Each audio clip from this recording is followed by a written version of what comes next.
To prove that humans and cats can also give birth to monkeys, I bought a relatively clean beast-ear girl, planning to develop a deep relationship with her, get along with her for a long time, and understand this unique group. Just because the Yaran, anthropomorphic animals, have a very low status in this world, they are often bought and sold as slaves. Coincidentally, the system also released a task at this time: buy a beast-ear girl and reward 10 silver coins. And thinking about buying one to accompany myself seems pretty good, so I came to the slave market. However, when I arrived here, I found that all my assets could only buy a low-quality slave. These ugly-looking ones don't meet my expectations. But just as I sighed, the next moment, I suddenly caught sight of a slave in the passing slave procession who slipped into an alley while the trafficker was distracted. She moved swiftly, as light as a cat. Seeing this, I followed into the alley. However, when I reached the corner, I found that the other party had disappeared. Suddenly, a voice entered my ears: "Don't come any closer. Let me go." Following the source of the voice, I looked towards the pile of miscellaneous items,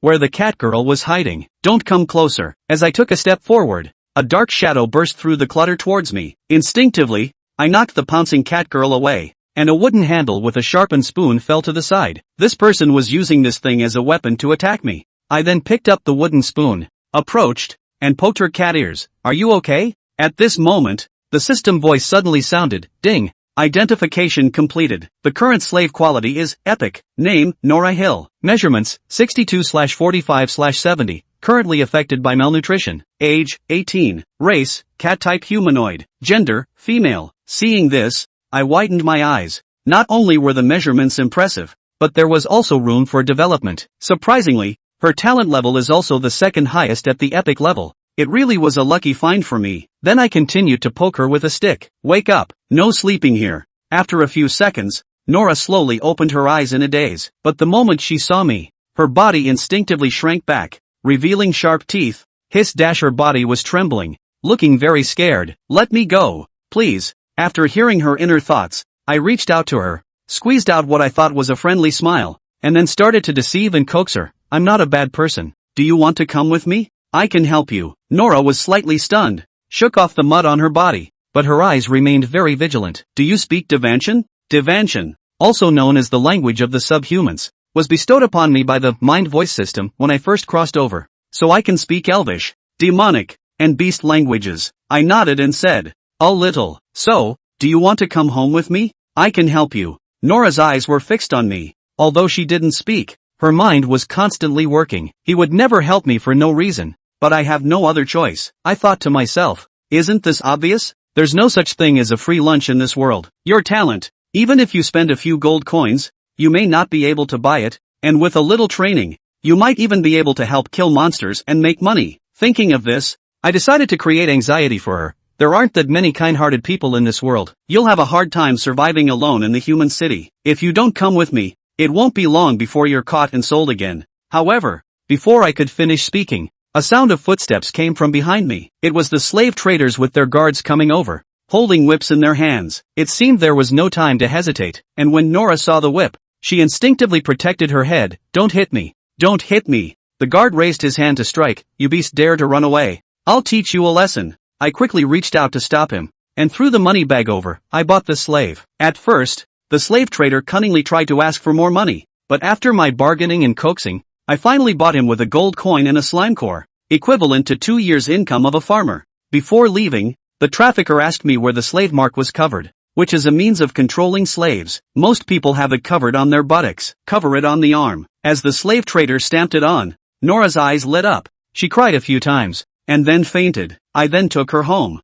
After returning home for the afternoon, she was still lying down. I poked Nora's cheek with a small wooden spoon, lifted her hair to carefully observe her face, and found that although Nora was thin to the bone, her face was still dirty, but her features were quite attractive, with thick and long eyelashes, a high and delicate nose, and although her lips were pale, they were still full. If she were cleaned up and dressed nicely, she would definitely be beautiful. As I was watching intently, Nora's eyebrows trembled. She slowly opened her eyes, and our eyes met. Nora pushed me away with a scream, moved to the side, and ended up looking like a startled cat, with all the hair on her ears standing up. "Stay away from me. Calm down. This is my home. You are safe now." Nora cautiously looked around, confirming the surroundings. Seeing that I had no intention of approaching, She extended her pink tongue and licked the tattoo on her arm. It's all over. Nora silently shed tears. Upon seeing the situation, I comforted her. Don't worry, I will treat you well. Nora lowered her head without saying a word,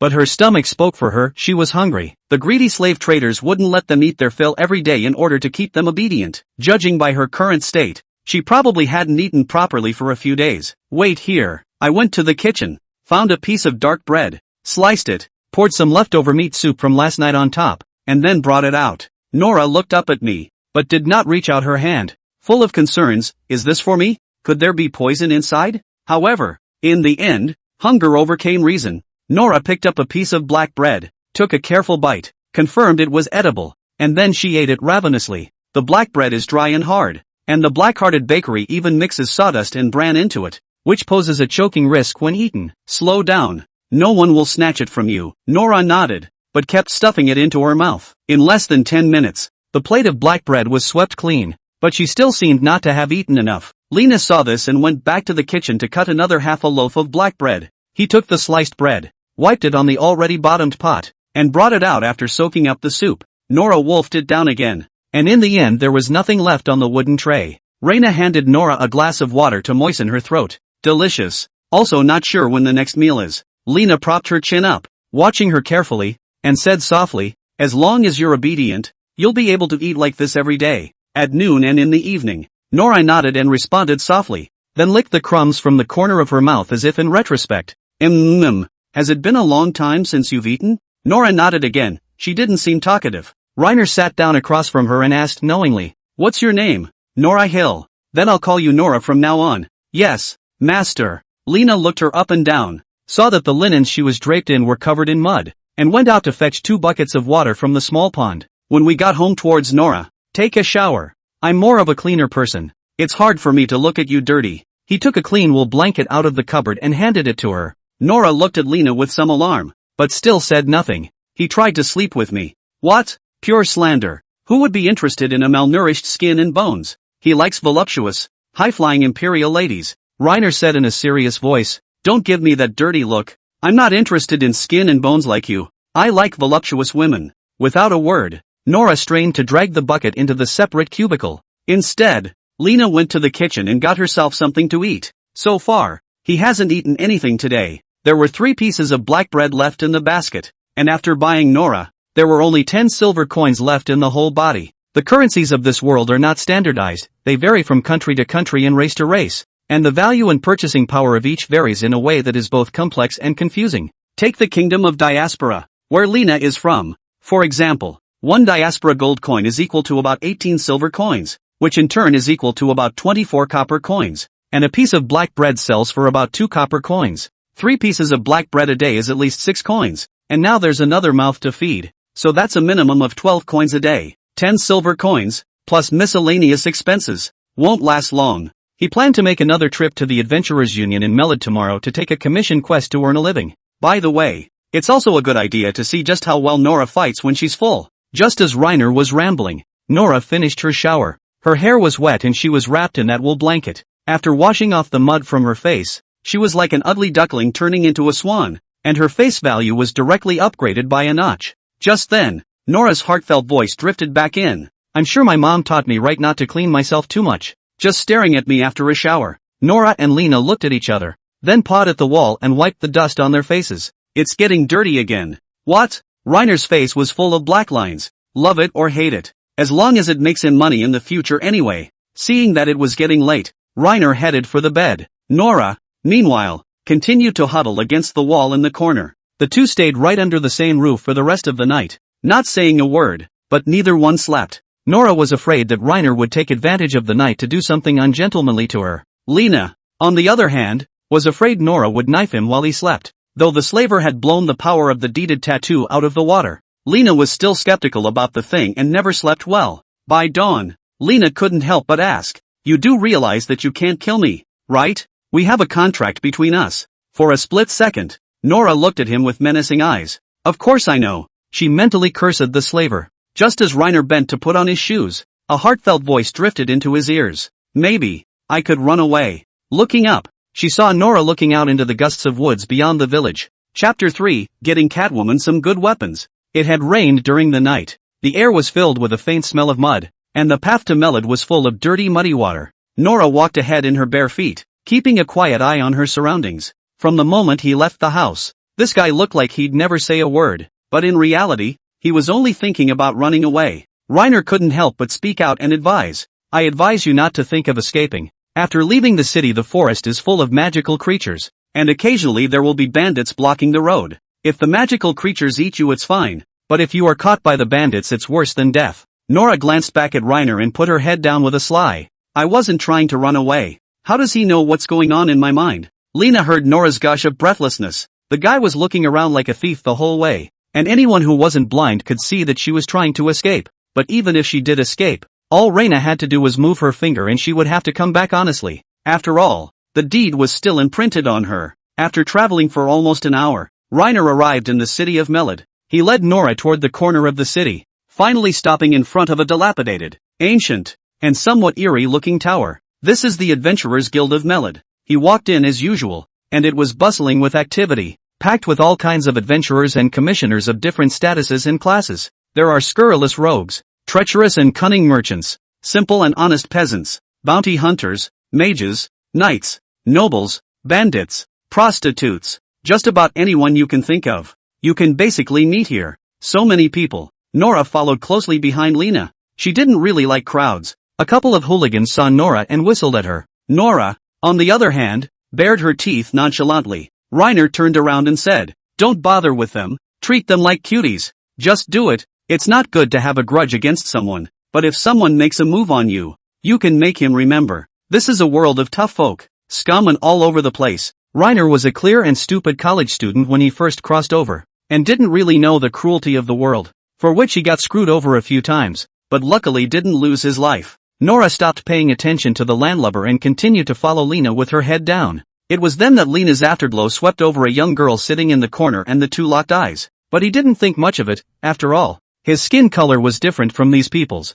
and it was normal for him to be noticed as he walked along the road. He squeezed into the crowd with Nora in tow and took a commission from the counter lady to clean up the slimes. 40 slimes. The commission had a payout of 1 silver coin, and the location of the quest was not too far outside the small village he lived in. After coming out of the Adventurers Guild, Nora took a long breath. It's finally out. Reiner looked her up and down, finally locking his eyes on her dirty feet. Nora is still missing a pair of shoes, always watching her stomp around barefoot in dirty puddles. Lena's OCD was getting to her, so she took Nora to the shoe store in the center of town to pick out some shoes. After reluctantly measuring Nora's foot size, the cobbler recommended a few pairs of more common shoes, but most of these styles are ugly. Picking and choosing, Reiner finally saw a pair of short boots that still fit his aesthetic, except that judging by the fine workmanship and the jeweled crumbs used for decoration, they certainly weren't cheap. Reiner asked the price, and true to form, the pair of shoes cost 15 silver coins. I'm so poor now that even if I were to buy it,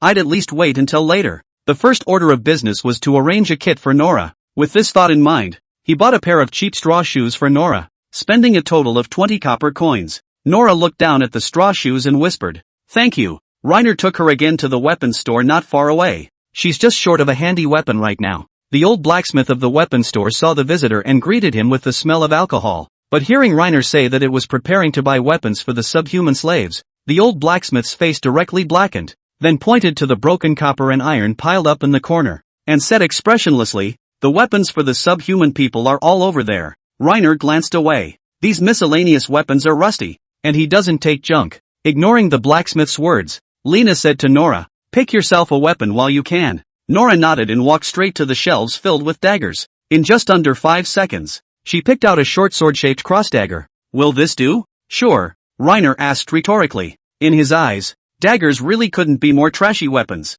Short, even if it's short, the damage doesn't work. It was fine to use it against people, but against skeletons, slimes, and other types of magical creatures, it was simply chicken feed. Lena's weapon is a nail-head hammer, whether it is against people or demons. As long as you hit the right, basically can be a move to defeat the enemy. And this weapon does not need to practice much at all, smashing hard against the target on the line. The main fight a vigorous miracle. However, judging from Nora's attribute panel, her agility was outstanding while her strength and stamina were rather mediocre. And a lightweight weapon like a dagger did have good compatibility with her. Nora nodded heavily. Just then, the blacksmith came over and said in a nonchalant voice, Don't let the subhuman touch my. Reiner interrupted out of the blue. How much is this dagger? The blacksmith frowned slightly. 6 silver coins. Reiner fished the silver coin out of his pocket and slapped it on the table. This is mine. With that, he turned toward Nora and said, is there anything else you need? Nora looked around and finally her eyes fell on a set of sharp flying knives. She just looked at it more and didn't say anything. This works. Understanding. Reiner pointed to the flying dagger and turned back to the old blacksmith. What about this one? 6 handfuls for 3 silver coins. Reiner handed out the rest of the money again, then grabbed his stuff and headed out the door. And the 10 silver coins that he had gained from completing the quest yesterday had now been almost spent by him, leaving him with only a pitiful 4 copper coins in his entire body. Just in time to buy 2 pieces of brown bread later for lunch today. Lena turned her head to Nora, who was off to the side, seeing that she was too formal. After thinking about it, he spoke. Just tell me straight what you like. As long as it's within the financial limits you can buy it. Got it? Nora nodded again and returned a soft, got it. He seems to be treating me quite well, not only giving me food, but clean clothes and now shoes and weapons. Seems to be a really kind man. After hearing Nora's heartfelt words, the corners of Reiner's mouth turned up slightly. He was, after all, a bona fide beast earthers enthusiast, not unlike these still unenlightened Western barbarians. And, with Nora's attributes being so good, she would surely become his cash cow in the future. It surely wouldn't hurt to treat such a top-notch slave a little favorably. The next thing to do is to get her to work willingly to earn money. Chapter 4, Catwoman's first actual battle. After buying the weapons, Lena also went to buy 2 pieces of black bread to use for lunch and then returned to the small village where he lived. On the way, Nora would take the dagger out and play with it every now and then, even without eavesdropping on the heart. It was clear that she was extremely pleased with the weapon. Looking at her cat tail twisting from side to side, Reiner suddenly had the urge to reach out and grab it. Nora caught Lena's eye and turned around to hide her tail behind her while grumbling mentally. Why are you always staring at my tail? Coughing awkwardly twice, Reiner hastily turned and climbed up the wooden ladder used to protect the village and glanced outside. He vaguely saw several clusters of constantly pulsating green slimes in the dense forest, and seemed to be moving ever closer towards the village. Although magical creatures like slimes were hardly a threat to people, they were numerous. If left unchecked and allowed to build up, they will not only rot the wooden walls, but also potentially destroy crops. The damage done in the long run is no less than that of a robber. That's why you need to hire someone to clean it up every few days. Reiner jumped off the wooden wall and led Nora towards the forest. Just as he approached the slime, he smelled a putrid odor. The slime closest to them had a half-digested hair carcass vaguely visible within its translucent body. Reiner turned his head to Nora. Any idea how a slime is going to be killed? Mom taught me to just pierce the shiny gem in the center of its body. Nora nodded and drew her dagger from her belt, heading towards the slime. Slimes the size of a soccer ball are no trouble to kill. She stabbed the demon core with unerring precision and easily finished one off, then wiped the slime from the dagger very lovingly. Reiner stepped forward and picked up the magic cores from the clump of slime, then stowed them in a pouch at his waist. This can be exchanged for money. 10 magic cores can be exchanged for 1 diaspora copper coin. Nora blinked, not seeming to understand. What does it mean? What's a copper coin? You subhumans, what do you usually trade for things with your own kind?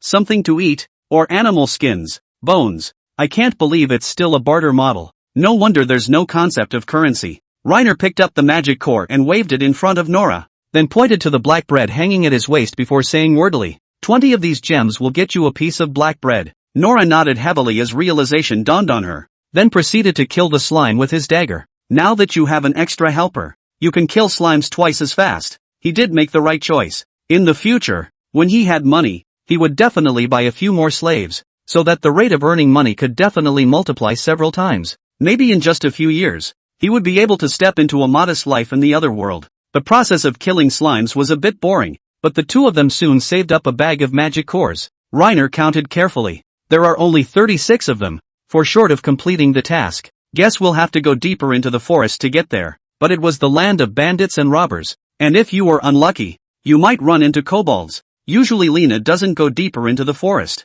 He looked up at the sun, which was obscured by dark clouds, and saw that it was already midday, and he brought out the black bread. Let's eat first, after that we'll head deeper into the woods, kill 4 more slimes and come back. Yes. Nora tucked her dagger away, eyed the dark bread Lena held in her hand, and gulped, just handed her the brown bread and she gobbled it up. It was so dry and hard that it would be no problem to use it to shoot nails, but she could actually eat and gnaw on it so fast. Eat slowly, don't choke, no one's taking it from you. Before Lena could even finish her sentence, Sharp-toothed Nora had gnawed hard on a small piece of black bread and was still chewing on it. She has a good bite. Reiner handed over the water-filled leather pouch, and Nora took a big gulp before going back to eating. In less than 5 minutes, a piece of black bread was all but consumed by Nora. Reiner cut off a slice and tasted it, and it was as bad as ever. Salty, sour, and hard on the teeth. And he looked at the black bread and said with emotion, "I'll never eat this again when I'm rich." Nora queried, "And what's for dinner?"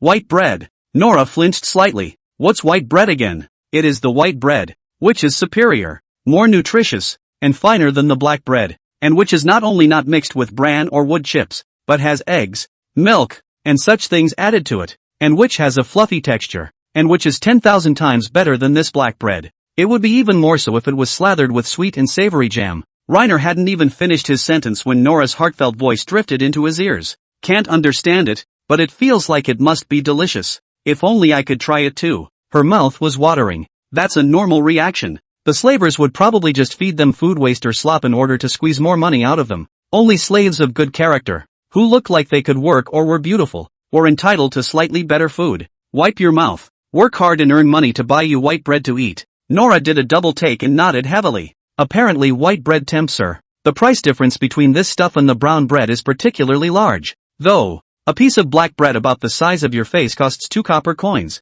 and a palm-sized loaf of white bread costs 20 copper coins. A farmer's annual income was only about 2 gold coins, which meant about 43 loaves of white bread. The vast majority of civilians simply can't afford the high price. Basically, only nobles or wealthy merchants could afford white bread. But seeing as Nora was so greedy, I could buy her a piece to try after I finished the commission task later. Reiner cut off half of his brown bread and handed it to Nora. "Eat? You're too skinny right now. You'll gain strength if you eat fat." Nora froze slightly and carefully picked up the dark bread. She peeked at Lena as she ate. "He's not like the others. He's so good to me." As Nora nibbled, she seemed to sense something. Her cat ears suddenly perked up before she got up and looked back at the bushes behind her. She put her half-eaten black bread in the bag and said vaguely, "Master, there are slimes there." Reiner followed where Nora was pointing, and sure enough, he found a hopping slime. Nora's perception is exceptionally good. You can hear the slime jumping from that far away. Reiner finished off the slime with a single hammer blow, picking up the magic core and continuing on towards the depths of the forest. Soon the quest of 40 slimes was completed by him. He shook the magic core in the pouch and heard a crisp rattle. Just then, the system's voice rang in his ears. Chapter 5, Reward for Good Behavior. White bread for cat ladies. Quest, take Nora to the Adventurers Guild to receive a commissioned quest and complete it. Current status, completed. Rewards have been issued. As soon as the words fell, a vial of crystal clear holy water appeared out of thin air in Reiner's palm. Reiner had never heard of such a thing as holy water and had no idea how effective it was to use. Mission update, by Nora: a loaf of white bread. Reward for the mission, a small jar of jam. Reiner is doing just that. There's just 1 silver coin for completing a quest. Big deal. Just earn it again. He patted Nora on the shoulder and was just about to speak when he heard her heart. "Doesn't seem right. Master, we're being targeted by bandits." Nora arched her body slightly and brought her hand to her belt pouch. As soon as the words left his mouth, an arrow was shot towards Nora. She couldn't dodge and the arrow pierced deep into her right arm. 2 more arrows came at them, one of which missed while the other was deflected by Reiner's wooden round shield. Nora fought through the pain and flung 3 flying daggers at the bush from which the arrows had come. A wail came from the bushes. At the same time, 4 masked bandits dressed in animal skins and armed with short daggers jumped out of the surrounding bushes. Both of Nora's ears perked up and she flung the remaining 3 flying daggers as well. One of the bandits was put down in an instant. The remaining 3 brandished daggers and roared at them. One went around the back to deal with Nora, while the 2 dealt with Lena up front. In the year since he crossed over, Lena hadn't encountered many dangers, and had become familiar with dealing with bandits. He saw the opportunity to block a slash with his shield, and then took advantage of the situation by sweeping a hammer into his knee, incapacitating him. The other bandit took the opportunity to sneak up on him, and Reiner leaned back further to avoid the slashing dagger, smashing his brain with a hammer blow. Looking back, he realized that Nora had been tackled to the ground. Lena smashed the bandit who was on top of her away with a hammer. Only it was still a step too late. Nora had a dagger in her chest and blood was pouring out. She looked at Reiner with both eyes, looking in pain, and fainted in a few seconds. Reiner hurriedly took out the healing holy water he had just acquired. Item name, holy water. To use, pour it into the wound for fast healing. Note, cannot be used on creatures that are already dead. Not caring, Lena simply pulled the dagger out and lifted the wool blanket off of Nora again. Her chest was tightly wrapped in cloth. Reiner didn't have time to solve it slowly. so he had to slice through it with a single stroke of his dagger. The holy water was then poured into the wound. Miraculously, Nora's wound regrew flesh and blood, completely healing in just 10 seconds of work, but still leaving a light-colored scar. Seeing that it was no longer a problem, Reiner draped a wool blanket over her and waited quietly by the side. A few minutes later Nora awoke. She lifted the wool blanket covering her body and looked at the wound with wonder in her eyes. How is it possible? I'm obviously dying. Reiner asked. How does it feel? Nora subconsciously covered her chest even though she didn't understand what was going on. Thank you, master. She then looked to the arrow stuck in her right arm and tried to pull it out. Don't move. The arrow has barbs on it. Pulling it out will cause secondary damage. Reiner crouched down to take a closer look, then said, You don't want to touch it. You'll deal with it when you get home. With that said, Reiner got up and searched the bodies of the thieves. He found 3 hunting bows and 5 somewhat rusty daggers. After not finding any money, Lena stripped them again. The animal skin clothing they were wearing could be worth a lot of money. The location where the 2 men were in distress was not far from the village, and 20 minutes later Lena arrived home. He set his things down, then took a roll of bandages out of the wooden box. First, a few wraps were applied to Nora's arm for compression to stop the bleeding. The arrow was then carefully broken off, which was removed. Fortunately, the bleeding was not significant. Bear with me. Reiner rinsed the blood from her arm with clean water, then poured on a little more spirits for sterilizing. Nora bared her teeth in pain, her sharp fingernails leaving a scratch on the wooden table. Reiner soothed as he picked up the grass ash and put it on, followed by several wraps of bandage. Okay, try to keep your right hand inactive for a few days, and I'll change the bandage every day to see if the wound is inflamed. Nora nodded and whispered another thank you. At the same time, Nora's heartfelt words drifted into Lena's ears. I got lucky when I was bought by a good Samaritan. Reiner told her to rest at home and ran off to the village himself to peddle the loot he'd gotten from the bandits. The hunting bow was eventually sold to the village hunter, while the animal skin clothes were sold to the villagers doing farm work, and the rusty dagger was sold to the old blacksmith at the head of the village. Because of the impending winter, many people in the village had to buy additional clothing, and he sold the animal skin clothes for a good price. A total of 4 silver coins were harvested. Returning home and seeing that it was still early, Lena took Nora in the direction of the city. He first went to the Adventurers Guild to redeem his rewards. There were 5 silver coins and 4 copper coins left in his pocket. He then came back to the bakery and bought 2 pieces of white bread, which Nora had been longing for, and 10 pieces of the cheap black bread he usually ate.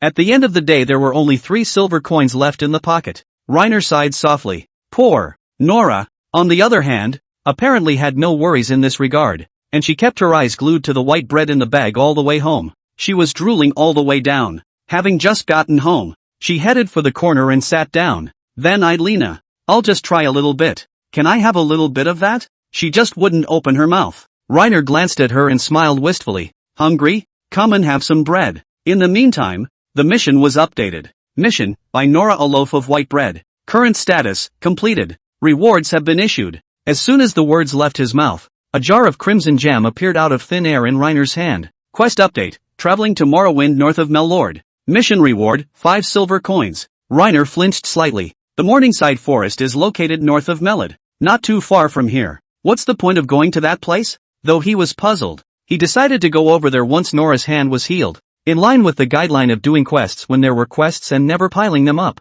Returning to his senses, Reiner saw that she hadn't come over yet, so he repeated himself. Nora froze, then pointed incredulously at herself. Me? Reiner sliced the white bread and brushed it with a thick layer of jam. That's right. I promised you I'd be pleased with your performance today. Here's your reward. Nora came running quickly, and after receiving it with both hands, gazed up at the white bread with a serious face. She had this serious look on her face, like a devout believer in a church, looking up to the God she believed in. Kitten, you can have the delicious white bread. Nora nodded and opened her mouth wide to take a bite of the white bread before savoring it. A few seconds later, 2 lines of tears fell as she said with some emotion, "It's so good." Chapter 6. 10 years. So much can happen with a cat lady. It's been 5 days since Reiner bought Nora back as well. These days, due to the injury to her right arm, Lena would basically just fight slimes around the village. After spending time together, Lena got the impression that Nora was the kind of girl who was cold on the outside and hot on the inside. Though not talkative, he is very lively inside and is often curious about the unknown. Most importantly, she no longer had any thoughts of running away. When I first brought you back you always tried to run away because you had other family? Nora said with an expressionless face. My family is dead.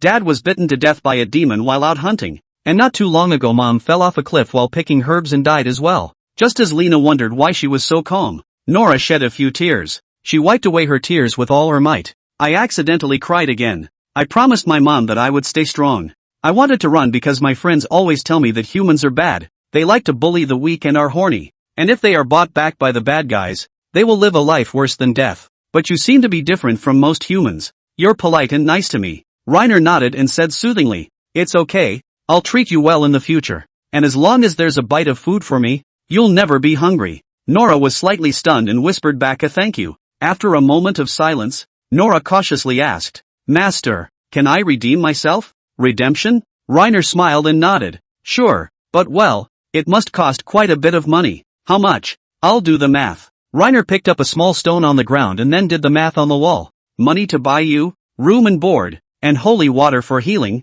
clothes, weapons." After pretending to do some math for a while, Reiner said in a serious manner, "Friendly price. Earn enough 20 diaspora gold coins for me and I'll let you go free. That way you not only get your money back, but you make a killing." If Nora could really come up with that kind of money, he'd release them immediately and then go to the slave market to pick out slaves. Nora tilted her head slightly, puzzled. "How much is 20 gold coins?" Reiner continued to do the math. 1 gold coin was equal to about 432 copper coins, and 20 would be 640. About 4,300 pieces of black bread. Nora blinked and asked again, "And how much is that?" Reiner slapped his forehead. "There is no 9-year compulsory education in this world. And everyone's literacy level is limited. And I'm afraid the literacy rate is less than 5%. And probably less than 1% of all people who know how to do math. Because when Lena went into town to buy things, she often ran into vendors who miscalculated prices. For example, the price of a piece of black bread is clearly 2 copper coins. His purchase of 10 pieces of black bread,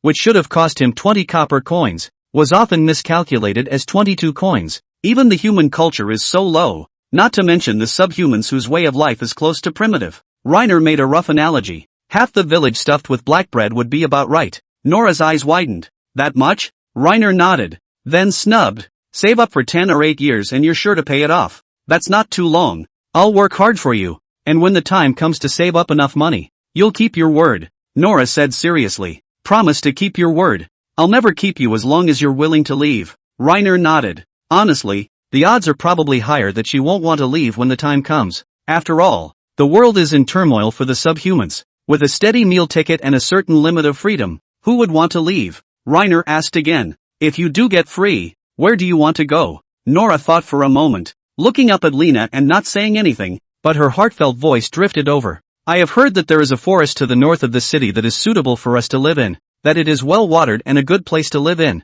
and that if I ever regain my freedom, I will go there." Reiner was slightly stunned. Wasn't that the Morning Glory? That's where his next assignment is. Just in time to take Nora over there to check it out and then finish the mission on the way. But the odds are that a place like the one Nora is thinking of won't exist. Although that forest was huge, said to be hundreds of square kilometers in size. But after all, it was so close to the city that if there really were subhumans, it would probably be a popular hunting spot for slavers. If Reiner were subhuman, he would definitely go somewhere far from the city, in the middle of nowhere, if he wanted a safe place to settle. Instead, it's right next to the city. Nora didn't know that her heart had been completely overheard by Reina, and she said with an apologetic face, "I'm sorry, master, I can't tell you." Lena smiled and said, "There is a forest north of the city that is particularly beautiful and moving in the early morning hours and has a number of subhumans who have settled there. You're not going there, are you?" Nora froze, looking at Lena with a look of disbelief on her face. How did he know that?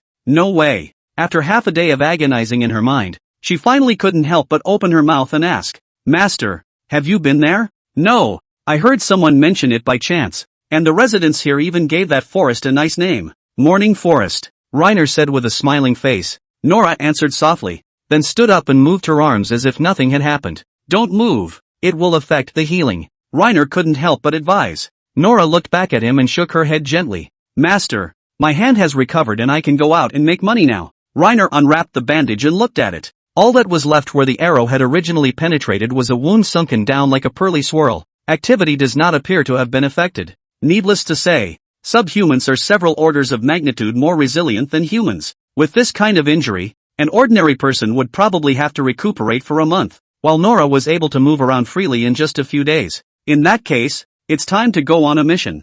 Then we'll set out tomorrow and take a stroll through the Morningside forest. Nora fell into deep thought, then nodded. Just in time to poke around. Maybe the place is really nice and I can just head over there when I'm free. Reiner sighed darkly. Even if we do get free, the time will probably be 10 years from now. Intelligence now may not be accurate at that point. It's not much of a reference at all. Lena looked at her soulful and cute cat ears and suddenly had an urge to touch them. And after a moment's thought she couldn't help but speak. I want to touch your ears. Nora froze slightly, covering the beast's ears with both hands and shaking her head with great resistance. 4. Why are you touching my ears? No way. Then the tail is always okay, right? Her fluffy tail is fluffy and flexible and must feel quite good in her hand. Nora shook her head harder. Her body couldn't help but move aside, and her eyes became more wary. Even less. Nora bowed her head slightly and said sincerely, I promise I'll work hard for my money, so please don't think weird thoughts about me. Please. Reiner narrowed his eyes at her. There's something about this cat lady. Chapter 7 Catwoman forces her shame, willing to have her ears touched. Before heading to Morningside, Reiner was in town to buy Nora another set of flying daggers, because on the way he had inquired about the rampant banditry on the road to the Morning Glory forest recently, and with a group of kobolds appearing out of nowhere in the forest, he had heard that it was rather uneventful. Maybe they'll be in danger this time over there, but the two of them were lucky, and walked for a day without encountering the rumored bandits, and with fresh hoof prints often visible on the road. It looks like the road is frequently traveled. Nora was walking alone at the front, and every now and then she would steal a glance at Reiner with her thieving eyes, her eyes like she was looking at a pervert. He's going to touch my ear. Must be careful next. Lena was momentarily speechless and couldn't help but say, come over here. I'll stop touching your ears. Nora walked quickly to his side and said wryly, I'm just scouting ahead. My senses are sharp enough for me to scout ahead for you. Reiner said in a serious manner, we're just two people. It's not very meaningful to explore the road. We're about to enter the forest. You can just follow me around. Nora answered in a small voice and followed Lena honestly. The trees ahead grew denser and denser, and this dirt road under their feet came to an end, and as far as the eye could see there were patches and patches of pine trees ahead. They should be in the Morning Glory forest at this moment. Perhaps because it was evening, Reiner didn't notice that the scenery was any different from a normal forest. Quest, travel to Morrowind, north of Mellord. Current status, completed. Rewards have been issued. The system couldn't wait to prove Lena's point. At the same time, 5 cold, hard silver coins appeared out of thin air in Reiner's hand, with the money he'd made sporadically over the previous few days, minus Nora's money for the flying dagger, and with the quest payoff, he now had 8 silver coins in his pocket. With a little more saving, he could go to the slave market and buy slaves again. Quest update, initial exploration of Morningside Forest. Mission reward, 5 silver coins. Reiner sighed as he looked at the updated quest. He hated these kinds of quest instructions without clear criteria. Initial exploration.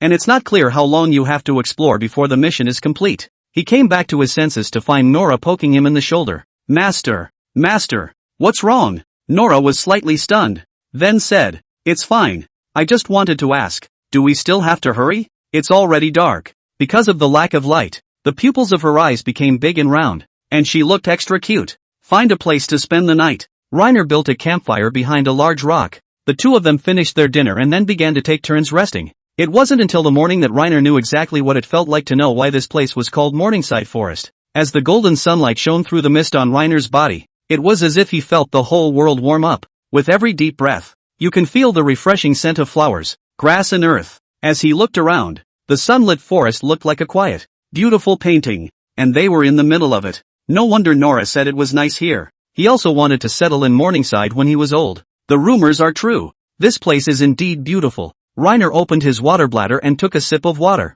Nora stood still in a daze. All of its heartfelt words reached Reiner's ears. It's beautiful. It's really beautiful. And if Mom and Dad were still around, they'd love this place too. Nora's ears suddenly drooped at the thought. After a while she finally slowed down and turned around to ask, Master, where are we going next? Just take a casual stroll through this forest. Reiner intends to finish first. Good, Nora answered, then followed him honestly. Just then, Reiner heard a horse neigh. He searched for the sound and then hid in the bushes and watched. It was the slavers, a dozen of them, with 5 subhuman slaves tied to the back of the wagon, looking like they were being transported back to the city. Who? Hearing the noise from the bushes, the 2 guards drew their swords and stepped forward, blocking the slavers. Reiner stepped out of the bushes. Hey, take it easy, I just happened to be passing by. Reiner smiled, making himself as friendly as possible. The 2 guards sighed in relief at the sight and took their swords back into their scabbards. The slaver's face showed displeasure. Don't hide in the bushes to scare people in the future.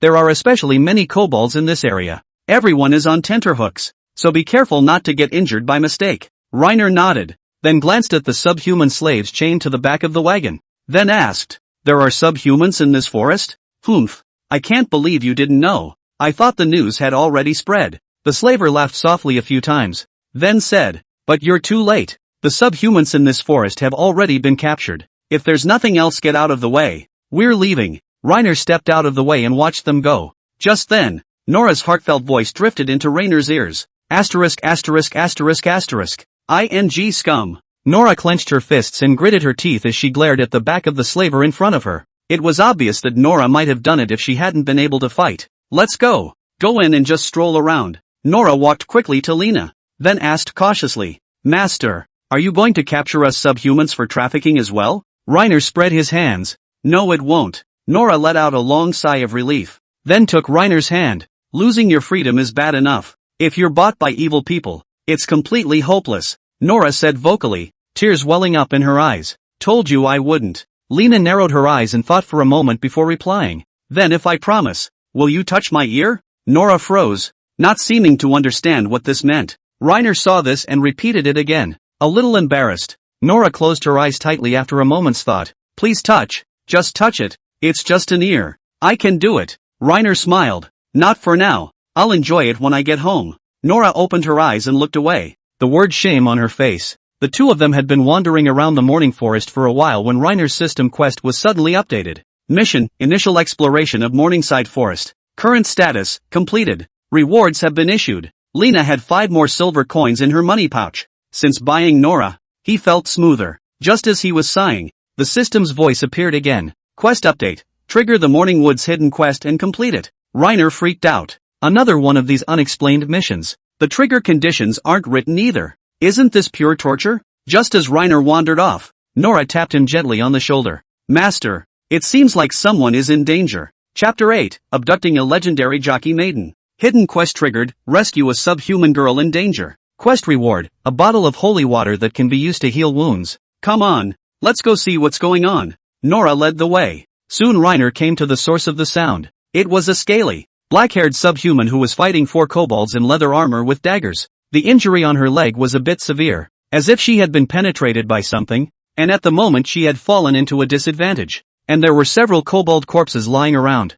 Reiner hid in the bushes for a while and couldn't tell what breed she was. It just felt like she had long, thin limbs and looked fit and brave. From the ears, she kind of looks like a cow or a horse. It wasn't until the tail of the horse showed behind her that Lena was sure it was a horse. Just as Lena was watching, the beast girl was already holding up a bit. "Stay back. Get away." She brandished her dagger, a sob in her voice. In the next second, a kobold suddenly stabbed his spear, knocking her dagger down. Seeing that the situation was getting more and more critical, Reiner was no longer going to stand idly by. With a wink toward Nora, she sprang to her feet and flung her flying dagger toward one of the kobolds. 2 were deflected by the leather armor, and the remaining one stabbed into the gap between the helmet and the leather armor, and the kobold drank northwest on the spot. The 3 remaining kobolds were frightened and fled without looking back. Hidden quest completed. Mission rewards have been issued. Mission update. Decide on the fate of the subhuman girl. Kill, free or take into slavery. Note, different choices can have far-reaching effects on the mission line. Mission reward, unknown, reward varies by choice. Reiner put the holy water in his pocket. New missions are actually optional? This is definitely a situation where you can take it in or let it go, depending on the situation. Nora ran over quickly and helped the injured subhuman girl up, then asked with concern, "How are you? Are you hurt?" "I'm fine. Just need to rest for a while," the subhuman girl gasped, glancing at Lena in her afterglow. Shocked, she picked the dagger up and aimed it at Reiner, her voice shaking. "Don't you come any closer." She then put the dagger to her neck again. "Don't you make me." Nora hurriedly pressed the dagger down and after a moment's hesitation said, "He's a good man. Don't you be afraid." Reiner stopped and repeated, "I'm here to help you. Take it easy." The subhuman girl froze slightly, her eyes filled with disbelief. "You actually know the Divan language?" Lena nodded. With tears in her eyes, the subhuman girl cried, "Why are you treating us like this? We just want to live." She rattled off a lot of things while Lena was filled with questions. When she was done venting, Lena asked rhetorically, "I'm not a slaver, so what's the point of telling me?" At the same time, she cast appraisal on the subhuman girl. Name, Martine Shelley. Age, 19. Sex, female. Race, Centauri. Current status, critically injured. Bleeding, starving. Talent details. Strength, S. Endurance, A. Agility, B. Perception, C. Spirituality, C. Intelligence, D. 3 Circumference, 86/50/89. That talent looks tougher than Nora's. This was definitely in existence like a bulldozer amongst the team if cultivated into a warrior. Identification complete. Current slave quality, legendary. Legend, out of the gold. Also, this body, bigger than Nora's apple. Eyeballing her, this would be cantaloupe level. This kind of top subhuman. He, Reiner, naturally couldn't let go and must take him under his wing. Master, master, master. Nora had been calling out to him during Reiner's days. What's wrong? What do we do next? Reiner thought for a moment and said in all seriousness, either let her go or take her home. Martina rubbed her eyes and struggled to her feet trying to leave. Just 2 steps away, Nora stopped her. You're hurt. The green-skinned monsters will follow the smell of blood. You can't run away now. There are a lot of slavers out there in the woods, and you'll probably get caught as soon as you go out there, and it'll be worse than death. Martina looked to Nora with helplessness in her eyes. I have nowhere else to go. Reiner realized it was time to strike out on his own. Why don't you come with me? Martina glanced at Reiner and said in a nonchalant voice. Ha, I don't trust humans to be that kind. You must have something else in mind for me, right? She covered her chest and said with great contempt. Is it flesh, or something else? What? Definitely flesh. After all, it was the first time he had seen a subhuman with attributes that strong. But without waiting for Reiner to say anything, Nora jumped in and said, although I hate humans too, my master he's different. Not only does he not mistreat me, but he also gives me good food, and he never forces me to do anything I don't want to do. Martina frowned in disbelief. How could there possibly be a human that kind? Nora solemnly said, I swear on my soul. Martina stopped talking. Reiner spoke slowly at this. Of course I won't keep you for nothing. You will need to put in your fair share of labor and will have to sign a contract with me to be under my command to do so. A contract? Martina asked back, puzzled. Nora pointed to the circular, light-colored pattern on her arm. That's it. After being imprinted, we can't defy our masters or we'll die. Other than that there's no difference. That is to say, after imprinting that thing, I can't do anything to you even if you back out? Reiner nodded and set the record straight. Believe it or not, I won't stop you when you've made enough money, about 10 years or so, to stay or go. Martina was deep in thought, her mind full of knots. Humans are the most cunning, but want to live. This is my only way. Only after a long time did he speak again. By then, will you really set me free? With the money you've earned for me, I could buy 2 of you in the slave market. So why should I force you to stay if that's the case? Might as well set you free to save some merit. Martina lowered her head and stopped talking. Mom and Dad, please bless me. 10 years is too long. 5 years to set me free. Reiner let out a long breath and finally agreed. He didn't want to miss out on such a strong slave. 5 years is enough. The peace of this time was enough to keep her from leaving. In a world that is full of ill will towards subhumans, there are pressingly few safe places to live for long, and so much can happen in 5 years. Reiner agreed briskly. Deal. Chapter 9, Signing a Contract with the Simon Imfets. On the way back, Martina had been carried by Nora because she had trouble moving due to her leg injury. Instead, Reiner was dragging a set of leather armor that he had plucked from a kobold, which he planned to drag to the Adventurers Guild to see if he could sell it for some money. After walking for a day, he finally saw the city of Melid in the distance. Reina was going to take her to get her slave stamp first. It was important to complete the task and then get the reward. Just then, a heartfelt voice drifted into his ears. When can I eat? So hungry. Reina glanced back at Martina, just in time to meet her eyes. Didn't mean to starve her. It's just that this guy can eat too much. She must eat at least 2 pieces of black bread at every meal. And they came off this time with a total of 3 days worth of food. It was now noon, and several people hadn't eaten a drop of rice since morning. The 2 subhuman stomachs kept growling. Martina knew she ate a lot, and in her heart she was actually a little embarrassed to ask for it. Just wait a little longer. I'll buy you food when we get into town. Martina nodded and did not speak. Soon the trio entered the city and there were more people around. Martina's heartbeat kept drifting into Lena's head. So many people. All around are people. Finished. I am so stupid. Actually really followed him over. Now even if I want to escape, I cannot run away. Reina glanced back at her, then went to the bakery and bought a couple pieces of dark bread before handing Martina the cloth bag. Eat? She blinked and thought no more about it, taking a big bite of her brown bread. During this time Reiner also went to the Adventurers Guild to sell the leather armor. The result was that this mutilated and tattered thing was not worth anything at all. A set was only sold for 10 copper coins. Reiner sighed and led the two towards the slave market. Before she could get close, Martina struggled as if sensing something. Where are we going? The slave market. Reina said softly and soothingly. Don't worry, you won't be sold. Going to the slave market is merely for the purpose of signing a contract. Nora also turned her head toward her and said, Master won't lie to you, so feel free to rest assured. Martina stopped talking, but her head was still spinning. Upon entering the slave market, the scene that met her eyes horrified her. Hordes of subhumans stood on the platform for the nobles to pick from. The slightest letdown of the slavers and they would be lashed with a long whip. Dozens of maggot-crawling subhuman corpses were still piled up in the corners. Martina's mental faculties appeared to be failing, and she was trembling with fear. Nora, on the other hand, was stronger than she was, and did not feel fear at the sight, instead still cursing the slavers in her mind. Don't be afraid. I won't sell you. Martina still didn't say anything and kept praying silently in her mind. Mom and Dad bless. Reiner grabbed a slaver at random and after explaining to him what he was doing, he was taken to the basement. Martina sat in her chair,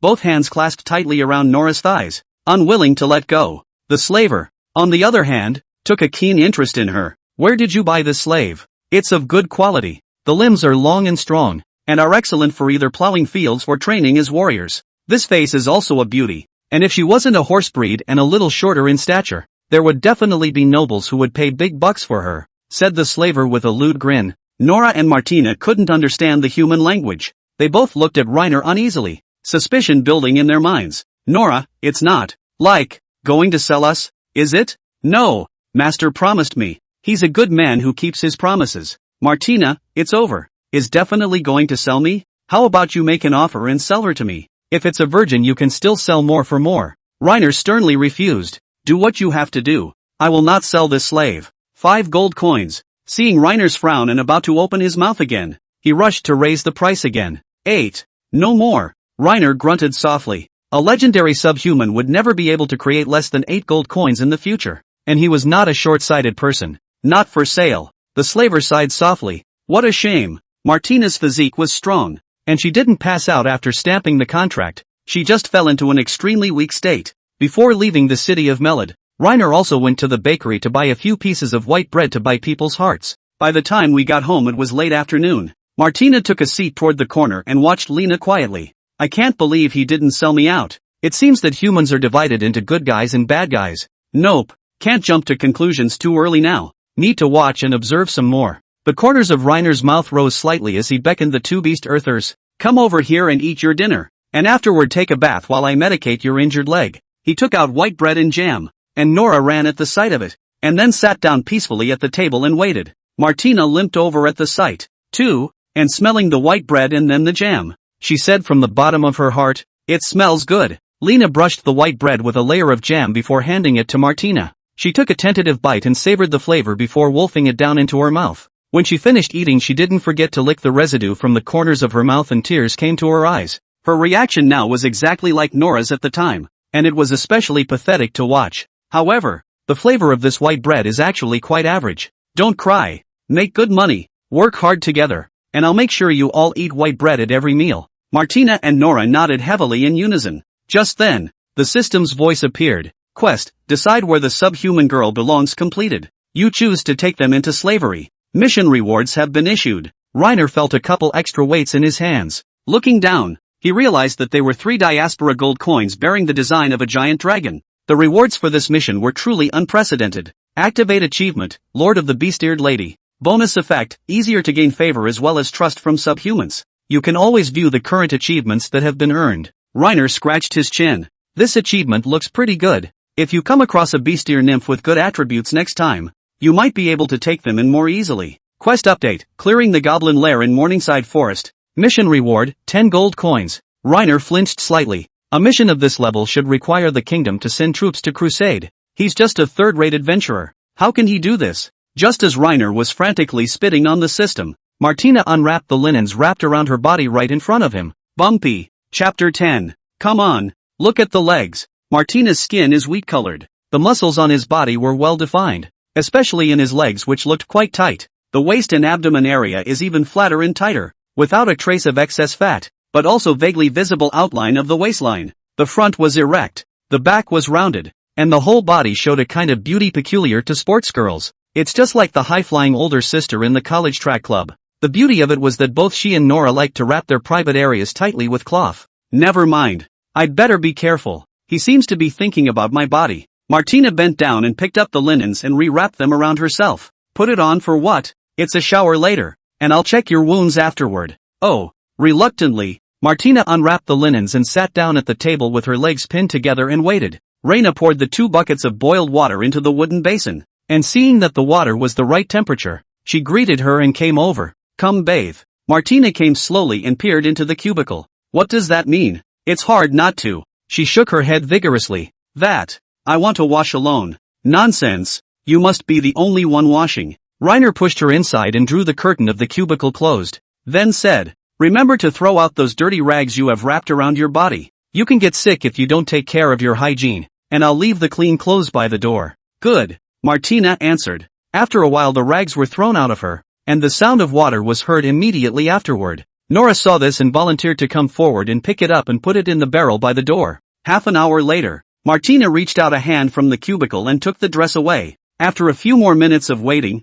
she finally came out of the shower. Reiner waved her over. Here, look at the legs. Martina stood still and hesitated for a moment before limping over to Lena. She was still saying bad things in her mind. What a demeaning man. Lena didn't bother with her, crouching down in front of her to check out the leg injury. Subhumans all seem to be pretty tough on self-healing. He distinctly remembered that when he'd seen Martina yesterday, she'd had a 2-finger-wide penetrating wound on her thigh. But looking again now, he realized that it had already grown out and begun to scab over. Maybe in a few days she'll be cured. The wound is recovering nicely. Subhuman life that tenacious? Reiner turned and walked over to a chest from which he removed a set of woolen quilts and spread them out next to the fireplace. This is where Martina will sleep tonight. Well, as long as there's food and water, we'll be able to slow down with serious injuries. Martina nodded. Lena was suddenly a little curious as to how a race that strong had been defeated and then enslaved by humans. Just then, Martina tapped him on the shoulder and whispered, "What shall I call you? I don't know your name yet.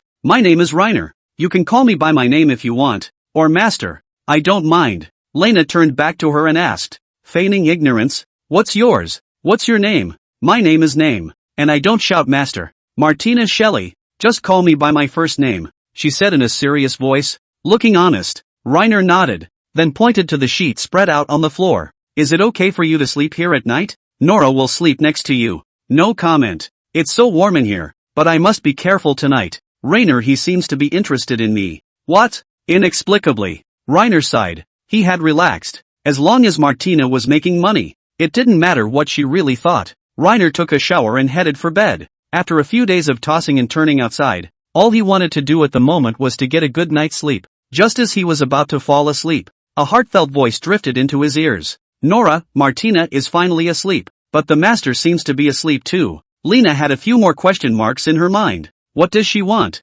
Maybe tomorrow. It's not a good idea to wake up the master now. He must be tired too. Reiner opened his eyes to find a pair of blue eyes staring at him dead on, like a scene from some horror movie. "What are you doing up all night?" Reiner queried. Nora took a few steps back, reached up and pointed to the cat ears on top of her head, and said in a serious manner, "Master, I've come to fulfill my promise. I'll come back and pet my ears for you." If Nora hadn't mentioned this, Lena would have pretty much forgotten about it. "Here, sit on my bed." He's finally enjoying the freedom to jerk off his cat. Nora shook her head, looking rather wary. "Only touching ears. Nothing else can be done." "Master, you mustn't get strange ideas about me. If that's true, it would be great, just to have my ears touched." "Okay. Well, I'm coming over then." Nora's footsteps were light as she sat down on the bed with her back to Lena. Those furry black cat ears were still twitching flexibly. Reiner reached out and grabbed it. Nora snapped at the shock. "Oh, still so sick of having my ears touched by others. But the owner seems to like it,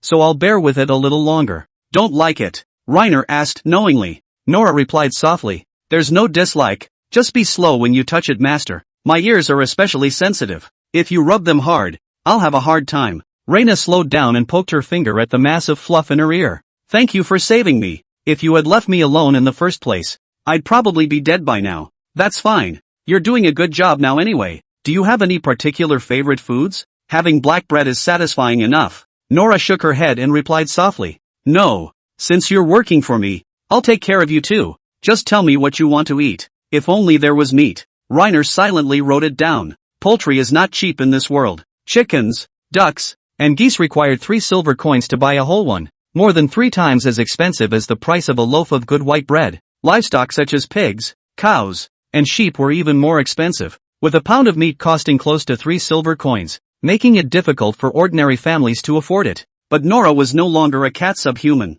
a natural meat eater, and it wouldn't do to just let her nibble on black bread. Only this guy was always polite, and the words he uttered were completely different from what was in his heart. Thank you, master. I'm already satisfied with my life now. Seeing that she wasn't telling the truth, Lena tickled the fuzz in her ears as punishment. Tomorrow he plans to go to town and buy Martina a set of gear and 2 more koan for Nora to supplement her nutrition. Chapter 11, Buying Martina a city good sword. Early in the morning Lena took the 2 subhumans to Millard's weapons store to pick out weapons. Since they were crusading against the kobolds, they definitely had to equip Martina with the right weapons as well. And subhumans seem to have an inexplicable affinity for weapons. As soon as she entered the weapon store, she crouched down in front of the shelves and looked left and right. After looking around, though, she couldn't find a weapon that was handy. Watching Martina try back and forth, the old blacksmith in the weapon store stood glaring, looking rather impatient. Reiner asked, "Well, have you chosen yet?" Martina was currently holding a 2-handed sword that was taller than a man,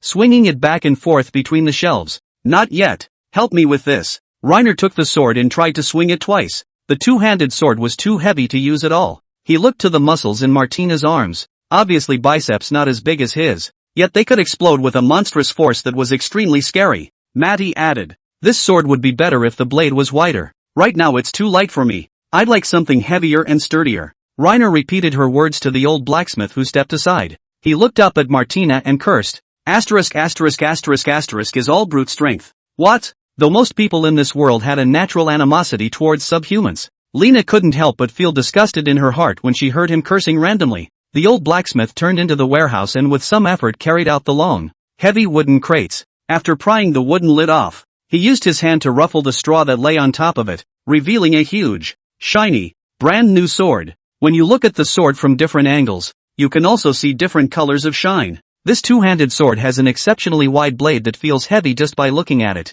I thought the old fellow was going to lie in storage for the rest of his life. The old blacksmith picked at his ears. Martina bent down and picked up the sword with one hand, seemingly without any effort at all. She swung casually, and the terrifying cracking sound sent chills down one's spine. Martina couldn't help but exclaim, "This is the finest weapon I've ever seen. Not only does it feel good in the hand, it's exceptionally sturdy." The old blacksmith asked, "What is this talking about?" Reiner translated her words and told the old blacksmith, "This is quite knowledgeable. Tell this her that this sword is forged from the finest steel and secret silver, and is the nemesis of all evil spirits. It's the masterpiece of my life, and there's no armor it can't cut or evil spirit it can't kill. I can't believe that the one who recognized this weapon the most was only a subhuman. I swear, this is the absolute best 2-handed sword in the city." This old blacksmith jabbered on so much that Reiner's ears grew calloused. He gave Martina a brief translation. "This old man he says it's a good sword." Then toward the old blacksmith he asked, "How much?" The old blacksmith narrowed his eyes and thought for a moment before answering,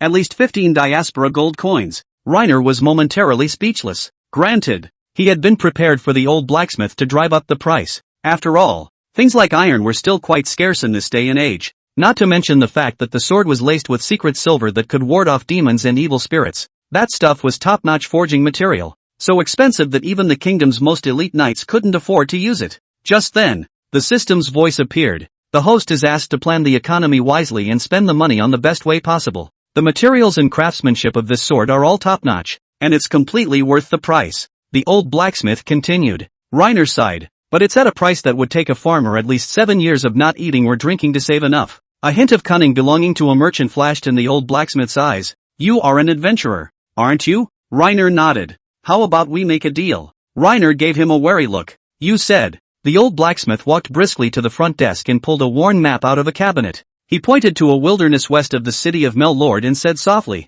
"There's a group of bandits hiding out in this area. Their leader is a bastard named Reynard. I'll give you that sword if you can capture him and bring him to me. How about that?" With that, the old blacksmith handed over Reynard's portrait, a classic villainous face with a beard, a scarred face, and one eye cut out. Reiner pocketed the portrait. "Is there a grudge between you?" The old blacksmith clenched his pale fists and said with great anger, "He killed my only son. Why not a bounty hunter? Looked, but nothing for months. The old blacksmith shook his head. Reiner pondered for a moment, then went on to ask, about how many of them are there? The old blacksmith shrugged. A few or a dozen. Who knows? As long as it's alive? Preferably alive. Dead, you need to bring me his head. The old blacksmith's gaze was grim. Reiner nodded. I'll try. Don't get your hopes up. Reiner was going to put the main line aside and do a side quest first. After all, the rewards given by the old blacksmith seemed to be even more generous than the systems. Walking over to the rack, he let Martina pick out another two-handed sword before pulling a gold coin from his pocket and handing it to the old blacksmith. Seeing Martina carrying her sword in her right hand without any pressure, Reiner always felt as if something was missing. You're holding the sword in one hand. Should you have a shield in your left hand then? Martina thought for a moment, then nodded softly. Reiner shelled out another 10 silver coins for a heraldic shield hanging on the wall. Once he had finished buying Martina's gear, Reiner looked aside to Nora again. She was crouching in front of a shelf, carefully selecting a flying knife. The two of them looked at each other. Should I talk to the owner? The flying dagger looks pretty good. With 3 silver coins for a set of flying daggers and only 6 for 2 sets, Lena didn't feel the need to be that frugal. It's a consumable item. Throw out a handful and if you don't get a chance to recycle it, it's gone. So naturally more is better. Just say what you need. Don't be shy. Nora scratched her face and lowered her voice. I'd like to buy some more flying daggers. Lena took out 6 silver coins and placed them on the table, then picked up 2 sets of flying daggers and stuffed them into her belt pouch. There were now 2 gold coins and some scattered copper coins left in his pocket. Reiner went back to the defense store to customize leather light armor for each of the 3. The artisan looked over at Reiner and couldn't help but tease. In all the time I've been in this business, this is the first time I've seen someone buy defense gear for their slaves, and their female slaves at that. After taking the measurements, you have to wait 3 days before you can come and pick it up. During this time, he wanted to go to the west side of the city to spy on the group of bandits and see if he could find a chance to slaughter them. With that thought, Reiner looked aside to Martina. How's your leg? It feels like her leg is almost healed and she was able to bounce along the way. Almost healed, Martina said with a grimace. Reiner nodded. Then behave yourself later. Chapter 12, Taking Robbers to the Reward. The city of Melod was not large, with only a small gate on the east side. Reiner exited the city and walked around the walls before reaching the patch of wilderness located to the west of the city. The place was covered with weeds taller than a man and there wasn't even a decent trail. There are usually hidden sentries next to the bandits' camp. They might be noticed by the bandits before they even got close. Nora, you go ahead and scout. Come back to me if anything happens. And be sure to be careful and put your wits about you. Nora nodded, pulling out her dagger and turning into the weeds. Martina looked over at Reiner and wondered, what about us? Wait, looking at the talent panel, Nora is undoubtedly the best of them for scouting. If they both followed along, they might even help. But after waiting for a while for Nora to return, Lena couldn't help but worry. It was a good thing Nora finally came back after half an hour. She had a few green leaves stuck on her head. I've searched all around and found no sign of the others. The bandits are probably hiding in that forest up ahead. Okay, you lead the way. Reiner followed Nora into the bushes. The 3 had probably walked a few hundred meters when Nora suddenly stopped in front of them. Someone's coming up ahead. Her ears perked up. She should have heard an unusual noise. Do you need me to grab him? He doesn't understand subhuman. And in a panic he might fight back. You'll learn from me. Reiner took a deep breath and began to teach the diaspora language on the spot. Be quiet. Something for you. Follow me. Nora learns it once and has a bit of an accent, but it's not hard to understand the meaning. If he dares to resist, just kill him. Understood. Nora drilled out again. Soon the grass not far away trembled. She returned again with her dagger stained with blood. He was dishonest. I killed him. It's okay. The trio continued to make their way through the weeds. Before she could get very far, Nora stopped again. Meanwhile in the distance came the call of another man. Turner, remember to buy some wine and come back. Do you hear me? Seeing no response, he shouted some more. Turner, don't play deaf and dumb for me. I'll kick your ass. Reina winked at Nora, who immediately drilled out of the room by heart. Within moments, Nora had the man back. He saw a few people with horrified faces, kneeling on the ground and kept begging for mercy. Don't hurt me. I'll say anything. The man was a bald ass with not a single hair on his face except his eyebrows, and was not Reynard. Reiner pulled out the portrait and showed it to him. Recognize this man up here? The man swept a glance and said evenly. Recognize. This is our chief. Where is your camp? Seeing the man's slight hesitation, Nora applied a slight amount of force and the dagger cut through the skin on his neck. Don't! The camp is in the woods up ahead. Let me go, please. Reiner glared at Nora. The man was immediately wiped out. The trio continued to feel their way towards the woods. After about a few hundred meters or so, Nora stopped again. Master, I hear them. I'm going to go ahead and scout around for a bit. You guys just wait here for me. Okay, be safe. Nora drilled out again. If the bandit leader was really killed this time, Nora would take the credit. This time he waited a long time for Nora to return, her face covered in blood. Injured? No. While scouting I tackled one of the dark sentries, and this is his blood. Nora wiped the blood from her face with her arm and continued. I only saw 15 bandits, including the man in the portrait. Renard? Nora nodded and responded. Aha. Are there any other secret sentries around here? Nora shook her head. I just saw one. Reiner took a deep breath and began to think. 15 people. You definitely can't beat them in a head-on hard fight. Nora, you assist us in the shadows. Kill as many as you can. And the two of us will draw their attention in front of them. Stay safe. You guys too. Nora burrowed out of the side. She looked furtive. Reiner turned back to Martina and whispered. Just follow me. You do whatever I do. Be smart. Understood. After waiting in place for a while, Reiner suddenly got up and headed in the direction of the woods. It was now evening and getting darker. It wasn't much farther before Reiner saw a fire blazing in the woods in the distance. That would be the camp that Nora had mentioned. Reiner continued on until he saw several bandits sitting around a campfire. One of the men was none other than Reynard, as the old blacksmith had called him. Reynard saw Reiner as well, but perhaps because of the bad lighting, he didn't get a good look at the face. Who? Lena put on a scowl and lowered her voice. I'm lost. Which direction is Melord in, please? Reynard pulled out his dagger from his waist and walked over with a few bandits. He had an impish grin on his face. Lost? Reiner hastily took a few steps back and shielded his round shield in front of him. I'm sorry. I didn't mean any harm. I just came to ask for directions. Reynard smiled without saying a word, keeping his eyes on Martina. Melord isn't far from here. Just keep heading east and you'll see it. Reynard stepped forward and put a hand on Reiner's shoulder. Just then, there was a scream from someone in the camp.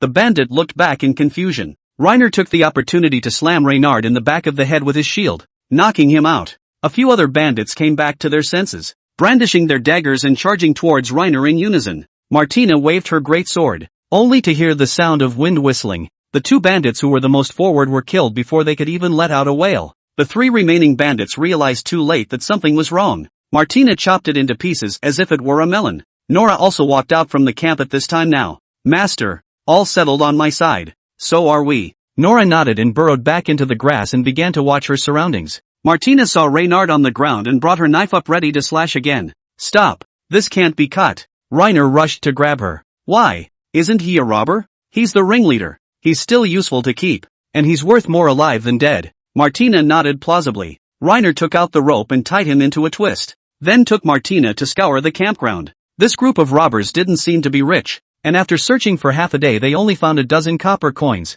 Seeing that it was getting late and it wasn't safe in the middle of nowhere, Reiner called Nora, picked up the still unconscious Reynard on his shoulders and left. Chapter 13, Can I touch your tail? Well. This is a misunderstanding. As long as you can release me, I will tell you the location of a large amount of treasure. Reynard had been trying to bribe Reiner since he woke up. Where? Tell me the location first. You'll have to let me go first, or how can I be sure you won't? Reiner turned toward Martina. Our friend talks a little too much. Help him get some sleep. With a muffled thud, Reynard passed out again. Reiner took it to the blacksmith store in the city. Even though it's only just evening, at this point they're all already closing the store and getting ready for a break. Reiner knocked hard on the door. After a long time, the old blacksmith finally opened the door. He shined a candlestick in Reiner's face, looking a little impatient. It's you? What's wrong? Reynard, I got you. Alive. The old blacksmith's body shook violently. He yanked Reynard by the hair and used a candlestick to get a closer look, then punched him, his mouth full of obscenities. He walked quickly back to the blacksmith store and lit all the candles in the store, then tied Reynard to a wooden chair. Shouldn't that sword, too, be honored? Of course, I'm a man of integrity. You guys wait for me for a while. I'm busy. Reiner watched as he brought out a whole bunch of tools. There are scythes and there are fire tongs. It should be very difficult for Reynard to survive the night. After waiting for a while, the old blacksmith finally dragged the wooden box out of the warehouse. What you want is right here. Lena opened it and looked at it, saw that the item was okay, and left after letting Martina take the sword. What happened next was none of his business. Passing the lighted tavern, Lena, who smelled bacon, suddenly remembered that she had to buy Nora some meat to supplement her nutrition. Lena went inside and bought a chicken that had already been processed and was ready to go back and treat Nora. If it weren't for the fact that customizing 3 sets of leather armor had drained his pockets, He would have had to buy a pound or two of bacon for Nora to go with it. By the time we got back to the village it was completely dark. The two beast-eared nymphs were covered in blood, and Lena demanded that they take a bath and eat only afterward. And he was roasting a chicken in front of the fireplace. As she grilled, Nora suddenly sat down next to him, her hair still wet. Her eyes were glued to the roasting chicken rolling in the fire, her mouth watering down the corners of her mouth. It smells so good. It's been a while since I've had meat. Reaching out, Lena pinched her cheek, wiped the drool. This was bought especially for you, and you'll be able to eat it soon. Thank you, master. Her eyes were still glued to the roasted chicken. Martina finished her shower too. She grabbed the wooden basin and splashed the dirty water over the door, then came over to look at it as well. Meat? Yeah. Do you eat meat? Martina shook her head. I prefer grains and vegetables. It seems the only way to treat her at the moment is with white bread. Let me see the wound on the leg. Martina stuck her leg out. Her wounds were almost healed, except the scabs hadn't come off yet. No more for you then. Get yourself 2 pieces of black bread from the kitchen and eat them. The jam is in the cupboard. Spread it yourself. Good. Martina ran off very happily, leaving Nora to sit by the fire with Lena and roast something. After a while, the chicken was done. Reiner removed it from the fireplace and placed it on the table. Nora, though she was craving it, never got her hands on it either. Just sat and watched quietly. Let's wait a bit before we eat. It's still too hot. Reiner looked into the kitchen and saw that Martina hadn't come out yet, so he reached out and stroked Nora's cat ears. Seeing that her ears were still wet, Reiner pulled a towel out of the cabinet and wiped her ears. Make sure you dry the water in your ears after your bath or you might get sick. Got it? Nora put her head down and responded softly. Well, I remember. When I was a child, only my mom and dad would wipe my ears. Master, he was so nice to me. It felt so warm. But why? She stared at the rotisserie chicken in front of her in deep thought and didn't come back to her senses until Lena set the bowl in front of her. Reiner tore off 2 grilled chicken thighs and put them in her bowl. Eat? Don't get any ideas. Nora nodded and took a big bite of the chicken into her mouth, devouring it. I could tell she had craved it. Eat slowly, don't choke. I bought 2. There's enough to go around. Soon, all that was left of the roasted chicken on the table was the rack. Reiner hadn't eaten meat in a long time either, and this was an extraordinarily flavorful meal. He secretly resolved that when he had money, he would not say that he would have big fish and meat all the time, but at least he would get to the level of clothing and food that he had before he traveled here. Just as he was thinking about the future, Nora suddenly stood up. Rest, master. I'll clean up. That would be a pleasure. Reiner flossed his teeth and sat at the table for a moment before heading to the pond to fetch a bucket of water and start bathing. After his shower he lay down on his bed, sleepiness quickly setting in, and Martina had long since fallen asleep in front of the fireplace with her great sword in her arms. Just as Reiner was about to cover up and go to sleep as well, a heartfelt voice drifted into Reiner's head. I don't think he's asleep yet, master. It's time for him to touch his ears. At the same time, Nora lowered her voice and called out in Reiner's ear. Master. Reina opened her eyes to see her crouched right next to the bed, eyeing it. What's wrong? Reiner asked knowingly, lying on his side. Touch the ears. Reiner patted the edge of the bed and Nora sat up naturally. The next step was a rubbing of her ears. Touching it, Nora suddenly let out a hard whimper. Ears are itchy. I sure don't like having my ears touched after all. Reiner slowed down as he heard her heartbeat. This is okay. Just keep it that way all the time. Ears feel kind of okay even after being touched for a long time. By the way, I should say thank you while I'm at it. Nora spoke suddenly. Thank you, master, for taking care of me. I really do. Can't talk about it. Cats are supposed to eat meat. I'll get you more meat in the future. Why would you be so nice to me? Why on earth? Could it be to my body? Master, can you not be angry when I ask you a question? You ask. Nora was suddenly silent. She seemed to be brewing. I can't believe I'm thinking this. It's like I'm tarnishing my master's good intentions. Shame on you. Nora. She mentally cursed herself over and over again, using almost all the hard words. What a lovely contrast. Reina looked at her cattail swaying from side to side and suddenly had other ideas. He asked in a serious voice. Nora, can I touch your tail?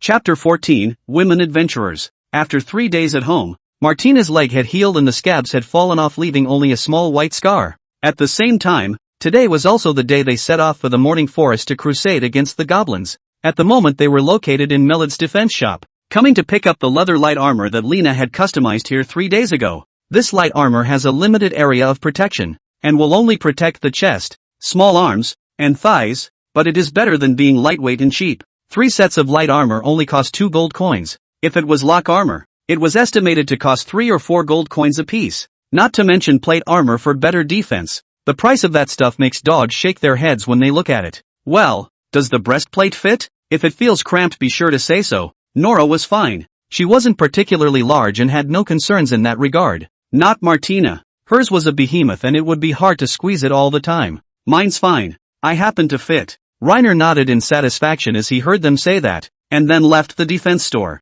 Passing through the square, Reiner sees Reynard hanging from the gallows. He died a gruesome death, with his hands and feet cut off, and the old blacksmith was talking enthusiastically to passers-by under the execution platform. Martina saw the old blacksmith, too, and then jabbed a finger at Lena. What's wrong? Pointing to the two-handed sword she carried behind her back, she asked, Lena, how much is this sword? It will make money to pay you back. 15 gold coins. How much is that? Martina blinked in confusion. She, like Nora, was completely illiterate and had little concept of numbers. Reiner said in a serious voice, the village we live in, all stuffed with black bread, is about right. When he had time in the future, he would make sure to teach the two beast-eared nymphs to read and write and do math. Otherwise it would be too difficult to communicate sometimes. At that thought, Lena glanced at Nora. The two of them just locked eyes. She looked away quickly as if she was very vain. Ever since that night when Lena had offered to pet her tail, she had become particularly screwed up, always thinking nonsense in her head.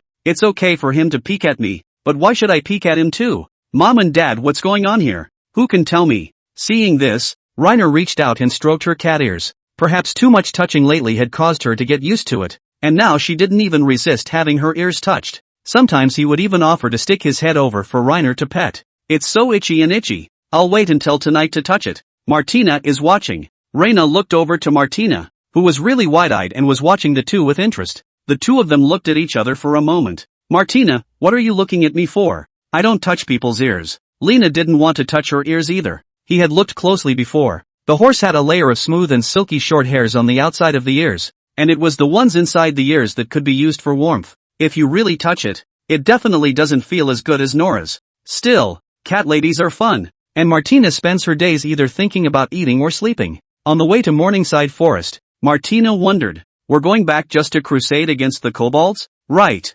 Reina remembered meeting Martina when she was fighting the kobolds. You're more experienced. Are these kobolds any good? Martina shook her head vigorously. It's not easy to deal with. Although they look short and skinny, but all of them are tricky. When they encounter an enemy that they can't win, they will beg for forgiveness first, and then sneak attack when they're not prepared. And they're very good at traps. So they must be careful. Reiner came here, most of all, to find out what was going on. If the risk factor was high, he would retreat and make other plans for the future. Do you know the exact location of their lair? Martina shook her head. I don't know. I hadn't heard rumors of escaping here for long before I ran into you guys. In that case it was better to take your time. Nora's detection was strong, so it shouldn't take much effort if you really wanted to find it. Just then, Nora, who was walking in front, pricked up her ears. Master, there's someone in front. Bandits? Reiner picked up his nail hammer and Martina drew her giant sword. Nora shook her head. Appears not. The trio continued on for a while, and Lena saw 24 middle-aged, burly men with various weapons. They were lined up in a long line, and led by the two knights at the head of the line. They were heading towards the morning forest. Lena noticed the female adventurer at the end of the group, who appeared to be the only female here. At the same time, the female adventurer also noticed Reiner. She first looked around and then said in a friendly manner, You are Mr. Reiner? You know me? Reiner looked her up and down. This blonde girl was wearing a dark brown corseted dress and looked to be only 17 or 18 years old. She was obviously well educated. Not only was she very elegant in her body, but her speech was also quite decent. Perhaps the daughter of some down-and-out nobleman. Lena had met her a few times when she took on quests at the Adventurers Guild, but hadn't interacted. The female adventurer nodded. Been noticing you for a while. You have a very special skin color, not like the rest of us. Reiner nodded, for he came from the Far East and was an inferno. The adventuress smiled and asked again, You're here on a crusade against kobolds? Reiner nodded and looked at the group of adventurers, suddenly a little worried that the quest was going to be taken away from them. Host, don't worry. As long as the goblin lair is cleared, the mission will be completed. The mission will not be taken away from you. However, certain achievements may not be activated. That's okay. He's not much of a collector anyway. It's fine to leave out some insignificant achievements. You guys too? Reiner asked rhetorically. Well, the other day a famous slave trader was killed by a kobold here. So the Lord issued a crusade bounty against the kobolds, and there were only 20 spots, and I was one of them. How's the payoff? It's quite generous. If the crusade is successful, there will be 10 silver coins each. She smiled, then extended her hand towards Reiner. I don't suppose you know my name yet? My name is Junis Baker. Reiner thought for a moment before extending his hand as well. Just call me Reiner. Junis looked over to Nora and Martina, who seemed to be particularly interested in the two subhumans. After observing for a moment, she turned toward Reiner and asked, Is this your slave? Yes. They have clear eyes. You must be very good to them.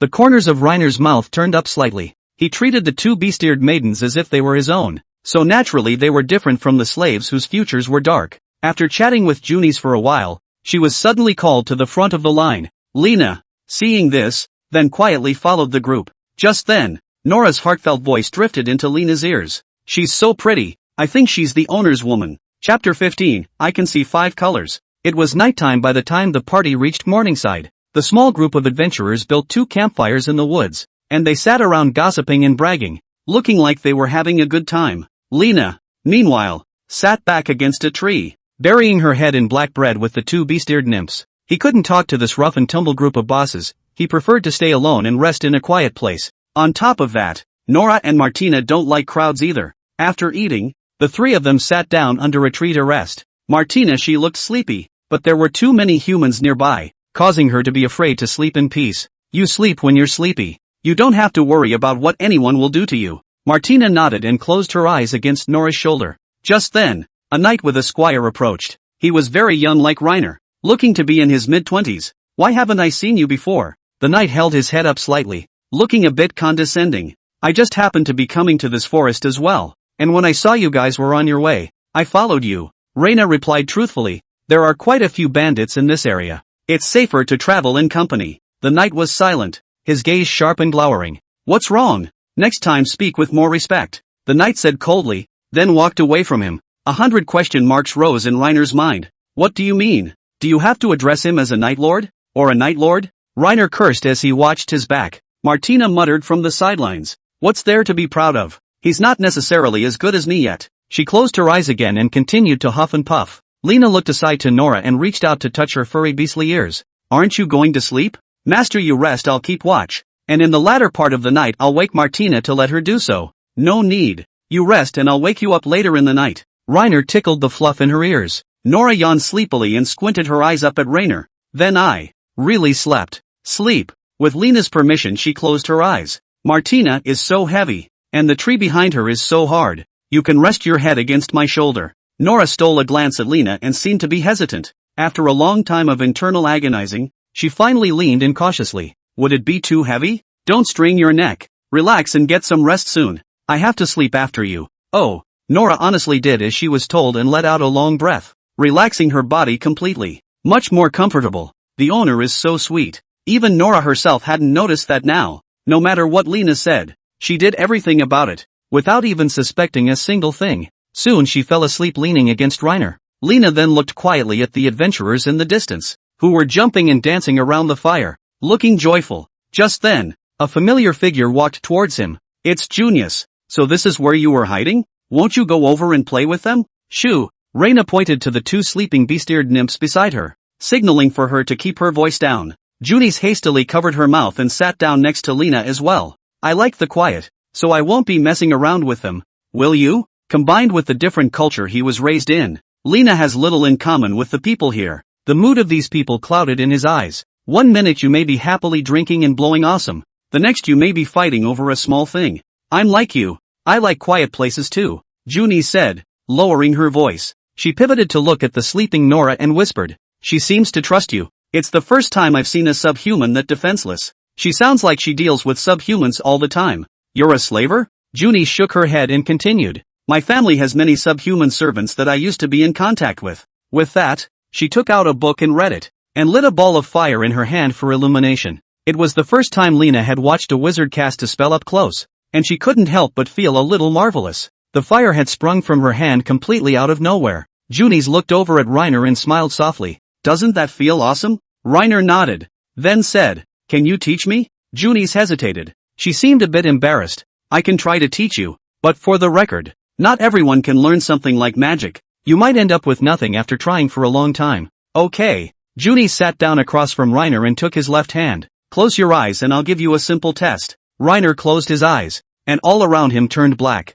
Junis whispered, "Don't be afraid. Calm your heart down and tell what you saw." "I've closed my eyes. What else can I see?" "Nothing." Junis laughed softly a few times. "You're a funny one. It's not for you to see with your eyes, but with your heart." Reiner was getting confused. Like a seasoned charlatan, Junis talked him out of his head. Just then, a giant crystal with crystal clarity miraculously appeared in the pitch-black line of sight. Reiner lifted his head up and gazed at the crystal, saying slowly, "I see. A crystal?" Junis' tone was tinged with joy. "You are lucky to have the talent to become a mage. That is called a magic crystal, is exactly what you will use to store your magic power in the future. His size determines the upper limit of the capacity. How big is it? It's hard to describe. It's like a mountain. I can't see the end. I don't know exactly how big it is," Reiner said in a serious voice. Junis was suddenly a bit puzzled. "Really? Some wizards' magic crystals are like an apple, and some wizards are like a big tree. But I've never heard of magic crystals as huge as mountains.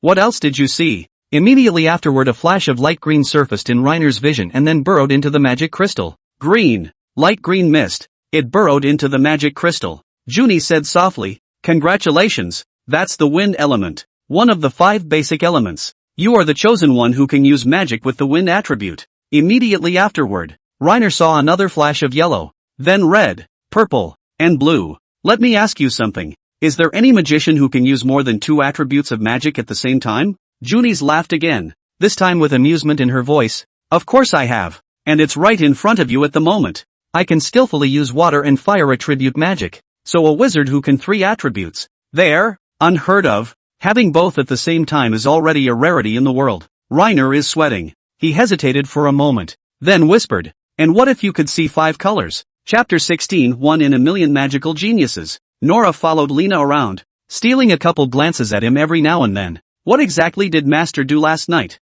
"It was already dawn when I woke up, and that human woman was with him the whole time." Reiner yawned, because he'd spent the night exploring magic with Junis. He hadn't done anything unseemly. At the same time, the system's voice appeared in his ears. "Congratulations to the host for activating the achievement, Enlightenment of Magic. So, does this achievement add up to anything?" "None. Seems like another inconsequential accomplishment." Reiner let his eyes look around. After last night's test, colorful elements always appeared in his vision. With the slightest physical contact, it will be inhaled directly into the body. Each time he absorbed it, the crystal in his spirit world would be added with a faint hint of color. Junis said it was a natural element, tied to releasing magic, probably something like a blue bar or something. However, the elements are not generalizable to each other, so they can only be counted as blue bars with 5 different attributes. Just then, Nora patted Reiner's shoulder and said softly, "Master, do you want to take a little nap? I see that you seem sleepy." "No, 1 night without sleep is nothing.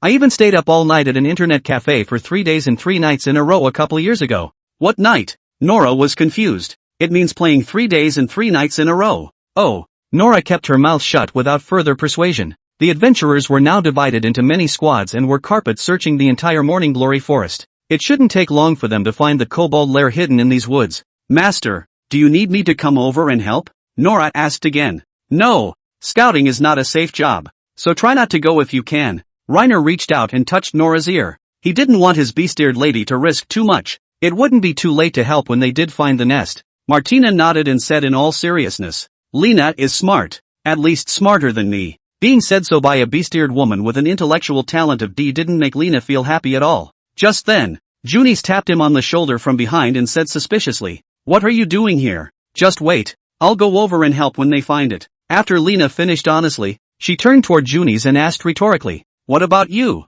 "Searching the lair isn't my mission. I'm only used if someone gets hurt." Junis hugged her staff and sat down under the tree, then dropped her head and started fishing. "Remember to call me before you go." "Okay." Reiner patted Nora and Martina on the shoulder. "Rest in place." After saying that, he sat down next to Junis and after brewing for a while, he cheekily asked, "Can you lend me your magic book?" Junis opened her eyes and without thinking, handed over the book in her arms. Books are valuable things in this world. Not to mention books that record magic. I don't know exactly how much it was, but it definitely wasn't cheap. Reiner stroked the rough, worn cover of the book and gently turned the first page. Junis just watched in silence. After a long time she asked softly, "Can you read?" "Of course. Not only can I read, I know many languages. After all, there is a system plug-in in the body. Meat do not understand something directly translated on the line. Junis suddenly said in other languages. What a beautiful day it is. Reiner replied in the same language. It's Rossignol, and it's sunny and really nice today. The kingdom of Rosnor is a neighboring country to Diest, and the distance between the two countries is not so great that the language is usually only spoken by the few inhabitants who live on the border. Reiner conversed with Junis again in several different languages, and she managed to get a few words right once in a while, but was silent most of the time. This one came hard and fast, and learner faked it. Junis had a face of admiration. I really didn't expect you to be proficient in so many languages besides subhuman. That's amazing. Reiner smiled awkwardly. Junis continued. When we go back this time, how about I be your magic teacher and you be my language teacher? You can if you have time. You can meet me at the Adventurers Guild if you have time. I'll be there most of the time. Okay. After completing the mission this time, he could take a short break for a few days with the 10 gold coins he earned. You can take that time to explore with her to explore. Junis was a well-mannered girl and Lena felt like she had a full life when she stayed with her. Reiner concentrated on his book while Junis concentrated on fishing. Just then, a heartfelt voice drifted into Reiner's ears. The owner was having such a good time talking to her. I envied them for having things to talk about with each other. Lena looked to Nora. The guy was hugging his knees and peeking at him. After 4 glances, she quickly looked away again, pretending she was busy. Damned! I'm disturbing the master. Reaching up, Lena rubbed her ear and continued to look down at her book. This grimoire only had records about fire attribute magic. Reiner glanced at the catalog and then started with the most basic of fireball spells. He brought his hand up and chanted a spell as he read,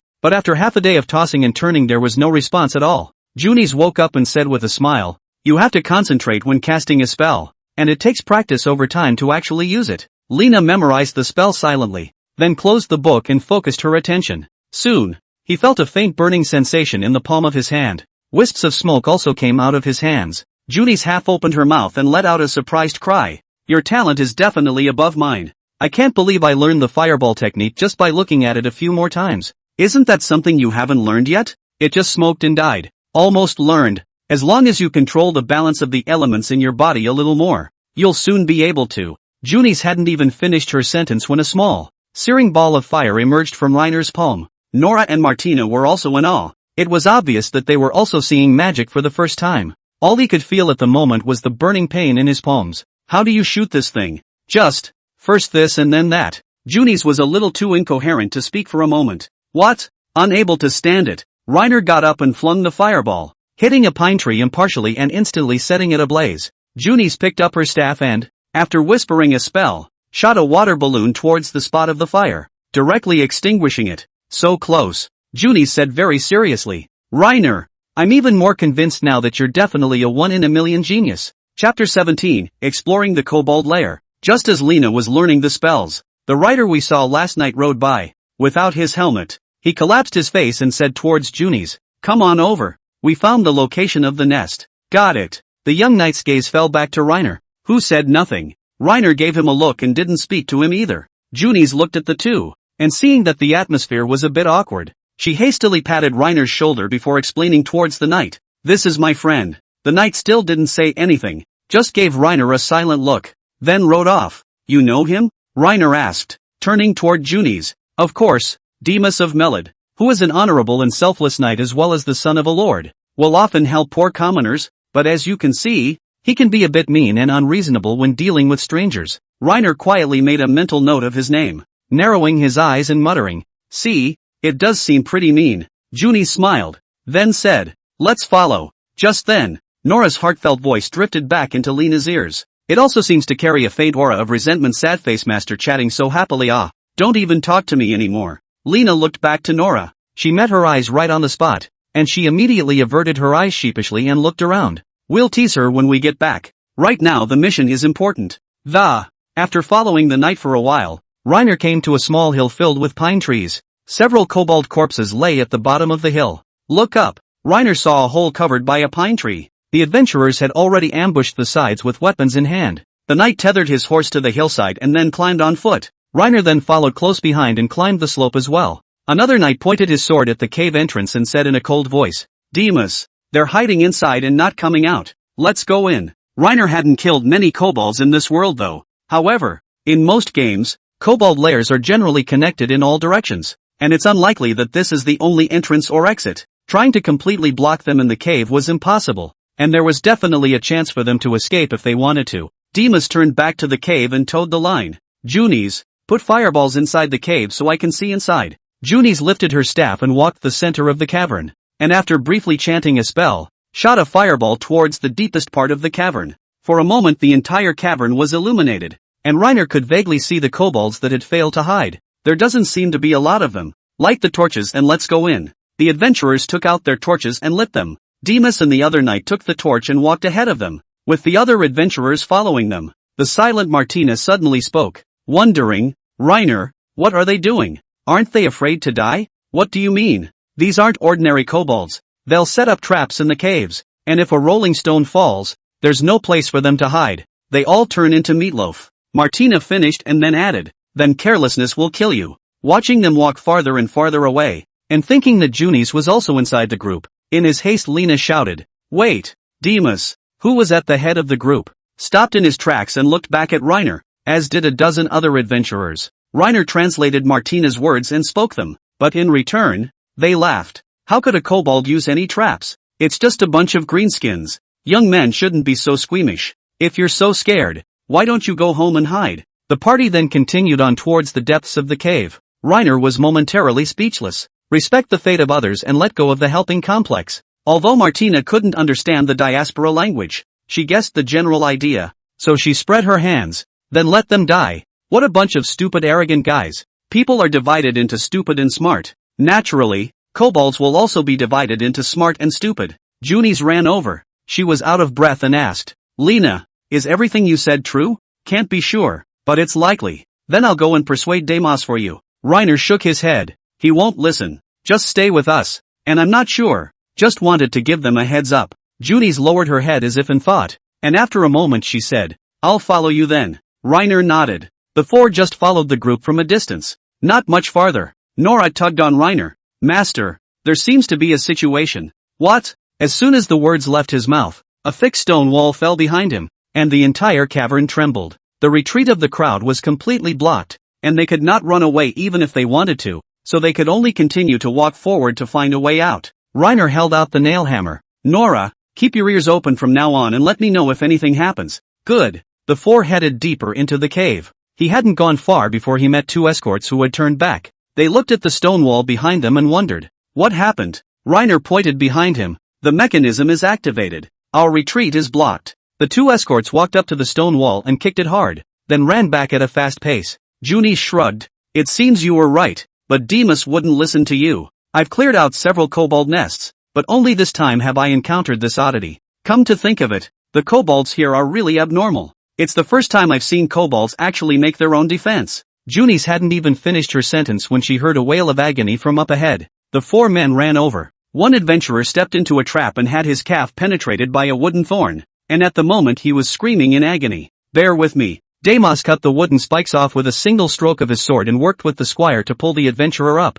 Junis took the initiative and stepped forward, pulling the wooden thorn out with force, followed by a stream of water gushing out of her hand and wrapping the wound. Soon, the torn calf actually stopped bleeding and gradually began to heal. It's healed, but you can only walk for a while or the wound will fall apart. Deemas told the wounded to stay behind and continued on with a group of adventurers. Reina and Martina and the girls were far behind them as well. The cave had so many traps that almost every time you went down the path there was news of someone getting hurt, and the group dwindled in numbers. Counting the two knights' escorts, there were now only about a dozen of them in their party who could move around, almost nearly half weakened by the various traps. Deemas, too, from his initial disbelief, gradually became more cautious. After another moment, a glimmer of light appeared in the depths of the cave. Chapter 18, The Hero Saves Beauty. The adventurers enter the room in turn. Reiner always had a sense of foreboding, and he looked up over his head, taking a closer look. I was afraid that once I entered the room later, I would be cut off directly by the falling stone wall.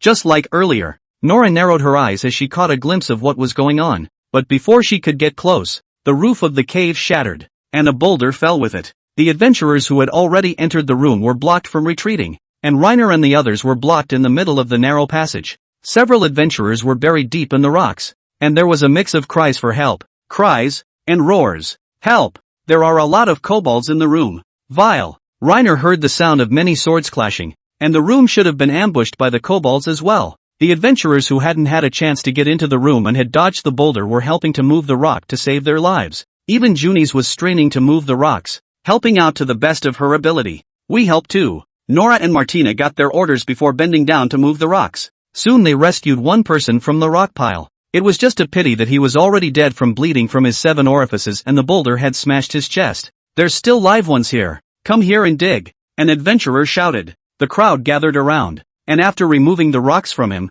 they yanked the man out in unison. The man was lucky that both his legs were broken by the rocks, but at least the man was alive. Junis healed him while Lena followed a few adventurers and continued to dig. Suddenly the ground shook a little and small debris rolled down. Reiner heard the adventurers in the room exclaim, "Holy cow! It's a big block. We won't last." Reiner asked at the top of his lungs, "What showed up? Hey, I don't know if it was too noisy in there or what," but no one answered him. After waiting a few seconds, Reiner heard Deimos yelling a morale boost from his end. A loud bang came immediately afterward. A few adventurers sped up their movements of carrying the rocks. They're not going to last much longer. We have to hurry. Pushing the ladder stone out of the way, light finally shone through. Several adventurers swarmed in, but quickly scrambled back in. Reiner glanced back at a few people before leading the trio in cautiously. Just as he stood still he saw corpses all over the place, human and kobold, all mixed together. Immediately afterward, he locked eyes with a pair of cloudy eyes. A giant kobold was standing in the center of the room,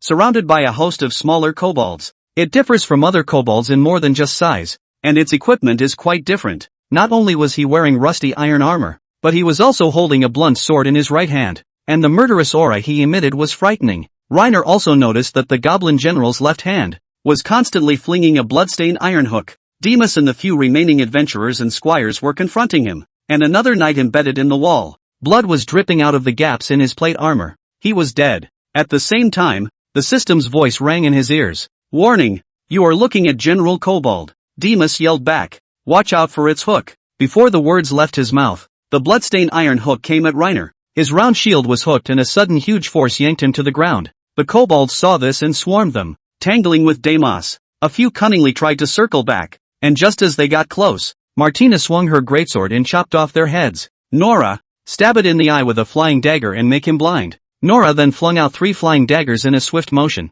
one of which pierced the goblin general's right eye, causing it to let out a roar of pain. Junis shot a fireball at it, but it didn't seem to have much effect on the thick-skinned goblin general. The scene was once again chaotic. "Martina, find a way to finish it." Just as soon as Reiner finished speaking, Martina was like a wild horse out of control, charging straight up. Nora, on the other hand, took her place and worked with Lena to clear out the kobolds trying to sneak around the back. Demas and the others were unstoppable with Martina's help and soon killed the goblin general. Just then, the goblin general lashed out, charging into the middle of the formation like a bison, wielding his machete and decapitating several adventurers one after another. "Ha!" Martina swung her greatsword and charged. She wasn't as big as the goblin general, but she was able to fight him back and forth. Clank! With another exchange the goblin general's machete was sliced off by Martina. Seeing that it was no match for Martina, it threw out its chain hook and wrapped it around her greatsword, angling it for a few seconds before throwing it straight out. Nora took the opportunity to throw 3 flying daggers,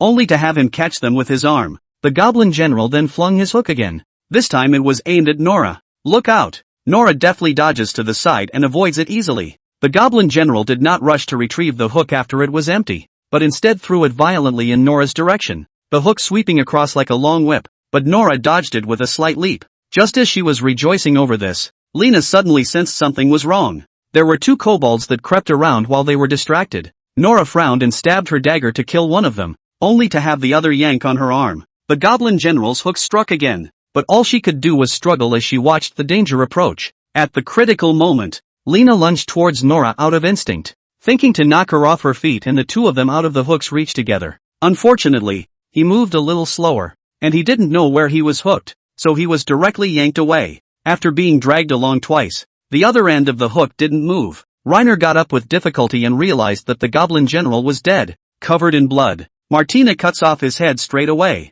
The other kobolds, seeing that the tide had turned, scattered in all directions through the various hidden doors. At the same time, Reiner felt a sharp pain. The hook that the goblin general had thrown out before he died was firmly impaled into his arm, and blood was currently dripping down the iron hook. A gray-headed Nora ran over. "Master, your hand." Martina came along at that moment, carrying the general's head as well, and she poked her head in and looked at it. Then said, "Would you like me to remove the hook for you? Pulling it out makes the blood flow faster. Just wait for Junis to come over and let her take care of it." Nora turned and was about to go to Junis. Reina hastily tugged her to her feet with her intact left hand. "Just wait for her to get here. Someone's hurt worse than me." After a while Junis finally came over. "Bear with me." She ripped the iron hook off so hard it hurt that Reiner barely took a breath, but soon he felt the pain ease. "The bleeding has stopped and the wound is healing, but you can't move around for 3 days or it could fall apart at any time." "Got it." Junis got up and ran toward the other wounded. Just then,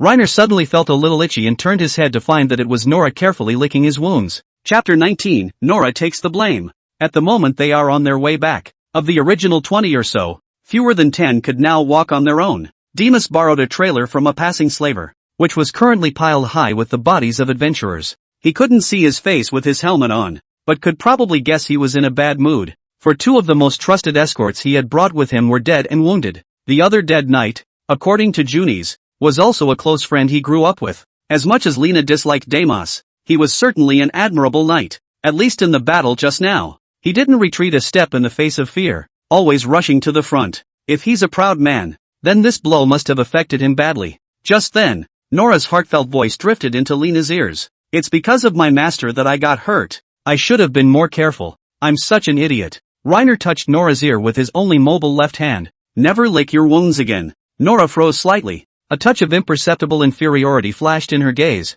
"I'm sorry. This is what my mom taught me. She said if you get hurt you can lick your wounds. It will heal faster. She would do this when I got hurt when I was a kid. I'm subhuman. It's only natural that my master would dislike it. It's me being stupid." "What?" Lena had no idea what she was rambling on about in her head. He just felt it was too unsanitary to lick the wound with all the dirt and blood on it. How did it turn into a dislike for her? Pure slander. "I just feel like there's dirt on it. And you're going to get sick if you lick it like that and eat all the dirt in your stomach." Nora blinked, her deep blue eyes especially nice. "It's okay, master. I'll throw up." Turns out it didn't bother me. I was overthinking it. Reiner rubbed her beastly ears again. Just then, Martina, not knowing what to expect, suddenly squatted down in front of him. "Lena, do you want me to carry you? I'm not hurting my leg." "No." Reiner refused. I could tell Martina was happy now. A series of heartbeats went to Lena's ears. "This sword is so good. If mom and dad were alive and saw me take down such a big guy, they'd be proud of me." Just then, Junis came up from the tail end of the group. She was panting with exhaustion, her cheeks bloodless. Treating the injured consumed a lot of her energy, and she was on the verge of wasting away. "It's finally over. This time it's been pretty grueling. I'll be sure to take some time off when I get back." Junis came around to Reiner's right side and asked with concern, "Does your hand still hurt? Let me help you heal it again. Come on." Just as Junis continued to help Lena heal, Nora's sultry heartfelt voice drifted over. "This woman, just now, waited so long for her to come over, making the master bleed a lot for nothing." Lena looked to Nora. She frowned slightly, seemingly angry. It's all understandable. After all, there were quite a few people who were much more seriously injured than Lerner at the time. He only had his arm penetrated by an iron hook, and it hurt. Yes, but it was more than half a star better compared to those adventurers with broken arms and legs. "Thank you," Lena said. Junis smiled. "Small potatoes." The crowd walked from day to night and finally returned to the city of Melod. Reiner felt drained. He was already too lazy to go back to the village and planned to just stay at the inn in town for the day and wait until tomorrow to go home. After saying a brief goodbye to Junis he left the group. Within a few steps, a male voice came from behind him. "Lena." Looking back, he realized it was Demas. He rode on his horse, looking down at Reiner. "What can I do for you?" Demas tossed a bag of money over. "Here's your share." Reiner glanced at the bag and realized that it was all filled with copper coins, with the occasional silver coin visible. "I didn't go to the Adventurers Guild to pick up a quest. I just stopped by to do a favor." He tossed the money back. A missed mission was a missed mission, and Reiner didn't want to take advantage of that. Demas tossed the money over again. "Take it. You didn't put in much effort. Also, I apologize for my rudeness at the time." Then he didn't give Reiner a chance to refuse, turned on his horse and rode away. As he walked away he turned back and said, "Reiner, I owe you a favor." With that, he walked away without looking back. Reina looked to Nora and shrugged. He went to the tavern and bought 2 smoked chickens before taking the beast-eared ladies to the center of town to find an inn to rest. Looking at the small, Spartan, dungeon-like room, Lena somewhat wondered if she had ordered a deluxe double room, especially the pillows covered with mold. Hygiene environment is worrying. He was worried about waking up with a few mushrooms growing on his head. Reiner went downstairs to ask the innkeeper about it, but he overheard a large pass-through that slept 7 or 8 people, and he decidedly abandoned the idea. His room was indeed a paradise in comparison. Reiner sat down at the table and pulled out the brown bread and smoked chicken. Martina was self-conscious enough to run and eat while Nora sat on the bed with her knees wrapped around her and watched the two. Sorry about the past. I'm not eligible to eat today. Reiner was momentarily speechless. He had no intention of blaming over Nora. Why don't you come over and eat? Nora shook her head. I'm not hungry. Master, you guys eat. Reiner put down the dark bread in his hand. Yeah? Look me in the eye and say that again. Nora and Lena locked eyes, but soon she averted her eyes sheepishly. I hurt my hand and need someone to feed me. Martina blinked and looked up at him. Reina gave her a hasty wink to stay out of it. Nora understood and walked quickly toward him. I'll feed. She sliced the brown bread thinly and fed it to Lena, slice by slice. She then yanked off a smoked chicken leg and brought it to Lena's mouth.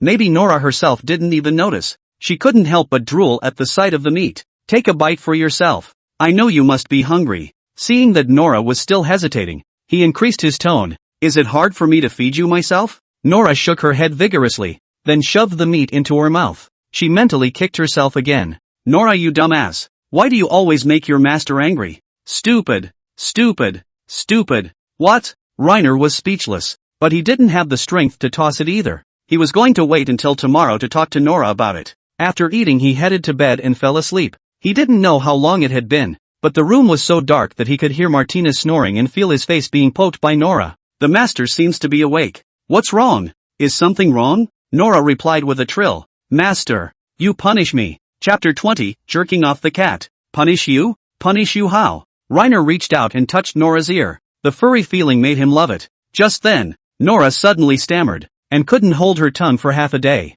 But her heartfelt words drifted into Reiner's ears. Touch my tail. Lena hemmed and hawed and said along with her heart. I have an idea. How about you let touch the tail? Who knew Nora would smoothly decline? No. Reiner was confused. You agree in your heart, but not in your mouth? Is this the legendary mouth is too big for the body? Left brain and right brain fighting? Soon. A few more heartfelt words drifted into Reiner's ears. Nora felt a pang of chagrin at the moment. How could I refuse? Nora, have you lost your mind? It clearly wasn't that stupid before. Watching her guiltily beat herself up over something like this made Lena feel a little funny. He took the opportunity to say in a serious manner, if you agree, how can you call it a punishment? Sit on my bed and honestly stick out your cat tail. Well, Nora sat resignedly on the edge of the bed. Her black tail was as elusive as a shadow in the darkness. Lena, by the light of the moon, saw her chance to strike decisively, always catching her on her tail. Ah! Nora shrieked, looking at Reiner in pity. You can only touch and not tug,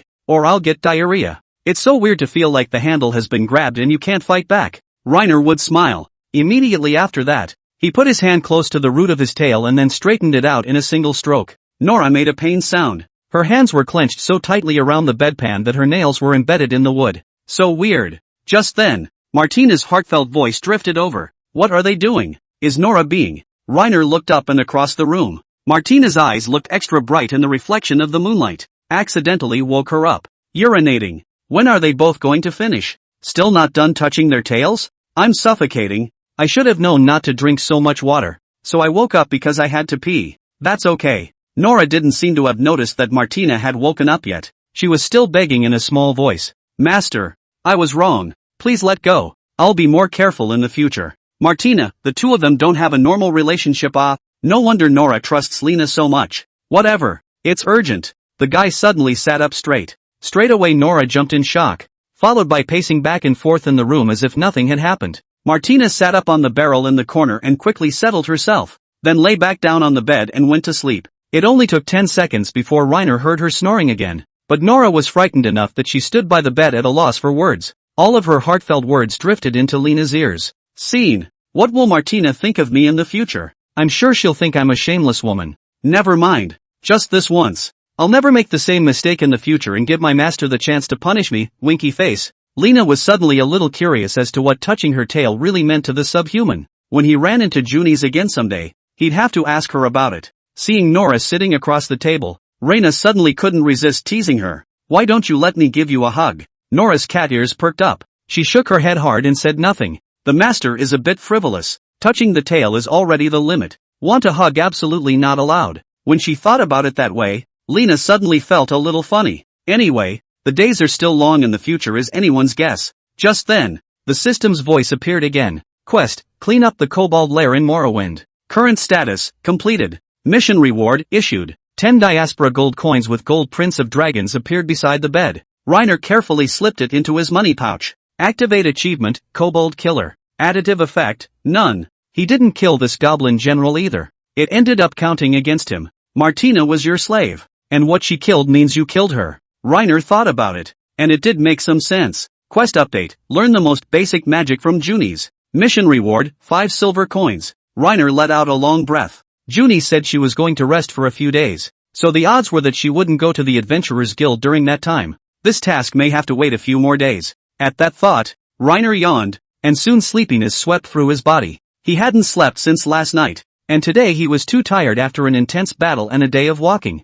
Closing his eyes shut, he soon drifted off into a deep sleep. In the morning Lena got up and went to the market to get a few things to take Nora home to recuperate for a few days. As he was preparing to leave Melod, he suddenly remembered the Adventurers Guild to take his chances. The guild was cold today, with basically no adventurers in sight. Reiner looked around and quickly spotted Junis sitting alone in the corner. She was stroking the white cat in her arms so carefully that she didn't notice Lena approaching. Aren't you taking a break these days? Why are you still at the Adventurers Guild? Junis looked up at Reiner and said softly, as long as you don't take a commission task even if it's a break. You came to see me in order to learn magic? The white cat in her arms fled on 2 legs, burrowing into a distant pile of debris. Yes, you teach me magic and I'll teach you the languages of other countries. Don't we have a deal? Reiner said in a serious manner. Wanting to complete the mission was just one aspect. On the other hand, it was because he felt that he was indeed a bit too weak right now, and had to improve his strength. Exercising the physical body alone is too slow and has a low ceiling.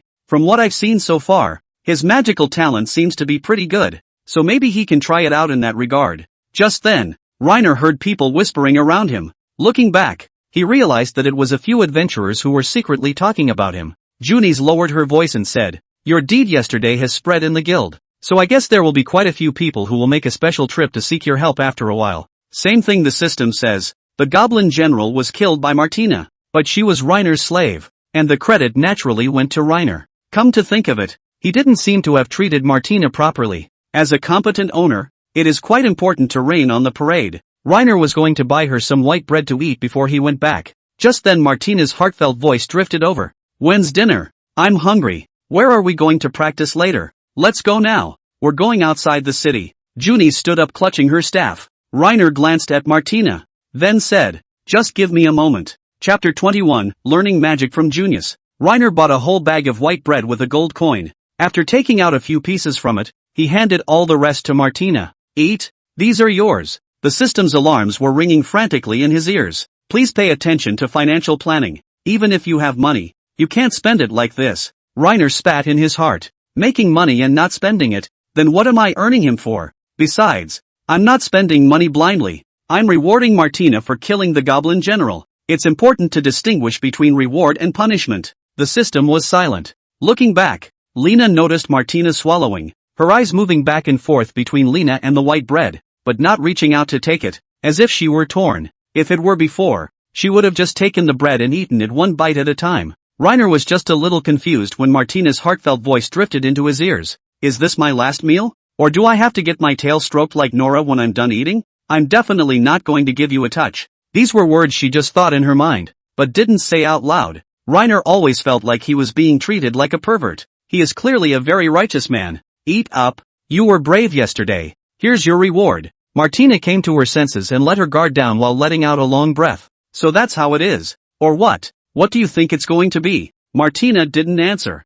but her face reddened. "I'm the one being nasty." She unzipped the bag and pulled out the white bread and took small bites, stealing glances at Lena every now and then. So much white bread should be expensive. And Lena has spent so much more for me that the day of redemption has become farther away. Lena gave her a look and gave 2 pieces of white bread to each of Nora and Junis, and the 4 of them ate as they walked. Junis took a bite and looked at the white bread and said, "It's been a long time since I've had white bread. It's delicious." Reiner looked over at her, suddenly a little curious. "Instead of white bread, what would you normally eat?" Junis shrugged. "Stewed peas or black bread. And if I had the money I'd make some gumbo." Reiner was slightly stunned that these were basically civilian food. And Junis doesn't look like a civilian. What's wrong?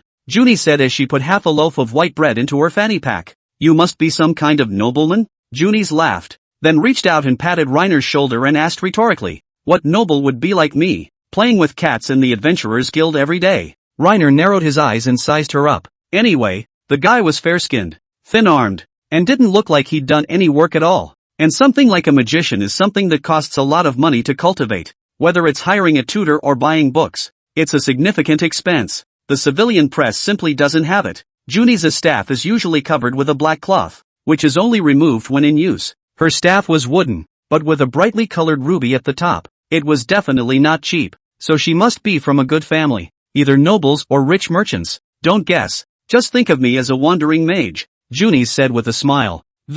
Soon several people arrived outside of Mellord. Junis found a clearing, and then took out the spell book she had brought with her. She handed it to Reiner. Look, if there's anything you don't know how to do, just ask me directly. I have another water attribute spell book at home. If you have time tomorrow, I'll bring that with me. Alright, I'll still come to the Adventurers Guild to find you in the morning. Reiner nodded, then looked at it seriously. And Nora and Martina were on a free-for-all. The two beast-eared ladies seemed to be chatting about something funny, and Martina couldn't stop laughing. No wonder they trust you so much, Junis said suddenly as she followed Reiner's line of sight. What's wrong? Lena, you're not quite like normal people. I thought no one but me would give white bread to a subhuman. Junis laughed. You fed white bread to subhumans too? You're in an unusual position. Junis came over to Reiner and said mysteriously, are you really curious about who I am? Kind of curious. Reina glanced at her, then said, just tell me straight out. I won't tell. Alright, I'll tell you. Junis sighed and said somewhat helplessly,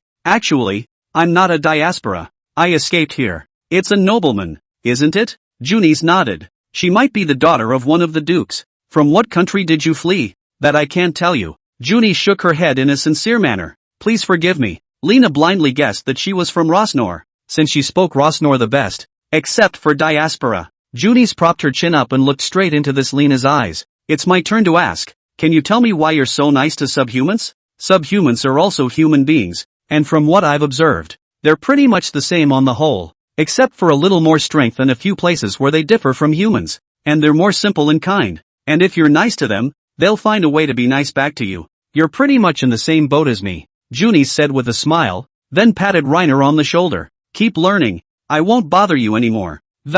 Learning magic from Junis in the morning. Lena finally learned how to release the fireball spell, and in the afternoon, he began to teach Junis the languages of other countries. She learns very carefully and remembers things extraordinarily quickly. It doesn't take her half an hour to memorize 20 words. Watching her mime off the words in their entirety, Lena said by way of emotion, you're a fast learner. At this rate, it won't take you long to pick up the Ball-Night language. Reiner never passed English. He would often be caught memorizing vocabulary words and was a regular visitor to the English teacher's office. Junis narrowed her eyes. You're a fast learner of magic too. I was completely clueless about learning other countries' languages before, and got yelled at by my teacher a lot, before I got the hang of it later, and picked it up instantly. Reiner sighed. If it wasn't for the system giving him the language switching function, he would have probably starved to death the first week he crossed over. That's pretty impressive too. You know at least a dozen languages, right? If you don't want to be an adventurer someday, you can make a lot of money by becoming a teacher.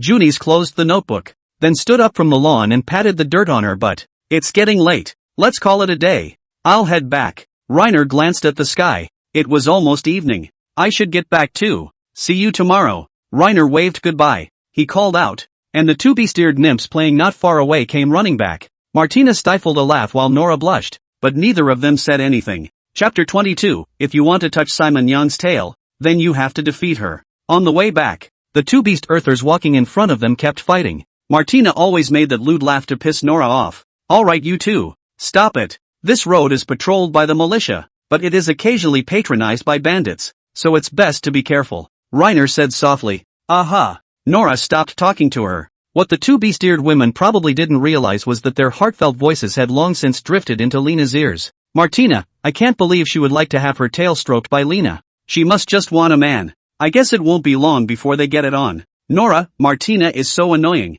I clearly didn't mean it that way. Deliberately misleading me to say the wrong thing. Go back and make this guy look good. Reiner surmised from this. 80% of the time Martina saw Nora getting her tail stroked last night and then used it to flirt with Nora.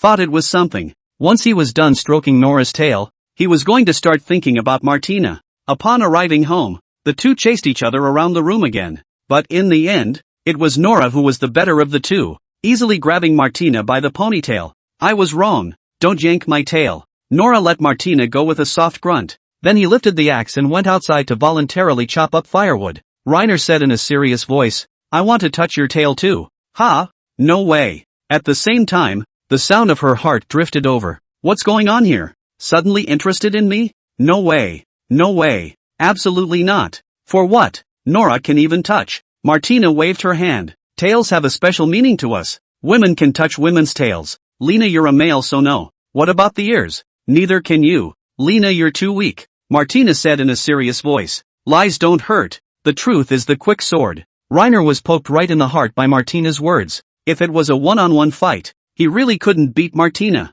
Then I'll use the power of the pact directly. Martina hurriedly covered her ears. If you can beat me, I will willingly let you touch your ears. Tail is also fine. But you can't force me. Let's be reasonable. When you agreed to work for you, you didn't say you wanted to have your tail stroked. A real man would never go back on his word. So Lena, just beat me and I'll give you a touch. Reiner thought about her behavior yesterday. Martina can grab a kobold by the neck and throw it like a sandbag to knock down a large group of kobolds. This monster strength. Trying to beat her? It would be nice not to be tortured by her. But if he waited until he learned magic, then it really wasn't certain who would lose or win. That's what you said. If I beat you in the future, the tail can be touched all at once, right? Martina nodded confidently. Of course. I'm a person who keeps her promises. As long as you can beat me, I'll promise you whatever you want from now on. Humph. There's no way you can beat me. Fighting humans with my bare hands, I can beat at least 20 of them in one breath. That's what you said. That's right. I'll never go back on my word, Martina said in a serious voice, and she managed to stir Lena's desire to win. When we win, Martina, there will be nothing for her to do.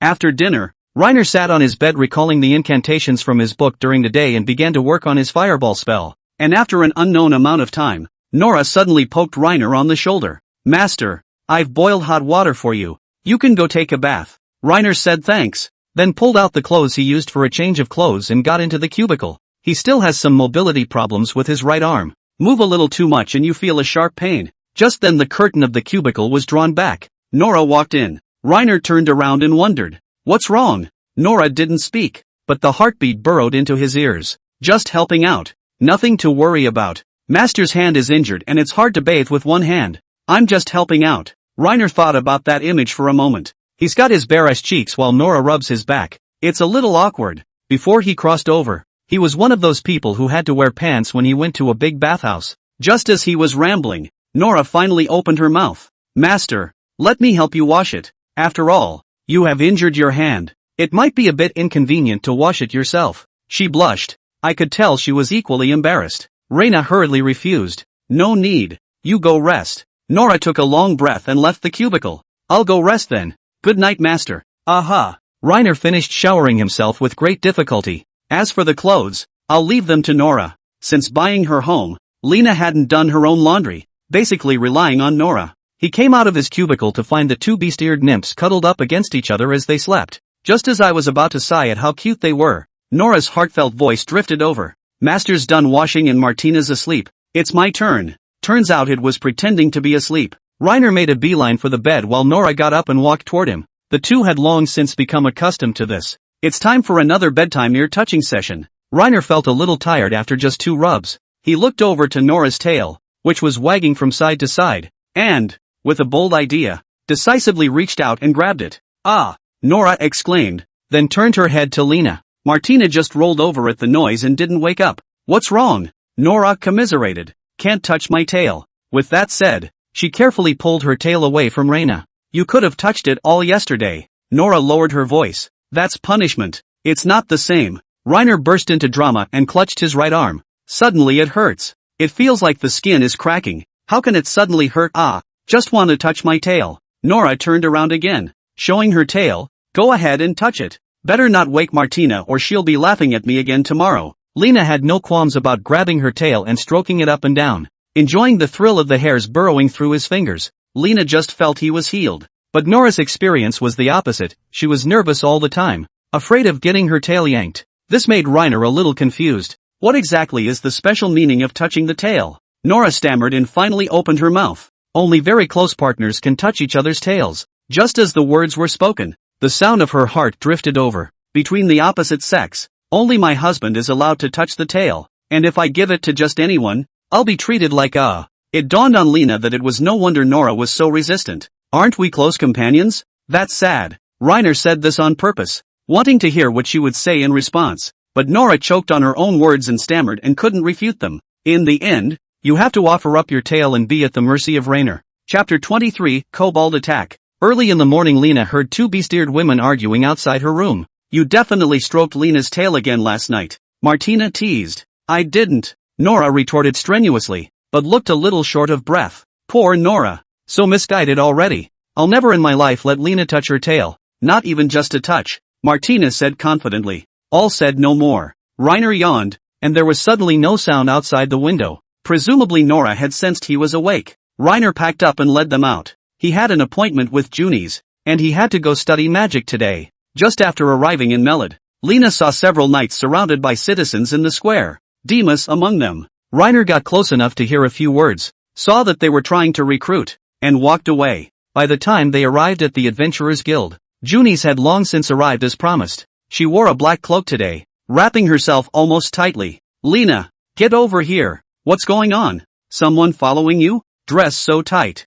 Junis blinked and looked down at her dress in realization. You mean this? I was just feeling a little tired today and I just didn't have anything to wear, so I put this on. By the way, business with you. Reiner nodded. I heard that several villages outside the city were attacked by kobolds last night. Those kobolds are still coming from the Morning Forest. The Lord is recruiting troops and preparing to completely turn that forest upside down. Should we go there as well? As soon as he heard that he was going to fight kobolds again, resistance was written all over Lena's face. I thought you said you were going to take a few days off, and yeah, hearing you say that I suddenly don't want to go over there. Junis let out a long sigh. Most of all, after the last time, I feel that crusading kobolds are still a bit dangerous. Not only are they numerous, but they all wear defense gear, so if you run into the leader, you might risk losing your life. Junis nodded. That's right, it's too dangerous. Those aren't ordinary kobolds. The effort and income are not proportional at all. Come on, let's continue to study outside the city.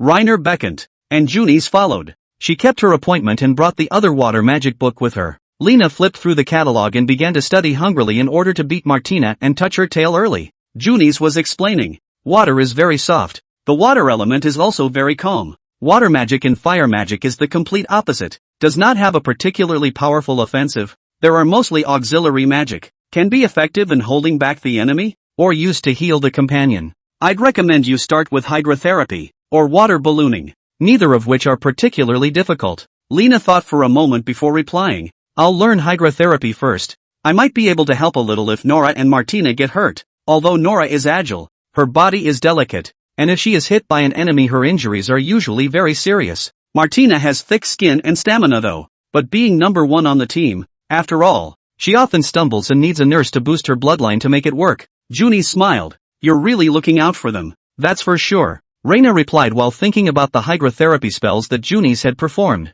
It felt like the magic was a bit of a cockamamie in the middle of a heated battle. After all, the enemy can't stand still and watch you crouch down to heal your teammates. Is there any water magic that can heal a companion from a distance? Junis nodded. Of course there is, but it's particularly complicated and very magic draining. Consuming magic? That doesn't matter. Reiner's magic crystals were as massive as mountain peaks, and the blue bar must be incredibly thick in the future as well. These days he would absorb the various natural elements around him whenever he had the chance, and he wasn't worried about consumption at all. Can I just learn that magic you were talking about? Junis suddenly laughed, as if she had thought of something happy, and only after a long time did she shake her head. No, you have to start learning from the basics before you can do that. Reiner shrugged. In that case, take it one step at a time. Junis handed over the spellbook and flipped it to the page on water healing spells. It's just like learning fireball magic. You memorize the incantation first, and then think about releasing it after you've memorized it. She stood up suddenly,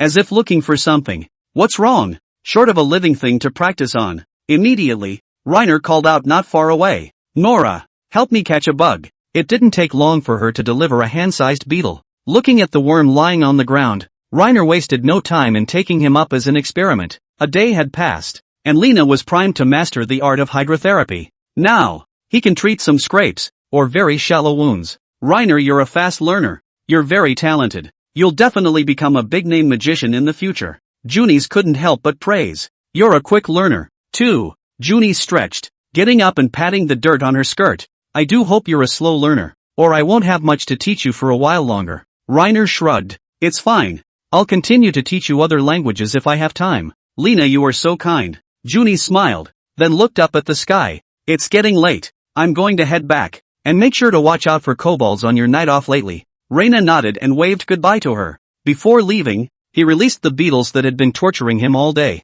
Just then, the system's voice appeared. Quest, learn the basics of magic from Junis. Current status, completed. Mission reward, issued. He put 5 silver coins into his money pouch. Mission update, trigger a hidden mission and complete it. Mission reward, unknown. Reiner was a little freaked out that it was a hidden quest again. The lack of a clear goal left him feeling a bit lost. Just this, the system's voice came back. Recommended course of action. 1. Spend the night at the hotel in Melod. 2. Go home and rest as usual. 3. In situ camping. Reiner fell into deep thought and decisively chose the second item.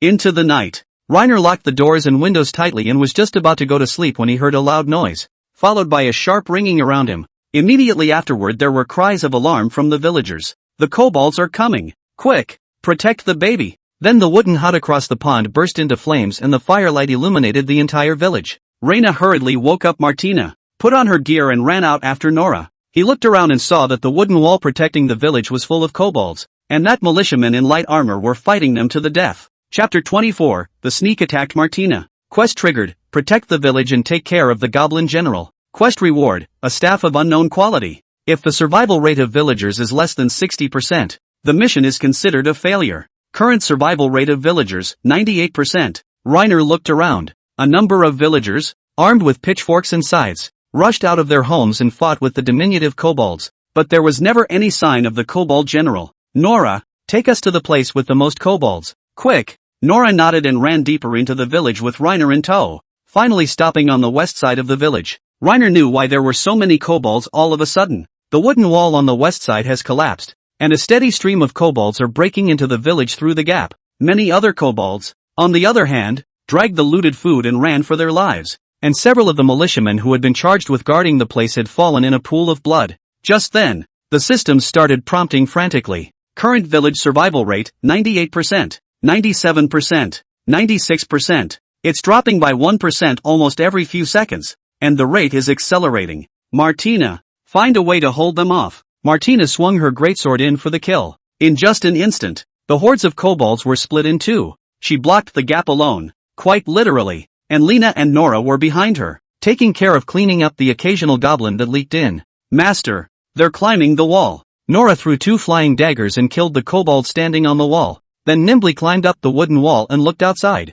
Oh my god, they've built ladders outside and they're all climbing up. Perhaps it was because the gap was blocked by Martina that they took another route. He looked over at the wooden wall with a sudden flash of inspiration. Lena whispered a spell and made a succession of fireball spells towards the wooden wall, quickly setting it ablaze. Only tens of seconds had passed before the wooden wall protecting this side of the village burst into flames and was still spreading in all directions, and the view brightened. It was the only thing he could do at the moment to protect the village. For a while, there were wails of kobolds all around, and a faint smell of charring hung in the air. Martina, back off. Reiner set the fallen walls ablaze as well. The flames made the kobolds outside no longer dare to approach. They're holding the area for now. The rate of villager casualties also continued to slow, finally stopping at 76%. Reiner walked over to Martina and asked, "How's it going? Hurt?" She shook her head vigorously. "I can hack it all day. Then let's go support the rest." Reiner felt a twinge of surprise when he finished. "Where's General Goblin? How come we haven't seen it?"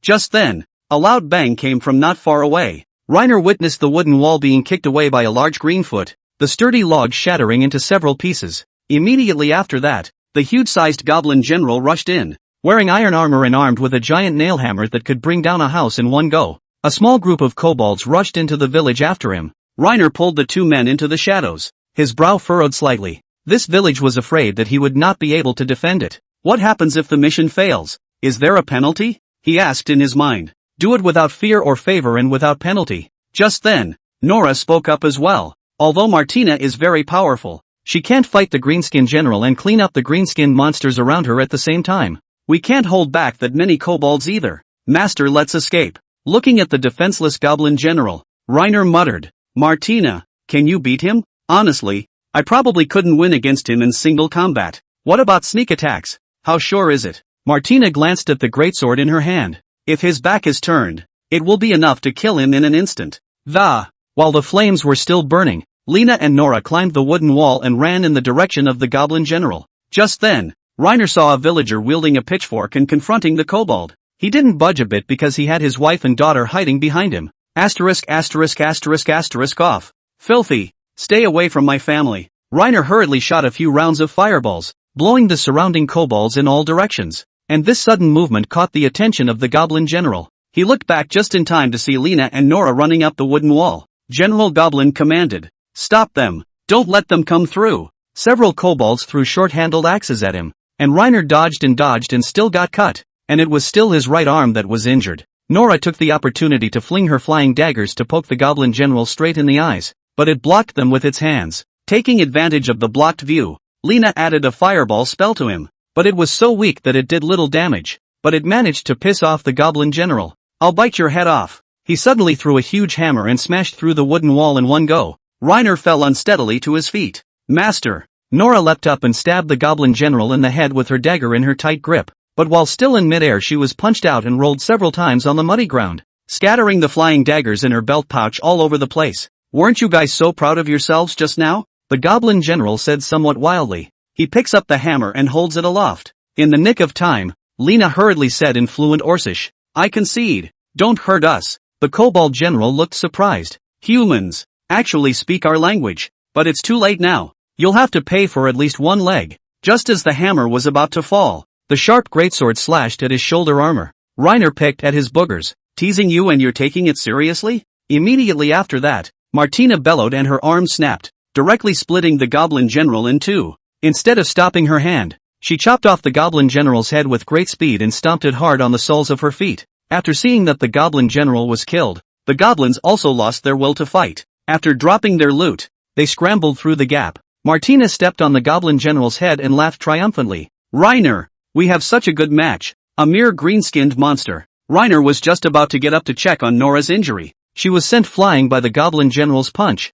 and now she's on the ground, motionless, so she must be particularly injured. Just then, Lena's afterglow caught another glimpse of the gaping hole, where a kobold had drawn a full bowstring and was aiming it at Martina. "Danger! Ha!" An arrow shot through the leather breastplate and pierced directly into her left breast. Chapter 25, Sleeping with a Cat Lady All Night. That green-skinned monster ran so fast, she was gone by the time I chased her out. If I meet, next time I'll. A blessing in misfortune. Martina opens the champagne at halftime, only to have a kobold sneak up and shoot her. Luckily, she was protected by her breastplate and was majestic enough to successfully block the blow. Her first reaction after being hit by an arrow was not to cry out in pain, but to charge out with her greatsword. Trying to cut down the kobold that had sneaked up on her was just plain wrong. Nora, on the other hand, was only bruised, and she fainted for a moment before sitting up on her own, seemingly unharmed. "How is your injury, master?" "It's not a deep cut. I can heal it myself." Reiner stroked her head,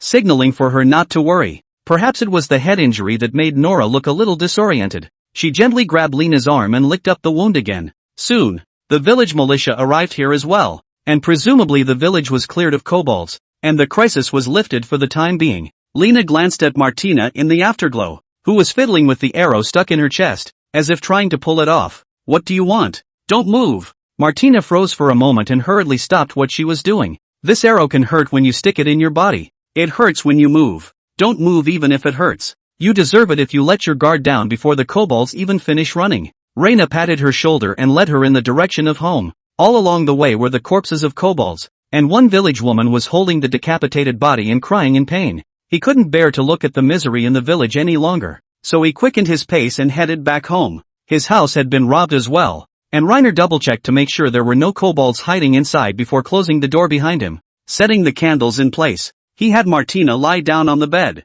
then carefully picked up the breastplate and removed it by following the holes. Nice guy. Not to mention, those two piles of fat were quite useful, actually blocking the fatal arrow for her. Looking at Martina's wound, he fell back into deep thought. Martina is brave but gets hurt too easily. It would be nice to get her a more powerful set of armor. Reiner shook his head. Let's not ramble on for a while. Healing is important. He took out the holy water he had obtained from the previous quest and put it aside for a rainy day. If the arrow was pulled out later and she was bleeding heavily, then she would simply be treated with holy water. If the bleeding isn't too bad, then just help her with hydrotherapy. By the way, I'm practicing with her. But Lena had just taken out her dagger and was about to cut the cloth she had wrapped around her chest when Martina grabbed her. Wary, she asked. What are you doing? Nonsense. What else can I do but help you heal? Are you going to let this arrow stay stuck in your body? Martina was silent, her eyes staring straight at Reiner. Wouldn't that be a sight for sore eyes? I can't imagine that this guy is actually shy.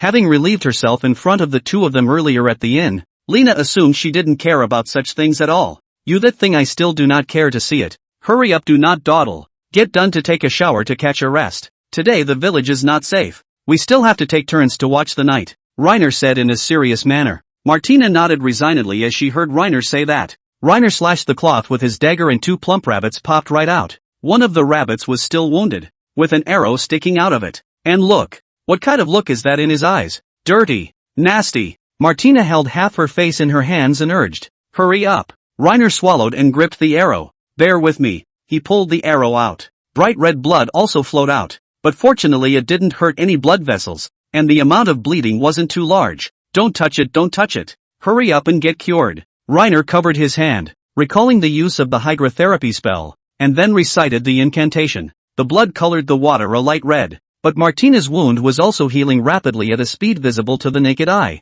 and in the end only a small slit remained. Get it done and try not to touch the wound for a few days. Martina sat up sharply as she went to the cabinet and rummaged around, quickly pulling out a white cloth. Don't wrap it. Let it relax for a few days. When the wound is completely healed, you can wrap it as much as you want. Reiner looked at it and couldn't help but add, by the way, wrapping it affects development. It always grows out of it. It's better if it doesn't grow big. What does this thing need to be so big for? It's a pain in the ass. Martina's tone was unpleasant. Reina noticed that her face seemed to be red. Shame on you. Nora is definitely going to take the opportunity to taunt me tomorrow. You're covered in blood. Go take a shower then get some rest. You're on guard duty for the rest of the night. Got it. Martina put her clothes back on, then carried the bucket of water and headed out. Lena looked aside to Nora and reached out to touch her head. How's it going? Still hard? Well, he hit me in the head then, but it's okay. I'll just take a break. Reina opened her system to look at her status bar.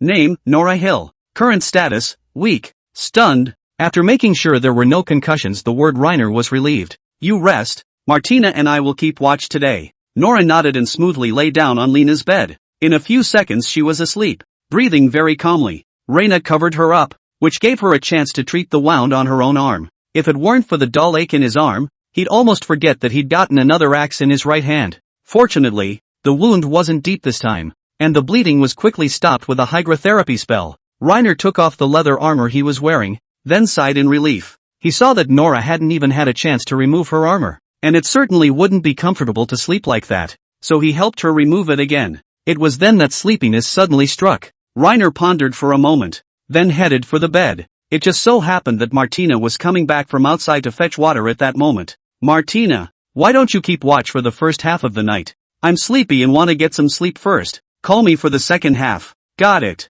It was a relief to get a reply Lena to lie down. A cold wind blew through the window, and Lena suddenly felt a little chilly, so she got under the covers as well. Looking at this defenseless sleeping face of Nora, he suddenly had the urge to hug her. Just as he was about to do so, Nora's body twitched slightly, then moved a little closer to Reiner and held him close. What? Just as Lena was wondering, Nora let out an adorable whimper. Maybe she was feeling cold too, so she came up for air. Reiner held her carefully as well. It was only after feeling it carefully that she realized that Nora's body was actually so slender, like a weak grass. She also smelled faintly of sweat, which for some reason was just reassuring. Lerner's sleepy eyelids are barely open. Chapter 26, Obtaining an Exclusive Staff. In the morning, just as Lena opened her eyes, she saw Martina sitting at the foot of her bed. She'd obviously been up all night and had faint dark circles under her eyes. She smiled meaningfully when she saw Reina wake up, and then her heart drifted over. Finally awake. Nora is hugging me really tight.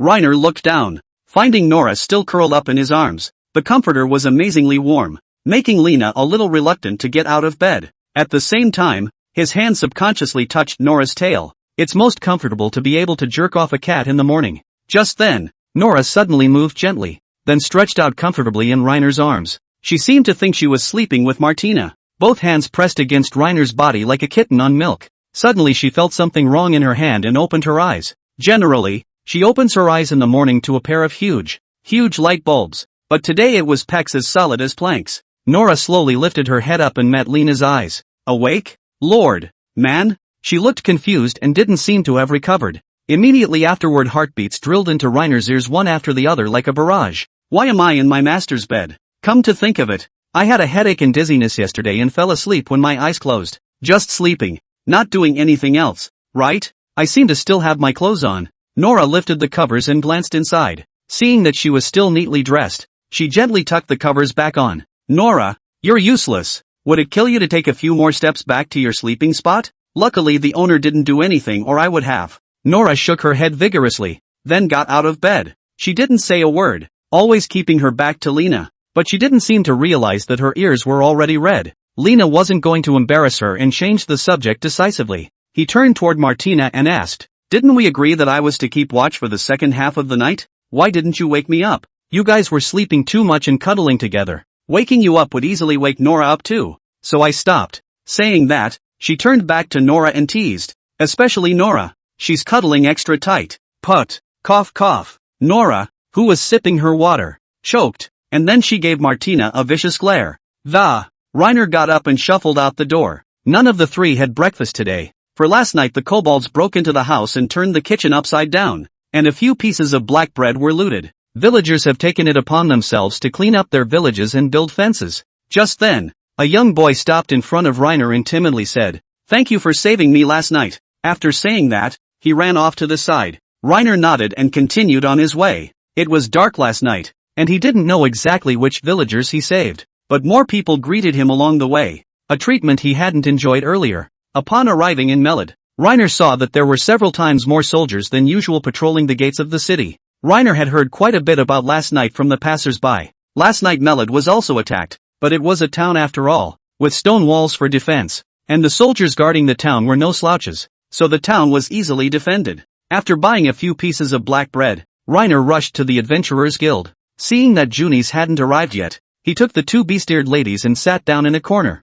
munching on his black bread. Among the adventurers coming and going, a familiar figure soon appeared. Junis is here. Her hair was a bit disheveled and she seemed to have just woken up from a nap. It's been a long time. The kobolds invaded the town last night, and a number of city defense soldiers were injured, and it was late when I went back to rest, so I overslept a bit. Sorry. It's okay, let's get out of town. The two of them once again headed to the clearing outside of town, ready to begin their studies. And Martina, because she didn't get enough sleep last night, she headed to the floor and started sleeping. Just as Junis looked down for a book, the system's voice floated in Reiner's ears. Mission accomplished. Mission rewards are being drawn. A few seconds later, the system's voice sounded again. Ding! The reward has been issued. Just when everyone wasn't paying attention to Reiner, a heavy metal staff appeared out of nowhere in his left hand. There was also a crimson spiral gem floating at the top of the staff, which was both special and punctuated by the fact that he gave the entire staff the look and feel of a divine artifact. In an instant, Reiner felt the magic in his body stirring and surging one by one towards the staff. Soon the grip of the staff glowed red. Identification complete. Staff name, Manic Red Dragon's Breath. Introduction built by the most famous dwarf craftsman in the ancient times. The fire magic stone at the top of the staff seals the soul of the red dragon, which has an extremely powerful bonus to fire magic. Note, the real staff was destroyed thousands of years ago. This staff is a replica, but it can be utilized to its full strength. The quality of this staff is legendary. Reiner's eyes widened. I was just about to marvel at the generosity of the system when I heard it again. Quest update, kill the goblin tyrant. Quest reward, 15 diaspora gold coins. Reiner sucked in a cool breath. The goblin tyrant should be a lord-level monster. It's never easy to deal with. After all, the three of them, even dealing with a goblin general is so laborious, let alone any goblin tyrant. Junis lifted her head up, and for a moment her eyes were drawn to the staff. She was surprised. Wait, what is this? My staff, Reiner replied with a grin. Junis looked closer, then marveled. Goodness, this must have cost a fortune. Where did you get it? Lena smiled and replied. Secret. Junis then marveled a few times and then asked, can I touch it? Could be. as if she had seen a treasure. Junis moved closer for a closer look, fiddling with the ruby floating at the top. If I'm not mistaken, the material of this grip should be fine gold, right? Not only is it indestructible and has a strong magical affinity, but most crucially, just a small piece of it is worth a lot of money. Jesus, where the hell did you get that? Still a secret. The corners of Reiner's mouth curved up slightly. Junis couldn't get enough of the staff, and then asked, a little embarrassed, can I try it out? Could be. With permission. She carefully picked up the staff, then chanted a spell towards the clearing in the distance. Immediately after that, a ball of fire coalesced at the top of the staff and was still changing colors. Junis's laughter was a little excited, only for the fireball to suddenly go out. Chapter 27, What do you want from me? Strange. What's going on with this staff? Junis wondered. She kept trying to cast the simplest of fireball spells, only to end up failing again and again. The fireballs had clearly coalesced at the top, yet they went out at every last moment. Several failures in a row were wearing out her patience. This staff keeps drawing my magic and can't release any magic. Whether it's water or fire magic, it's all the same. Just then, the red dragon's breath suddenly flew up, as if it possessed a life of its own as it flew through the air. Lena and Junis looked at each other, neither of them understanding what was going on. Nora, on the other hand, looked up at the staff with her head held high and let out a gasp. Awesome. After a few minutes, the staff, as if tired, resettled next to Reiner and tapped him on the head with the jewel at the top. Junis' eyes widened in disbelief. This staff of yours actually has a mind of its own. He will recognize his master. No wonder I couldn't make magic just now. It's because he wouldn't let me use it. To test her suspicions, Reiner grabbed the red dragon's breath and chanted a spell towards the clearing in the distance. As the last word was spoken, a searing ball of fire was instantly generated at the tip of the staff, and with the injection of magic, this fireball became bigger and bigger. It ended up blasting into the grass in the distance at a very high speed. Boom! Startled awake, Martina sat up violently as she screamed out in panic. What's happening? After the loud bang, a searing hot airflow came immediately afterward. Reiner opened his eyes against the heat to see that an additional swirl of flame had actually appeared in the grass in the distance, dissipating within half a minute, and that area, within 40 meters, was completely turned into a scorched earth. Night is awesome. Junis had watched in awe. Even Reiner himself was particularly surprised. According to the settings of certain games, the staff did increase the power of the mage's skills, but this power increase was too terrible. If he could have possessed this staff last night, I'm afraid that the Goblin General would have been nothing more than a one-trick pony, and it wouldn't have been Nora and Martina's turn to get hurt. With the staff's power, the Goblin Tyrant he might even be able to hold with ease. Just then, Nora poked Lena in the thigh and pointed in the direction of the city. Reiner turned his head to see two knights coming in their direction. Looks like he accidentally started a riot. The lead knight stopped his horse beside Reiner and asked in a somewhat scolding tone, "What are you doing? Did you cause the explosion just now? The warhorses have all gotten spooked and are rampaging through the city." Junis stepped forward and spoke. "Honorable Knight-sama, we are researching extremely powerful magic for use in dealing with the goblin invasion." Then the knight slightly froze. His tone eased a lot. "I see, but as a knight, I have the responsibility to protect the safety of every civilian. Your behavior is too reckless. I cannot let you continue to study here." Junis nodded. "We know." Reiner stood silently listening to them. Junis was obviously better at dealing with this kind of thing than he was. Just then, a familiar voice reached Reiner's ears. "Adney, you go back first. Let me take care of it." The other knight is Demas. Even though he hadn't seen him in days, Lena remembered his voice. "I'll leave it to you then." Knight Adney returned to the city.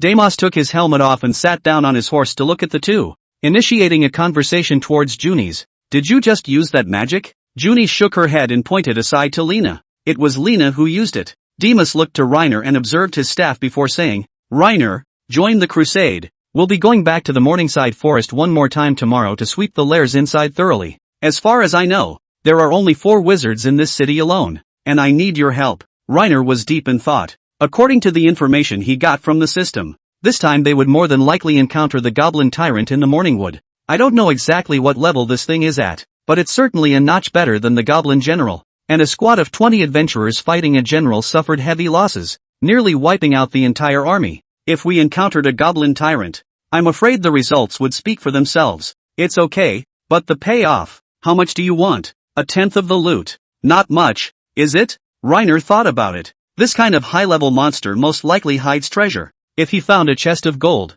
even if it was just 1/10 of it, he would be directly clothed for the rest of his life. Demas agreed decisively. "Then it's a deal. early tomorrow morning. We'll gather at the city gates and head towards the morning forest. Got it. Demas took another look at Reiner's staff and instructed. Don't use that kind of dangerous magic for now. Save your magic and use it to greet the kobolds tomorrow. With that he left this. Junis laughed, then looked over at Reiner. Honestly, I thought you'd Leonize me, but I didn't realize it was only a tenth of the loot. Reiner froze, not understanding what she meant by that. Ha! The loot that can be scavenged from the kobolds is nothing more than some rusty daggers or wooden rods, and if it's better, there might be leather or iron armor. 1/10 of the loot isn't worth much money, probably just a few gold coins in total. Junis explained. No treasure? Junis laughed. Lena, you're so funny. Kobolds only know how to eat, drink, sleep, and reproduce. All their activities revolve around those three things. If there is really any treasure, it'll probably be bacon looted from some villager's house. Reiner, lies don't hurt. The truth is the quick sword. No wonder Demas agreed so quickly. Video games do a lot of harm. After a moment of silence, he reassured himself. It's okay, consider it a good deed. I'm a kind man. Junis nodded and said in subhuman. You are indeed a kind man. Your two subhuman companions must think so. Nora nodded. And at some point Martina lay down on the grass and fell asleep again. Just then, Nora's heartfelt voice drifted back in. Of course my master is kind. Not only does he give me nice clothes to wear, but he also feeds me every day. He's the best human that's ever treated me. Bar none. Reiner looked down at Nora. The guy was thinking of something messed up again. Why would you be so nice to me? What exactly is the master trying to figure out about me? Chapter 28, Traveling to the Morning Forest again. As usual, Reiner was home on time by early evening. Only today was a little different than usual. Many cleaned vegetables, of which carrots and cabbages were the most numerous, stood in front of his hut. Lena looked around and noticed a couple of kids hiding behind a tree in front of the house. Among them was the little boy who came to say thank you this morning. He is very shy and hides when he meets Lena's eyes. The inhabitants of this world actually give off a feeling of sometimes toughness and sometimes simplicity. Reiner thanked him. Thank you. A couple of kids smiled coyly, then ran off. Lena greeted Martina and Nora as they carried the vegetables into the house. Things like vegetables were extremely perishable, and the markets over here generally saw very few green vegetables. Most farmers grew their own and ate them, and Lena rarely got to eat them. Looks like we can make our own stew for dinner tonight. At night's rest, Reiner had just gotten under the covers when something cold touched his thigh. Lifting the covers to see that the breath of the red dragon was actually under the covers. I told you how I couldn't find you. What are you doing under my covers? If you want to sleep you can go sleep on the weapons rack. Red Dragon's breath stood up. It knocked Lena hard on the head, then flew over to the fireplace. Reina had just warmed up her comforter when she felt Nora coming over. Looking back, the guy was really standing by the bed. The two of them don't communicate much, but they are very much in sync. Nora scowled and Lena touched her ear. Touching it, he inadvertently touched her shoulder. So cold. It's getting colder now. You must wear more clothes when you go out. You're small and not resistant to the cold. Nora nodded, remaining silent, but the heartbeat drifted into Reiner's ears. Why be so nice to me Why do you care so much about me? Why can't figure it out. Reiner patted the side of the bed. It's cold out there. Want to get under the covers and touch it? It's warm. Nora flinched slightly and shook her head vigorously.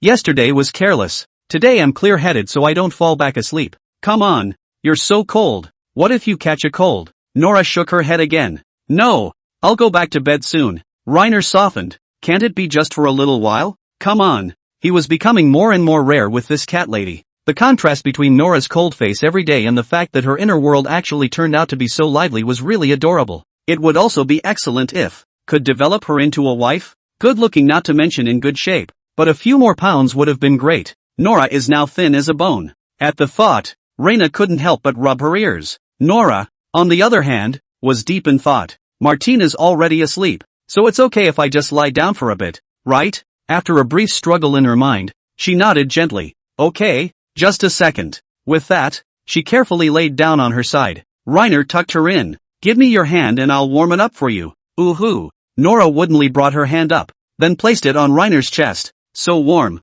but the two remained apart under the covers. After a while, Nora didn't seem to be afraid to get too close, so she rolled over and moved out of the way. Seeing the kitten in her arms run away, Lena braced herself and gently propped Nora's stomach and brought her back up. What's the point of being so far away? Stay close. The guy wasn't struggling much, but his mind had exploded. Master, his hand is on my stomach. What does he want? For some reason, Nora's body temperature went up all of a sudden. Reina just held her gently, feeling the softness of her body. Not bad for a cat lady, just cuddling is healing. Ah! What to do? Martina save me. It was just a pity that Martina, who had been treated as Nora's savior, was sleeping like a dead pig at the moment. After lying down for a long time, Nora opened her mouth. Master, it's getting late, I should go back to bed. Her voice was smaller than a mosquito. Reiner shook his head and said cheekily, I'm cold, let me hold you a little longer. You can't lick after a girl, but you have to have thick skin.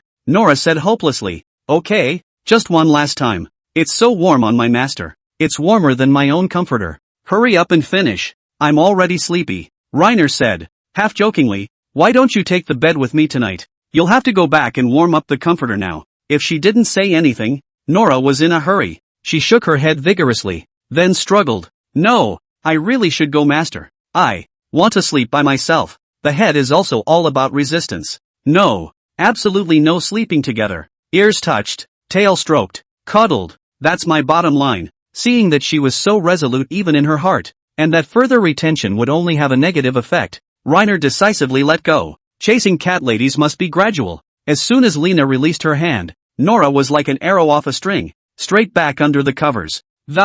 Nora didn't sleep a wink. She'd been rambling, and Lena stayed up with her all night, eavesdropping on her in bed all night. Reiner's words had a small effect on her. What on earth does Master want? He asked me to sleep in the bed with him. Is it hard to think that way about me? Impossible. Master said he doesn't like my kind of body. Even if he did, he'd like Martina. She has the best body. It's hard to believe that it's just to take me to relieve my boredom? No way. Master is not that kind of person. Reiner yawned. He was a little sleepy from listening to it all night. If he hadn't promised Deimos that he would go to the morning forest together to crush the kobolds, he was afraid that he would have already started sleeping. With that thought in mind, he sat up from his bed, woke Martina up, and left after a brief packing session. Upon reaching the gates of Melid City, Reiner saw a group of about 200 men. There were militiamen, adventurers, and even a few ruffians in the area. And dozens of knights rode up in front of this motley crew, seemingly conversing about something. Reiner locked eyes with one of the knights, who gave a slight nod. Although he couldn't see his face with the helmet on, he guessed it was mostly Deimos. Just as Reiner was standing in line with nothing to do, a pair of hands yanked him over. It's Junis, she said with a smile on her face. Lena, let's get together. I don't know many people here. I'm going to have to ask you to help take care of them. Reiner didn't expect her to come. I thought we were going to take a few days off. After thinking about it, I decided to come over. After all, you are here, and I have no acquaintances here alone and idle. Just as the two were chatting away, Nora's heartfelt voice drifted in again. Nora, you really are a fool. Even if the master was really horny, he would only go to a human. How could he possibly go to a subhuman like you? Don't be so naive. Chapter 29, The Cunning Goblin. On the road following the group to Morning Glory, Lena often heard Nora's heartfelt voice drifting in as she chatted with Junis. What on earth does it mean that my master wants to cuddle me to sleep? I could tell that last night's words had bothered her quite a bit. All the way down the road, she had been rambling,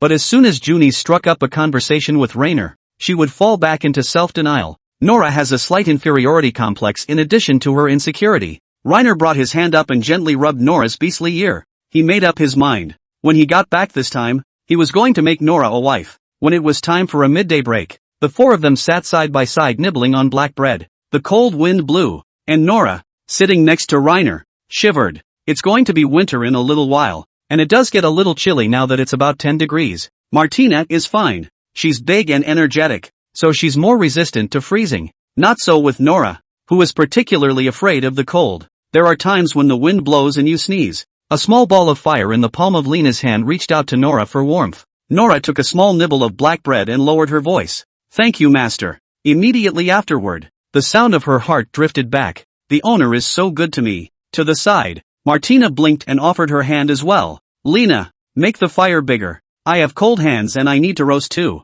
You can just reach into your shirt and warm yourself up. Martina narrowed her eyes and looked at Reiner very seriously. How are you still biased? Nora is human and I'm not? Okay. Baked for you. Reiner continued to inject magic, and the fireball gradually grew larger. Junie saw this and extended her hand as well. Eventually other strange adventurers gathered around. Lena saw this and picked up some random branches and made a campfire for everyone to roast. Idle. Then looked aside to Nora. The guy was sneaking through his bag, pulling another piece of brown bread out of it and nibbling on it. Just as Lena wondered if she hadn't gotten enough to eat, Nora's heartfelt voice drifted over. Eat more to grow meat. The owner says she likes women like Martina. What? Reiner flinched slightly. He never said he liked Martina. Martina, although she was pretty and well-built, was almost 5'8" and particularly imposing in person. He prefers women who are a little more petite and soft and fleshy. But since Nora had thought so, she must have meant something about it. It's just that she's so screwed up that it's mostly impossible to get her to say anything of her own accord. Reiner walked over to Nora and sat down, quietly putting Nora's small hand in his shirt while Martina was maintaining her greatsword and Junis was talking to the other adventurers. Master! Master! Nora cried out softly, then closed her mouth. Stay still and warm your hands. Nora put her head down and didn't move a muscle. Reiner noticed her blush. It's so warm and sturdy on the master. Not unlike Martina. Nora carefully spread her hands out, her palms were like ice. Reiner shivered from the cold. Your hands are cold. I'm sorry. I've been especially afraid of the cold since I was a kid, and I get like this in the winter. Speaking of which, Nora started rambling again. When I was a kid it was my mom who warmed my hands, and my master actually does that. He's so nice. Go back and get some more clothes and a pair of gloves on the way. Nora nodded, but then asked as if she suddenly remembered something. Will it be too expensive? Reiner smiled. It's okay, it's for you. It doesn't count towards the ransom fee. Nora froze slightly. The comfort of this time has made her forget what she started out for, to make money to redeem herself. But now, she had a new idea. Where else would I go without him? There is no place in the world for us. He's probably the only human who'll be nice to me, and I'm going to stay by his side to do so. Reina flinched slightly as she heard her heartbeat. I didn't realize how quickly Nora's thoughts had changed. When I first bought her back, she was always thinking about running away, and now the idea of staying has sprung up. On the contrary, Martina, all day long, her head was filled with nothing but eating and sleeping, and she didn't even think about it. No wonder intelligence is AD. Just as Reiner sputtered, Martina looked up at him as well, and the two of them looked at each other. She set her greatsword down and blinked in confusion. What are you looking at me for? You got something to eat? Upon hearing her heartfelt words, Lena sighed. That's all for now. Martina, even if she was stupid, would surely figure it out in time. After an hour's rest, the group resumed their journey. As they got closer and closer to the morning forest, traces of goblins actually appeared around them. Looking at the corpse of the goblin lying in the grass by the roadside, which had been decapitated at the waist, Martina slowly spoke. I didn't realize that green-skinned monsters had even appeared here. Reiner patted her on the shoulder. Even though there are a lot of people here this time, it's better to be a little careful. Martina nodded and leaned over to Reiner and whispered. I have a feeling that quite a few more people must have died this time. Reina had a similar premonition, but still tapped Martina on the head with her staff. We're not even in the forest yet, and you're saying such unlucky things. If you're in danger again this time, don't be as careless as you were last time. I don't want to have to treat those 2 lumps of flesh for you again. Martina grunted softly and muttered in a low voice. Can't wait to get a couple more squeezes, I guess? Nasty. By late afternoon, the party finally arrived at the morning forest. Along the way Reiner saw a number of kobold corpses, basically decimated by the knights who were at the forefront. Occasionally, news of injured adventurers would also come from the front. This does not bode well. Junis came back from the front. She looked a little tired. Lena, you have to be careful too. These cunning kobolds have set up quite a few traps along the way. They are too cunning, knowing that knights wearing thick plate armor are not easy to kill. So they specifically waited for the knights in charge of opening the road to go far away before triggering the traps to attack the adventurers following behind. And several people have already been hit and lost their ability to move. Reiner suddenly had a bad feeling. It was a battle that seemed to have been fought from the moment they decided to travel to the Morningside Forest. Just then, Nora's heartfelt voice drifted into Reiner's ears. Something doesn't seem right. Master, we seem to be surrounded by green-skinned monsters. Nora tugged hard on Reiner's shirt. Reiner blinked in confusion. They were at the edge of the Morning Glory Forest, a vast expanse of woods in front of them, while thick, lush shrubbery flanked them. Sure, Nora's ears perked up high. All around. I hear them. If you don't believe me, just set the perimeter on fire. Soon the greenskins will jump out. A cold sweat broke out on Junie's forehead, and hearing this subhuman language, she lowered her voice and said, I'll go tell Demas. Get on it. Chapter 30, The One-Eyed Ogre. Soon the news of being surrounded by kobolds spread through the ranks in turn. The crowd of adventurers were still continuing their hand movements, but they were already wary of the kobolds in the bushes. Soon Junis returned, and she lowered her voice to whisper in Reiner's ear. Demas and the others have noticed it as well, and he's told you to set these bushes ablaze with a fireball spell. It's not realistic to try to pull out now. As soon as the kobolds sensed that the group was no longer advancing deeper, they would definitely be the first to launch a surprise attack. In that case, then we might as well get a head start. You burn the left one, I'll burn the right one, and when you see me put a spell on it, you follow along. Okay. Junis removed the black cloth covering the staff. The two of them split up and came to the outside of the group, finding a more open area, and then began to whisper the spell. Seeing the gem at the top of the red dragon's breath emitting a blinding red light, Reiner suddenly aimed his staff at the nearby grass and let loose a fireball spell. The power of magic after being enchanted by the staff was extremely terrifying. A 20 to 30 meter high tongue of fire then rose up from the ground, and a terrifying heat wave swept over, instantly turning the nearby bushes into a sea of fire. This was followed by a heartbreaking scream from the bushes. Goblins covered in fire rushed out and started a melee with the adventurers. After the two parties killed together,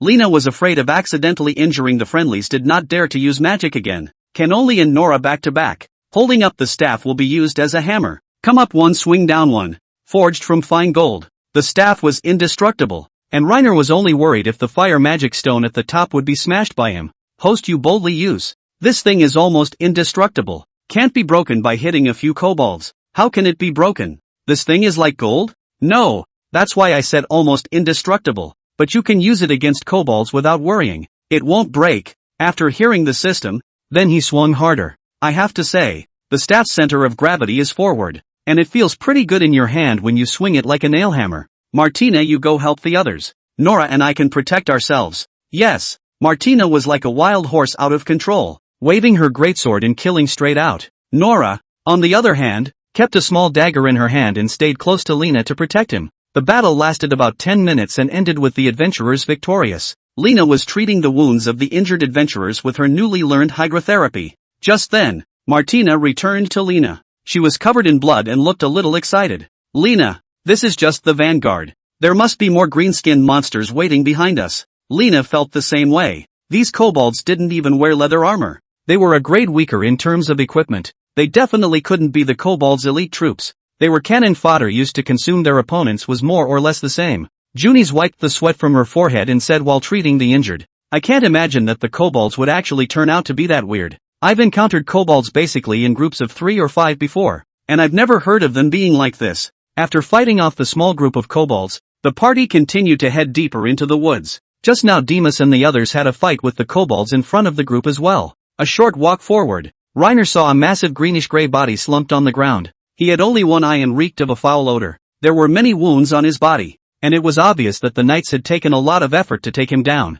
Martina glanced over and muttered, I didn't realize there were actually ogres here. You recognize this thing? That's for sure. I lived here for a while too. Martina looked down and contemplated, as if remembering something bad. This thing usually only moves around the north side of the forest, and he'll eat anything that moves. This monster isn't smart, but it has a brute strength and thick skin that I can't beat. And when I saw them before, I would hide far away. Junis stepped aside and said in subhuman, one-eyed ogres often work with kobolds, so it looks like we'll have to be a bit more careful. Reiner nodded and continued to follow the group forward. To be honest, after experiencing several dangers, Reiner felt more and more that the profession of adventurer was dangerous. In 3 days, you will encounter danger, and if you are not careful, you may even lose your life. He hoped to make his retirement money in a couple of years and then buy a house in Melod and retire with Nora and live out his life in peace. But right now, he should be spending his money elsewhere. Ever since the last time Nora had been knocked out by a punch from a goblin general and Martina had taken an arrow to the chest, Reiner had been thinking about switching to secondary defenses. Light armor made of hard leather is light, but the protection is too limited to deal with low-intensity attacks. If you meet a bow and arrow, you should be shot through or through, but if they changed into lockjaw armor, the likelihood of them getting hurt must have been greatly reduced. Reina looked at Martina at the front of the line and fantasized about what she would look like in plate armor and fully armed. Just then Martina shivered twice, followed by the sound of her heart drifting in. Why do I feel like someone is staring at me with dirty eyes? With little hesitation, she turned back to Lena. The two of them looked at each other. Lena narrowed her eyes and asked, what are you looking at me for? You're watching the road. Martina turned her head without saying anything, but the heartbeat drifted over. Reiner wouldn't be thinking of me, would he? In a sense, she did have the right idea. Lena was just fixated on her strong body, her strength. Martina is so raw, it would be absolutely awesome to put her in full armor. Nora's heartfelt voice drifted over. Master's eyes,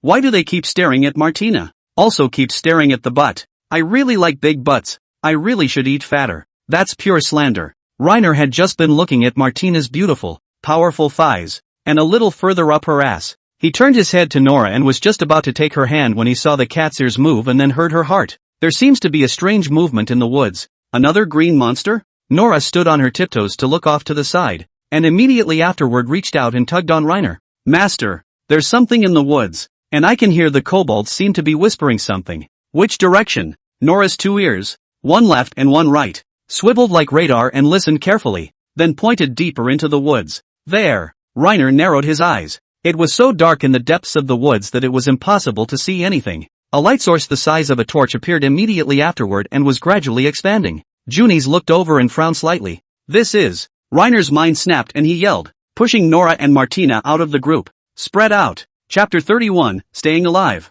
Reiner shouted in time enough for the surrounding adventurers to spread out their group in time after seeing his shout. Immediately afterward a dazzling fireball cut through the trees and struck the center of the group. Several adventurers who couldn't dodge were ignited by the flames, tumbling and howling. The surrounding trees were also set ablaze. Reiner rushed to douse the flames on them with water magic before going to extinguish the flames in the tree. Nora glanced toward the woods, then drew the dagger at her waist. Master, there's a green-skinned monster coming. Reiner looked back to find an uncountable number of dark shadows scurrying deep in the dense forest. Several knights shouted up and down the ranks. Enemy attack! Spread the ranks! Light the torches! A constant stream of adventurers came to Lena to borrow a fire, then passed it among themselves, and tens of seconds later, the surroundings were illuminated by an ample source of light. As Lena glanced around, she was surrounded by densely packed kobolds, probably close to 1,000 of them. There were several one-eyed ogres mixed in. They were slow and strong, with rough sticks in their hands. Reiner was tempted to give them a fireball spell, but was worried that it would ignite the entire forest. Now that they were facing the kobolds into the wind, the fire would be blowing their way, and in the end it would burn them. Fire magic is good, but it's too limited. The kobold on the other side, who could use magic, had no such qualms at all, and fireball spell after fireball spell kept slamming into them. In just under half a minute, there were a significant number of casualties in the ranks. At the same time hordes of kobolds rushed to them and fought with the group of adventurers, but the fireball spells from the opposite side didn't stop for a moment, and kept blasting towards the adventurers. There were a few unlucky kobolds that were mistakenly wounded just as they rushed to the front of the line. Is that guy crazy? Killing even this compatriot? Junis shouted angrily, then raised her smoking blue staff to the sky. Reiner, protect me! Nora and Martina leaned in. As the spell was chanted, cold raindrops fell on Reiner's face, followed by a raindrop falling from high above. In an instant this forest was raining heavily. The rain doused the adventurers' torches and the surroundings were plunged back into darkness. At the same time, the power of the opposite side's fireball spell had been weakened by most. Lena and Junis have a heart-to-heart and simultaneously build up fireballs with their staffs for lighting the adventurers during the rainstorm. With the shelter of water and light, the situation gradually turned around. Though the skinny kobolds were superior in numbers, they were not of sufficient quality. With the cooperation of the adventurers, kill as many as come. However, the one-eyed ogre, which was huge in size, could easily tear through the adventurers' defenses. He could send several adventurers flying with a single blow of his bat. Martina, keep an eye on the big guys. As soon as they get close you try to get rid of them. Yes. Martina rushes up and kills the ogre with a single stroke of her sword. This kind of monster that didn't even wear armor was a slash in front of Martina, who wielded a great sword. Even if the blood was thick, the situation was completely turned around, and the morale of the adventurers rose higher and higher. Gradually, some knights rushed into the dense forest and fought with the kobolds. Just then, the system's voice rang in his ears. Warning! You are being watched by the Goblin High Priest. Warning! The host's life is under serious threat. Warning! No sooner had the system spoken than Reiner heard the rumble of thunder in the air.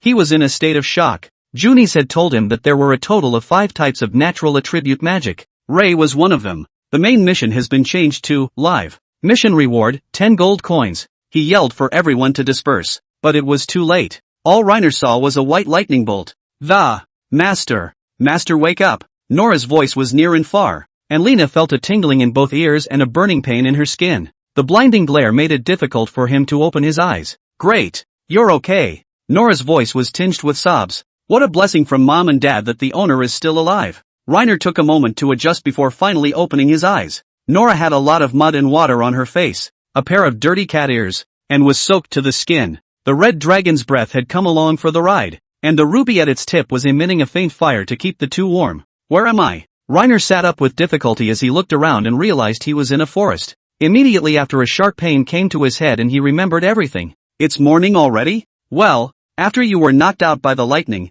I escaped with you. Nora shook the rain from her body, which was trembling slightly. Escaped? Reiner's head hurt and was still reeling. That damn goblin priest, so cheap and insidious. First, it attacked them with a fireball spell, forcing Junis to protect the team with water magic, and this ended up playing right into its hands. Nora added softly. I was far enough away that my body was only numb for a moment, but a large portion of the crowd was struck down by lightning, so I escaped with you. Reiner remembers when Junis was not far from him. What about Martina and Junis? Both of them? Nora shook her head. Martina, I don't know. She was far enough away that she shouldn't have been struck by lightning, but Junis was struck by lightning, and she was still lying on the ground when I escaped with you. Reiner sucked in a cool breath. If it's true what she says, Junis is more than likely out cold. Nora saw Reiner's bad face and started apologizing in a loud voice. Master, I'm sorry, I can't carry two people on my back. I can't run with her. It's not your fault. It's only my fault for not thinking of it beforehand.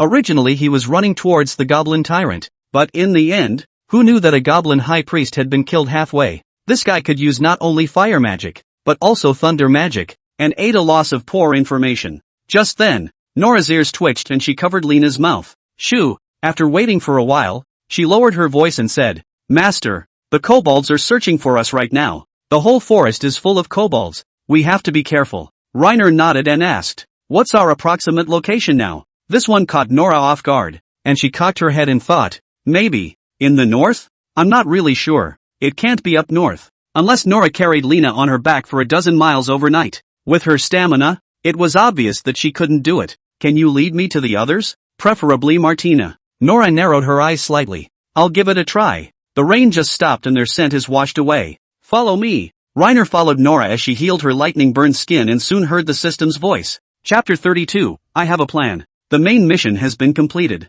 Rewards for the mission have been issued. Main quest updated to, kill the goblin tyrant. Side quest update, kill the kobold high priest. Mission reward, 10 gold coins. As much as Reiner wanted to get that kobold priest killed, the most sensible thing to do at this moment was to find Martina and Junis and escape back with them. After following Nora through the forest for a while, the two returned to the trail where they had fought yesterday. The place had obviously been cleaned up, and the heavy rain had washed away last night's bloodstains, and at the moment Lena saw nothing but a muddy mess. Although Nora always argued with Martina on weekdays and occasionally fought, she didn't feel good about it at all right now. Poor Martina. Even if she was good she couldn't hold off that many kobolds. She must have been eaten. She loved food so much, but she didn't even get her last full meal before she died. Winky face. Reiner gave her a reassuring look. With over 200 people, the kobolds can't eat them all at once. There's still hope for Martina.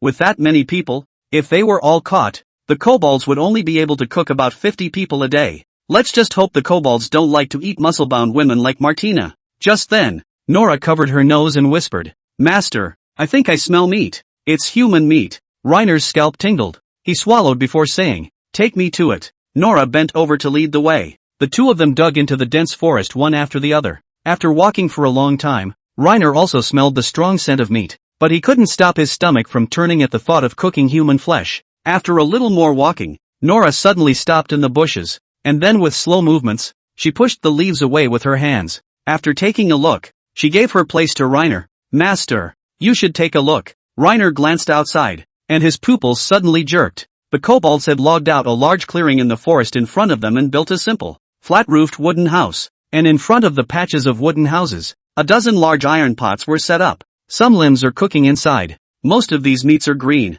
This group of people will actually still eat each other's kind, which is a little beyond Lena's imagination. And in front of the iron cauldron stood a slender, bony, bamboo worm-like kobold. He was covered in strange and bizarre runes, and wore a lurid ghost face mask on his face, and held a staff with several bloody human heads hanging from the top. This is most likely the goblin priest who did the sneak attack and put the magic in last night. And in the center of the clearing was a throne carved out of stone. Slumped over the throne was a fat, pus-covered giant kobold who didn't look like he had much of a fight in him. It had scarlet eyes and a light yellow crown on its head. This guy is probably what the system calls a goblin tyrant. Help!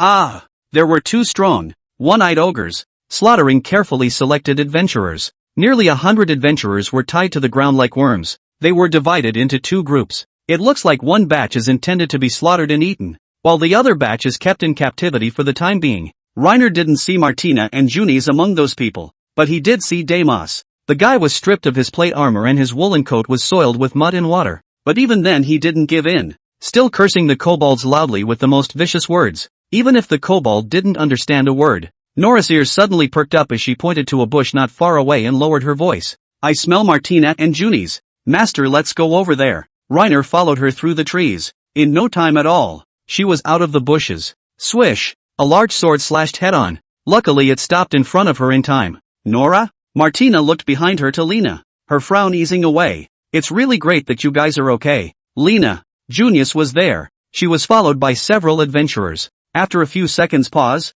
she blamed herself. I've screwed everyone over. Lerner would not comment. Junis was just making what she thought was the right choice at the time. If it was Lerner's turn, he'd more than likely do the same. Who would have expected that this goblin high priestess would also be able to use magic with two attributes? If they didn't use water magic to defend themselves and kept getting bombarded by fireball spells, I'm afraid the casualties wouldn't be much better. Reiner took a deep breath and looked out towards the bushes. Let's find a way to get them out first. For every 2 minutes of delay, an adventurer would be disemboweled by a one-eyed ogre, and they needed to make a choice as soon as possible. It's just us? Reiner looked around the room. There were no more than 10 of them combined. An adventurer replied, I guess so, counting the ones in the pot. The number of people is basically right. And the injured ones were basically all cooked in the pot by the kobolds. With all due respect, we should run away now. I just counted. There are at least 10 more ogres in this neighborhood, as well as 200 goblins. 10 of us can't make much of a difference. Junis put her head down.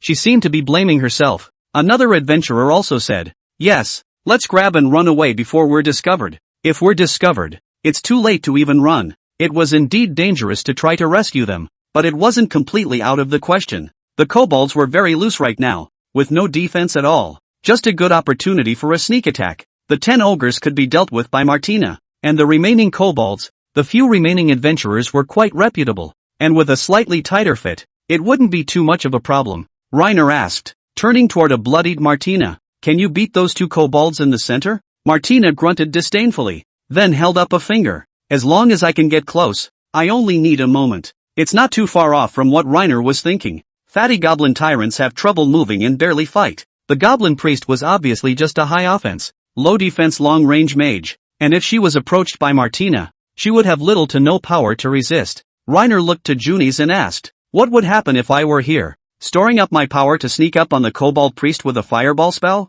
Junis shook her head. You'll be detected when you're building up your power. If I'm not mistaken, the goblin priests should have magical senses or something like that. That's fine then. Reiner looked back to the crowd and said softly, next I'm going to try to rescue our companions. It may be dangerous. Those who don't want to participate can quit. The crowd of adventurers looked at me. I looked at you. And none of them opened their mouths. So let me rephrase that. Anyone want to join? Reiner scanned several people.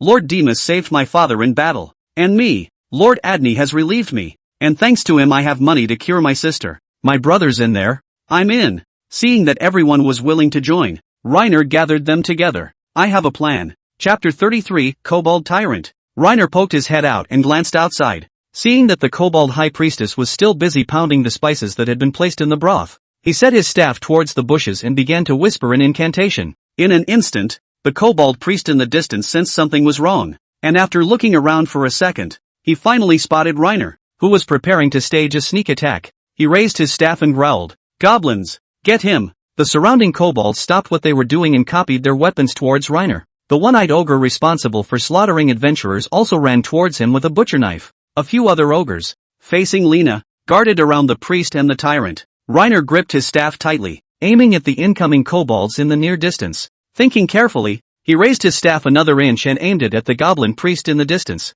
But this goblin priest didn't dodge and didn't chicken out in the slightest. The fireball brushed past the ogre's body and hit the kobold priest. But the imagined explosion didn't happen. Instead it was deflected by an invisible force and exploded in the open space. At the same time, the domino hanging around his neck shattered. Reiner frowned. What is this? Some kind of possession charm? The kobold priest laughed uproariously, like a broken bellows, and the goblin tyrant, who had been sitting behind him, seemed to have run out of patience as he roared, "Kill that human!" The kobold priest chanted a spell. Lena knocks an approaching kobold to death with her staff, then flees in the direction of the cabin, using their house as cover for herself. Who knew that this kobold priest didn't treat his companion as a human being at all? And a fireball spell blew Lena right out of the room, and set several of the cabins ablaze. Reiner's ass was on fire and he spiked the nationalist, looking down to extinguish himself with water. Seeing that the kobolds would be coming from all directions, Reiner set fire to them and forced them back while shouting at the top of his voice, "Junis!" As soon as the words left his mouth, a fireball was shot towards the goblin priest, only to be deflected by the mysterious power once again. But it also managed to get the attention of the kobold priests. Instead, they saw that the group of adventurers who had been tied up just a moment ago had long since had their ropes quietly cut by Nora, and had picked up the weapons piled on the side and started to resist. The kobold priest roared in exasperation, "Cunning human! Big man! Go get them now! I don't need you guys anymore!" The lumbering one-eyed ogre ran toward them. The kobold priest, on the other hand, was using a fireball spell against Junis' water ball spell against Wave. Instead, Reiner climbed onto the roof, dodging the kobolds that were circling towards him. The entire goblin tribe was now in disarray. The goblin priest's attention was also completely drawn to him, and there were no one-eyed ogres around to interfere. The timing is just right. He slumped to the roof, dodging incoming arrows, and then swung his staff of fire as hard as he could. Martina stormed out. She swung her two-handed sword and charged at the unsuspecting kobold priest in stride. Ah! Subhumans! Cunning subhuman! Priests! The frightened kobold tyrant rolled off his throne. The kobold priests came back to their senses then. It chanted a spell in preparation for attacking Martina with a fireball spell, but it was a step too slow, and Martina's two-handed sword slashed directly at its neck. The goblin priest's head fell, and his tall body fell backward helplessly. Martina shook the blood off her sword as if she were playing it cool. "Nice work," Reiner complimented, leaning over the roof to get a good look. The kobolds realized something was wrong and scrambled back. Quickly protect the great king. And those one-eyed ogres saw this and no longer tangled with Demas, Junis and the others, running in the direction of the goblin tyrant. But Martina's two-handed sword was no slouch. How many kobolds came? He cut as many as he could. Within a few moments the kobold horde was already flowing with blood. "You want to save him?" Martina stomped her foot on the goblin tyrant's face, followed by a sword slashing through his stomach, and floury fat intestines flowed out. "Ah-ha-ha!" The kobold tyrant howled in agony. Reiner stood on the roof and couldn't help but spit out. "Stop playing with it. How dirty is this thing? It's not too gross for you." Martina was also quite annoyed and stabbed her sword straight into his throat, completely ending it. Then it rushed back into the midst of the kobolds and began to kill. Suddenly, Reiner felt a twinge of something wrong. The corpse of the kobold priest was actually writhing quietly. The severed head actually rolled back bizarrely and ended up attached to the neck, behind Martina. Nay, the guy was already wrapped up in the kobolds and couldn't get out of the way for a while. Junis also sensed something was wrong. She would subconsciously make a fireball spell, only to be bounced off by an invisible force once again. Demas grabbed his longsword and charged, but was sent flying several meters away. The kobold priest raised his staff high and roared as he set himself on fire. Immediately afterward, a large swath of kobolds inexplicably fell to the ground, turning into dry corpses in a matter of seconds, while the green souls gathered at the top of the staff. Martina rushed forward with an arrow step and swung her two-handed sword violently, decapitating the goblin priest once again. But before he died, he infused that soul into the corpse of the goblin tyrant. Feeling vaguely bad, Reiner ran wildly over to them, yelling for them to get out of the way, and then shot a fireball to set the body on fire. The body of the kobold tyrant burned in a swirl of flames, and a charred odor hit his nose. "Reiner, are you okay?" Junis wondered as she walked up to him, clutching her staff. "I just saw green stuff burrowing into this guy's body." "What green stuff?" The crowd also cast a puzzled look at Reiner. "Don't y'all see that? That green stuff is like a soul." Junis asked tentatively, "What you're talking about? Could it be evil energy?" "Right." Hearing the word again doubled Lena's heart. Before he crossed over, it was a word he'd heard in certain movies and TV shows. "My teacher said that only a small percentage of people in this world can see the flowing evil energy, which is the power from the demons. And if it's true as you said, then we should." Now, before Junis could say anything, Reiner saw the blazing kobold tyrant stand up. His skin was charred black, his bloody intestines reeked, and his shriveled legs were bruised. "All out of the way." Nora reacted the quickest and yanked Junis away. The two adventurers closest to the tyrant were not so lucky. They were choked and their milky white souls were being sucked out of their 5 orifices, instantly becoming dry corpses. The flames on the tyrant's body went out, and the tattered and battered body was gradually recovering. But then corruption quickly occurred, looking painful. "Together! Finish him!" Ah! The tyrant was so fast that he threw out 2 dry corpses to stagger the crowd, then picked up the ogre's fallen butcher knife and roared toward the adventurers. Chapter 34, Is your magic crystal really as big as a mountain? Blood and flesh splattered. Armorless adventurers were like grass in front of him, killing dozens of them in a single glance. The fireballs shot by Lena and Junis were able to ignite his body, but they never slowed down his movements the slightest bit. He'll heal himself. This attack won't work. Martina let out a battle cry, taking her shield and staggering the tyrant, removing one of its arms in the process. The tyrant looked at the mutilated limb, and a new arm with slime came right up. Martina frowned slightly. That's incredible. Cut off his head. As soon as Reiner's words were out of his mouth, the tyrant lashed out and crashed through Martina, charging at him like a madman. A knight in his armor stepped in front of him and resisted the slash hard. His plate armor was actually cracked by a slash. Not even the goblin general possessed this unrivaled power. Move! Reiner turned his head and ran. The tyrant grabbed the knight directly by the waist and slammed it against the wall as if throwing a stone. Immediately after that, more knights in good armor rushed towards this, and they slashed wildly at the tyrant with long swords in their hands. They were not strong enough to hack through the tyrant's bones. The tyrant swung his butcher's knife violently, and in a flash of fire, the plate armor on these knights was pitted by the cuts, and they were forced to retreat a few meters to pull away. The archers hiding in the shadows shot several arrows in a row, but it was completely useless against the tyrant. Martina came running out of nowhere as she stepped on the knight's shoulder and leapt high into the air, decapitating the tyrant's head.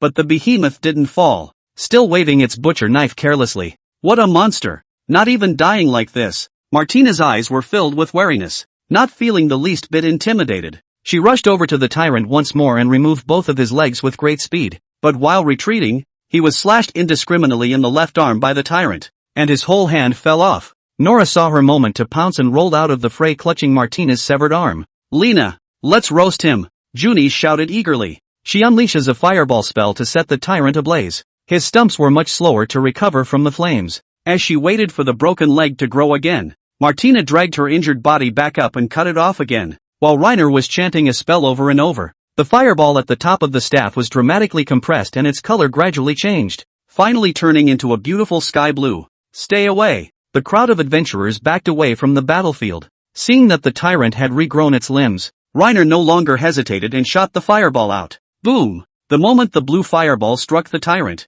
an extremely powerful heat wave swept through the forest and the ground shook terribly. Reiner was lifted out of the air and his cloak immediately burst into flames. He tore his cloak off and tossed it aside. Looking up at the blurry figure in the flames, it was vaguely visible that his flesh and blood had been stripped away, and in the end, he had completely turned into a ball of ash. The flames had been burning for who knows how long. Returning to his senses, Lena felt nothing but a burning pain in his skin. He's been burned. After making sure that the goblin tyrant was dead through and through, Reiner turned to look at Martina and then walked quickly over to her. This guy was fierce. His hand was cut off yet he didn't even say a word. He just sat there like a nobody. It doesn't hurt? Without changing her face, Martina replied, It hurts, but I can take it. Nora handed Lena the broken arm she had snatched back. Master, you're hurt. I'll just heal myself later. Hydrotherapy heals burns quickly. He stroked Nora's beastly ear and whispered, You were excellent today. Nora nodded, and her heart drifted over. These are the things I'm supposed to do.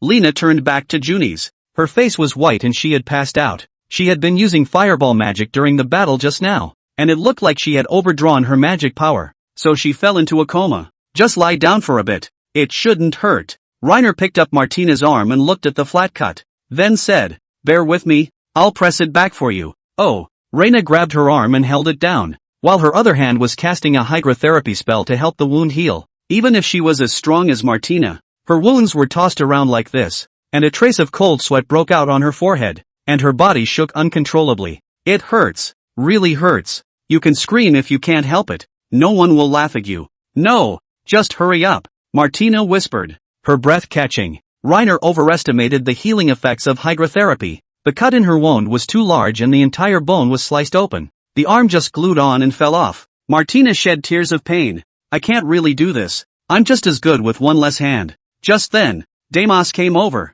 Lena, I need your help. A lot of people are hurt. Hold on. I'll be right over. Reiner took out the holy water from his belt pouch. Ever since he had acquired this medicine, he had been carrying it with him in case of an emergency. Reiner poured a little holy water on Martina's broken arm and pressed the arm up. Soon, the blood and flesh began to heal between them at a particularly terrifying speed. And in the end, only a light-colored scar was left behind. Martina looked at her arm and breathed a long sigh of relief, then said with some disbelief, "My arm doesn't hurt anymore. Reiner, you're amazing. Don't move around even if it doesn't hurt. Just sit here and take your time until your arm recovers." "Yes." Reiner turned toward the other injured adventurers. A number of people had their arms cut off as well. He had absolutely no experience in treating this, and could only try to glue the severed limb with hydrotherapy and immobilize it with a wooden board. He wasn't sure if it could be cured. He couldn't be sure until Junis woke up, and all this time Deimos had been following him around, looking at him as if he wanted to say something.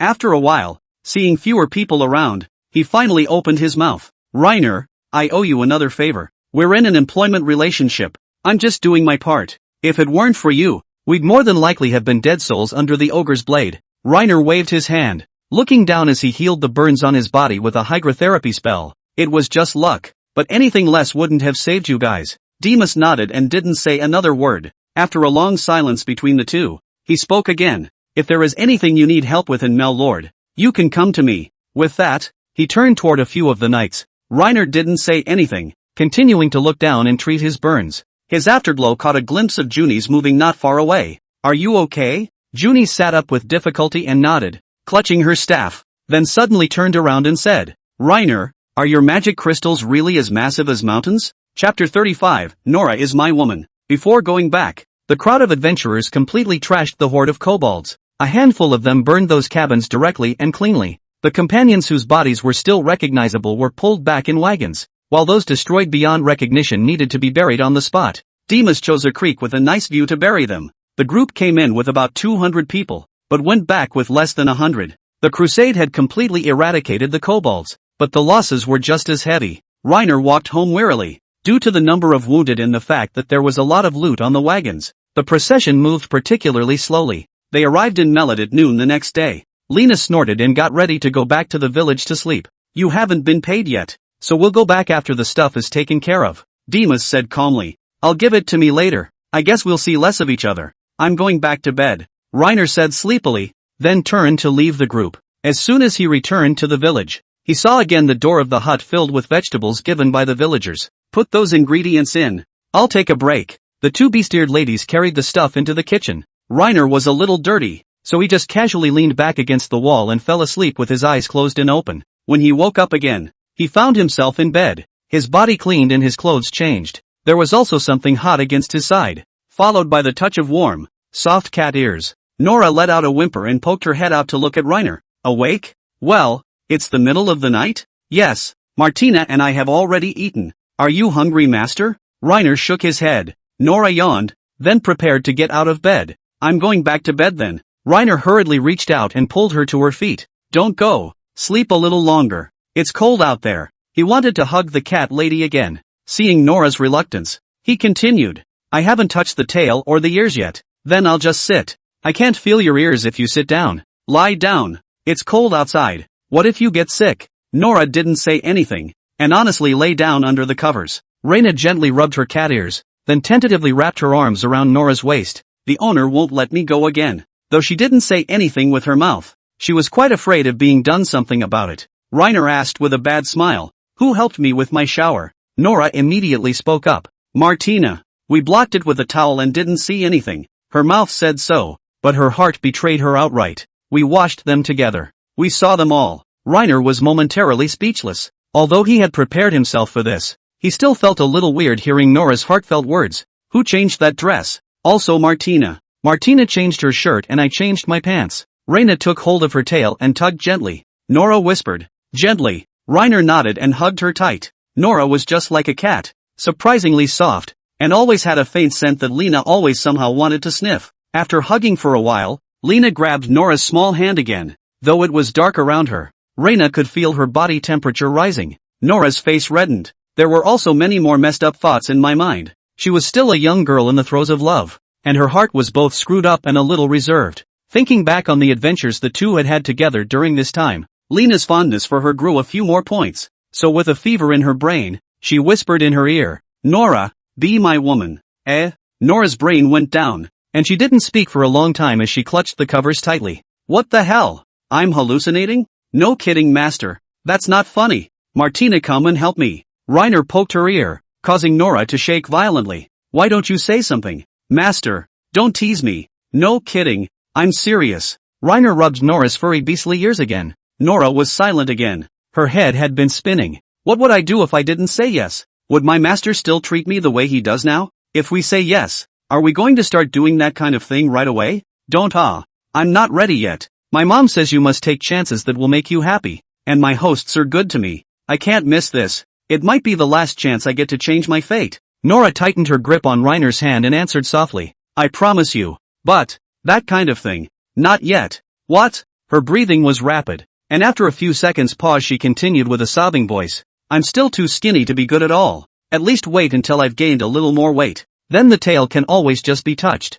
Right? Well. Reiner stopped being polite and started at the root of his tail and went straight for the jugular. The cattails sure feel good. The two of them just lay in bed and whispered for a long time. Nora was already fatigued and it didn't take long for her to fall into a deep sleep. While she was dreaming, Lena actually heard her heart. Nora's voice was full of delight and excitement. Mom, I have a home. The first thing Lena receives when she wakes up in the morning is Martina's scrutiny. She was clutching her long sword, crouching beside the bed to peer at the two. Reiner saw her as soon as he opened his eyes. What are you doing? Scared me. Martina narrowed her eyes in a serious interrogation. Why are you two sleeping together again? The sound of the two talking woke Nora. She glanced back at Martina, her face rapidly reddening once again because she was so shy. Martina's tone was serious. Reiner, are you bullying Nora again? A powerful male doesn't bully females. Reiner immediately retorted. When did I bully her? Don't you dare slander me. He then wrapped his arms around Nora's waist.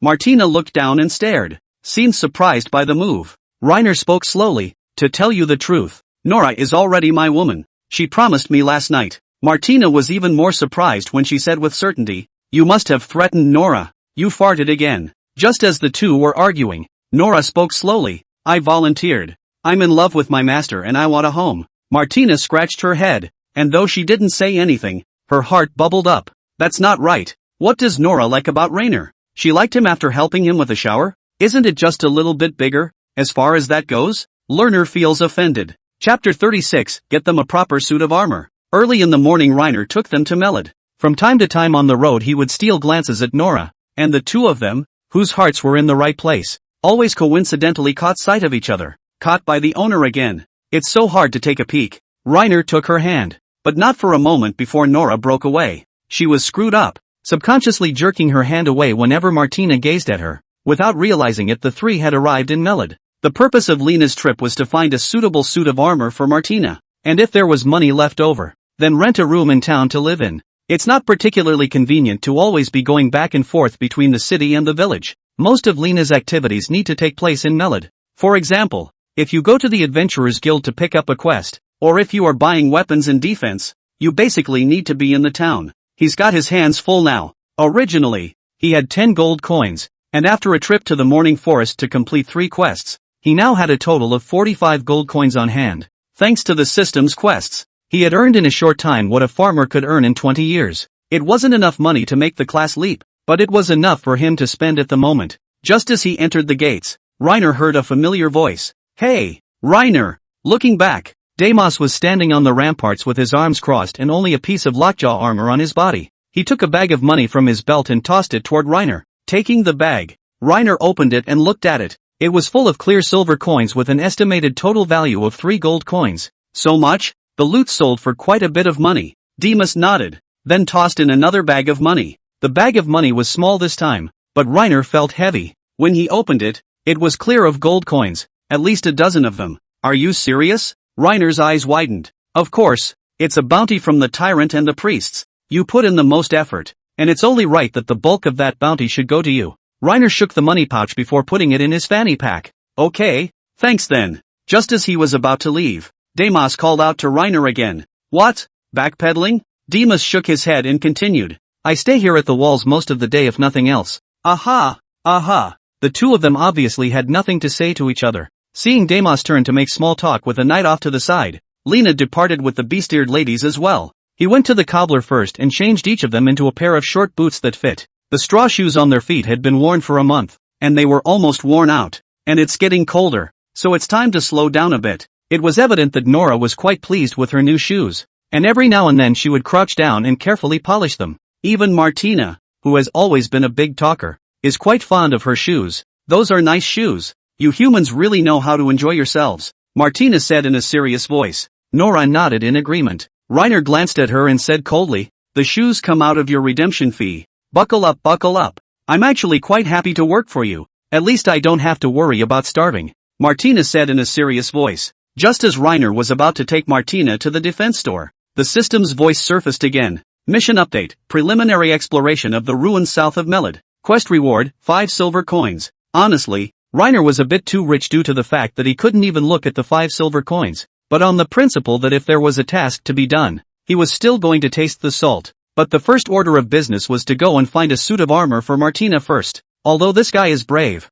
but after all, it is flesh and blood, and in the front of the team, protection is certainly essential. When he saw Martina's hand cut off in the morning forest, he secretly resolved to buy her a set of armor when he returned. Upon arriving at the defense store, Reiner was the first to ask the price of the lock armor. The blacksmith said in a serious manner, there are many types of lock armor. I don't know which one you want. Some protect the torso only. Some add shoulder guards to the torso protection. Is there a full defense? It's only half of one. And it's not cheap at all. Iron isn't cheap these days, plus the crafting fees miscellaneous. 8 diaspora gold coins. Reiner sucked in a cool breath. It was a bit different from the price he had guessed. He thought 3 or 4 gold coins would do the trick. In the beginning, the leather armor of the 3 of them only totaled 2 gold coins. Where's the plate armor? Plate armor is more expensive. And it depends most of all on the area of protection. Full body is not the same price as half body. Reiner moved over to the artisan and asked in a lowered voice, do you know Lord Demas? Of course I know.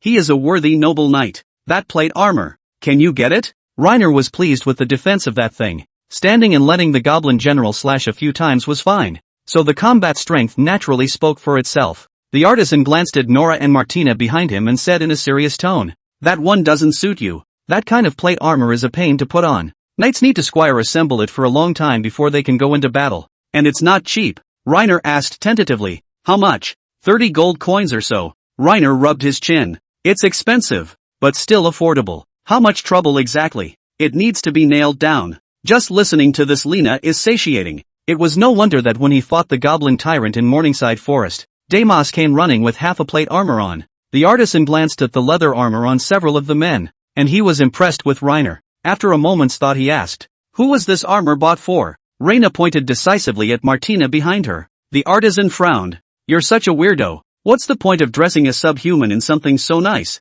Wouldn't it be better to buy it when you're dead? Reiner was momentarily speechless. Legendary subhumans are not that easy to get. Anyway, he had wandered around the slave market before, and the most he could identify was Nora. An epic. Until then the best are only rare. That's out of your hands. Reiner waved a hand. The artisan sighed and said after a moment's thought, a set of lock armor for the upper body plus a half set of shoulder pads plate armor, then arm guards and gauntlets. And for the lower body, recently a kind of skirt armor has become popular among noble ladies, which is both aesthetically pleasing and easy to move around in. Reiner thought about it. This kind of thing was protective but not practical. With the skirt armor and then the shin guards, the protection is already comprehensive in such a set. How much would it cost to match it like you said? The artisan picked up the stone from the floor and scratched it on the wall, then turned his head toward Reiner. A total of 18 gold coins. Chapter 37, Kissing Nora Sooner or Later. Lena talked it over with Nora and the girls. The set of lockjaw armor plus plate armor group armor weighed almost close to 20 pounds. Martina wasn't much of a problem. She had inexhaustible strength and could wear a bulky bucket helmet in the back, but not Nora, apparently. Making her bounce up and down carrying 20 pounds could wear her right out, and since she stands out most for her agility, wearing too much might even be counterproductive. After further consideration, Reiner gave up on the idea of putting her in lockjaw, and the rest was business as usual, and Lena herself removed her skirt armor and reinforced her leg and shin guards. He didn't have much love for skirt armor. After taking the measurements and paying the deposit, Reiner led them away, then went back to the tavern owner. As an important place of information transfer in the town, the tavern's proprietor is skilled in dealing with people from all walks of life and is often one of the most well-informed people in the area. With their help, Lena soon found a resale single-story shack on the corner of town. The house had wooden floors and looked clean and tidy, with a total of 4 rooms, 3 of which could be used for living and the other for storage of sundries, and which had a more complete kitchen. And the backyard of the house has a small 9 square meter vegetable garden. so you can grow your own vegetables if you're not doing anything. The only thing I didn't like was that the cubicles for washing and defecating were too small and quite basic, but even so, it was quite a bit better than the cabin in the village. Reiner's heart fluttered. How much does the house rent for? The owner of the house is an old man. He crutches his sideburns gray, and he speaks breathlessly and intermittently. 1 year, 2 diaspora gold coins. How much does it cost to buy this house? The old man didn't speak. He looked around with his cloudy eyes and slowly spoke. 40 gold coins. This house was gifted to me by the Lord when I was young. The deed is still there. I'll think about it. Reiner paid the rent. He plans to live there for a while to check it out. And if it's really good, then he'll consider earning some money and buying the house. After renting the house, Lena got the innkeeper to rent a wagon, and then started moving the family's things back and forth. The villagers seemed very reluctant to let Reiner move out, but came together to help move things around the house. It was a toss and turn until the evening, when Reiner finally finished moving his home. Looking at the cluttered house, he organized it. It was almost late at night after the toss. Reiner knocked on the door to Nora's room after her shower and slowly pushed it open when she saw no movement from inside. Seeing that the bed was empty, he turned back to Martina's room. Nora is really here. The two of them had burrowed under another comforter, and their 2 big eyes were staring at Lena. Nora's cheeks reddened a little, and they both seemed to have done something wrong. What's wrong with you two? It looks sneaky, Reiner queried. It's okay. The corners of Martina's mouth turned up slightly, as if she was about to stifle a smile. One by one, their hearts went out to Reiner's ears. Martina, I can't answer Nora's question. After all, I've never touched a man either. I can't believe Nora's already thinking about that kind of thing. But from what I've seen so far, following Lena is a good place to be. If I don't have anywhere to go afterward, why don't I just keep working for Reiner? But I'm not going to do that with Reiner. Nora, luckily I have good ears and covered my mouth when I heard the footsteps. It would have been so embarrassing if my master had heard them. Reina could probably guess that the two of them would have just been talking about little secrets between women. You two planning on sleeping together tonight? Nora didn't say anything, still rambling. Martina nodded. It's a little chilly inside the room and there's no fireplace, so I'm going to stay warm with Nora. I'm going to take some lit coals tomorrow and put them in the room to keep it warm. Reiner narrowed his eyes and said in a serious voice, It'll kill you. Don't do it. It's not like I'm a cutie. Accidentally set the house on fire. I'll open the window and escape, and you should be able to put the fire out pretty quickly, right? Martina replied with a serious wink. Reiner said in a serious manner, Charcoal burns when there is not enough oxygen to produce carbon monoxide, which is colorless and odorless but toxic, and can react with hemoglobin to reduce the oxygen carrying capacity of the blood, leading to poisoning, which is not only nausea and vomiting and dizziness, but also a risk of a life-threatening situation. Martina scratched her cheek, her eyes clear and stupid. What oxygen? And what's hemoglobin? With that said, she looked over to Nora and asked, What's Lena talking about? Can you understand? Nora shook her head as well. It's a shame the world doesn't have 9 years of compulsory education. I'll have to make sure to give them both some general knowledge about life sometime in the future. Anyway, mark my words, don't light charcoal in the room, and if you do, make sure you open the door and open the window to ventilate the room, or you risk dying. Is that clear? The two beast-eared nymphs nodded, then repeated what Lena had said. Seeing that Martina was here as a light bulb, Lena couldn't be bothered to lay a hand on Nora, so she honestly went back to her room. Toward the latter part of the night, he heard the door to his room being opened. Immediately afterward, Nora's heartfelt voice came. Master is asleep? Looks like I'm late today. I should have come over earlier. Reiner looked back to find Nora approaching furtively. Not sleeping? I recognize the bed. I can't sleep for a while after the change. I'll be fine in a couple of days. Reiner yawned, then lit the candle that was placed at the foot of the bed. Nora said softly, I got the impression you were sleeping pretty soundly while you were out there. Winding up in a room is not the same as being in a room. Neither of them spoke again. Nora sat honestly on the edge of the bed, waiting to have her ears touched. Instead, Reiner took her by the waist and hugged her hard for a moment. Sleep together, and don't leave tonight. Aha! Nora responded softly, lifting a corner of the covers and getting in. The two of them just stared at each other from a bed, feeling, the atmosphere is a bit weird. Nora suddenly moved closer, then closed her eyes. Her rosy, full lips were especially tantalizing in the faint candlelight. Reiner couldn't resist a kiss. Who knew that Nora was so shocked that she flinched back and fell right off the bed? Master, what are you doing? Reina was startled as well, wondering why she reacted so strongly. Weren't you asking me to kiss you? Smooth talk. No, I was just getting ready for bed. Nora got back under the covers again and whispered. It was a little too sudden. I didn't think you'd kiss me. Reina held her in her arms and softly said, "Then let's kiss morning and night from now on." He could feel Nora in his arms burning. Chapter 38 One Ice is a Relic Guide. At breakfast, Nora stared at the brown bread for a long time before taking a bite. She'd been in a daze since she'd kissed her in the morning. Until now there was no return from it. Her heartbeat was blasting wildly in Lena's ears. "Master actually doesn't mind me at all. It's still the first time I've ever kissed. It feels weird and I'm a little out of breath." Reiner was momentarily speechless. That's because Nora didn't breathe the whole time. She tensed and didn't move a muscle, holding her face like a tomato. At that thought, Nora suddenly stole a glance at him. Reiner asked knowingly, "What? No. It's fine." Nora looked down and nibbled on her brown bread again. Martina looked at the two, a somewhat intriguing smile on her face. It was obvious that she was very curious about what happened after she fell asleep. "It seems that Nora has turned into a real woman. I must ask her how she feels tonight." The morning ended on this strange note. Reiner led the beast-eared ladies out of the house and was just about to take a deep breath when he smelled the strong odor of, I don't know which one is dumping feces on the side of the road again. What a lousy bunch. Seeing this, Reiner didn't intend to linger in the neighborhood, and instead headed towards the Adventurers Guild. Since killing the goblin tyrant, his reputation has risen in Melod. Often strangers would greet him as he walked down the street. Even the old blacksmith from the weapons store, who had a particularly foul temper, would nod slightly in greeting when he saw Reiner. Upon arriving at the guild, a number of adventurers greeted him warmly as soon as he entered. Reiner felt a little baffled, but it was never a bad thing to be respected. And as soon as he took a seat toward the corner where Junis was accustomed to staying, he began to wait. He was going to continue to learn some magic from Junis, and in the meantime, he was going to tell her about his plans to explore the ruins in the south of the city. Just then, Nora's heartfelt voice drifted back in. "The master is waiting for that woman again." I don't know if it was an illusion or not, but Lena felt that her heartfelt voice carried a tinge of jealousy. Alas, who made the master a powerful male? In the future he will surely have many women around him.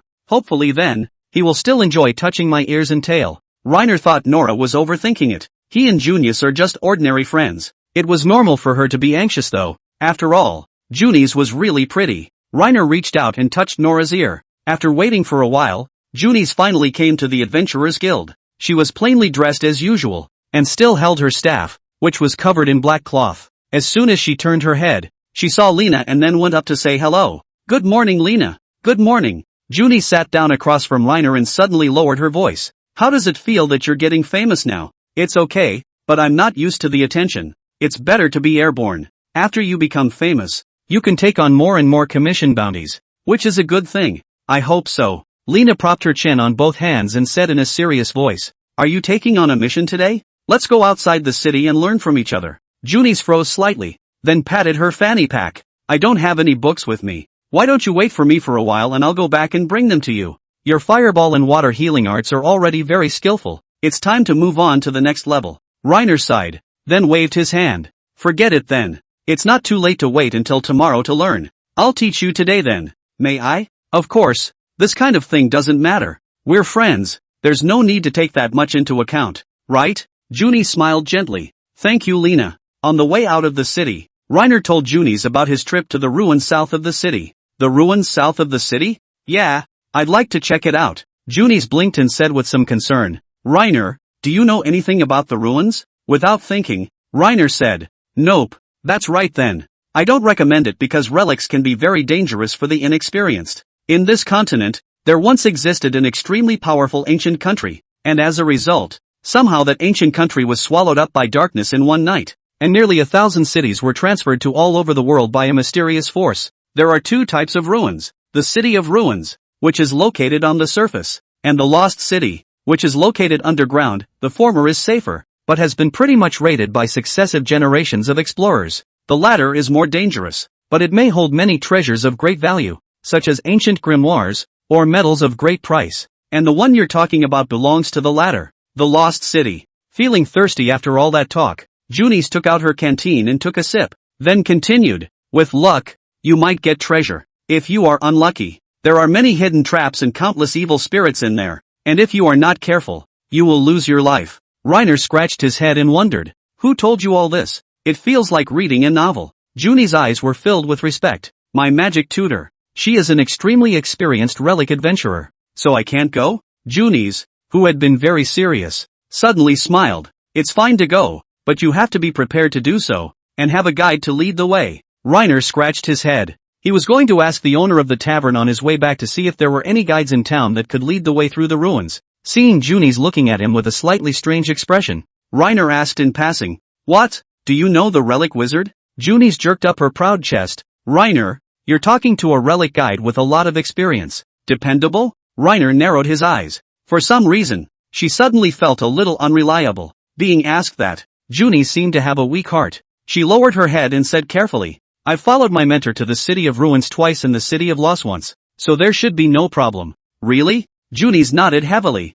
"Well, while describing myself as experienced is a slight exaggeration. I know the basics. Do you want money for leading the way? It looks like you want to go." Junis crossed her arms and said in a serious manner, "This is a good opportunity to grow my experience. So of course I want to go. But if you find any valuable treasure, remember to share a little to pass me off." The two of them came to an understanding. Reiner said, "I had my armor customized at the defense store, so we'll head over there when it's built, which will probably be about a week or so. Just tell me a day in advance when you're ready." Junis smiled. Chapter 39, Nora's Mother. A week has passed. Lena had spent most of the week learning magic from Junis. Occasionally, they will also take on commissions to earn some spare cash. Seeing that the deadline for the delivery of the armor had come and gone, he couldn't wait to head to the defense store. The craftsman from the defense store also brought the built items out of the warehouse. "Here's all the stuff. You guys try it on." Reina nodded, letting Nora unfold her arms and couldn't wait to help her change. "I have to say,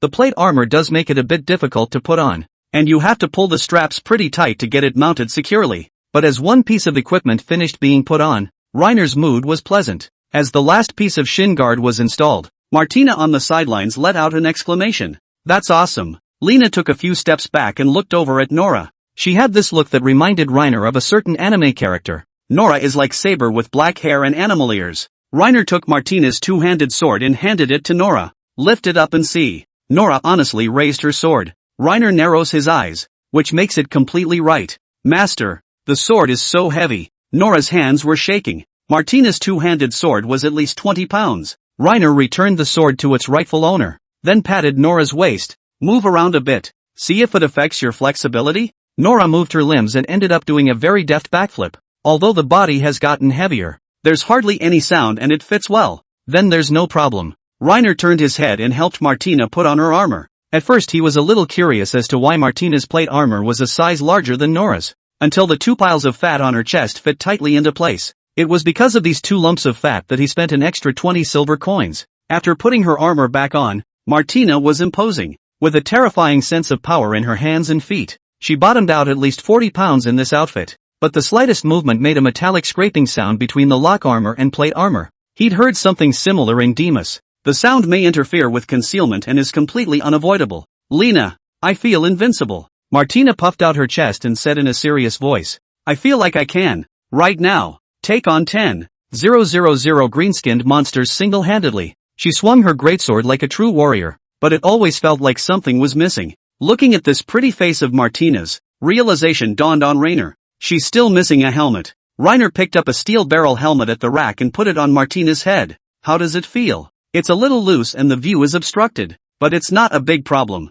Reiner put the barrel helmet on his head and walked around. I can't imagine that these helmets actually impede vision that little. He could see everything outside clearly through the crack. Reiner took off his helmet and looked back at Nora. She immediately understood what Reiner meant and replied softly, "Thank you, master, but I don't need it." Also right. Nora's best qualities are perception and agility. Helmets have a definite effect on hearing and vision, and it's best if she doesn't wear one. Reiner handed the helmet to the craftsman. "Is there a smaller one?" "No. Hardly any women will come to me to buy anything." The artisan took a soft ruler and measured Martina's head. "I'll, at the latest, be able to get you the helmet the day after tomorrow." "Okay." Reiner handed over a gold coin, the money for the helmet. The three of them walked out of the defense store and immediately attracted the attention of many people. They probably haven't seen that anyone would give a subhuman that good armor. "Lena, how much is the armor?" "I'll pay you back when I earn it. Plus the helmet. A total of 20 gold coins." Reiner patted her shoulder. "Why don't you just don't redeem yourself and follow me for the rest of your life?"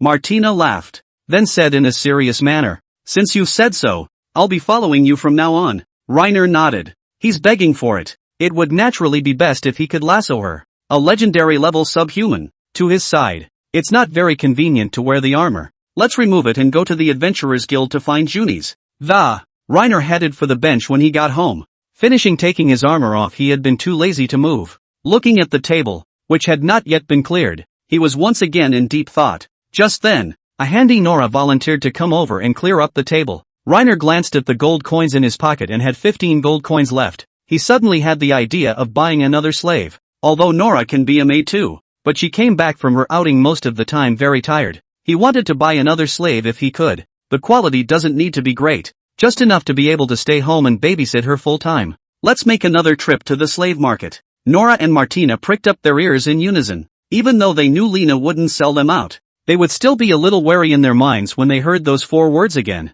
I'd like to buy another subhuman back to do our laundry and cooking full time, so we can make it easier. They were both silent, neither of them speaking. Nora, it's disgusting that, but if it's bought by the owner, life will definitely be much better in the future, which is good for them. Martina, Lena is a kind person anyway. Despite eavesdropping on their thoughts, Reiner would pretend to know nothing and ask, "Why don't you say something?" Nora spoke up. "We all listened to our master." Seeing this, Lena decisively led them to the slave market. Half an hour later, they arrived at their destination. It's almost winter now, and the temperatures are basically in the mid-teens. These slaves in the market, on the other hand, were wearing clothes that were as thin as ever, pretty much just wrapped in a tattered linen cloth that basically protects you from the cold. Nora and Martina couldn't help but be disgusted as they looked at the slavers who were selling and yelling. Lena saw that she also wanted to buy a slave back sooner rather than later, so as not to upset the two of them. Martina suddenly tugged on Reiner's coat, pointed to the subhuman child off to the side, and pleaded, "Reiner, buy the child back if you can. They're still young and shouldn't be treated like this. Try as you might. Too young to do the work, and if you want to buy one, you can only buy one around 14 or 15. Reiner looked closer, but suddenly realized Nora wasn't following. She weaved her way through the group of slaves as if she was looking for something. "Nora, what are you doing? Get over here." Reiner walked over to her and touched her beastly ear. Nora grabbed his clothes and tugged excitedly, then shed 2 lines of tears. "Master, I can smell my mom's scent. She's right here." Chapter 40, Dima's Help. Reiner was flabbergasted. Didn't Nora's mother die? He also vaguely remembered that Nora herself had said that her mom had died because she had accidentally fallen off a cliff while picking herbs. Still, he searched the slave market with Nora. Lena catches the slaver and asks, "Do you have any cat breed subhumans for sale here? Dark hair and blue eyes." "Of course I did. It's all here." Lena didn't know who was Nora's mother, and when she saw a look-alike, she identified it, but after half a day of searching, she still didn't have much luck. Just then, Lena saw Nora at the very front of the line stop in her tracks. Following her line of sight, Lena saw a cat-like subhuman with blank eyes. She had long black hair, and by looking at the side of her face alone, she was an extraordinarily long copy of Nora. Madam has a lot of style. Aside from her poor mental state, she was alright, or at least didn't appear to be malnourished, and had no visible trauma on her body. Identification complete. Current slave quality, rare. Name, Daisy Hill. Age, 34. Sex, female. Race, subhuman cat species. Current status, healthy. Talent details. Strength, D. Endurance, D. Agility, B. Perception, C. Spirit, E. Intelligence, A. Lena was certain that this was Nora's mother. Without waiting for her to say anything, Nora just hugged her. Daisy looked down at Nora and froze for a moment before speaking incredulously. My daughter? Nora couldn't stop the tears from pouring out of her eyes. She was on the verge of tears and kept repeating under her breath, "Mommy, is it really you?" Daisy's eyes widened as tears slid down her cheeks and she hugged Nora tightly in her arms. The scene of this long-awaited reunion infected Martina, who quietly wiped tears from her eyes as she stepped aside. It was at this point that the 2 men who had impeded the progress of the party beckoned the slavers. He swung the whip in his hand angrily and was just about to crack it when Nora broke away from Daisy's embrace and stepped in front of her, baring her teeth ferociously. Reiner hurriedly reached out to stop it. The slaver was just about to start cursing when he turned his head and realized it was Reiner. The words came to his lips and he swallowed them down for a few seconds before slowly saying, "Sir, mind your slaves. We should move on." Reiner nodded, then pointed to Daisy and asked, "How much for the slave?" "I'll take it." The slaver looked along where his finger was pointing and shook his head. "What a coincidence. This catbreed subhuman has already been booked and is not for sale. Why don't you pick another one? There are some good ones here. All of them are captive bred until they are strong and healthy before they are pulled out for sale. Only costing 4 gold coins each. An exceptionally good deal." Reiner held up 2 fingers. "I'll double the price." "Sir, it's not about the money. triple, Mr. 4 times. Reiner raised his voice, drawing the beast-eared women around him, casting glances in his direction. As the saying goes, there is basically no problem in this world that money can't solve, and if there is, it means that not enough money is being given. Nah, Reiner's entire body now consisted of 15 gold coins. If you can't even pry him out with that much money, you'll have to find another way. The slaver shook his head and let out a long sigh. If it were normal, I might have sold her to you for this much money in breach of contract, but the person who set her down is a nobleman we can't afford to offend. Who? My lord. Reiner flinched slightly. I've heard Junis say that Demas seems to be the son of a lord, so perhaps he can be approached for help. Keep this subhuman for me. I'll be right back. The slaver said. Then you better hurry. Lena tried to take Nora away, but she stood her ground and wouldn't let go. She held Daisy's hand tightly and wouldn't let go. We should go. I'll figure it out. Daisy was a little surprised to hear Reiner speaking subhuman. My lord. You speak subhuman? I'm counting on you for my daughter. She's a very bright child. Please treat her well. With that, she stroked Nora's hair again and said softly, don't worry about me. I'll survive. The slaver prodded and the party continued on its way. Nora rubbed her eyes, lost her mind, bowed her head, and choked. Master, that's my mom. I know. Don't hang your head. Immediately afterward, Nora's heartfelt voice drifted into Lena's ears. Nora, you mustn't make it harder on the master. He's been so good to you. I can't ask for more. But if mom gets bought by the bad guys, it's all over. Reina patted her ear, trying to soothe her. He wasn't sure if finding Demas would help. After leaving the slave market and looking for him at the city gates, he was nowhere to be seen. Normally Demas would basically sit on the city wall like an NPC and look into the distance. But today was an exception. The part of the wall where he used to sit was empty at the moment. Forced to do so, Reiner grabbed a few random soldiers on patrol and asked them. Finally it was learned that Demas was training the militia in a clearing outside the city. Reiner headed east out of the city, and it didn't take long to see Demas in lockjaw armor, training a group of militia with a few other knights. They were holding spears and were stabbing dummies made of straw. Reiner moved in closer and waved at Demas's, then began to recall his full name. When Demas approached, he coughed dryly and greeted him somewhat fawningly. Good morning, Lord Demas. Russell mellowed. Though reluctant to say so, he asked for a favor after all, so he said in the same respectful manner as the other adventurers. Demas narrowed his eyes and was silent for a moment, his face expressionless. Reiner, just address me directly as Demas. You don't have to follow the other's example of talking to me so stiffly. Say, what is it that you want from me, and I will help with what is within my power. Reiner pointed to Nora behind him and spoke. I'll be polite then. Has your family bought many subhuman slaves recently? One of those slaves is her mother.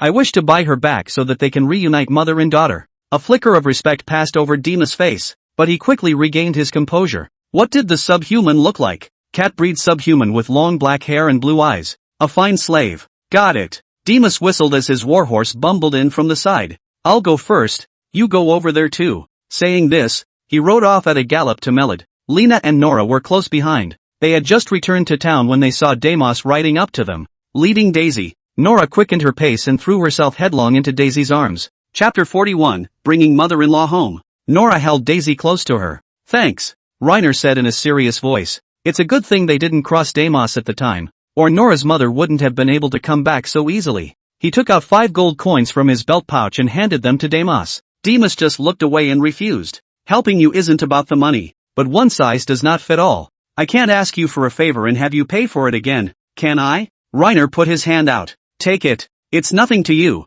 but I don't want to take advantage of you. Demas thought for a moment before taking a few gold coins away. I'll go back first then. Okay, bye. Watching Demas departing back, Reiner let out a long breath. He then reached over and patted Nora on the shoulder. Let's go home first. Aha. Their mother and daughter hadn't seen each other for so long, and they wanted to say something special. After arriving home, Nora had been yakking away. In all the time I've known her, it's the first time I've seen her so talkative. Normally, if Lena didn't talk to her, she would sit alone in a corner and sharpen her dagger, and if nothing was wrong, she basically didn't initiate conversation. But she was quite a rich inner world, as talkative as she was now. Daisy, on the other hand, apparently less outspoken, had been coping softly with Nora, who, in her heart, was a little wary of Reiner, and watched his countenance all the time. Nora seemed to have read Daisy's mind as well, and said softly, Mom, our master is a very kind man. He treats me exceptionally well. Not only does he feed me well every day, but he also gives me warm clothes to wear. and he never beats or scolds me. He's not like the others. Immediately afterward, Daisy's heartfelt words drifted into Lena's ears. Silly child. No sense of proportion at all. Not scolding you, just in a good mood. If you are not in a good mood someday, it's all over. And if it's really a good man, it's all the more reason to suck up to him and please him. There's no room for us subhumans in this world anymore. And it would be a blessing to cling to a good man and live. Daisy stole a glance at Reiner, then dropped to both knees and plopped down on the floor. Thank you, master. Nora blinked and was about to reach out to help Daisy up, but thought better of it and withdrew her hand. Reiner was a little speechless. After a moment of brewing he spoke. We don't do this kind of stuff, so don't do it again. Yes. Daisy stood quietly, not moving a muscle. Reiner pointed to a stool off to the side. You sit here. Yes. Daisy is like an NPC. Explain her and she moves. Nora said that when you were picking herbs, you lost your footing and fell off a cliff. Did anything else happen back there? Daisy was deep in thought and after a few seconds pause replied. I was lucky that the fall was cushioned by a tree branch, and even though that hill was very high, I only broke my leg, and it just so happened that one of the humans found me, and then I was captured and brought to the city to be sold after living in a hut with other companions for a while. Then again, that's what just happened. Reiner scratched his head, lost his footing and fell off a cliff and was eventually caught by others. If she had been left in the valley as a subhuman with an injured leg, she would have more than likely starved to death or been eaten by a demon. That was an unfortunate blessing for her. Reina looked aside to Martina. She hadn't said much since earlier and seemed to be in a low mood. She was envious that Nora's mom was alive and well and could be here for the reunion. Reiner asked tentatively, your family? Martina interrupted directly. All dead. I buried them with my own hands. This topic was killed outright. Just then, Daisy spoke up. Master, is there anything I can help you with? Reiner nodded and said in a serious voice. Of course, each of us will have our own division of labor in this household. Me, Nora, and Martina. The three of us are responsible for making money and raising a family. And you are responsible for taking care of our food and living from tomorrow. Mainly, 3 meals in the morning, noon and night, as well as a daily change of clothes, 10 days to clean up inside the house. In addition, we are not far away from the water wells, and you should be required to do the water thing as well. The rest of your time is free for you to divide amongst yourself while making sure these jobs are done. Daisy bowed her head slightly. Yes, master. Her heartbeat drifted back. That's not much of a payment if it's in exchange for steady food and shelter. Also, come with me to the slave market tomorrow to stamp the deed tattoo. Nora gently grabbed the corner of Reiner's coat. Wanting to say something, the words reached her mouth but couldn't. Master has done more than enough for me. Any more than that and I'll get an inch. It's just the deed stripe. Reiner reached out and stroked her beast's ear. In addition to the deterrent effect, the covenants are actually a means of protection for you. After they are imprinted, you will not be able to be contracted by anyone else, or else there may be slavers who may have crooked ideas about you. Nora nodded. I do everything my master says. Let's eat then. I see you're all hungry too. Reiner looked to Daisy and asked knowingly, what's your name? She whispered, Daisy Hill. Then Daisy, we'll be relying on you to take care of us for a long time to come. Daisy replied softly, it would be an honor. Nora took her to the kitchen to familiarize herself. 4 pieces of black bread were then brought out, and a smoked chicken. Reiner looked over and spoke, change to white bread. Come on, new members, eat something good first. Nora's eyes moistened as she took her mother's hand and whispered, Mom, the white bread is especially good. You'll love it. The 2 cat ladies held hands and went into the kitchen, leaving him and Martina staring at each other. After a while Daisy came out with white bread. Although Daisy still didn't change her face, it wasn't hard to hear from her heart that she was actually quite greedy. She was lucky that despite her age, she was classified in the category of quality slaves by virtue of her outstanding beauty. The food is naturally no match for Nora.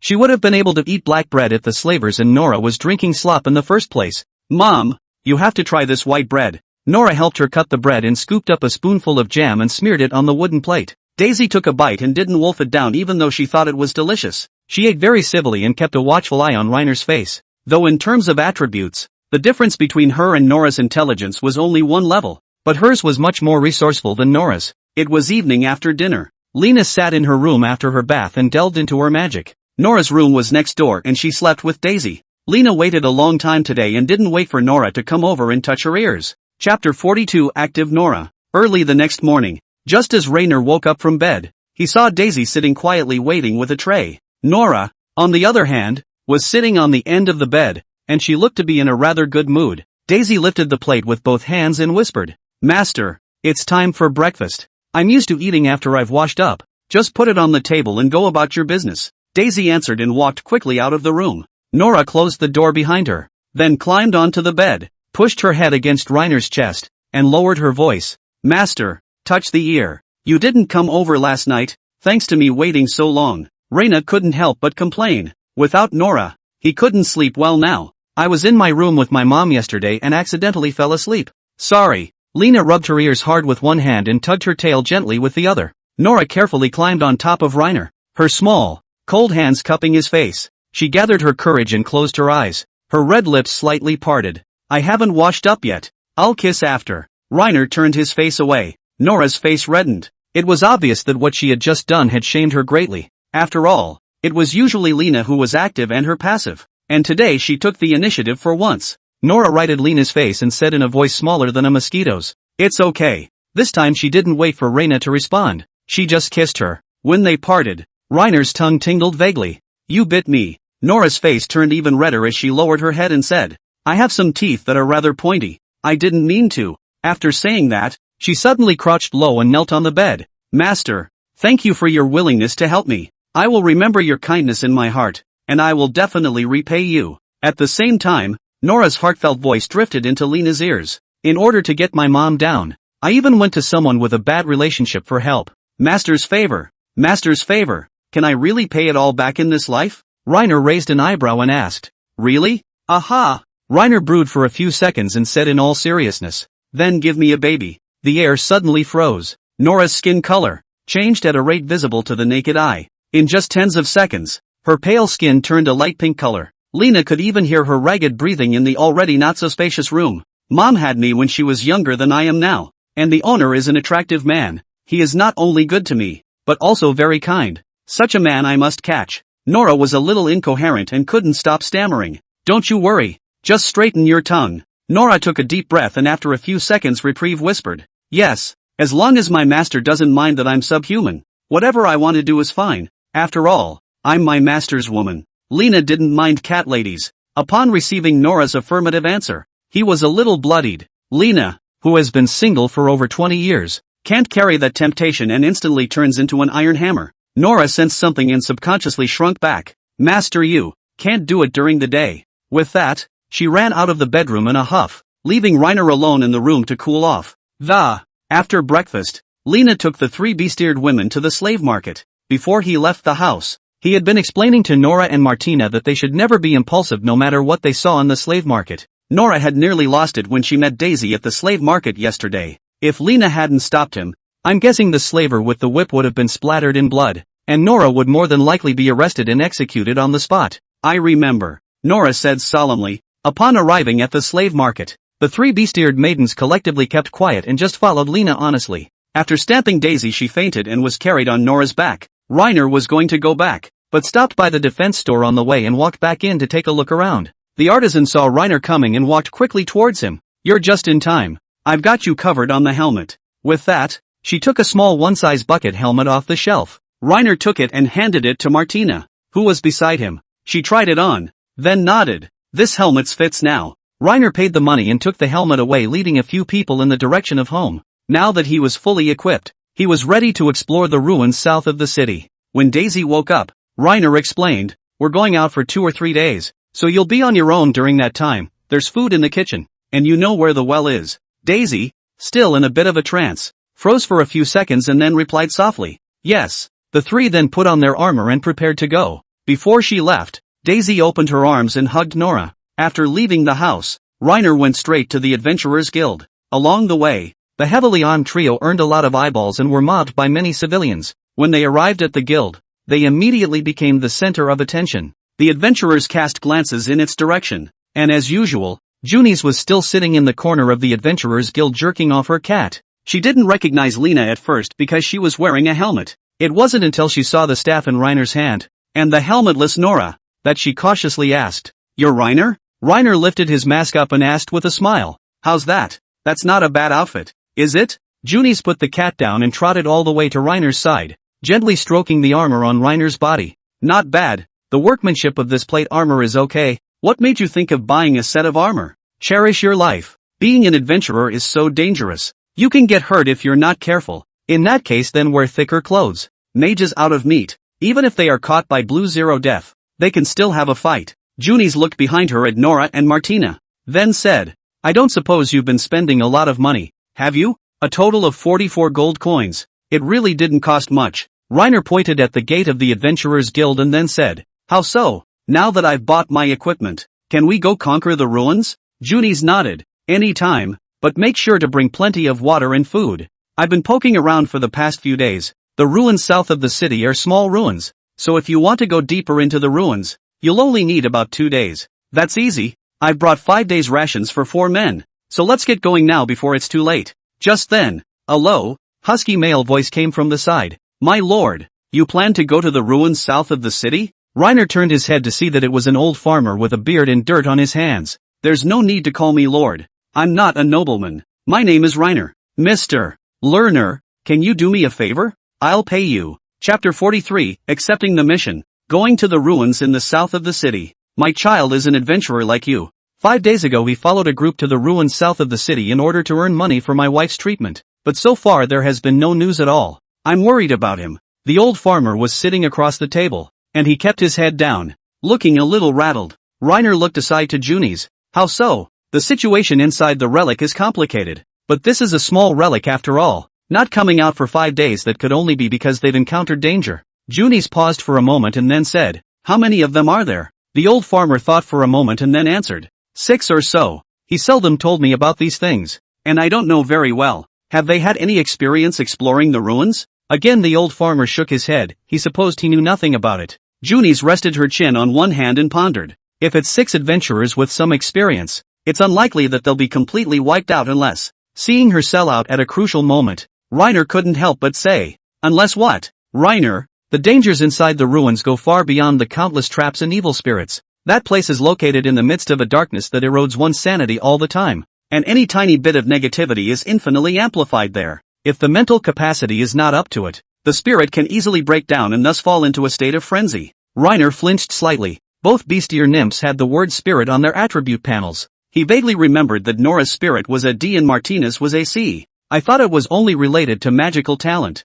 but I didn't realize it was actually related to sanity value. Reiner softly inquired, what is your son's name? How old is he? What does he look like? Any distinguishing features? Without thinking, the old farmer said, Pierre Craig. He's 19 years old, and he has a scar on his nose, left over from a fight with someone when he was a child. Reiner silently wrote it down, then asked, what will you give me as payment? The old farmer took a worn and yellowed book out of his back pocket. Junis took only one look at it and became intrigued. She picked it up and flipped through it. The old farmer went on to say, my grandmother found this book when she was young, only I can't read, and I don't recognize the writing on it. Junis flipped through the books page by page, her brows gradually frowning. The words, I don't recognize them either. Lena, take a look. Reiner took the book and activated the translation function directly. In his eyes, the words on the page began to rapidly reorganize and eventually became a single text that he could read. Also, the system provides answers. Asalaka. The language on it is Usyaka.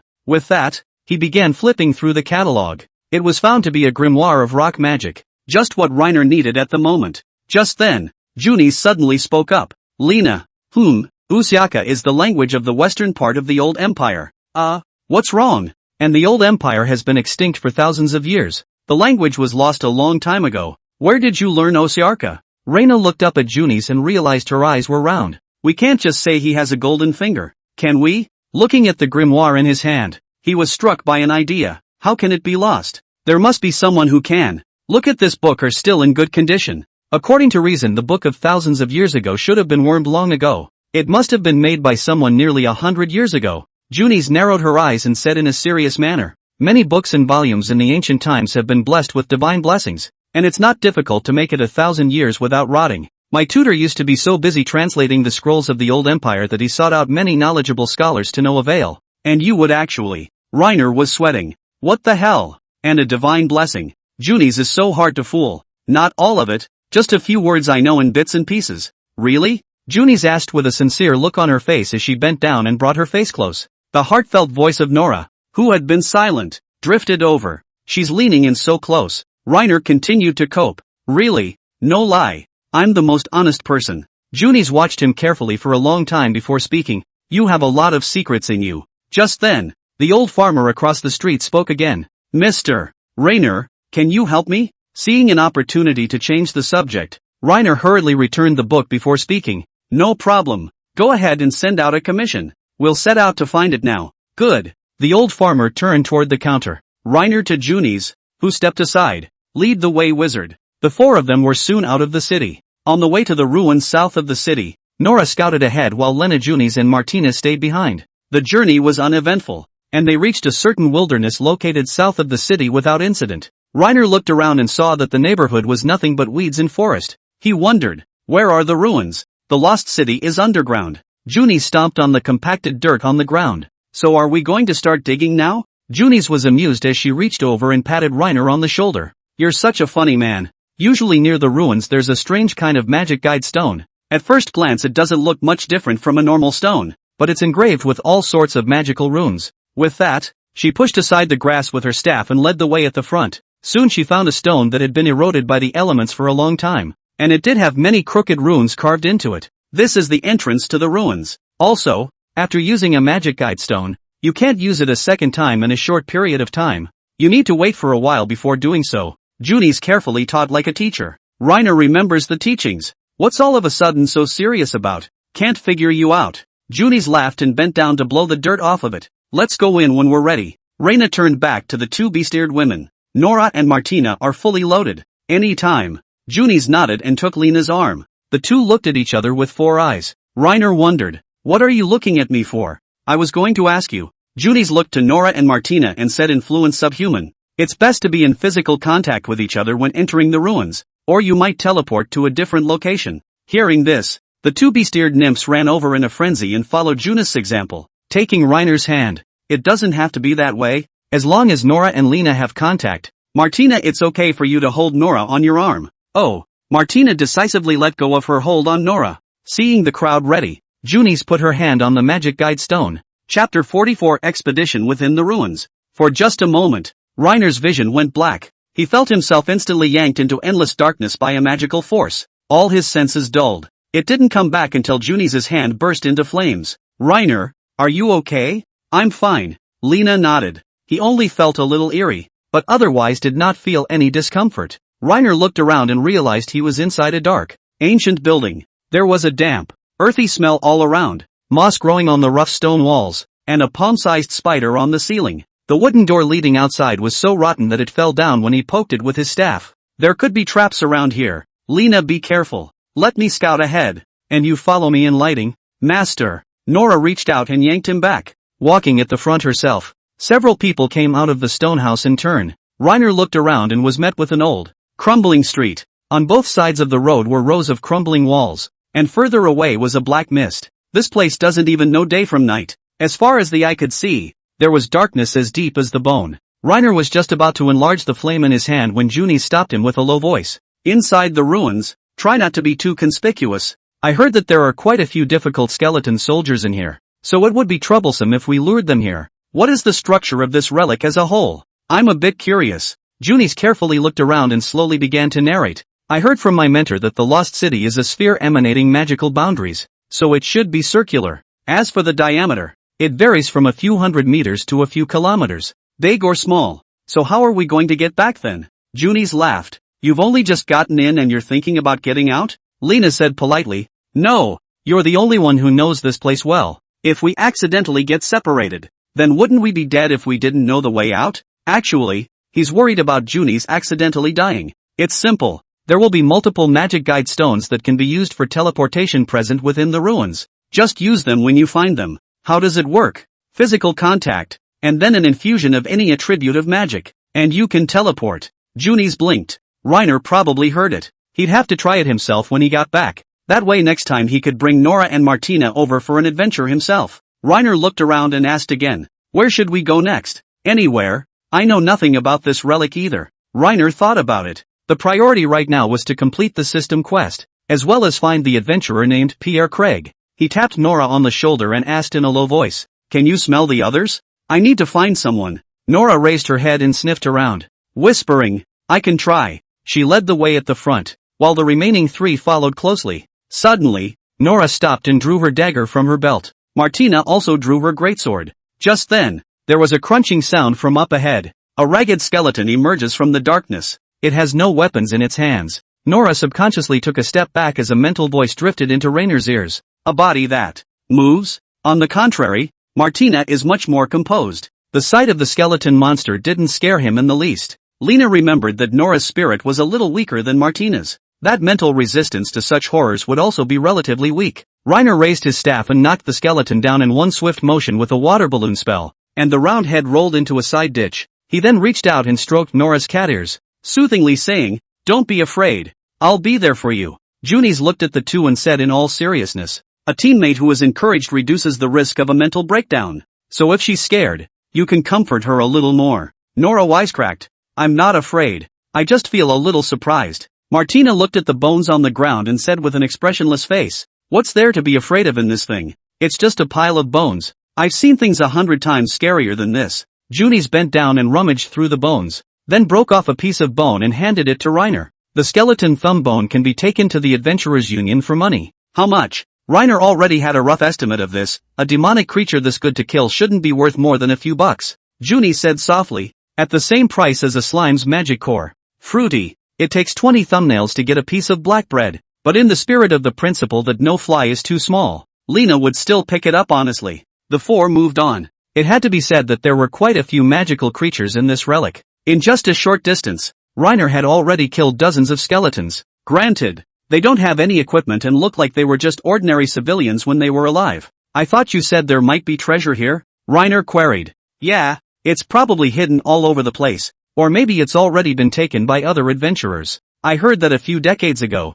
the profession of relic explorer was quite popular, and many people found treasures and became rich overnight as a result. And in the last few years, the profession has fallen out of favor." Rainer spread his hands. It didn't really matter to him if there was treasure or not. After all, he had only come here to complete the system quest. It would be a pure surprise to find Pierre. After walking for a while, Nora, who was at the front, stopped again. She looked down at the ground, then picked up a rock on the side of the road and heaved it. Only a muffled sound was heard, and the dirt road in front of them quickly caved in, turning into a deep, bottomless pit. Rainer wondered, "That's awesome, how did you tell?" The trap was very secretive, basically no different from the rest of the road, and Nora's eyes were so sharp that she was able to detect the signs of it at a glance. "It's just a feeling that the bottom seems to be empty. Then I took a stone to try, and I didn't think it would actually let me guess right." Rainer had a clear idea of her perceptual abilities. Again, just then, Junis raised her staff and aimed it in the direction of where the pit was.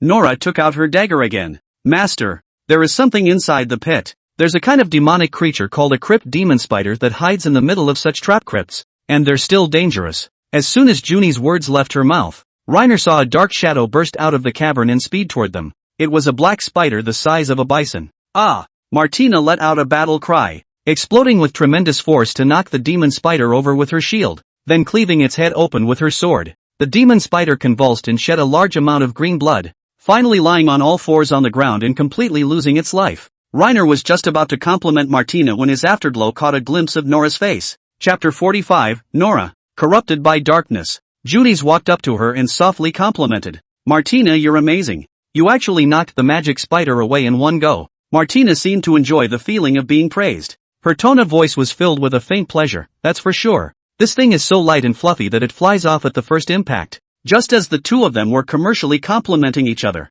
Raina walked over to Nora and stroked her cat ears soothingly. "Are you not feeling well?" Nora looked back to Lena and quickly stood up. "I'm fine." Her mouth can deceive, but her heart can't. "Feeling dizzy, out of breath, as if something is choking me. What's wrong with me?" Lena hastily called out. "Junis, what's going on with Nora? She's a little uncomfortable." She said the relics erode one's sanity. Nora had been in bad shape ever since she came in, mostly due to the effects of the relics. Junis came quickly and reached out to touch her forehead, asking gently, "What's wrong? What's wrong?" "I don't want to become a burden to my master." "No discomfort." Lena saw it and said for her, "She's dizzy and can't catch her breath." Nora blinked in confusion and said in unison with Junis, "How did you know?" Rainer babbled in a serious manner, "Nora is my woman. We have a heart-to-heart. Guess." At these words, Nora's face turned a little white and red. Junis stroked her chin with a somewhat meaningful expression. She clearly had a different opinion of Lena. "Is that right, Nora?"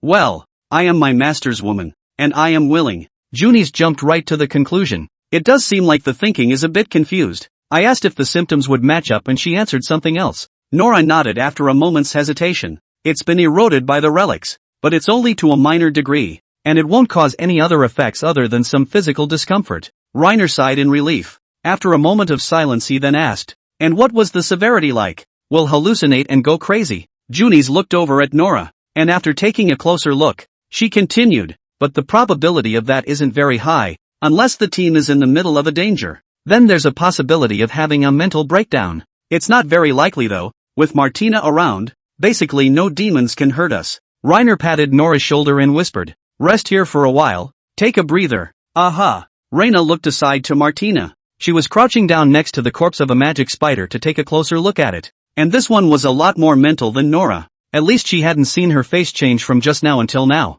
Junis walked over to the demon spider and carefully poked it with her staff to make sure it was dead through and then smashed down its fangs with her dagger. This can also be taken to the Adventurers Union for money. 1 fawn can be exchanged for 10 copper coins. Rounding it up, a magic spider earns almost a silver coin. 18 of them would be about the equivalent of 1 gold coin. That's a pretty good income if you can keep killing like that. But it was imperative to find the old farmer's son. Junis, how much do spellbooks usually cost? Prices vary by attribute. Awakening fire magic is more common in books with the corresponding attributes will be more expensive, while awakening thunder magic is rarer in books will be slightly less expensive. Junis looked over at Reiner and then asked, what? You want to buy a book? Is that rock magic book expensive? About how much? Moderate. Around 20 gold coins if you're here in diaspora. But Merode is a small city. You'll have to go to a big, bustling city if you want to buy books. Junis poked Reiner with her staff. You haven't answered me yet. What's the point of asking? Thinking for a moment,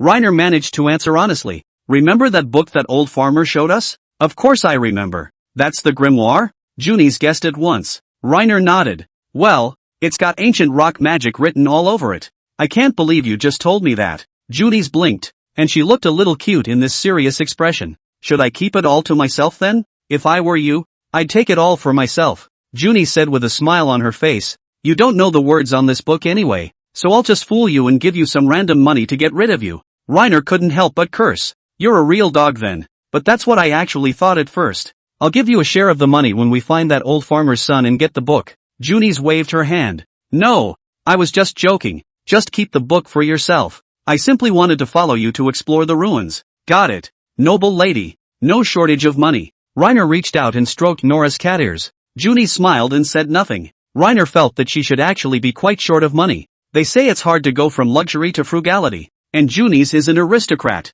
So if she's really rich she should be eating white bread all the time. And having known Junis for so long, the two of them learn from each other's knowledge whenever they can outside of the city. Her lunch is thunderous brown bread every day. Reiner let out a long sigh. I don't think about it. Junis isn't his daughter-in-law. What's the point of guessing all day long? Just then an overcast wind blew directly in front of the road. Nora jerked to her feet and sniffed hard. What's wrong? No hard feelings? Reiner reached up and picked at the fuzz in Nora's ears. She had long been accustomed to this and said without changing her face, Master, I smell blood. Follow me. Nora drew her dagger and continued down the street. There was clearly something up ahead that drew the hordes of skeletons to it. Martina took the lead, swinging her greatsword to clear the skeletons in her way. Junis looked down at the skeletons under her feet and muttered, that sword in Martina's hand seems to be particularly powerful. The skeletons just fall apart when they touch it. I heard the old blacksmith say it was laced with secret silver, and I don't know if it's true or not. Mostly true.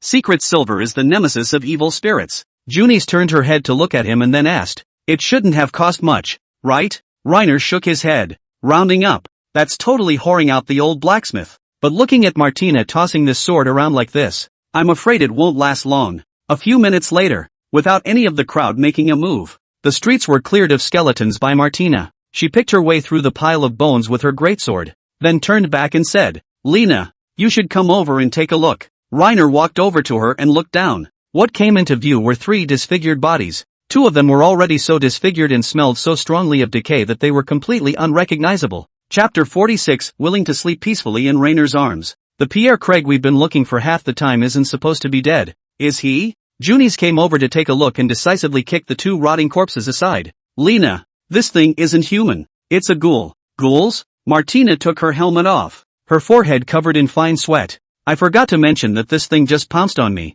but I didn't think much of it and just gave it the chop. That's okay. Reiner knelt down in front of the body and bravely turned it over. Although the corpse had been gnawed beyond recognition, it was vaguely discernible that it was a middle-aged adventurer in his 30s or 40s, not who we're looking for. Junis pushed the body with her staff and saw that it was still flexible. He doesn't look like he died long ago. Maybe the person we're looking for is around here. Immediately after that, she set the corpse on fire with a fireball spell. Try to dispose of corpses within the ruins, or they'll turn into ghouls after a while. Reina quietly made a mental note of what she said, then took Nora's small hand. The patches of bones around her disturbed her so much that it made her body stop shaking. Don't be afraid. I'm here with you. I'm not scared. Nora remained stiff-lipped. She didn't realize that the sound of her own heart was like a bead blast going into Rainer's ears every now and then. Can you smell any other adventurers? Nora shook her head. Can't smell it, but I can still look around. Reiner looked around. It's pitch black and I don't know what time it is outside. She felt like tossing and turning for so long that it was more than likely nighttime by now.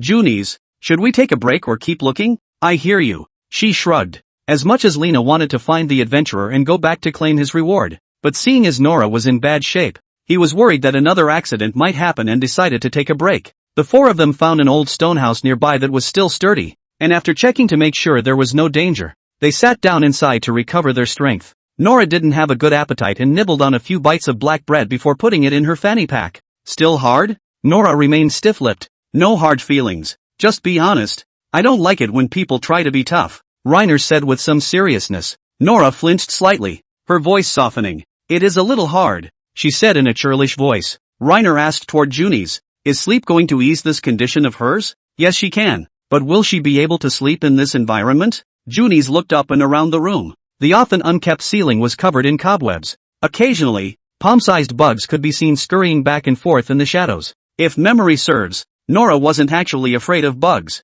but after the mental disturbance, she was actually afraid of bugs. Master, I don't really want to sleep, Nora muttered in a small voice. Then the heartbeat drifted over. Sleep here and you'll get bitten by these bugs. Lena narrowed her eyes and removed her arm guards, plate armor, and locking armor in that order before patting herself on the chest. Take off your plate armor and come sleep with me. Nora shook her head. I can't sleep. Martina and Junis are watching. It's so embarrassing. She's just screwy as a person. She had to be coaxed a bit more before she would do as she was told. Reiner helped her get her plate armor off and then picked her right up. Master! Master! Nora cried out in panic as her skin color began to change. Shoo, you'll be in trouble if you draw the skeletons in later. You need to rest now. I can't sleep. How do you know if you don't try? Reina hugged the soft Nora and gently stroked her cat ears. If it weren't for the presence of others, he would have had to take the opportunity to give Nora a good massage. At first Nora was reluctant to lie in his arms, but later she couldn't help but curl up, her eyes full of sleepiness. It's so warm on my master. It always puts me at ease. I want to be held like this all the time. The two of them are snuggled in the corner, and Martina and Junis were sitting squarely across from each other on opposite panels. Suddenly, Junis, sitting across from her, called out to her, Nora, how did you fall in love with Reiner? At these words, Nora's body gradually burned. She was silent for a long time and finally opened her mouth as the crowd watched. I don't have. Junis put the few bites of black bread away and added more magic to the fireball on her staff. It's not something to be ashamed of. What's there to say? The first time I saw you was at the Adventurers Guild. You guys took a quest and left. And that's when I snuck around the corner and watched you guys. At that time, you looked at Lena with particular wariness, like a frightened hedgehog. And it's only been a little over 2 months, and already the way you look at Reiner has changed, and you're more and more willing to rely on him. Nora covered her ears, trying not to listen to Junis. She was cricketing Junis like crazy inside. Stop it, stop it, stop it. Can't I just admit that I like my master? Not only has he saved my life, he also feeds me and clothes me warmly, and treats me gently. Who wouldn't like such a man? Eavesdropping on Nora's heart, Lena was feeling a little embarrassed. It boils down to the fact that this world is too much for beast earthers. Even just treating them like ordinary people is considered preferential treatment for them. Martina took a big bite of black bread and slurred. Nora, she won't admit it. She's a tough talker. If you ask me, it's the strong kind of men that are the most attractive, and Reiner is too weak to feel anything for me. Reiner was momentarily speechless. This jockey maiden is talking really extraordinarily angry. In a few months, when Lena's magic was practiced to its fullest, she would have to be tortured severely. Just then, Nora spoke up. Martina is the dumbass with muscles in her head. Who doesn't know anything? You're the one who's stupid. What's the point of asking for so much? Anyway, all I ask is to be fed and clothed. And if I get the chance, It's best if I have another child with a man who's better than me. Dumbass with a head full of muscles. Nora whispered another curse, then squirmed in Rainer's arms before closing her eyes. Raina coaxed gently and Nora was soon asleep. The three awake men were uncharacteristically quiet. After a long time, a miserable scream broke the calm within the ruins. It was a man's scream, not very far from here. Nora woke up at the sound and stared at several people. What the hell is that noise? It's weirdly oozy. Martina put her helmet back on. Lena and Nora hurriedly put on their armor. I don't know. Let's go out and take a look. Maybe it's someone we're looking for. Chapter 47, Finding Pierre. The crowd made their way through the dark alleyways. Running about a few dozen meters they came across hordes of skeleton soldiers. These skeleton soldiers were different from the kind of skeletons encountered earlier, wearing mangled rusty iron armor and holding broken swords full of gaping holes in their hands. Seeing a sound coming from behind them, they turned back to look at Rainer and his party. Martina was just about to go up for the big kill when Lena grabbed her. Let me do it. I'm slightly faster. He raised his staff and unleashed a fireball spell in front of him.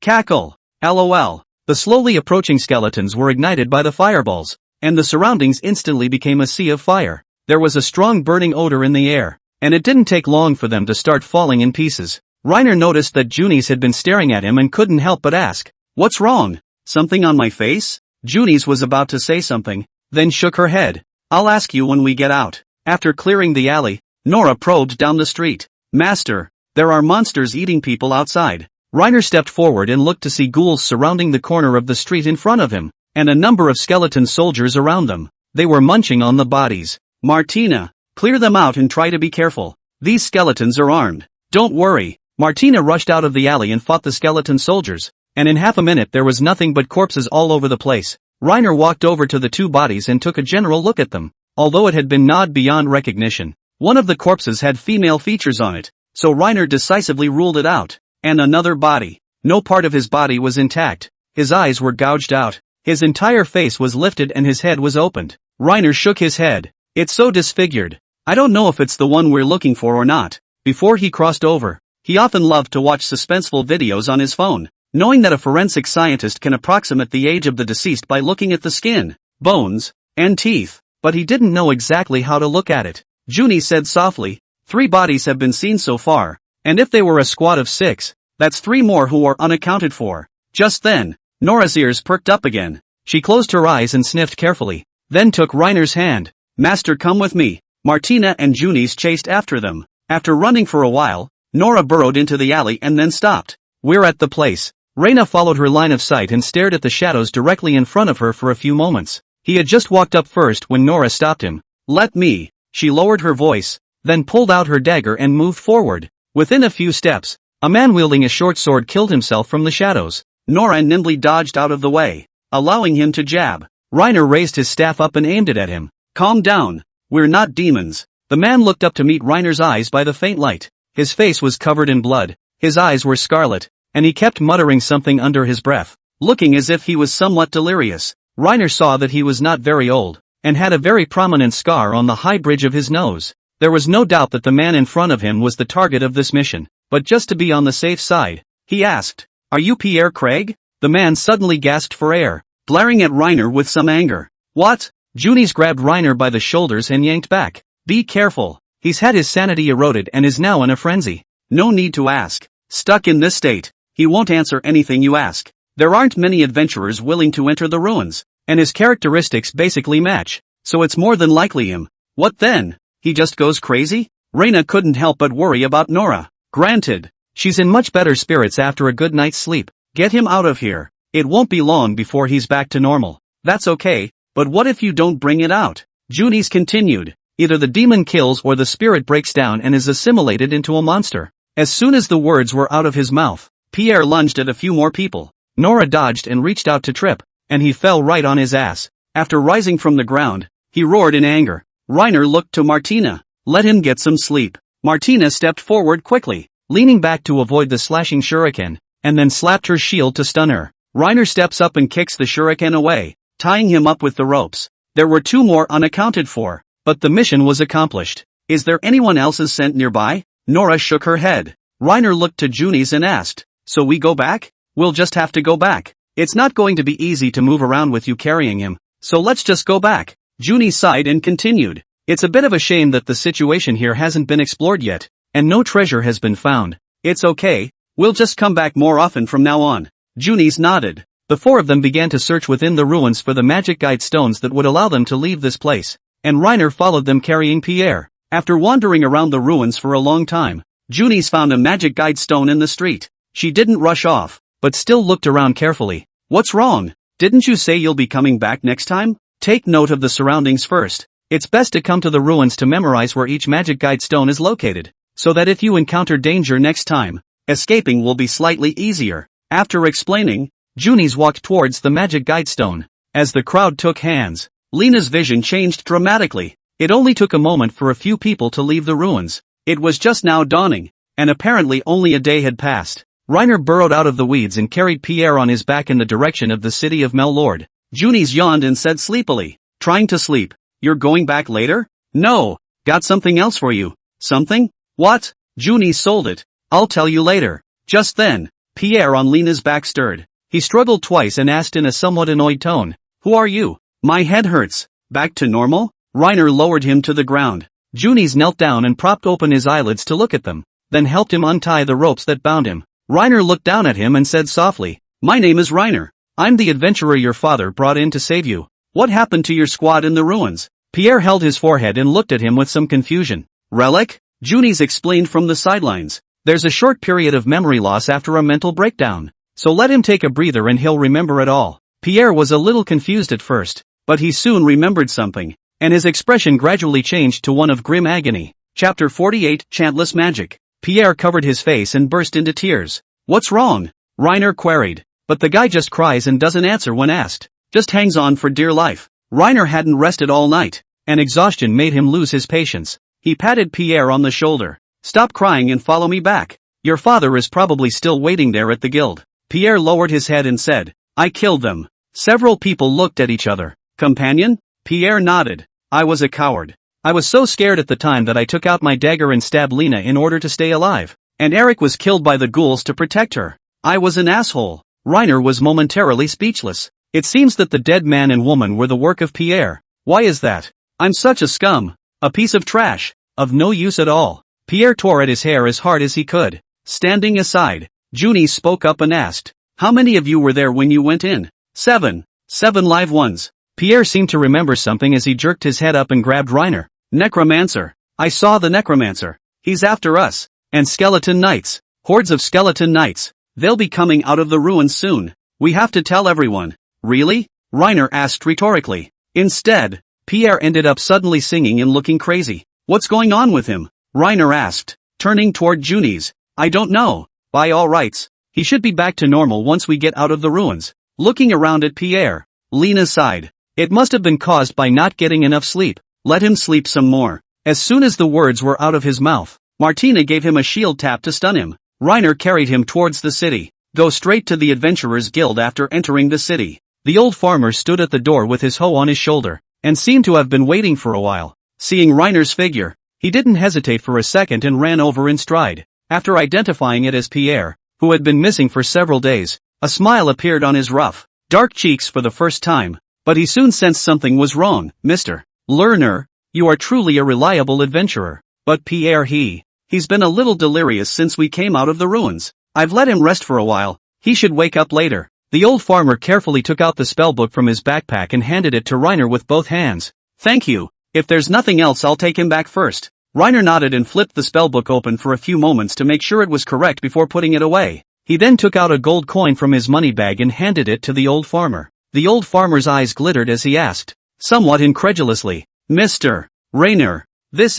your wife is sick. Pierre is in bad shape and may not be able to work for some time. Take it. You need it." This spellbook was all about as good as a freebie, so this one gold coin was considered a help to him. "Thank you, Mr. Lerner. I will certainly keep you in mind." When the old farmer left, Reiner took out 5 gold coins and shoved them into Junis' hand. "What's this for?" Junis blinked in confusion. "I can't have you accompanying me on a wasted trip, can I? You don't have to help me if you've helped everyone else. Half of that 1 gold coin you gave out just now is on me as payment for the guide." Reiner nodded. "That's fine. Then I'll buy you dinner someday." He reached over and rubbed Nora's cat ears, ready to turn away. But just a few steps out, he was yanked by the waistband of his pants by Junis. "There's something else for you. Don't go yet." Reina yawned again, tears welling up in her eyes. "What's wrong?" "Go outside the city." Junis pulled Lena out of the city and onto the patch of lawn where the two often studied together. Martina was obviously tired as well, and as soon as she arrived at the place she immediately stripped off her plate armor and then lay down on all fours in the grass to sleep. "What's going on when we get to the place?" "Secretive." Junis got right to the point. "Lena, show me the fireball spell after using it again." Reiner brought his staff up and a fireball ignited the far lawn. It was followed by a complimentary shot of water balloons, which put it right out. "What's wrong?" Junis' eyes widened. "Where's your chant? You used your magic without chanting a spell? So that's what you're curious about." "I read it, yeah."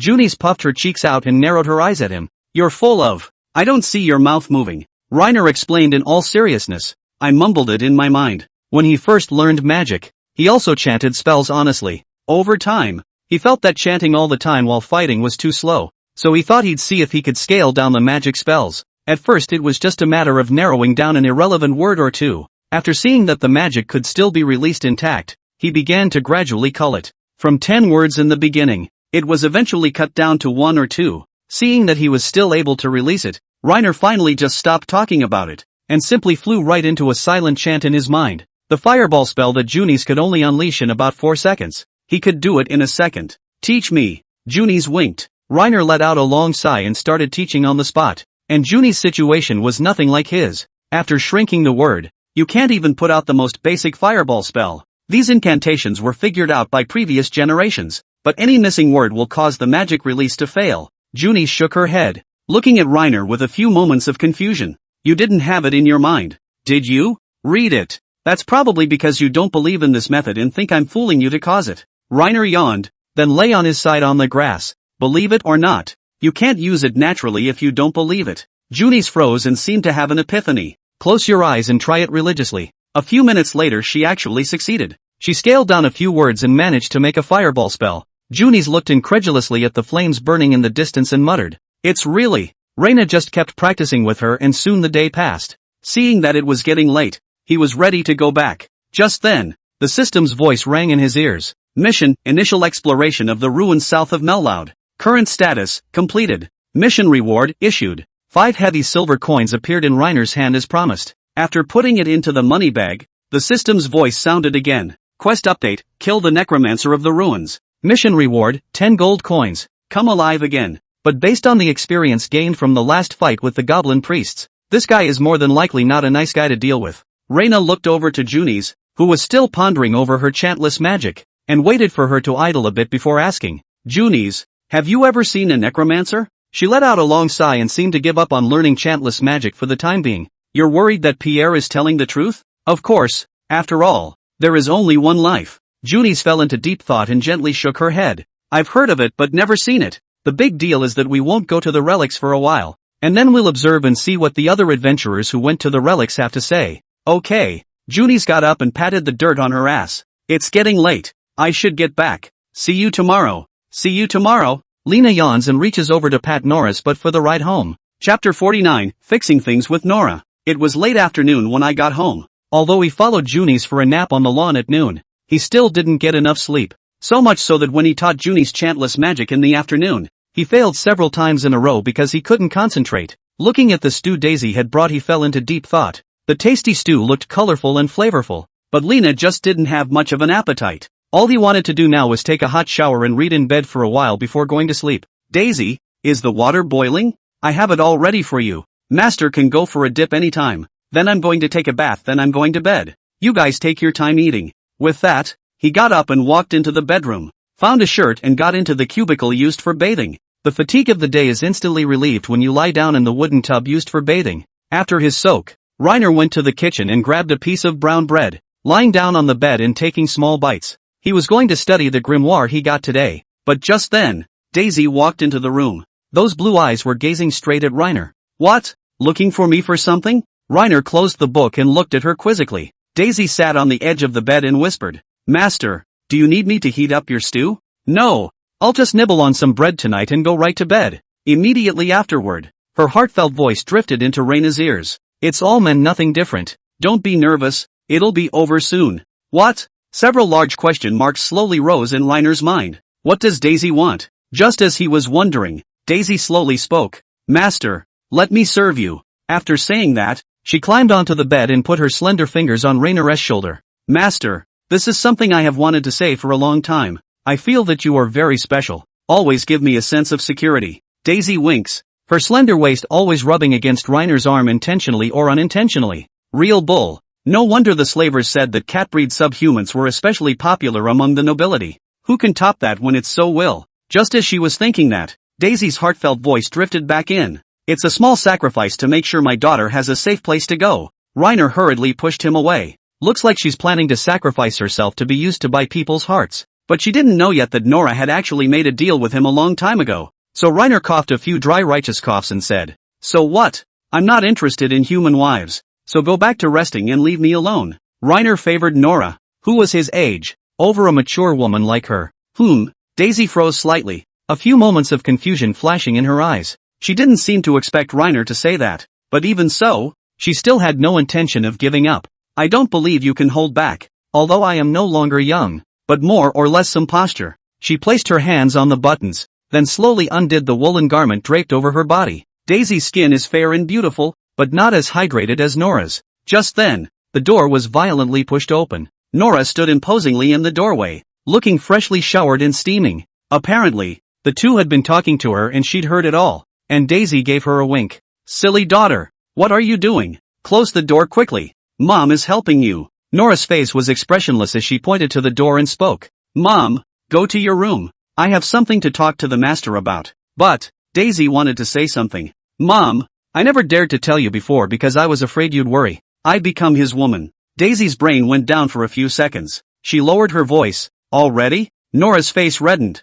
She was being a little less than scrupulous in her use of the word. That's pretty much it in a nutshell. I'm a grown-up. Don't treat me like a kid. Daisy hesitated for a moment, then asked, voluntarily? Well, seeing this, Daisy said no more as she walked out of the bedroom with mixed emotions. Rainer put the book away, feeling a little awkward about the atmosphere. Nora walked quickly to the bedside and said with a grimace, Just now you faltered. Rainer said in all seriousness, Don't you slander me. I just refused very firmly. No bad thoughts about my mom. Don't you get any ideas? She's almost 40 and I'm not hungry enough for that. Nora puffed out her cheeks and fell silent. Barely believe you. Nora blew out the candlestick and nimbly got under the covers. Rainer subconsciously hugged her tighter. A strange reaction followed naturally. Nora's skin also turned hotter and hotter. Mom was right. There's nothing but that mess in a man's head, even if he's the master. Ready to make good on your promise? Rainer nipped her ear. Nora nodded shyly. Instead of having my master always thinking about it,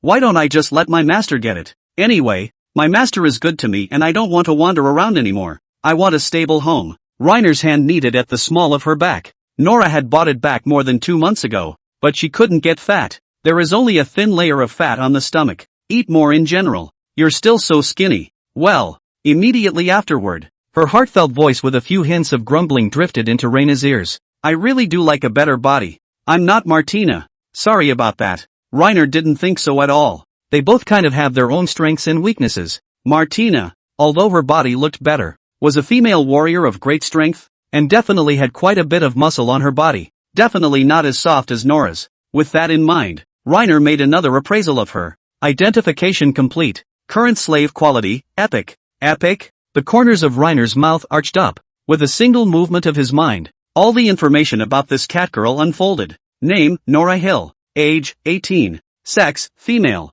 Race, subhuman cat species. Current status, healthy. Hot. 3 circumference, 71/47/76. Turns out it's still a bit of a change, but she likes to wrap things around her every day, and it's basically impossible to tell just from her appearance. At the thought of this, Rainer was a bit unable to resist. Nora softly refused. Not yet. Martina and my mom aren't in bed yet. Just wait. I don't know how long it was, but Lena suddenly heard Martina purring. I'm sure they're all asleep. Rainer finally relented and initiated the game invite. Now can we? It's okay. Rainer hugged her and then the two became entangled. A light rain suddenly fell outside the window. The cold wind poured into the room a little along the window cracks. Nora gasped and clutched at Rainer's arm, her sharp nails slowly piercing his skin. Chapter 50, Cherishing Mornings with Nora. Early morning. Rainer suddenly felt as if something was missing from his arms. It was only after feeling around the bed that he opened his eyes somewhat reluctantly. It was early in the morning, and there was no telling where Nora had run off to,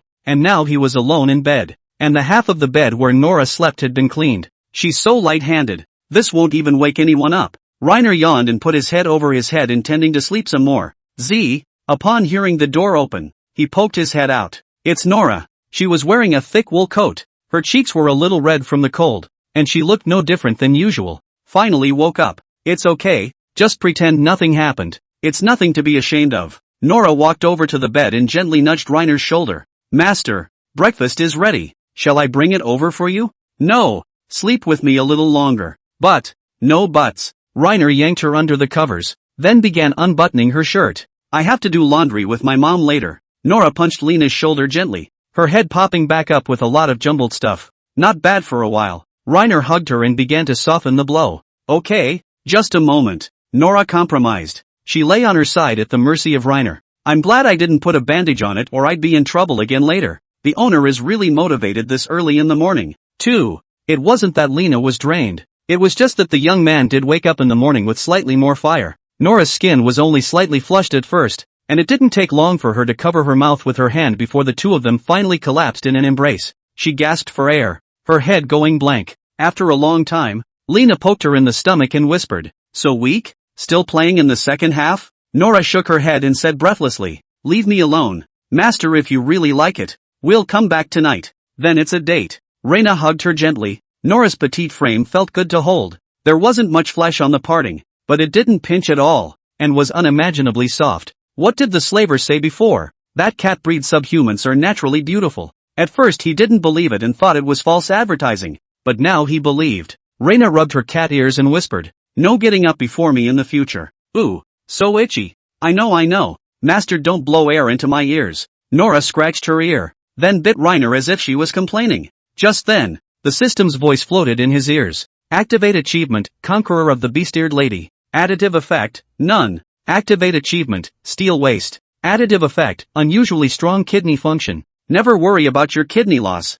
As soon as the system spoke, Reiner felt a mysterious power infused into both sides of his back. The exhaustion value that had just been accumulated was instantly swept away. He's a good man again. How about some more fun? Nora shook her head in resistance, then ducked into a corner. No, let's talk about it tonight. How long has the master been holding it in? It's not much. It's just the rage of a single dog for 20 years. Suddenly, her ears twitched, then she nimbly burrowed under the covers. The door to the room opened a crack. Reina turned her head to look, just in time to meet Martina's eyes. She crouched in the doorway like a pervert, showing half her face to peek in. Do what? Breakfast is getting cold. Isn't Reiner coming to eat? Coming right up. Martina nodded, but seemed to have no intention of leaving. Where did Nora go? Daisy said she came to minister to Reiner. But how come we haven't seen anyone? Reiner asked knowingly. Why aren't you leaving yet? Is Nora in your room? Sure. As soon as the words were out of his mouth, Reiner's ass was bitten by some sharp-toothed kitten.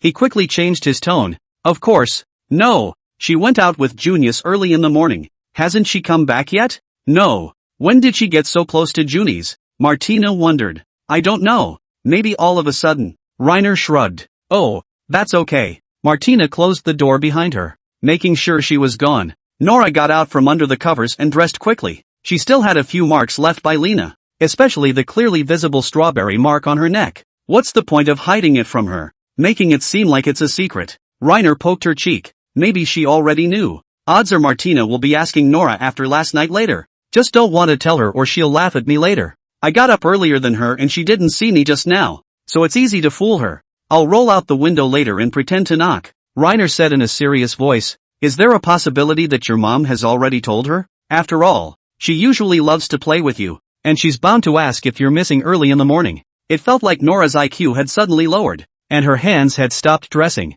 Then I won't act. She let out a long sigh, dressed and then opened her bedroom door straight away. Martina, who was sitting at the dining table, perked up her ears in surprise as soon as she saw it was Nora. You're in Lena's room. Huh? How come I didn't see you just now? Because you're stupid. Nora picked up her glass of water and took a sip, then sat down at the table and ate her brown bread. Daisy, for her part, petted her beastly ears with a slightly mixed expression on her face. My good daughter has become a woman too. I hope she made the right choice and won't be as destined as me in the future. Reiner got up and went to wash up. The whole time she was eating breakfast, She was being stared at by Martina, who was sitting across the table. She smiled again after the two of them looked at each other. How is Reiner still in such good spirits? Doesn't seem to be wilting. He's kinda androgynous. Upon hearing her heartfelt words, Lena didn't hold back a small huff of laughter. Just a few times in the district is not enough to keep him out of bed. Reiner took them both on out after breakfast. He was going to delve into rock magic today. As a result, after arriving at the Adventurers Guild, there was no Junis in sight. He was just about to sit and wait for a bit when a middle-aged adventurer approached him. Junis said to wait for you at the usual place. Thanks for the reminder. Reiner was a little surprised. I didn't realize Junis was out so early today. It was usually close to 10 o'clock before the two would leave town. He got up and headed out of town. Just a few steps out of town, he saw Junis sitting on a stump, holding her cheek as if in deep thought. Didn't you say you'd meet me at the usual place? Why are you sitting here? Junis looked up at Reiner, a smile swirling on her face. Because it's a must for you. I have several questions for you. Chapter 51, Martina can also see two colors. Junis asked questions about chantless magic as she walked. The barrage of questions kept coming at Reiner. In all the time we'd known each other, it was the first time Lena had seen her take such a keen interest in something. Reiner, you must be a genius. I'm so jealous of your talent, Junis said with some admiration. You're the first mage who can use magic without chanting. Even my mentor can't cast spells without chanting. You're exaggerating. My original intention was really just to be lazy. And if I can figure out something so simple, surely someone else can. Junis shook her head and firmly said, anyway, I've never heard that anyone can cast spells without chanting. Even the word was made up by me. Although I had a similar idea to yours when I first learned magic, but I gave it up quickly in the end. Reiner, you will surely become a wizard who will go down in history. Hearing Junis say that, Reiner couldn't help but narrow his eyes. That's famous for the rest of history? I don't know if Junis is exaggerating or if the wizards in this world are just that subpar. It's hard to figure out something so simple. I feel like this is the kind of thing that should be on everyone's mind. Thinking does come to mind, but it doesn't always work. Junis shrugged and closed her eyes and sighed. Reiner, you're a genius, so you have little concept of the magical talents of ordinary people. Some people may ponder for years before they can make the simplest of fireball spells, whereas you can easily make it after only looking at it twice and memorizing the incantation. Saying that your talent is 1 in a million before was a bit demeaning. That's what you said. If you don't believe me, you can try teaching Nora and Martina, who should represent the level of most ordinary people. Reiner recalled. Their spiritual gifts, one AD and the other AC, seemed mediocre indeed. If you say so, you should be very talented as well, right? After all, I only explained it briefly yesterday, and you used it. Junis held her forehead and seemed a bit sad. My mentor said that I'm a genius that can't be found in 100 years, but in front of you I'm just like a little cutie. The same. I just abbreviated a word yesterday, and that's not even a level of difficulty compared to you. Reiner was a little speechless. It seems that the wizards of this world are really only meant to be assistants. Junis, a genius that comes along once in a century, feels just slightly stronger than an ordinary adventurer in terms of actual combat performance. In the middle of the conversation, several people had reached the patch of grass where they usually practiced. I'm going to practice first, and if there's anything I don't understand you can ask me again. Junis raised her staff and continued practicing chantless spellcasting. Reina turned her head to look at the two beast-eared nymphs. He suddenly had some desire for them to learn magic. After all, there was no such thing as too much skill. The fireball spell is handy for both lighting and making fires. Just as he was giggling, the heartfelt voices of two beast-eared women drifted into his ears. Nora, what are you trying to do again? I'm not doing that in the middle of nowhere. Martina, starting to think about me after sleeping with Nora? Don't even think about it. I'm the woman you can't have. Nerve. Reiner turned back to Junis and asked, how am I going to test them for attributes and magic crystal capacity? Junis took the time to reply back. It's simple. Have them focus and close their eyes. Then you just infuse them with any attribute of the natural elements. Do you need me to help you? I'll try it myself. You keep practicing. Reiner patted the grass, signaling for the two to sit down. Nora honestly did as she was told, while Martina asked a curious question. What's this about? Aren't we allowed to move around freely today? Yes, and starting today, you two will be studying with me as well. Martina whined loudly. I want to play. You're 19. You're old enough to learn something, so listen. I'm not going to hurt you guys. Reiner sighed. Little did he realize that, after crossing over, he would have the opportunity to act as a raconteur. But they did know almost nothing. Learning the language is definitely the first thing to do if you want to integrate into human society. On top of teaching the language, He also planned to teach them both the basics of arithmetic. But before that, test their magical properties. Nora, you go first. Close your eyes. Concentrate. And tell me what all you see. You can still see things with your eyes closed? Do I have to keep one eye open and one eye closed? Learner added. Having both eyes closed doesn't really make you see things. It makes you have to feel with your mind. Ooh-hoo. Nora took a deep breath and closed her eyes slowly. Reina grabbed her hand and channeled a little bit of magic into her, stimulating her as Junis had done in the beginning. Well, see anything? It's pitch black. I can't see anything. Nora suddenly squirmed when she finished, then burst out laughing. Martina the asshole was poking her itchy flesh with a wooden stick. Any more trouble and you won't get lunch. Humph. Threatening me with food. Lena, you are shameful. Martina threw her head back, seemingly angry. And Nora's attribute testing continues. She let out a sudden wow. What? See something? Well, master, I see a white crystal. This would be Nora's magic crystal. Reiner asked with anticipation. About how big is this crystal? It doesn't feel very big. Like a watermelon. What? Reina was disappointed for a moment, but on second thought, it didn't matter that Nora was in charge of scouting, and even if she learned magic she would probably only use it for assistance. The crystal is changing color, as if a red mist is pouring in. Fire elemental. Not bad for the most common attribute. Are there any other colors? Nora shook her head. You can learn fire magic. Martina, to you. Oh, Martina put her hand out as well. She closed her eyes as Nora had done, but her mind was particularly active and not at all quiet. Lena's hands are actually bigger than mine, but they're not calloused at all, so they must not have done much heavy lifting. Don't get carried away. Be still. I'm not messing around. Her retorting personality kicked in, but soon her heart was stilled. It didn't take long for her to exclaim, I saw it. Scared me. You don't have to be so startled. Reiner sighed and then asked,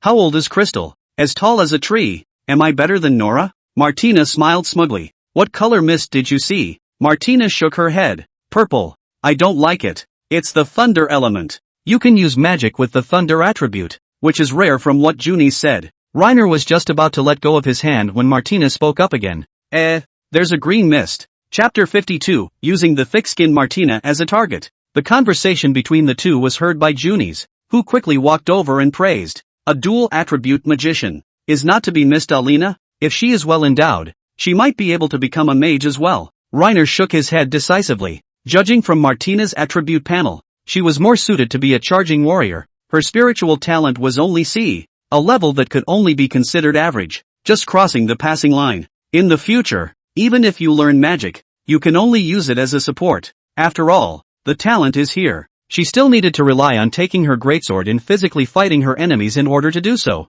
Warrior is the best path for her. Magic she'll just learn to use as a support, just as well, or it would be a waste of that strength. Junis nodded. Reiner let out a long sigh. Although Martina had awakened two magical attributes, he didn't have a corresponding spell book. Letting Nora learn magic and rubbing Junis' fire magic book, and thunder magic and wind magic. We'll wait until we have the money to go to the big city and buy them for her. Martina, why don't you have a little fun on your own? Reina turned her head to Nora. The guy was sitting next to him, hugging his knees and staring at Reiner's cheeks. The owner looks different than most and has a different skin color, but is just quite handsome. Meeting Reina on all fours, she shook her head hard and put her cat ears up. What's wrong? Stop gawking. I'll teach you magic. Learn it well. Lena looked at Nora, who had a serious look on her face, and recited the incantation for the fireball spell. Do you understand? Nora shook her head in confusion. Reiner had another idea. Can you read? The writing of your subhuman language. He could write out the spell in a harmonic way and keep Nora practicing it. Anyway, releasing magic didn't require an understanding of how it worked, just the regularity of reciting the spell. But Nora shook her head. Master, I can't read. That's going to be hard to do. Then I'll teach a little bit. You memorize a little bit. The spell isn't too long. You can finish it in 5 seconds. Reiner worded it correctly and started teaching. When Nora had probably memorized the phrase, he handed over the red dragon's breath. The staff ended up flying off to the side just as Nora touched it, loitering for a few seconds before gently knocking Lena on the head. Forget it. You can just practice with your empty hands. This staff doesn't like to be touched. Ooh-hoo. Nora sat on the floor, repeating the spell over and over. Seeing that she had begun practicing, Reina eased the rock magic book in her hand open and began to study it hungrily. There are a total of 10 types of rock magic listed in the catalog. Reiner started with the simplest of seismic arts. After memorizing the spell silently, he raised his staff and made the move to the far lawn. Bang! The ground made a noise in the distance and the grass shook violently. Reiner held his breath as he continued to infuse his magic. The casting range instantly expanded from 10 meters in diameter to 100 meters, so much so that the 4 people located at a distance could detect a distinct tremor. Reiner set his staff down and silently categorized the magic. Auxiliary magic. Does not cause damage, but can interfere with the enemy. And casting magic consumption is very low, can be released continuously. Martina, don't go to sleep. Go over there and be a target for me. If you can't take it, tell me. Row. She took it in stride. Reina didn't hesitate to use earthquake on her. Bang! Martina ran and suddenly fell to the ground with an unsteady weight. She tried to get back up, but within seconds she collapsed again. Reiner hadn't experienced an earthquake, but it felt like the spell's disruptive effects were overblown. After he stopped casting the spell, Martina came running back with a gray head. Well, can you move around? She shook her head and grumbled. Don't say Rose. It's hard to even stand still. Lena, this is something I want to learn. You can't learn it.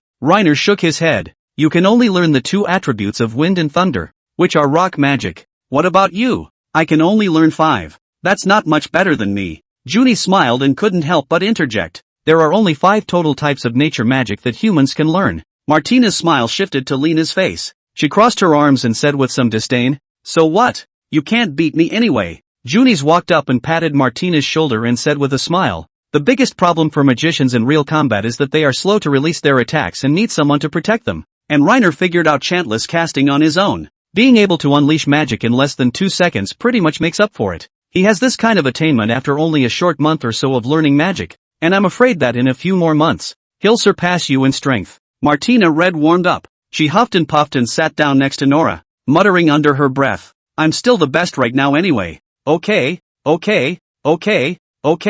you're the best. Martina is so powerful that she can easily take down demons that are several times bigger than herself, and is my most trusted partner. Although Martina's face was expressionless, her heart was happy. That's for sure. I'm awesome. She may look mature, but inside she really is very much like a little kid. Just a compliment will make her happy. Reiner continued to bury his head in the sand and learn about magic. Junis, however, suddenly came over and smiled a little impishly. What's wrong? Reiner, I always feel as if you know everything and anything. You couldn't have lived for thousands of years, could you? This rock magic from the ancient period can be known after a few glances. Reiner was momentarily speechless. Maybe it's because he was a veteran secondary before, plus he plays more games. I didn't know magic in the first place. Didn't you teach me that? Junis nodded. That's why I'm getting the impression that you're a mysterious man, obviously gifted, but with a lot of unexplained things. Just stop wondering and keep practicing your chantless magic. Reiner moved aside.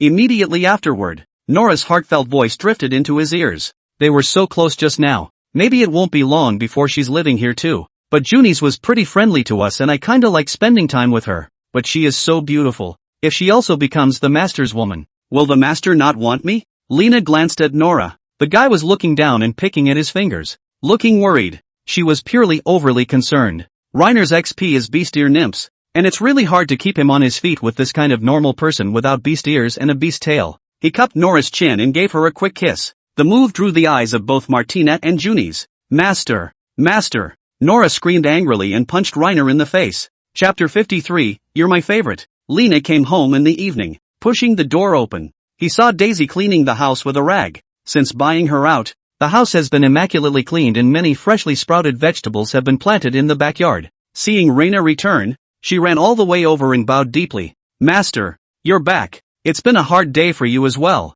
The bath water has already been boiled. Don't call me master anymore, just call me Lena. Daisy hesitated for a moment and nodded heavily. You've been working hard too. Go about your business. I'm going to take a shower. Reiner set his staff down casually, then dug into the cubicle and soaked up the bath. It really is the most relaxing and enjoyable part of the day. Just then, Reiner heard Martina's somewhat magical laugh, but he didn't think much of it and proceeded to soak after covering his face with a hot towel. When he came out of the bubble bath, he found Martina sitting at the dining room table with a stifled smile on her face. What's wrong with you? Martina shook her head and whispered. It's okay. As soon as her words left her mouth, her heart drifted over. Nora's so weak. I'd definitely make Lena beg for mercy if I were on her. Reiner turned to Nora. She looked like she had done something wrong, keeping her head down and stealing the occasional glance or two at Lena, blushing like an apple. I should have known not to tell Martina. What's so funny about that? And Daisy stood by, smiling and stroking Nora's beastly ears. Silly boy. You're young now. In a few years you'll know how to enjoy yourself. But as for children, it won't happen for a while. After all, we're subhuman and Rainer is human. After eavesdropping on the girls, Lena probably knew what was going on. Mostly Nora was inexperienced and wanted to speak up so that we could all come together to answer the questions in our minds. It resulted in a hard laugh from Martina. The world without Baidu is pretty troublesome.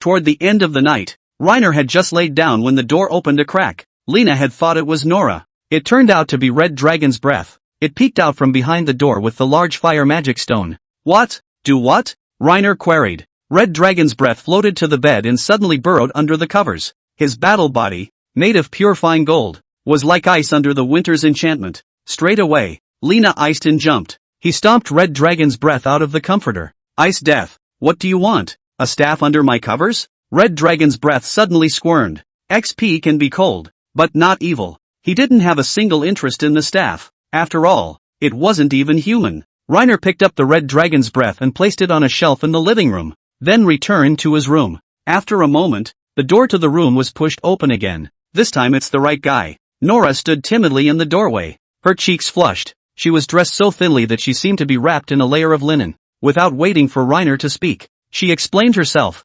Martina, she's hogging my room, and a bed can only sleep 2 people at most. And now that it's cold, it's easy to catch a cold when sleeping alone. So I came to find my master, and didn't come here because I wanted to come on my own. What? He didn't even release his flat A. A straight-up walk to cheat a move? What was Martina's stupid idea? I actually listened to it. Nora was frantic inside. Rainer teased. Look at you. Forget what you promised me this morning. Come over even if you don't want to. Knowing that Nora is screwed up as a person. Give her a break. Nora blushed and burrowed under the covers, then gently touched Lena's shoulder with her small, cold hand and muttered in a small voice. It's so warm. Give me your hand and I'll warm it for you. No need. Light struggled. What's polite? Rainer grabbed her and yanked her toward his arms. Nora tossed and turned for a moment, then finally gave in and began to ramble on. She was growing restless in her mind. Finally the words came out of his mouth. Master, you are so good to me. Being nice to you by warming your hands? More than that. Nora nipped Lena gently, brewing for a moment before whispering, favorite thing about you. Anyway, though I've heard Nora say this kind of thing in her mind many times, but the first time I heard her say it in a big way, my heart was inevitably touched. Nora gently blows out the candle.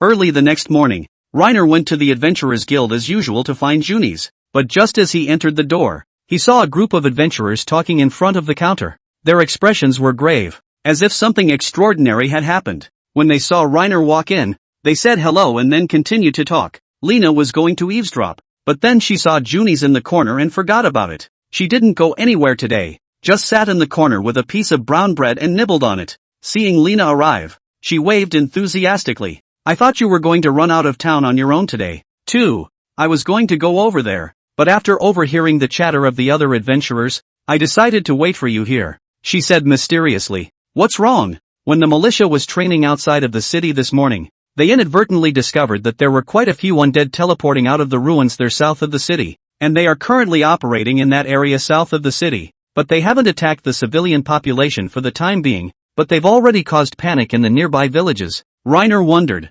Necromancer? Junis nodded heavily. Yes, that's what I thought of. I've heard that the Lord is going to sweep that neighborhood before he lets his army into the ruins to clear out the skeletons that are flooding the area. Rainer held his forehead. It's going to die a horrible death. There are traps all over that place. The crypt spider is dead happy, doing nothing in its cave, with so many tin cans inexplicably falling from the sky. Places like the ruins are only suitable for small-scale exploration. When there are more people, there are more areas that cannot be taken care of, and the slightest mistake will result in the loss of troops. And there's also add buffs like spirit erosion inside the relics, waiting for the first madness to lead to the second madness. The team will be crushed at the touch of a chain reaction. Junis blinked and looked at Rainer with a hint of admiration. Rainer, our thoughts are always strikingly similar. Although things like skeletons aren't difficult to deal with, and aren't even as bad as kobolds, they're numerous, and there are also ghouls and crypt demon spiders and other magical creatures like that in the ruins. So the difficulty of this operation is definitely no less than that of the Forest of the Morning Sun.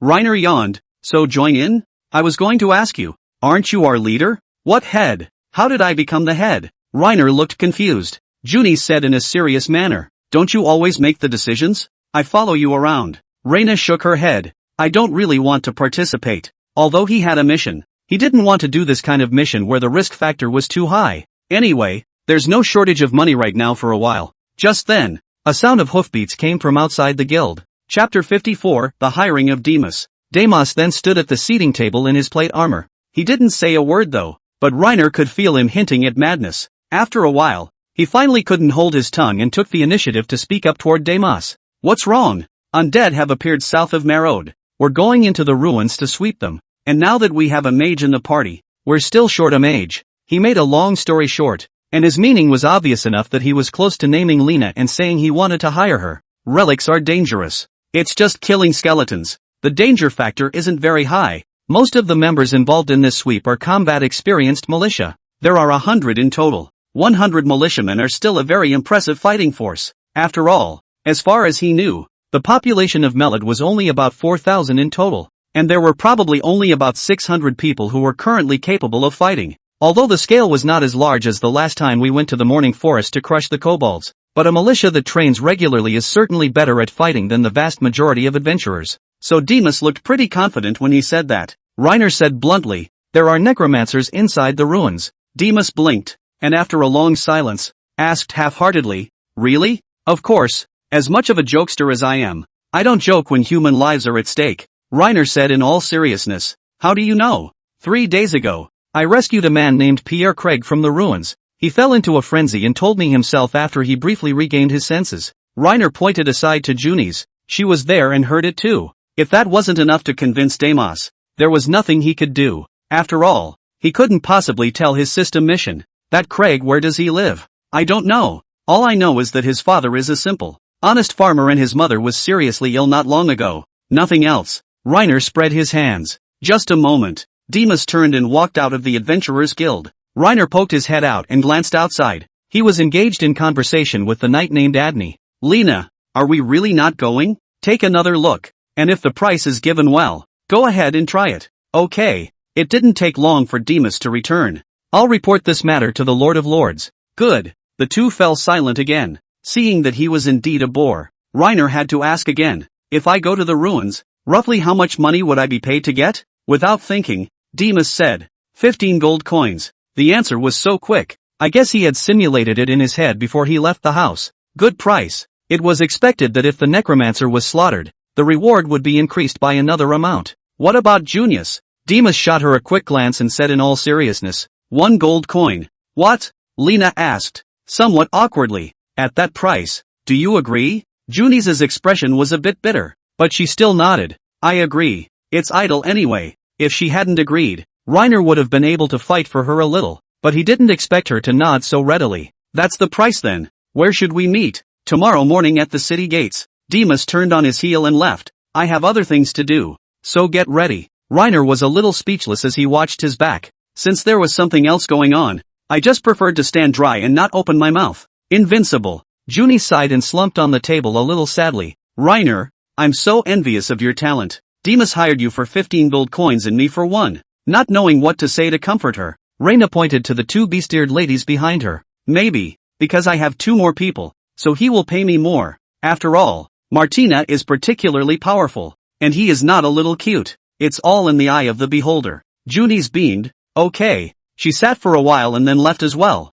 saying she had to go home and get ready. Seeing Junis leave, Martina sat across the table while Nora sat next to her. Reiner thought back to his last experience in the ruins and stroked Nora's cat ears. What does it feel like to have your spirit eroded by a relic? Nora thought for a long time before speaking slowly. My head hurts especially, and I'm dizzy. I can't breathe, and I can hear dead undead whispering in my ear. And it always conjures up bad things for no reason. For example, Martina died suddenly, or you were all eaten by spiders, or the master left us and ran off on his own. Reiner could probably guess what it felt like. In the midst of horrific circumstances, and with a constant stream of evil spirits eating away at that already shaky faith, it's no wonder that Pierre overreacts and then goes crazy. Reiner gently touched Nora's ear and said softly, when you enter the ruins again, I hope you'll keep in mind whatever the evil spirit whispers in your ear. I won't abandon you no matter what happens, because aside from your companions, you're still my family now, and I'll do everything I can to protect you. Nora's face quickly reddened.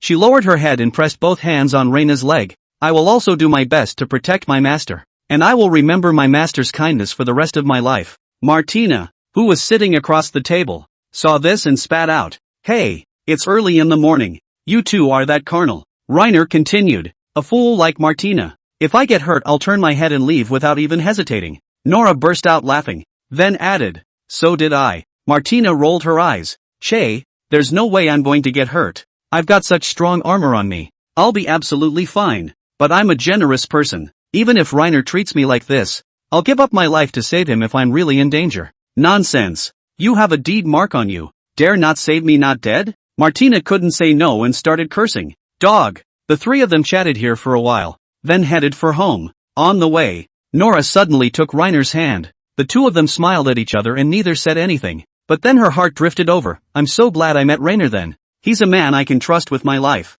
Reiner reversed direction towards the tavern. Come on, let's go to the tavern and get 2 smoked chickens for dinner. We're leaving tomorrow and we can't afford not to be full. Martina poked Lena in the shoulder and started hinting wildly. White bread. You know. What's wrong? Reiner asked knowingly. He wanted to tease the racehorse lady. Martina bristled and lowered her voice. Lena, I want white bread. Chapter 55, Anna the Magician. Going to the ruins again. Early the next morning, Reiner arrived at the gates early with the beast-eared ladies in their armor. He took a look at a large group of half-armored militia from a distance. They were arranged in an orderly fashion at the gates. Junis was among the group, and she was talking to another woman dressed as an adventurer. The afterglow caught a glimpse of Lena, towards whom she immediately gave an enthusiastic wave. You're early. The team hasn't even finished assembling. Reiner nodded, considering himself an extremely time-conscious person. For his final exams in middle school, he would always come half an hour early and sleep outside the exam room to prevent himself from oversleeping. That way even if he oversleeps, a teacher will wake him up. I think there's almost 100 people in this group already, still not assembled? From what Demas said, he's got the Lord asking for another 50. Junis whispered, clutching her staff. Just then, the female mage who was just talking to Junis spoke up. Is it reliable? Necromancers are Lord-level monsters. They're hard to deal with. Reina gave her a look and didn't say anything. This female mage had a pair of fox eyes that could seduce people. Her long, thick black hair was a bit disheveled and didn't look like it had been tidied up much. She had a thin face and purple lips, and was still wearing what looked like a somewhat revealing bestiary even though the temperature was now close to 0. At first glance, she looks like a secluded witch. Also, so big. Just then, Nora's heartfelt voice drifted over. Master really cares about the size of that place. Unfortunately I'm only that big. Reiner decisively averted his eyes. He swore he'd just glanced at it out of instinct. Definitely not that kind of messed up. Junis spoke up. By the way, I forgot to introduce you to each other. She pointed at the witch and said in a lively and cheerful manner. Her name is Anna Lynn. She is one of the 4 mages who live near Melod, and she is very good at wind magic. Reiner nodded. That has to be a good relationship. Might be able to buy the wind magic book from her. Junis started to introduce Reiner again. This is Mr. Reiner. He is also one of only 4 magicians in this city, and he is very good at fire magic. At the same time, he is also the Goblin Kingslayer. The Goblin Tyrant of the Morning Forest was beheaded by him. What? Goblin Slayer? What a middle-of-the-road title. Though I know that people here like to put odd epithets on themselves once they've done something great. It's still slightly embarrassing when it's said by someone else in person. Anna took the initiative and extended her hand, saying softly, just call me Anna. I had heard a bit about you, and after making small talk with Junis, I'm looking forward to meeting you. Reiner replied like a human machine. Aha, me too. He didn't mean it, he was a social terrorist himself, not chatty at all. As a result, he's turned into a conversation stopper. Anna ran off to talk to Junis again. Just then, Nora gently grabbed Reiner's hand. Master, the handguard is so cold, can you roast it for me? Sure. Lena built a flame and crouched on the side of the road to warm Nora, waiting in the meantime for the party to gather. Soon Junis and Anna joined in. Anna crouched down on the ground and huffed at her hands. This damn weather. It's just getting colder and colder. Lena thought to herself, can she not be cold with so little clothing on? The chest piece is covered by just 2 pieces of animal skin, and it runs away when the wind blows. After waiting in place for a while, the party suddenly advanced. Lena hurriedly dug in with the beast-eared ladies. Demas also made a special trip to right to the end of the line to get a look at Lerner. Neither of them said a word, but reached a strange silent understanding, nodding to each other. After walking for a while, the party finally arrived at the entrance to the ruins in the south of the city. Demas shouted from the front of the group, everyone, put your hands on the shoulders of your companions in front of you. The line formed a long queue, and all of them did as Demas had done, with zombie-like hands on the former's shoulders. Where will we teleport to in such a long line? Will someone be unlucky and get stuck inside the wall? Junis shook her head. The magic guide stone will automatically teleport us to the right place, and will most likely just show up on one of the empty streets. Reiner got it. Auto-typesetting is right. As the countdown ended for Demas at the front of the group, his was transported into the midst of darkness. Lena and Junis, almost simultaneously, made fireball spells to light up the group. The militiamen saw this and took out their torches to borrow the fire, then passed it on to the next person as if it were a payload. In less than 10 seconds, the surroundings brightened. Junis guessed exactly right. They were indeed teleported to the wide street. There just happened to be a few skeletons in the alley around them. Demas gave the order. All of you, follow the group and clear the surrounding skeletons. Remember not to leave the group too far. Yes. With a resounding reply, the militia on the outside of the group spread out, clearing the surrounding area of skeleton soldiers. That's all they do? Not afraid of stepping into a trap, are they? I'm going to have to talk to Demas before I do, Junis said in a serious manner. Reiner yanked her decisively, then pointed to the scattered squads. You see, these squads are in groups of about 5, all of which have an athletic-looking militiaman scouting for traps while the remaining 4 clean up the demons. Demas isn't stupid. He's learned his lesson. But having said that, their methods of scouting, Lena begged to differ, because it's totally trying with a wooden stick. A little carelessness can lead to omissions. Nora suddenly pointed to one of the militiamen and said, his foot is going to break. There's a trap down there, and he hasn't realized it yet. Reiner glared at her. Nora mentally flung out her flying dagger. Clank! The trap hidden in the mud was triggered and jumped right out. The militiaman looked back with trepidation, then thanked Lena. Nora stepped forward and retrieved the flying dagger. Just make do. People with exceptionally strong senses like Nora's are quite rare, and it's impossible to take care of everyone. Within moments, Reiner heard someone screaming in the distance. 80% stepped into a trap. Junis left the group. Lena, I'll go over and help. You be safe. You too. Just then, Anna, who was off to the side, came over. She laughed dryly for a few moments, then asked, Junis is your woman? She's beautiful. We're just regular friends. Yes? Anna smiled meaningfully, then turned and went back to her seat without speaking again. The group moved forward again. Junis also returned to Reiner's side. The scouts said they found an anomaly up ahead. We need to go over and take a look. Chapter 56, The Collapsed Team. As the party moved through the ruins, Lena couldn't see what was happening in front of her and had to follow the group honestly. In his spare time, Reiner was concerned about Nora, and he rubbed Nora's cat ears. How's it going? Are you still dizzy from entering the ruins this time? No dizziness. I'm in great shape, Nora replied softly, her blue eyes glowing. People are ultimately herd animals, and so are subhumans. As long as there were more teammates, she developed a sense of security. In a way, this should be able to withstand the erosion of the relics. Reiner glanced at Martina and asked her the same thing just to be on the safe side. How are you doing? Any discomfort? Nope. Martina scratched her head and said in all seriousness, nothing feels right. Reina let out a long breath and was about to flirt with her when she suddenly felt a chill come over her. The line stirred as a result. Martina and Nora winced. Junis frowned slightly and stood on her tiptoes to look into the darkness ahead of the road. Reiner, it looks like something's coming. Reiner caught an afterimage that Nora actually took a few timid steps back before pulling her dagger from her waist. Her ears were pressed down into airplane ears, and there was a deep fear in the pupils of those blue eyes. Ahead! There are monsters ahead! Reiner glanced ahead. Ahead of the group was a deep darkness. Nora, don't be afraid, Reina said soothingly as she gently and lightly grabbed her arm. Just then, a shrill chirping sound came from the darkness. A swarm of bats flew out of it and quickly passed through the crowd.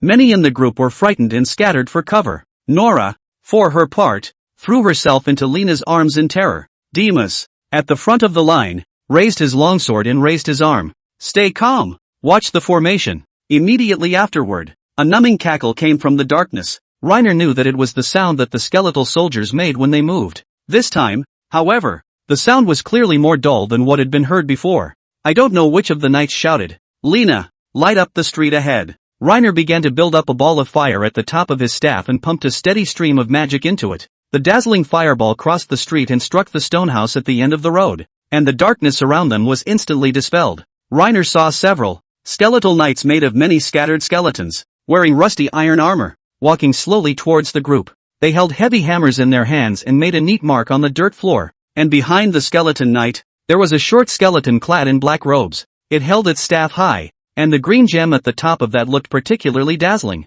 This would be the necromancer Pierre was talking about. Reiner did a double take and then began to chant a spell. He intended to make an earthquake spell to slow down the advance of the skeleton knights, then wait for an opportunity to screw that necromancer over. Junis suddenly reached out to stop him. Lena, don't. This is underground. The ruins are nowhere near as solid as we thought, and if it accidentally collapses, we'll all be buried inside. Lena thought to herself that small-scale use shouldn't cause much of an impact, but looking at the beast-eared lady beside him, and the hundreds of militiamen in front of him, he eventually gave up on the idea. The skeleton knights had quickened their pace and finally came running wildly towards the group. Demas formed a line of defense at the front of the group with a few knights, taking the initiative to cut down the enemies at the front. He severed the skeleton's arm with just one sword. Judging from the off-color glow that flickered from the sword was probably laced with secret silver, something that was the nemesis of evil spirits. The combat prowess of the well-trained militia was evident as they formed an impermeable line that almost no skeleton knights were able to cross.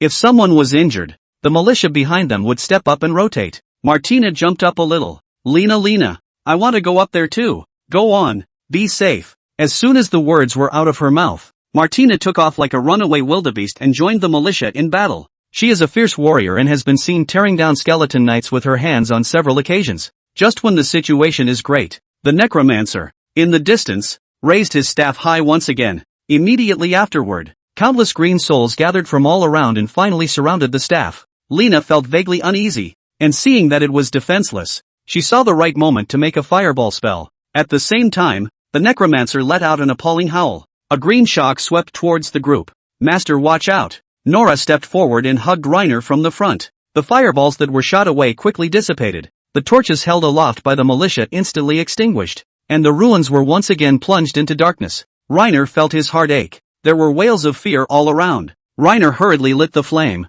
allowing the light to envelop the group once more. He looked around, trying to find Nora, but instead saw Junis curled up with her hands on the floor. Many of the militia reacted in exactly the same way as he did, all falling to the ground out of fear. Junis, don't be afraid. Get up. She froze, then lit the flame as well. Reiner then began to look for Nora. The guy's gone off somewhere. Nora, where are you? Come back here. Reiner shouted anxiously. Passing by an alley, he finally saw Nora hiding in the shadows. Her body was trembling slightly. Reiner breathed a sigh of relief, ready to reach out and yank her away. So there you are. Get up quickly. This necromancer is not easy to deal with. Demas may have to tell us to retreat. Before the words were out of her mouth, Nora's glittering dagger stabbed at Lena. Reiner dodged and the dagger sparked against plate armor. Nora's eyes were scarlet and lifeless, and she was muttering something under her breath now and then. Reiner took a few steps back and tentatively called out, Nora? Her consciousness has been corrupted by evil spirits. She's in danger.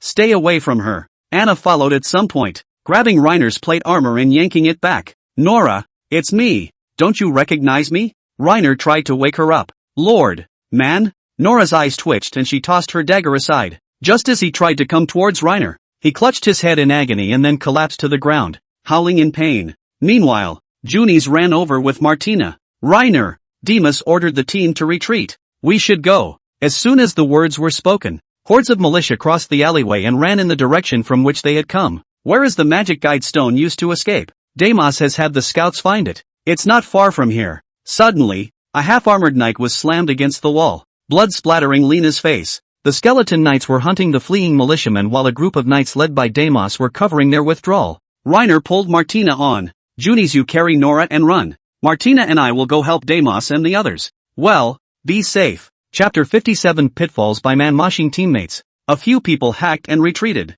The scattered group soon arrived at the magic guide stone used for the relics they were leaving. The militia that had been the first to flee had gathered at the magic guide stone, and Reiner was no more than 100 meters away from them. He also vaguely saw that Junis was sitting at the evacuation site with Nora in her arms. She seems to have been injured and is bleeding profusely from her thighs. A few more knights left from the first line, leaving only Demas and 2 other knights. You guys line up. Prepare to evacuate. Demas yelled back. A few more skeleton knights attacked. It was as if they couldn't be killed cleanly. One would soon appear again, and they were always close behind them. But the mass of these demons was slipping at a rate visible to the naked eye. Now these skeleton knights had no more iron armor on their bodies. All of them were white bones. The 2 remaining knights were gone as well, leaving only Demas and Lena to fight alongside the girls. Lena, you go first. I'll be right over, Demas said. His plate armor was pitted and blood could be vaguely seen. He was quite injured in the fight with the skeleton knight. Plate armor has average protection against blunt weapons, and with his type of full-body plate armor,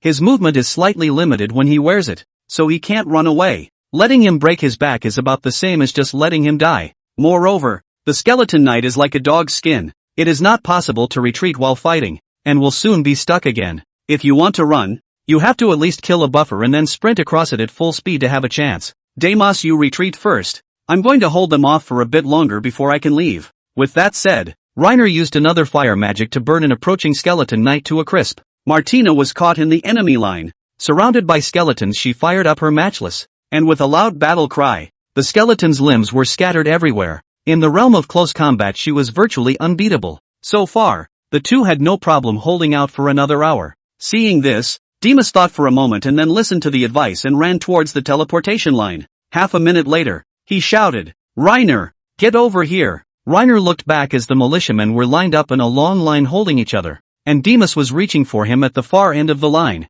"Martina, we should pull out." "Yes." Martina grabbed the skeleton knight's neck vertebrae with one hand and quickly lifted it up before smashing down a large swath of enemies. The two of them then ran wildly in the direction of the magic guide stone. There were a number of militiamen shouting in droves, "Jesus Christ! You guys are warriors! Come here, brother! Watch out for the necromancer! He's coming after us!" Reiner looked back just in time to see an incoming fireball. Since learning chantless magic, his spell casting speed had accelerated a great deal, and in just a split second he would make a water balloon spell to douse it. Demas exuberantly yelled, "Go Lena!" The eye saw his hand close at hand. In the next second, the group of hundreds of people instantly disappeared, and the ruins were plunged into a dead silence. The magic guide stone emitted a faint red light. Reiner was confused. The militiamen at the front of the group had taken the liberty of using a magic guide stone and teleported them straight away. Man machine, right? Just like that? Reiner took Martina's hand and tried to reactivate the magic guide stone.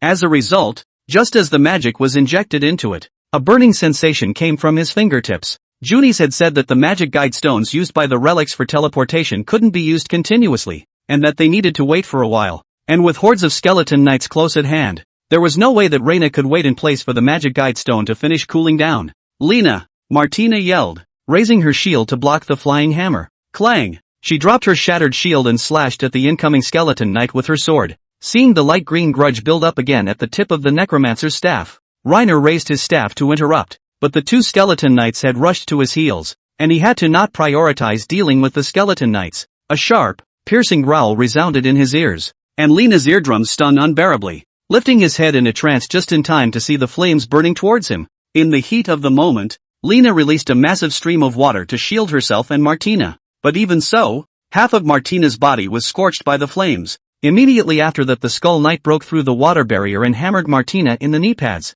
Lena heard a crunch while she stumbled back a few steps. Martina is hurt. The situation has taken a sharp turn for the worse. Reina used the current to wash away the skeletal knight at her side, then quickly stepped forward and yanked Martina out of the water balloon, pulling her by the hand toward the alley down the street. Seeing that the skeleton knight was still coming after him, he didn't care if the relics would collapse or not, and directly made an earthquake spell after the chant was completed. In an instant, the stone houses around them collapsed.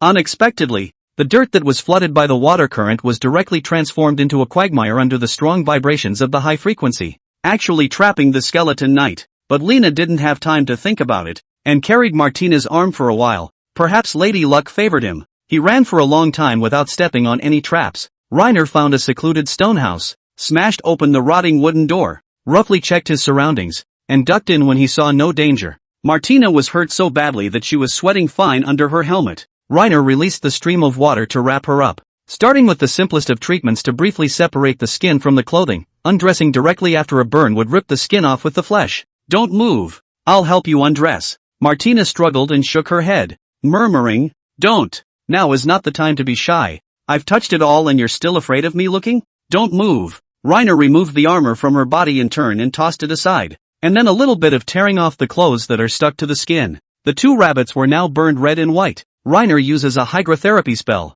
Seeing that she hadn't undone the wrap underneath, Lena again intended to help. Martina nervously pushed Reiner's hand away and undid the cloth straps herself. "I'll do it myself." Reiner glanced twice and saw that there were only burns on the outer thighs, which were briefly treated. That burned skin gradually turned a strange white color. It is estimated that there may be scarring in the future. At the same time, a heartfelt voice reached Reiner's ears, being looked at by Reiner again. Reiner laughed angrily. It's too late for that. The earlier a burn is treated with hydrotherapy, the more effective it will be. You humans aren't reliable at all. It's amazing how easily you leave your teammates behind. We were on the verge of grabbing that knight's hand, Martina muttered. Reiner nodded back. Because of that move, it nearly made them accountable there. Fortunately, he was allowed to escape for the time being. He doesn't break back anymore. It was time to think about how to escape as a matter of urgency. They didn't have any food with them and couldn't have stayed in this stone house. Seeing that the burns were almost healed, Martina slowly got up and picked up the tattered, burned rags, then wrapped them around herself a little. Don't use this stuff ever again. It's dirty and unsanitary. I'll get you something more convenient if you make it back alive. Martina was silent. Easier for you to take it off. Reiner didn't bother with him. He looked down at Martina's injured knee. How's the leg? Look at the leg. Chapter 58. I'll get you out of here. Martina stood up. She was going to try to take a few steps, but just as she did she nearly fell to the ground. Her leg was badly injured, and while it didn't appear to be broken, he wasn't a doctor and he didn't know the specifics. Hydrotherapy is better at repairing skin tissue. If you hurt a bone, you're at the mercy of God. I was in a lot of ear pain. My mind went blank, and the skull rider was so fast I should have dodged it. Reiner and Martina looked at each other, neither of them saying anything. Always proud, she put her head down this time. I'm dragging Lena down. She was almost incapacitated and had to be carried on Lena's back for the rest of the way, using her long sword as a crutch. Martina limped over to the corner then sat down, staring at Lena with both eyes for a long time. Her head had been spinning. Lena can't escape with me, and if he dies in the ruins too, that's the end of Nora and her mom too. After a few moments of brewing, she suddenly spoke. Lena, you go. I'm going to stay here by myself. So what do you eat? What do you drink? Martina shook her head. I won't be able to starve without food for a while. I'll find a way to escape on my own. You want to escape even though your legs are lame? Ghouls, crypt demon spiders. Which one can you beat right now? Even if you find a magic guide stone by chance, do you know how to use it? Martina was silent. She knew she couldn't get away, but deep down she didn't actually want Reiner to leave him behind. But reason told her that if she didn't the two of them would die together in the ruins, and that there might be a silver lining in letting Reiner go on his own. After a moment's hesitation, she spoke. I can't get away but you can. And didn't you say that if I got hurt twisting my head would be the way to go? You're my slave, and you're going to have to work for me. I won't be able to make as much money if you die. Reiner patted her shoulder and said solemnly, I won't give up on you. I'll find a way to get you out of here if I can. Martina was silent. After a moment she smiled in relief. Lena, no wonder Nora fell for you. You must have had quite a few women, right? Reiner was momentarily speechless. It's all about playing with butter. Martina had been injured trying to protect him, and she should never be left behind. Anyone who's a flesh and blood human being, even if they've only had Martina as a pet for 2 months, will get attached. Carrying her on her back and being careful. There might not be no chance to leave the ruins. When we get out, I want to touch your tail. Without even thinking, Martina refused. No, didn't Nora tell you? The tail of a female subaltern can only be touched by her own husband. Can't even make an exception for saving you from getting out? Dog. Martina's face actually appeared red. No. Want to touch my tail? Then you have to beat me in single combat and prove that you're a stronger man than me before you can do it. Otherwise, at best you can only touch the ears. Reiner looked at the flexible horse ears on her head with sudden interest. It's not impossible to touch your ears for a while. Martina suddenly put her head down and said softly, forget it, you can touch the ears if you want to. I guess I can't get out of here. Thank you for taking care of me for this period of time. I was supposed to die in that forest. One more day to live and earn one more day, and I've eaten my white bread. I'm satisfied. Hearing her say that made Lena feel a little heartbroken. Martina is stupid. Yes, but she's actually quite likable most of the time. What's all this nonsense? I'll find a way to get you out of here. Reiner casually rubbed Martina's horse ears. Her ears are different from Nora's. Except for the outermost layer of fluff, the feel is almost indistinguishable from a human ear. But horse ears are more flexible. The rest he'd have to figure out after he got Martina out of there. After resting for a while, Reiner crouched down in front of Martina. I'll carry you. Martina froze slightly, then rode along cooperatively. For a moment, Reiner felt like he was carrying a mountain on his back. This guy is really heavy. It feels like she weighs at least 150 pounds.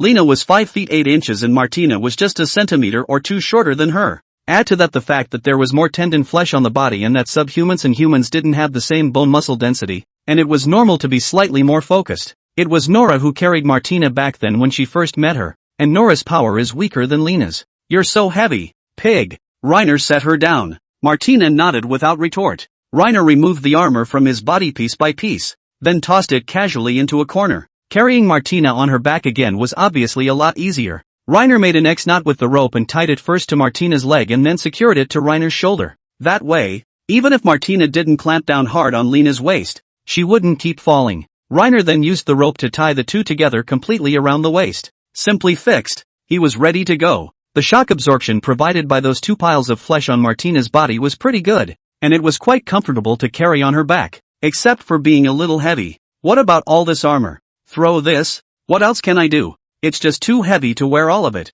and lose your greatsword, too, and come back for it if you get the chance. This sword, you said was expensive. Can it be any more expensive than your life? Stupid. Reiner couldn't help but scold. You can earn money again if it's gone, but you'll lose everything if your life is gone. Martina hesitated for a moment and gently placed her longsword near the wall. I'll do as you say. Of course, I'm not here for charity, and those costs come out of your redemption fee, Reiner said in a serious voice. Martina hesitated for a moment and whispered, Reiner, let me keep working for you. I don't want to leave. In love with me? Martina gave Reiner a punch that nearly gave him a heart attack. Reiner turned around and cursed. You ennui dog. You won't live if you beat me to death. Martina didn't answer Reiner. She just murmured to herself, there's no place for us subhumans in this world either. With you at least I can live a little easier. Thank you, Reiner. Just then, Martina's heartfelt voice drifted over. Besides Mom and Dad, you're the first man who's ever been that nice to me. No wonder Nora fell in love with you.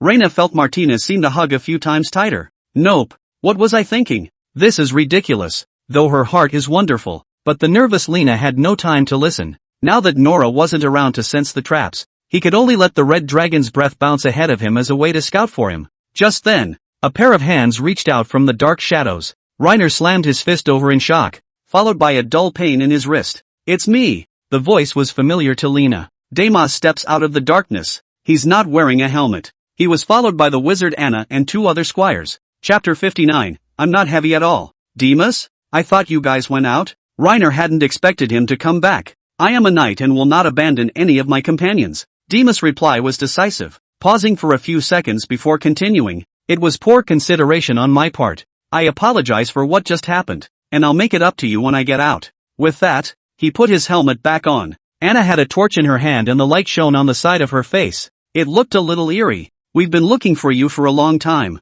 There's a magic guide stone nearby, just a few hundred meters from here in total. The necromancer isn't far from our place, so get over there as soon as you can. Reiner followed a few people into the alley. On the way he asked toward Anna, how are Junis and Nora? Junis accidentally stepped on a trap while retreating and got her leg caught. As for your slave's condition, I'm not sure. He's still unconscious anyway. Lena's heart sank and she couldn't help but start worrying about Nora. After weaving through the alleyway for a while, they bumped into skeletons again, but only a few scattered ones. Let me. A bright green blade of wind coalesced in Anna's hand, and with a flick of the wrist the skeleton's head tumbled to the ground. Continuing through the alleyway for a bit, Reiner saw a magic guide stone with a number of wandering skeletons gathered around it, but there were no skeleton knights among them. Demas swung his knight's sword and brought his two squires with him, ready to kill the way out. I'll do it this time. Blow them up and then run towards the magic guide stone. Reiner raised the red dragon's breath and began to build up a fireball. Boom! He didn't control the power,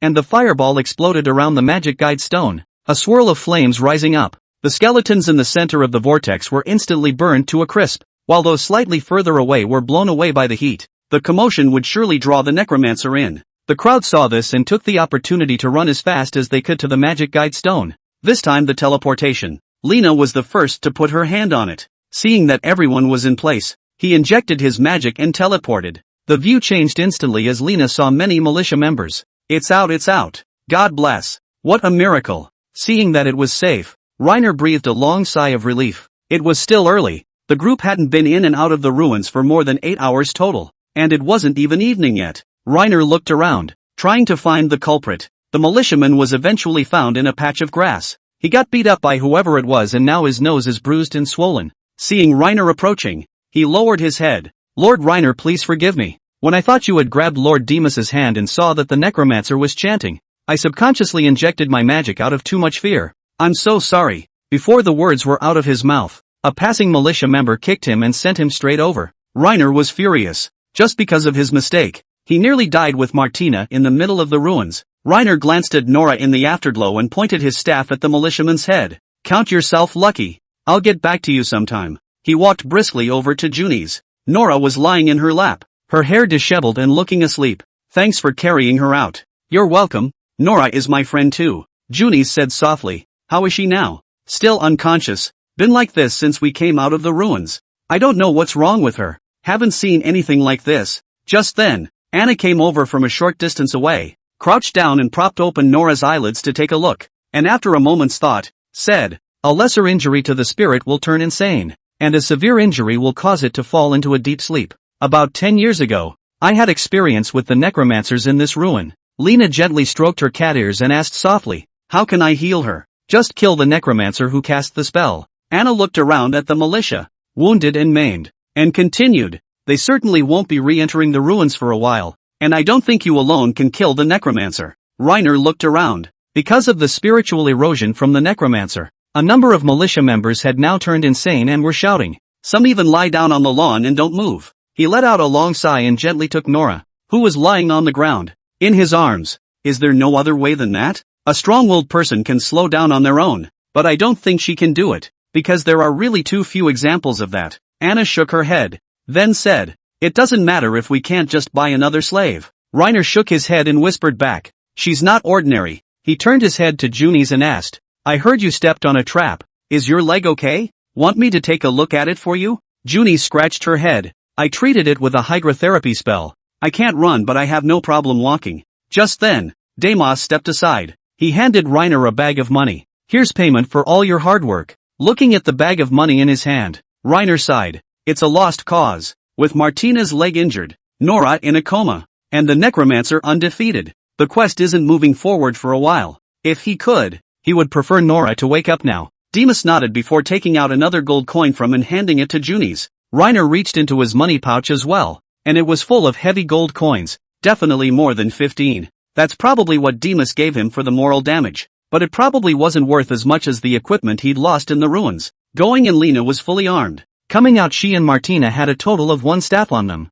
Plate armor lockjaw was all thrown in there. Instead, he pulled out 2 gold coins and put them into her hand. Take it. You deserve it. I don't use. Reiner interrupted. Just take it. The gold coin was then forced on her. Demas looked to Martina, who was still being carried by Reiner, and asked, where's your armor? It's too heavy. I lost it trying to escape with her. Demas sighed. It was my fault. I will make it up to you. With that, he turned toward the militia. Nothing died this time, but there were a few militiamen who had mental breakdowns. In a short time, Demas shouldn't enter the ruins again. After resting for a while outside the ruins, Reiner picked up Nora, who was still sleeping. Carrying Martina alone was fine, and with another Nora in his arms, he just couldn't walk. He unloaded Martina, then knocked down a thick branch with a water balloon spell. Use this as a crutch and walk on your own. You're too heavy for me to carry. Martina puffs her cheeks out. I'm not heavy at all. Chapter 60, Nora's Awakening. How is she? Martina asked as she stood by the bed on a crutch, looking at Nora, who was still asleep. As a fellow subhuman, she would be slightly worried. Poor Nora. It's a good thing nothing happened. I don't know. At the moment it's just unconscious, no fear for her life. The water feedings will be a little bit of water and things will be edible. Reiner reached out and stroked Nora's cat ears. Daisy's eyes were moist, and she dipped a towel into the water in the wooden tub and gently wiped the mud from Nora's face, calling out to her softly every now and then. It was nighttime now, and Reiner took them home. At first Daisy saw Nora being held by Lena and thought she was asleep. It wasn't until Lena informed Daisy of the situation that she finally stifled a cry. How did this happen? Reiner spoke up and comforted Daisy even though he was worried himself. She's just unconscious. There's still a way to save her, so don't worry too much about it. Well, Reiner let out a long sigh. He felt a vague headache, and all he wanted now was a good night's rest. Go to your rooms, all of you, and I'll take care of her for the night. Then I'll come back in the morning, Daisy said softly. Reiner nodded. Daisy and Martina went out in turn. Reiner undressed for bed and was just about to lay down when the door opened again. Thinking that it was the red dragon's breath coming to make trouble again, Lena repelled. Go go go. I'm especially tired today, so don't you dare come and toss me around. Lena, it's Martina coming. She limped into the room, her eyes fluttering around and looking rather uncomfortable. So, thanks for saving me today. Recover well. Maybe in a few days Demas will make us go to the ruins again. Oh. Martina stood in the doorway, neither speaking nor walking away, just staring straight at Reiner. Soon her heartfelt voice drifted over. Not going to touch her ears? Truth be told, he hadn't had much of a desire to touch his ears since the news of Nora's coma, but looking at Martina, whose cheeks were reddening, he reached out and gave him the benefit of the doubt. Now that I've gotten you out of there, shouldn't I have my ears touched too? Martina hummed softly, then sat down on the edge of the bed and put her head down. I can't help you. Touch it, touch it. Reaching out, Lena pinched her bouncy and warm horse ears. Honestly, not as fun as Nora's ears. After you're done touching, go back and rest. Martina glanced up, biting her lower lip gently, her expression looking as if she was a bit resigned. So happy to touch Nora's ears. Not like that when she touches mine. What a difference. It's probably because Nora is injured that Lena is upset. I hope Nora gets well soon, winky face. But she didn't linger in the room and left after having her ears touched. Reiner blew out the candles and tucked in the covers before hugging Nora tightly. It was a restless night for him. Every so often he would wake up and see that Nora was still sleeping honestly beside him, and he would go back to sleep. It wasn't until he heard the rooster crow that he fell into a deep sleep amidst tossing and turning. He had a strange dream. In the dream, Reiner becomes the lord of a certain place, and his territory includes a number of subhumans of various breeds. In addition to humans, everyone gets along and is well fed and clothed within the bustling city. Walking down the street there would be a lot of civilians smiling and saying hello to him, and Nora's personality has changed, always snuggling up to him and pampering him. Only, her left pupil had turned golden,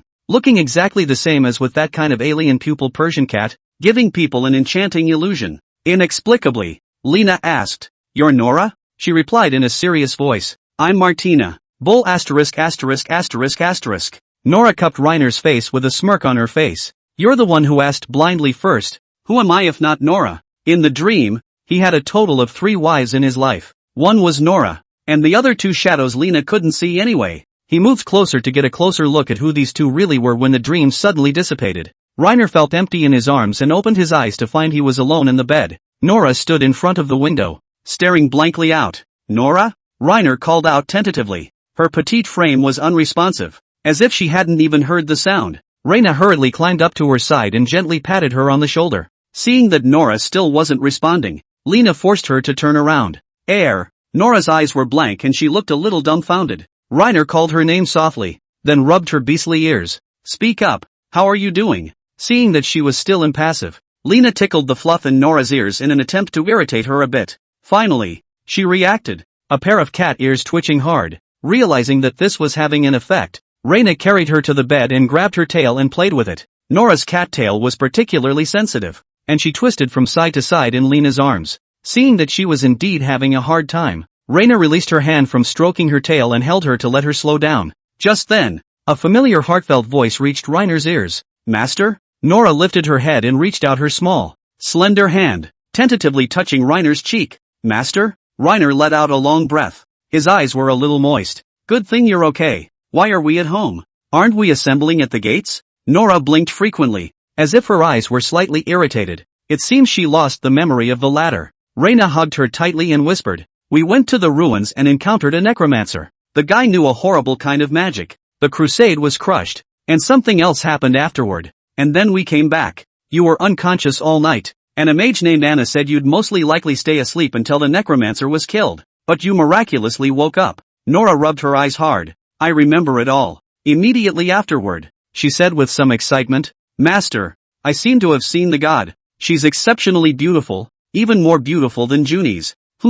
I was in the middle of the darkness when she asked me if I wanted to come back to you, and I answered yes, and then quickly came back. Before she left, she also said she gave me a gift." Nora continued to rub her eyes. Reina grabbed her hand gently. "Don't rub your eyes all the time. You'll get sick that way." Nora looked away, experimenting back and forth with one eye open. "What's wrong?" Nora said with some anxiety. "Master, I can't see out of my left eye. I can't see anything." Reiner propped open her eyelids and took a closer look. Finding nothing out of the ordinary, he decisively used the appraisal. Name, Nora Hill. Age, 18. Sex, female. Race, subhuman cat species. Current status, healthy. Blind in left eye. Lena was momentarily speechless. Who didn't know she was blind in her left eye? And the system's identification didn't indicate why. Just then the door to the room was pushed open and the conversation between the 2 woke Daisy. Chapter 61, Nora's Apology. Daisy hugged Nora tightly for a long time, What a godsend. Martina pushed the door open and limped in.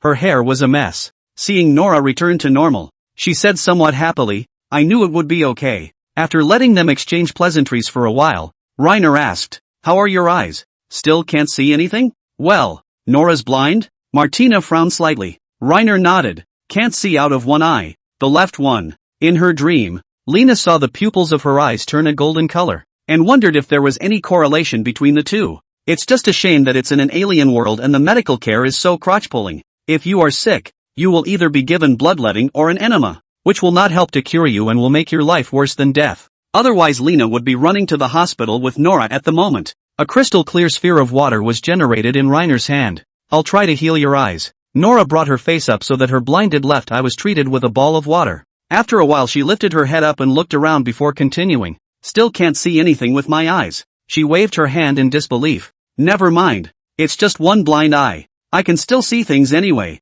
Reiner was momentarily speechless. That said, she's way too calm. Daisy sighed and her heart drifted over. What a silly child. But always sort of woke up. She touched Nora's ear and walked out of the bedroom, leaving the three together. Nora looked to Martina's injured knee and asked, what happened to your knee? Got hurt by the skeleton knight, but I'm able to walk. Probably tomorrow. Reiner marveled at Martina's ability to heal herself. They say it takes 100 days to heal in 3 days. She's Wolverine, right? I lost my greatsword and armor inside the ruins. I haven't even used them yet. It's going to be another decade of working for Reynadu. Martina suddenly remembered something and her ears suddenly perked up. By the way Nora, I've decided. Decide what? I'm going to follow Lena, too, and I won't leave afterward. Nora scratched the fluff in her ears, suspecting she'd heard wrong. Martina had to patiently repeat it again. Why? Martina shrugged. There isn't much of a place for me to go anyway, so I'll just hang out with Reiner. He's good to me anyway. At least he won't let me starve or freeze. Nora rubbed her eyes, glanced at Lena and didn't say anything. What the hell happened during my coma? A while ago I was saying I had to go. She asked coldly, are you going to be Reiner's woman too? Reiner choked on his spit and coughed. Martina turned red and said very angrily, Nora, what are you babbling about? Even though Reiner saved my life, he's not nearly as good as me, so I don't womanize him. I can't believe I asked straight out of the gate. Do you have to ask something like that in front of Reiner? You're dumber than I am. I haven't even asked you if you're comfortable yet. I wouldn't tell you even if I wanted to. Reiner sat back and watched the show. Nora spoke again. So you're not looking for a man? Martina cut back. No search. I don't need a man. As long as there's food to eat and demons to kill, that's enough. Reiner does make me feel differently, but that sort of thing is better left to men who are only as good as me. Lena teased. You're bragging to Nora again. You're not even as good as me now. Martina stiff-lipped. I just hurt my leg. You're not as good as me without the injury. Martina narrowed her eyes, thinking for a moment before saying, I'll go out for a one-on-one fight when my leg heals, and if you lose you'll be my slave for a few days. Dare you? And what if you lose? Martina said with great confidence. There's no way I can lose. Just Lena. I can throw you out with one hand. There's an eventuality in everything. As I said before, as long as you win, I'm at your disposal. Really? Then you'll be clean and waiting for me when the time comes. Martina's face instantly turned red as she gritted her teeth and cursed. Nasty. Nasty. See if I don't beat the snot out of you. Reiner gave her the middle finger. Just as the two of them were in a war of words, there was a knock on the door of the room. Daisy walked quickly into the bedroom and whispered, Lena, there are 2 people outside the door that I haven't seen before. Should I open the door? Reiner got up and went to the door. It was found to be the artisan from the defense store, who had a roll of soft tape measure in his hand. Why you? I have been ordered by Lord Deimos to come and take the measurements of you and the horsebred subaltern, with the intention of making you another set of finer close-fitting plate armor.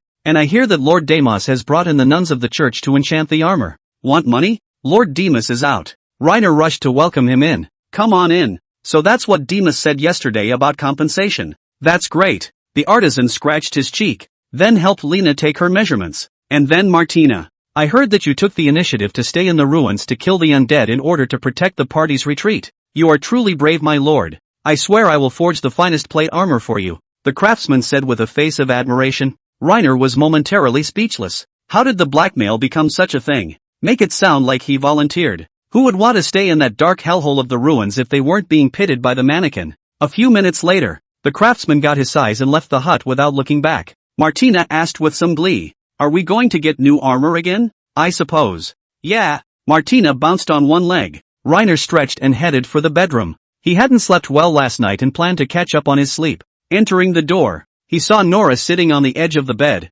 seemingly a little rattled. I actually made a move on my master yesterday, even though I didn't hurt him. But this is too much. How's the eye? Reiner asked. Nora was having a nervous breakdown and the fault was not hers. Still can't see anything, but I don't feel too bad. Nora slowly got up and closed the small window, then drew the curtain back, then walked to the door and locked it as well. Immediately afterward, she flung herself onto her knees. What's this all about? I'm sorry I almost stabbed you with a dagger yesterday. I didn't mean to. Of course I know. Nora clutched the sheets and said, forcing back her shame, I can't forgive myself. Please master, rain down punishment on me. Whatever it is I will accept it willingly. Reiner narrowed his eyes and asked rhetorically. Really? Nora read his hint and sounded a little anxious. I'll take a shower first. I didn't wash when I got back yesterday. I only changed my clothes. It's not too late to wash it later. Reiner pushed her along. Chapter 62, Anna's Request. After 3 days, the artisan transported a pile of crates in a wagon to the door of Reiner's room,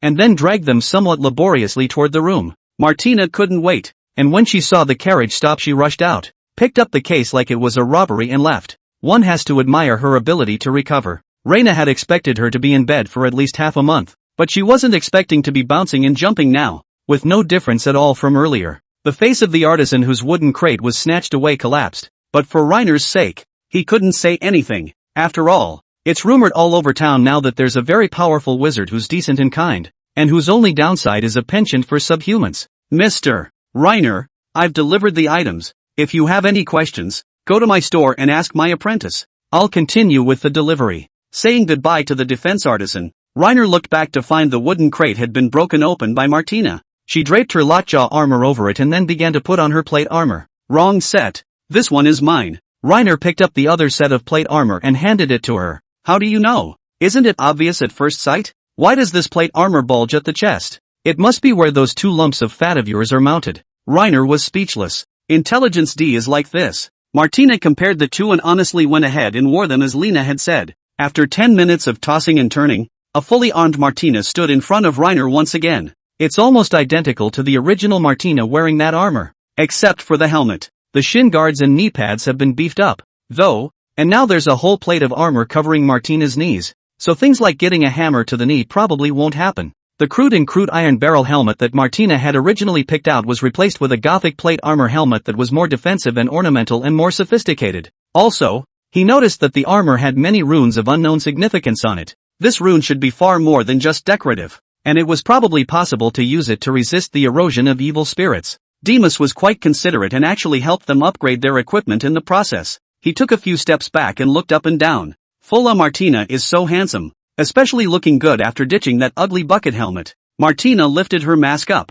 and she giggled like a slob who drools even when healed. Lena, look at this. She bent down and picked up a knight's sword from the chest that shone with a strange light. After a few swings, her face darkened. What? Not satisfied? Martina nodded and said in a serious voice. Che, this sword is for women. It's light. Reiner took the knight's sword and it was indeed a bit lighter, probably only about 2 or 3 pounds. When he first crossed over, he had weighed serious knight's swords while picking out weapons at the blacksmith's store. That thing was 5 or 6 pounds less. This should be laced with a lot of secret silver. So it's lighter, but it's also too light and short to swing with any vigor. Reiner was momentarily speechless. After all, Martina was the woman who played with 2-handed swords as if they were one-handed. The old blacksmith's 2-handed sword from before was estimated to be around 20 pounds, and it was indeed inappropriate to let her use a weapon that weighed 2 or 3 pounds now. Make do for now, and next time we go to the ruins, we'll get your greatsword back for you. Reiner looked her up and down, then said, besides,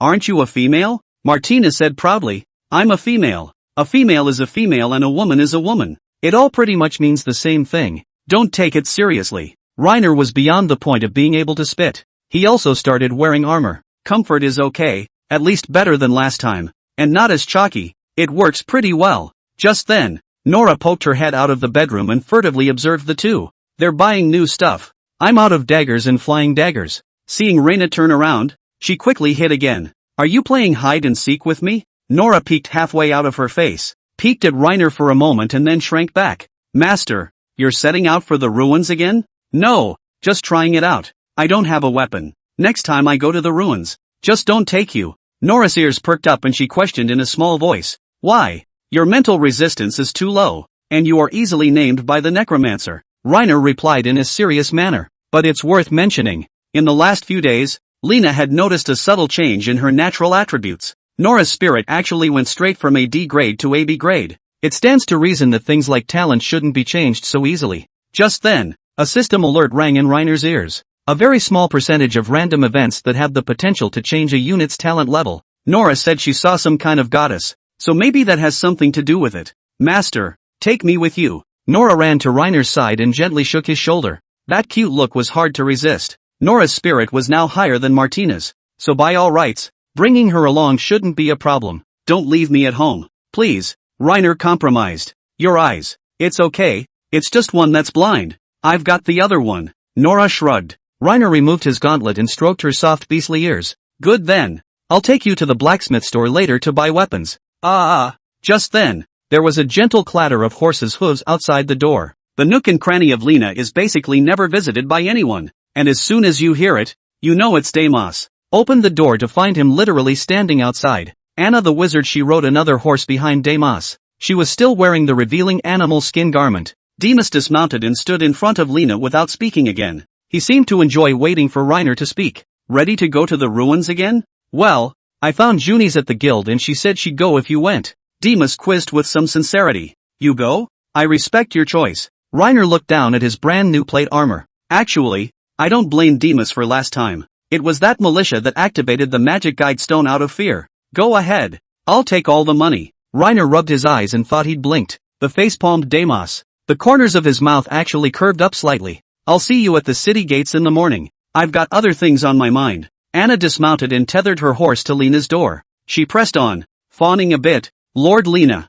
Reiner subconsciously took half a step back, wondering what she was selling. Just say something, Anna said with a smiling face. When I was adventuring in the ruins a few days ago, I had been paying attention to your movements, and I noticed that when you cast spells, it seems like you don't chant incantations, and your speed is much faster than normal mages. If it's convenient, could you teach me? I'll do anything for you. With that, she pulled her neckline down a little. If Lerner hadn't just graduated from Nora a while ago, he might have really gotten hooked on this burned woman. Chapter 63, Restoration of Light. Early the next morning, Reiner got out early. Anna stood across the street and raised her hand to greet him. Why are you here again? Yesterday this woman had a go at Reiner and ended up turning him away. She had a nice body, but her face was so different from Nora's, and on top of that, she wasn't a beast-eared woman, so she didn't feel anything at all. If Martina had done that to him, Reiner would have turned into a sledgehammer long ago. Nora's cat ears perked up. Heartbeats drifted over. It's this wild woman again.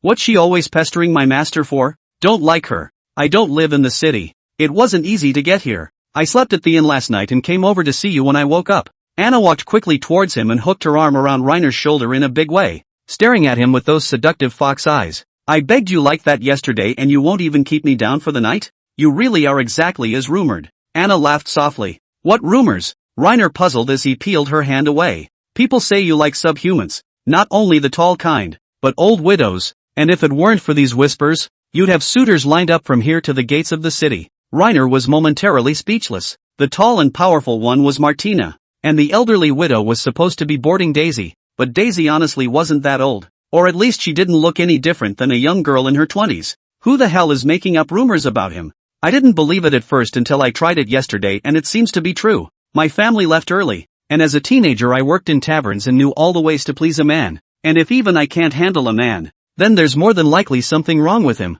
Reiner didn't give a. Only Nora knew how fierce he was. Beast-ear nymphs are the cutest guys in the world, and they will never understand the charm of beast-ear nymphs. Tell me, how can I pry you away? What do you want from me? Reiner looked Anna up and down, the words hitting him right in the heart of the bus. He couldn't wait to make his plea. Teach me wind magic. Lena learns wind magic and can also teach it to Martina, killing two birds with one stone. Anna was puzzled. Aren't you a dual attribute water and fire magician like Junis? What are you doing learning wind magic? Don't ask that. Just teach me. Do you have a spell book? Yes, but can you read? Anna queried. Sure. Reiner nodded. Just then, Nora's heartfelt voice floated again. How to chat up Master don't Can't have too many women. She was obviously overthinking it. Just for the White Whirlwind grimoire. He didn't have a particularly large amount of money at the moment, so he'd try to borrow as much as he could for this stuff. By the way, you said you knew something about the necromancer. What's up with the fact that she's inexplicably lost one of her eyes since she was struck? Reina asked as she turned around and caught Nora, pointing to her left eye. Her eyes were, on the face of it, scarcely any different from what they had been before. But just can't see things somehow. Lena had tried to find Nora a reliable doctor in the last 3 days as well, but it hadn't helped even a little bit. Anna narrowed her eyes and asked with some surprise, "You really think she's human? Isn't she human?" "I think slaves are just tools. All kinds of tools, just for different purposes. They can be used for farm work, or to go into battle and kill the enemy, or to vent. Just tools." Reiner shrugged. There was no reproductive isolation in this thing. It was essentially the same thing. It's just that the vast majority of people subconsciously think that subhumans are bad things. During this time, Reiner had inquired with Junis about the history of this world. It's actually quite tragic. The sad species of subhumans, who purely never did anything bad, were just hardened and bullied for centuries. Midway through, there were a number of capable subhumans who tried to build a nation to save themselves, but they were all exterminated by the humans of this world for a variety of reasons.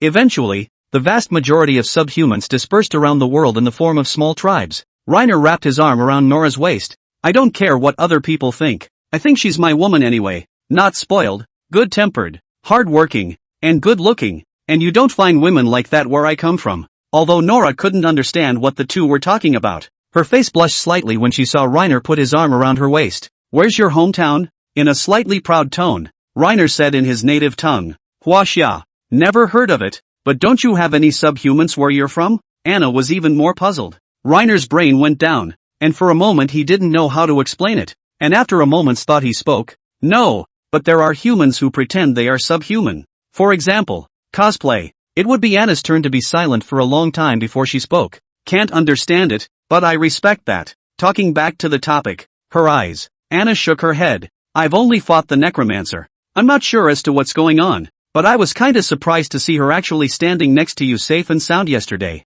The last time the vast majority of people were still confined to bed because of psychic erosion. She was a miracle." Reiner was momentarily speechless. All that bull for nothing. After walking for a while, the two of them finally reached the city gates. The militia heading to the ruins became fewer this time. In their place were 15 named knights, and 30 half-armored squires. Their armor, more or less, was inscribed with strange runes, and most likely blessed by the nuns as well. With the addition of Reiner and his party, the total number was probably only about 50, streamlined quite a bit. Reiner saw Junis, who was looking around, from a distance, and the two of them looked at each other. She was covered in a white cloak that also had various runes on it. "Lena, how's your leg injury?" Her leg was caught in a trap, but it didn't hurt any bones, and after using the hydrotherapy spell, 3 days would be enough to heal as long as her recovery ability was stronger. "It's still a little sore, but it doesn't affect walking." Junis waved her hand, suddenly noticing Anna following behind her. Then her smile disappeared for a split second. "You guys," Reiner said in all seriousness, "regular friends." "Ooh-hoo." Anna spread her hands indifferently. "Tried that. I'm not pretty enough to seduce Reiner." After saying that, she stepped aside and chatted with another female adventurer, occasionally peeking towards them, like a thief. Lena, for her part, went over the situation that had arisen with Nora with Junis again. She washed her hands, then propped Nora's eyelids open and shook her head even after a general glance. "Used a hydrotherapy spell?" "Used it, but it didn't work." "I'm not sure then. I haven't even seen a necromancer before." Junis sighed and shook her head lightly. At that time, as soon as she was hit, she lay on the ground out of fear. Just then, Nora reached out and poked the corner of Reiner's coat and whispered, "Master, my eyes seem to be able to see again." Chapter 64, Acquiring a Magic Eye. On the way to the ruins, Nora kept looking around. The little hand had also been rubbing his left eye hard. "Well, don't keep rubbing your eyes with your hands. Bear with me or I'll flush you out with water." Reiner grabbed her left hand in his, holding her staff. Junis chimed in, "Yeah, don't always rub your eyes with your hands. You'll get dirt in them." Nora decisively scratched with her right hand, muttering, "But it's so itchy." "Since you said your eyesight is slowly coming back, stop rubbing it with your hands. Be careful of affecting your vision." "Martina, you grab her right hand." "Yes." They both grabbed one side and took control of Nora's hand. Immediately after that, Lena made an appraisal of her. Name, Nora Hill. Age, 18. Sex, female. Race, subhuman cat species. Current status, healthy. Awakened magic eye. Magic eye. What the hell is that again? Reina quickly walked over to Nora and propped her eyelids open for a closer look. Her left eye had been blue a moment ago, but now it was gradually turning into a golden color from the inside out. It's exactly like the dream. Persian cats. Lena lowered her voice and asked, Junis, what's a magic eye? Magic eye? It's a special eye that relies on an acquired awakening and has many special abilities, such as the ability to briefly see into the future, or the ability to see the flow of magic, or the ability to enhance the power of the bearer. She suddenly switched to subhuman. Magic eyes are extremely rare in this world. Has Nora awakened them? Reiner nodded softly. In the subhuman language, she said in a very serious manner, this matter must be kept secret, and as far as possible, no one should know about it, or else it might invite unnecessary trouble. Something like a magic eye may harbor extremely terrifying abilities. Many powerful lords will miss the magic eye. I will help you keep it a secret. Thanks. She walked quickly over to Nora and took a closer look at her changed eyes. It's the first time I've seen a magic eye in person. It's beautiful. Junie's eyes were glowing and her face was close to her. Lena suddenly noticed. Nora's panel changed. Name, Nora Hill. Talent details. Strength, D. Endurance, D. Agility, S. Perception, S. Mental, DB. Intelligence, B. Current slave quality, epic legend. Reina narrowed her eyes. What kind of power did this magic eye have that it could actually raise Nora to the same level as Martina in an instant? How do you feel physically? Nora blinked and said in a serious voice, the eyes don't itch anymore. And, nope. Nora nodded, then pulled the secret silver dagger from her belt. The dagger was bought for her by Lena yesterday, as she was going to the ruins, and wearing the secret silver equipment would also help her defend herself against the evil spirits to a certain extent. This small dagger cost him 20 gold coins. All that was left in Reiner's pocket now was 13 gold coins. She used the smooth, flat blade as a mirror. The color of the eyes changed, and it felt weird. It's pretty, just like a gem, Reiner complimented. Oh, Nora blushed slightly and looked down, putting the dagger away. Since the master likes it, Reina rubbed her ears hard and said softly, no matter what ability your magic eye possesses, try not to use it out in front of other people, or else you might incur the trouble of killing yourself. Got it? It can only be used secretly. Nora nodded vigorously, taking Lena's words to heart. Reiner tapped Martina on the side. And you? What? Can we start dinner? Martina lifted her mask up. Looks like she just wandered off and shouldn't have heard anything. It's okay. Let's go one-on-one after we go back this time. I'll let you win with one hand. Reiner rolled his eyes. Soon the party arrived at the ruins south of the city. Deimos probed at Reiner, saw that he was ready, and then activated the magic guide stone. In an instant the crowd entered the darkened ruins. Reiner and Junis lit the flame in perfect unison. Thinking for a moment, Reiner placed his own helmet on Nora's head. You can wear this helmet. It should protect your spirit from erosion. She was small and the helmet fit poorly on her head, being a full foot wide. Nora asked softly as she lifted her mask up. And what about you, master? My mental resistance is quite a bit stronger than yours. And anyway, when I took one in the back, I was only in a trance for 2 or 3 seconds. So I'm fine. Although Reiner couldn't see his attributes, it was logical that the higher the spirit, the stronger the resistance. And the spirit in turn is linked to magical talent. Reiner was able to use 5 types of magic and the magic crystals were still so huge. His mental talent was certainly not low. Either way, at least it's an S to be right. Master, you are my family. Nora took her helmet off and stood on her tiptoes to put it on Reiner. I must protect my master before I do. I have to say, this guy always manages to say something that makes your heart pound without even realizing it. When we get back, let's take a bath together. Nora's face reddened again, and she glanced furtively at Martina and Junis before finally nodding. Yes. The party moved slowly through the ruins. Reiner saw many of the militia who had died last time. All turned into ghouls. Their flesh and blood were not away, but their bodies were unusually sensitive, always coming at the team from all angles. Nora has excellent perception and always anticipates their position in advance, and Reiner kept reminding the knights around him. One of the strange knights held up his shield and asked toward Reiner, You must be Reiner? Yes, my lord. Lena replied, mimicking Junie's tone. During this time he realized that if he wanted to make a name for himself in the other world, he would still have to get on good terms with these knights in order to do so. Lord Demas thinks highly of you. He says you are an excellent wizard, and the 2 subhumans traveling with you are excellent as well. You are too kind, my lord. Don't be too modest. I've seen your magic. That amazing power is still fresh in my mind. I think highly of you. Just then, Nora tapped Reiner on the shoulder. Master, he's here. A swarm of bats came from directly in front of the street. At the same time, the runes on the people's armor slowly lit up, and the armor gave off a holy glow. The bats that were illuminated by the holy light were instantly killed and ended up as a cloud of ashes. Lena! Demas shouted. As soon as he spoke, the fireballs used for illumination passed through the entire street, dispersing the darkness for the time being. 30 skeleton knights were slowly advancing towards the group. The moment the darkness was dispersed, they took a sprint in their stride.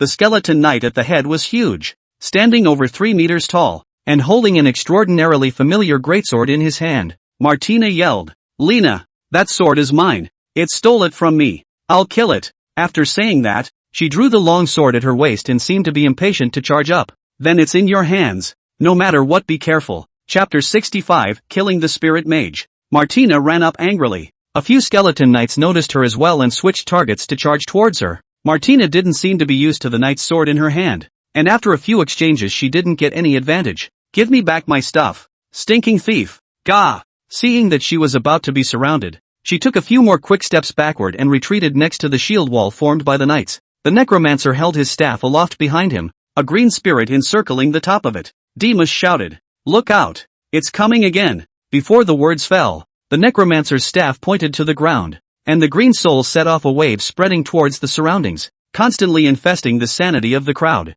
The fireball at the top of the staff instantly went out. The light emanating from the armor also gradually dimmed. The ruins are about to fall into darkness again. On the side, Junis covered her ears in pain even with the protection of her cloak. Although Reiner didn't feel much with his helmet on, he could probably guess that the mental infestation was even more horrific this time around by looking at the crowd's reaction. He subconsciously looked at Nora, who was on the sidelines. Through the faint light, this kitten was crouching on the ground covering its ears with an extraordinarily pained expression. Reiner pondered for a moment and decisively removed the helmet and placed it on Nora's head. In just a moment, he felt something flood into his mind, constantly intruding on his thoughts, making it a bit difficult to even focus his attention. 10 seconds later the magic stops. Lena raised her staff high to dispel the darkness. Seeing that the hordes of skeleton knights had arrived in front of the group, the knights let out a roar and raised their longswords to charge out. Seeing the necromancer make a fireball spell, Reiner and Junis hurriedly suppressed it with a waterball spell, and the two of them easily gained the upper hand.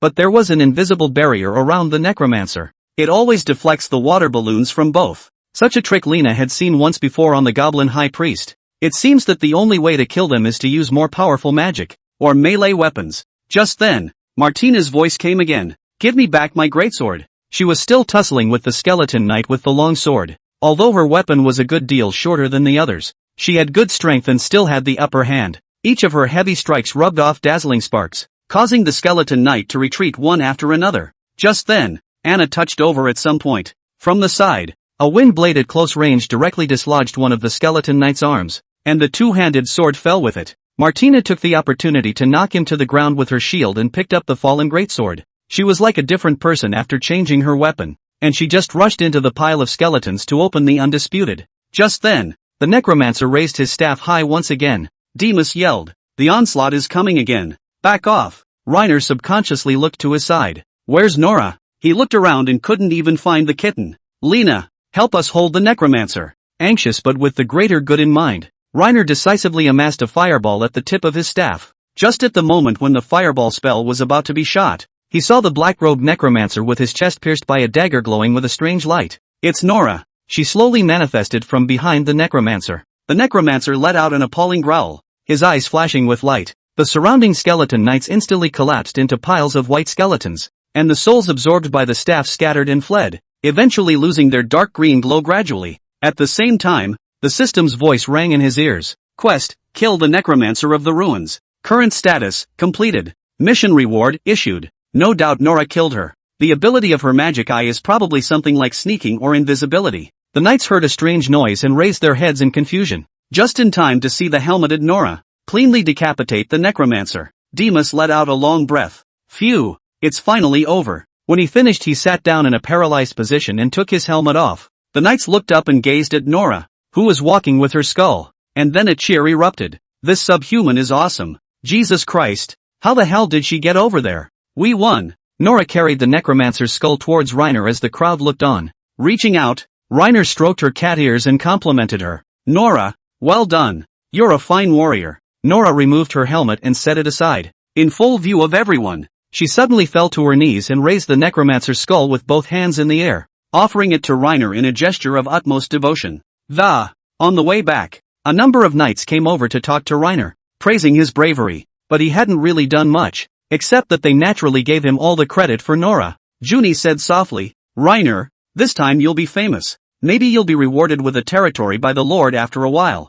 I'm not a noble. Mercenaries don't participate in the bounty. You are well known in Melod, and by swearing allegiance to the Lord you can become a common nobleman, and in the future, in the event of a war, if the Lord is granted a new territory by the king, a portion of it may be enthroned to you. Really? Of course, as long as you put in your effort and make war achievements. Junis pondered for a moment and then continued, if you don't think about progress and touch fish every day, then forget I said it, but this is a big deal after all. I suggest you think it over. After all, you're working for someone. Nobles aren't that good. Junis solemnly said. Okay Ms. Junis, I'll definitely keep that in mind, Reiner said in a serious manner. Junis was amused. Martina suddenly came over and elbowed Reiner twice, saying with some excitement, how about that? I was awesome just now, wasn't I? Ha? It's not like you killed the necromancer. Don't you dare. You must have seen me just now when I fought the skeleton knight. Martina lifted her mask up, her expression serious.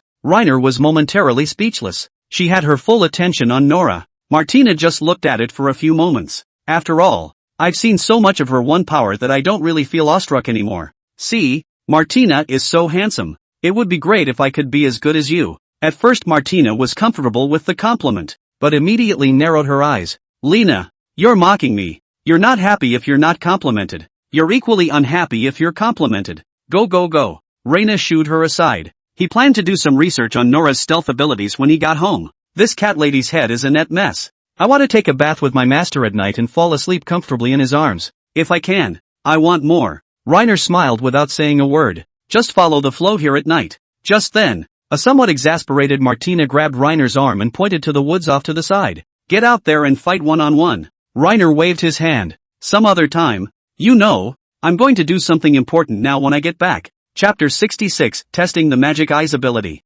Before heading home, Deimos took his helmet off and called out to Lena, handing over another bag of money. You already gave over 20 gold coins last time. Deimos continued. The last one was a reward in compensation, while this is a bounty for the necromancer. Also, thank you for your trust. Reiner thought for a moment and took the gold coin. The necromancer's staff was estimated to sell for quite a bit of money, and with the bounty, he had quite a bit of free money on hand again. Deimos nodded and turned away on his horse. I'll be off. See you next time. Lena looked at the gold coins in her hand and decisively went to the bakery to buy a lot of white bread, and went to the market to buy some fruits and vegetables and meat, preparing to treat the two bestiaires nymphs this evening. It was late in the evening when I got home. Daisy looked at the several people holding a variety of food in their hands, and enthusiastically took it over. But soon, she noticed a change in Nora's eyes. Your eyes. Nora froze, keeping in mind Lena's words. She laughed softly a few times before choosing to hide it. I don't know how it happened. Anyway,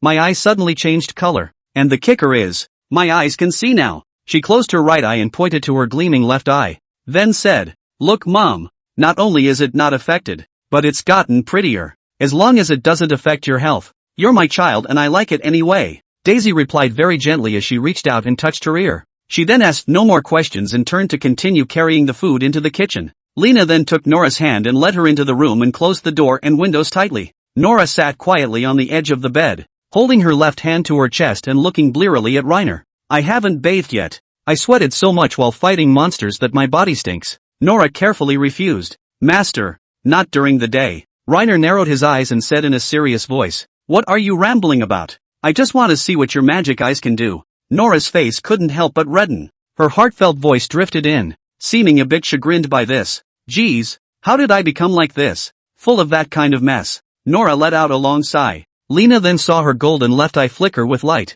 and in just a split second, she disappeared from the room completely. The edge of the bed, though, still bore the marks left by her sitting on it. Nora? I am. Reiner reached over and touched it. Although invisible, Nora was indeed there. Awesome. S agility plus S perception and the ability to perform stealth. Isn't this a proper top-tier assassin? As a child, Lena had always fantasized about having the ability to be invisible, not realizing that it had actually gotten Nora. Awesome. That's how you got around behind the necromancer, right? Nora showed her form and nodded heavily. Well, the skeletons won't be able to see me anymore when I'm invisible. At that time, I saw that your situation was getting more and more dangerous. and I couldn't do much to help. So in a hurry, I somehow became invisible. Reina looked at the dagger at her waist with a sudden thought. Since all the equipment on your body can be invisible, does that also mean that you can take other people with you in order to be invisible? Can you take me with you? Nora blinked and took Lena's hand. I'll try. In an instant, Reiner's body turned transparent. While in stealth, his hearing seemed to be enhanced as well. He could even hear his own heartbeat. It is indeed possible to take someone stealthy,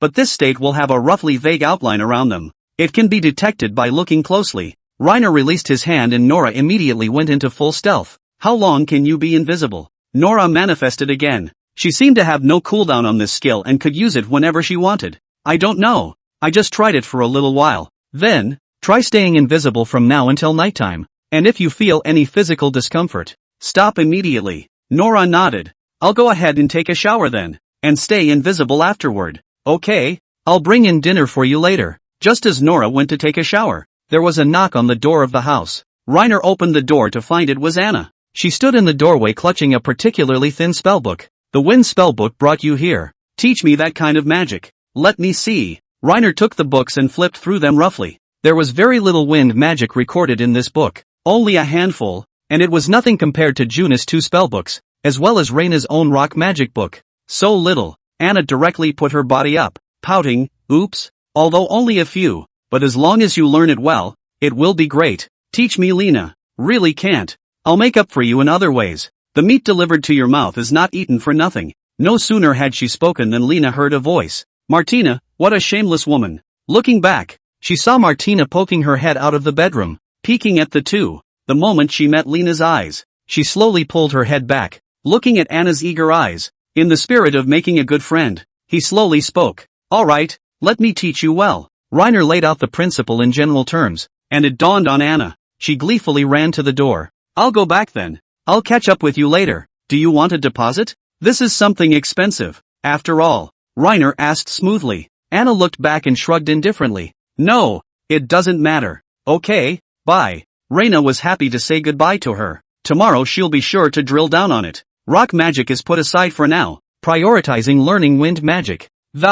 It was late at night. Nora remained motionless on the bed. Lena sat down on the edge of the bed and poked Nora on the bed with her finger. How's it going? Nora replied softly. It doesn't seem to feel like anything in particular. It's exactly as it usually is. Reiner burrowed under the warm covers and gently cuddled the invisible Nora. Then your magic eyes power is so strong. Martina might not even be as good as you now. Well, Nora climbed on top of Reiner and gently rubbed his cheek. It makes it feel weird to do this kind of thing after she's stealthy. But Nora is really surprisingly soft. Reiner suddenly felt a little hot, and after further hesitation, spoke up. Should we test to see if the body will manifest if it takes a hit? Nora wondered. How do you measure it? Reiner fumbled for a moment, gently cupping her face. Nora quickly realized what Lena meant and responded softly. Well, Chapter 67, One-on-One with Martina. Nora's stamina doesn't work. Yesterday the stealth started out fine, but it didn't take long for her to manifest. On the way to the Adventurers Guild, Reiner clearly felt that the number of people who greeted him had become more numerous. The title also gradually changed from the earlier Mr. Rainer to Lord Rainer. Lena was slightly flattered. By the time they reached the Adventurers Guild, the number of people who greeted them like that changed to even more. Junis was still sitting leisurely in the corner jerking off her cat. When she saw Reiner come over, she put the cat down and plopped it right on the table, then said with a smile on her face, Reiner, your fame is really growing. I really envy your talent. Come on, let's go out and study together. Aha! A few people met up and headed out of town once again to study. Just as she arrived at the place, Martina couldn't wait to nudge Reiner. Do what? Martina pointed to the woods off to the side and said in all seriousness. One-on-one. Have you forgotten our agreement? I can't wait for you to experience what it's like to be a slave. Are you serious? Reiner asked with a raised eyebrow. If you lose, you're going to be dunked in some kind of little dessert by me. A little dessert? What's that? Martina frowned slightly and began to think hard. It didn't take long for her to raise her head and say in disbelief. It doesn't matter. I'm willing to bet. No one is allowed to back out. Junie sat and watched the two with interest. Are you guys serious? Be careful not to get hurt. Martina shrugged in disbelief, then took her helmet off, followed by her plate armor. Lena, no mace, no armor. We'll just compete with our bare hands. Martina bent down and removed her shin armor. Purely in terms of strength, Lena was definitely inferior to her. He mostly can't match Martina's skill either. I can use magic, right? Martina nodded. That's for sure. Or else what are you going to beat me with? With your thin arms and legs? The corners of Reiner's mouth curved up slightly. Then he has basically won. Although Martina does slam. But ultimately, it's a carbon-based creature. And it's still a far cry from magic. Reiner also began to remove his armor. Nora and I will just watch the battle from the sidelines. Junis laughed twice, then moved to sit next to Nora and tried to steal a touch on her ear. Ready? The two men dug into the woods off to the side. Martina raised her fists and demonstrated. I will show no mercy. And you, Reiner, answer with all your might. Looking at the sandbag-sized fist, Reiner couldn't help but think of how Martina usually fought, and he let out a long breath. If Martina really didn't pull back, he'd probably have to admit defeat if he took a punch. At that thought, he took a few more steps back. The further the distance is drawn, the better it is for learner. The woods were complicated, and his fireballs and water balls had very little power without the aid of his staff and without storing power. And with her sturdy frame, she figured that taking a hit probably wouldn't do her much damage. This action was seen by Martina and she smiled smugly. What? Are you scared? Don't worry, it's just for you to be a slave for a few days. I won't bully you. Reiner was momentarily speechless, and after a few seconds of silence said, I see you're a bit backwards on the Big Dipper. I'm ready, come on. Martina instantly changed her expression. Her eyes locked on Reiner. She got real. Reiner raised an eyebrow. Come on, can you stare me to death just staring? Seeing that she was still unmoved,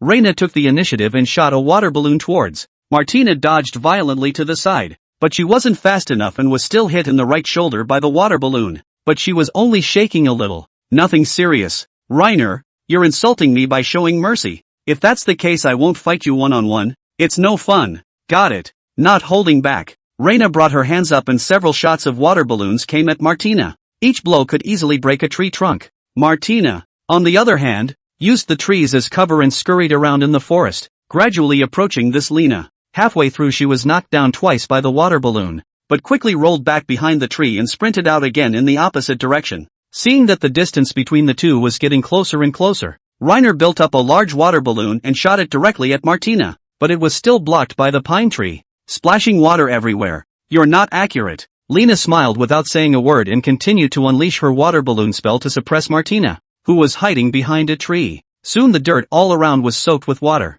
Martina lurched out from behind the tree, snarling and charging at him. Reiner decisively began to chant a spell, and the next second a pile of wet mud plastered his face. Still, he cast the spell with no chance and preemptively made an earthquake spell towards his front. The next second, Martina stepped into the mire and sank right in. The more she struggled, the deeper she fell. Reiner spat the mud out of his mouth and couldn't help but curse. You're such a dog. Who taught you to throw mud in someone's face? You're the dog. Seeing Martina trapped, Reina was just about to step forward to molest her when she quickly brought her hand up. A rock grazed Reiner's head and was dodged, smashing directly into the trunk of the tree. You dog, you hit so darkly? If I hadn't reacted, I'd already be on the ground. Reiner picked up a long branch and poked her in the head. Admit defeat or not? Martina broke defense, screaming as she struggled inside the mud, grabbing a piece of mud and slamming it right into Reiner's face. Not to be outdone, Lena took 2 steps back and nourished her face with a small spritz of water. Martina yelled,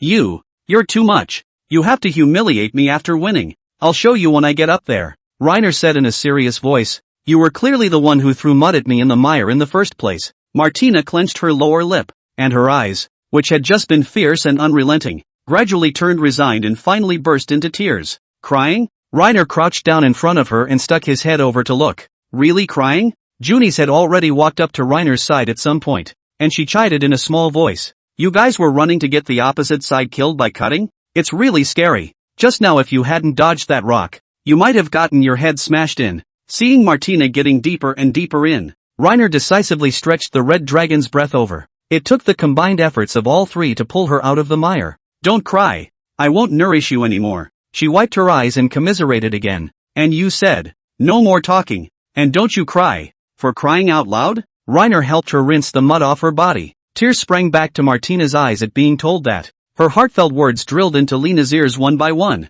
You bullied me. With this toss, Lena's study plans went out the window. And to prevent her from catching a cold, Lena brought her home. Chapter 68. Martina starts thinking. Thanks. Junis took the warm water Daisy handed her and took a gentle sip, then began to look around. Reiner, your house is so neat. It's not what I expected. It's been that way since we bought Nora's mom back. She's a hard-working woman, Lena said in a serious voice. Daisy bowed softly. It was all I had to do. Just as the two were talking, Martina finally came out of the cubicle. She had finished her bath with Nora's help and was now dressed in clean and neat clothes. Martina, I can't believe he didn't come to me, or I'll go over and apologize to him later. Reina subconsciously looked up at her, and the two of them looked at each other. Martina went straight into the room. She looked tall and strong. Her body had grown to 19, but her mind was still as simple as a child's. All this time, after Lena's observation, in Martina's world, there are just three things: sleep, eat, fight monsters.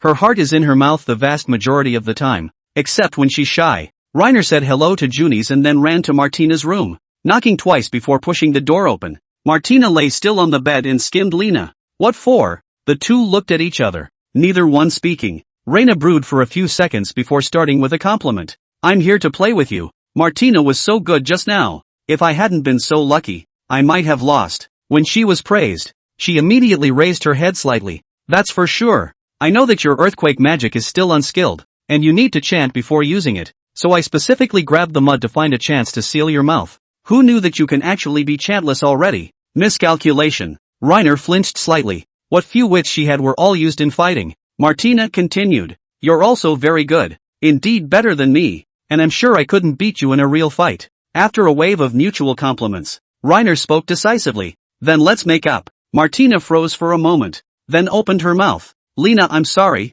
I was the one who just threw you first with the mud first. Besides, you can do whatever you want to me, and I'll keep my promise. Martina shrank toward the corner of the bed and watched him quietly. She was like a child with that honest admission of wrongdoing. Lena had a hint of a bad idea left in her, and it was all a little too much to see her like this, so he thought about it and began to command. Then touch my tail. Martina's face went red. She clenched her lower lip, struggling internally. Never mind. Who told me to lose? I'll consider it a punishment for being less skillful. Martina got up and closed the door behind her and the window, then sat down on the edge of the bed and crossed her tail of her own accord. Touch it. But I'm not much fun with my tail. It's definitely not as fun as Nora's. Reiner reached out and carefully scratched at her tail, tugging again gently. It's a completely different feel than Nora's cat tail. The horse's tail is on the hard and sturdy side, and the hair on it is just like human hair, almost indistinguishable from it. It really isn't as fun as Nora's, but usually, watching her tail swing from side to side behind her,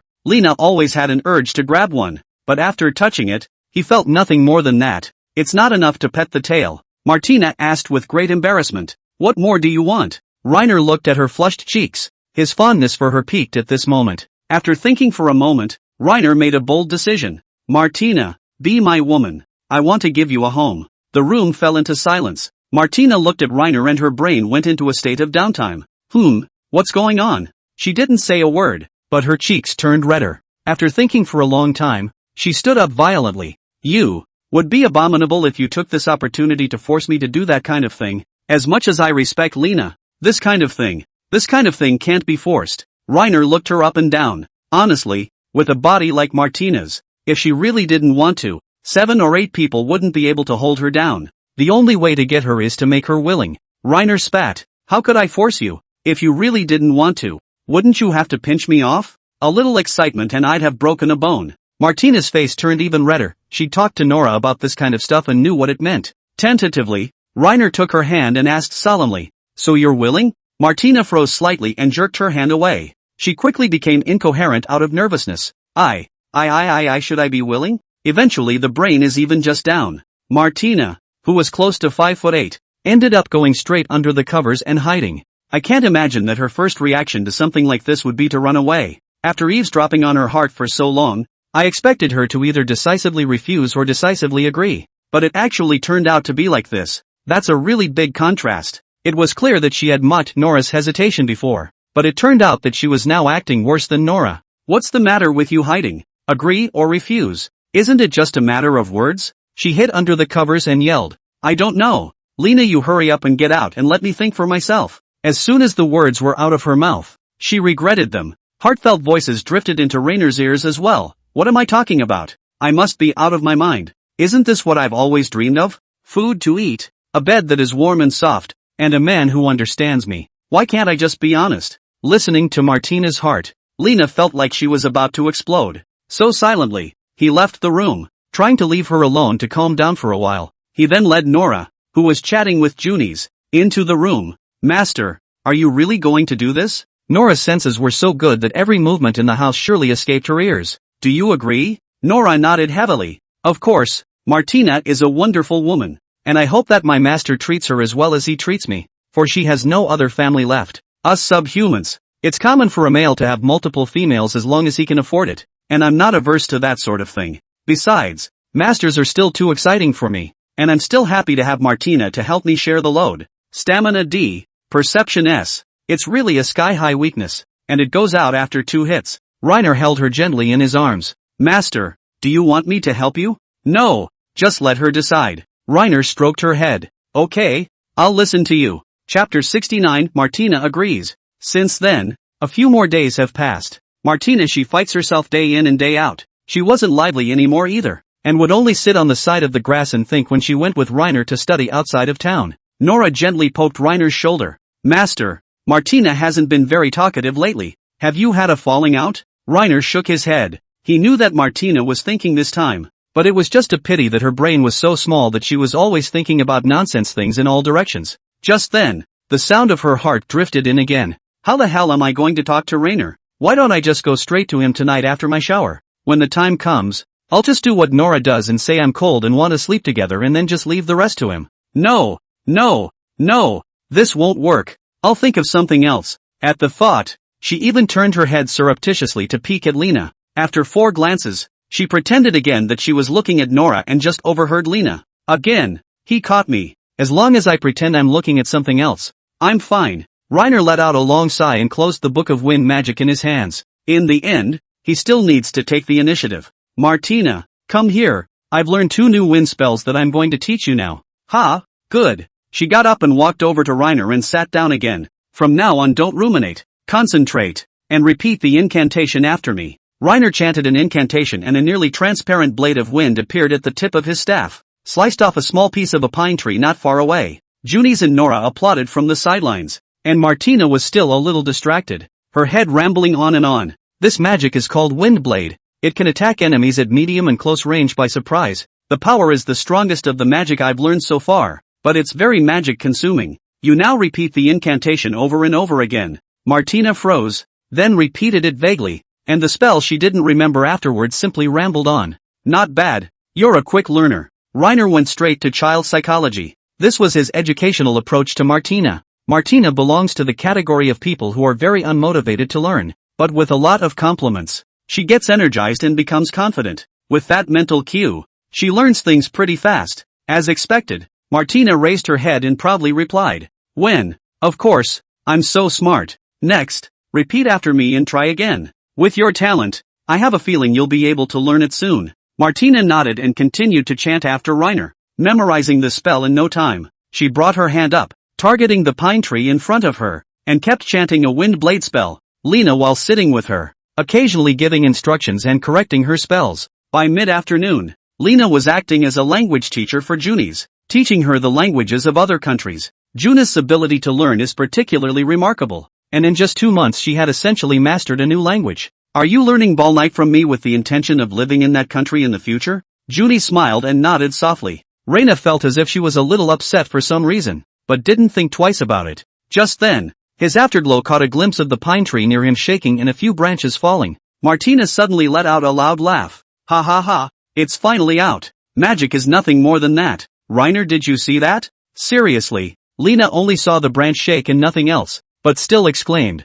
Martina is awesome. Honestly, Reina hadn't expected her to learn Windblade so quickly at all. After all, Nora had been learning fireball magic for a long time and had never managed to use it until now. Nora said with some admiration, Martina, you are amazing. Humph, that's for sure. Martina held her head high. Try using it out one more time. Martina nodded and chanted the spell again. Unfortunately, this time she was mute and nothing was released. I just used it obviously. Reiner encouraged from the side. Be quiet. Don't rush. It's like this when you're not skillful at the beginning. Naturally the success rate will be higher when you use it more. Don't rush. Martina nodded heavily. After a few more tries, she once again managed to release a wind blade that severed several branches. See, I did it again. Reina patted her calf. I always knew you could do it. Soak up a little more to replenish your wind elementals later when you see them. Aha! Martina sat down on her butt and let out a long breath. The two men's gazes unknowingly locked. Martina seemed to think of something and blushed again.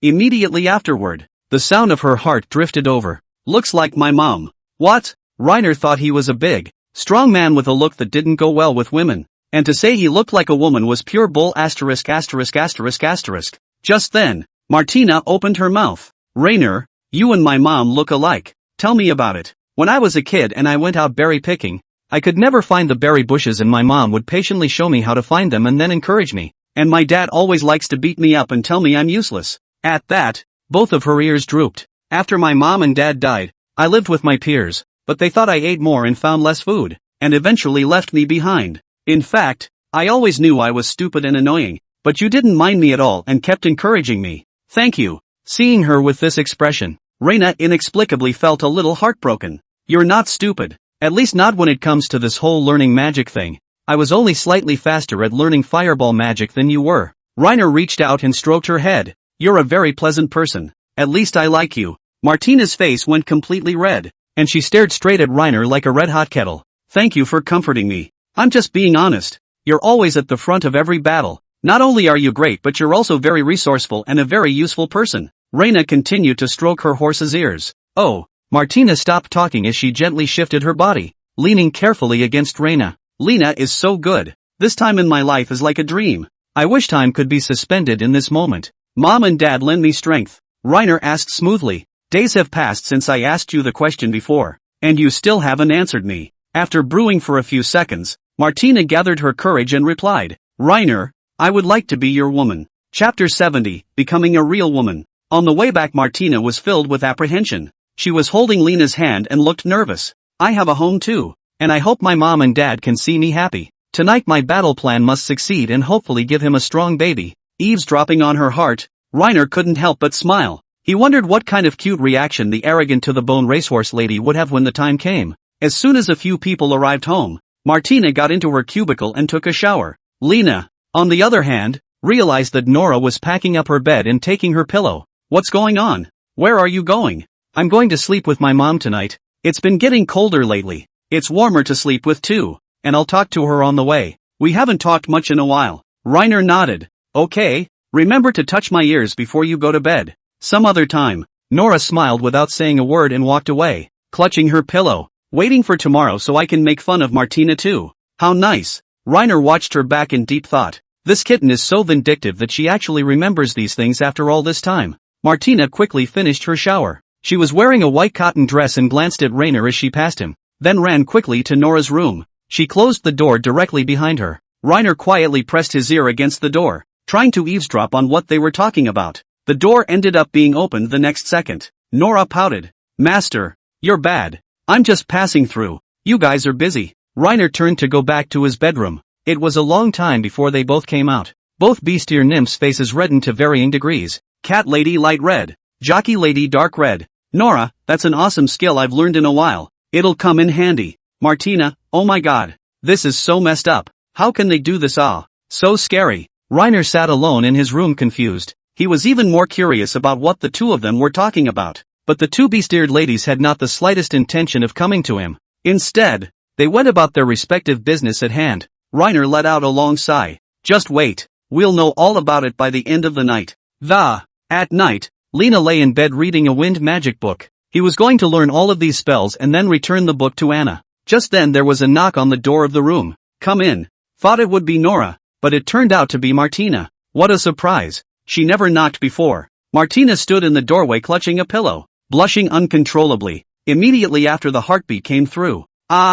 Nervous as hell. If only I could have babies all at once. I must be bold later. Nora says he likes passionate women. Reiner asked knowingly. What for? Martina forced herself to calm down and pointed her finger out the window. It's cold. Nora kicked me out, and it's too cold to sleep alone, so I came to see you. Of course, I didn't come to sleep with you because I like you, and we're simply sleeping together. Nothing will happen, and Lena, you shouldn't expect anything. Well, both using the same excuse. What a great BFF. Just then, Martina's chagrined heartfelt voice drilled back into Reiner's ears. I'm such a cutie. Why can't you just be honest? Didn't I come over just to become his woman? All that mental preparation for nothing. Reiner waved his hand in disbelief. Then don't stand around. Get over here. Well, Martina closed the door behind her, then the window, and walked over to the bed immediately afterward. She set the pillow down on the bed, then lifted the covers and got in. The two of them slept on separate sides,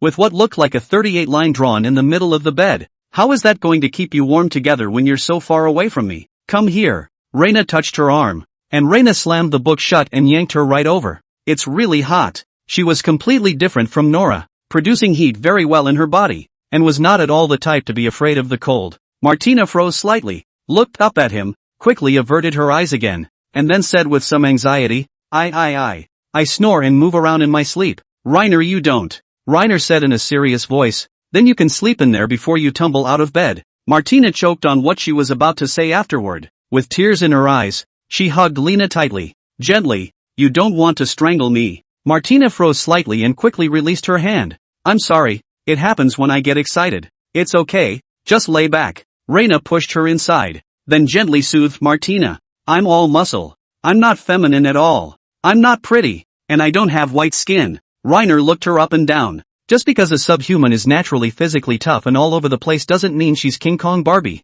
Martina was just a little taller and had more muscle tone on her body, but she was still soft where she should be. She was as pretty as a college track club sister. So Lena said firmly, come on now. You're perfect. Look at this beautiful waistline. And look at these near perfect curves. You nonsense. I'm not that beautiful. Men really know the most flowery words to please people. Lena smiled without saying anything and blew out the candle. Martina suddenly panicked. Why did you blow out the candles? Do you want to light the candles? Nora started out by blowing out the candles strongly because she was shy. He got used to it over time. Touching the dark is just not seeing. It doesn't really make much of a difference. Martina thought for a moment and replied, better blow out the candles quickly. The two lay down facing each other. Martina brooded for a moment and mustered up the courage to say, Lena, thank you for being so nice to me. You're my favorite. Become my family. Immediately afterward, she pinched her thigh hard and forced herself to speak. Lena, from now on, think of me as a real woman. I want to have a child with you.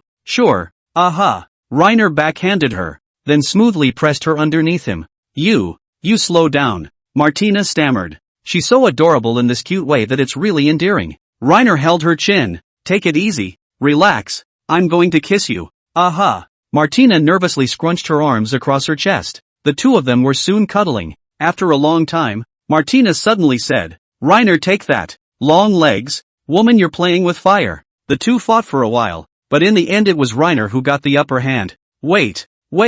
I'm not ready yet. Martina nudged Reiner, clutching the sheet with her other hand. This night, it was snowing outside the window. Chapter 71, The Departure of Junis. In the morning, Lena was a little out of breath from Martina's hug. It took a great deal of effort for Lena to break free from her arms. As a result, as soon as he left, Martina started grunting nonstop. Ooh-hoo. Hugs. What? It was unbelievable that this fluffy voice could come out of Martina's mouth. Reiner rushed her into a hug and gave her a kiss on the cheek. Snow was falling outside the window and the temperature was estimated to have dropped to 10 degrees below zero. The cold air just came in overnight. After just holding Martina for a moment, she slowly opened her eyes. She stared straight at Reiner and whispered, Honey. Reiner winced. Is that right? Never mind. He was enjoying listening to it quite a bit anyway. So that's that. A kiss. Martina obediently kissed it. She clung to Lena's arm with eyes so eager they could have been drawn. Reiner is such a handsome man. I was such a fool before. I should have made a move on him earlier if I'd known that,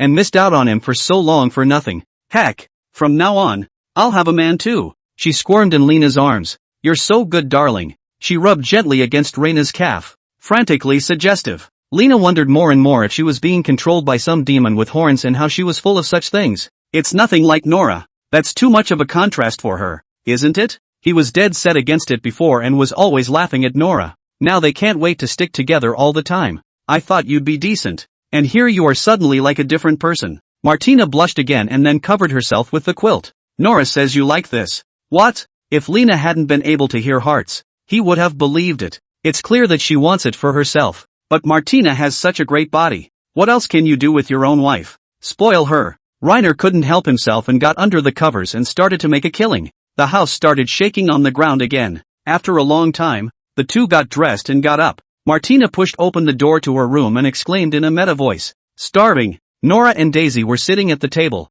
apparently finished eating. They both averted their eyes a little. Daisy got up and left. I'm going to go heat up breakfast for you guys. Hard work. Just then, Nora's heartfelt voice drifted over. God, Martina actually looks so good. I thought I was killing a pig last night. It's embarrassing not to know how to control your voice at all. Nora blushed bright red. Reiner passed by the table and reached out to rub her cat ears. When Martina saw it, her head came up. Touch my ears, darling. Hearing her shout out those 3 words was a little hard for Lena to adjust to for a moment. That's a big change for her in just one night, isn't it? Nora's heartfelt voice floats in again, and talk about me. You've become like this yourself. Fine. Reiner touched one side with one hand, and when he was done, he led Martina to the cubicle to wash up. Martina she had to come up, leaning close to Lena. It wasn't until breakfast that she had to part with Reiner. Just after she sat down, Nora began to flirt with her. Martina, that's not what you told me before, and now you end up sticking to your master more than me.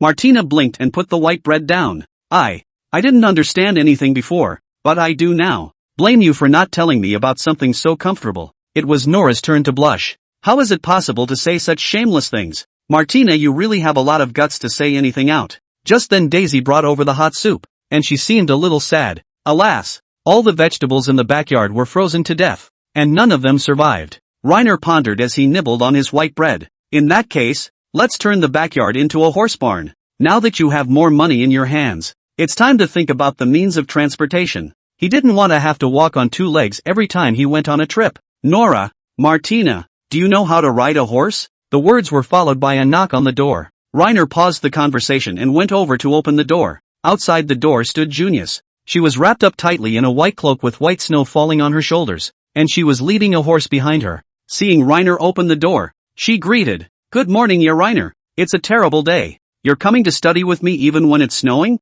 Junis shook her head vigorously. "No, I didn't come here to study with you today, Lena. I came to say goodbye." Ha! Reiner's brain went down. That's when I realized that Junis was carrying a suitcase. "You're leaving Melod? Well, leave later." Lena looked at the snow on the streets and wondered, "Where are you planning to go with all that snow? Can't you wait until the snow stops?" Junis shook her head. "No, it's time to go now. Did anyone leave with you in company?" "Nope, just me." "Just you? What if you run into bandits?" "Don't worry, Lena. I'm more than capable of handling it. Don't underestimate me, yo. I've traveled to quite a few places on my own journey." "Then I wish you a safe journey." Junis stepped forward and gave Lena a gentle hug. "Well, on reflection I think I'd better say goodbye to you. I should get going. It's been a pleasure getting to know you this time. I hope that by the time I meet you again, you will have become the most famous wizard in this continent." "You too." Junis pulled the light red book of fire magic out of her arms and handed it to Reiner. "It's a parting gift for you."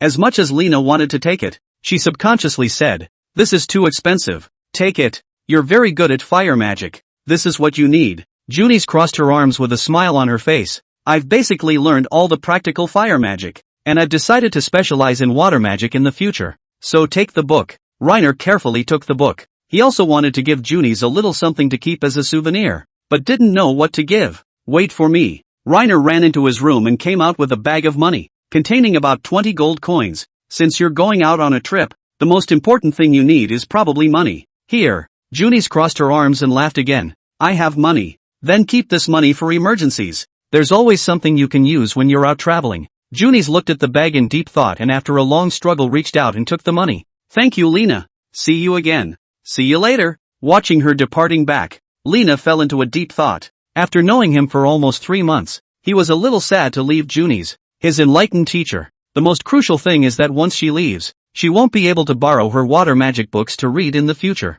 Chapter 72, Someone's Looking for Junis. A few more days passed. Lena picked a nice day and took Nora and Martina to the market to pick out a horse. Since it's winter, there are hardly any pedestrians in the market. The usually livelier horsewalks also seemed unusually cold. Reiner glanced inside and realized that there were only a scant dozen horses left inside. The horse trader rushed forward when he saw his customer, and after seeing that it was Reiner he fawned and greeted. "Lord Reiner, are you here to buy a horse?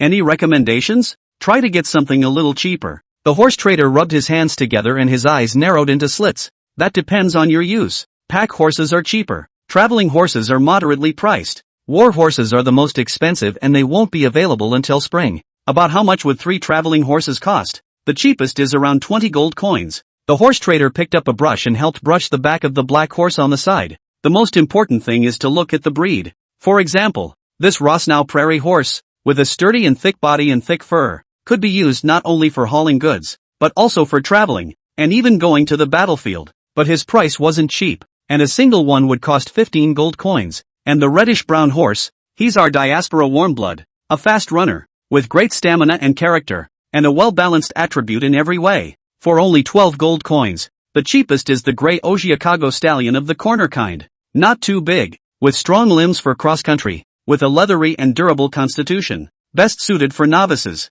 and costing a mere 7 gold coins apiece. Reiner narrowed his eyes and sized him up carefully. Why so cheap? This horse is very widely distributed. It can be found almost everywhere in the western part of the continent. The price is naturally much cheaper. Many people who come to buy horses from me prefer to buy Ojiakago stallions. Even some strapped knights will choose this kind of horse as a mount. Reiner rubbed his chin, then asked, "You're not going to sell me a sick horse, are you?" The horse trader was sweating a bit. He smiled awkwardly. "Sir, what we merchants value most is our reputation. If we were really full of lies, this horse shop wouldn't have been able to open for so long." Reiner thought on second thought as well. Buy it back and watch it for a few days, then return it if the horse doesn't work. After all, this horse line of his had been here since Lena crossed over. You can't run away from the temple.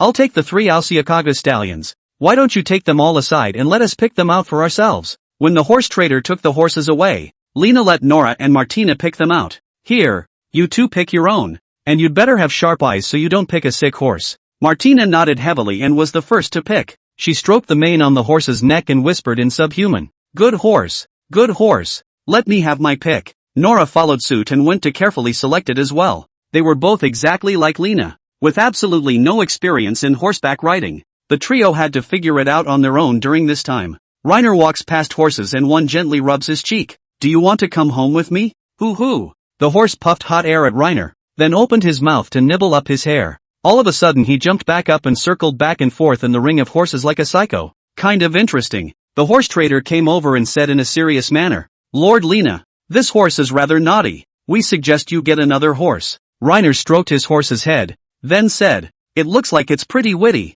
So that's it." The horse trader scratched his head, laughed nervously, and handed the reins to Reiner before beginning to install the stirrups. The Beastier's ladies had all picked out their horses as well. Martina's horse was as tall and strong as she was, the tendons on her body clearly visible, and Nora picked a slightly shorter one, but it looks quite nimble. "Honey, look at me." Martina took a big jump and rode right up to the horse, and that sudden and unexpected weight crushed the horse enough that it was struggling with its little steps. Her outfit was 40 pounds less, plus she weighed close to 200 pounds. Martina saw that she wasn't being honest and raised her sandbag-sized fist in front of the horse. "Move again and I'll show you something." Being bluffed by her, the horse was instantly honest. "We are all born from the same root. How can we be too anxious for each other? You don't want to hurt it." Martina shook her head. "No, can't get it." On the contrary, Nora was much gentler. She nimbly climbed onto the horse's back, patted the horse's head, and complimented, "That's a good boy. Lena's not thinking about riding this thing.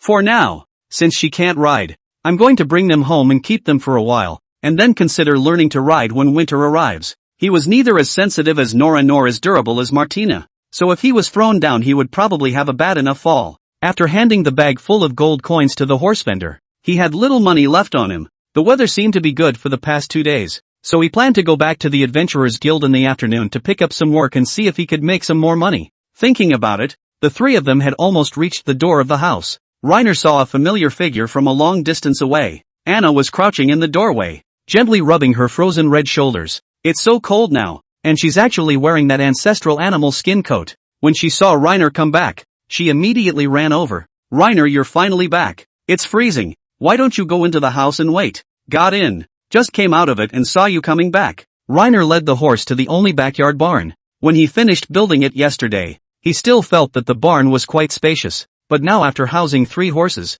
he felt that it was too cramped inside. "But it's winter, so squeeze a little and make do. We'll find a way to expand them after this season." "So you came to me having learned the chantless magic I taught you?" Anna shrugged. "Nope. I've been working on it myself for almost half a month now, and while it does have some effect, it's still far from being used skillfully. What I want to ask you is, have you seen Junis lately?" "What's the point of asking?" Reiner queried. Junis had said goodbye to him only a few days ago, and now he had no idea where Junis was. Might have left diaspora as well. She had been learning the ball night language before, so maybe ball night was her destination too. Seriously, Junis was one of the few friends Lena had, and he actually missed Junis this time apart. Someone's been looking around for Junis lately. They came to me, and I guess it won't be long before they come to you too. As soon as Anna's words were out of her mouth, Reiner heard the sound of a horse's hooves in the distance. He walked up to the house and found the visitors to be a group of heavily armed knights. Judging from the style of their plate armor, they shouldn't be from the kingdom of Diaspora. Chapter 73, Junis' older brother. The exotic knight took his helmet off, and like Junis, he was an extremely handsome and beautiful man with fair skin and blonde hair. He dismounted sideways and walked over to Reiner with his head held high. He glanced aside at Anna before looking at Reiner and said slowly, "You must be Reiner, right?" "Yes, please, you're." Without waiting for Reiner to finish his sentence, he replied condescendingly, "I am Yul Poituriladeta, a knight from the kingdom of Rosnor." He was expressionless. No emotions could be read from his face. Reiner was used to it, and judging by his last name, he was most likely a noble of some sort as well. The nobles he had met since crossing over, including Demas, had all looked the same when they initially met. "Come in and talk." Reiner retreated to the living room and sat down at the dining room table. Yul followed suit and walked in, taking his seat across from Reiner. Lena said softly, "I'll be calling you Yul for the rest of the day." Yul was silent, neither agreeing nor refusing. Reiner then asked, "So, you're here to see Junis?" "Yes. I've gotten word from the local adventurers guild that she's been spending most of her time here with you." Just then, Daisy brought him a cup of hot water. Yul glanced down at it, but didn't drink it as she replied in fluent subhuman, "Thanks, but I don't need it." The three one-of-a-kind beast earthers froze for a moment. They didn't realize that this knight in front of them knew the subhuman language as well. Reiner had a vague feeling that the man in front of him must have something to do with Junis. "Who are you, Junis?" Yul continued, "I'm her older brother." Reiner flinched slightly. Junis' full name is Junis Baker. The last name is all different, but it's also possible that she's using a fake last name in order to not draw too much attention to herself. Her real name would have been Junis Poituriladeta. "So, what did you come to see me about?" Yul said coldly, "I came to find her on my father's orders. She has been out on her own for 2 years now, and it is time for her to have enough of her juggling to go back. So, you should know where she went, right? Rumor has it you were her closest best friend. Since Junis was avoiding them, she must have her own reasons. Lena probably knew where to find her, but certainly wouldn't betray Junis. I don't know, but she was indeed my magic tutor. Only I haven't seen her since the snow." Reiner scratched his head, then put on a harmless look and said, "I guess she's still here." Yul narrowed his eyes and took a long look at Lena before pulling out a bag full of gold coins and said, "You tell me her whereabouts, and all this money will be yours after you capture the person." Lena's mind was full of disdain. Anymore, Junis was her magic initiation teacher. How could you possibly do something like selling your friends for money? He was possessed by his movie star. First slightly stunned and feigned interest. "All mine? Really?" Yul nodded, a flash of disgust in his eyes. "Yes, if that's the effect. A few days ago Junis came to me to say goodbye. She said she was a traveler and was planning to go to the kingdom of South Yasis next, and told me that someone might come for me after a while. I didn't expect it to actually come. If you guys rush over there now you should be able to catch her soon. South Asia's is 180,000 miles away from the kingdom of Barnet, and the two kingdoms are completely in opposite directions. If Junis did go towards Barnet, then Yul would never catch him." Thinking of this, Reiner grinned greedily and rubbed his hands together like flies. Hey, my lord, can I have this money?" Yul slowly stood up, no longer hiding the disgust in his heart, and said in a cold voice, "To actually betray one's teacher so easily for the sake of money. Junis is still as simple as before, and has no sense of defense against people at all. That's a good way to scold Lena." That was the effect he wanted. Thinking for a moment, he answered again cheaply, "Money is not earned well. You are a noble lord. Of course, you do not understand our kind of commoners who have difficulty in getting enough to eat." Yul turned away. "You're just being insatiable. I'll have the money sent to me after I catch the man." Watching his back as he left, Reiner smiled without saying a word. Anna suddenly slammed the table, startling Reiner. The two beast-eared nymphs walked over and stood next to Lena on the left and right. "Do what?" Anna said very angrily. "Give me back my book. Junis told me more than once that you are her best friend here, but you backhandedly betrayed her whereabouts for money, thanks to the fact that I admired you before. Give me back my book." It seems that Anna is also a sexual person. Reiner got up and glanced outside, seeing that they were all gone, and closed the door to his room behind him. "Just calm down and let me explain." Reiner poured her a glass of water. Anna clasped her hands in front of her and glared and stopped talking.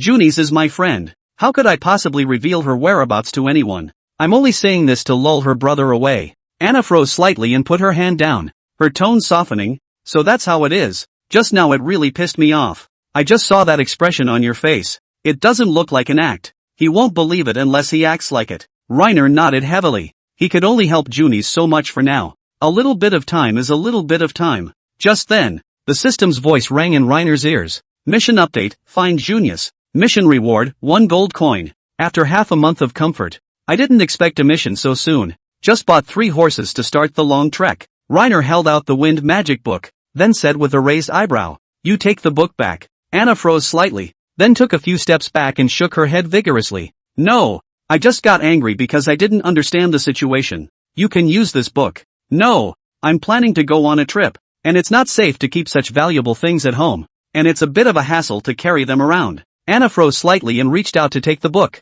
"It's to Junis? Or what?" Reina glanced at her, then began to greet the beast-eared maidens as they packed up their things and prepared to make the trip out in search of Junis tomorrow. Anna laughed. "You guys sure have an unusual relationship." Reiner waved his hand. "Just a normal friend. There are a lot of people who pursue Junis, and you're willing to just be her casual friend? No sublimation of friendship? That's not the plan at the moment. So don't you dare guess." Reiner shrugged. The corners of Anna's mouth curved up slightly, and she didn't say another word. Chapter 74, Catching the Roadblock Bandits. The 4 rode down the path to Balnit. Due to being out of town, Lena had brought Daisy with her, and she was sitting right behind Martina. Definitely can't leave her home alone. "Don't you move. Little thing, be good. I didn't feed you grass yesterday. Don't embarrass me." Reiner gently smoothed the horse's back with the brush. Horses are really hard to ride. It was the horse he had picked that was hard to ride, to be precise, and when he got on the road, he was as good as mad, taking Reiner with him,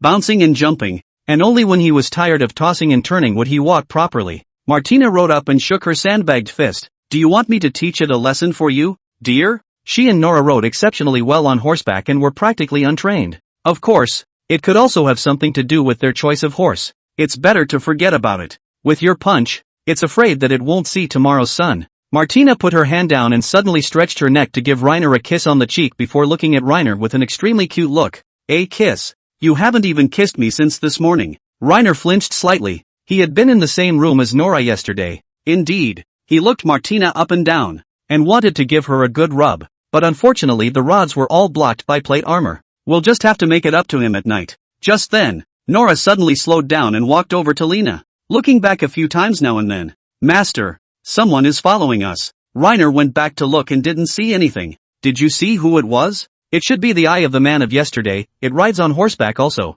and is very fast. In a little while he may catch up with it." "You have such good ears? Can you hear me from this far away?" Nora nodded heavily. Lena looked behind her again and decisively released a large amount of water to soak the mud, followed by making an earthquake spell. This was followed immediately by a thin layer of soil for covering the mire. In less than half a minute, an improvised trap was complete. It wouldn't kill him to drown that way, but it would certainly keep him tossing and turning for quite some time. "Come on, let's lose him." Reiner patted the horse underneath him and whispered, "You run faster, and we'll reward you with a tasty treat when we rest." "Hoo hoo." Hot breath puffed out of its nose and it took off at a run. After a long run, Lena asked, "Is he catching up?" Nora shook her head. "Nope, I guess it's planted in the pit, so we can slow down a bit." Reiner nodded. Suddenly Nora's ears perked up and her hand quickly felt for her fanny pack. "Master, there are bandits on this road. They're ambushing us right in front. You guys wait here for a bit. I'll go take care of them." Reiner was deep in thought. There are bandits all over the place,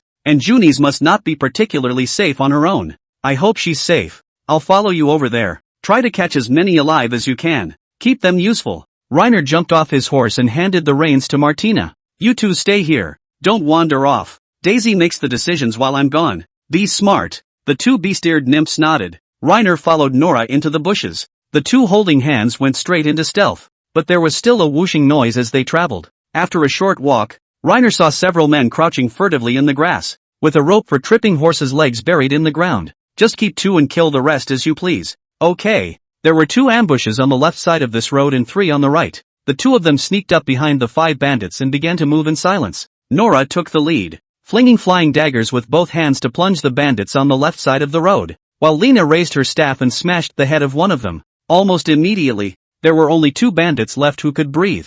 With Nora's help, Controlling the situation was a breeze. Look at that. I don't suppose you guys have done a lot of bad things while squatting here, have you? Reiner asked with a raised eyebrow, tapping them lightly on the head with his bloodstained staff. The two bandits directly kneeled down, almost stunned. Lord, spare your life. We also just want to make a living, and we have no choice but to. One of the bandits was even directly scared to death, looking at the corpse beside him trembling unceasingly. Reiner didn't bother listening to their explanations. If everyone chose to kill and kill because they were struggling to make ends meet, the world would have been in chaos a long time ago. They are now saying such things merely to gain sympathy, not to realize that they are wrong. Cut the crap. Did you see a woman in a white cloak ride in here 4 days ago? The two robbers looked at each other, and neither of them opened their mouths to speak. Instead, they stammered. Reiner glared at Nora. In an instant, the robber with the better mentality was opened up. The cuts in the skull are fairly flat and the grayish-white brain flowers are clearly visible. My lord, have mercy.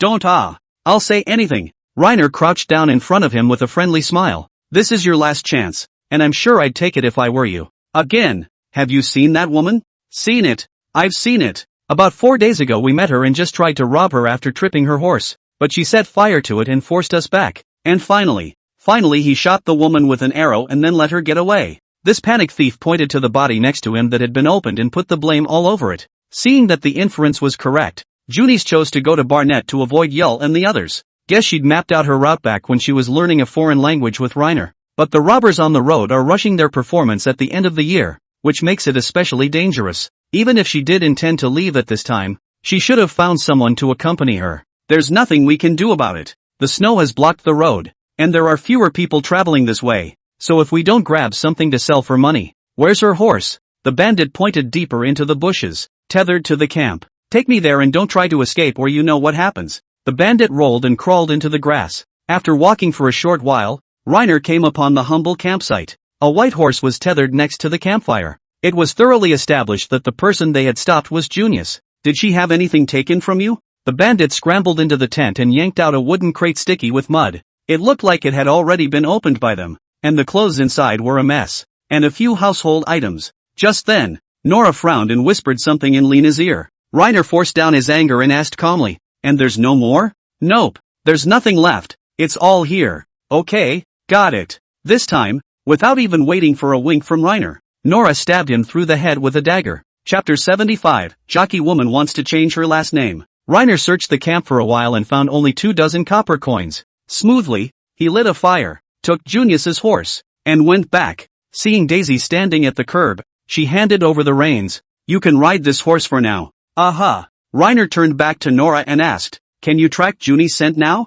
"I'm afraid I can't with the snow covering the smell." Nora shook her head. Melid was supposed to be on the diaspora border, and they were now over 60 kilometers away from Melid. It was nearly 200 miles more to travel to reach a small frontier town in Barnet. On the way, she still needed to pass through a forest, which was even more vast than the Morning Glory forest. It was logical that Junis, wounded and so far away from her destination, would be heading back, but she hadn't been encountered on the way here. You can't drag your injured body into the woods and feed the beasts, can you? With the loss of her horse, the 200 kilometers would take at least 10 days to travel, and that removed her mobility issues and such. Even though Junis was an experienced adventurer, Reiner couldn't help but feel a little worried. "Master, the forest is ahead. Do we have to go on deeper?" Nora asked. "Let's go a little further than camp in place and rest for the night. It's not a good time to travel after dark." Reiner let out a long breath. Aha! Nora found a flat and sheltered from obstacles in front of her, suitable for resting.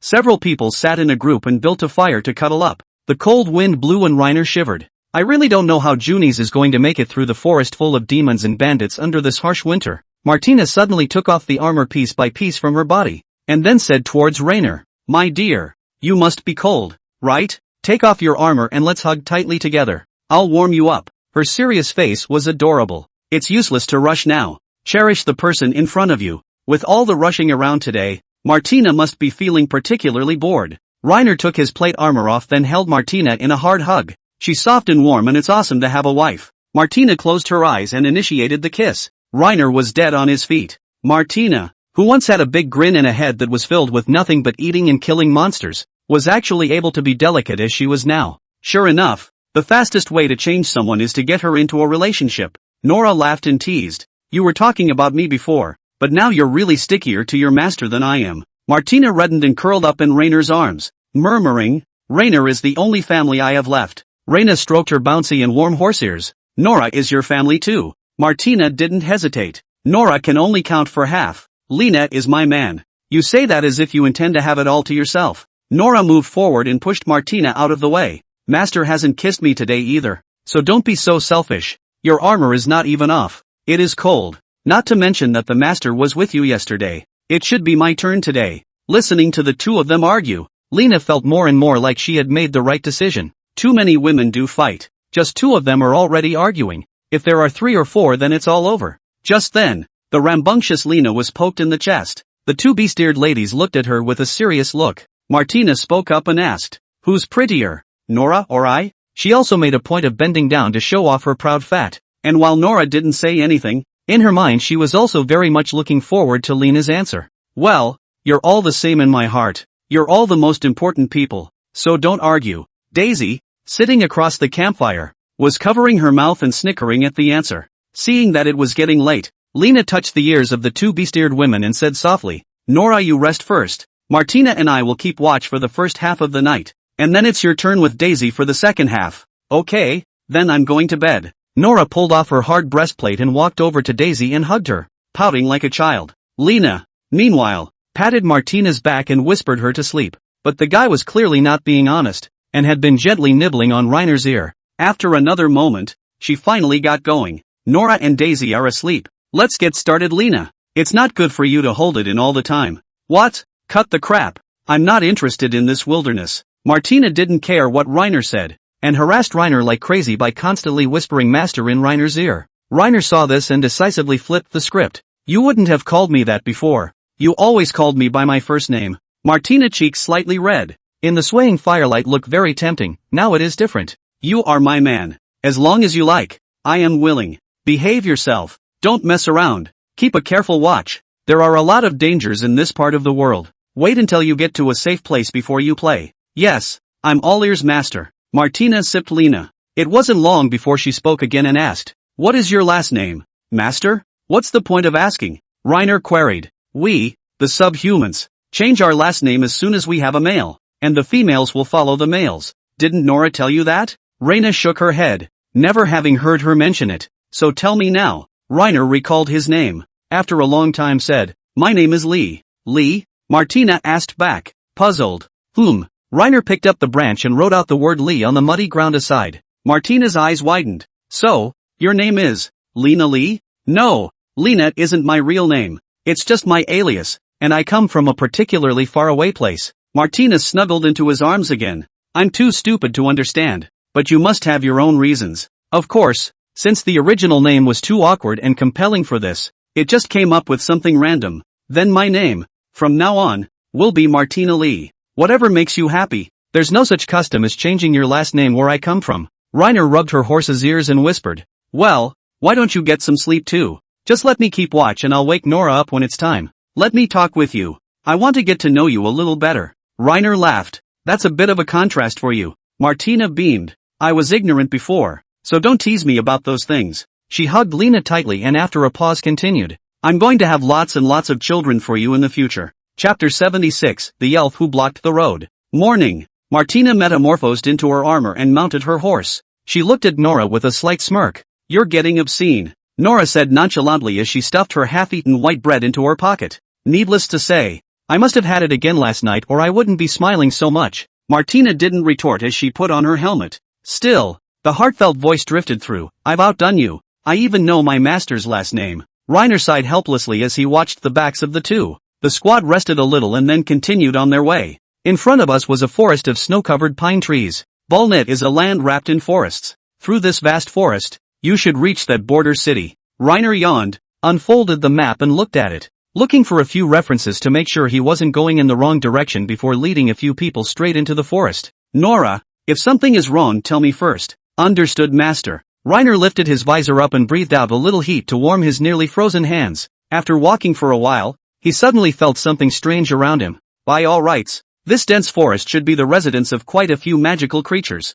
What tree demon, snow wolf, or goblin? But almost half an hour into the forest and not even a hopping slime in sight. "Nora, do you sense anything wrong?" It's surprisingly calm around here. She lifted her head up and looked deeper into the dense forest. Suddenly her ears stood on end. Master, there seems to be something in the tree. As soon as the words fell, an arrow came towards from the shadows. Nora threw her flying dagger as quickly as she could, and the two collided to deflect their paths. The arrow was coming straight for Reiner's life. If Nora hadn't had excellent insight, he might have been on the ground. Reiner hastily put his mask back on.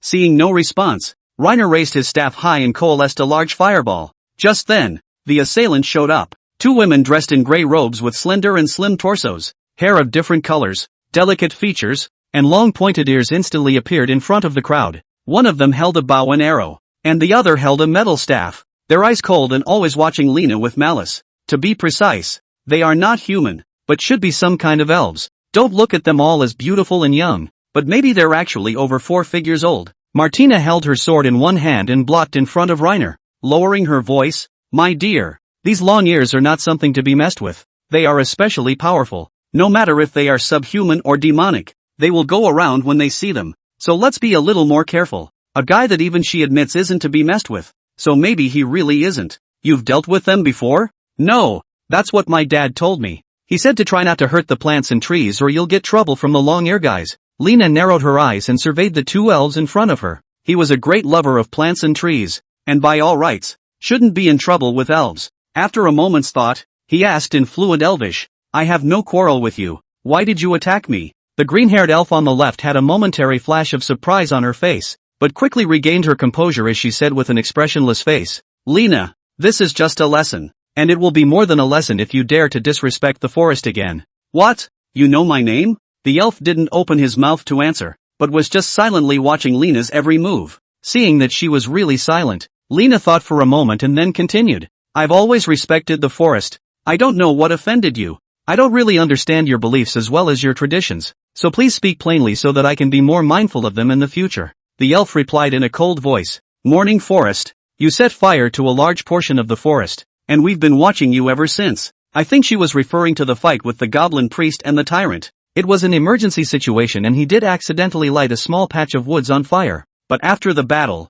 he and Junis doused the fire with water magic. These elves are too serious. So many kobolds are logging and building houses in Morningside Forest. They don't care because they're going to care when they accidentally set a few trees on fire while getting rid of kobolds. Although he was a bit dissatisfied in his heart, but according to Martina's description, they were awesome guys after all, so it was definitely right to have a wide range of goodwill. A man's got to have a bigger picture. Reiner replied softly, I'll pay attention to it in the future. But that group of kobolds not only tried to set the forest on fire and burn us to death in order to attack us, they also cut down quite a few trees for the construction of the horde. So I'm kind of indirectly protecting the forest by exterminating them, aren't I? Destroying kobolds that would destroy the forest would do more good than harm to the forest, right? The two elves looked at each other, then chose to remain silent for a long time before speaking. Yes. Reiner spread his hands and asked back, somewhat innocently, so if that's the case, why give me a lesson? The blue-haired elf, who had always stood aside, finally spoke, and she slowly said,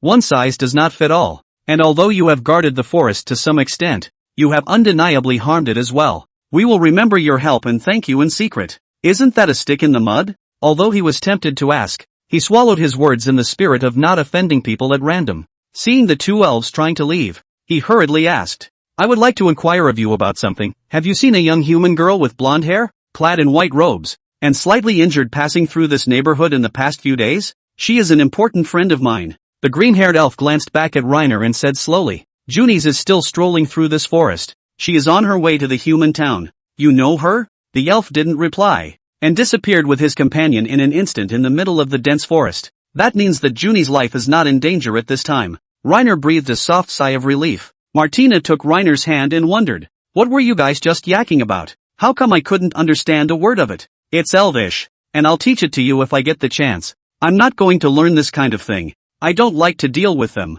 Don't look at these long-eared clansmen as good-looking, but in reality, their hearts are one more ruthless than the other. Martina shook her head with great disgust. It was obvious that she was prejudiced against elves. Nora nodded in agreement. Off to the side, Daisy spoke up. When I was a child fleeing with my father, I met some of the long-ears. Most of them were not adaptable, but they seemed to be very kind, as I was rescued by them more than once. Reiner shrugged and continued to lead several people deeper into the forest. Chapter 77, The girl is not far from you. The four rode through the middle of the forest path. The road here is rugged, with snow-covered pines as far as the eye can see, and the movement of the horses is somewhat restricted, but it is still much faster than walking. After riding all the way into the afternoon, Lena saw that several of the men were a bit tired, so she told them to start resting in place for the night, in preparation for continuing the journey tomorrow. It feels like this forest is very safe. We've been walking for a day and we haven't even seen a single demon. Not even a bandit. Martina leaned against a tree and gently stretched her back.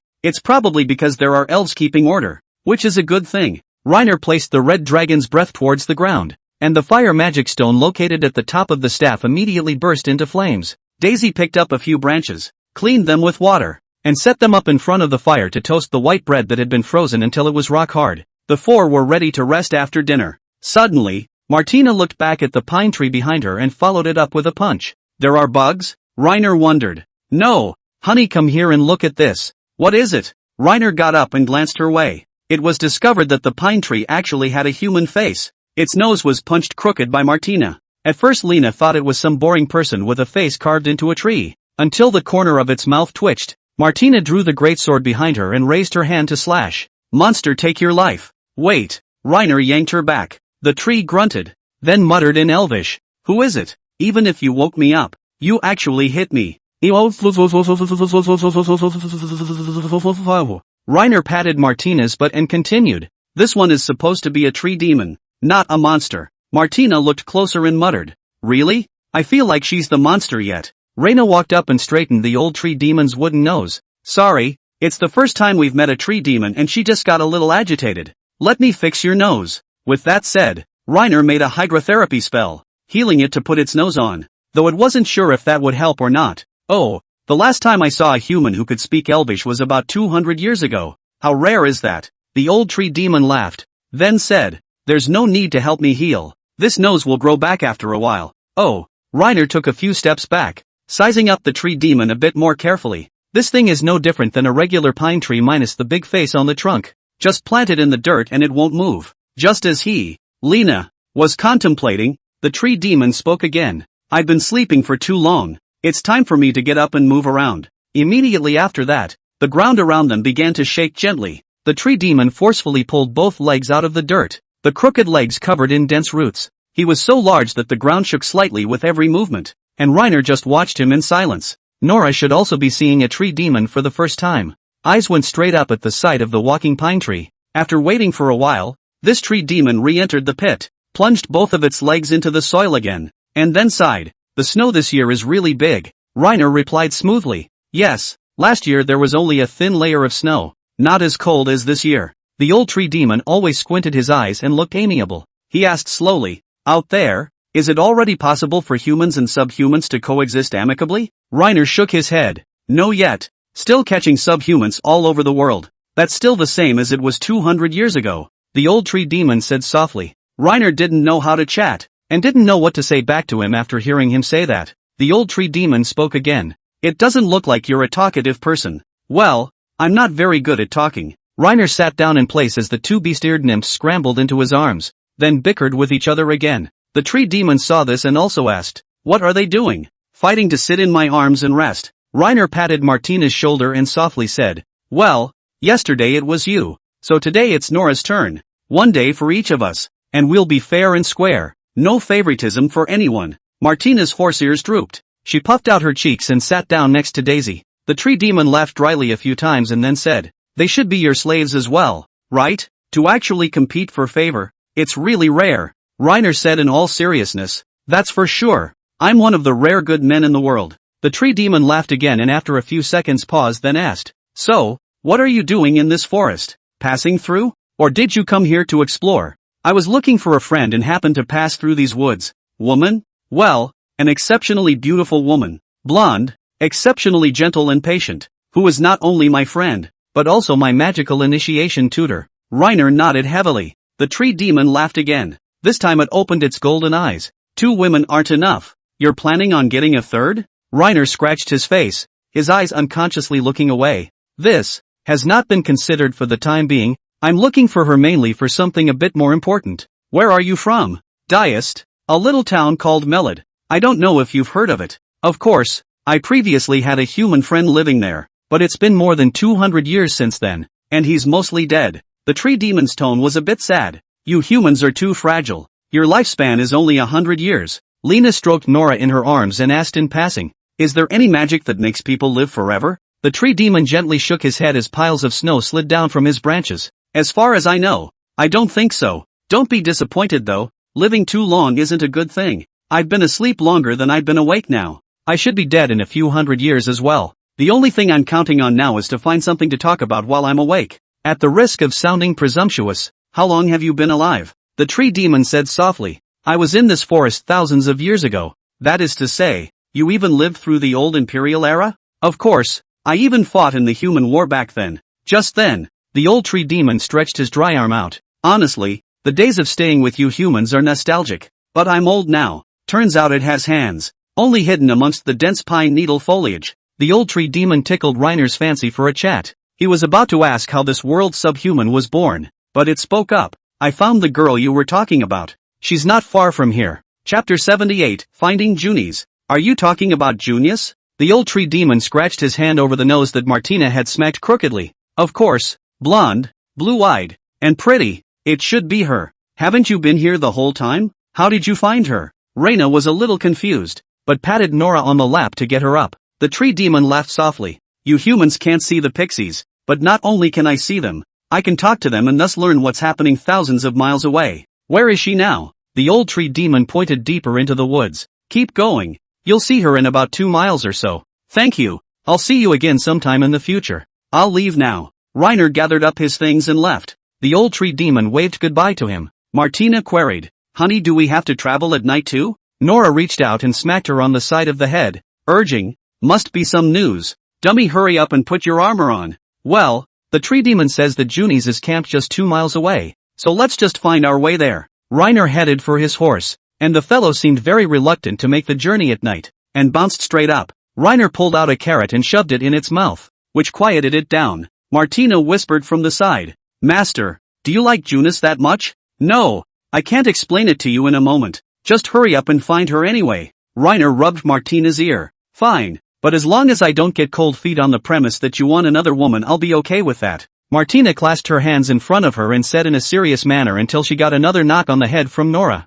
Lena lit her staff for illumination and led the beast-eared ladies in the direction the tree demon had indicated, riding onward and onward until he saw a small fire appear ahead of him. Nora sniffed hard. Junis is right there. I can smell her. Understood. Reiner continued toward June's camp. Perhaps the sound of hoofbeats had disturbed her, and she suddenly poked her head out from behind a tree to look at it. Upon seeing the visitor, she rubbed her eyes hard. You don't recognize me after a few days? There was a hint of elation in Junie's tone as she hurriedly stood up. Lena? It's really you? I thought I was mistaken. She looked dirty and her cotton shirt was in tatters, so it was obvious that she hadn't had a good few days. Reiner smiled and continued. I got your horse back for you too. Thank you. Junie stepped forward quickly and reached out to touch the white horse under Daisy beside her. I was robbed by bandits and was too injured to really care about it. I didn't realize you helped me get it back again. Daisy dismounted and walked over to Martina. Reiner continued. It was just luck. If it had been 2 days later, it would have been sold by that gang of bandits. Just then, Junie's stomach protested. Goo. She clutched the staff in her arms with some embarrassment. Is there any food left? All my food was taken by those bandits, and I've been eating weeds to fulfill my hunger for the past few days. Sure. Reiner greeted the few people sitting around the campfire, then took 2 pieces of white bread out of his bag and handed them to Junis. She did a double take, and without washing her hands she picked it up and nibbled on it. I could tell she was really hungry. Lena, meanwhile, watched her quietly from the sidelines. Just then, the system's voice sounded again. Quest, find Junis. Current status, completed. Rewards have been issued. Reiner then felt the money bag get a few pounds heavier. He dug around in the pouch and quickly felt the gold coin that felt much different in his hand. This newly acquired gold coin had a branching ancient tree printed on it, which was completely different from the pattern on the diaspora gold coin. Identification complete. Name of item, Barnet gold coin. Description, one of the most basic monetary units in the kingdom of Balnet. Reiner stroked the pattern on the gold coin before placing it in his money pouch. It's too inconvenient. This continent, it needs someone to unify it. The system's voice sounded again. Quest update, escort Junis to the city cannon. Quest reward, 1 Balnite gold coin. The name rings a bell with Reiner. Canaan is located on the Barnet borderline and is accessible through this forest. The odds are that it's also where Junis is headed on this trip. Junis hunkered down by the campfire and rubbed her stomach. I'm full. It's really thanks to you. Otherwise I'd be exhausted just looking for food. Reiner sighed and continued. We also brought quite a bit of black bread. So if you're still hungry you can eat some more to pad your stomach. After washing her hands clean with water, Junis held out her hand toward Reiner. Just a little more. Thank you. Reiner walked over to the horse and took out a hunk of black bread and handed it to Junis. She went back to nibbling away. But soon, as if she suddenly remembered something, she gazed up at Reiner and asked, By the way Reiner, why did you find your way over here? Reiner thought for a moment, then replied with a smile, Isn't this because I'm worried about you? This weather is so bad, and there are robbers and bandits along the way. How dangerous it is to let you go alone. Junis froze for a moment, and she narrowed her eyes at Reiner, as if pondering the truth of his words. Reiner replied squarely, Well, Ms. Junis Poitou-Riladetta, I've actually come to see you for other reasons. Hearing the name again, a flash of surprise flashed across Junis' face. Someone came to see you? Yes. Your brother Yul found me and asked me about your whereabouts. He wanted to find you. And then what? Junis asked impatiently. Reiner retold her the events of that day without reservation. Junis laughed out loud. Lena, you're a genius. Ha ha ha. Forget it. I actually have a feeling I didn't get my way. Your brother had sent someone to keep an eye on me a long time ago. I had scouts following me the whole time I was out of the city. And even though I lost them, this is the closest road to Barnet after all. And it wasn't hard for him to guess my route. Junie sighed softly and shook her head again. Just as the two lapsed into silence, she suddenly asked, Reiner, can you understand me? Understand you what? I don't even know why you ran away from home. Junis lowered her head and slowly said, My father is an earl of the kingdom of Rosnor, and he intends to marry me off to the eldest son of a marquis for the purpose of improving their relationship. Reiner waved his hand in a huff. The short version is that it was a political marriage. You didn't agree with it. You wanted to take control of your own life. And you escaped, right? Junie stared at Reiner for a long time in silence and nodded heavily. Chapter 79 An elf girl eager for adventure. In this world, the status of women is very low, and they have almost no independent choice in marriage, especially noble women like Junie's. Their raison d'etre, it seems, is to improve relations among the nobility through political marriages, thus preserving the interests of the family. So their marriages are usually decided by their parents. Who they marry is not at all dependent on who they like, but on who can give more to the family. Even if she was a prestigious magician, it would be hard to escape such a fate. I don't want to go and marry a man I've never met before because of all this, and then get pregnant early and just go through life in a blur. Lena, can you understand me? Too can. I've been educated differently than most people here and can completely understand where you're coming from. Lena sympathized with her somewhat, as Junis was truly a woman who deserved the respect of others. Kindness and justice, independence and perseverance. A woman who can combine these three qualities at the same time. Not to mention in this world, even in his original world is hard to find.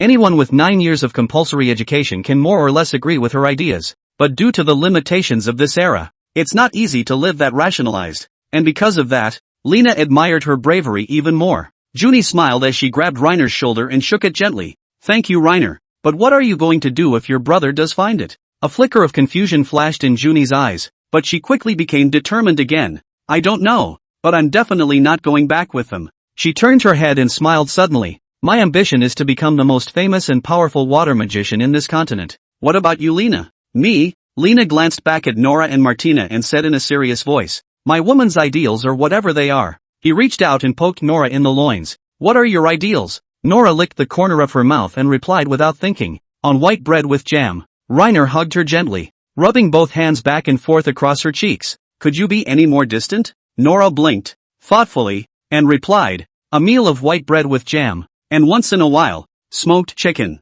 Reiner poked Martina. What about you? Having a baby with you? Her eyes were drawn, and she seemed about to pounce. Reina poked her belly gently. Just no more? Could you be any more far out? Why you're almost like Nora. Far out? Martina held her head up, as if in thought, and said with some exuberance, Then I want to have many children with you, and want each one to be the strongest warrior. Junis hugged her knees tightly and her eyes widened. Nothing beyond that? After pondering for a moment, Reiner continued, On top of that, I want to practice all 4 attributes of magic to the strongest. Junis stared slightly, puzzled. Aren't you able to use 5 types of magic? Why did you only practice 4 to the strongest? Reiner said in a serious manner, Don't you want to be the most powerful water magician? I'll let you have the strongest of the water attribute. I just want the other 4. Junis smiled, then reached out and patted Lena's shoulder hard. Seeing that it was getting late, the crowd huddled around the fire and began to rest. Junis woke up early the next morning. She mounted her horse and looked over at the Lenas. You're coming with me to Belnith? Yes. Stay with you for a while. Reiner had a hunch that this next period of time, the system quests should be centered around Junis. He probably won't be going back to Mellord anytime soon. Think of this time as going to see other parts of the country to see what they have to offer. Junis smiled, narrowed her eyes and said, Thanks Lena. The 5 of them continued to walk in the forest, talking and laughing very easily along the way. By midday, Reiner would have liked to take a well-deserved break, but Nora, who was walking in front of the group, suddenly pricked up her ears and stopped in the middle of the group. Master, there's something up ahead. Reiner smoothed his mask over. What is it? A demon? Nora squinted her eyes up and after a few seconds shook her head softly. No, like an elf? Reiner recalled all the things he had done today and wondered what he had done wrong that had drawn the elf over to pick another fight. Just as he was meditating, the elf showed up. In an instant, the elf with long blue hair and a somewhat petite figure stopped the squad of 5. In her arms she cradled a staff made of hard twigs twisted together and topped with an azure gem.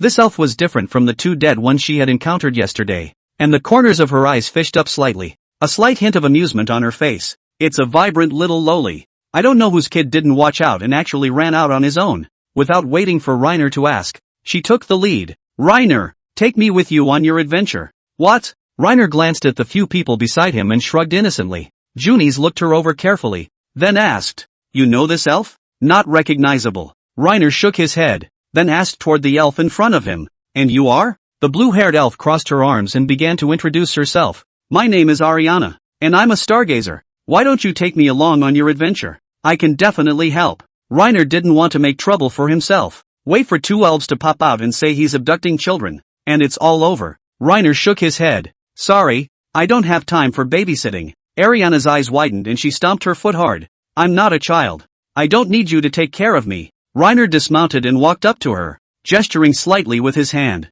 Ariana wasn't tall enough to reach his neck. It's probably just 1 meter 4, 1 meter 5 that way, wrapped up tight, like a potato. Lena looked up and around the pines and let out a loud shout in Elvish. Who's lost a child? As soon as the words were out of her mouth, Lena's knee was hit hard with her staff by Ariana, and she huffed. I told you I'm not a kid. I'm 18. I'm an adult. When no one responded, Reiner looked her up and down again. Can this be 18? Legitimate Lolita, right? But considering that elves live differently than humans, often thousands of years, her words might not be false. Reiner looked her up and down, the 2 of them looking at each other. Can't you find another adventurer? Eliana shook her head vigorously. The other adventurers don't know Elvish. It's inconvenient for them to understand me when I speak. Take me with you on this adventure. I can help a lot and you won't regret it. Chapter 80 Elf Girl shows her strength. Seeing that Ariana had been following far behind and relying on her, Lena let out a long sigh and let her horse stop where it was, waiting for the elf and Loli to approach. When she came up beside her, Reiner put his hand out and yanked her onto the horse with one hand. The scene was watched by the 2 beast-eared nymphs, and heartfelt voices soon drifted into Lena's ears. Nora, looks like Master is getting a new woman. I'd prefer slightly less if possible. Martina, childlike. Lena wouldn't be interested in a mediocre woman like that, at least as old as Nora. Reina turned back to the 2 beast-eared nymphs. I have to say, while Martina wasn't particularly bright, she had a pretty unique vision. Reiner had always preferred women with a more mature appearance. He usually had no feelings for little Lolitas like Ariana. Seeing that Reiner was wandering off, Ariana's pointed ears twitched and asked in a very perky and cute manner, Are you willing to take me with you now? He hadn't had much contact with the elves of this world, so he might as well start with Ariana as an entry point. First, I need to know if you've told your parents, or friends and family, about this idea of going out exploring. Ariana nodded heavily. That's for sure. I got permission to go out and practice. Reiner stared straight into her eyes. As luck would have it, in just a few seconds her eyes began to flicker sheepishly. You go down. I don't want to mess with you elves. Ariana suddenly attacked Reiner and wrapped both arms tightly around his waist. No, take me out on an adventure. Reina hurriedly peeled her hands away. No, are we that close? Why are we hugging? Nora's heartfelt voice drifted over. Ugh, if I could. I wish my master wasn't so charismatic. He always attracts women wherever he is. Ariana hugged tighter. I won't let go until you promise me. Playing this? Reiner called for backup straight away. Martina. As soon as the words left her mouth, a large, strong hand yanked Ariana right off of Reiner. Martina lifted Ariana like a baby chick and placed her behind herself. Ariana looked at the two men accusingly and pushed her moist red cherry lips up. Reiner then asked, "Why do you have to follow me? My sister said that the outside world is vast and interesting. I want to look around and see more. I don't want to stay in this Thai forest all the time." Ariana muttered in a small voice. So it's the good girl who ran away from home. Reiner saw Junis in her, but while Junis was purely helpless, she was more inclined to play. "What can you do for me if I take you with me?" At the mention of this, Ariana came to her feet. She sat behind Martina and gently waved the staff in her hand. "I can enchant your weapons and armor. It's powerful and useful." Reiner did a double take and immediately came to life. "Can you give a brief demonstration?" "Yes, you can." Ariana reached out to touch the greatsword Martina carried behind her back, only to have her glare back at her. Ariana, immediately acting like a child who had done something wrong, retracted her hand. Martina had said before that she didn't like elves. Reiner said to a few others, "Let's rest where we are for a while, and then continue our journey in the afternoon." He then dismounted and placed Ariana on the ground as well. As several people sat in a huddle eating, Reiner handed Martina's greatsword to her. "Show me what you can do." Seeing that Martina was peeking her head towards them, Reiner added, "Be careful later. This sword is her lifeblood.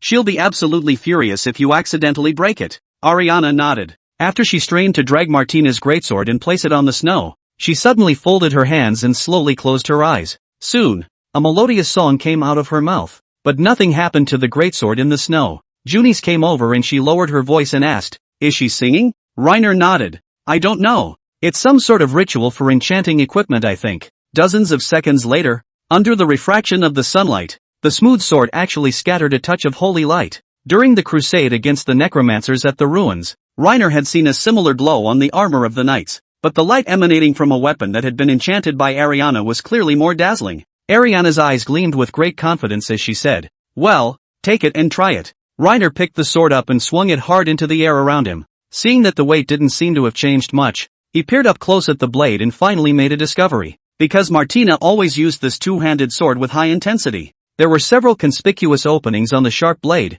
but by Ariana's enchantment, the openings on the top actually became slightly smoother. "And all you can do is fix our equipment?" Reiner asked rhetorically with a raised eyebrow. The enchantment? It wasn't quite what he expected. Ariana crossed her arms and said seriously, "You can try using magic towards it and see what happens." Reiner called back, Martina to be the target. Martina immediately ran over, picked up her own greatsword, and swung it. "Just hold it up and don't move while I try to hit this sword with a water balloon spell." "Got it." Lena shot a water balloon from lifting her staff. The water ball that should have hit the bullseye was deflected away by an invisible force and smashed into a pine tree to the side. Such an effect was one that Reiner had seen on both goblin priests and necromancers. With each deflected attack, one of the dominoes on the goblin priest would shatter, and the necromancer was too far away for him to see if there were any trigger conditions. If you enchant the armor, wouldn't the wearer be immune to damage caused by magic? Reiner did a double take. He saw the value of Ariana. While a warrior like Martina would not be easily harmed physically with the protection of her armor,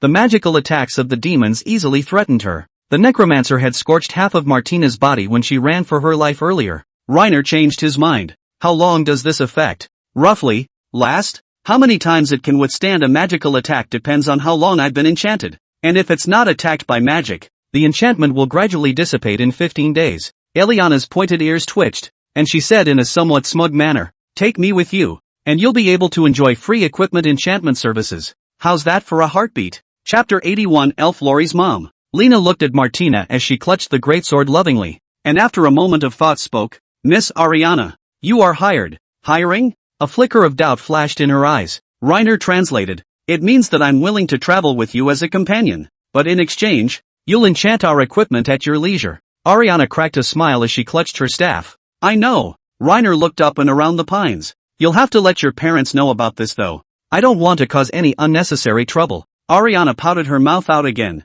"I'm not a child. You and I don't want to be treated as child traffickers when the time comes." Although Ariana was not too willing, she saw that Reiner was determined, so she folded her arms and closed her eyes. Within a moment, Nora's cat ears perked up and she spoke. "Master, something is coming." As soon as the words fell, a cold wind blew and a white figure appeared in the center of the snow. Another elf. She wore thick white robes. Her hair color was light blue like Ariana's, and her deep eyes seemed to have the power to see through people's hearts. She just looks like a teenage girl. Can't guess her exact age. Ariana ran towards her and started pouting as she jumped into her arms. Mommy, I want to go on an adventure with them. She turned her head and rather proudly introduced Rainer. Rainer, this is my mom, Serena, the best stargazer in there. Raina didn't understand her, but saw that Serena was also grasping a staff in her hand and guessed that stargazers might be a wizard-like profession among the elves. As soon as Ariana's words left her mouth, Serena opened her own mouth and reintroduced herself. Hello, my name is Serena.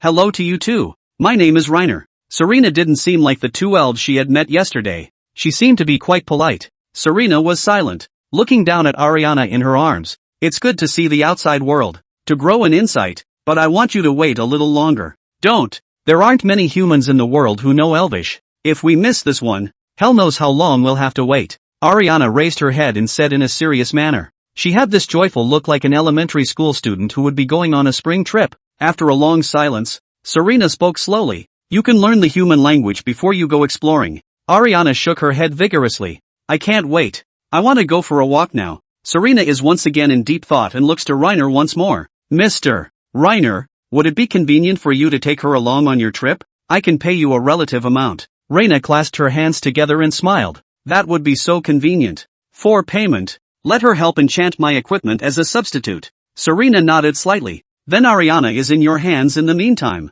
With that, she turned and walked into the forest, her figure disappearing as soon as the wind blew. Honestly, it's the kind of forced entry and exit that Rainer kinda wants to learn. Ariana looked up at Rainer and smiled. When you're done, take me away. Rainer nodded. Now that the hurdles were cleared, there was no reason to reject her. An extra person is just an extra mouth to feed. By the way, you just said your mom is the best stargazer. What's a stargazer? Ariana thought for a moment before answering. Just warriors who are very good at using all kinds of magic. Not only can they enchant their equipment like me, but they can also make very scary long-range attack magic. And are there any other professions? Yes, my father was a blade walker. He was athletic, a tough and powerful warrior, and he alone even decimated the earth dragons that threatened the forest before I was born. Any more? And then there are the whisperers. Those are very subdued fellows. Their weapons are bows and daggers. They are very good at scouting for surprise attacks, and some races are even able to be stealthy during the day or night. Lena thought about the two elves she had seen yesterday, and the one with green hair and a bow would be the whisperer. Just 3? Ariana nodded. Those are roughly the 3. If you saw me accidentally trampling little flowers and plants to death, would you come after me? Ariana scratched her face in embarrassment. I've heard about you. Some of the more curmudgeonly clansmen are like that, and will come after you for strange reasons. But the younger people under 500 years old are usually more open-minded and don't enforce that humans have to care for plants. I'm relieved then. Rainer led her to sit by the campfire, then pulled out a piece of black bread and handed it to her. We usually eat this basically. Ariana gazed down at the dark bread in her hand, then squeezed it hard. Seeing that it was hard as a rock, she looked up at Rainer. Is this edible? Her eyes then locked on Martina, who was wolfing down her food, and following her example, she took a bite towards the edge of the dark bread. Nay, her bite was too weak, and after half a day of tossing and turning she only left a neat row of teeth marks. Ariana held up the black bread and waved it back and forth in front of Rainer. Is this really edible? If you can't bite it, slice it thinner. Lena used her dagger to help her slice the brown bread thin before handing it over. Eliana frowned after just one taste. It's sour and salty. Not good. As soon as the words left her mouth, the dark bread in her hand suddenly disappeared and appeared on Martina's mouth. Though they didn't speak the same language, Martina seemed to sense that Ariana didn't like black bread, so she did her a small favor. Lena wondered, what do you elves usually eat? Without thinking, Ariana replied, wild fruits, mushrooms, nuts, and grilled fish. Compared to most people in this world, the food is pretty fine. After all, the poor peasants were fed on wheat paste or stewed beans, and even black bread might not be available. Rainer pulled out a piece of white bread, sliced it and handed it to Ariana. Try this. She nodded after taking a bite. This is good. It's also hard but tastes better than that black one. This guy's got a mouth on him. Rainer continued to slice and feed it to Ariana. That's for sure. There's a tenfold difference in price between the two types of bread. A small piece like this could buy 20 pieces of black bread. Ariana shrugged and continued to take small bites of white bread. While she was eating, Rainer started collecting equipment from Martina and Nora. By the time she finished eating, a small mountain of equipment had appeared in front of her. Rainer raised an eyebrow at Eliana. Insanely suggestive. No need for words. You know. Chapter 82 Arrival in a New City. The The people had been walking through this forest for 5 days and would soon leave it and reach the border city of Cannon in Bulnet. Reiner turned back to Junis. What if your brother he comes looking for you? I can't help it if I really come looking for him.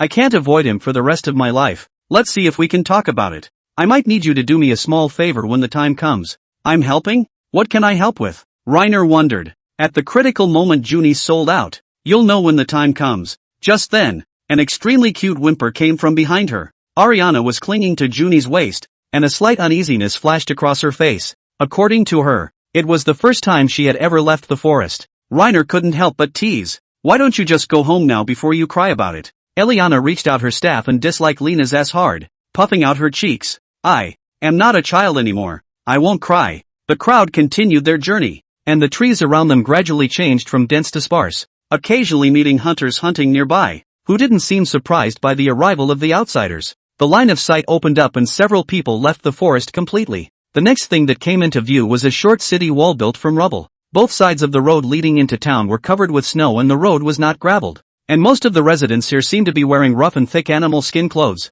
while their feet are stepping on simple shoes woven from grass ropes, with many jewelry made from animal bones hanging on their bodies. A city on the border of the same kingdom. This place seems to be even more backward than Melod. It's almost like a primitive tribe by comparison. It seemed that Junis hadn't expected this place to be so backward, and she narrowed her eyes as she held her staff. Barnet is the third most powerful kingdom in this continent in terms of overall strength. Haven't we come to the wrong place? Reiner unfolded the map, and after finding a few references to compare, he smiled with relief. I shouldn't have looked for the wrong place. Maybe the prosperity gap between the cities in this kingdom is a bit big. The rich places are especially rich, and the poor places are especially poor. Junis scratched her cheek. I hope so. And Ariana, who was sitting behind her, was very excited, her eyes widening as she let out an exclamation. Is this the outside world? So interesting. She struggled to dismount, then trotted to the front of the group, clutching her staff, her eyes full of eagerness for something new. Reina turned to Nora and Martina. We might be staying here for a while, do you guys like it? Nora shrugged. I like it wherever my master is. Martina was just about to open her mouth when she choked on that, and finally could only curse under her breath. Crafty Nora, you're done fighting for favor. As the two men stared at each other, Reiner could vaguely smell the smell of gunpowder. The two were just about to continue arguing when Reiner decisively rode his horse and got stuck between the two. Alright, stop arguing. It's been a long journey for so long. Let's find a place to take a good rest later. The two beast-eared women said in unison. Good. But soon the heartbeat drifted back. Martina, it's Nora's turn today. She's so lucky to have all the good things going for her. Nora, I wish I had found a place to stay sooner. I haven't showered in days. I need to get myself cleaned up before I can do that. The corners of Reina's mouth curved up slightly as she listened to both of them. It seems like we must find a place to live soon. He grabbed Ariana with both hands and put her behind him. Come on, let's go into the city and take a look. Reiner led several people into Cannon. Since it was winter now, there were hardly any people on the streets, and Reiner wandered around the city for a while before he probably found what looked to be a tavern. Inside, there were a number of bearded diners sitting around tables eating stew, and a faint odor of alcohol was all around. As the group walked into the tavern, their eyes naturally landed on a few of the women behind Reiner. Uncomfortable with the look, Ariana put on her hood and kept her head down as she followed closely behind Reiner. Lena, what is this place? I hate it, she muttered in a small voice. Taverns, places to gather information. If you arrive in a strange town, the first thing you should do is go to a tavern and ask for information about the area. The tavern keepers are well informed and have a wide range of contacts. I'd like to rent a spacious room now to rest for a while, and I may have to stay here temporarily for a while. Ariana nodded. It feels like so much fun. Lena's afterglow caught a glimpse of some unusual travelers that seemed to be gathered in the corner of this one tavern. Seeing the middle-aged uncle sitting at the counter and the densely packed notice board, Reiner probably understood. He turned back toward Junis. That seems to be the local adventurers guild. After observing for a moment, Junis nodded back. Indeed. Lena, you ask first. I'll go over and take a look. Lena struck up a conversation with the tavern keeper and inquired about a bunkhouse on the edge of town with a total of 5 small bedrooms. Just what they needed. Just 2 bedrooms would suffice for the Lerner family of 4, while Junes and Ariana could have 1 each, leaving a small room adjacent to the backyard that could be converted into a bathroom. The purchasing power of Ballnight gold coins seems to be okay, and it only costs 1 gold coin to rent such a large room for a year. Can we rent it for 6 months? Reiner isn't sure how long he'll be here. That's fine. Half a gold coin then. Reiner pulled his money pouch out and handed a gold coin over. Is another country's currency okay? The tavern owner picked up the gold coin and looked at it. Diaspora gold coin? The purity of the gold in it is shockingly low. We don't accept this. You can go to the guild next door and exchange it with that old bald man. He is a currency merchant. Oh, I have the Ball Knight gold coins as well. Just exchange the rest of the money for silver coins for me. Reiner handed out the gold coin with the ancient tree on it. No need to be so troublesome. The tavern owner took the gold coin away and then used a small guillotine on the side to directly split it in half, handing the other half of the gold coin to Reiner. What? No, man. You're an outlander, aren't you? Don't be surprised. That's how we do it here. Gold and silver coins are cut randomly. Only copper coins can be encountered intact. Reiner let out a long breath and considered it an entry. The tavern owner turned and searched through the clutter, then handed over a set of some rusty iron keys. I'll have the handyman take you there in a moment. Just then Junis came over. She's clutching a bag of money and looks like she's in a good mood. Chapter 83, Settling in Here. The crowd reached the house rented by the tavern owner. It was a mess, piled with all sorts of disorganized clutter, and looked like it hadn't been inhabited for quite some time. The Beastier's ladies, on the other hand, were cleaning up the clutter in the house. Lena helped while listening to Junis explain. I have long heard of this method of dividing the money. Some vendors will not be able to convert the exchange rate of various currencies, so they just cut this way. Slowly this method has become popular in Ballnet. However, each gold coin can only be cut into 8 petals at most. Any finer and it can't be circulated in the market. You have to find a blacksmith to recast it into a whole gold coin before you can use it again. Junis shook her money pouch, which was full of these broken gold and silver coins that had been cut multiple times. Reiner sighed. He still prefers intact gold and silver coins. Are you going to share a room with us? What carpool? This house is spacious enough to have another room free when it's all filled up. So why don't you stay with us too, so you only have to pay a little bit of money? Junis crossed her arms and a cute bad smile appeared on her face. How much? I rented it for 6 months and I was only charged half a gold coin. So how about you pay a quarter? Deal. Junis agreed readily, taking out a small piece of gold horn from her money pouch and handing it to Reiner. But I have a request. I want to choose my own room. Okay. Junis looked around the room and her eyes landed on Lena again. Where is your room? Go up to the second floor. First on the left.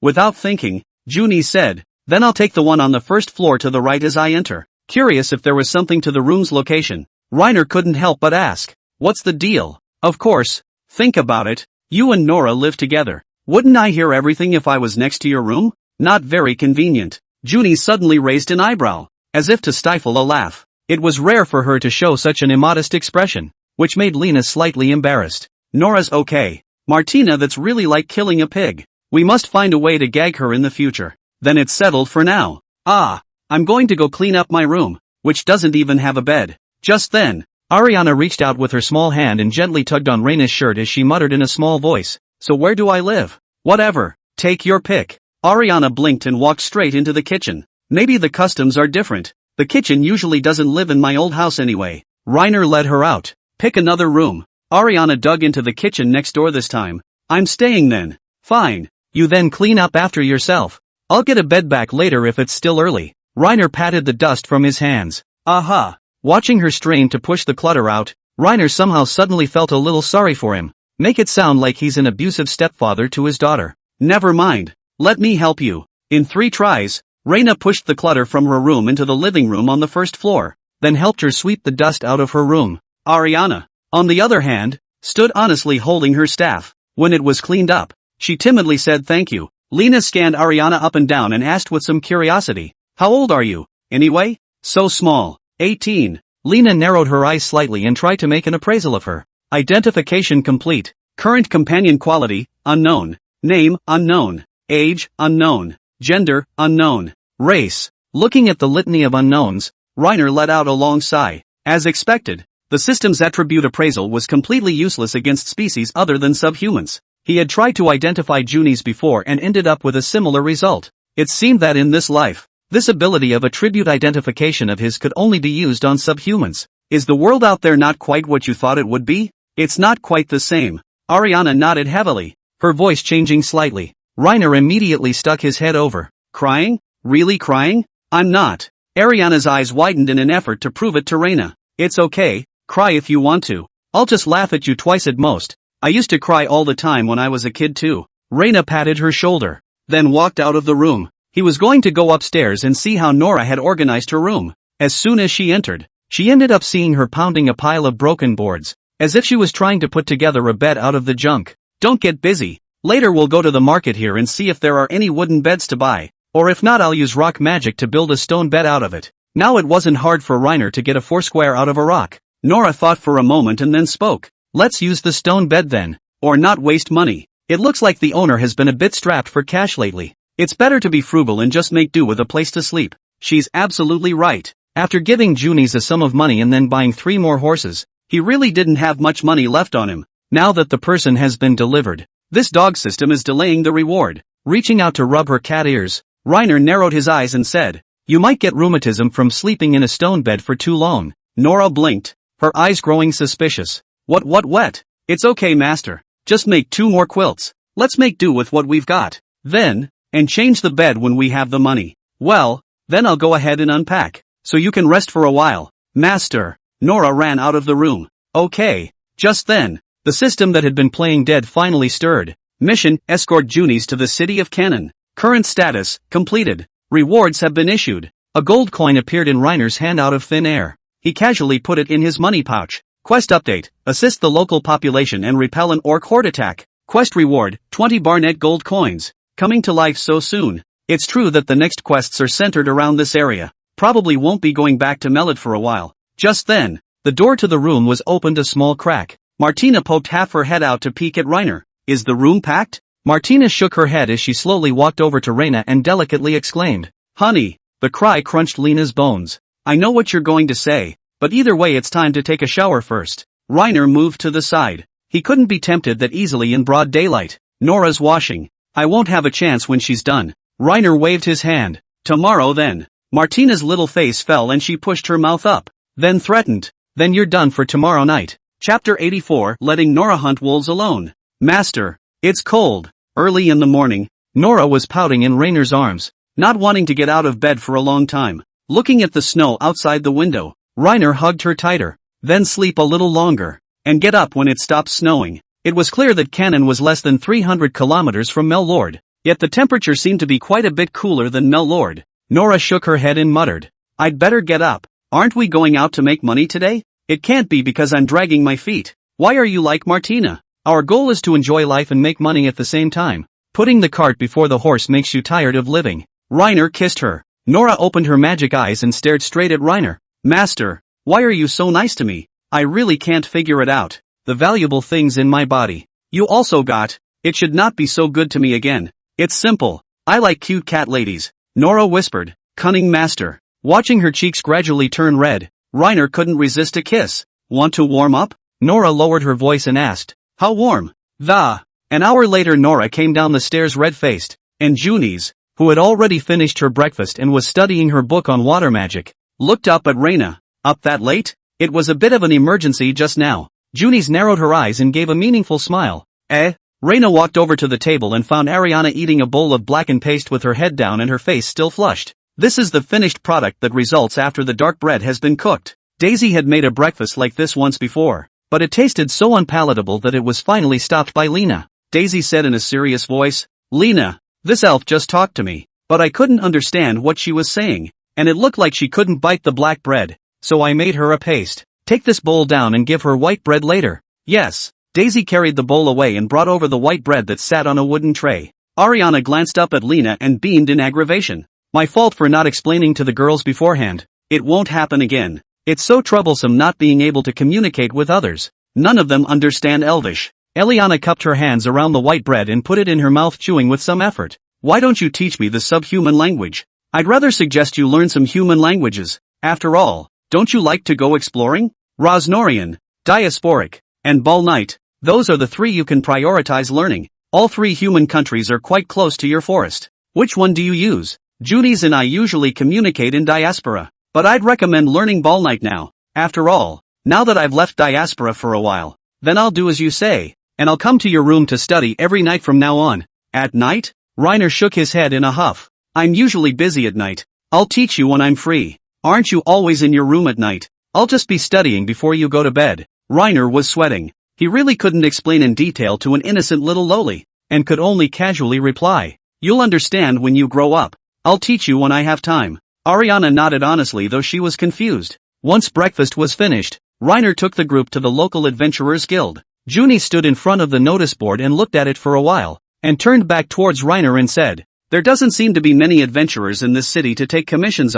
Yesterday I looked at these quests, and today I look at these quests. When it's winter everyone doesn't want to go out. There aren't many people on the streets, so it's normal for no one to take commissions." He looked back at Nora and realized that she was rubbing her hands together while huffing and puffing, so he took the initiative to help her warm her hands with a fireball spell. Martina came over. "I want one too." She was tall. Her cotton coat covered her tightly. A look of defiance of the cold was obviously a deliberate attempt to show softness, but after all, it's your wife. Spoil it. Then you guys bake together and I'll keep looking at the quest. After searching for half a day, he took on a commission to go to the village north of the city to clear out the wolves. The reward for the commission was 5 Barnet silver coins, and although the money wasn't a lot, in the spirit of the principle that no fly is too small to be meat, Reiner still took the commission. Upon arriving at the commission site, several people tethered their horses to the village before entering the grove next to the forest to look for signs of wolves. "Can you smell it?" Reiner stroked Nora's cat ears. "The snow will cover the odor,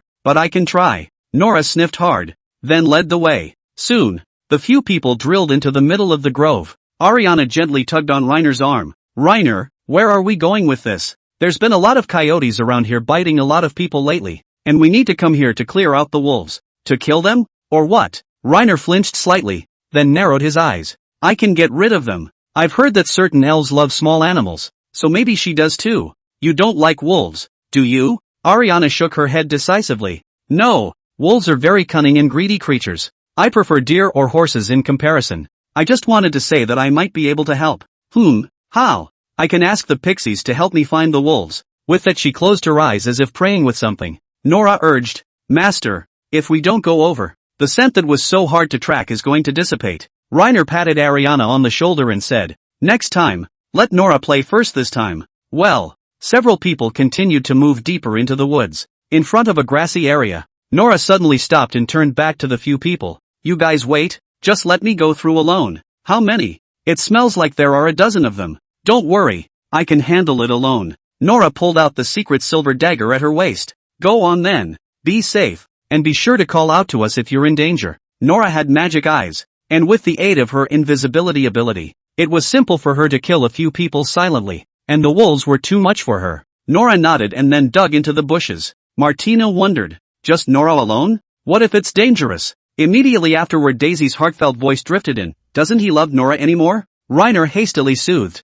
"Don't worry guys, Nora is more powerful than you think. I promise she'll be back in no time." Chapter 85, Orcs Will Never Be Slaves. The crowd is located on a forest trail. Nora is so powerful. Even if she is agile, there is no way she can kill that many wolves at once, right? They should have run away. Martina looked at the wolf corpses on the ground and marveled. Nora wiped the blood from the blade and smiled without saying a word. Daisy, on the other hand, hugged Nora tightly after helping her double-check her body to make sure there were no injuries. Lena, for her part, skillfully crouched down to skin the wolf. After the temperature started to drop, the demand for furs increased, and the dozen or so intact wolf skins plus the quest bounty were estimated to total around 10 silver coins. As he skinned the wolf, Eliana hid in the wings, clutching her staff. She didn't seem afraid to look at the somewhat brutal image. It didn't really matter, as long as she was good enough to enchant the weapon. Just then, with a cold breeze, Nora's heartfelt voice drifted over. "Looks like something's coming over." Reina turned back to her.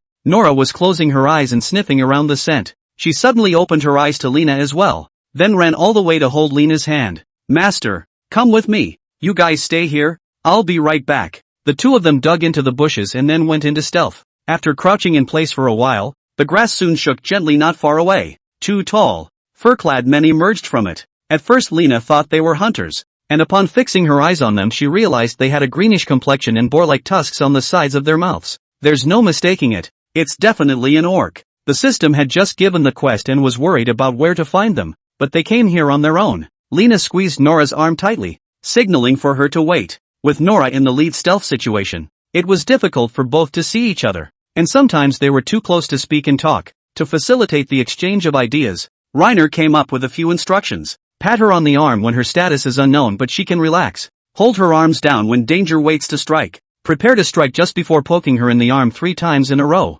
The two orcs passed in front of them, completely oblivious to the danger hiding around them. They were still talking in Orcish. "Buck, Are you sure there are wolves here? This is human territory. It's not time to attack yet. We should stay away. Stupid. By the time we get here the wolf will have scared off. You're such a coward. I'm afraid of exposing our whereabouts. And if the humans notice early and set up a trap, we'll be doing everyone a disservice. Stop. There's someone up ahead. The two orcs crouched down in front of Lena and observed. They look furtively down the forest path. There are 4 humans. No. 1 human, 2 subhumans, and 1 elf. Buck the orc looked extraordinarily excited, and he pushed his eyes wide open to get a closer look. Another slightly thinner orc wondered, where are the elves? See that little one? She's the elf, and I remember the smell of elves. Buck the orc narrowed his eyes. We'd better go back then. Elves are not to be messed with. The other orc beat a retreat. Buck glared at him and scolded viciously. Useless goon. Go back and drink your mother's milk. The priestess said that even elves are invisible. And just 1 elf scares you like this? Look at those fine-skinned women. They just make my mouth water. Buck licked his lips, looking extraordinarily greedy. Another orc advised. Don't say that. I'm just worried. What are we going to do later? I'll listen to you. When we get close enough to fling the rope out later, we'll catch 2 of them first, and then we'll just kill one of them on one of us. The tall woman in armor, let me deal with that. You deal with the other dwarfs. I'll have my father kill you if you let the humans get away and cause a missed opportunity. Okay, I'm ready. Seeing that there were no other orcs following behind, Lena poked Nora gently 3 times before suddenly going current on their ass. Nora stabbed one of the orcs through the throat and it fell to the ground struggling. Buck, before it could come back to its senses, Reiner cracked the last orc's knee with a single stroke of his staff. He stumbled to the ground and looked at Reiner with some horror. Mean and cunning human. I must. Honestly, when will you attack the town and spare your life if you tell me? Reiner coalesced a wind blade at the tip of his staff. The orc froze, staring at Reiner in a daze. A human actually speaks our language? Immediately afterward, the cowardice in his eyes flickered away, and he felt for the short-handled axe at his waist. Shoo! Reiner instantly sliced off his right arm with a wind blade. The orc fell to the ground and wailed in pain, again feeling for his waist with his only remaining left arm. Reiner made no bones about it, removing another one of his hands. Kill me. I won't say a word. Reiner looked at him with cold eyes. I'm actually impressed that he's a tough guy. I'm afraid that if he was a bandit he would have opened his mouth long ago, having just overheard their conversation. I thought this guy would be a wimp, but I didn't expect him to be at all submissive. Noticing that the orc seemed to be stealing glances at the rocks on the ground, Reiner sensed that he should be trying to kill himself and didn't hesitate to remove both of its legs, prepare to give him to the local soldiers for a good torture. You guys get over here. Martina ran ahead of her, carrying a dozen bloody wolf skins. She was shocked to see the orc that turned into a human stick and was still cursing, then kicked twice. A big green monster. It's not called a greenskin monster. It's called an orc. It's smarter and stronger than a kobold, and it should be pretty tough to deal with. Junis also squeezed through the grass to get in. Her eyes widened. Orcs? You've seen it? No. I've heard of them. They live in the far north of the continent in the land of extreme cold. Why are they still here now? I don't know. Let's stop the bleeding and take it back for the soldiers here to torture it. I just heard them say that it seems like they've been attacking cannon lately. With a look of amazement on her face, Junis willed her eyes to widen. Reiner, you still understand Orcish? Didn't I tell you before? Reiner poked the red dragon's breath inside the snowdrift, trying to remove the blood stains from it. I thought you were bragging. Junis suddenly shook her head vigorously. Never mind. You know all the Elvish language. It's normal that you know Orcish. Let's send him back to the city first. I'll definitely study you when I have time. Chapter 86, Repelling Orc Attacks. Orcs. They actually caught orcs. Living orcs. Kill that. Reiner dragged the orc's mangled body by a rope and brought him back to the city. His actions attracted a lot of attention on the road. Reiner dragged the orc over to one of the soldiers. Over to you. They're going to attack the city. Interrogate them as soon as possible before they miss the battle and cause untold damage. The soldier carrying the long-handled axe took the rope and nodded gently. I appreciate it. And may I ask your name is? Lena, the adventurer who traveled to this city. I usually go to the tavern when I have nothing to do. If there is any reward you can pass it on to me through the tavern owner. The soldier nodded woodenly. Having made another fortune today, Reiner was going to go to the Adventurers Guild to change his money, and then stop by the tavern to see if there was anything good to eat. Ready to buy some and treat Nora. She's really made a difference today. Reiner couldn't resist kissing Nora on the cheek. Just then, Ariana reached out and tugged for Reiner's sleeve, saying in a serious voice, Reiner, did they just say that they were planning to attack the town? Yes. What is it? We'll have to be on our guard then. The orcs may attack early if they realize their companions are missing. Really? The orcs were always coming around and attacking us a few times before the last few years, and then they ended up not daring to mess with us after taking a big loss. So I know. Nora's ears perked up as soon as Ariana's words left her mouth. Several people heard the rousing sound of the horn and raised their heads in unison. All that could be seen was a fiery burning stone that was smashing into the town from a great height. Eliana raised her staff high, and the azure-colored defensive boundary quickly unfolded with the complex magic formation. The earth trembled as boulders slammed into the town one by one, and that city wall made of rubble was completely unbearable, smashing out a large gap in just a few hits. All of a sudden there were screams all around. Ariana's defensive boundary was hit by a boulder, and the burning stone turned to dust the moment it passed through the spell, smashing several people in the face. Her not just flickered a few times, but didn't disappear. Eliana was gritting her teeth and holding on. Fortunately the stone rain has stopped. Ariana gasped. Lena, the orcs are starting to charge. Let's run. Reiner looked to the gap in the walls. Several orcs had already rushed in. They yelled savagely and then charged towards the crowded area. In the next moment, a thick wall of earth quickly rose from the ground, quickly blocking the gap. Reiner struck out, but there were still some dwarf orcs of small stature riding black wolves jumping onto the walls. They were armed with spears and moved in groups, poking over the soldiers on the shattered walls in 3 or 2. Daisy, you and Ariana find a safe place to hide and try not to get involved in the fight. Yes. Wait. I can help. Ariana was dragged away by Daisy before she could finish her sentence. Martina, you can cut all you want, but be careful not to get too far away from us. Yes. She put her helmet back on and ran straight out. Soon she had her eye on a tall, strong orc. Expecting some kind of flagrant duel between them, Martina just blundered around and hacked the orc warrior who had revealed his flaws to death. Soon, soldiers in lockjaw armor and holding long-handled axes came from all over to support here at the walls. The situation was quickly brought under control. Junis asked toward Reiner, what should we do? They don't seem to be unorganized, and since that's the case there should be a commanding officer calling the shots in this fight. Let's see if we can find and get him. Lena generates a stone ladder then climbs the wall to see several low siege vehicles traveling out of the woods. Junis chanted a spell and shot a fireball at it. Although the cart orcs were set ablaze by the flames, the siege cart was unharmed. Looking at the droplets of water in the middle of the wheel marks, Junis came to a realization. They dipped the siege vehicle in water. It's a cold day and it would be honest to freeze the wooden wheel. It's fine. Just keep an eye on the orcs burning and don't let their carts get close. Nora suddenly tugged on Lena's shoulder, pointing to a couple of flags raised high in the depths of the dense forest. Trumpets sounded, and the orc army flag waved gently. If nothing else, that would be where their leader stayed. He was just about to make a big fireball spell to get a refreshing shot when Junis beside him shrieked. Her right arm was pierced by an arrow. Reiner hastily pressed her into a crouch, silently storing up a fireball spell as he hid behind the wall. Dang! The gates of the city were being rammed by siege vehicles, and the rubble wall beneath their feet was shaking,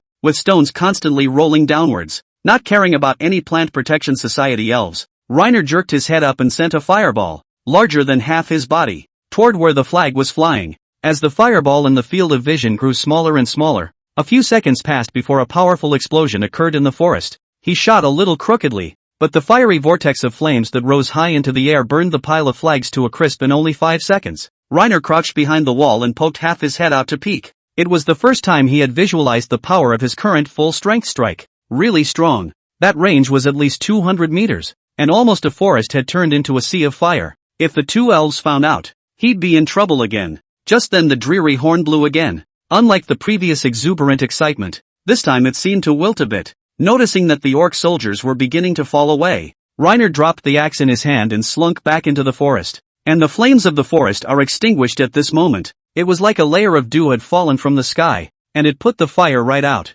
Lena noticed that the surrounded orc soldier barely hesitated, and went straight to slitting his throat eerily with his axe. It was as if there was no fear in that decisive look. The soldiers erupted into a rousing roar and began hugging each other in celebration. And Martina returned to a few people. Her armor was stained with orc blood. These orcs are still a little smart. Reiner couldn't help but quip. Martina raised her head, her tone faintly smug. They're weak. The greatsword doesn't have any trouble chopping at them. Reiner looked around and realized that there were quite a few bodies of the soldiers defending the city lying on the ground. Purely because she's too strong. It took several human soldiers to surround and kill an orc warrior, and Martina cut them down without batting an eye once she passed. Just then, without warning, Junis, who was on the sidelines, collapsed towards Reiner. Her face is frighteningly white. Chapter 87, The Lords of Cannon. Should she be okay? Reiner sat down on the floor with Junis in his arms. looking slightly worried at the pale color of her face. The local female healer on Cannon's side smeared the emerald green herb on Junis's injured arm, and then said, "The orcs will quench the poison on the arrowheads, and if they don't care about it, it will soon kick in. But smearing it with the herb and resting for a few days will soon make it better. The orcs have always attacked our towns over the years, and I have plenty of experience treating such injuries." The healer lifted the crate and stepped aside to begin dressing the wounds of the other soldiers. Lena saw this and joined the healing procession. His hydrotherapy was much more efficient than the healer woman's. Drawing the healer woman's praise from the side, "You're so fast. I can't believe you were able to heal the soldier so quickly. You didn't even need stitches. Are there no wizards in this city?" The healer shook his head and continued to look down to bandage the soldier's wounds. "A wizard? We don't have any wizards in this small place." Daisy and Ariana also found their way back. The two of them hid somewhere and got dusty. Ariana moved to sit next to Junis, then plopped right down. "Are you okay?" Reiner asked as he walked over to her. "It's okay. It's just that the magic drains a bit too much. If I'm still awake at night, don't forget to have Aunt Daisy feed me." Ariana shrunk into a ball, then slowly closed her eyes. "Martina, why don't you and Daisy take them both back? It's too cold out there." "Good." Martina carried one in one hand toward home while Daisy followed far behind. Just as Reiner was about to continue healing the soldiers, a group of half-armored cavalrymen carrying giant axes came down the street in the center of the city, towards the city gates here. They had blood on them and had obviously been in a fight as well. At the head of the group was a large man with a bearskin coat and a red beard, and on his head he wore an iron helmet with a different appearance from the other soldiers. He was on all fours with Reiner. Lena took it upon herself to bow her head and call out, "My lord, this is most likely some kind of Bull Knight nobleman." The big rough man asked, "Wizard, did you make that explosion over there just now?" As much as Lena wanted to correct him, she held her tongue. "Yes, I saw a flag flying over there and shot a fireball at it. That's a lot of power. I think you should have taken out the orc chief or priest or they wouldn't have retreated in such a hurry." Reiner felt it was unlikely. These two units were mini Bacestos say the least,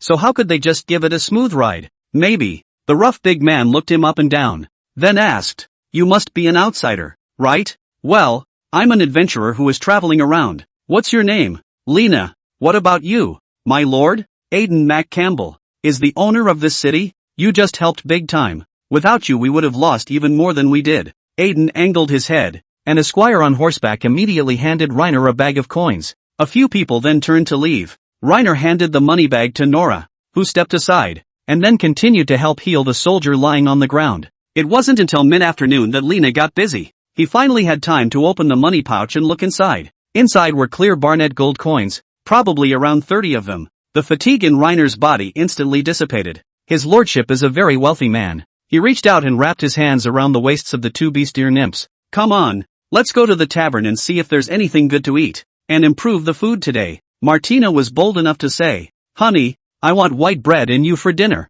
The white bread sold here at Cannon's was not as good as the white bread at Mallard's, but it was large and made of crustier material, and Martina liked it quite well. Reiner poked Nora in the loins. "What about you? What do you want to eat?" She had always been like that. Even if there was something she wanted she wouldn't ask for it unless Lena asked herself. Nora whispered, "I like it as long as it's meat." The trio finished their food shopping and returned home with a large stack of bags. Daisy, who was cleaning, hurriedly turned to greet them. "Good work." Reiner handed over what was in his hand. Just then, the door to Junis' room opened. Her face was bloodless and she still looked tired. "Awake?" Junis held onto the wall and staggered as she walked. "Well, but the head is still dizzy and hard." Reiner helped her with a smooth hand. "It's good that you're alright. Rest a little longer. The healer here said that the arrow was poisoned. You should lie down for a while longer before you're done." The scene was caught by Martina, who looked a little concerned. Immediately after the heartfelt voice drifted over, "I can't believe I still have energy for philandering.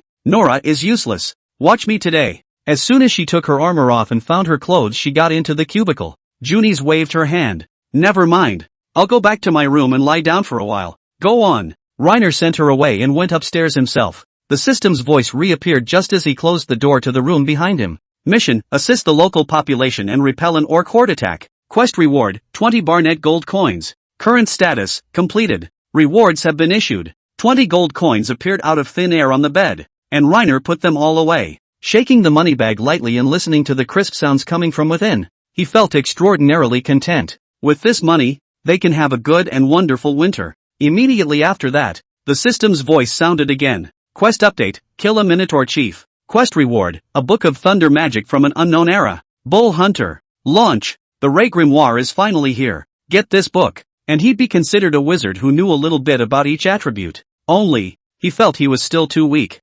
Tomorrow, when Ariana awoke, he would make sure to seek out this elf to learn magic.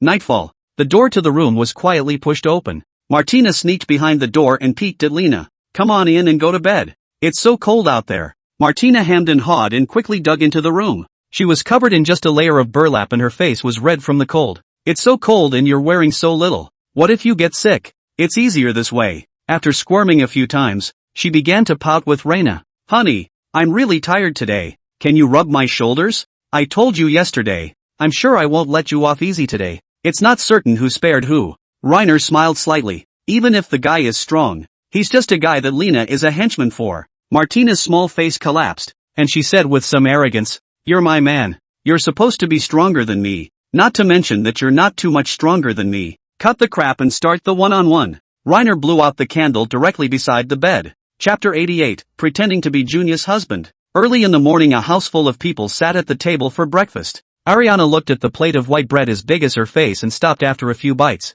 She didn't seem to have much of an appetite. After a few moments of thought, she spoke. Lena, I'd like one of those little white breads. This isn't very good. Kids are pretty mouthy. This big white bread is just a little browner and less creamy, so it's really not that big of a difference. Hearing this, Reiner decisively took the jam he had bought yesterday from the kitchen and smeared it on the bread after scooping a spoonful with his knife. Eliana's eyes lit up, and her mouth seemed to be drooling. There's this kind of good stuff you actually didn't take it out earlier. Smells so good. Reiner handed the jam to the others. Taste it again. Eliana gently bit a bite. The light in her eyes instantly disappeared, and then said with a sad face, It's not the same as it smells. So sour. Reina looked over at Nora and Martina, who were eating with gusto. Junes and Daisy seemed to enjoy it quite a bit as well. I think I saw honey by the bakery yesterday. I'll buy some then, or go to the local healer for some granulated sugar. Ariana nodded softly. That's a real pain in the ass. Just as several people were eating, there was a sound of horses' hooves outside the door, followed by a knock. Nora's ears perked up while she angled her head and sniffed hard before speaking. It's the knights from last time. They're coming after us. Junie stared slightly, but quickly realized who Nora was talking about. Reiner asked, Do you want to hide? Forget it, there's no hiding. You repelled an orc attack yesterday. The place must be full of rumors about you now. A little inquiry and he'll know I'm there. Junie shook her head, then ate the last bite of white bread. All right. Reiner got up and opened the door to the room. Standing outside the door was indeed Yul. The plate armor on his body was dirty and stained with mud, and it was obvious that the long journey along the way had caused him a lot of suffering. The two escorts behind him were the polar opposite of his calmness, with a few faint hints of anger on their faces. One of the squires was covered in mud and his hair was in clumps. Earlier Nora had said that someone was following her, and the person following her would be him. Yul spoke slowly. Reiner, you really played us for fools. If I hadn't suddenly felt something was wrong, I might have actually run off to South Asia's. He was the one who reacted too slowly. Most of the comments about him from the civilians of Melodina have been very positive. How is it possible that Yul himself could have made that much of a difference when he sought it out? If you think about it, you can see that something is wrong. Reiner took a half step back and spoke. It's cold out here. Want to come in and sit down? Yul walked nonchalantly into the house and headed straight for Junie's at the table. The two of them looked at each other. The two siblings met again after a long absence, and didn't shush each other as Lena had expected. Instead, they were both horribly calm. Yul spoke up, saying in a very normal tone, Come back with me. Junie shook her head without even thinking. No, if I go back now, I'll never get out. The family needs you now. All the more reason not to go back. Reiner sat back down at the table, watching the faces of the two men as he ate. Junie's was still as usual, only without much expression on her face. Suddenly, she glanced at Lena. A bad feeling came over me. Junie suddenly took his arm, and then said towards Yul, This is my husband, Reiner. He is very knowledgeable and gifted, and will definitely become the most prestigious magician on this continent in the future. Fruity, but in order to match Junie's, he continued the play with a stiff upper lip, pretending to be in love with Junie's and smiling. Two heartfelt voices came toward Reiner at almost the same time. Nora, it's true that she's the master's woman, but she's not like other humans either, so it's still acceptable. Martina, what? You're hugging so soon? Not one more. I don't want to take a turn once every 3 days. Reiner was going to explain it to them later. It's just a play by Junie's proctor. The corner of Yul's mouth twitched slightly as he said in a cold voice, You're starting to learn how to lie. Junis said in a serious voice. You know, I never tell lies to touch people. Just then, out of the blue, Junis kissed. For just a moment, she shrunk her body back. Click. Martina missed a beat and the white bread in her hand fell onto the dinner plate. Kiss. Kissed? This woman is no good. Suddenly she kissed in front of so many people. This time Yell's eyes widened directly. You can't joke about something like that. Having let Junis pretty much play the part, Reiner couldn't help but want to play along and spoke up. You don't say things like that. We're very much in love. Junis nodded. Yell closed his eyes, not sure what he was thinking. After a moment, he spoke. Talk somewhere else. Junis shook her head. Anywhere else would be the same. I'm not going back with you unless I'm dead. Yell's face grimaced as he looked out the window and then said, would you rather stay in this place full of barbarians than go back with me? Junis nodded softly. Sure, it's a lot more fun than a dark old castle. The two of them looked at each other, neither one of them saying anything, and just confronted each other with their eyes for a while. Eventually Yell suddenly got up and walked straight in the direction of the door. 2 years, at the most, and if you can't make a name for yourself here, you're coming back with me. Junis smiled. 2 years we had all our children. Yell ignored her and left without looking back. Your brother was so easily talked out of it? I should have known better than to stop you for you. Reiner continued to stuff white bread into his mouth. Junis laughed and said,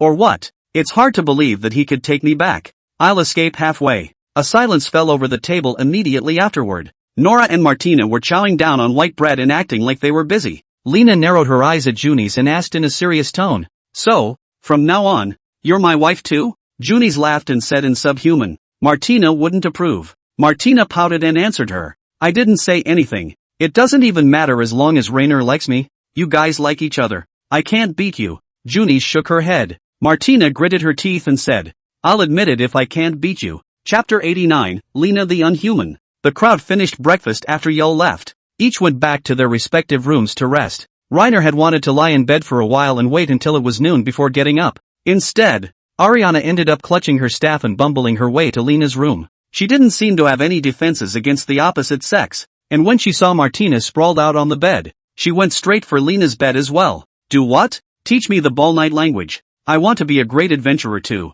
Ariana said in a serious voice, her gaze filled with longing. It was obvious that she was really eager to get out and have an adventure. Martina, seeing her badgering her, reached right down and yanked Ariana away, then pinned her down and bullied her hard. Damn elf, come to ruin my day again. If you hadn't come, I would have had at least one more for lunch today. Ariana twitched her pointed ears and said with a smile, it tickles. What are you looking for in me? I don't have any white bread. The two of them don't speak the same language and have been communicating across channels. After Martina had bullied her enough, she cowered in the corner of the bed, huffing and puffing at the two. Reina smoothed her somewhat disheveled blue hair and whispered towards her. You teach me things in the morning and I'll teach you things in the afternoon. Ariana blinked with a puzzled look. I teach you things? What can I teach? Lena thought for a moment, recalling the defensive magic that Ariana had cast yesterday. He witnessed the boulder hit it and then turn into a fine piece of sand. It's that magic you used out yesterday. MS. Eliana taught me. The corners of Reina's mouth turned up. That defense magic was just too powerful, and if he could learn it, he might not need Nora's close protection in the future. Ariana's face reddened slightly, and she too shrank towards the corner. She muttered in a small voice. I can't teach you that one. That one only we elves can learn. Nonsense. How do you know if you haven't even tried it? Reina crossed her arms and continued. What attribute magic is that? I think I should be able to learn it. Ariana gently nudged Reiner in the chest with her staff and moved back herself, leaning against Martina. That's light magic. None of you humans have any way to draw on the light element. You can't use it even if you learned the spell light magic? Ariana nodded heavily. That's right. Junis told me that there aren't only 5 attributes of magic. Eliana clutched her staff and held her head up with some arrogance. Wrong, wrong, wrong, wrong. To be precise, there are only 5 types of natural magic that one can only learn. In addition to fire, water, rock, wind, and thunder, there are actually light magic and dark magic that we elves specialize in, as well as black magic and blood magic that the beast race demon race specializes in. And in addition to these 9, there is also space magic that is unique to the ancient dragon race. And there are only 5 basic elemental magics that humans can learn. The other magics are specific to other races. Are these understood? Which means, born and bred, I'm pretty much a vegetable? That can't be said. This continent is still the most humans. Well, there are more people. There is more power. Eliana felt that she pressed into something soft, and looked back to find that it was 2 balls of jelly. Reiner stroked his chin and narrowed his eyes as he replied, MS. Junis doesn't teach comprehensively. Ariana gently stroked Lena's head. It's okay, Lena, you're already amazing. It's the first time I've seen a human who can speak that many languages. Reiner sighed. After a moment's thought, he asked with a raised eyebrow, why don't you let me try? Ariana narrowed her eyes and teased, you're still not dead, are you? Of course. I don't want to give up something that powerful. Can you awaken me? Eliana seemed a bit speechless.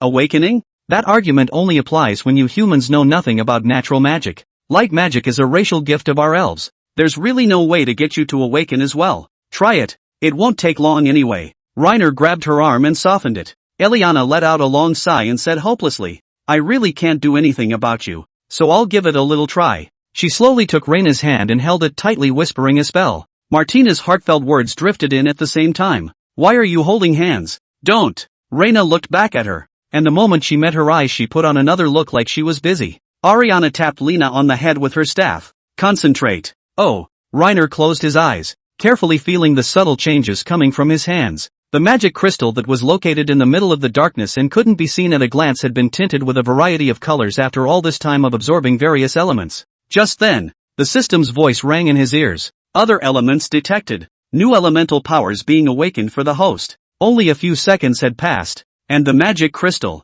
which was located in the middle of darkness, was suddenly illuminated by a strong light. Immediately after that, the light converged into a ball and drilled into the colorful magic crystals. Here we go. Okay, you can open your eyes now, Ariana said slowly. She looked over at Reiner with a cute face and stroked his head as if to comfort him. How about that? I don't think you saw anything. Did you? It's okay. You're good enough. The corners of Reiner's mouth turned up slightly. I suppose. All you need is to be able to recite the spell and not much else to use it? Ariana said softly. That said, just tell me. Let me try. Eliana let out a long sigh and said very helplessly. Well, you just won't die. So I'll tell you the spell and you can try it yourself. She chanted the spell softly. And with that, Lena took mental notes and then mulled it over herself. With that overpowering talent, he quickly got the hang of it. A faint burning sensation came from the center of his palm. Ariana lay in Martina's arms and looked at Reiner with interest, muttering, Martina is so warm and cozy. I'll sleep in her arms for a while.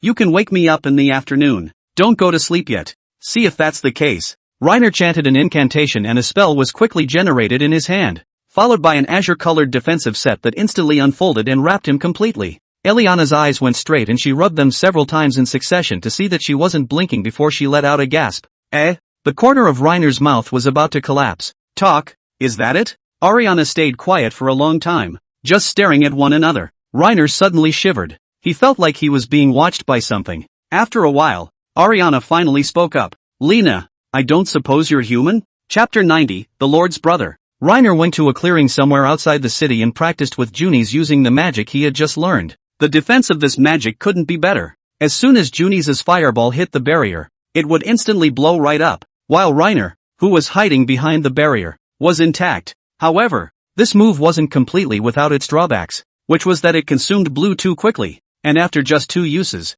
the light element in Reiner's body was squandered. But according to Ariana's description, it was everywhere during the day, and he'd just have to absorb it honestly for a while, and he'd soon be able to use it again. Martina, it's a brother to cut me. Are you sure? Martina narrowed her eyes at Lena, who seemed a little reluctant to part with her. Geez, he's always dabbling, but it's not like he's going to give him a stab. Just a stab. Reina glanced aside to Ariana and confirmed it with her. This can, according to the user's will, block the things that want to block, but the specific strength and the amount of magic power related. But if you get hurt, cannot blame me.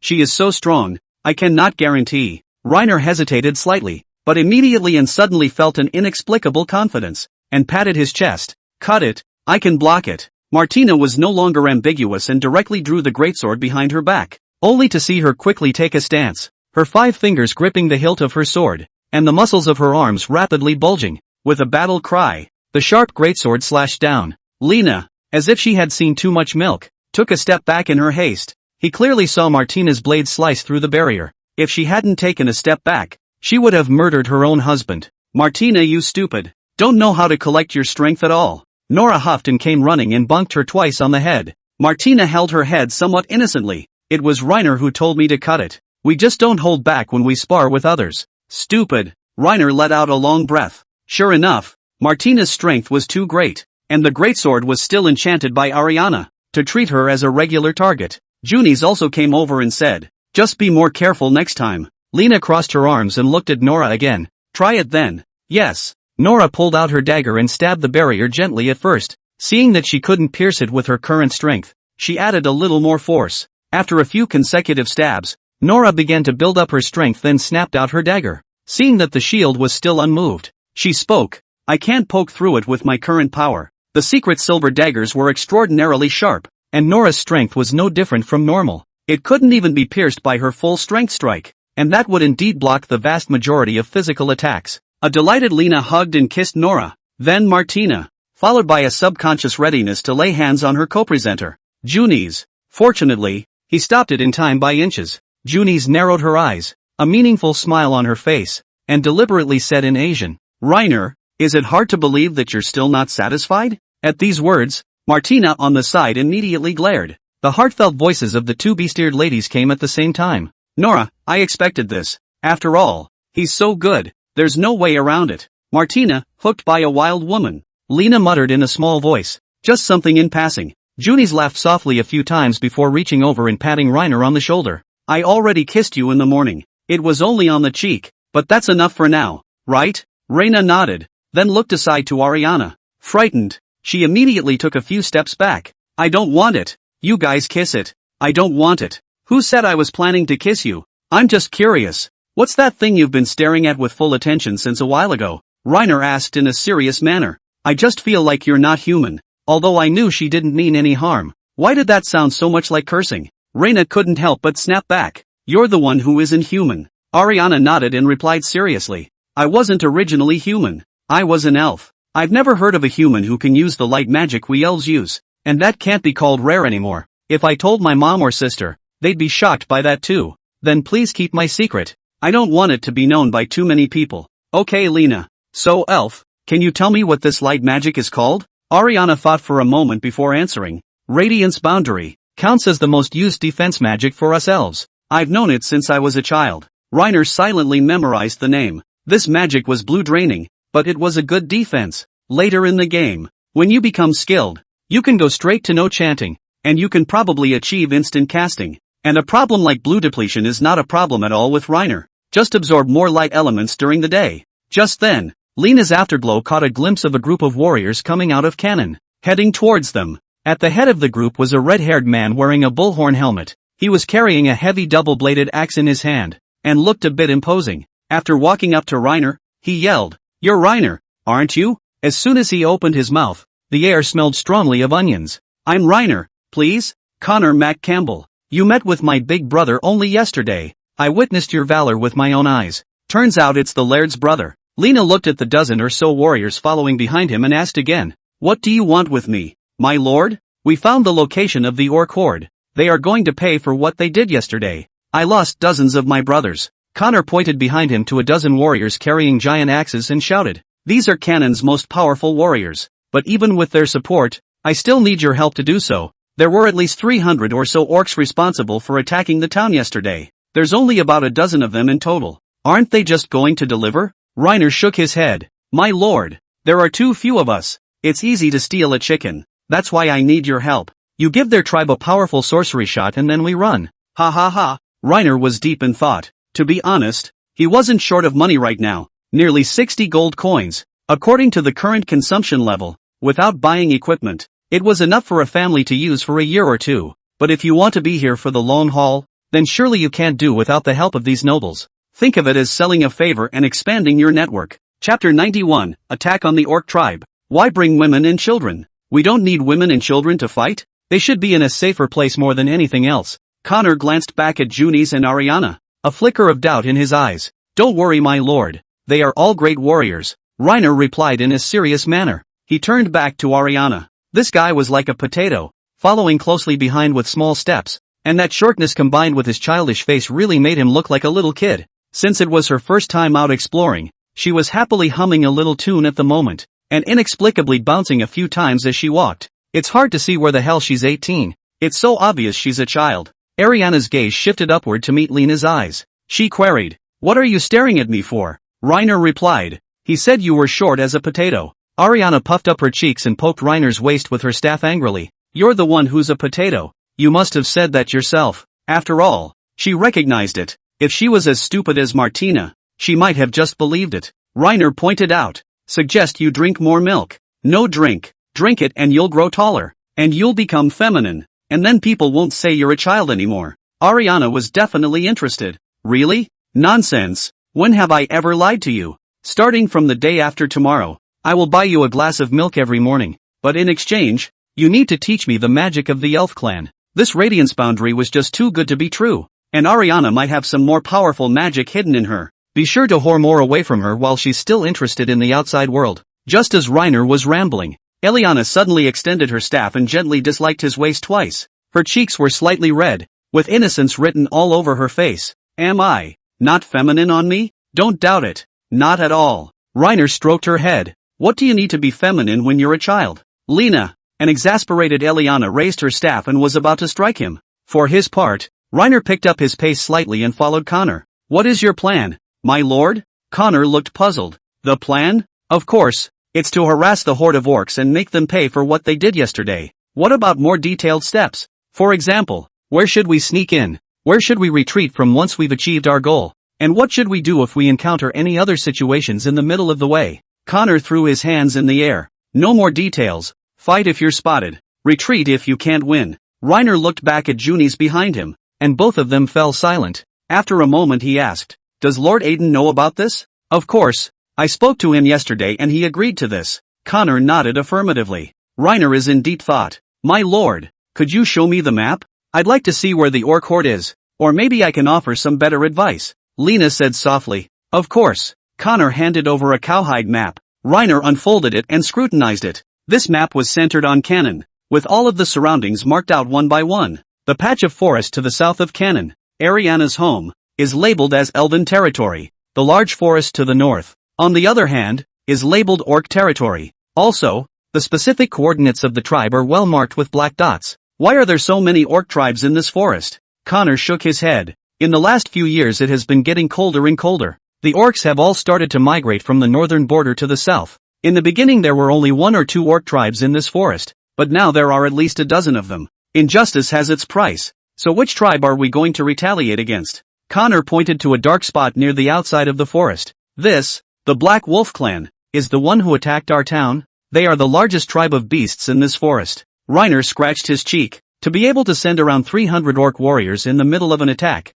then the actual population of this orc tribe might probably be around 3,000. And there were only 20 of them in all. Well, any suggestions on what to say? Although Reiner was a bit speechless, he still answered stiffly. Nope, there's too much of a difference in numbers, so we'll probably have to retreat when we encounter the orcs. If things got bad, he'd run off with his wives first. Connor nodded in agreement. Where they were now, they were only about 10 kilometers away from the orc tribe, which wasn't far. He returned the map. I'll scout ahead. Connor refused just as Reiner opened his mouth. No, we have scouts scouting ahead. That's fine. Reiner shrugged. Scouting isn't a safe job anyway, and it's best if you can stay away and have someone do it for you. A few people just kept following in silence. Reiner turned toward them in turn. Be sure to be careful later, and walk decisively if things don't look right. He poked Ariana in the face. Especially you. Got it? Sure. It's not like I'm stupid. Continued on for a while. Reiner saw the body of a male orc lying in the bushes. There was something appalling about the wound on its shoulder, almost split in half, the blood still steaming faintly. Don't even think about it. It was those scouts up front that did it. Scouts from other countries preferred lighter weapons such as short swords. The scouts here in Bulnet did the opposite, and seemed to favor these heavy and powerful weapons. Carrying a double-bladed axe, he ran wildly through the woods. Reiner exclaimed, That's fierce. Martina behind her said with a disdainful face. What's the point? It doesn't feel as good as me. I can do this kind of effect. Reiner flinched slightly. He just used diaspora. You can understand me? I can understand a little bit. After all, we've been living together for so long, and every time I hear you and Junis yakking, I've been able to understand the general meaning for a long time. This jockey maiden isn't pure stupidity. Not bad. Keep it up. It would be good to learn a new language as well. Reiner gently pinched her ear and played with it a little harder. Put your helmet on. You might be in danger next. As soon as the words fell, the scout who had been scouting ahead returned.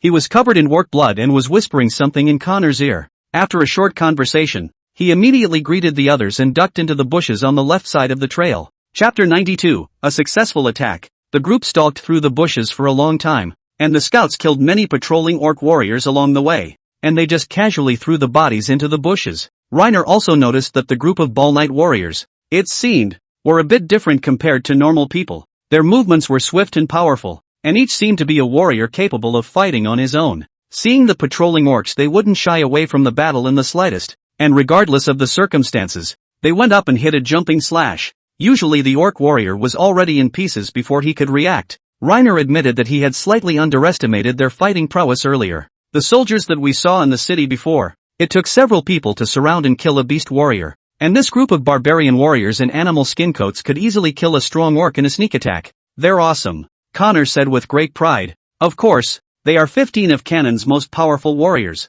Killing these orcs is naturally simple. A little further on, Reiner felt more and more orc warriors patrolling around him, and fewer bushes nearby to hide in. As far as the eye could see, there were stumps left behind from the logging. Here we are. Connor straightened the cowl hat on his head as he looked deeper into the woods, his gaze gradually sharpening. Reiner followed his gaze and saw groups of orcs patrolling in 3s and 5s. Occasionally, you can still see bladdered female orcs, who are carrying barrels and transporting a little bit of ice to the horde. They live, on the other hand, in a group of bunker-like houses surrounded by wooden spikes. This tribe of orcs was quite large, and the timber needed to build the bunker had caused them to cut down almost all of the surrounding trees to baldness. In the distance there was another group of stout male orcs, armed with sharp axes, who were constantly cutting down trees. I'm guessing the cool plant-loving elves would more or less freak out when they saw this. Reyna glanced back at Ariana, who had definitely puffed up her cheeks. Building houses and stone throwers again. What do they take the forest for? Don't be mad. We'll get revenge for Tree later,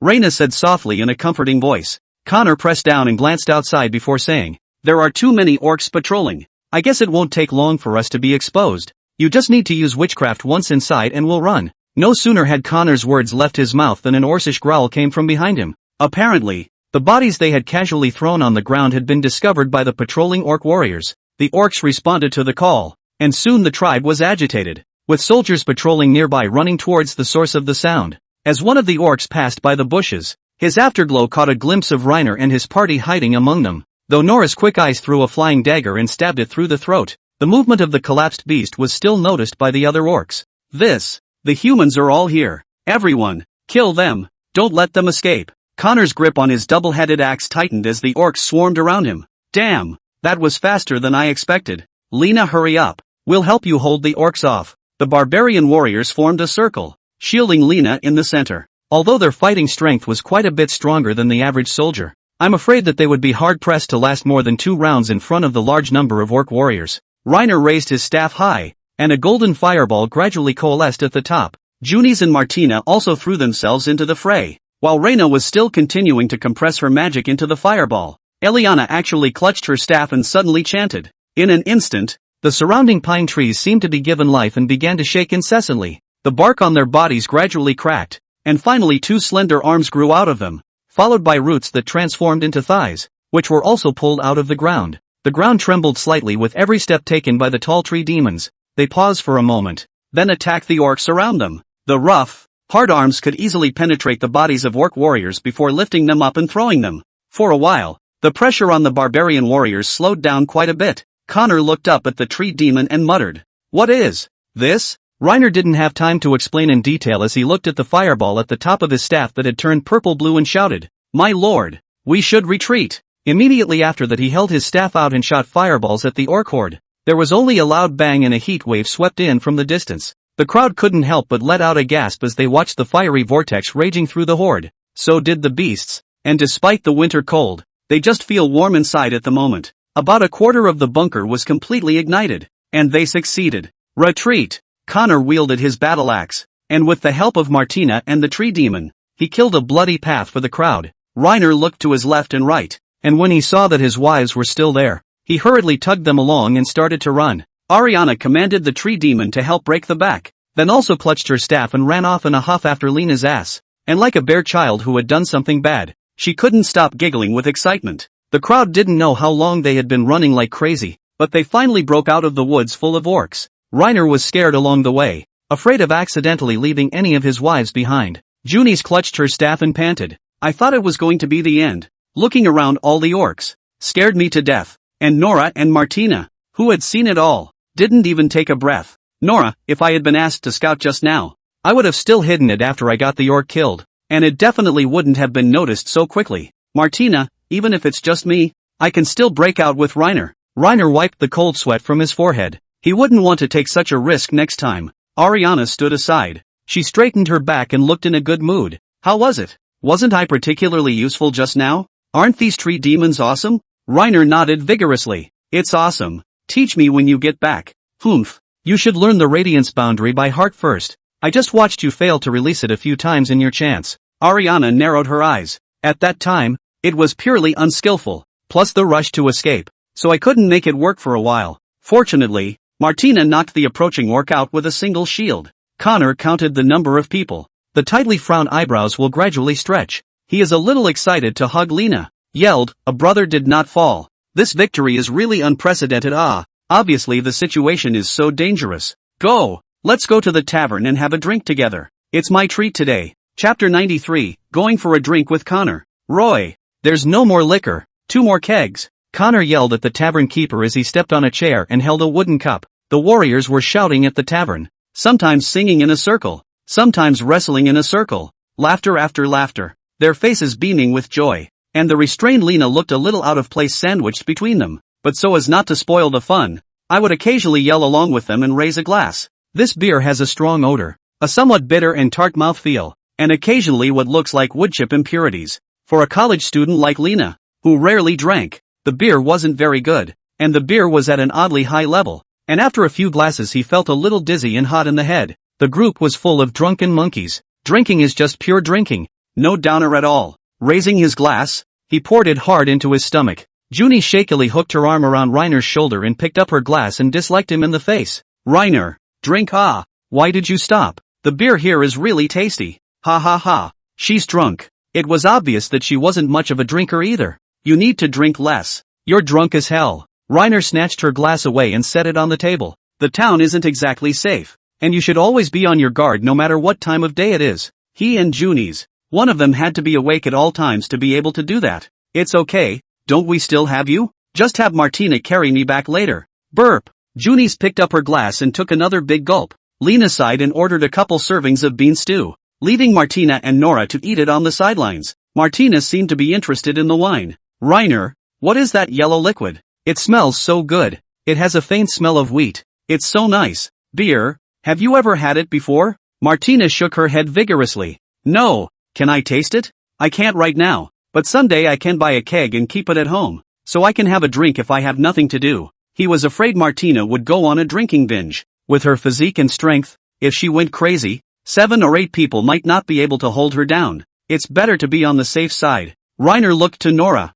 who was a regular on the sidelines. You can try a bite if you're interested. Nora took a sip from Reiner's glass, then barred her lips and savored it. Before Reiner could say anything, Martina couldn't wait to ask, how was it? It has a very odd smell, which I don't really like, but it does smell pretty good. Nora's answer was pertinent. Martina was even more anxious to hear her say that. Honey, I want a drink too. Just one sip. Martina took Reiner's arm and started pouting. She had that look of a little kid who wanted candy. Unable to argue with her, Lena could only pass the glass. Martina glanced inside and suddenly broke into a wicked grin. Ha ha, I'm gonna drink it all. Looking at her so adorable, Lena couldn't even bear to stop it, even though she heard the heartbeat, just silently looking at her and smiling. As expected, Martina had just touched the glass and poured it straight into her mouth with no intention of stopping. After drinking it all in one gulp, she burped contentedly and muttered, yummy. Reiner couldn't help but reach out and pinch her cheek. If it weren't for the crowd here,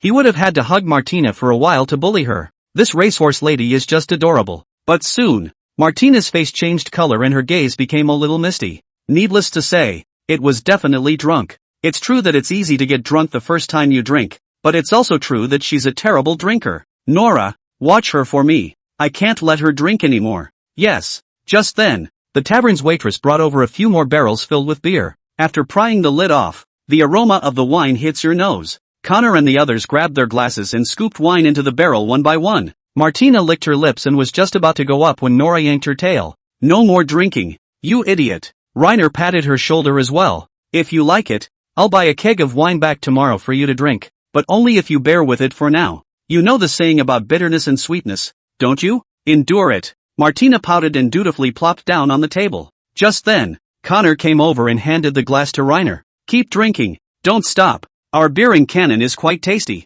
Those people in the big city can't drink it yet. Okay, then let's have another one. Reiner raised his glass to Connor and the two of them hooked up and went for a stroll. It lasted well into the night before the crowd left one by one. Junis was thoroughly drunk, and she was huffing and puffing on the table, murmuring something in a whisper now and then. A drunken Connor pulls Lerner to his feet and won't let him go. Don't go. I'll take you to a nice place for the night. You promise you'll like it? Connor yelled. Fine, fine. I'll go wherever you go. Reiner followed him out of the tavern and into the cold street. Martina carried Junis, and Nora followed her out. Connor led the group down a narrow alleyway and it didn't take long to come to a dimly lit back street. The street is narrow but lively. There were quite a few men and women along the way. At first Lena didn't understand what this place was until she saw the thickly clad, heavily made up women on both sides of the road. He's really got it all together. Our girls in Cannon are all kinds of flavorful. Pick a few you like and we'll go in and have some fun together. Burp. That's not something I particularly like.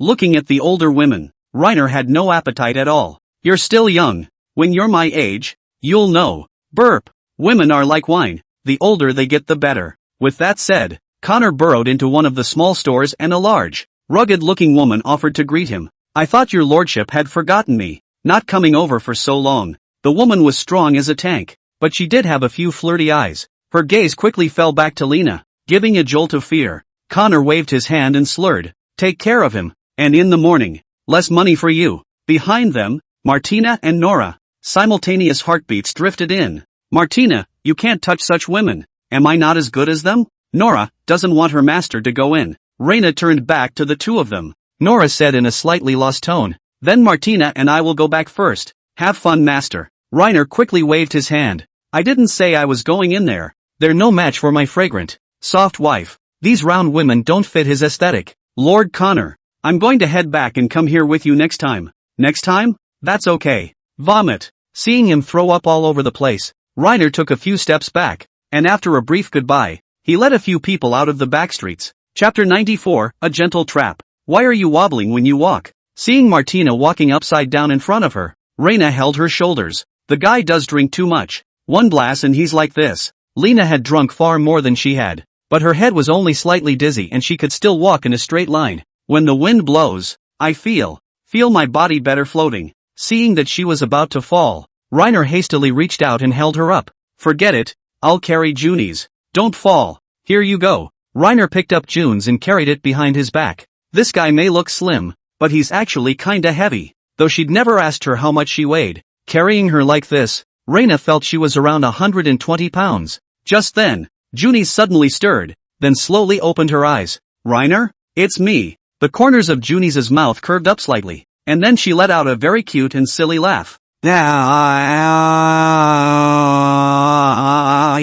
What are you laughing at? When Connor asked us if we wanted to go to the tavern for a drink, you agreed so quickly. I thought you were very capable of drinking, but in the end you collapsed after 2 glasses of wine. Reiner couldn't help but spit out. What if you get drunk and someone picks you up? Junis murmured in a small voice. I thought you were there. Reiner could feel a snort coming from the back of his neck. Junis was soon asleep again, whispering dreamily on Rainer's shoulder. Just then, Nora's heartfelt voice drifted into Rainer's ears. So close. They're both plastered together. Reina turned her head to look and met Nora's eyes exactly. You carry Junis. I'm a little tired. Nora helped Martina move aside, keeping her distance from Reiner. No, master's back is fine. It's only a matter of time anyway. Nonsense. We're just friends. Don't believe me. Martina thought of you as a friend before too. And didn't it end up that way? Nora sighed, seeming to understand this. After all, master is a capable male. I get it all. Reiner was in tears. Your bull ting me. Not me. Nora moved a little closer to Reiner and elbowed him suddenly, then whispered, it shouldn't take long for there to be more than 2. Should it? 8 words, and you're talking nonsense. Reiner retorted. Nora stopped talking, but all of her worries drifted to Lena's ears. She seems a little worried that she'll be left behind. Don't you get any ideas? You're my woman. I won't abandon you no matter what. And I want to have children with you and spend the rest of our lives together. Reiner stretched his neck and kissed Nora. She ducked sheepishly, then nodded gently. The. As soon as she arrived home, Ariana came running. Her soft fists greeted Reiner one at a time. I can't believe you left me at home. I hate you. Never playing with you again. Adults are drinking. Why are you, a little kid, going to mess around? I'm not a child. Eliana was getting swollen with anger. She took her staff from the shelf and was about to whack Lena. Say I'm a child again and I'll fight you. Aya. Seeing that she seemed genuinely angry, Reiner hastily kept his mouth shut. Then carrying Junis into the room, he set her down on the bed before helping her remove her shoes and outermost layer of her cloak, and then finally carefully tucking in the covers. With that done, Reiner was going to leave when he heard Junis murmur something in a daze. He squatted down decisively beside the bed and listened up with his side ears. Lena. Mutter what? I'm here. Junis reached out her arms in a daze and gently wrapped them around Reiner's neck. Don't go. Stay with me. Her brow was furrowed slightly, the corners of her mouth twitching slightly as she looked a little uncomfortable. Reina, with a fireball spell in one hand and a water ball spell in the other, heated the water and poured it into a wooden cup, feeding it to Junis a little bit. If you don't feel well, drink some hot water to slow down. Like a small animal. Junis just curled up in Reiner's arms with the wooden cup, humming every now and then. After a bit of a reprieve, she seemed much more comfortable and fell asleep as soon as she headed for the bed. But Lena had just turned around when her shirt was tugged at again. Do what? Stay with me, Reiner teased. It's a lone man and woman. You're drunk and I'm drunk. Aren't you afraid I'll do something bad to you? Junis slurred. You're my husband. You're not drunk, are you? Reiner propped open her eyelids. The guy had been rolling his eyes and was clearly unconscious. But Junis was still whispering. Do you wish to stop here? I wasn't lying this morning. I actually liked you. You don't know how helpless I was alone in the forest when you happened to show up. Reiner, you're such a slow man. There's such a thing? Are you confessing under the influence of alcohol? Reiner poked her in the cheek. I wasn't going to tell you. Junis's voice got so low that at the end what she was saying Lena didn't even hear. She suddenly struggled to sit up and clutched Reiner's shoulder, then launched into a sudden, clumsy kiss. Woo, so heavy on the booze. Just as Reiner was craving her sweet scent, he suddenly heard a strange noise. Immediately after, a sickening taste appeared in the mouth. Woo, whoa. She's spraying octopus over and over like a fountain. Nora and Martina rushed over to the scene in front of them. They let out a scream in unison.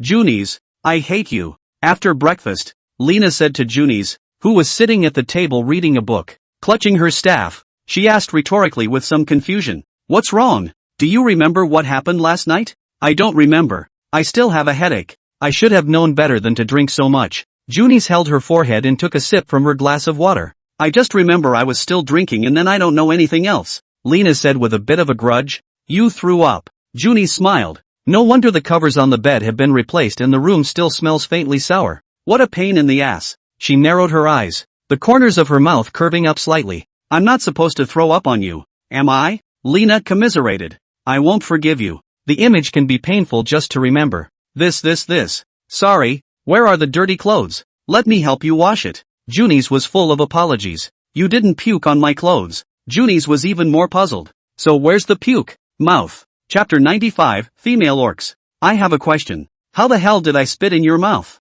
Get drunk and break your mouth open and spit in it? Junis blinked. Apparently this query had been bothering her all morning. It seems she really doesn't remember anything. What do you think? Reiner replied absently as he looked at one of the commission tasks on the notice board. He had no desire to remember yesterday. When he didn't answer, Junis started in on Martina and Nora again. How did I spit in his mouth? Do you know? Nora shook her head and said in a serious voice. I don't know. I didn't see it with my own eyes at the time. When we came over, we saw that you were throwing up all over your bed and body. My mom took you to the shower and Martina and I cleaned up after you and then went to sleep. It's really troublesome for you guys. I overestimated my drinking capacity. I hadn't drank this kind of wine before. At first it felt quite good in the mouth, so I drank a few more cups, but I didn't realize that the aftertaste would actually be that strong. Martina, who was silent on the side, suddenly voiced her opinion. Why do you need to guess when it's so simple? It must be the horny Reiner stealing a kiss on your mouth and then suddenly throwing up. As soon as the words left her mouth, she was elbowed in the face by Nora, but Junis's reaction was rather flat, and the corners of her mouth were still slightly upturned. Is it true what they said? You wanted to take advantage of my fuzzy consciousness and tried to secretly take advantage of me. So you got spat on? Reiner shook his head. I see you're a bit backwards to the Big Dipper. So tell me what's going on. Junis disliked Reiner's loins with her staff. Lena murmured in her ear, telling her the whole story, word for word. Junis started out with a smirk on her face and ended up outright grimacing.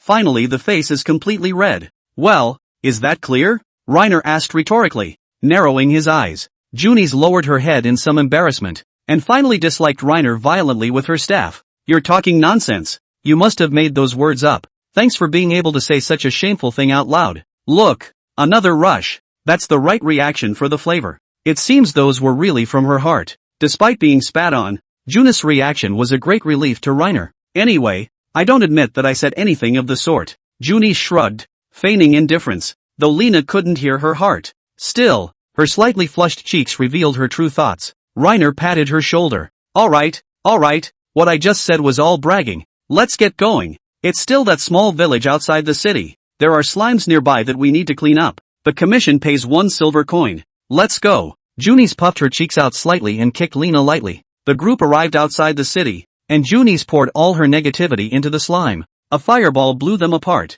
Not even a magic core could be found. Be gentle. You can't trade for money without slime magic cores. Junis crossed her arms and looked as if she was a little puffed up. Got it. Darn Lena. Reina looked back at several people, finally locking her eyes on Ariana.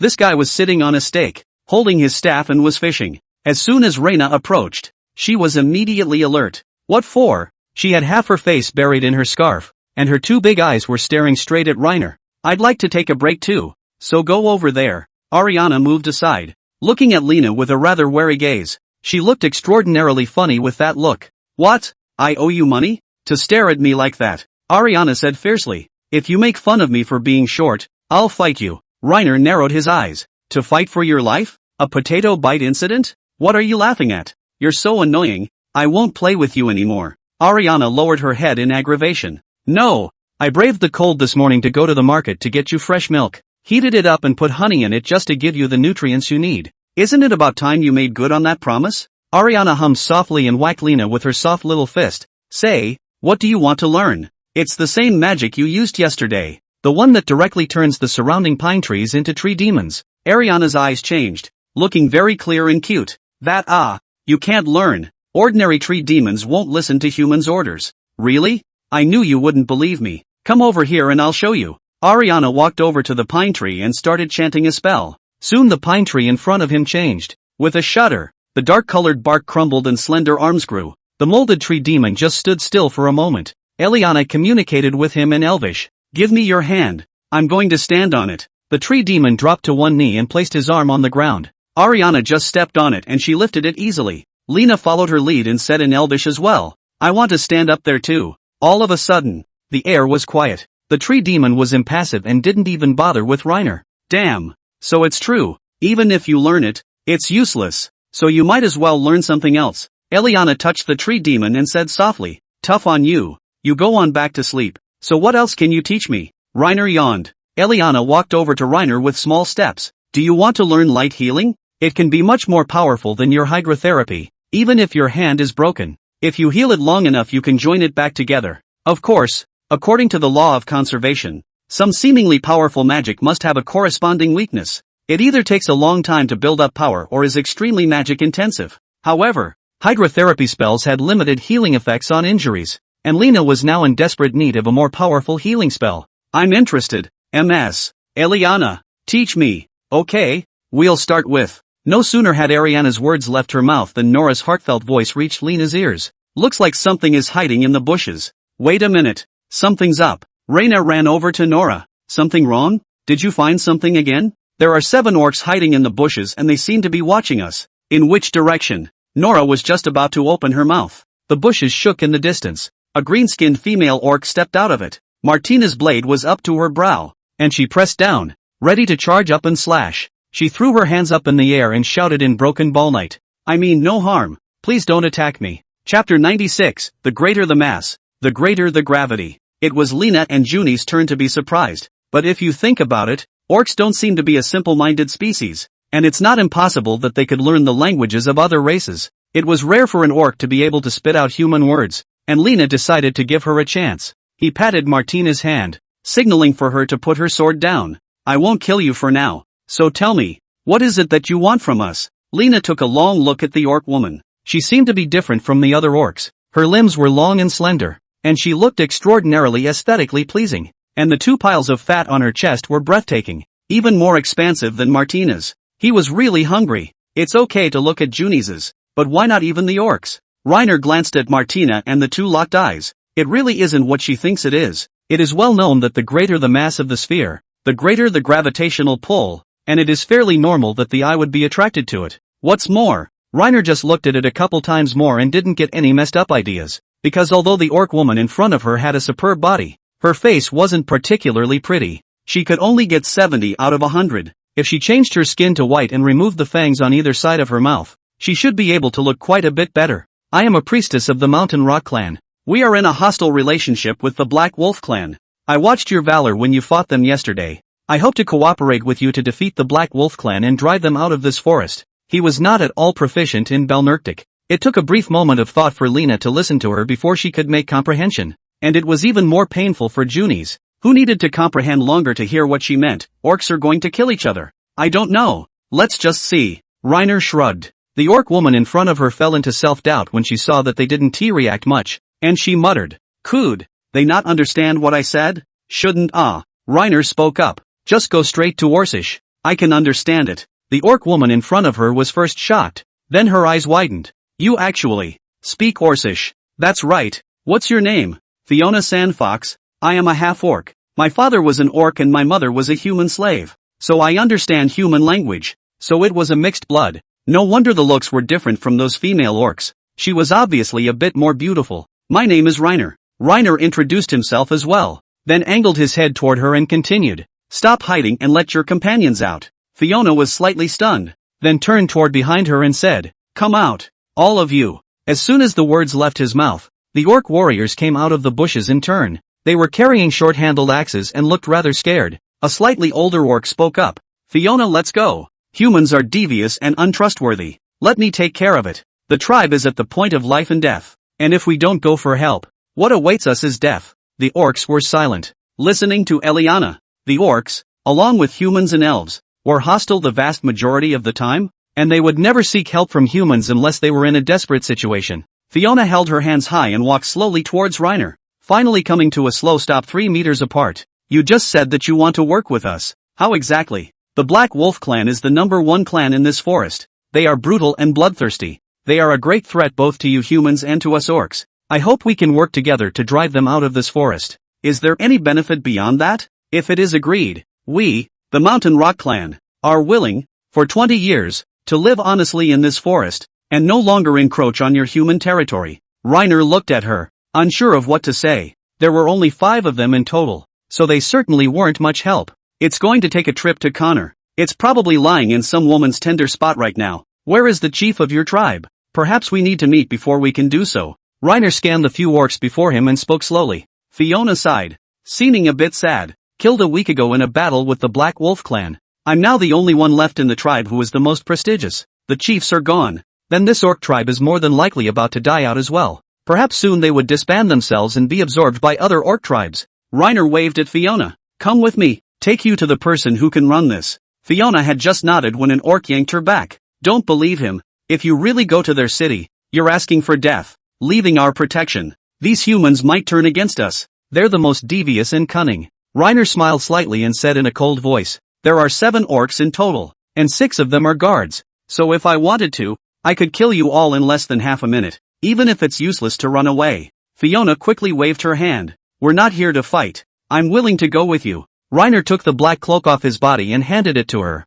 "Cover your face. Most humans don't take too kindly to orcs." "Good." Fiona honestly put on her black cloak, then turned back toward the 6 orc guards and said, "Go back. I'll be fine. Priest Sama, you must come back. You're all we have left." Fiona nodded and followed Lena out of the area. Along the way, Martina and Nora pinned Fiona left and right. It seemed that as soon as she made any small move, she was going to immediately step in and finish her off. And Fiona didn't seem scared. "You're very brave. Not only to try and talk to us, but to follow us into the city. I admire you somewhat." Fiona lowered her head down. A few moments of helplessness flashed in her eyes. "This is the only way I can do it. I carry the future of the Mountain Rock clan on my back. It has to be done." Reiner looked back to her and said reassuringly, "Don't worry. I'll try to keep you safe." Junis elbowed Lena and lowered her voice to ask, "Is she reliable?" "I don't know. Leave it to Lord Connor to talk." I'll just be a translator. With the black cloak, and the cover of Lena and the others, Fiona easily blended into the city. Relying on his memory, Reiner found the backstreet where he had been last night. Connor is drunk and will more than likely spend the night there. Just go straight for it. Lena asked toward the woman standing on the street with a rounded figure. I assume Lord Connor is still with you? Take me to him. I have something important to report. Chapter 97. With Fiona in tow, Lena followed the female to a spacious and extravagant room. She pushed the door open and glared inward. Walking in, he found Connor lying spread-eagled in the middle of the bed huffing and puffing. He was holding two naked women to his left and right. I can see that he should have two steel girdles as well. It was almost noon now and he hadn't gotten up yet, obviously having fought all night on the strength of his drink. Nora and Martina were filled with contempt at the sight. Perhaps hearing someone walk into the room, he pulled his hand out and rubbed his drowsy eyes vigorously, then pivoted slightly to look at them as he asked vaguely, "What are you doing here? Didn't you say you didn't like the women here? I really don't know why you like bone-thin women so much. This kind of woman who can give birth to children is the most pleasurable." Connor kneaded the wench beside him with those big rough hands. Reiner was momentarily speechless. The aesthetics of the two were so different that he really didn't feel anything for this middle-aged obese older woman. Not to mention Nora wasn't bone-thin. After a few months of keeping her, she already has a little bit of fat on her. Thin where it should be thin and fat where it should be fat. This is the ultimate. Lena shook her head and spoke. More than looking for a woman. I have something important to tell your lordship right now. Important? Connor squared his shoulders as he nudged the ladies on either side of him awake, signaling for them to get out. When they left, he sat up from the bed. Go ahead. Reiner reached down and lowered Fiona's hood, revealing her green skin. Fiona lowered her head slightly and said humbly and courteously, Greetings my lord. It is Fiona, a priest of the Mountain Rock clan, who has come here to ask for something. The dazed Connor instantly sobered up, walking the bird straight away without his clothes on, picking up the tomahawk that lay beside the bed. Getting close enough to survey Fiona, and then turning toward Reiner, he asked, You've captured another orc? She actually speaks our language. Fiona took a few steps back in some fear, subconsciously hiding behind Reiner. It wasn't a catch. She came to her door and said she wanted to align herself with an alliance? Tell me more about it. Reiner repeated Fiona's words, roughly, to Connor. He seemed to be particularly interested in this, and said as he dressed, The Mountain Rock clan. I remember that 20 years ago it was still the most powerful orc tribe in the north, and I didn't expect it to die out so quickly. How many of your tribe are left now? 1,000? 500? A bit of sadness flashed in Fiona's eyes as she whispered, It's getting less and less. That's why we've come to seek cooperation. Connor put on his clothes and carried his axe and walked to the side of the two people. I need to discuss this matter with my big brother. The Black Wolf clan is indeed a great danger to the heart, but it is not for me to say whether to cooperate or not. I will give you an answer after 3 days. You find a way to get in touch with Reiner, and I'll get to him if there are any results. Fiona nodded. Connor reached out again and patted Reiner on the shoulder. Keep coming to the tavern tonight for drinks. My treat. Still going? Reiner quickly waved his hand. No. I really can't drink. You guys just drink. That's all the booze you've got? That's a shame. Reiner told Fiona to put her hood up and followed Connor out of here. Eventually a few people parted ways at the end of the street. Reiner sends Fiona out of town. Just as they reached the grove of trees north of the city, 6 orc guards emerged from the bushes in turn, their gazes still very wary as they looked at Reiner. You guys go back. I'll be back here in 3 days whether there's any news or not. Reiner slung his staff over his shoulder, then yawned sleepily. Fiona nodded and said a brief goodbye before turning to leave with a group of orcs. Looking at her departing back, Martina muttered, So the orcs can still fight within themselves. It's really unexpected. Reiner touched her soft face. This should be normal. A dozen or so clans have different traditions and concepts. So do we humans? And wars occasionally break out between various countries. Not to mention this group of orcs. Judging from Connor's reaction,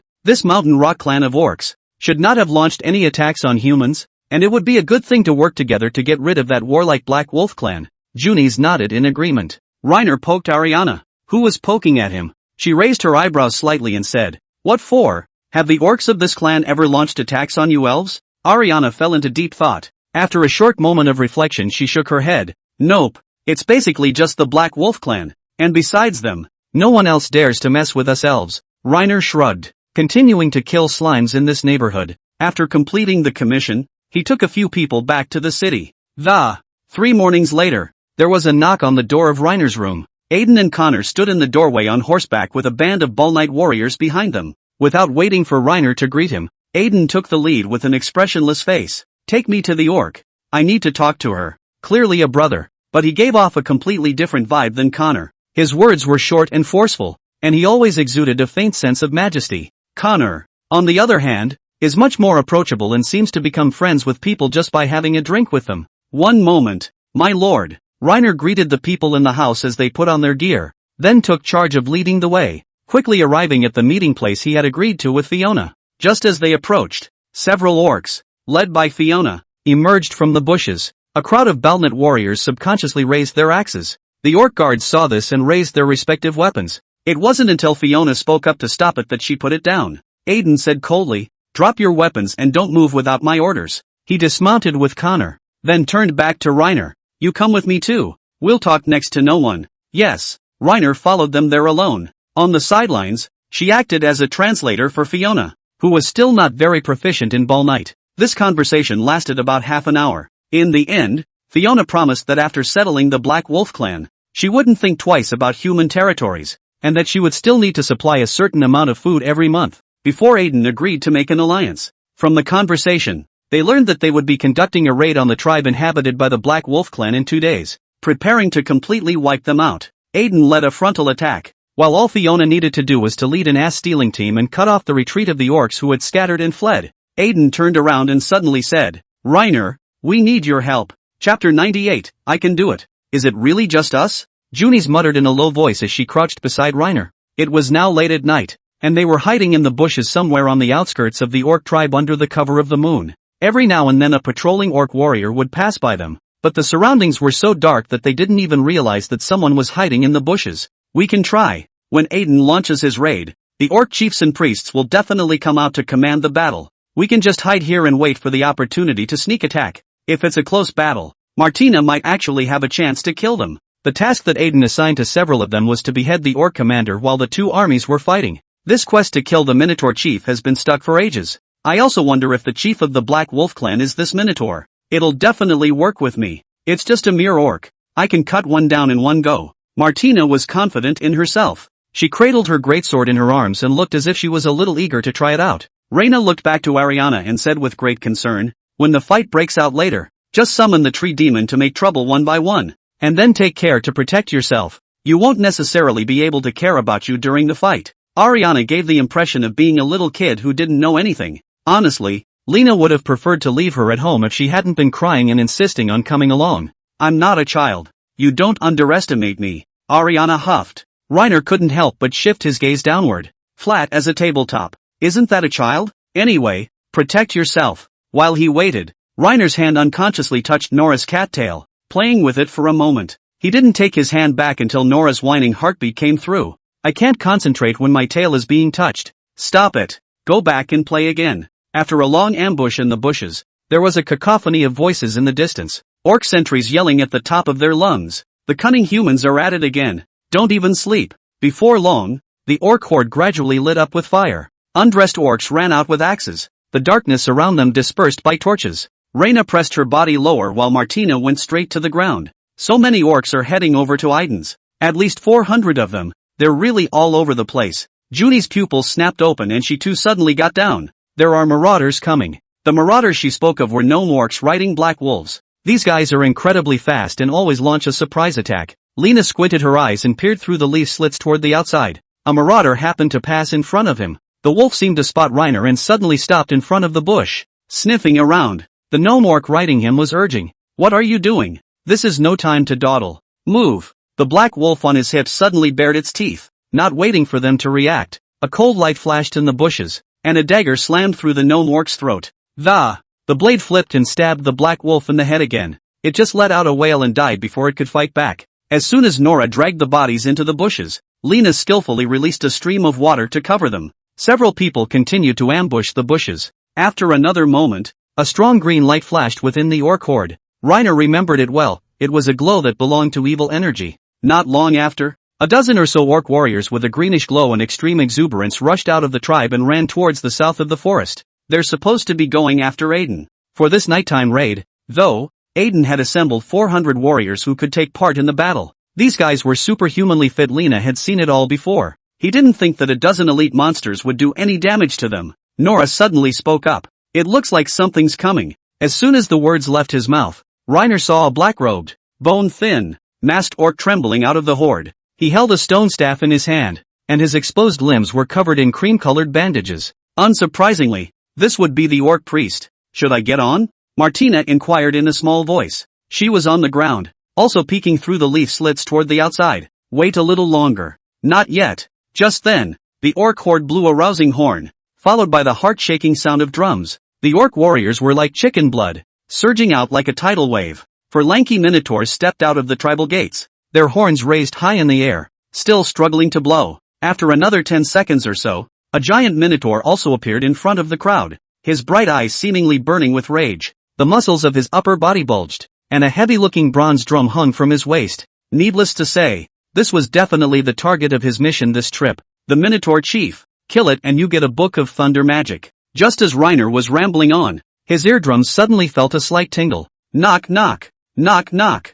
Chief Minotaur was beating his drum incessantly, and with each fall of that heavy hammer, Reiner's heart fluttered violently. The heartfelt voices of the two beast-eared women came at the same time. Nora, what the hell is that sound? It's hurting my ears. Martina, are we going to fight that guy? They both seemed scared. It seemed as if the drumming had the effect of affecting the mind. Nora's mental attribute had been raised from a D to a B since she obtained her magic eye. If it were in the past, she most likely wouldn't have been able to stand such torture. Junis, Ariana, are you two okay? They were both mages, and by definition had higher magic resistance than the beast earthers. They didn't seem to react much after hearing the drums. Junis replied, the drumming sounded a little panicky to me, but it had no other effect. Ariana chimed in, same, no effects other than panic. Seeing them getting closer and closer, Reiner spoke up. The vast majority of the orcs are now on the front line. Later on, Martina and I will deal with the Minotaur Chief. Nora, you find a way to kill the orc priests. Junis and Ariana, you just wait for the opportunity to help. Hold those 4 horn-blowing minotaurs for me if you can. And if Martina, Nora and I finish the task at hand, we'll be the first ones over to help you. Okay. Reina looked down at Martina. The guy's head was in a cold sweat, and she seemed to be a little afraid of this bull-headed chief. Reiner started to cheer her up like a child. Martina, you are the best warrior among us. The Minotaur Chief is just an ant in your hands. You can definitely kill it. It doesn't matter if you can't fight. You have me behind you whenever you need me. The encouragement took effect, and Martina's wavering heart grew stronger as she gritted her teeth and said, I can do it. Chapter 99 Eliminating the Minotaur Chief. Martina lurched out with her shield raised, knocking 2 minotaurs in her path to the ground. She let out a battle cry and slashed her greatsword towards the Minotaur Chief, only to have the chief nimbly dodge it. At the same time, the heavy hammer was transformed into a powerful weapon at this moment. A casual swing knocked Martina back a few meters. This guy may be huge, but his agility isn't bad at all. Reiner realized he had somewhat underestimated its strength. Careful, don't let it catch a break. Reiner released a fireball spell trying to suppress it, but the unstirred fireball spell, that power was not worth mentioning to it. It only smoked a little when it hit it. The chief tapped out the flames on his shoulder and taunted in Orcish. Is that all you can do? Martina roared and charged. Her attacks were swift and powerful, but her speed was always lacking, and she could always be easily recruited by the Minotaur Chief. The strength is good, but it's still inferior to me. Chief Bullhead raised his hammer high. With a slight bluff, Martina gave in to her nervousness. Being kicked out, he rolled several times on the ground until he hit a pine tree before coming to a steady stop. The Minotaur Chief also tried to attack, but was briefly suppressed by a water spear shot by Junis. Annoying flies. He bent down and grabbed a lump of mud and slammed it precisely into Junis' face, interrupting her spell casting. The pines around them came to life, and they moved their heavy bodies to attack the other 4 bull-headed guards with their horns. Although the tree demon's strength was able to crush ordinary orc warriors, it was still slightly inferior when facing this strong and powerful bullhead warrior. 2 rounds to the ground. It was a good thing that they were located in the forest and Ariana was able to wake up a steady stream of tree demons. Let me help you. The orc priest began to chant an incantation, and dazzling fireballs were generated at the top of the staff. He had just aimed his staff at Ariana when a secret silver dagger pierced her chest and the fireball dissipated in an instant. What? When? The priest's eyes turned green, and he seemed to be holding back. Nora didn't give a damn. 2 cuts to the heart and 1 to the head. But even then, the priest did not die. His fallen body reared up in an extremely bizarre position, only to be stabbed several more times by Nora and die completely. Seeing that they still had the upper hand for the moment, Reiner focused his attention entirely on the Minotaur Chief. Martina ran back again. She had been playing passive defense and moving much slower. Maybe that just hurt her. While Martina was engaged with her, Lena built up her wind blades and shot them at the chief. The wind blade, which could normally cut off tree branches completely, only left a visible white bone wound on his leg. Chief Minotaur staggered back a few steps as the wound on his leg began to gradually heal. Good chance. Martina wrote it out and took a step to charge, not realizing that it was a break that the chief had deliberately revealed. Just as she lifted her sword up, her sword-wielding right hand took another hammer blow. Martina backed away from Reiner and flicked her injured right hand, switching to holding her sword in her left hand. I can't win against him. Chief Bullhead's strength, as well as his speed, was clearly far superior to hers. Help me stall for a bit. Reiner switched tactics and began attacking the chief with a water balloon spell. The water balloon hit the thick-skinned man like an itch. Junis also understood Reiner's intentions, and she temporarily gave up on holding the Minotaur and made a water balloon spell to set fire to the Minotaur chief. Look out! Ariana shouted. Reiner looked back to see a Minotaur charging towards him. It raised the horn high in the air, the muscles in its arms snapping into action, but the heavy blow was parried by Reiner with the radiant barrier. Lena had not been idle at all in the last few days. Whenever he had time, he would practice the radiant barrier that Ariana had taught him to speed up his release. It turned out to come in handy so quickly. Taking advantage of the Minotaur's retreat, Reiner briefly builds up his strength and uses a wind blade to slice off its head. Turning back to Martina again, she found that she had been grabbed by the Minotaur chief's arm and spun around a few times to be flung deeper into the woods. After a loud crash, a pine tree in the distance fell in response. Martina! Chief Minotaur locked his gaze on Lena. Take care of yourself first, human. The system's voice also rang in his ears. Warning! You are being watched by the Minotaur chief. Chief Bullhead's legs blazed with veins as he rushed towards Reiner like a speeding arrow. In the nick of time, Reiner makes an earthquake spell in the path of its sprint. The water-soaked dirt floor instantly turned into a quagmire. The raging Minotaur chief instantly fell into it, and the more he struggled, the deeper he fell. Realizing that the situation had reversed, the Minotaur chief roared hysterically. Despicable and shameless humans, just using some underhanded tactics. You're nagging. Reiner let out a long breath, his heart still thumping all over the place. Seeing Nora approaching, Lena glanced back. The orc priest is dead, his head cut off, and the 3 remaining Minotaurs, all covered in wounds, fell to the ground. The fight should be over. Deep in the muck, Chief Minotaur is still struggling and seems to have found a knack for getting out of the quagmire. Lena saw this and added water to the inside of the quagmire while using an earthquake spell, and the Minotaur chief ended up completely engulfed in the mud. It's over. What a tough one. Martina limped across, looking around with her greatsword, and when she didn't find Chief Bullhead, she asked with some exasperation, "Where's the bull?" Reiner pointed to the mire in front of him. Buried alive. Martina bristled and sat down on her butt and began to rest. Junius, Eliana, how are you two doing? Not bad. Junis was rinsing the mud off her face. So do I. Ariana walked up, clutching her staff. Reiner turned his head to look at the horde of orcs before him. A group of orcs with earth-colored cloth tied around their arms had rushed in. They were orcs of the Mountain Rock clan. This area will soon be their territory. Just then, a familiar voice came from behind him. Reiner, you've taken out their chief? It was Connor, and he was followed by several warriors, covered in orc blood and obviously having been through a vicious battle. Well, it took a lot of effort, and it's kinda awesome. Reiner sucked in a breath. It was the first time he had ever seen Martina fall to the wayside in close combat. Still, you laid it out. I've always had faith in your strength. Connor nodded, letting out a laugh. How are you guys doing over there? Casualties are not great, thanks to you holding their chief back. Orcs without command. Fight without any rules. Just know to charge forward with brute force. In no time they start to rout. The Black Wolf clan should have collapsed this time. The men all died on the battlefield and the tribe is left with a bunch of women and cubs. He reached out and patted Reiner's shoulder. Leave the rest to my big brother. Let's drink. Just then, Martina's heartfelt voice drifted into Reiner's ears. I'm so weak. I can't even beat this guy.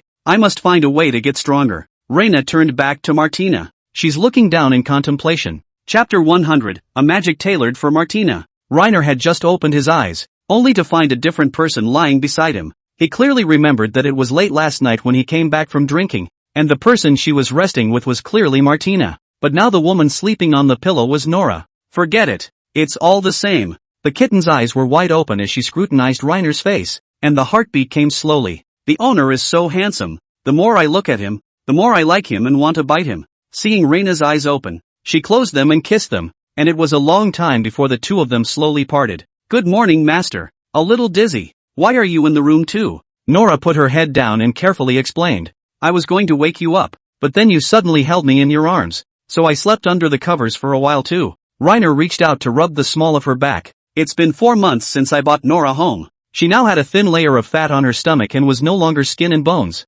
It's gotten fat. Nora faintly stared, then said a little shyly, because the food is too good. Since following the master, I have never been hungry, so naturally I have gained weight. If my master doesn't like it, then I'll eat less in the future and slim back down again. No, it's good to stay healthy. A little meat is comfortable to hold. You can decide for yourself about that. I like you no matter what. Nora answered softly, her face reddening again. It was clear that they had been together for so long, and she was still shy to the point of blushing whenever Reina said something slightly fleshy. It's so cute. Where's Martina? Nora reached out to help Lena fix her hair. Her tone was very gentle. She got up earlier than I did, and she seems to be a bit upset. Do you want to go check on her, Master? Unhappy? I guess it's still because he fought with Chief Bullhead last night and didn't win, so he got upset. She was moping last night when she went to the tavern with Connor to celebrate. Even if her favorite beer was placed in front of her, she was not the least bit impressed. I'll get up and go check it out then. Reina got dressed and got up and went outside the house to find Martina on her back doing push-ups while the petite Ariana sat on top of her, adding weight to her. She still had a bandage around her right hand. What are you doing? Reiner rushed over to help her up. Isn't your hand injured? Even if you don't recuperate properly, you're still tossing it around. Martina looked straight at Reiner and said seriously, it doesn't hurt that much anymore. Don't you worry about me. That won't do. You're my woman. If I don't worry about you, who will? Reiner wiped the sweat from her forehead and took her hand and led her to the dining table. What's wronged you? Tell me to make me happy. Martina glanced at him and huffed, not aggrieved, though she said it with her mouth. The sound of her heart came honestly to Reina's ears. I'm still too weak. Lena is so much better than me. I don't want to hold him back. As expected, it was the same thing. The Minotaur Chief's attributes were superb, and if we could see its panel, this guy was estimated to reach S in strength and stamina, while agility was estimated to reach A. Martina can't compete with that. Take the next 2 days to recuperate, and then I'll teach you something awesome. Reiner raised an eyebrow. Something awesome? A gleam of hope flashed in Martina's eyes.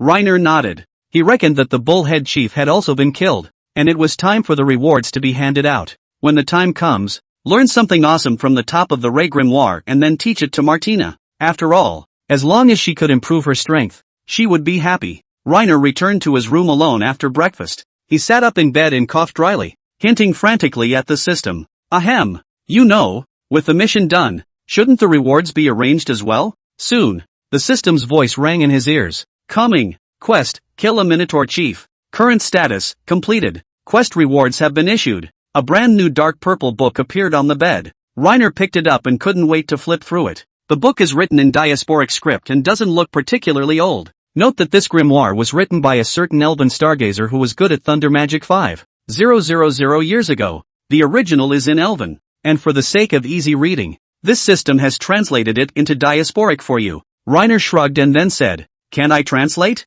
Elvish or not Elvish doesn't matter to me. You know Elvish, but Martina she doesn't. Lena realized. I see. It's really a credit to you for being so considerate, but Martina doesn't speak diaspora. The system lapsed into silence. The book of thunder magic in his hand instantly disappeared, and when it reappeared, the text on it changed into subhuman language. The corners of Lena's mouth curved up slightly and she shook her head again. Is there a possibility that she can't read, even though she knows how to speak subhuman? The system was silent again. Subhuman language is subhuman language. Thank you. He turned to the first page and began to read through the table of contents, taking a general look at the magics therein before selecting a few that sounded awesome and coaxing to read in detail. Soon he found the favorite thunder magic. Lightning cast armor technique. Lightning can be drawn to the caster, causing it to strengthen the caster's physical body, resulting in strength, endurance, and speed beyond normal. Not only does this magic drastically increase the strength of the physical body, but it also enhances the caster's resistance to physical attacks, spell attacks,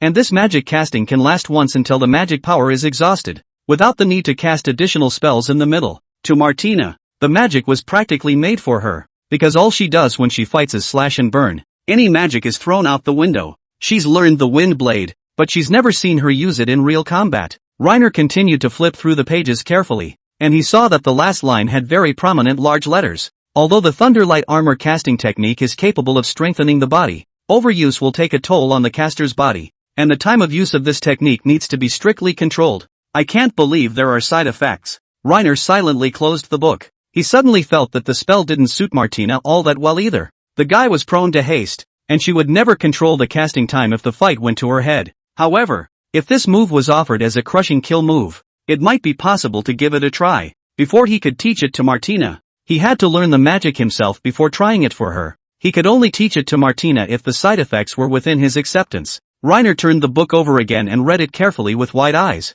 Chapter 101, The Studious Martina. Lena, my hand is healed.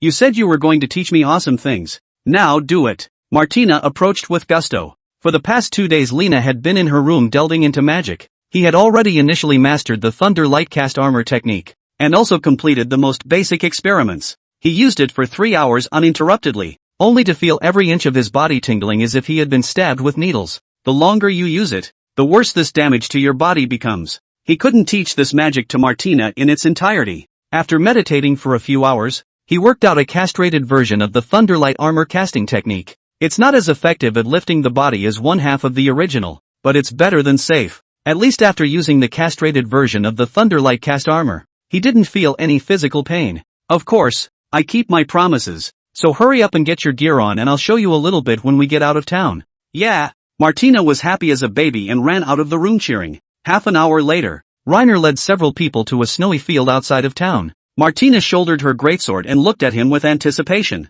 Reiner chanted the spell briefly, flicking his fingers before a clap of thunder rang in his ears and his body was enveloped in purple lightning. He could clearly feel the electricity running between his body and his armor. The two bestier nymphs subconsciously stepped back, while letting out exclamations under their breath and applauding Reiner nonstop with both hands. Martina's eyes totally lit up. It looks like it's pretty awesome. This was merely a castrated version that would merely only enhance the physical body, and had little defensive effect, whereas the original would completely encase the body in lightning, creating a sort of lightning armor that could block attacks. It's not over yet. Reiner arched his body slightly and surged forward with an extremely terrifying speed, then struck the pine tree with his staff, directly breaking a part of the trunk with a hard blow. If he hadn't used his Thundercast armor, Lena would have had to knock off a piece of bark at best. Junis narrowed her eyes and sighed. It's really remarkable magic that can increase speed so dramatically. This magic can do more than just increase speed. Strength and endurance will also be improved, and the spell can be cast once and used until the thunder element runs out.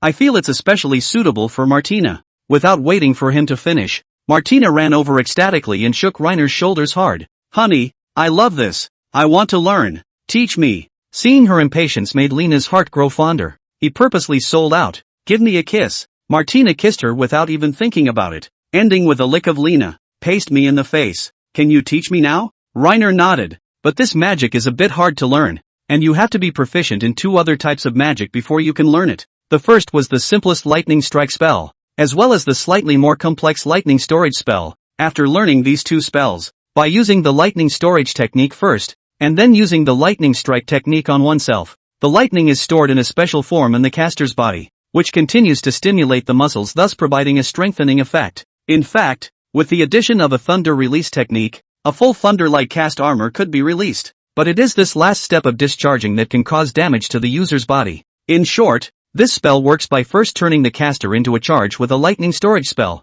another quick charge with a lightning strike, and up to this point a slight body enhancement is also possible by virtue of the leaking current. The thunder release technique, on the other hand, discharges all the lightning in the body for a short period of time to get a more powerful boost, but discharging in this way depletes the lifespan of the rechargeable. Martina's small mouth opened slightly, a look of intelligence in her eyes, before she nodded with seeming understanding. Got it? Martina shook her head. No, but it feels like it's awesome. Reiner was silent. Just teach her the spell anyway. Come over here and memorize the spells. Learn lightning strike before lightning accumulation, and just reverse the order of the 2 spells when you use them. Good. Martina blinked hard. Reina told Martina the spell and let her start figuring it out on her own. After a while, she asked, "What's the name of this magic?" The corners of Reiner's mouth curved up slightly. Thunderlight armor casting, complete. What? Is there an incomplete version? Martina's big eyes blinked hard. She was so pitiful in this innocent way. Reiner kissed her and continued to lull. Of course, incomplete isn't awesome, so I won't teach you. Okay, I'll keep poking around then. Martina held her head high and kept chanting a spell at the pine tree in front of her. Reina, meanwhile, followed Ariana and sat down to rest. He'd been working on this magic for the past 2 days, barely resting, and now he wanted to be sleepy as soon as he was relieved. Ariana complained. Lena, you don't always lean on me. You're so heavy. Don't be so petty. I've been so busy lately, and I still insisted on buying you milk every day. And you haven't taught me the light healing technique yet. Now there's nothing else I can teach you. No, I'm so sleepy right now. I want to rest for a while. You let me lean. No way. Reiner felt a sudden chill. He subconsciously looked to Nora. This kitten was playing with herself. She was crouching in front of the snow and drawing with a branch. Reiner looked around, and was finally startled by Junis behind him. When did you run to me? Junis smiled without saying a word and sat down next to the two as well. The already small stump was crowded all at once. Do what?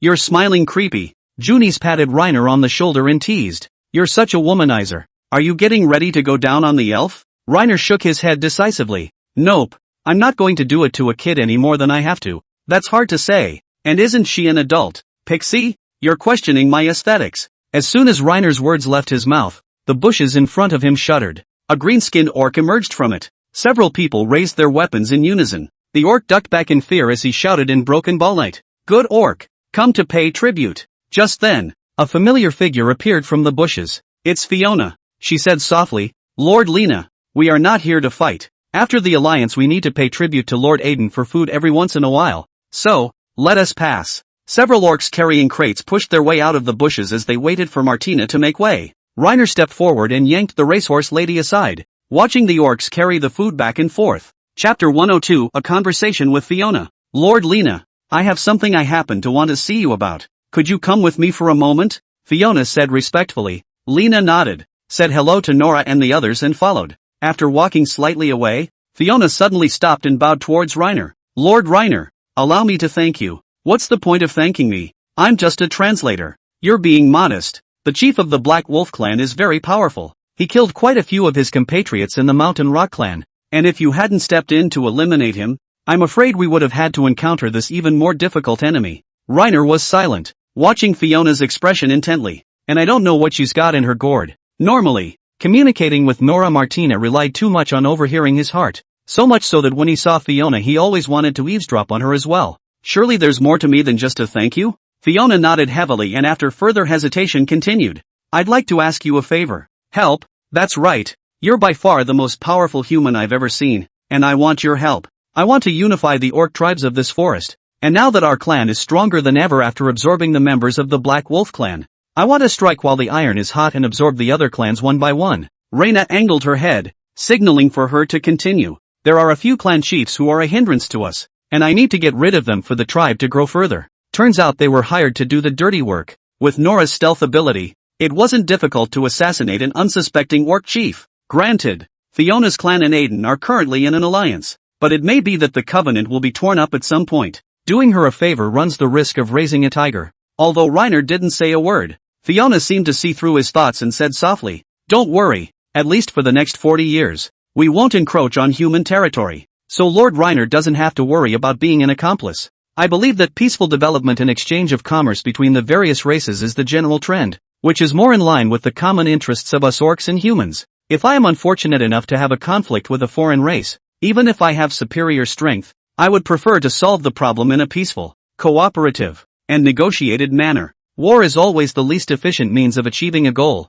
and no one wants to bleed to death. Reiner narrowed his eyes. Word of mouth is not enough for me to just take your word for it. Fiona lowered her stance. How can you trust me? We humans have a master-servant contract magic. You've heard of it, right? Fiona nodded, understanding what Lena meant. It was briefly understood that if a pact was imprinted, not only would one's life be controlled, but one would also be unable to disobey the will of the wielder. We've only met a handful of times. If you want me to trust you, you'll need to use this level of magic at least. Reiner hesitated for a moment before continuing. Of course, I won't restrict your freedom, but your behavior will need to be regulated by me. Although this has the risk of being controlled, you will also gain my help from now on. Do you want to bet on it? Fiona lowered her head to the ground, struggling internally for a long time before slowly saying, I'm willing to trust you for the future of the tribe, but to make sure you're not cheating on me, you'll need to do me a few favors before you can. Reiner smiled and leaned back against the pine tree. Of course it's no problem. So you're really going to hire me to assassinate them?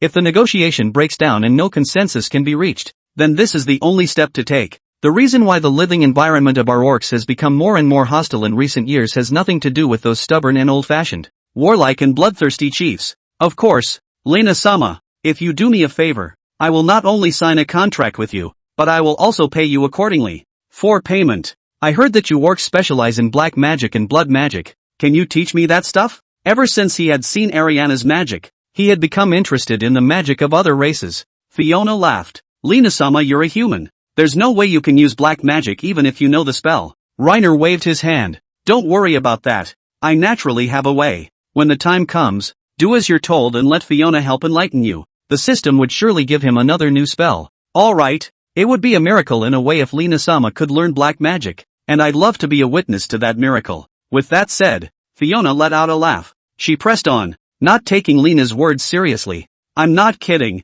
How about a bet that I can learn black magic? Feel free. I don't think I should lose. After all, there has never been a precedent in this matter. And as a priest I have a basic common sense of magic. So confident? What if I do learn? Fiona shrugged nonchalantly. Then I'll do as you please. Hear those 4 words. Reiner looked her up and down. Honestly, this guy is super fit. After a moment's thought, Reiner asked, do you have a man? The words came out like a poke at Fiona's sadness. Her expression was slightly gloomy as she shook her head with a bitter smile. I'm ugly. No males will look at me. And things like reproducing in air have nothing to do with me. I have a much more important mission. I have to think about the future of our clan. What's so ugly about it? Within the orcs, your looks are unique. They just don't appreciate it. Fiona said half-heartedly. Really? I've heard that humans don't like slender women either. And while the tribesmen respect me, that's as far as it goes. Slim? She calls it a thin branch with a big fruit. And it's one of the best. But it's probably true that her kind of body isn't considered popular here due to different aesthetics. In Connor's case, he likes the kind of woman with a big bladder. If Fiona could remove the small fangs on either side of her mouth and turn her skin white, she would be a looker. Lena said sincerely. You're quite feminine. Fiona laughed nervously and scratched her head. It's the first time since I was a child that I've been complimented like that. Lena, you don't have to say such ungrateful words just to take care of my dignity. I'm just being honest. Perhaps sensing that the conversation between the two had gotten a bit off track, Fiona scratched her head and stopped spilling her guts freely. She turned sideways to look away. Seeing the small group of orcs carrying the tribute getting farther and farther away, she quickened her pace to catch up. That's enough for now. I'll be coming back for you in the next few days. Bye. Reiner waved goodbye to her. As Fiona walked away, a bush off to the side suddenly moved. Nora poked her head out. 2 golden leaves still stuck on her head. Why did you follow me? Nora grimaced. I want to make sure my master is safe. She said that with her mouth, but in her heart she didn't think that at all. Master can really eat anything.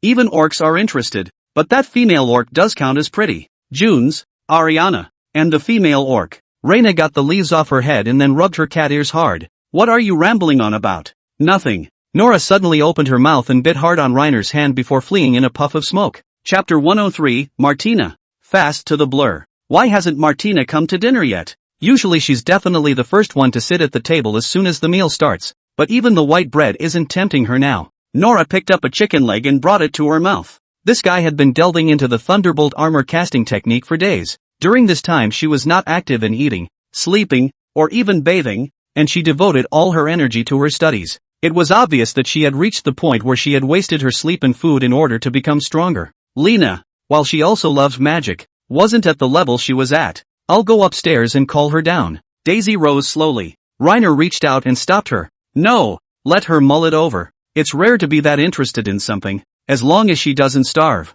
Seeing that Martina hadn't come down after lunch, Reiner himself took 2 pieces of white bread upstairs. He was just about to knock on the door when he heard a magical laugh coming from the room. Ha ha ha ha ha ha. Reiner knocked on the door and asked through the door. What's wrong you? All of a sudden you're smiling so lewdly. Martina threw the door to her room open as blue lightning continued to surface across her body, her hair exploding like a hedgehog. Her movements were fast out of the stump. There was no doubt that she had acquired the castrated version of the Thunderlight cast armor technique. To be able to learn this slightly complicated magic in just a few days, one could tell that compared to Nora, her perception was actually quite good. After all, Nora hadn't learned Fireball so far. It was clear that the spell could be memorized, but for some reason it just wouldn't make it. Honey, I learned. I feel like I have an inexhaustible energy in me now. She took the white bread away and nibbled hard on it before slurring. Come on, come on, come on. Let's go outside and cut. Lena wiped her tears and said in a feigned aggravated manner. Are you studying magic so hard just to beat up your husband?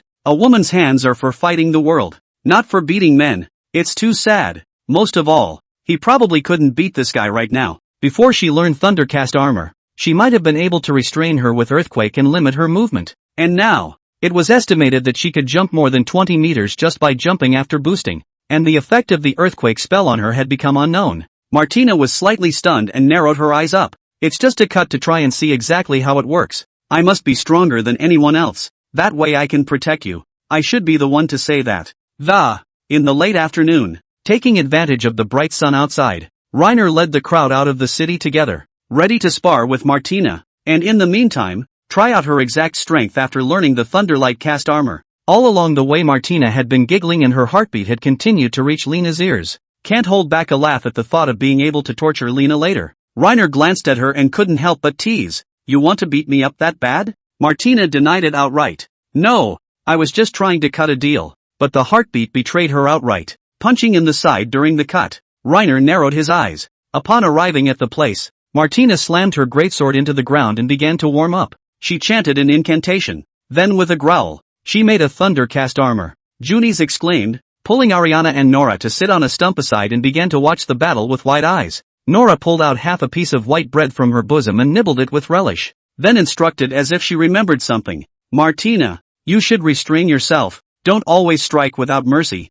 Don't injure the master. Got it. I'll keep my hands to myself. Martina stepped back dozens of meters, pulling away from Reiner. Just back up a little more. Give me some reaction time. Martina nodded and took a few more steps back. The two were separated by roughly 30 meters. Reiner felt that this distance should be enough for him to react to Martina's movements. Martina put away her smile, and all of a sudden a chill swept over her. Martina is kinda scary when she's serious. It was just a shame that Reiner had already thought of a countermeasure. He couldn't help but smile at the thought of what he was going to do later. He's actually smiling. Is it hard to believe there's something else I don't know about the bottom of the barrel? You don't use Thunderlight cast armor? I'm pretty powerful now. Martina clenched her fists and assumed a stance that was poised to strike. Reiner shook his head. There's no need for that, he said to Junis, who was on the sidelines. You'll be the referee. Okay. Reiner mumbled the incantation in his mind, already preparing to cast his magic. With a command from Junis, he directly made an earthquake spell. Martina, on the other hand, simply disappeared into thin air. Reina subconsciously used the radiance barrier. The barrier unfolded instantly and took a solid punch, sending layers of ripples across its surface. Almost got punched right through with this guy's bare hands. Martina's movements were a blur so fast that Reina's eyes could barely catch her. Terror. Luckily, she was allowed to take a few steps back. If she had gotten any closer, she wouldn't have even had a chance to react. Moreover, Martina had only used her fists. If it was a real battle, the instant light barrier would never be able to stop her greatsword. The two of them have different physical strengths. When Reiner had used Thunderlight cast armor, it hadn't reached such an amazing level. The difference was simply not too obvious. So fast. Nora's jaw dropped directly after seeing Martina's speed. Martina smashed the barrier hard, and seeing that she couldn't penetrate it with her bare hands, she yelled with some exasperation. Shrinking head, Lena was a little afraid to lift the barrier. Can't I just admit defeat? Can't beat you. Martina huffed, visibly upset. You're running away without a fight. Nonsense. I can't let you beat me like a sandbag. Can I? How long have we been together? Do you want to rape me? Martina regained her composure and said in a serious voice. You use this magic as well, and we'll fistfight and spar once. Reiner sighed. Then you have to back off. No sudden attacks on me. You can't move until I'm ready. Don't beat me to death. We still have a contract on us. Martina nodded. Junis and Ariana covered their eyes. They were no longer afraid to look. The referee naturally took his turn at Nora's head. Reiner also made a Thundercast armor. Once ready, with a command from Nora, Martina disappeared instantly again. Reiner could see Martina's movements this time, but was a fraction slower. Seeing the fist coming head-on, he subconsciously protected his head, but his afterglow caught a glimpse of Martina circling around to the side like lightning. Done. Reina waited for a few seconds with her eyes closed and didn't see Martina's fist punch up. Instead, his cheek was gently touched by something soft. He was kissed by Martina. Chapter 104, Fiona's Request. Martina crossed her arms and looked at Reiner with a conniving expression. After a few seconds of brewing she smiled and said, You're my man. I can't afford to beat you up. Reiner disarmed his lightning cast armor and patted the dust on his clothes. Count yourself as humane. Nora muttered from the sidelines. Martina is so boring. She would actually do such a carnal thing. Before she was just touching an ear and mocking me from the sidelines. But now she is even bolder than me. Martina crossed her arms and rolled her eyes. That was then. This is now. Junis and Ariana opened their eyes, and seeing that the two were in harmony, they spoke up and asked, "It seems as though I seem to have missed something wonderful." Reina nodded. "Yes, she nibbled on me and I lost." Although he expected to lose before he came, he didn't expect to actually lose that badly. After learning the Thunderlight cast armor, Martina's strength had received an extremely terrifying boost. Nowadays, she was estimated to be able to slaughter the entire orc tribe by herself.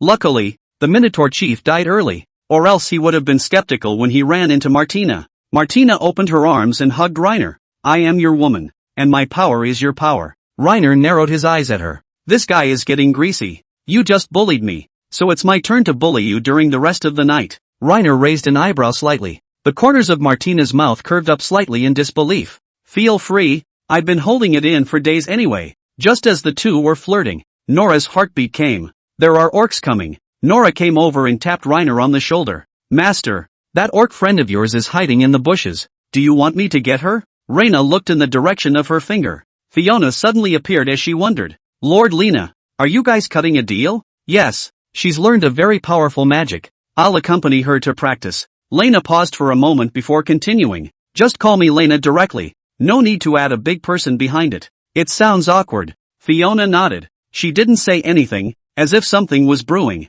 Lena observed her for a moment and said softly, "Say what you need to say. I've been trying to get the orcs to unite lately, and I often lobby the various orc clans, but last night a warlike clan raided our tribe in the night, and we suffered heavy losses." Fiona lowered her head to the ground and spoke slowly. "Lena, do me this favor and I will sign a contract with you and be under your supervision from now on." Reiner fiddled with his hair, which was ruffled by the cold wind, and then asked, "So what do you need me to do to help you?" Fiona took out the map from her arms and pointed to an area in the west of the forest, and after a moment of silence, she said softly, "The Lion's Paw clan. Their tribe's flag is an earth-colored lion, and the tribe is relatively strong. According to my eyes planted within the Lion's Claw clan, the chief of the Lion's Claw clan likes to go out hunting early in the morning, and usually takes 4 elite guards with him. With this kind of information in hand, it shouldn't be difficult for you guys to ambush and kill him, right?" Fiona shook her head and sighed softly. "Difficult. Their strength is strong. Too many people are easy to be detected. Too few people are easy for him to escape. There is only one chance like this, and failing to assassinate him will alert him, and in the future, it will become even more difficult to strike again." "About how strong is it?" "You should have seen the chief of the Black Wolf clan, who is a bit stronger compared to the two of them." Reiner leaned against the pine tree beside him and yawned sleepily. Fiona replied decisively, "The chief of the Black Wolf clan is much stronger than him." "That's no problem. It was probably easier for Martina to kill him than to kill an ant. So the deal is, I help you get rid of the orc chief. What else are you going to pay me for, besides signing the contract and teaching black magic?" Fiona narrowed her eyes and asked rhetorically, "Still not giving up? I thought you were joking." "Recently the hard laborers of the tribe have found an ancient gold mine abandoned in a hidden place, and I am willing to pay for it with gold." Reiner did a double take when he heard the word gold. He coughed dryly and spoke slowly, asking, "How much can you give?" Fiona thought for a moment before replying, "I've seen your gold coins, and I could probably give around 100 if they were made in the same style."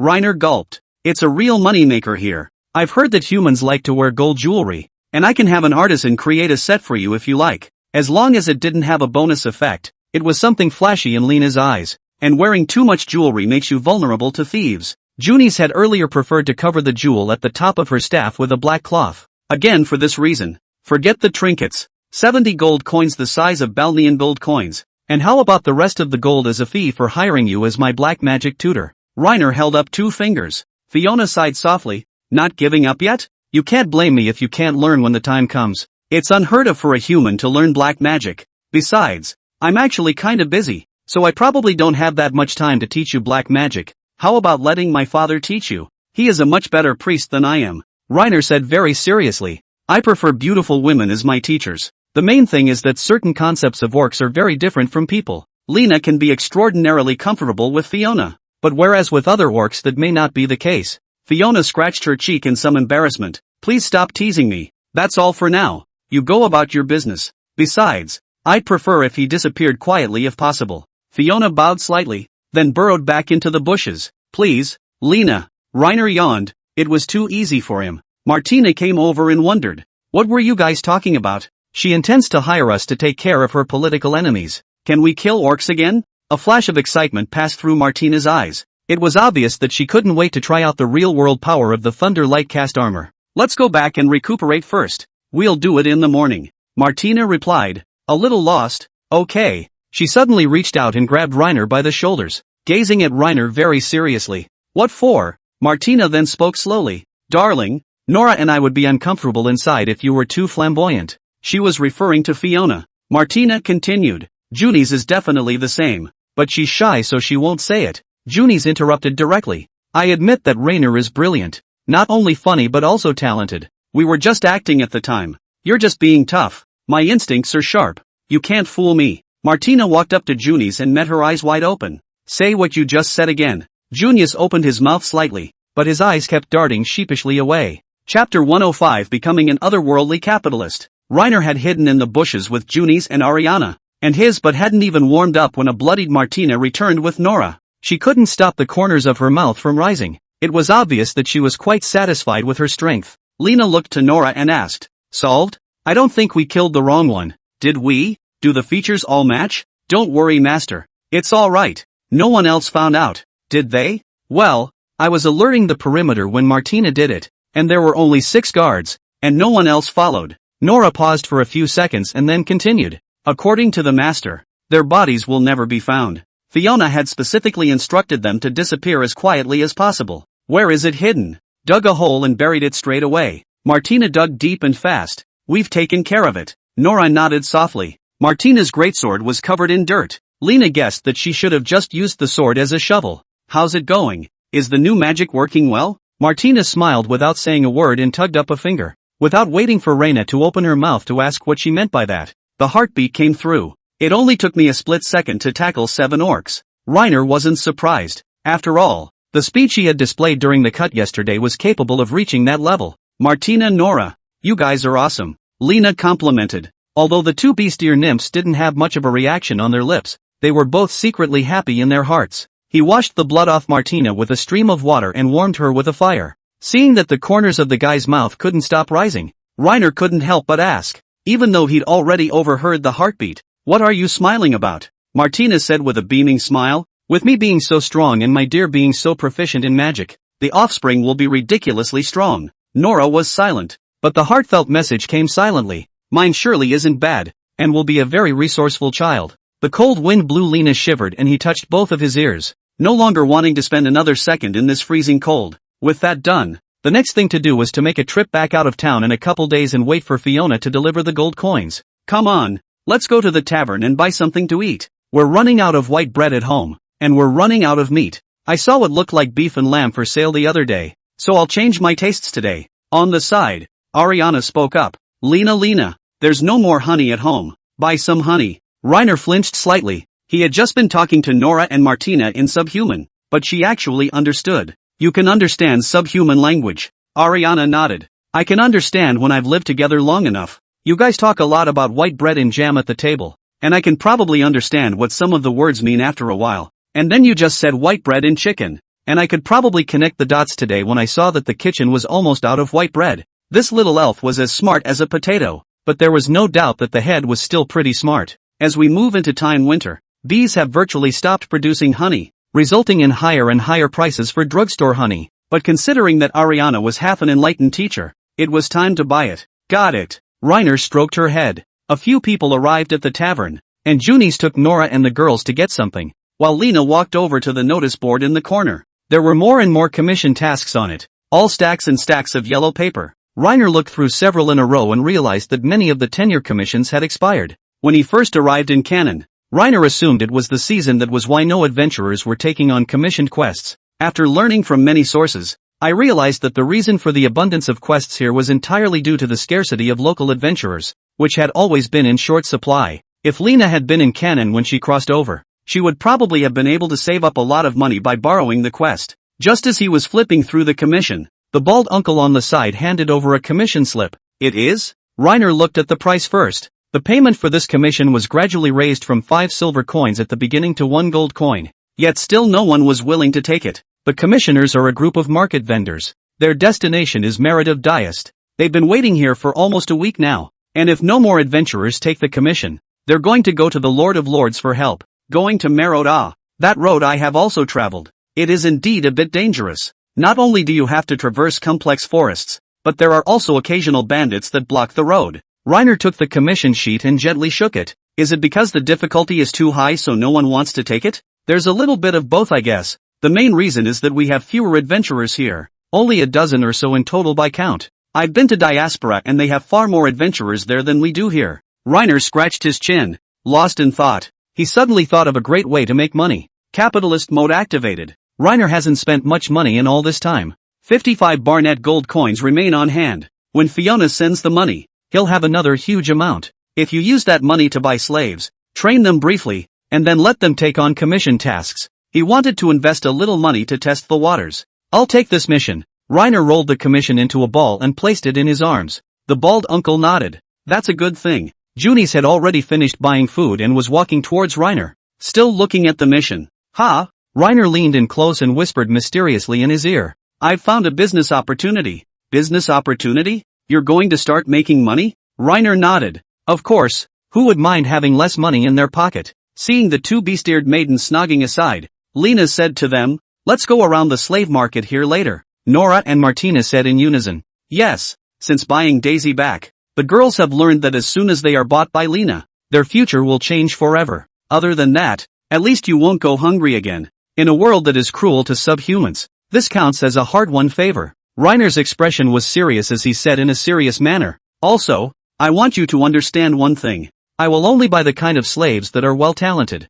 not just any slaves. I'm not going to get too emotionally invested in them and treat them the way I treat you. The two beast-eared women froze slightly. Nora opened her mouth to ask the question. Can they get enough to eat? Food, clothing and a place to sleep are basic needs that I will fulfill. Nora and Martina smiled at each other and said in unison. This is good enough. Thank you, Master. Chapter 106, Signing a Contract with Fiona. Reiner stood in a corner of the slave market with a few people, and in just under half a minute, the thought of getting out of here came to him. Even if the slave market was small, there were only a few slaves being sold, and most of the slaves were humans, followed by orcs, and only a few subhumans in total. It's cold now, but they are thinly dressed. Fearing they would freeze to death, the slaver had them all sit around a campfire to keep warm. Lena really didn't want to buy another breed of slave. After all, in this way, his slave identification system, and mind eavesdropping system, became useless. He will only buy fine subhuman slaves. Reiner walked up and asked, are these the only subhuman slaves? The slave trader looked back at Reiner and exhaled a mouthful of hot air before saying, where do we have any subhumans here? Things like subhumans basically only live in the south of the continent. We can't catch them here. Reiner flinched slightly, which somewhat touched on the fact that he was an intellectual blind spot. What about these humans? How did they become slaves? Some of them are robbers, and some of them are prisoners captured in the war. The dealer pointed to a woman sitting in the corner. And then there are those who were sold here because they owed money and couldn't pay and then sold them. Reiner sighed. It seems picking slaves can only be done to the south. Just took a commission to escort a merchant. Be sure to pick up a few more subhuman slaves back this time back in Merid. Reiner looked down at several listless subhuman slaves and cast a handful of appraisals. It turned out that all of them were inferior slaves, bought for basically nothing and far below standard. Nora gently poked Reiner's shoulder and asked with an expectant look on her face, want to buy it, Master? Nah, nothing great, guys. Reiner shook his head. Okay, Nora said, a little lost. Lena took a few people back to the house. The next day, he once again went outside the city, wanting to see if Fiona would show up. For tomorrow would be the day to escort the caravan to Mellord, and the next time he would return to Canaan would probably be the better part of a month from now. Fortunately, after waiting a short while, she saw Fiona burrowing out of the bushes. Lena, you're quick. The expression on her face was somewhat mixed, a mixture of gratitude and concern. An orc placed a heavy bag in front of Reiner. When he opened it, he found that it was all filled with gold coins, and each gold coin has an ancient tree pattern on it. Just from the shape alone, it's a very slabbed Barnet gold coin. Where did this money come from? Fiona replied softly, we built it ourselves. After saying goodbye to you the day before yesterday, I asked Lord Aiden for a pair of molds for minting gold coins, and from now on our tribe has formally aligned itself with humans. With that, she turned back to the orc guards responsible for her protection. You guys go back. I'll be back on my own later. The orc guard glanced at Lena, then turned and burrowed back into the bushes. When they were far away, Fiona carefully glanced at Reiner and whispered, come on, I'm honoring my promise to establish a contract with you. I hope we can work together more in the future as well. Lena nodded, lifting the money bag and handing it to Martina behind her. That's quite a sacrifice you've made for the tribe. It's okay, it's only a sacrifice for me. As long as our beast race can be strong, I'm willing to do all this. Fiona lowered her head. In order to cause unnecessary trouble, Reiner draped his black cloak over Fiona.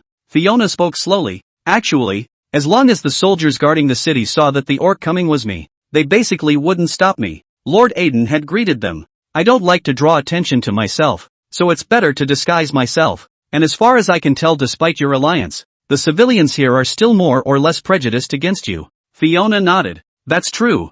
I'll listen to you. A few people entered the city and went straight to the slave market. After catching one of the slavers, Reiner briefly explained the situation and then took him to a small room. Where will you put your seal? My lord? The arm will do. Reiner unzipped his thick wool coat and held his arm out. It has been stamped with 3 deeded seals belonging to Nora, Martina, and Daisy. And now it's time to add a 4th. After the slaver finished stamping, he looked down at Fiona for a moment. Where is this stamp going to go on your slave? Reiner pondered for a moment and reached out toward him. Please step outside. It'll be quick. The slaver looked puzzled, but handed the seal to Reiner, then turned and exited the small room. Reiner asked towards her, where do you want to build it? Pick an inconspicuous spot, or else it should cause quite a bit of trouble if your tribespeople find out, right? A place where it's not easy to be found? Fiona thought for a moment, then blushed slightly. Don't you get any ideas? Can you have your woman cover it for me? It's not very convenient to have you come. Feel free. Reiner handed the seal to Nora, the most reliable, and after a few words of explanation, turned to look away. After waiting a moment, Reiner heard Fiona's shriek. She had turned sheepish when she turned back to Nora, who was helping her straighten her clothes. Ariana came over, clutching her staff, and kept staring at Lena's muscles. What? Interested in me? Ariana shook her head, then asked. No, I was just curious what the pattern on your arm was. A deed tattoo. You have to stamp one for every slave you buy. It's kind of a control thing for slaves. Eliana reached out with an icy finger and poked the deeded tattoo on Reiner's arm. Just then, the system's voice also rang in his ears. Other elements detected. New elemental powers being awakened for the host. Congratulations to the host, who has unlocked the right to use the dark element. Reiner grunted happily. Attributes of magic that can be used high +1. On the side, Ariana then suddenly spoke up. As expected, this is just rudimentary domination magic. Storing magic amongst seals for human use. You guys are really smart. Reiner did a double take. So this is something you actually know how to do? Melodina. The gauge pattern usually costs around a silver coin. If you can learn to dominate magic, you can save yourself some money again. Sure, and the spell is pretty simple. It's just a shame you can't use dark magic. A cold wind blew and Reiner shivered. He wrapped his shirt tighter around him and said, unimpressed. Anything is possible. Just teach me. You don't mean to say that you can even use dark magic, do you? There aren't many stargazers like me who can awaken both light and dark attributes at the same time. And it's already beyond the pale for a human like you to be able to awaken the light element. But if you were to awaken the dark attribute, Reiner interrupted directly. All you need to do is teach me, and watch the rest. Chapter 107, Trying to Control Fiona. Reiner chanted a spell and felt some burning in his palm. When he opened his eyes, he noticed a black pattern appearing in the palm of his hand. The pattern would continue to change shape as he thought of things in his mind. From time to time, it turns into an animal, and from time to time, it turns into a plant. Eliana's eyes widened as she looked at the scene in front of her and muttered, Reiner, I don't think you're human. Calling me names again. You're the one who isn't human. I just have some talent. Eliana narrowed her eyes and carefully observed Lena for a while, then said, it's a coincidence that you can use all 5 natural spells. Wind, water, thunder, rock, and fire, and that you can use the light and darkness spells that belong uniquely to us elves? Reiner nodded. I suppose. With that, he looked at the deed pattern on his hand and said to Eliana, why don't you let me dominate it? Let's experiment a bit. Ariana's little face fell and she raised her staff to tap. However, her heavy blows were easily defended by Lena with a barrier. You bully me. I'll tell my mom and you're done. Ariana threatened. Reiner teased. It's true that kids, they move their old moms out of the way when they have something to do. Eliana was swollen with anger. She cursed Lena viciously, slammed the door and left. Reina rushed forward and tugged her to her feet. Don't go. I was wrong. I won't make you angry. Ariana hummed softly and returned to her room to sit on her bed again. How exactly do I use this domination magic? Ariana-sensei, teach me. Just formulate the conditions of the rule in your mind and use it once on yourself and then on the target. Compared to that slaver's seal, the domination magic I taught you is more versatile and convenient. So how do I get out of my current contract? Take Nora for example. Flush your own covenant pattern with the dark element. As the master in the covenant, you just unilaterally break the covenant, and the covenant on Nora will be invalidated, and then you just overwrite a new one up. It's as simple as that. Can you be more specific? What does flushing mean? Since you can use domination magic, you should be able to feel the dark elements flowing through your body as well, right? Sure. Gathering the flowing dark elements under the covenants you wish to remove will soon burn the covenants from your body, and you can take Nora's for practice. If it fails, there won't be any bad repercussions. Will there? Ariana shook her head. It will just not take effect. Other than that, it has no effect. Reiner thought for a moment or gave up on the idea. But it's okay to take Fiona for practice. You go out, and if Fiona wakes up, then you call her up for me. I don't speak orc. Ariana seemed a bit speechless. Just call out to me. All right. Ariana walked slowly toward the stairs. After a few minutes she exclaimed, "She's awake." Lena switched Orcish and yelled at the top of her lungs as well. "Fiona, come up here. There's something I need to see you about." Within a moment, she pushed open the door to the room and stood respectfully in front of Reiner. "Is the dizziness better?" "Much better. I can walk on my own now. A little more rest and I'll be completely fine," Fiona replied, holding her forehead. Reiner patted the edge of the bed. "Sit." Fiona sat down honestly, looking at Reiner with two somewhat tired eyes. Reiner first erased the deed pattern from his body, then generated a fong-shaped pattern in the palm of his hand.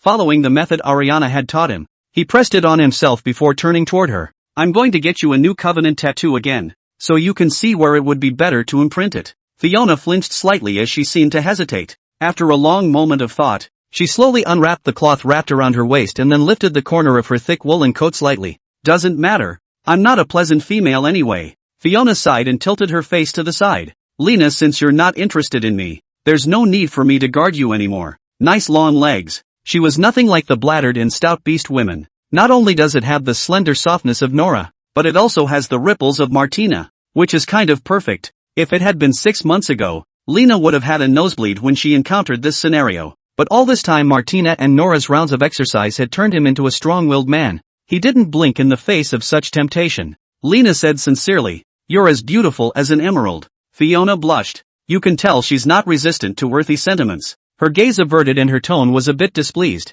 "Don't joke. If my clan heard such words, they would laugh their asses off."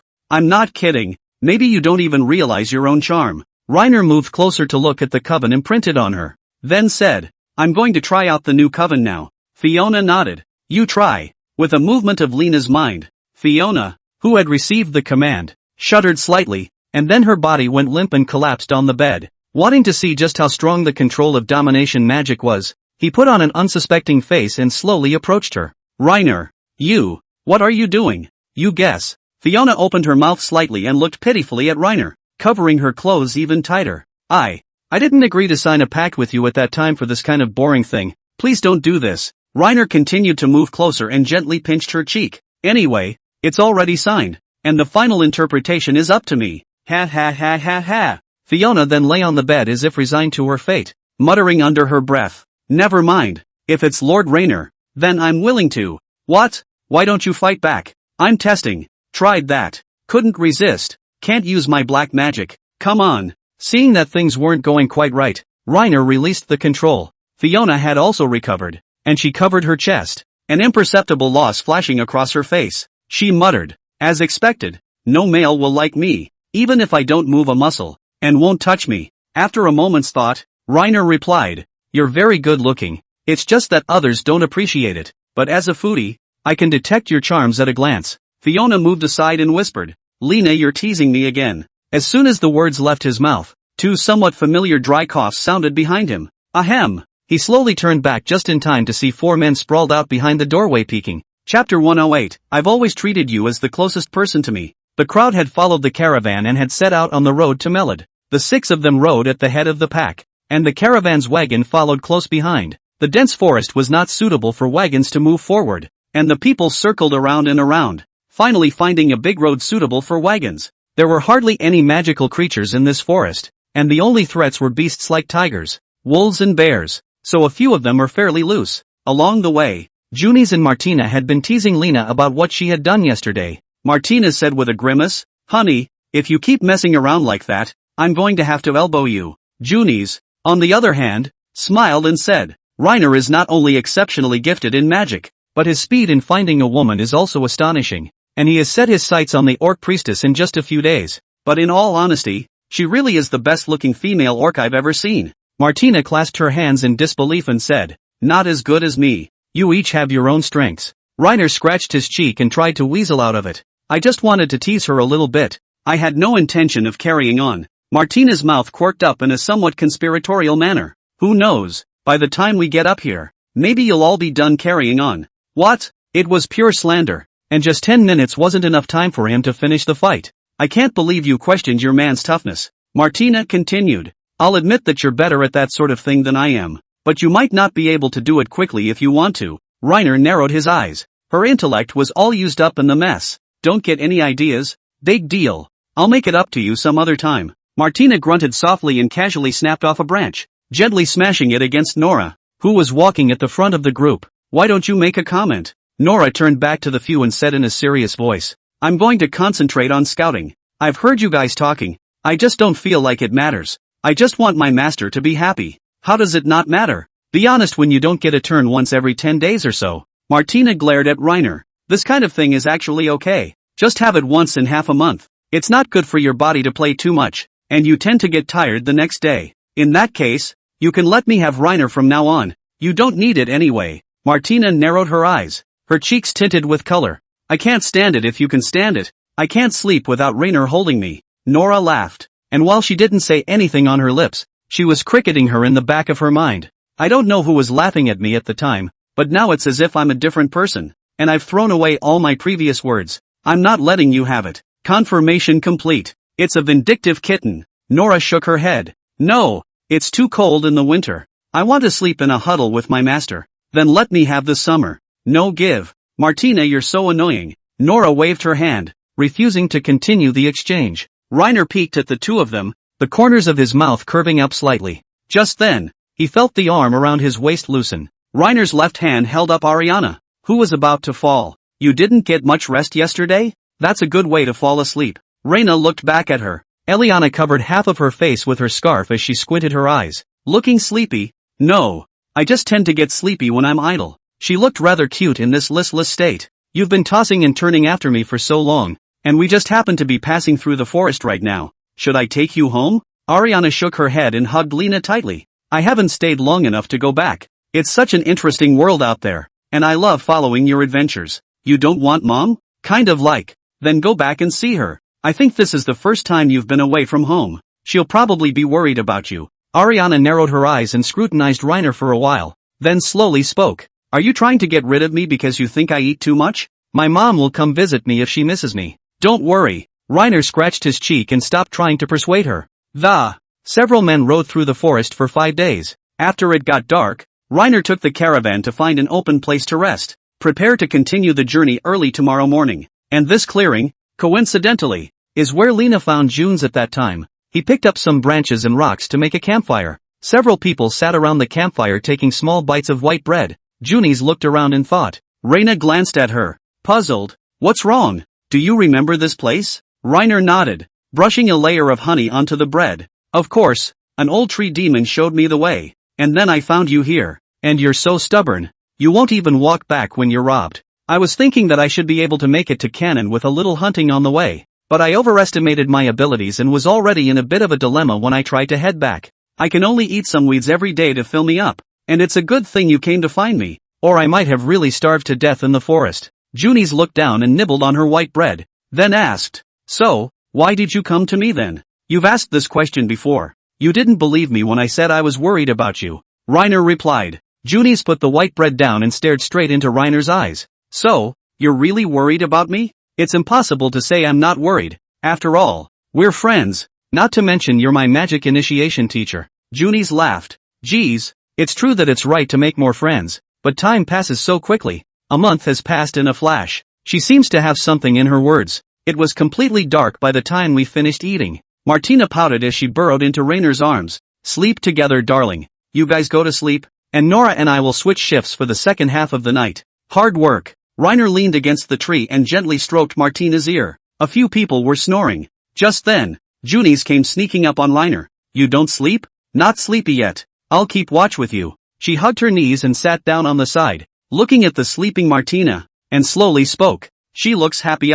She's more simple-minded. As long as she has food and fun she's happy. Junis suddenly interrupted. Reiner, what exactly is our relationship? It was obvious that the words had been brewing in her mind for a long time. What a strange question. Junis' face turned red as she continued. We are distant and close. Sometimes close to me and sometimes distant. I don't want to keep guessing. I want answers. It's your illusion. Junis was stunned at first, then laughed bitterly. That's right, Reiner, you're like that to them too. It's me who made a fool of myself. Reiner corrected. I mean, I've always thought of you as the closest person. Chapter 109 Trying it out with Junis. A few days later, the crowd arrived in Melod. Nearly 10 days on the road had exhausted Reiner. All he wanted to do now was go home and get some rest. Tasks like escorting were well paid but really torturous, and his ass was upside down. After saying goodbye to the caravan, he led the crowd into Melod. Ariana looked around and marveled. Wow, this city is so beautiful. I love it here. Melod is indeed more prosperous than Canaan.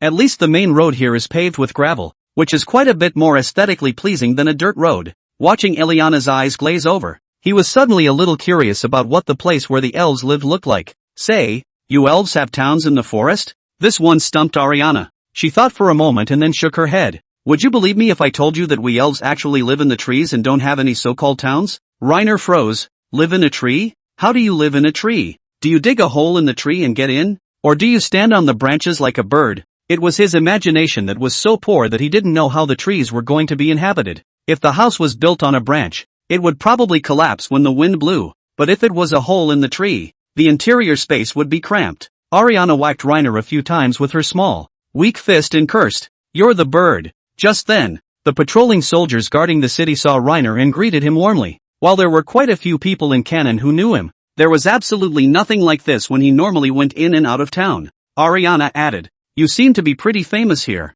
Reiner smiled and said, "It's not bad. The reason is still because the magicians here are too rare." After taking a few commissions and brushing some presents around, it became slightly more famous. "I'm going to be a respected adventurer like you in the future." Ariana pulled out a piece of white bread from her bosom and took a small bite. Her childish look was especially cute, and Reina rubbed her long blue hair. "Grow up quickly." With that said, Reiner rode off in the direction of home. 10 minutes later a few people arrived at the house. Nothing has changed in the house. It is what it was when I left it. They took the horses into the stables in turn, but the barn, which had been converted from a backyard, could only accommodate 3 horses at a time, which made it difficult for Junis. Reiner pointed to the wooden fence. "Just tie the horse next to it. There are unused quilts in the house. Take one out later and put it on. Make do for now. I'll expand the barn tomorrow." Junis nodded. "All right, please." A cold wind blew and Reiner shivered. He quickly dug into the house and saw Daisy cleaning with a rag. It hadn't been lived in for a month and was dusty in many places. Eliana the potato, on the other hand, looked around like a curious baby, then walked over to him and gently tugged on Reiner's sleeve. "Where am I going to stay tonight?" Reiner looked to the utility room and saw that it was filled with all sorts of broken brass and iron. He spoke. "Clean up the utility room later. You'll be staying there for now. I'll go pack now then." Ariana placed her staff in the corner and walked into the utility room. Lena nodded and began to help clean up as well. He cleared the wooden cups on the table with water magic, then poured hot water over them. Just then, Junie suddenly got up and said, "I'll leave you to it then. I'll see you tomorrow." "Where are you going?" Reiner got up in a hurry to stop her in her tracks. "Go to the inn and rest. I'm tired after all those days of tossing and turning." Junis yawned. "The condition of the inn is so bad. You'll stay with us." Junis turned back to count and wondered. "Together? Don't you only have 4 rooms here?" The corners of Reina's mouth curved up slightly. "Isn't that a good idea? Nora sleeps with Daisy, Martina sleeps with me, and Pixie sleeps by herself,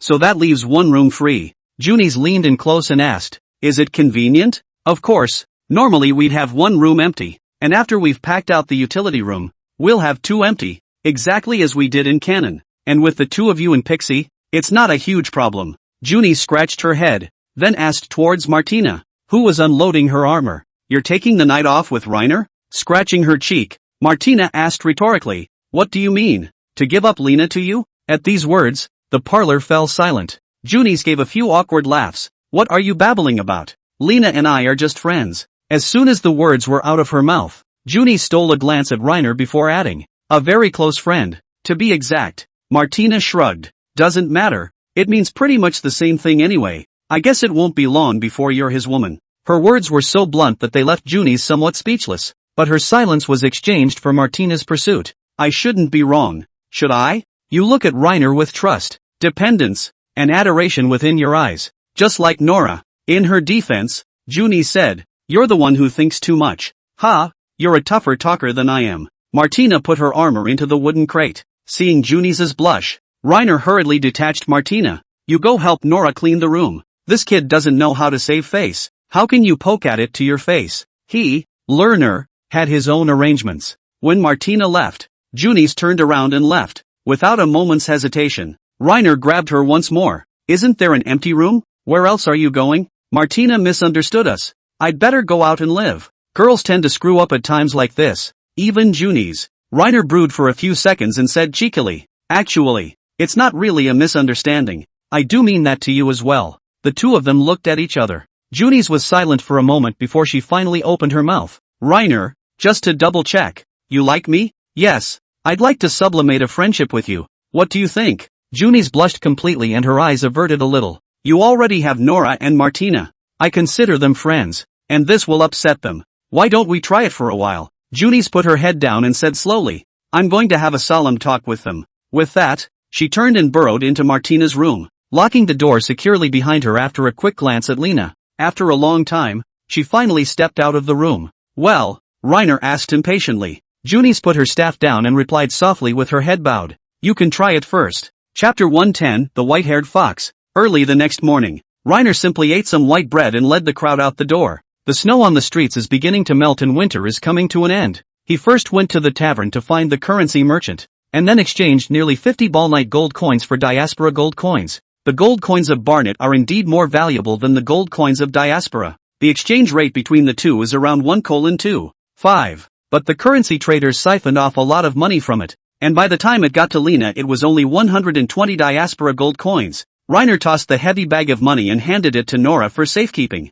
After having the money, several people immediately headed to the slave market. Junie sneezed softly as she stayed close to Reiner. Wear more clothes if you're cold. Don't get sick. Got it. Junis wanted to hold Reiner's hand, but seeing as Martina had been watching from the side, she decisively gave up on the idea. Though the two had established a relationship for the time being, she had been left with the feeling of being a thief. She used to be able to talk to Lena openly and honestly, but now she was embarrassed to even talk. Lena saw this and offered to take Junie's hand. Martina deliberately made a strange noise to taunt the two. This yon swishy look has to control her a bit tonight. Upon arriving at the slave market, as the snow and ice melted, the customers here gradually increased, and there were many noble servants and adventurers picking slaves. Martina and Nora stood silent. They didn't like this place. Martina, in particular, was more empathetic, and seeing her own kind suffer was hard on her heart, even though she kept her mouth shut. The next time she visited the slave market, Reiner put them both in the house so they wouldn't feel bad about seeing their own kind being sold.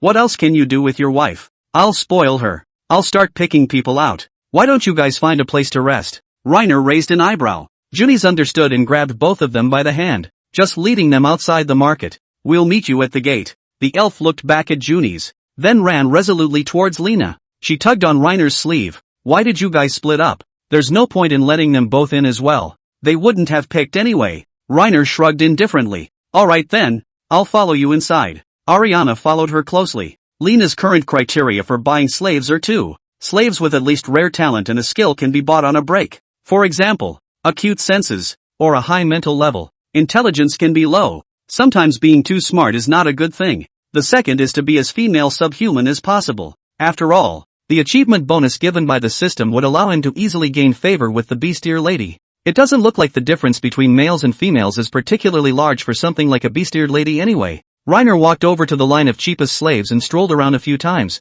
appraising them one by one to see if anything had slipped through the cracks. After tossing and turning for 10 minutes or so, it really did lead him to the rare talents leak. Her name is Roxanne, and she is a serpentine subhuman with a slender, thin build and some mild malnutrition. Hiss! He noticed Reiner and spat out his thin, forked tongue. Also, her limbs were covered in brown snake scales, which looked a little creepy, judging from the natural attributes. Her perception reached a rank and her agility had B rank, making her a similar player to Nora, suitable to be a scout for scouting. With those icy vertical pupils, it scrutinized Reiner. With that the heart drifted over. The smell of this man, it's delightful. What? Reiner realized that perhaps the achievement system was firing on all cylinders. He decisively bought Roxanne and handed the money to the slaver. The deed tattoo won't be necessary. Saying that, he used his domination magic directly on Roxanne. Stay behind me and don't try to escape. I've used domination magic on you. Roxanne nodded, her mind drifting again. He actually knows our language. Reina looked back at her, ready to wait until the purchase was done before hitting her up. Eliana poked Reiner in the waist with her staff and said with a smile, "That magic I taught you a while ago, and this is how you use it. Otherwise wouldn't it be a waste of learning? It also costs money to cover the deed pattern, and I'll spend less if I don't." Reiner shrugged. After the low-level slaves had wandered off, Reiner went back over to the medium slave line to take a look around. As the price went up, so did the variety of slaves. After wandering around a few times, he saw 5 subhuman female slaves of rare rank. Reiner spent 20 gold coins to buy them all. The slavers, seeing that a big customer had arrived, came forward to sell their slaves. "My lord, this slave is good. She's beautiful and a virgin. This guy's body is as sturdy as an ox. Eat less and have more strength for only 4 gold coins. My lord, my lord." Reiner nodded perfunctorily. He appraised the slaves marketed by the dealer one by one. These guys don't look like they have anything wrong with them on the surface, but they identify a bunch of hidden diseases.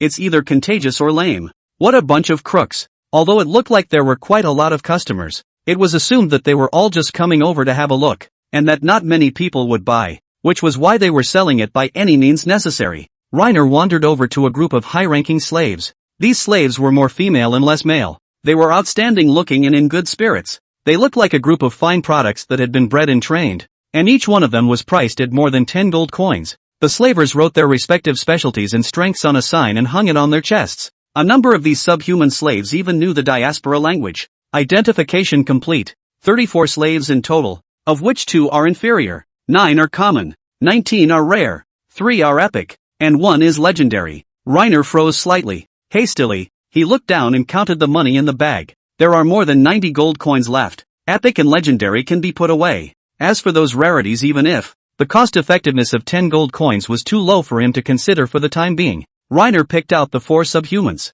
He was in luck. The 4 subhumans were all female. 3 epic subhumans, a cow breed, a wolf breed, and a fish breed. They each have their own attributes. The bull seed is incredibly powerful, with a strength of S rank. The wolf species, on the other hand, wins on average, with strength, agility, and endurance all at A. The subhuman with gills on either side of her neck. She had mediocre strength and endurance, but A's in perception and spirit. She should be able to use water magic. Reiner walked up to the last of the legendary level subhuman slaves and looked her over carefully. This one was a white-furred fox. Her smile looks quite charming. Chapter 111, The White Fox Inside and Out. Reiner moved closer to look at the sign hanging around her neck. Fox breed subhuman. Proficient in diaspora. Specializes in fire magic. Virgin. Identification complete. Name, Peggy DeVille. Age, 21. Sex, female. Race, subhuman fox. Current status, healthy. Talent details.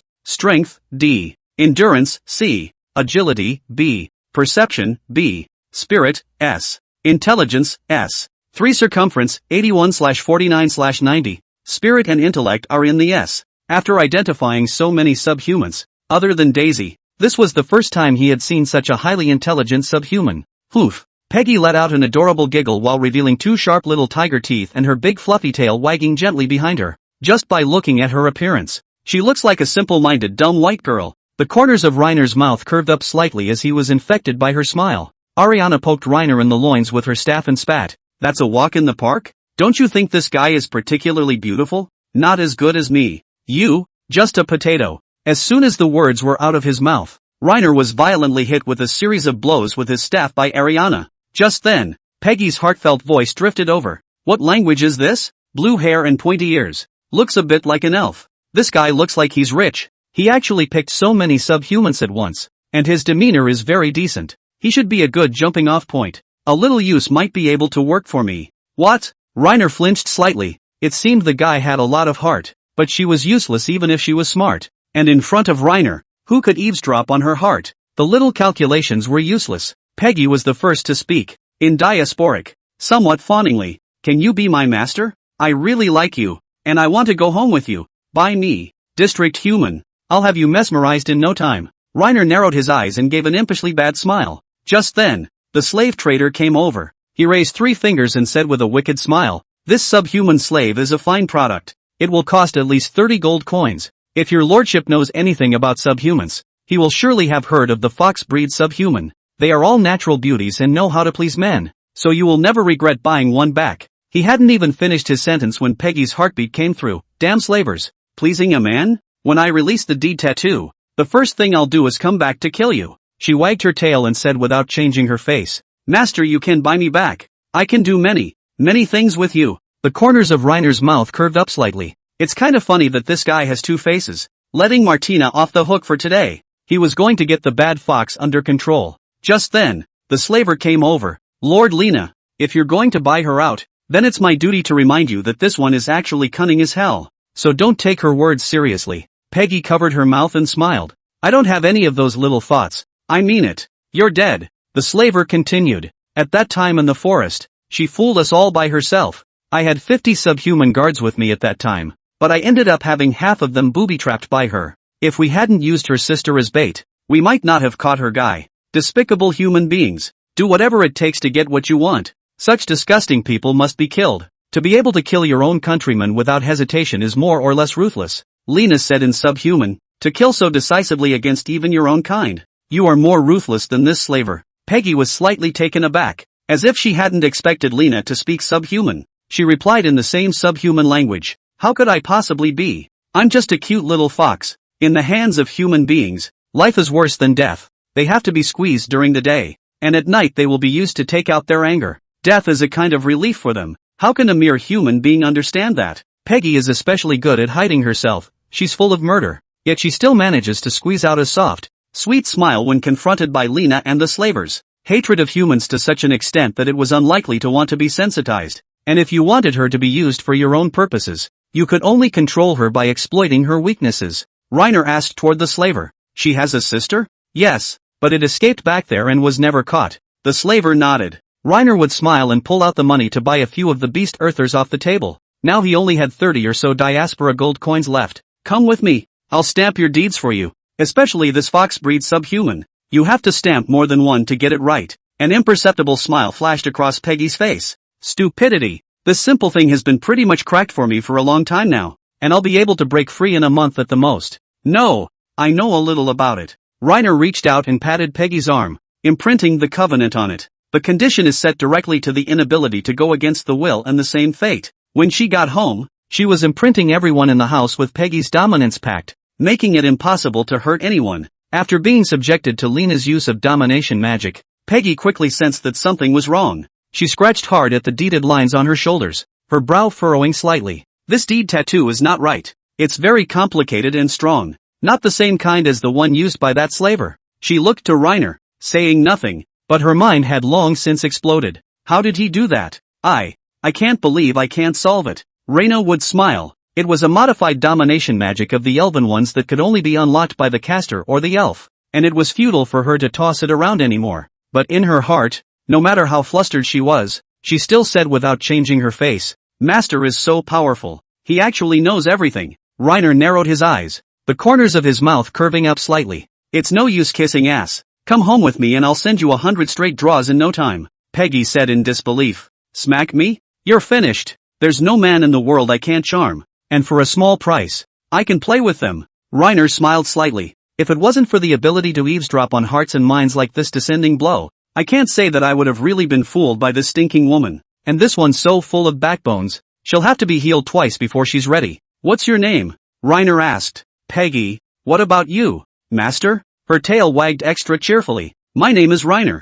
Besides, I advise you not to play games on me. You may think you're smart but face me." Reina stepped forward and patted Paige on the shoulder, smiling in her ear. "You still have to practice, kid." Chapter 112 Martina's Declaration of Independence. The first thing Lena did after leaving the slave market was to take 10 subhuman nymphs to the market to buy quilts and clothing. Even though winter is almost over, they are still dressed very thinly and shiver when the cold wind blows. Nora and Martina were in a pretty good mood when they saw how many subhumans Lena had brought back. In this way their hearts drifted. Nora, none of them will have to suffer in the future. At least they will be fed and clothed. Martina, so many people. Lena must have spent a lot of money. They're lucky to be picked. Most of the newly purchased subhuman slaves were honest. They had been warned by the slavers and briefed in detail on the uses of the deed tattoo. and knew that they would have to come back honestly at the first sign of Lena's mind if they ran even farther. Before being imprinted with the seal of dominance, they had already lost the desire to escape. Only the vixen Peggy, this guy always followed the end of the line like a thief,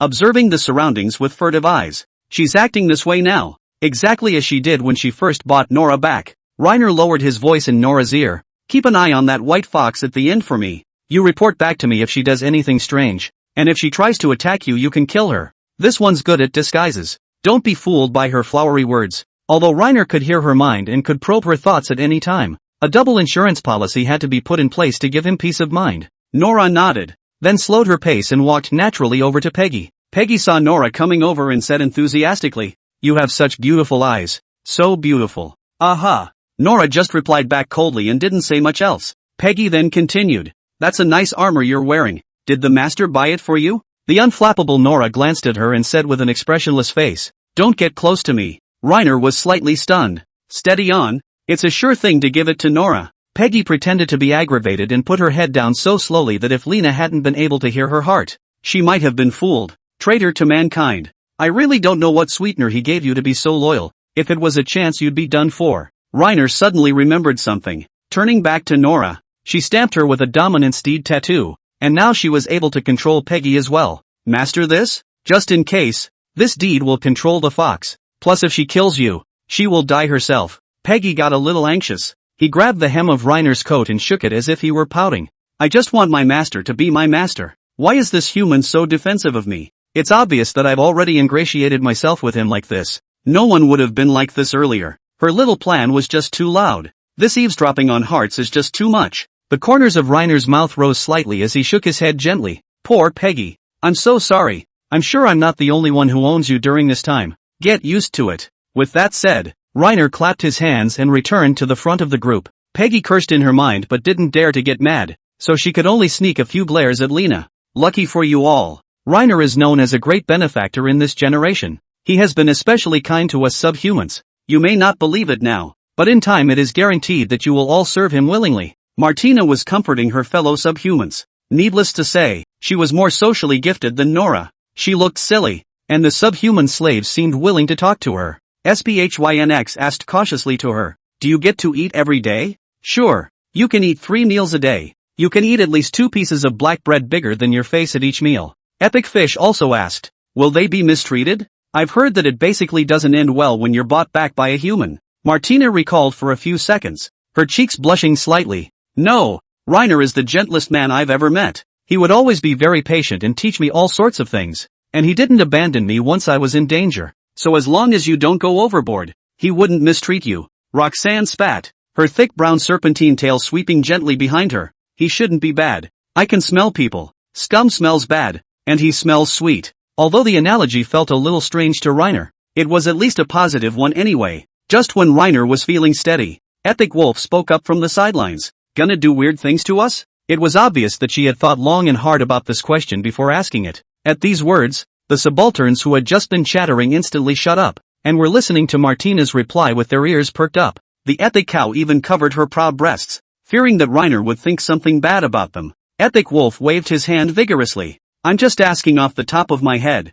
nothing more." Martina hummed softly. "It's quite a beautiful thought. It's already good enough to have food, drink and shelter, but you still want to find a man to be comfortable?" With that, she suddenly turned around and walked to the center of the group, yelling with her hands up in the air, "All eyes on me. I have an announcement to make." Not only the subhuman slaves, but the pedestrians on the street were attracted to her even though they couldn't understand the subhuman language. For a while, Reiner and his group became the center of attention on the street. Kind of embarrassing. Martina continued to yell, "Reiner, he's mine. Anyone who wants to be his woman has to go through me. A woman who can't even beat me doesn't deserve him." Intellectual gifts aside, Martina always gave him a sense of great wisdom. As she muttered this, the ascent was completely jammed, but it didn't matter. He was content now. Too many women isn't good. It catches fire. Martina turned back to Reiner after she finished speaking and pointed at a few subhuman slaves and warned, "The 2 things I, Martina, value most in my life are food and Reiner. So don't blame me for beating you up if you dare to think about him." Hearing that he could actually be equated with the food he ate in Martina's mind, Lena had some mixed emotions. There is comfort in sadness. The subhuman slaves nodded obediently at her words. Generally speaking, Subhumans don't take an interest in humans either if they haven't been heavily cared for. Reiner wouldn't be interested in any of them either. After all, they're just tool people who make money. Love to Nora, Martina, and Junis is enough. When they reached the market, Lena picked out clothing and bedding for the bestrelled maidens in turn, and then had Nora and Martina hand out things to them. Just then, Peggy's heartfelt voice drifted in again. It's a rarity that they would even buy us this kind of thing. Observe again. Maybe it's sugar-coated. Chapter 113, Demas's Commission. After going to the market to buy clothing and bedding, the subhuman slaves clutched what they had in their hands. Just this act gave them a vague feeling that Lena might not really be as bad as Martina had said. After buying the clothes, Lena took them back to the rental. Now that he had more and more beast earthers under his hand,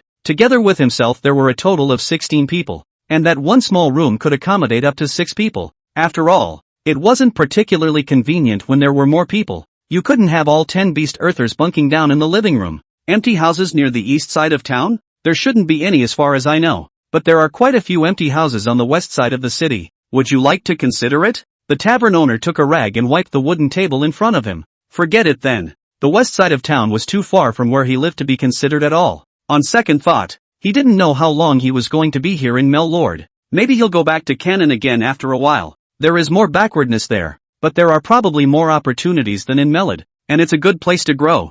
Reiner sighed, then thought hard. The house he lived in was in the eastern corner of the city, and the houses in that area were not very dense, and there was a nearly 10-meter long and wide, overgrown open space between the backyard and the corner. Reyna could build a staff dormitory there that would house them in minutes with her rock magic if she wanted to. However, almost every inch of land within the city is owned by the lords, and these local rulers value land ownership so highly that building a house blindly without permission can easily be seen as provocative. It's going to take a visit to Demas to ask, Junis, why don't you take her home? And I'll sign on for a trip to Demas. Come back early then. Nora and Martina want to go with Reiner. 2. Here's a task for you. Keep an eye on these slaves for me, especially that white fox. Make sure you keep an eye on it. Nora nodded and obediently returned to Junis, both eyes locked on Peggy. A cat and a fox just stared at each other. Martina puckered her mouth slightly and huffed. Trying to sideline us that much? You're not thinking of going out and finding another woman, are you? Reiner yanked Ariana to him. If I'm going to really go out and find a woman, I can't possibly take a drag with me any more than I have to, can I? The elf couldn't understand what the two were talking about, and she scratched her head in confusion. Martina narrowed her eyes and nodded after a moment of thought. Barely believe you. Come back early and don't make me miss you. Reiner parted from them, then walked straight out of the tavern. About 10 minutes later, Reiner arrived at the gates. From a long way off Lena saw Demas. He was wearing a full set of plate armor and was standing on the city wall looking out into the distance. Judging from his back, he seemed to have gotten a little stronger after not seeing him for a month. Lord Demas. At the sound of Reiner's voice, he looked back. The two of them looked at each other. I wanted to exchange pleasantries first, but this time, the unflappable Demas was the first to speak. Lena, I heard you were back. I was just about to go look for you. There were a few faint hints of joy in his tone. Demas noticed the blue-haired potato beside him. And this is? Lena replied. There is a large unnamed forest north of the Morningside Forest, and she is an elf who lives there. An elf? Demas walked down the stone stairs to the wall and stood in front of Ariana to examine her carefully. This is the first time I've seen one with my own eyes, and aside from the color of her hair, it looks as if it's no different from a human. It really doesn't make much difference. Like a shy little girl, Ariana grabbed Reiner's shirt and ducked behind him. Confirmation complete. It's a sociopathic little girl. Demas then asked, so you've been staying in that forest all this time? Nope. I'm in Canaan, Belmont this time of year. It's just through that nameless forest. Canaan. That's not close to here. Reiner nodded. It was over 300 kilometers, and with the rugged roads in the forest, it would take more than 10 days just to make the trip over. Ariana took Reiner's arm and shook it gently, seeing that the guy was a little shy, obviously a sociopathic elf, but so fond of traveling around on adventures. Reiner said softly, let's get down to business. You just said you wanted to see me. What's up? Demas straightened his back and his tone grew serious. Some slavers have claimed that a red dragon has appeared near the Morning Forest, and several hunters have already disappeared there. I would like to ask you to investigate if this is true. If traces of a similar dragon are indeed found, I will immediately organize an army to go on a crusade, and I may need to ask for your help at that time. Red dragon? Reiner subconsciously looked at the red dragon's breath in his hand. Maybe these two guys are even a little bit related. If there's a chance, I might be able to help you take care of him straight away. As soon as the words left his mouth, the system's voice rang in Reiner's ears. Quest update, traveling to Morningside Forest to find out what's going on. Quest reward, 5 bottles of holy water that can be used to heal wounds. Come alive. Although the running quest was said to be boring, being rewarded with 5 bottles of holy water that cured all diseases simply made Reiner smile. His hydrotherapy heals large wounds, while Ariana's light magic repairs wounds with small precision. While both healing arts are excellent, the intensity of the healing remains limited, and is completely helpless against some of the more grievous wounds. It's best to have holy water as an insurance policy, so you might suddenly use it one day. Just as he was rambling, Eliana tapped him on the waist with her staff. What are you giggling about, Reiner? People are asking you questions. Hey. Reiner snapped his head up to find Deimos looking at him with a puzzled look on his face. Awkward. Sorry, was just thinking about something else and got slightly distracted. What did you say? Deimos shook his head and rephrased. Dragons aren't normal magical creatures. Every single one of them is incredibly difficult to deal with. And even though you're good, I don't want you to take that risk. If it's really dangerous, I'll run away. Deimos nodded and suddenly asked as if remembering something. You must have come to me for something as well? There's a vacant lot with weeds growing in my backyard. Can I rent that lot? I just went to the slave market and bought a lot of subhumans to build them a house they can live in. How big is that land? Deimos queried. Reiner thought about it. 10m×10m would be about 1,000 square feet. Less than 1,000 feet. Deimos shrugged. Unimpressed. Take it and use it. And if any of the soldiers ask, tell them I gave permission. Sure enough, coming straight to Deimos can take 20 years off the road. Reiner nodded and said goodbye to Deimos, then headed straight for home. Chapter 114, starting to interrogate the fox. Reiner first set the weeds in the backyard on fire, then touched his hands to the ground and 4 pillars of rock rose up. Beast-eared ladies clutching their quilts let out gasps of surprise as they watched from behind as Lena used rock magic to build a house. Apparently, the subhuman slaves didn't seem to have seen much magic. Martina said with great pride, "Don't be surprised. Reiner knows lots and lots of magic and he's still my man." Just then, a discordant heartbeat drifted in. Dual attributes of fire and rock? Indeed, it's a bit interesting, but he may not be as powerful as me. My fire magic is one of the top existences in the pack, so if it's a sneak attack I'll still have a chance to win. It's that Peggy mess again. When the house was built, Reiner was bound to educate her. With that said, he went back to building the house. This aspect of architecture is a complete blind spot in Lena's knowledge. Applying exactly what he had learned in some square game, he built a square frame and then fastened thin slabs of stone to it. In no time at all, a spacious matchbox was constructed. He reached out and knocked on the exterior wall, which felt pretty sturdy. But these walls are so thin, I guess they won't keep you warm. But I don't think I'll be able to live there for long. So I'll just make do for now. He stepped into the room and looked around. It felt as if something was missing inside. After a few seconds of thought, he decisively raised his hand and retrieved a few clumps of rock. The light shone into the room along the circular gaps so that the windows were created. Lena built 10 more stone beds. Although hard is a bit hard, but spread a quilt pad also make up for it. Today is just an emergency. Their living conditions can slowly improve. If you want someone to mentally, willingly work for you, then the basics are definitely not missing. Lena looked around and erected 2 more stone walls in the house, separating the room used for rest from the living room. There was also a cubicle left for them to use as a bathroom toilet. There's basically nothing missing from the staff quarters anymore. Just get a couple more doors and come back. He walked to the door and waved at the beast-eared ladies. Come on in and take a look around. This is where you'll be staying for a while. The beast-eared ladies looked at me. I looked at you. Like a group of small animals hugging each other. None of them dared to step forward. Reiner put away his kind smile and increased his tone. Come here, all of you. At these words, the subalterns all scrambled over, with only Peggy following at the end with a smile on her face. She put her hand on Reina's shoulder and whispered, "Master is really awesome. He's practically my idol. Favorite master." Although her mouth said so, but her heart is not so. Think at all, as long as the male are all the same. By the beautiful woman will be happy once complimented. It will not take long. He is going to be in love with me. The corners of her mouth curved up slightly into a particularly dismissive smile when she saw Lena touching her hand. Who knew that the picture had turned and Peggy was being held down for dead? Ouch! Ouch ouch ouch! Master, I hurt so much. Ooh, why are you doing this to me? She looked at Reiner pitifully, her little eyes that could seduce a man flooded with tears. And the big, fluffy, white tail wrapped deftly around Reiner's arm. It was a grunt that might have fooled Lena if she hadn't been able to hear her mind. Reiner said in a serious voice, "Don't touch me without permission." Without waiting for Peggy to answer, Martina jumped in. "Yes, Reiner, you're fantastic. Worthy of being my man." Her horse's ears were twitching like crazy. You could tell she was pleased with Lena's move. Just then, Peggy's heartfelt voice came through. There's something wrong with this man. The clothes are made of gold? I can't believe you're not allowed to touch it. So is this woman. None of them are normal. Although the heart thinks so, but the mouth should beg for forgiveness. She also did not drop a word. Master, I was wrong. I will never commit a crime again.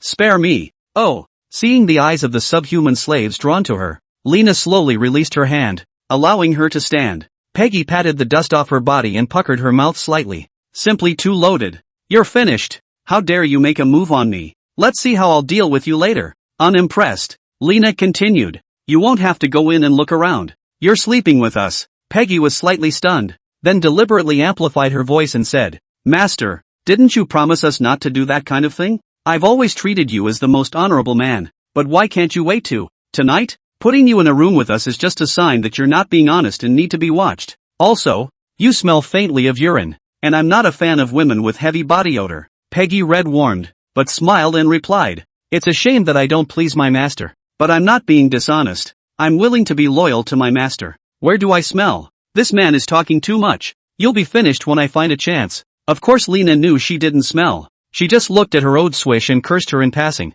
Stop it and come with me. Reiner beckoned, and Peggy gently followed. Returning to his house, he pointed to a corner near the kitchen. You'll sleep here tonight. The quilt is spread out on the floor. I'll bring you another quilt later. Yes, to master. Peggy obediently squatted on the floor to spread the quilt. Then take the straw shoes off and sit on the quilt. She rolled back and forth as if she were pampered, hugging the corner of the quilt and muttering in a small voice. It's so warm, master. Vomit. That's disgusting. But that's what men eat. Reiner questioned. You're smart and cute, but you still have to practice facing me. Peggy froze slightly, her gaze shifting slightly downward for a brief moment. Is there something wrong with him? I can't believe he can't even charm me. I'll try to become what my master likes. I like the kind of woman whose heart is written on her face. Yours is too deep to be pleasing. Reiner shook his head, pulled a stool and sat in front of Peggy with a serious face. I heard you have a sister. Where is she? Peggy shook her head. I don't know. It's still winter. It's cold out there. Are you sure you want her to survive in the wilderness by herself?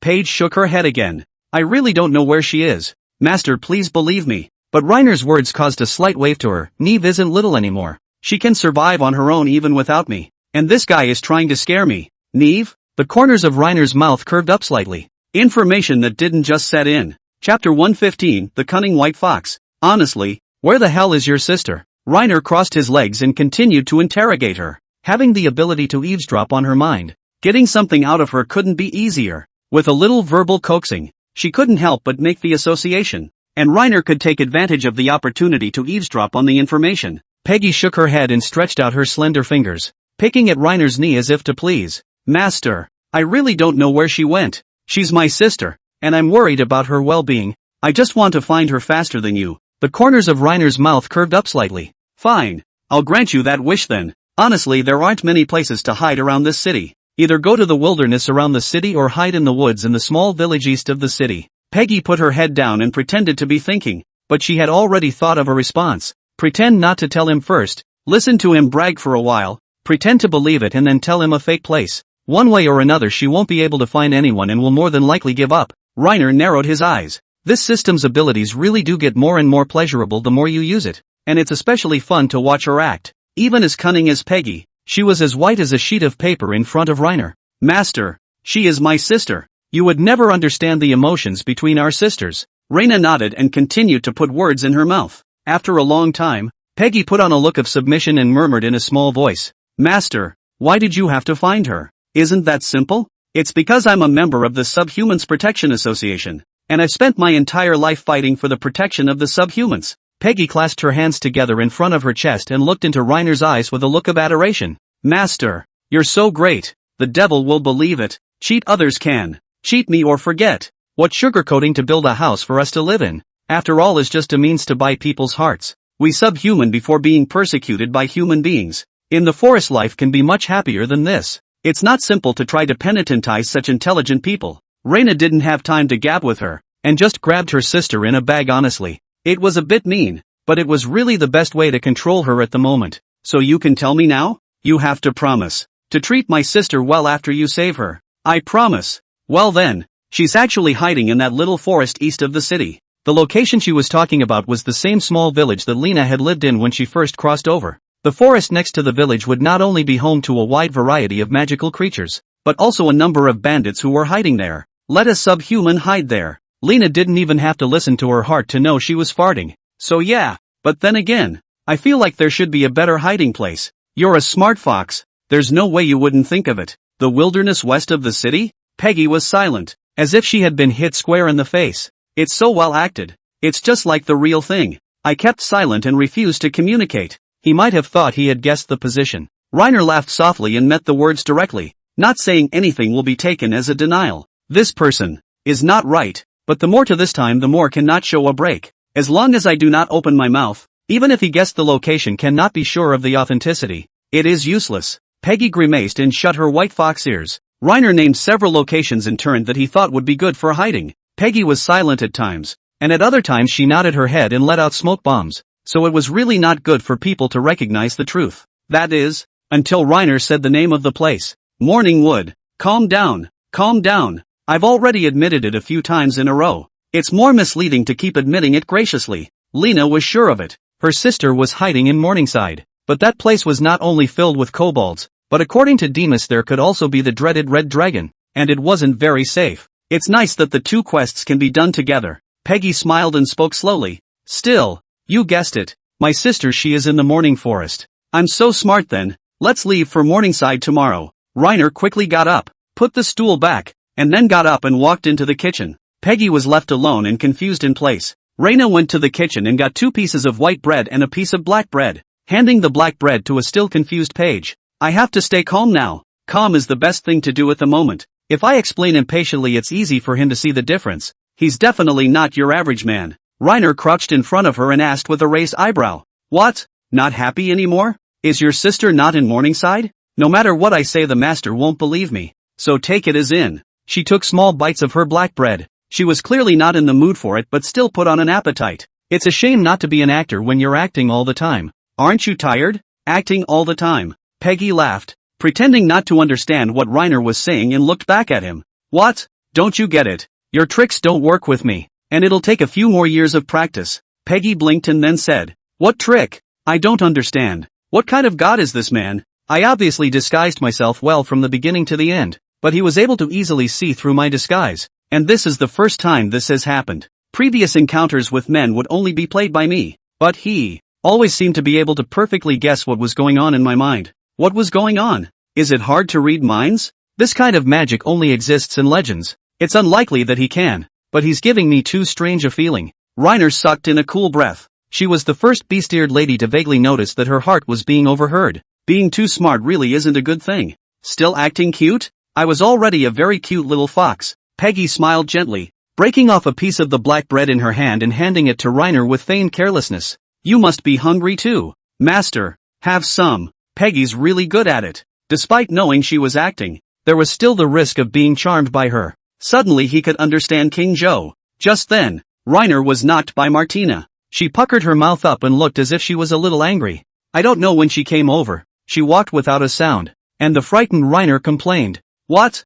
I'm asking a question and all of a sudden she's punching me. What do you say? Eyes are glazed over. Martina puffed out her cheeks and snapped, reaching up and grabbing Peggy by the collar. You want to steal my man? Peggy smiled and said with some fawning, Master is so outstanding. It's normal for a woman to fall for him. She said so on her lips, but in her heart she didn't think so at all. The most important thing in this world is a man. But I'm not interested in him, so you can keep it for yourself and play slowly. It's no use kissing your ass. We're leaving tomorrow to find your sister. Lena hadn't even finished her sentence before a somewhat hyperactive Martina dragged her into the room. Chapter 116, Going to the Morning Forest. White Fox not pretending. Early the next morning, Reiner took the group out and rode to Morningside Forest, and in roughly only 2 hours they reached their destination. Looking at the forest in front of him, the corners of Reiner's mouth arched up slightly in a wonderful mood. Peggy, who was sitting behind Reiner, was in the opposite mood from him, anxious with a hint of unease. She was subdued and calm when she first left the house, but seeing as Lena appeared to have moved on, she too finally panicked. All the way there, Peggy had been gnawing her fingers anxiously. Reiner looked back at Peggy, only to be glared at by Peggy, who had somewhat broken her guard. She finally stopped pretending. Why are you staring at me? How dangerous is it to let a little girl stay in the forest? There are kobolds in this forest, and occasionally there are slavers. And I've also heard that there are also red dragons infesting the forest recently, so just to be on the safe side, we must find your sister. Peggy didn't believe for a second that Reiner would be this kind, and she grimaced. I'm not stupid. I know what's going on in your mind. She directly stopped pretending, and her eyes became sharper and sharper, and that silly white sweet feeling disappeared, as if she had directly changed into a different person. Reina looked back at her and continued. This look is the real you. You don't have to act so fawningly to me. I still like you untamed. Peggy grimaced. I admit I can't win against you. What do you want from me? Reiner narrowed his eyes slightly and replied meaningfully. The body. Of course. Peggy clutched her chest, the disgust in her gaze unconcealed. Asterisk asterisk asterisk asterisk. I'd rather die than cheapen you. Just then, Martina coughed dryly from the sidelines, warning Lena in that way. Seeing this, Reiner spoke up and explained. What I mean is that I need you to make money for me, and after making a certain amount of money, I can let you go. Peggy grunted in disbelief. The hell with taking your word for it. There was someone, once, who told you something similar, but then she didn't want to go. Reiner clasped his hands together, remembering the past. When she first met Martina, she was dead set against it and was wary of Lena at every turn, but now it was like she was a straight-up new person, burrowing into Reiner's arms and pouting nonstop whenever she could. Martina blinked and wondered, who is it? Is it Nora? Nora glanced back at her and smiled without saying a word. Peggy said with a grimace, don't compare me to her. I don't eat that. Reiner shrugged in disbelief. Whatever. The deed was printed anyway, so when the time came to get her soft underbelly, she wouldn't be able to do anything without it. Just then, Junis, who was on the side, spoke up. Reiner is very kind man. I know you are prejudiced against humans right now, but after spending more time with him, you'll realize the sparkles in him. Peggy laughed coldly, then said, I don't believe any of the words of humans. Reiner yawned, not wanting to talk to Peggy anymore. He spoke to Nora. Now that the snow has basically melted, you should be able to search for scents, right? Nora nodded. She closed her eyes and held her head up for a moment to feel it slightly before speaking. It should work. So can you help me find her sister? Since they're sisters, the difference in their scents shouldn't be that great. I can try. Nora sidled off her horse and walked over to Peggy, sniffing her. Peggy gritted her teeth and cursed. Human traitor. To actually help humans victimize their own kind. You subhuman traitor. Nora looked her up and down and replied coldly. You'll thank me in the future. Saying that, she walked towards the front alone, scouting the way for the crowd. Looking at her skinny back, Reina tugged on Peggy and sidestepped off the horse towards Nora. There might be red dragons around here. Let me stay with you, so be careful. He pushed Peggy to Martina and instructed. Keep an eye on this one, and if she tries to escape, you can control her with the deed. Got it. Just then, Ariana also dismounted and ran over. Reiner, I'll join you. I've fought with dragons and have some experience that can help you. You fought dragons? Red dragon, thunder dragon, earth dragon. I've fought them all. Don't look at me as small, but I'm actually quite powerful. Ariana straightened her back. Are they good? About how big? Eliana nodded heavily. It must be powerful. My father, who is such a powerful warrior, could barely kill an earth dragon. As for the size of the ground dragon without wings, it is probably more than 10 meters and 20 meters so tall. And not counting the tail, it is probably 60 meters so long. As for the red dragon, that thing is huge, ranging from tens of meters to hundreds of meters. And the gusts of wind caused by an adult red dragon waving its wings can blow through an entire lush forest, while the fiery flames spat out can instantly set a square mile of trees ablaze. Reiner lapsed into silence with his mouth half open. Blame it on the red dragon's breath. Seeing as how the staff was usually so dopey, Lena was in the habit of assuming that a real red dragon shouldn't be all that powerful. And now according to Ariana's description, if he found the red dragon, it would be best for him to go back at the first opportunity to bring help. No, according to the performance of the previous times he went out on missions with Demas, he didn't think that there existed a character in Melod who could kill the red dragon, and any more ordinary people going there would only make the red dragon eat more. But don't worry Lena, red dragons have to live for a few hundred years at least before they can be called adults, and there aren't many of them, so if it's just a small red dragon, it's still pretty easy to deal with. So, your dad, he killed the little earth dragon? How can that be? It must be an adult earth dragon. Eliana shook her head. Lena looked back to Martina, who was holding Peggy, and asked again, how many Martinas could your dad probably beat? That's hard to say. From what I've observed, my dad's strength and speed should be even faster than Martina's, even with that magic that bubbles blue. And my dad is also skilled in using light magic, which is a whole lot stronger than hers, probably about equal to 3 or 4. What about your mom? Then there's no need to compare. My mother is the pride of our elves. She is the strongest stargazer. 1,000 years ago when the ancient empire still existed, my mother was already one of the most powerful magic envoys in this continent. If we get serious, a few hundred Martinas wouldn't have a chance to win. Reiner narrowed his eyes up. It looked like he had to get in good with Ariana. Why are you smiling so wickedly? What do you want? Ariana tapped Reiner's knee with her staff and continued. I don't like humans, so don't think about me. Who misses potatoes? And if they do, they should be thinking about more mature women. Like, Reiner didn't even finish his sentence before Ariana hit him with a crazy combo.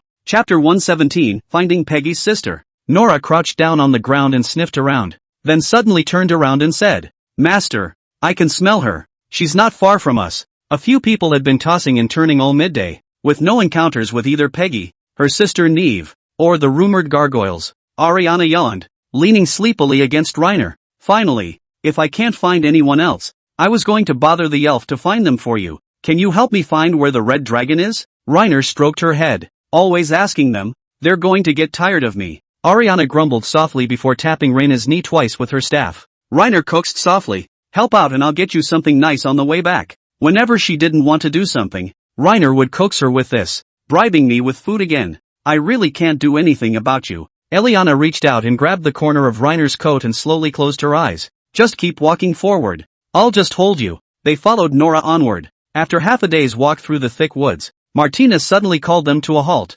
Lena, the trees are getting too thick for the horses to get through. Looking back, one of the horses was actually stuck between two trees and couldn't move. Hitch up the horses and we'll walk. It didn't take long for Martina and Junis to catch up at a fast pace, and Peggy's face was grim as she kept thinking of a countermeasure in her mind. This neighborhood is so safe. I haven't seen a single demon after walking around for so long. This human is really bluffing. I definitely can't let him find Neve, but now I can't sneak up on them out of the blue. I don't have a weapon on me. It'll take time for the chant to make a sound, and that dumbass has me in her sights. She could overpower me in an instant if she wanted to. Reina looked back at her. Seeing that this guy had been looking down in deep thought, he deliberately asked, What? Still thinking of ways to screw me over? Peggy froze slightly, and her fierce and terrifying eyes softened a little. Her beast ears rested on her head and she said in a low voice, Master, I promise you anything. Please don't hurt my sister. She is a very simple and kind girl. Please. This she said through gritted teeth. I never said I would hurt your sister.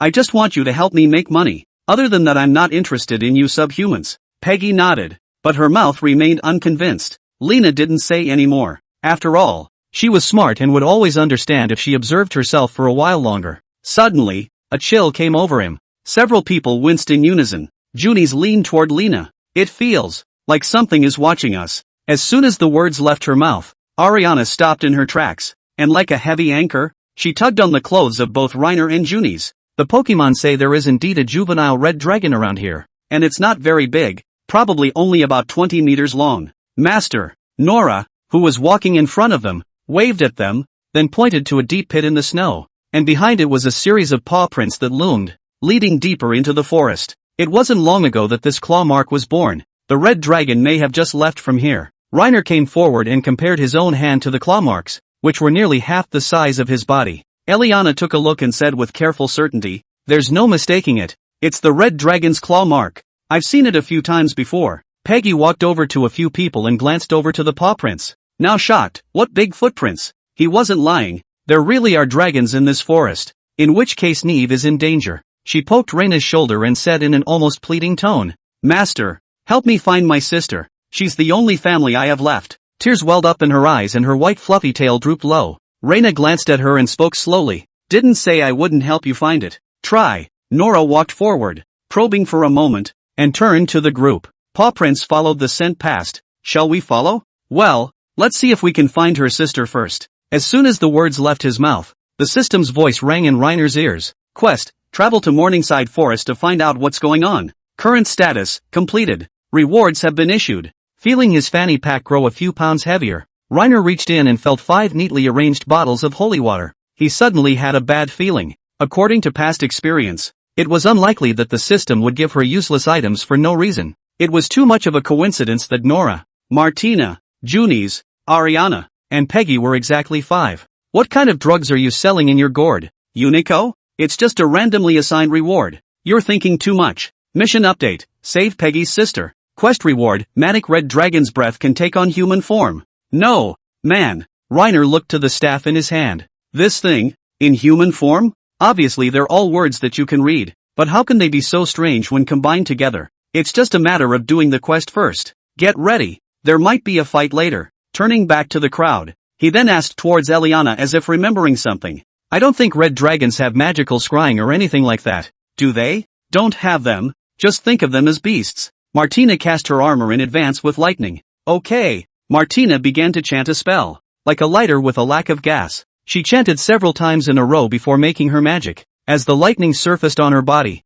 she eased the helmet on. Several people stayed close together and continued to follow the paw prints. After a distance, the claw marks suddenly disappeared into thin air. Reiner's heart raced a little as he lowered his voice and asked, "Can you still smell the subhuman?" "Can. She's probably hiding around here." Nora slowly closed her eyes to sense carefully, then immediately opened them to look at a thick dead tree in the distance. "I found her." Peggy looked around, saw that there seemed to be no danger, and walked decisively toward Neve's hiding place. "Don't worry, Nora and I will follow you. That red dragon might be hiding around here. It's always good to be careful." Reina turned back to Martina, Ariana and the others. "You guys be careful and stay alert at all times." "I hear you." Peggy reached out of her own accord and grabbed Reiner's shirt. The three ran quickly to the dead tree. Upon arriving at the place, Nora first tapped her hand on the trunk, which was empty. A moment later, an uneasy voice came out of it. "Who?" At the sound of a familiar voice, Peggy glanced back at Lena and whispered, "Foo, it's me."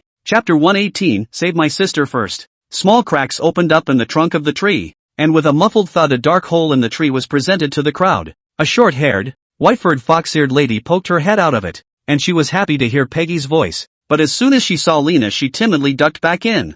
"What a shy little guy." Peggy looked back at Lena and lowered her head slowly. "This is my sister Neve. She is wary of humans. Let her out. Let's get the hell out of this forest." The red dragon is still pretty dangerous from what Ariana described. Reina raised an eyebrow. Peggy nodded, and the heartbeat came. "You'll just have to trust him when it comes down to it." She tapped on the trunk of the tree and whispered, "Come on out. He's not like the other humans. He's a good guy." With Peggy's reassurance, Neve stepped out cautiously, hiding behind Peggy as she hugged her waist, peeking at Lena every now and then. The little guy looks like he's probably in his teens and isn't very bright, but her eyes were bright and she didn't look malnourished. She shouldn't have been starving much during this time. Reiner glanced inside the hole in the tree and realized that it was covered in dead leaves, with many berries piled up in the corners, as well as a half-eaten hare. Just then, Neve slowly spoke. "Sister, this neighborhood is not safe. There are often monsters flying around in the sky. We'll follow him out of here now." Peggy stroked her fox ears and whispered soothingly. Just then, a flock of frightened birds flew out of the woods. Nora pricked up her ears and looked up into the depths of the woods while drawing the dagger at her waist. "Master, something is coming from the sky." Reina followed her line of sight to see a red shadow rising straight up into the sky and letting out a piercing roar. Nora covered her ears, looking a little nervous and uneasy, and Peggy and Neve hugged each other tightly. Reiner fixed his eyes. He didn't feel it was like a dragon, instead it was more like a giant red lizard with wings. The red dragon circled the air a few times before swooping down towards them, its chest and throat also lighting up in a very conspicuous red light. "Careful, it's coming at us." Reiner raised his staff high, instantly storing up a fireball spell to shoot at it. The fireball exploded in the air, hitting the airborne red dragon with precision, but the guy was not affected in the slightest, charging straight out of the flames and continuing towards them. Reiner muttered, "Fire magic doesn't seem to work on it." "Wait, Peggy, don't you run." Peggy ducked to the side with Neve out of fear. Nora's quick eyes tugged at her, but Neve ran away anyway. Peggy's brow furrowed as she struggled and shouted, "Stay here and die?" Reiner didn't have time to explain. He just shouted towards the still frantic little fox, "Neve, come back here." Nora cried out again, "Master." Lena understood and hurriedly unfolded the radiant barrier to block the fiery flames that the red dragon was spewing out of the air. Neve, who ran away, was not so lucky. Seeing that the flames were not working on Lena and the others, the red dragon focused his attention on Neve. Lena reacted quickly, shooting a large water balloon at the fleeing Neve, completely wetting her. The next second the flames came splitting down on her, and the trees around her were completely set ablaze. Reiner could vaguely see Neve, still ignited by the flames, falling to the ground and rolling over and over. "Neve!" Peggy exclaimed anxiously, having managed to break away from Nora and being pulled back by Lena. "Don't go out yet," Peggy said with a sob. "My sister, she's a smart person, but a loved one in danger makes her lose her cool." "Got it. Calm down a little." Reiner shot off another water balloon, dousing the fire on Neve. In the distance, Junis raised her staff and chanted an incantation, and in no time several dark clouds appeared in the air, and cold, biting rain fell from the sky, little by little dousing the burning flames around them. The red dragon circled around in the air and also spotted the spellcasting Junis. She lunged at it, spewing fiery flames, only to be blocked by Ariana with a radiant knot. Reiner gathered wind blades at the tip of his staff, and seeing it flying high in the air again, ready to do the same old swooping fire-breathing stunt, he didn't hesitate to shoot the blades to slice its wings. The red dragon that was hit lost its balance and fell from a high altitude. It rolled over, fluttered a few times, and when it saw it couldn't fly, it opened its bloody mouth and rushed towards Reiner's men. The lightning-flashing Martina was even faster as she came charging in with her shield and slammed into the red dragon. But the two are not even in the same magnitude of size. The nearly 2-story tall red dragon didn't move like a mountain. Instead, Martina herself was bounced back. Seeing that the red dragon was getting closer and closer, Reiner hurriedly made an earthquake spell.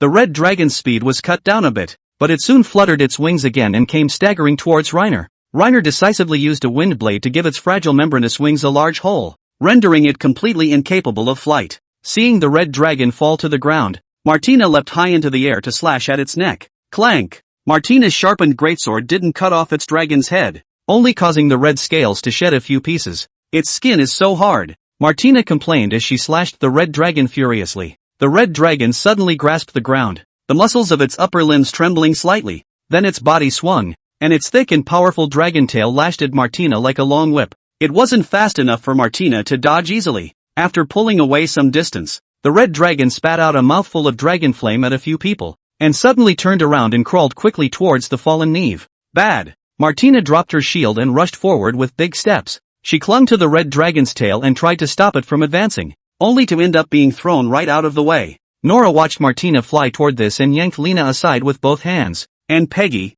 who couldn't dodge in time, suffered, and was directly knocked several meters away by Martina, wailing in pain. Reiner touched his hands to the ground and several stone walls instantly rose in front of the red dragon as he shouted, "Neve, run!" Neve was unconscious and it took a few seconds before she struggled to her feet. The stone wall was like thin paper in front of the dragon, turning into a smash with a light bump. The defenseless Neve was grabbed by the red dragon. Just as it was about to be swallowed by the red dragon, white light appeared. A dazzling white light instantly pierced through the red dragon's head, and its massive body collapsed with it. Reina looked back and realized it was Ariana who had released the blow. He'd ask her for advice when he got back. Right now he had more urgent things to do. Reiner ran up to Peggy and asked, "How are you doing?" Peggy collapsed on the ground moaning in pain. Her mouth was covered in blood and her long white hair was stained red with blood. She was obviously hurt badly. She said brokenly, "Master, please save my sister, please." Vomit. She spat out another mouthful of blood before the words were even out of her mouth. Reiner took out a bottle of holy water and unscrewed the cork and put it to her mouth. "Open your mouth and drink the medicine." Chapter 119, The Mischievous Pixie. After feeding the healing holy water to Peggy, Reiner headed straight for Neve. Junis and Ariana were kneeling on the ground with sad faces, combining their efforts to help her heal. Neve's eyebrows were burned off by the dragon flames, her hair was partially burned off, and she was coughing up blood, and Nora contributed her knee pillow, softly comforting her. "How is she?" After asking this, Reiner noticed that Neve had a bloody hole in her abdomen, with gently writhing organs vaguely visible inside. Reiner felt for his belt pouch and pulled out 2 bottles of holy water. Junie shook her head and said in Balnite, "The burns have been treated by us, but the wound on her stomach is just too big, and she's been coughing up blood, so she might have internal injuries, and she's probably going to die." Just then, Peggy walked up quickly and her tears welled up at the sight of Neve in this miserable state. Peggy had just been seriously injured without saying a word, but she still couldn't hold back her tears when she saw her last loved one fall in front of her. She looked back at Reiner and reached for his pants leg as if grabbing a lifeline. "Master." Reiner nodded and unscrewed a bottle of holy water and fed it into Neve's mouth. Her breathing calmed considerably. Seeing that the wound on his stomach was slowly healing, Lena also made a light healing spell to help. It didn't take long for the wound on her abdomen to heal completely. Just in case she still had dark wounds, Lena appraised her a bit. Identification complete. Current slave quality, rare. Name, Neve DeVille. Age, 18. Sex, female. Race, subhuman fox. Current status, weak. Talent details. Strength, B. Endurance, C. Agility, A. Perception, D. Spirituality, C. Intelligence, E. There shouldn't be any problem. His state is just weak. Just recuperate for a while. Besides, That's not very intellectual of her. She and Peggy were obviously close sisters, but there was a slight gap in intelligence. She's fine. Pack up and get ready to go back. Thanks. Peggy hugged Neve gently, wiping away her tears. Reiner subconsciously looked over at Junis, and the two of them happened to lock eyes. She seemed to be wondering, presumably about the healing holy water. While on the side, Ariana directly asked, Reiner, what did you feed her? I can't believe it's so amazing that it brought back someone who was on the verge of death. A mature woman wouldn't ask for something even if she wanted to know it again. Are you a mature woman, Ariana? Ariana beamed and disliked Lena twice with her staff. There you go again. Tell me or I'll beat you up. Reiner shook his head, once again choosing to hide it. It's a secret. Just then, a pair of strong arms held Lena close from behind. It was Martina. She made a lovely whimpering sound. Do what? Reiner, it hurts on me too. Everywhere. As soon as the words left her mouth, her heartfelt voice reached Reiner's ears. I was just thrown out of the room. Don't even care about me, and I have to act soft on my own. Yuck. Reiner was momentarily speechless. What else can you do with your own wife? Spoiled her. You almost smashed Peggy to death when you were thrown off. I don't think you're in pain. You're itching. So I'm going to go back and give you a good electrotherapy treatment. I don't know what she was thinking at the time. There was more than a tenfold difference in size, but she actually dared to tug on the red dragon's tail. With that thought, Reiner glanced back at the red dragon's corpse and suddenly realized that the red dragon's breath stood next to the corpse, and the large fire magic stone was sucking white smoke from the corpse. Reiner had seen adventurers have their souls drawn and knew that the white stuff was souls. After sucking in the soul, the red dragon's breath shook the fire magic stone vigorously before bouncing back to Reiner. What were you doing? Red dragon's breath didn't move a muscle. By all rights, it should be able to morph by now. Reiner bent down and placed it on the ground, then recited a few incantations haphazardly. Change me, young woman imperial lowly. The staff, however, did not respond to anything, as if it were dead. It's just a matter of letting it go. It might come out on its own someday. Just then, Ariana came over as well, poking the red dragon's corpse with her staff before the corners of her mouth curved up slightly. How about it, Lena? You chose to bring me along in the first place, right? Looking at the big neat hole in the red dragon's head, Reiner sighed. Too powerful. What kind of magic is this? You should have used it earlier. If Ariana had made her move earlier, she might not have had to waste 2 bottles of healing holy water. Blazing Sun Lance is the most powerful regular spell that we elves have throughout our clan, but it comes at a price. Not only does it require a lot of magic, but it also requires a long time to build up power. You think I didn't want to use it? I was anxious when I saw you guys in distress, and I was building up my strength, looking for a chance to strike a blow. Teach me. Ariana narrowed her eyes and said very vindicatively, a mature man wouldn't ask about a spell even if he was very curious about it. Are you a mature man, Reiner? Reiner shook his head decisively. Men are teenagers until they die. So I'm not. That doesn't teach you either, because it's a secret. You promised me before that you'd teach me spells if I brought you out on an adventure. Humph. I'll teach you again when I'm in the mood. Ariana gave Lena an exasperated look, then poked the red dragon's corpse. You should make good use of this corpse. Dragons are full of treasures. Scales can be fashioned into armor. Claws and horns can be polished into weapons, and the bones and meat can be used as herbs. Reiner pushed as hard as a small mountain of red dragon corpses. I don't know how much it weighs, but this thing is very heavy, and it is estimated to be a few dozen tons. Martina came over and tried it. With her Thunderlight armor casting technique, she could only push it a little bit with all her might. With a body that size, they sure as hell can't take it with them. Eliana crossed her arms and smiled. Sell it to us elves. We'll split the money in half. Sell you? Ariana nodded vigorously. Yes. I'll tell my mom and dad through the Pokemon that they have a way to transport this red dragon's body, and then we'll split the money in half. In fact, in the strictest sense of the word, the dragon was killed by Ariana, and they were just assisting. It's nice to have a big man to take flight. Fine, but leave me a dragon claw. I need to deliver.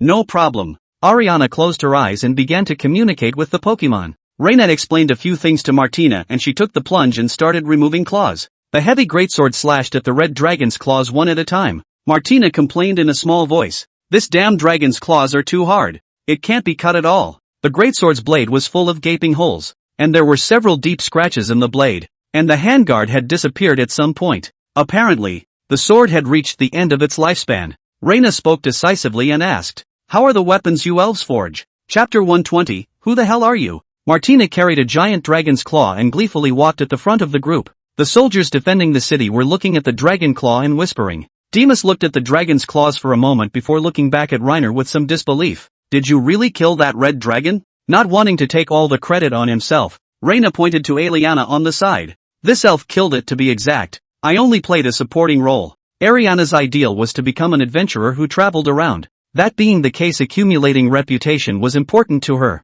Demas looked her over carefully and nodded in approval. So it's the elf lady. After saying that, he pulled out a money pouch and handed it to Reiner. This is the payment for the investigation commission. Although the bounty notice for this red dragon has not been publicized yet. Since you killed it, it is only right that you should be given the money for the bounty. Demas found another money bag. He opened it up to glance inside. Then his expression was slightly embarrassed. No doubt he didn't have enough money on him. Wait for me a moment. Demas turned away and called out to the knight on the wall. Adney, do you have any money on you? Lend me some. This is all the money I have. Demas took the bag of money Adney tossed to him and counted it down before moving on to borrow from the other knights. Reiner walked over and asked, how much is the bounty roughly? The reward for this kind of demonic creature is at least 100 gold coins. I'll be able to get it together soon. Reiner was deep in thought, and then a new idea came to him. Demas, that vacant lot behind my house, can you sell it to me? I want to start my own business. Reiner plans to buy this house tomorrow as well. Since we're going to develop business like merchant convoy escorting, there must be a stagecoach station for transit and rest. Otherwise, it would be too much work for the beast-eared maidens to labor for 10 days and not even have a place to stay once they arrived in Nerode. As a member of the Beast-Ear Woman Protection Association, Lena must not allow this to happen. Demas pondered for a moment before replying. If it's just borrowing or renting, no problem, but if it's selling the land, I can't make the decision. I'll have to ask my father. But between the fact that you're very well known here and have made many contributions, I don't think he'll say no. Then there is no need to rush this money for now. If the Lord of Lords is not willing to sell me the land, then there will be time to give me the money. Demas nodded. Okay. Seeing that there were no more words between the two, Reina decisively said goodbye to Demas. I'll head back then. I'm tired from the day and want to rest early. What are you going to do with this dragon claw and the dragon's corpse? That's a fortune too, Demas asked. Wait a moment. I'll ask her. He killed the dragon after all. Demas shrugged indifferently. Lena asked in Elvish towards Ariana.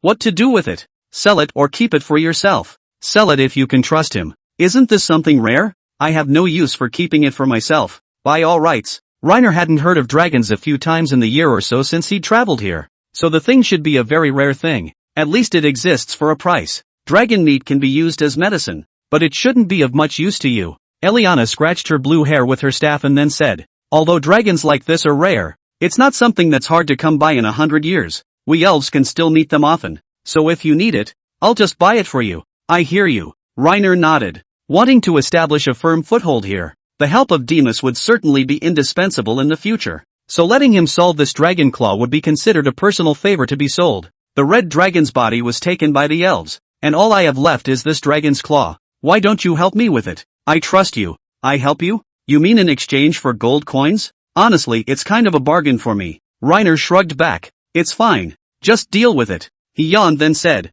I'll pull out then. See you some other time. Demas nodded and the two said goodbye to each other. When he got home, Reiner sat down on a stool and his whole body went limp, and Martina was as active as ever. This guy ran all the way back carrying several hundred pounds of dragon claws without even taking a breath. Where's my weapon? Pixie, my weapon. Martina yelled. Ariana looked at her uncertainly. Reiner sighed. You ask again. How many times have you asked along the way? It takes time to build a weapon. At least half a month, don't ask again. I'll let you know if the weapon is delivered. Martina pouted and punched Lena in the face. Why don't you go ahead and take a shower? I want to rest for a while. Got it. Martina unloaded her armor as she headed for her room. Ariana yawned as she purposely bumped into Lena before waddling back into the room. Me too. Call me at dinner. Seeing Daisy bring a cup of hot water, Reiner asked, are those subhuman slaves all right? When he wasn't home, Daisy was in charge of watching them. It's fine. It's just that it's been so quiet today that they're slightly uncomfortable. They're going to start working in a while,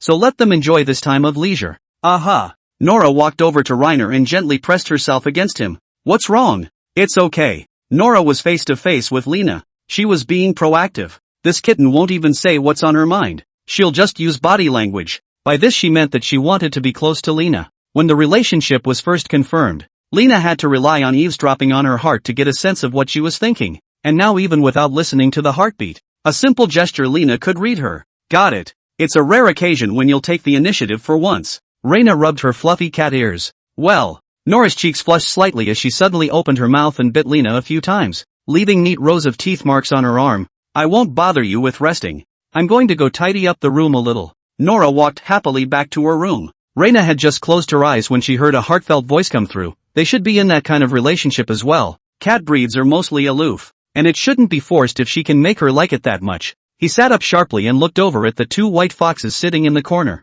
Peggy was looking straight at him, and Neve curled up in her arms to rest. You can rest together tonight. Your sister's quilt will be bought tomorrow. I'm tired and want to rest. Peggy nodded, then spoke slowly. Who exactly are you? Chapter 121 Loyal Peggy. Me, just a regular guy with 2.5 years of practice hours. Reiner shook his head and plopped back down on the table. The corner of his mouth couldn't help but curve up slightly when he heard Peggy change her address to you. Peggy continued with an expressionless face. You used a total of 4 attributes of magic. Fire, wind, water, and rock, as well as some I don't recognize, and I've never heard of anyone being able to use such a wide variety of magic. Also, I've watched you closely when you cast spells, and you almost never do a chant. Almost just lift your staff and the assortment of spells are used. And your magic doesn't seem to run out. Fire magic on that scale would probably run out after I used it a few times. And as soon as you realize that fire magic is ineffective against that dragon, you immediately attack it with other attribute magic and are able to keep using other attribute magic to keep the intensity high.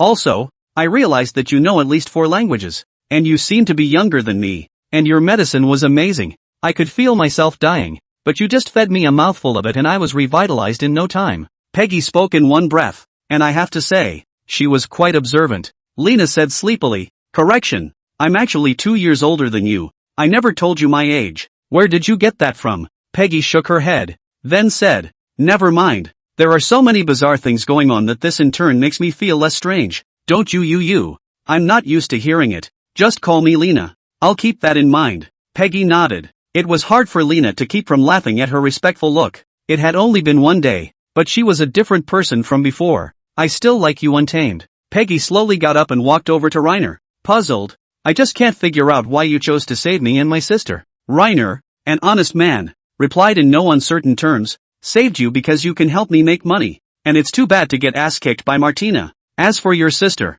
it's just a way to control you better. The value of those 2 potions should far exceed our value, right? You're smarter than me. You shouldn't be doing a losing business. Reiner doesn't think he's smarter than Peggy. Just eavesdropping on heart drop strikes. Hard to say it does. Just pretend I can't stand to watch you 2 die. After all, you're kinda pretty, and I like furry little creatures like you, Reiner said in a serious manner. When he was a kid he wanted a cat and a dog and a fox. Didn't get a real critter, but the beast-eared lady can barely be considered a halfway house. Reiner was pleasantly surprised, then nodded in satisfaction. Peggy chimed in. You want to sleep with me? Reiner was momentarily stumped. Do you have cotton in your ears? What I said was that I like small animals. Don't misinterpret me. Peggy frowned slightly. That's right. With this kind of ability there is no shortage of women. It's me who is too foolish. Reiner leaned over the table and squinted up at her. Peggy paused for a few seconds and then continued. I'll admit, I hate and detest humans. But there's no denying that you saved my sister, and are therefore my benefactor from now on. Reiner Zero framed his hand. So can you call me eunuch? Uncomb? Peggy's expression was a bit complicated as she wondered. Does this word have any special meaning? Reina nodded. In certain stories from my homeland, foxes who are rescued call out to their rescuers benefactors, which just so happens to sound good to me. And how do they usually repay the favor? All sorts of things, but the most common method is still, ahem. Peggy bowed her head slightly and replied softly. I understand. If I get the chance. Reina shook her head. That's where this conversation stops. I'm content with the moment and don't need you messing with it, haha. Peggy didn't say anything. She just stood quietly in front of Lena. Reina overheard her mind and knew what she was going to say next. Just say what you have to say. And if it's reasonable, I'll say yes. Peggy suddenly switched to diasporic and said with a trill. Anjuan, can you not print the deed tattoo on my sister? She is very important to me, and I swear that I will never do anything against you with this. Reiner glanced at Neve, who was huddled in the corner. The little girl was also not talkative and had so few thoughts in her mind that she could only be heard occasionally. Lena asked politely, isn't she a little stupid? Aha. Human harm? No. She caught the plague when she was a child and became like this after she survived it. But she can still take care of herself. It's just that her head spins occasionally. Intelligence E. 1 level dumber than Martina's dumbass. Reiner continued. You're going to take care of her for the rest of her life? Paige nodded. Well, She's the only family I have in the world, and I'd give anything for her. Saying that, she walked over to Neve and tapped her forehead. Idiot, seeing a monster in the sky and not fleeing to another place. What if you get eaten? Neve replied with a wink. If I leave, my sister won't be able to find me. Reiner shrugged. No prince then, but I warn you, don't use my goodness for some evil intentions. Peggy replied firmly. Absolutely not. If Youngjio finds me acting like this, just kill me. Reiner gave an okay sign. Well then, since you're done talking, let me take a break. I'm a little sleepy today. Reiner yawned and flopped down on the table to rest. When it came time for dinner, it was Junis who woke him up. Reiner was still wearing a wool coat. Lena, why don't you go back to your room and sleep? Junis queried. Dinner will be served after a short nap, and I'm too lazy to walk back and forth. He looked over to Peggy, who was sitting in the corner. The guy was cuddling and resting with his sister. Daisy brought the heated white bread to the table, then handed Peggy and Neve the black bread dipped in surimi. They both hugged and nibbled on large pieces of bread. Sister, this stuff is better than berries, Neve said with big blinking eyes. She looked a little cute. Reiner pulled out a piece of white bread and brushed some honey on it before handing it to Neve. Kids eat this. Neve stared at Reiner somewhat warily, hesitant to take the white bread. Peggy said softly, Neve, he's one of the few good people in the world. Take this piece of bread and from now on, if your sister isn't around, you'll think of him as a brother. Neve blinked and tentatively called out, Brother? Chapter 122. Time to take the initiative. Early the next morning, Lena took a group of beast-eared women to the blacksmith store to pick out weapons after breakfast. They formed a long line and followed closely behind Reiner. Many passers-by see this scene and will also come up to Reiner to say hello. It seemed that the matter of beheading the red dragon had already spread throughout the city. Junis turned her head to look at Lena on the side and muttered in a small voice, I envy you. I've been tossing around Melod for months and I'm still an obscure wizard. Reiner replied softly, You're better than me. You just haven't found the opportunity yet. You're comforting the obvious. Junis laughed bitterly as she patted Reina's shoulder twice. To the blacksmith's store. The old blacksmith saw that Reiner had brought a group of subhumans, and although he was upset, he didn't say anything for Reiner's sake. Reiner had them work in groups of 3 and enter the smithy to pick out weapons. First up is the epic wolf, epic cow, epic fish. The 3 of them pick a one-handed sword, a two-headed hammer, and a dagger, respectively. Epic cow swung her hammer very happily, pleased with the weapon in her hands. Her name is Eudora, and she has a lot in common with Martina, veggie-loving, strong, unintelligent, and incredibly overbearing. Because of this, Martina seemed to enjoy playing with her as well, and handed over her own greatsword. What's so good about a hammer? It's too short to be useful in actual combat. Use a greatsword like me. Normal enemies will only beg for mercy when they meet me. Eudora tried to swing the greatsword and returned it with a shake of her head. Not as smooth as a hammer. I don't like it at all. Things like hammers are for women. A true female would prefer a greatsword that cuts through iron like I do. The Cowhorse duo are chattering away as they try to convince each other. Reiner sighed and shook his head helplessly. To the side, Epic Fish stared at the dagger for a while. No, Master, I actually know a little bit of magic, and I can't usually use this weapon. Reiner shrugged, unimpressed. That's a good point. A staff will be delivered in a while, and this dagger is fine for you to hold for defense. Epic Fish nodded and thanked him softly. Thank you, Master. In order to get a better idea of his slave's specialties so that he could decide on their future team assignments,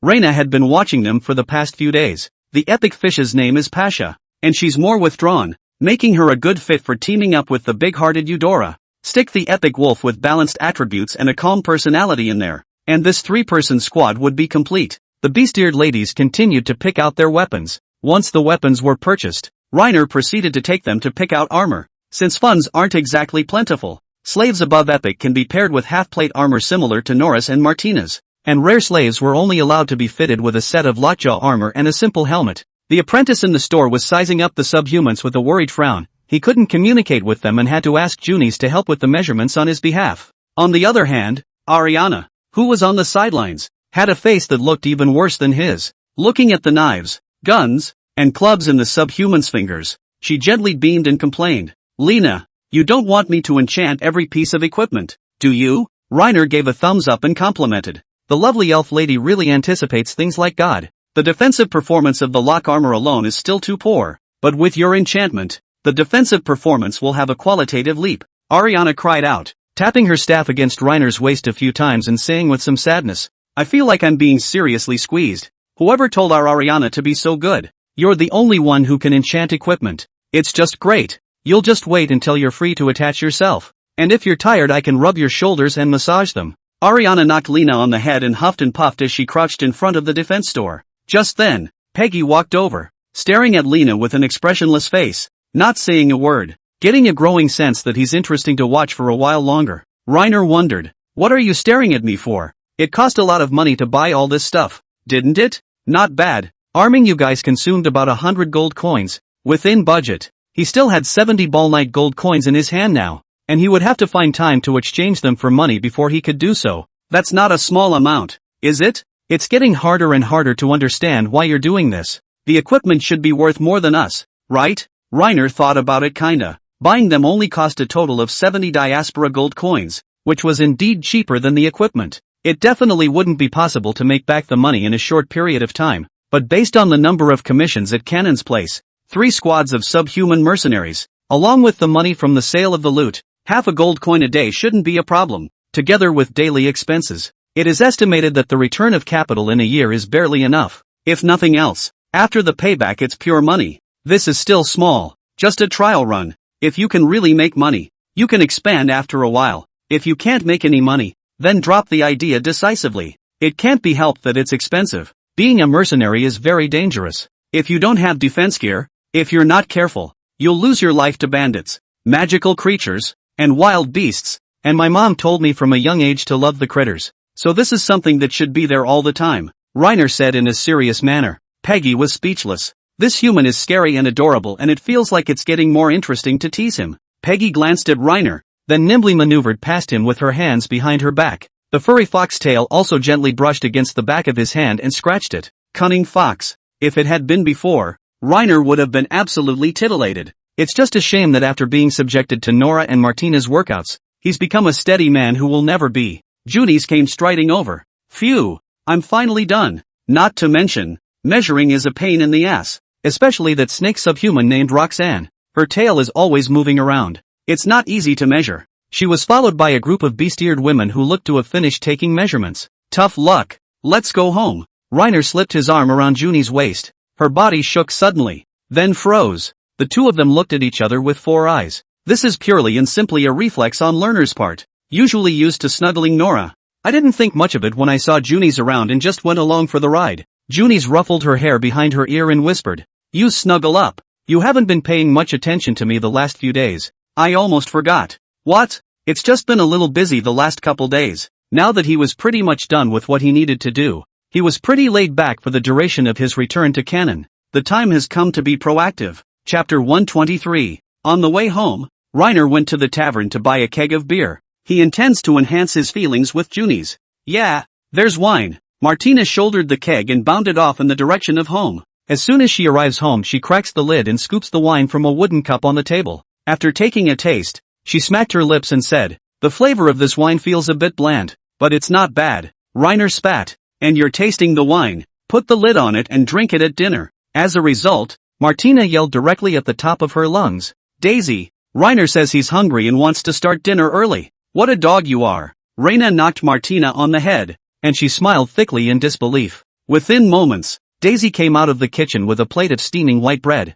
This was followed by the honey and smoked chicken. Reiner greeted the crowd and turned back just in time to find Martina feasting on a barrel of wine. She only shared half a glass of wine with each person. It was a good thing Lena had had the foresight to already sneak in a couple shots and hide them as she ran off to change. Stupid. Save some for the others. Nora jumped on her head and the two beast-eared ladies fought over it. After dinner, each went to his room. Once Reiner had gotten the drunken Martina situated, he knocked on the door of Junie's room. He also had 2 beers in his hand. The inside of Junie's room had a light floral scent, which smelled very nice. Apparently she had finished her bath and was sprawled out on her bed reading a grimoire. When she saw Reiner come in, she closed the book, then asked absently, "What's wrong? Some beer?" Junis pivoted slightly and glanced inside the glass. "I can't believe there's still some left. I saw Martina holding a bucket and drinking it. I thought she'd finished it a long time ago. I had the foresight to hit the 2 cups and hide them before dinner." The corners of Reiner's mouth curved up slightly, but Junis shook her head. "If I get drunk, I'll be in trouble, and then I'll have to trouble you again. It's okay to drink a little. I see you seem to enjoy drinking as well. You just get drunk easily, so let's chat along the way." "Okay." Junis agreed cheerfully, then held up her wine glass and took a small sip of wine before complaining towards Reiner. You're always mysterious. Clearly I've known you for so long, yet I still don't know anything about you. Normal. Everyone has a bit of a secret of their own. They talked to each other. I don't know how much time passed, but both of them were getting drunk. Especially Junis, who was not a good drinker, was already staggering. Her words also turned a little bolder. Lena, honestly, do you think I'm pretty? Junie's eyes flashed and her breathing became ragged. In the candlelight, her blonde curls looked both regal and beautiful. If she was given a gorgeous gown, she would be absolutely no different from a fairy tale princess. A beautiful person with an impeccable heart. A wry glint flashed in Junie's eyes. And compared to Nora, is she pretty or am I? Reiner swallowed. He didn't really dare to answer. Maybe Nora was next door with her ears open listening. Lena replied softly, Nora is shy and haughty and you are sensual and beautiful. You each have your own strengths. Junis laughed softly a few times, her tone turning a bit delicate. That's a very euphemistic answer. Cunning Lena. Lena, to hide her embarrassment, looked down and took a sip of her drink, then asked with concern, are you drunk? The corners of Junie's mouth curved up slightly as she leaned in close and asked, what's the point of asking? Trying to get me drunk. This glass of wine won't be enough. Damn Martina. With that said, Junis narrowed her eyes and leaned sideways against the bed, her expression subtly changing. Apparently, the alcohol's taking a back seat. Not to mention, the guy's a terrible drinker. The wine had strengthened her courage, and Junis had become noticeably bolder. She spoke slowly, Lena, we haven't officially kissed yet, have we? How about a kiss? She hooked her slender fingers, her eyes coquettish. Reiner joked, you're not going to spit in my mouth like you did last time, are you? Of course not. That must have been an accident. I'm not bad enough for that. Junie saw Lena not come over for a long time, but even took the initiative to come up, using the strength of wine to speak out the unhappiness in her heart. Before in canon, when you invited me to live together, I thought you had gotten the hang of it. Reiner cupped Junie's small face and kissed it with his eyes closed. What a heavy smell of booze. Junis grunted a few times, then grabbed Lena's shoulders hard, and only after a long time did the two slowly separate. Delicious. Reiner murmured, honestly, have you been thinking about me for a long time? Yes, but you wouldn't reveal your heart to me at all, and I was afraid to speak up for fear of souring the friendship. Junis tugged on Reiner's earlobe and pulled gently. When you came to me, I was about as sure as I could be. When my elder brother looked for it, I also took the opportunity to test you. Although you promised me at that time, but there was no subsequent reaction. Actually made me quite sad. Junis's eyes were a bit sultry. Reiner laughed and continued, are you drunk or not? I can't believe you can say that. Half drunk. Junis yawned sleepily, then tucked the covers in tightly. It's getting late, and the kissing is done, so you should go. Is this your test too? Junis was slightly stunned at first, then came to a realization and retorted somewhat eagerly. What are you talking about? I am not that kind of woman. Reiner took a deep breath and sat down gently on the edge of the bed. Men, to be thick-skinned to do, active easy to fall into the trap, but not active easy to miss the opportunity. Martina and Nora are asleep and I don't want to wake her up. Kind MS. Junis, please take me in for the night. Junie's face was like a red-hot kettle. She pushed Reiner's shoulder, still reserved. Come on Les. Although our relationship is not ordinary, but this kind of thing is still too early, and I am not mentally prepared for the first time. It's okay. You're my mentor when it comes to magic, but I'm your mentor when it comes to things like this. Just leave it to me without worry. Saying that, Reiner blew out the candle and the whole room was plunged into darkness. Junis cried out, wait a minute. Reiner, you're making me angry. Reiner illuminated the room with a fireball spell. Lighting candles then? That's not the point of the thing. Junis covered the quilt that covered her body tightly. Reiner took the initiative to take Junis's hand, looked into her beautiful eyes and said with affection, be my woman Junis. I'm serious. The room fell into silence. Junis' eyes dodged. She was completely flustered. What should I do if I accidentally have a baby? Reiner said seriously. Then I will be a good father. Junis closed her eyes and stopped talking. After a long time, a pair of slender hands tightened around Lena. In a weak voice, Junis said, remember what you just said. Chapter 124, we're already together. Early in the morning, Reiner had just opened his bleary eyes. Seeing that Junis was still huffing and puffing, he reached up and cupped her soft cheek, then leaned in close to observe. As expected of a noble young lady, her skin is smooth and delicate, and she is really beautiful. Suddenly, Junis's long, slender lashes fluttered slightly and she whimpered and rolled over. Reiner thought she wasn't awake, but the next second Junis reached back toward her and touched her hand. After touching something, she snapped her head back to look at Reiner and the two of them looked at each other. Seeing the surprise in her eyes, Lena was the first to open her mouth to greet her. Good morning y'all. Why are you in my room? Junis lifted the corner of the quilt slightly and glanced inside before tightly covering the quilt again and asking with a red face. Reiner, what did you do to me? Just one beer and you've lost your memory? Junis rubbed her forehead and quickly recalled everything. I'm sorry. I'm a little lightheaded and it just came back to me. At that, she sneezed. It's still a little chilly and it's not good to catch a cold. Reiner wrapped his arms around her waist and held her tightly in his arms. Junis curled up into a shy ball and didn't dare move a muscle. Is everything okay? Just rest. Reina nodded, sniffing greedily at her scent before she murmured in her ear. You smell so good. Darling. Junis said very calmly. You smell good too. I've actually always liked the way you smell. Besides, a man's chest is so firm and warm on you. No wonder Nora always likes to lean on you. What? Reiner was a little puzzled. He's a brown man, and I'm afraid he only smells bad. But considering that Nora and Martina had said similar things, Lena grudgingly accepted it. He hugged Junis tightly. You're my woman now. Well, Lena, hello Will. You really did coax your brain into a frenzy yesterday. I'll keep my promise to be a good husband. But this great time is not to be wasted. Reiner grabbed her arm and squeezed it gently. Reiner, you are so active early in the morning? For her part, Junis was like a frightened little animal. After struggling briefly for 2 moments, seeing that her strength was no match for Reiner, she simply gave up resisting. Honestly, I don't want to have a child that early. I don't think we'll be so lucky. Nora and Martina are fine. Human and subhuman fitness cannot be generalized. Junis shook her head vigorously and said, somewhat petulantly, come on, I won't spoil your fun, but let's both be a little more honest after this is over. Reiner sighed. Not having a baby eliminator is a pain in the ass. Half an hour later, the two men walked out of the room in turn. Nora and Martina were sitting at the table, watching Lena without a word. Peggy, on the other hand, sat in the corner, hugging her knees and watching a few people with interest. Her heartfelt voice entered Reiner's ears. That's brilliant. I'd love to see how he'd respond. Feeling bad about the situation, Junis kept her head down and headed for the cubicle.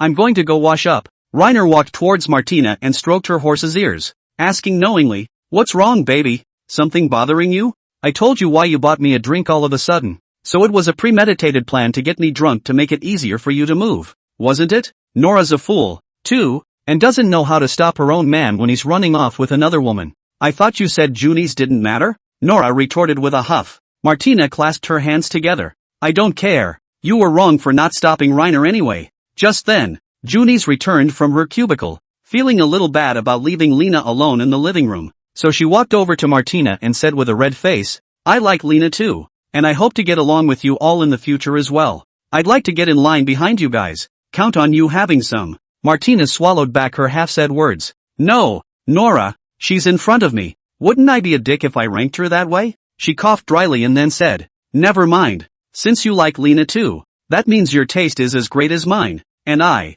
Martina, am not a narrow-minded person. Nora grunted at that, then clenched her little fist and whacked her on the head. Just then, Reiner heard a hoofbeat, and soon there was a knock on the door of the room. Upon opening the door, Reiner saw an unmistakably familiar figure. It's Demas coming. He handed 2 rolled-up deeds to Reiner and smiled. These 2 lots are yours. What's with the 2 pieces? Reiner queried. I went AWOL and bought this room for you for 20 gold coins at half price from other nobles, so I can take it back if you don't need it for a while, Demas said in a serious manner. Reiner remembered the old white-haired man saying that the house would sell for at least 40 gold coins, which was enough to save him half the money. Thank you. It's a real pain in the ass, Lena said softly. Demas removed the money pouch at his waist and handed it to Reiner. Inside here are 160 gold coins, 140 of which are the proceeds from helping you get rid of the dragon's claws. This was a bit more than Reiner expected. That much? After all, it's a very rare high-level magical creature, and almost every part of it has a utilization value. Demas replied as he mounted his horse. I'm going to train the militia outside the city now, so I'll take my leave for now, so you two can catch up. Catching up? Reiner looked in the direction Demas had come from. Once again he saw a familiar figure. It's been a long time since I've seen Anna, and she's still the same as ever, like an NPC who can't even change her clothes, always wearing her revealing animal skin clothes. She sidestepped and dismounted, tethering her horse before walking over to Reiner. Reiner, it's been a long time. You've gotten even more handsome. You've gotten more attractive too. I don't think we've seen each other in a month and a half. More than that, did you get Junis back? She stood on her tiptoes and peered inside the house just in time to see Junis sitting at the dining room table. She sidled into the house and ran quickly to Junis. you're really back, yeah. Great. After a few pleasantries, Anna began to colorfully set the two up. You are unaware that at the time, after you left Lord, Reiner was so anxious every day that he lowered himself to protect you and lured your brother elsewhere. Junie smiled and waved her hand, saying softly, Lena has already told me these things herself. Anna's eyes curved into crescent moons when she smiled, stealing a glance at Lena before bending over Junie's and saying something that made her let out a laugh. What are you laughing at? Hold on tight. Even I can see it, can't you? Junie shook her head and took a sip of water from her wooden cup, then replied without haste, we're already together. Chapter 125, Martina's New Weapon. Junis was taken out by Anna to catch up on old times, a time of solitude that belonged to the women, and as much as Lena wanted to tag along, she didn't feel like it would be a good idea. The house was quieter with fewer Junes. Lena and Nora Martina sat at the table, staring at each other. What are you looking at me for? Martina narrowed her eyes and looked at Reiner and muttered, cunning guy, deliberately getting me drunk and then going after Junis. I won't drink a drop of alcohol from now on. Reiner scratched his cheek. Nora slowly said from the sidelines, didn't Junis discuss this with us a long time ago? You didn't object at that time either. Though but. Martina gazed at Reiner. A slight uneasiness flashed in her eyes as she looked down and picked at her fingernail caps and continued. But I always had a feeling that Reiner would be crooked-assed and wouldn't like us after having Junis. After all, she's so pretty and we're not even as good looking as she is. Reina moved the stool to sit beside Martina, and tightly grasped her hand. Yale. So it's jealousy, ah? Our lovely racehorse lady will actually worry about this kind of thing that can never happen? Martina's ears drooped as she replied. Yes, I admit I was worried because you're the only family I have left in the world. Absolutely not. Reiner shook his head, intending to spare some of his energy for her in the future. Just then, Nora spoke slowly from the side. Master, let me ask you something. What's wrong? Is Junis really that much prettier than me in your eyes? Reiner broke out in a cold sweat. How scary. Nora was really eavesdropping on the wall last night. Why are you still eavesdropping on our conversation? Damn kitten. Reina reached over and rubbed Nora's ears. Martina's snoring was like thunder. It was so loud I couldn't sleep. I tossed and turned and really couldn't sleep. So I pricked up my ears and listened for a while. And I stopped listening after Junis was made to cry. Nora spread her hands. Martina huffed and scolded. Nora, you're useless. You'd rather stick to the wall and eavesdrop than stop them. Do you have some weird fetish? It doesn't matter. I actually feel pretty good about Junis, and I'm not repulsed if it's her. Before she could say anything, Peggy, who was sitting in the corner, interjected. Actually, I don't think that's right for you. Martina glanced at her, puzzled. What's wrong? I think that any woman who likes him has the right to pursue him. You can't be selfish and lock him away from yourself. Lena belongs to everyone, Paige said in a serious voice. Her heartfelt voice drifted into Lena's ears. Observe him for a while longer. If it's the right fit, I should try to woo him as well. Such an awesome man can't be missed no matter what. What kind of women does this guy like though? He doesn't seem very interested in me, winky face. Lena glanced at Paige. The subhuman's Mu-Chang mentality was quite severe, and earlier he had said something in his mind about how he'd rather die than give Lena an advantage. But now, only a few days later, it's a completely different idea. Martina beamed. Why? I don't agree. If you want to pursue Lena, you have to beat me in single combat. Peggy shook her head. I can't beat you. With that, she took out a comb and helped Neve in her arms with her hair. Just as a few people were chatting, Ariana walked out of the room. She sat down at the table, picked up the white bread and dipped it in the honey and popped it in her mouth. This guy seems to be a little bit awake. Martina reached out and poked Ariana's shoulder. Pixie, haven't the weapons been built yet? It's been so many days. The two didn't speak the same language and Ariana had no idea what she was talking about. I'm sorry, Martina. You can't have this piece of bread. I haven't had breakfast yet. Seeing this, Reiner stepped aside to act as a translator. She's asking when the weapons will be built. Don't know. Should be soon. As soon as she spoke, Nora on the side perked up her fluffy cat ears and after listening for a moment she slowly spoke. Someone's coming. Immediately afterward, there was a knock on the door of the room. Reiner stepped forward and opened the door, but saw no one. Just as he was about to go out and take a look, a blurry figure suddenly appeared. A blue-haired elf manifested in front of him. If memory serves, this elf should be Ariana's mom. Serena-sama. Just call me Serena, or MS. Serena, Ariana is in your care these days. Haven't taken much care of her, and she's quite a relief. Ariana heard the voice and came over with white bread. Mommy, I missed you. With that, she jumped into Serena's arms and began to pout nonstop. This little one, Ariana, is clearly a child no matter which way you look at it. Serena broke into a smile and gently stroked Ariana's long, silky hair. How's it going? Is the outside world interesting? It's so much more fun than the forest. There are so many interesting people and I love adventures, Ariana said with a beaming smile. It's cold outside. Go inside and talk. Serena walked into the living room and first scanned the crowd, then flicked her hand out and dozens of weapons emerged behind her, most of which were the ebony staffs commonly used by the elves. Lena, these are the things you need. They're definitely worth their weight in gold. And in the center of the staff, there was an extremely conspicuous light green greatsword. The sword actually changes color as the angle varies, but most of the time it appears green. Martina snapped to her feet, her body unable to help herself as she walked towards the greatsword. She yelled like a little kid. Lena, this greatsword is super cool. Was it built for me? Sure. Pick it up and try it on. See if you like it. Without hesitation, Martina snatched the greatsword away and swung it lightly against the wall. Shoo! The sound of this breaking wind is extraordinarily good. Martina couldn't stop smiling. It feels good in my hand and the weight I use is fantastic. If I had this weapon back then, I might have been able to kill that red dragon easily. As you like,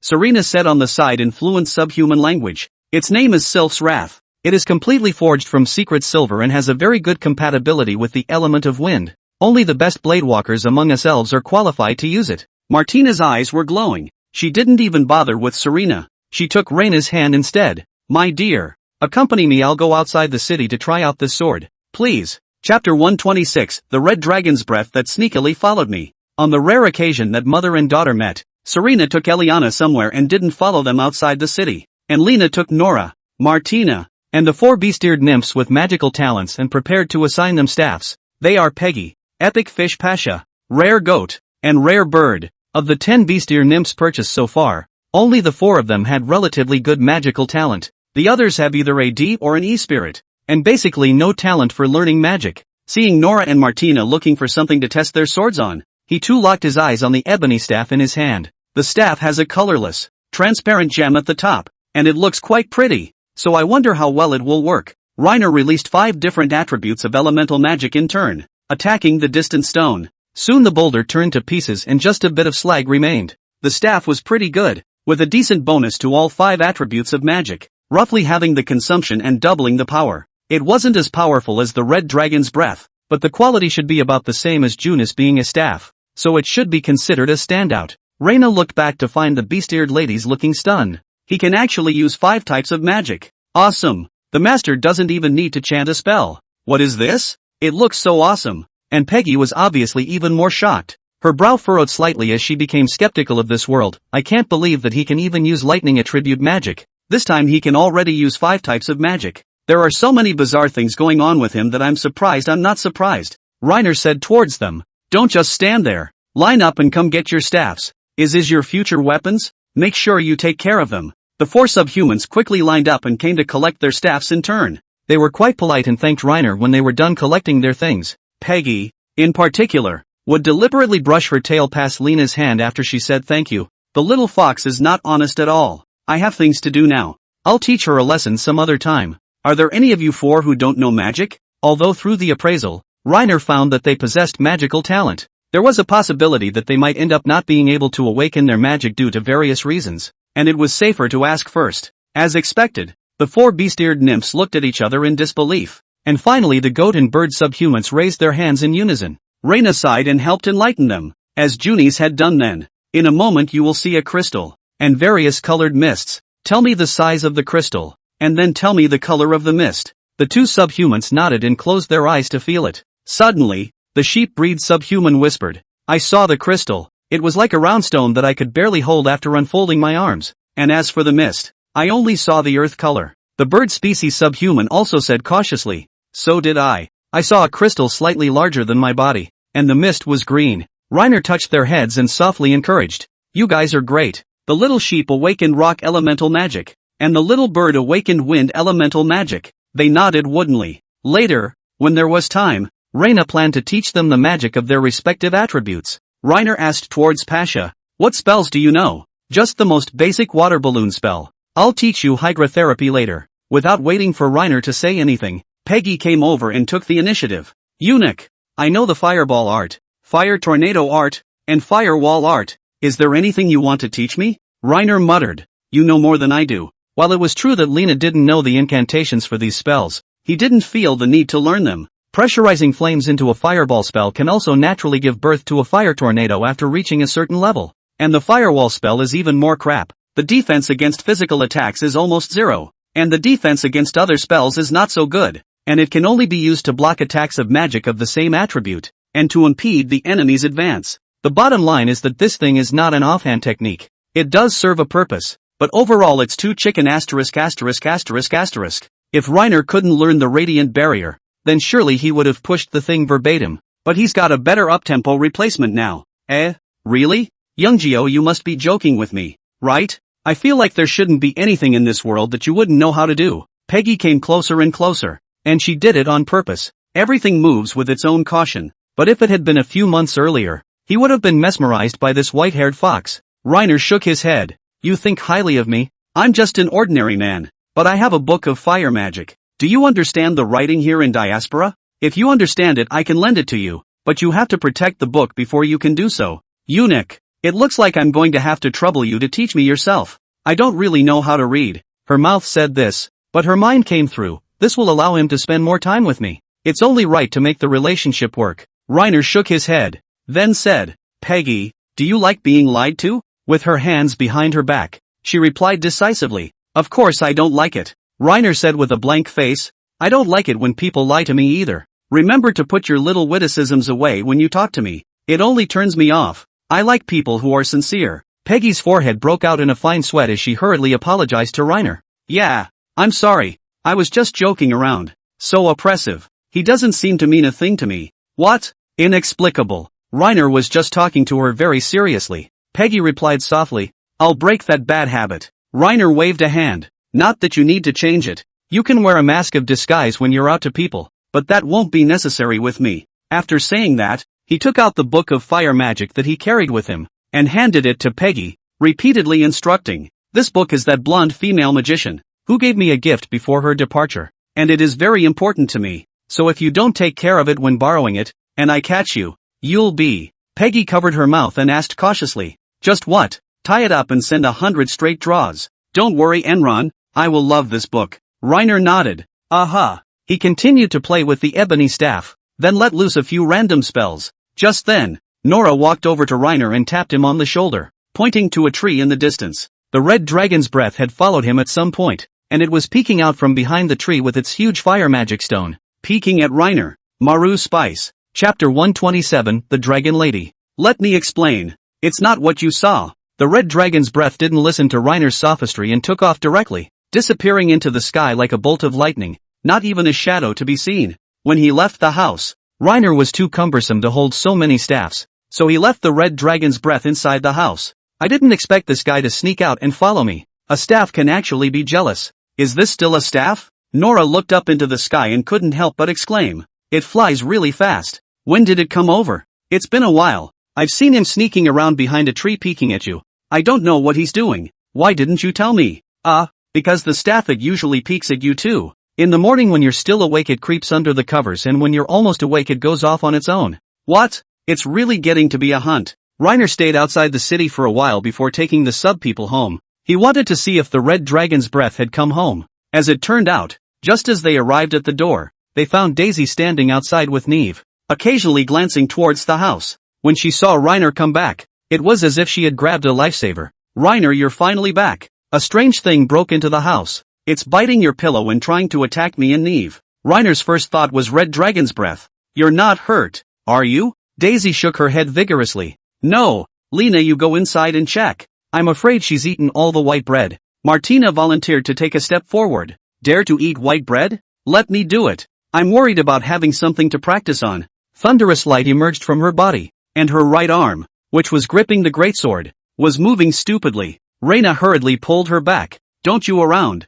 Stay here at the door and you can only come in when I call for you to come in. Martina wilts. Nora pricked up her ears and listened, hinting from the sidelines. That guy is in our room right now. Be careful, master. Do you need me to stay with you? No, thanks. Reiner walked briskly into the house and saw his bedroom door was ajar. He slowly pushed it open. Hiss, hiss. A young girl with fair skin, long fiery red hair, horns on top of her head, and her arms and legs covered in red dragon scales was sitting on the bed, struggling to tear into Lena's poor white pillow, which was spilling white, soft velvet all over the place. Judging from the looks and mannerisms, this guy is 100% a red dragon's breath that has been feminized. Her staff proper, on the other hand, was currently slumped peacefully under the bed. The large red fire demon stone had also completely lost its former luster. Seeing that it still kept tearing at the pillow, not noticing Lena in the doorway in the slightest, Lena called out to her tentatively, "Are you the breath of the red dragon?" For insurance purposes, Reiner made the identification. Identification complete. Current companion quality, legend. Name, manic red dragon's breath, subject to change. Age, unknown. Sex, female. Race, mission rewards. The appraisal system that had failed against Ariana actually worked against the red dragon's breath. Just then, the system's voice floated in his ears. Because this is the reward I gave you. You have the right to know the detailed data. Isn't it because she's subhuman? There are no dragonborn subhumans in this world. Now that you've established your identity, it's time to start rating. He slowly took a step closer and softly complimented. Good girl. Don't move. Let me touch the lovely you. Breath of the red dragon looked up at him and didn't answer. Still gnawing very hard on the pillow and getting himself a mouthful of white hair. Lena saw this and took 2 more steps forward. Breath of the red dragon saw Reiner getting closer and closer and grabbed a pillow and slammed it down on him. Aggression written all over his face. Whoa. Gah. Whoa. His gibberish Lena couldn't understand either. The translation function didn't work, and this shouldn't be the language.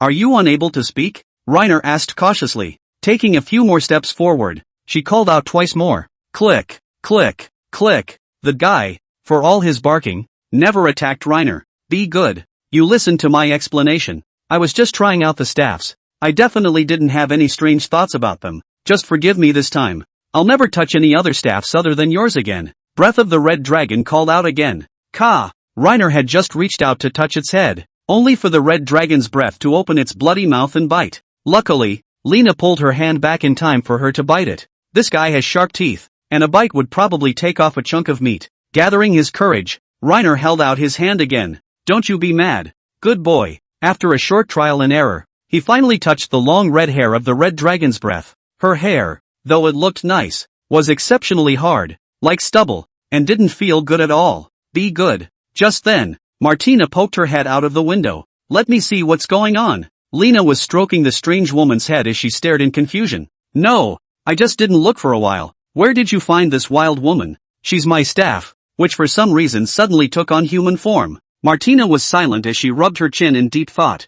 Overthink it. My staff is special. Reiner waved his hand, thinking for a moment before continuing. Let Nora and the others in. There should be no danger. After saying that, he continued to touch the red dragon's breath's hair. Why don't I give you a name? Before that, let's make sure that you can understand me. And if you can, then scream. Gah! Very well and good. How about I call you Fran from now on? 1 shout if you agree. 2 if you don't. Ka! The 2 of them came to an understanding. Reina noticed that her arms followed the side of her waist, attached to a layer of tough, transparent skin. If memory serves, these would be the membranous wings that red dragons used to fly. She also had a thick, powerful tail behind her, but whenever Reiner stroked her hair, her tail swept gently across the bed with it. Just then, Flan grunted twice, and she suddenly opened her arms and hugged Reiner tightly. Ka-ching! This guy actually pouts. Plus, her skin was a little hot, so a hand warmer like this would be something Nora would love. Just as he was hugging, there was a sound of footsteps behind him. Reiner! I'm back! Anna gave us her wind magic book as a gift. Take it. Junis and Fran looked at each other in a quizzical way and said, This woman is. Reiner laughed awkwardly now. You might not believe me when I tell you. My staff turned into a woman somehow and she has to cling to me now. The next second, Reiner was tackled hard by Flan. Chapter 128. What kind of women do you like? It's unbelievable. Clearly I saw her as a staff when I went out this morning. How did she suddenly become a human? Junis carefully surveyed Flan, who was being bullied by Martina. Lena, in turn, told her roughly what had happened. Of course, he still had reservations about that part of the system. You mean, she got jealous and turned human? That's right. Reiner nodded. I was feeling rather strange. But considering this happened to you, it suddenly makes sense to me. Junis didn't press the matter further as she handed over a spellbook. This is from Anna. Besides, didn't you say before that if we were going to do business like merchant convoy escorting, Melod here would need to build a staging area for rest and recuperation? Since that's the case then, it definitely needs someone to run it. How do you feel about Anna as a person? Reiner froze slightly, thinking hard. He hadn't spent much time with Anna, but Reiner had a feeling she was supposed to be a sexual person. Anna's angry look doesn't look like an act as Lena tells Junis' brother Yul where she's going. She's great to have as a friend, but whether or not she's a good fit for business together I don't know. Growing up, Lena had seen a lot of friends and family who ended up turning against each other because of business. To this he rose a little resistant. His earlier idea had been to keep 1 or 2 people in Mellet to run the staging area, but given the social status of subhumans, going to the market doesn't even necessarily mean that someone will sell it. It might be slightly easier to have someone take the seat. I don't know her well enough for me to jump to conclusions. It's mostly up to you in this case. After all, you know her better. Junis rubbed her chin and pondered for a moment before answering. She's a trustworthy person. Then do as you say. Reiner nodded. Okay. In addition, I intend to return to Cannon tomorrow and the day after tomorrow to see this back and forth. A month is almost over. You go pack up your things. If there is anything you need to buy, later I will accompany you to the market. I know. Junis nodded, then turned and left the room. Reiner refocused his eyes on Flan. Martina rode her and was still fighting her. Don't you bully people. This is our pet. Reiner reached out and patted the shoulder. It's fine. Her body can be sturdy. Look at her hands, wrapped tightly by the dragon scales, making a strong effort. Even I can't hold her down a bit. That said, Reiner hadn't taken a close look at her values. He used the identification again. Name, Flan. Stage, subadult. Sex, female. Race, system creation. Current status, energetic and healthy. Talent details. Strength, S. Endurance, S. Agility, A. Perception, S. Spirit, B. Intelligence, D. 3 circumference, 60/51/76. With this attribute, if converted into a subhuman, the quality would be at least legendary. With a little training, she's another fierce warrior, but I don't know exactly how far she can take her strength. As for that last triple, most of her body was wrapped in dragon scales, and only vague curves could be seen. In line shape, it was estimated to be only the size of a small cage, but Lena was only keeping her as a pet anyway, so the size didn't matter. Fran, pinned down by Martina, grumbled with the reluctant Ka-ching. With a violent effort, she broke free of Martina's hold and rose to her feet with a carp, pouncing on Lena with a quick step. She was as hard as a rock, and hitting him in the arms felt just like taking an elbow from Martina. On the contrary, Nora the kitten, she was just soft on her body and very comfortable to burrow into. Gah! Reina poked her nose and wondered, what are you yakking about? Flan was silent as she opened her mouth and lightly bit Lena's neck, leaving many pitted teeth marks on it. No biting. Your teeth are too sharp and it hurts. Ka-ching. She yanked open Reiner's shirt and fingered another ebony teeth mark on Reiner's shoulder, as if accusing him of injustice. This place was bitten by Junis yesterday. Martina came up to take a look too. I'll bite too. It's my turn today. She had that look on her face as if someone else had done it and she would suffer if she didn't learn. If you like it, go ahead and play with Fran. And remember to clean up your room later. I'm going to go check on Nora. Martina hummed softly and grabbed Flan's dragon scale-covered tail and played with it. Reiner passed by the living room and was just about to go to Nora's room when Peggy, sitting in the corner, grabbed his pants leg. She pointed to the fire magic book and asked, in Jew, there are a few words I don't understand. Can you teach me? Reiner knelt down and picked the book up and read it. How should I pronounce this? This, and this? Reina patiently answered her questions and recited the spell to her a few times. On the way, Peggy had been approaching Reiner daily, deliberately making physical contact with him. From time to time, he pretended to touch his hand, and deliberately leaned into Reiner, and took a few sniffs every now and then. How come I didn't realize it before? He actually has a very peculiar scent. So fragrant, etc. Peggy peeked up at Lena, and the two of them happened to be looking at each other. What are you doing? Peggy replied with an expressionless face. Sorry, got slightly sidetracked, but I've memorized everything. Thank you in Jew. Reiner slowly got up and was ready to leave when Neve grabbed his pants leg tightly. There was a hint of seriousness in her eyes. Brother, play with me. Reiner reached over and stroked Neve's head. Let your sister stay with you for now. I'm going to go pack now. We're going on a trip tomorrow and the day after. Peggy chimed in. Fufu let go. Looking at Neve, who was a bit naive, Reiner said in diasporic. Why don't you just cover your sister with a deed tattoo? Peggy shook her head vigorously and took Reiner's hand and pleaded. Anjuan promised me. I'll do anything. Anjuan, please keep your promise. I was worried about her accidentally getting caught by the slavers because, as you know, she's a bit clumsy, and I'll just give you her control access. Then if I accidentally die, won't she also die? It's called domination magic. I can set it to what the mind wants, and I can remove that setting. Reiner shrugged and continued. The decision is up to you. I personally feel that while it's true that it's safe to stay at home, the world is full of crises, so it's better to be prepared. Peggy was deep in thought. If he wanted to harm me, he would have done so long ago. No need to wait until now. Then I'll trouble you, Youngjio. Reiner nodded and stamped the deed tattoo on each of the 2 white foxes. He got up and was just about to leave when Peggy tugged on his pants again. What again? Peggy gulped and spoke slowly. Eunuch, what kind of woman do you like best? Chapter 129, Uneasy. Reiner went to the market and bought 2 strong, powerful horses and a trailer for carrying goods. Early the next morning, he greeted the subhuman slaves as they boarded the wagon and then followed the caravan to Cannon. For her part, the elf Ariana was returned by Serena yesterday at noon. She had inexplicably disappeared for the entire day, and it was obvious that she had had a great time but was also very tired. And as soon as she arrived home she burrowed back into her room and went to bed,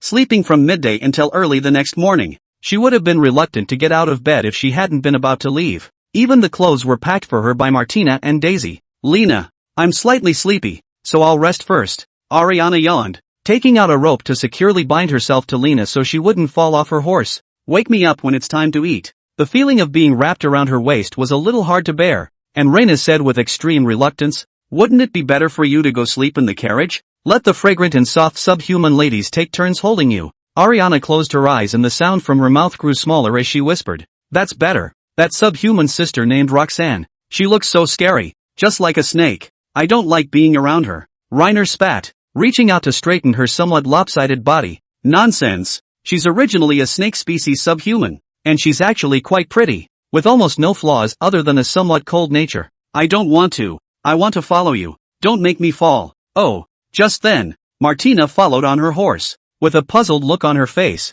she said, who are you calling pretty again, dear? Lena glanced at her, seeing that the creature actually understood a bit of Elvish, and snubbed, of course it's you, my dear baby. Martina ate it up, and after angling her head and grunting twice, she stopped pursuing the matter. Where did that stupid dragon go? Martina looked around as she suddenly noticed that Flan had disappeared. Reina tapped the fire magic stone at the top of her staff that had regained its luster, and spoke up to answer. She went back to her staff to rest, probably tired of playing with you. Flan had burrowed into the middle of the staff this morning in front of him as a dazzling red light. Martina narrowed her eyes and brought her face up to the fire demon stone to survey it, wondering, how do you get into a stone that small? It's magic. Don't make any wild guesses. Reina lit a flame in her hand and toasted Martina's hand. Now that the weather is getting warmer, the snow on the side of the road is getting thinner and large areas of black earth are showing. Along the way Reiner had made plans to teach the sub-people the Ballnight language while he was catching up. While a few of them knew hand diasporic, they would be staying in Cannon for a long time to come, so they would need to continue to learn in order to do so. Among them, Peggy was not only flexible in her head, but she also learned things particularly fast, and in just 10 minutes, she was able to memorize hundreds of words that Reiner had written on the paper, and even Junis was ashamed of herself. In contrast, the other subhumans were learning at a much slower pace than she was. At this rate, it was estimated that it would take about 3 or 4 months to become proficient in the Ballnight language. This one is amazing. If I had her learning ability, I might have learned Ballnight from you in the first few days, Junis exclaimed. Too smart for that. Reaching up, Lena pinched Junis' soft cheek, then glanced at Paige. The two of them happened to be looking at each other in all directions. He's spying on me? No, I'm the one who's spying on him. Reiner sensed the change in the little fox's heart. The guy has 800 hearts and minds, and 700 of them are on Reiner. One size fits all. And Lena didn't mince her words of praise. Peggy, you're doing great.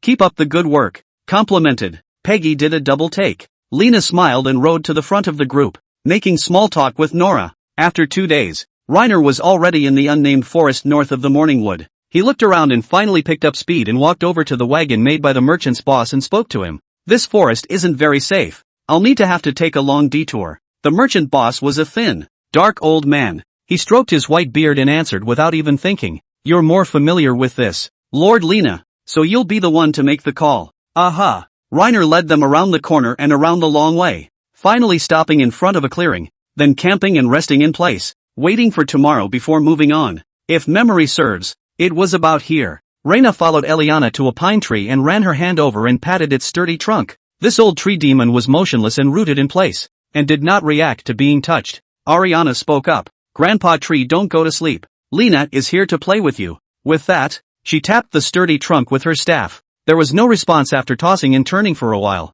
Reiner distinctly remembered the old tree demon being here. Is it possible that we're looking in the wrong place? Reiner was doubting himself a little. After all, this forest was so vast. It wasn't as if there weren't many similarities and references. I don't think so. I come to play with Grandpa Tree every few years, and at that time, it was also the time when he told me through the elf that there were humans who could speak Elvish here, so that's why I looked for it. I would never recognize the wrong place. Ariana hugged her staff in a serious manner. Just then, a voice came from not far away. Son, the place is right, but the tree is looking for the wrong one. I'm here. Reiner looked toward the source of the sound. All of them are exactly the same pine tree, and I don't know which one is the old tree demon. He walked over with Ariana and searched one by one. The old tree demon with a human face was soon found. More than a month had passed and nothing had changed in him. The nose that was crooked from Martina's punch has grown back. You guys really came to talk to me, Ariana was actually there. I'm glad to see you guys are so close. Did you find that blonde woman you were talking about?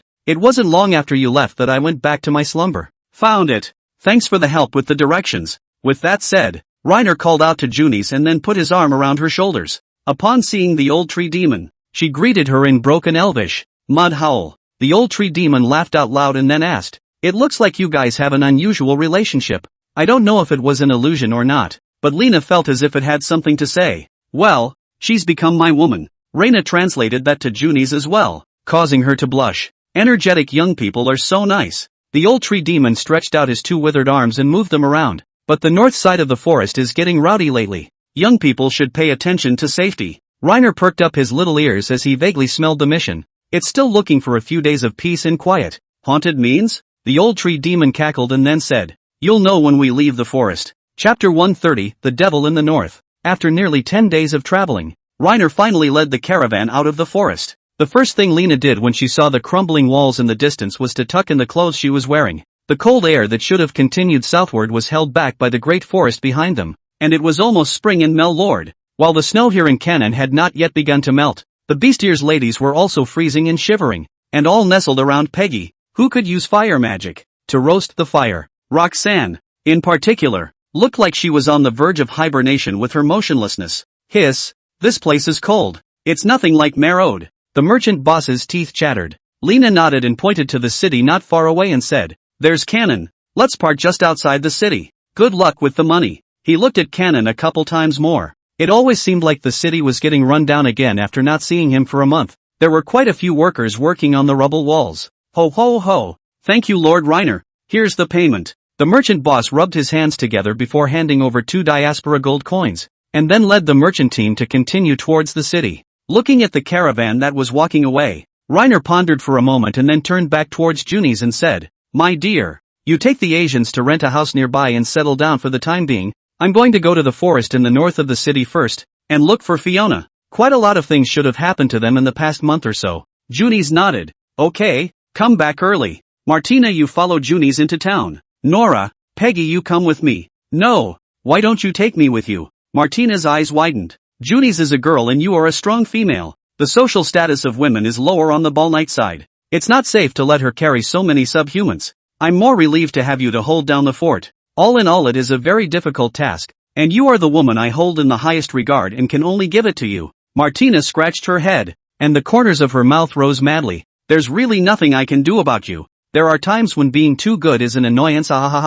Nora, keep a close eye on Reiner and don't let him get his hands dirty. Got it?" Nora raised an eyebrow and gently took Lena's hand. "You don't need to talk about such things. Go about your business." Seeing the crowd split into 2 waves, Ariana decisively followed Lena. "You guys are going on another adventure? I can't believe you didn't bring me along." Reiner stroked his head and said slowly, "You can follow if you want, or go back and rest if you feel cold." Ariana crossed her arms and said in a serious manner, "Then I definitely have to follow you. The cold won't stop me from exploring." In the middle of the conversation, Reiner had arrived at the entrance to the forest. Nora strained her ears to listen for a few seconds before speaking. "There are 3 orcs inside the bushes." As soon as she spoke, a green-skinned orc poked its head out. "You must be Lord Lena. Finally, I've waited for you to return." Peggy ducked behind Lena at the sight of the sudden appearance of the orc. "Is this an orc? It's really as ugly as depicted in the book, just like a monster." And Nora and Ariana had seen this coming for a long time. "What happened in the month I was gone?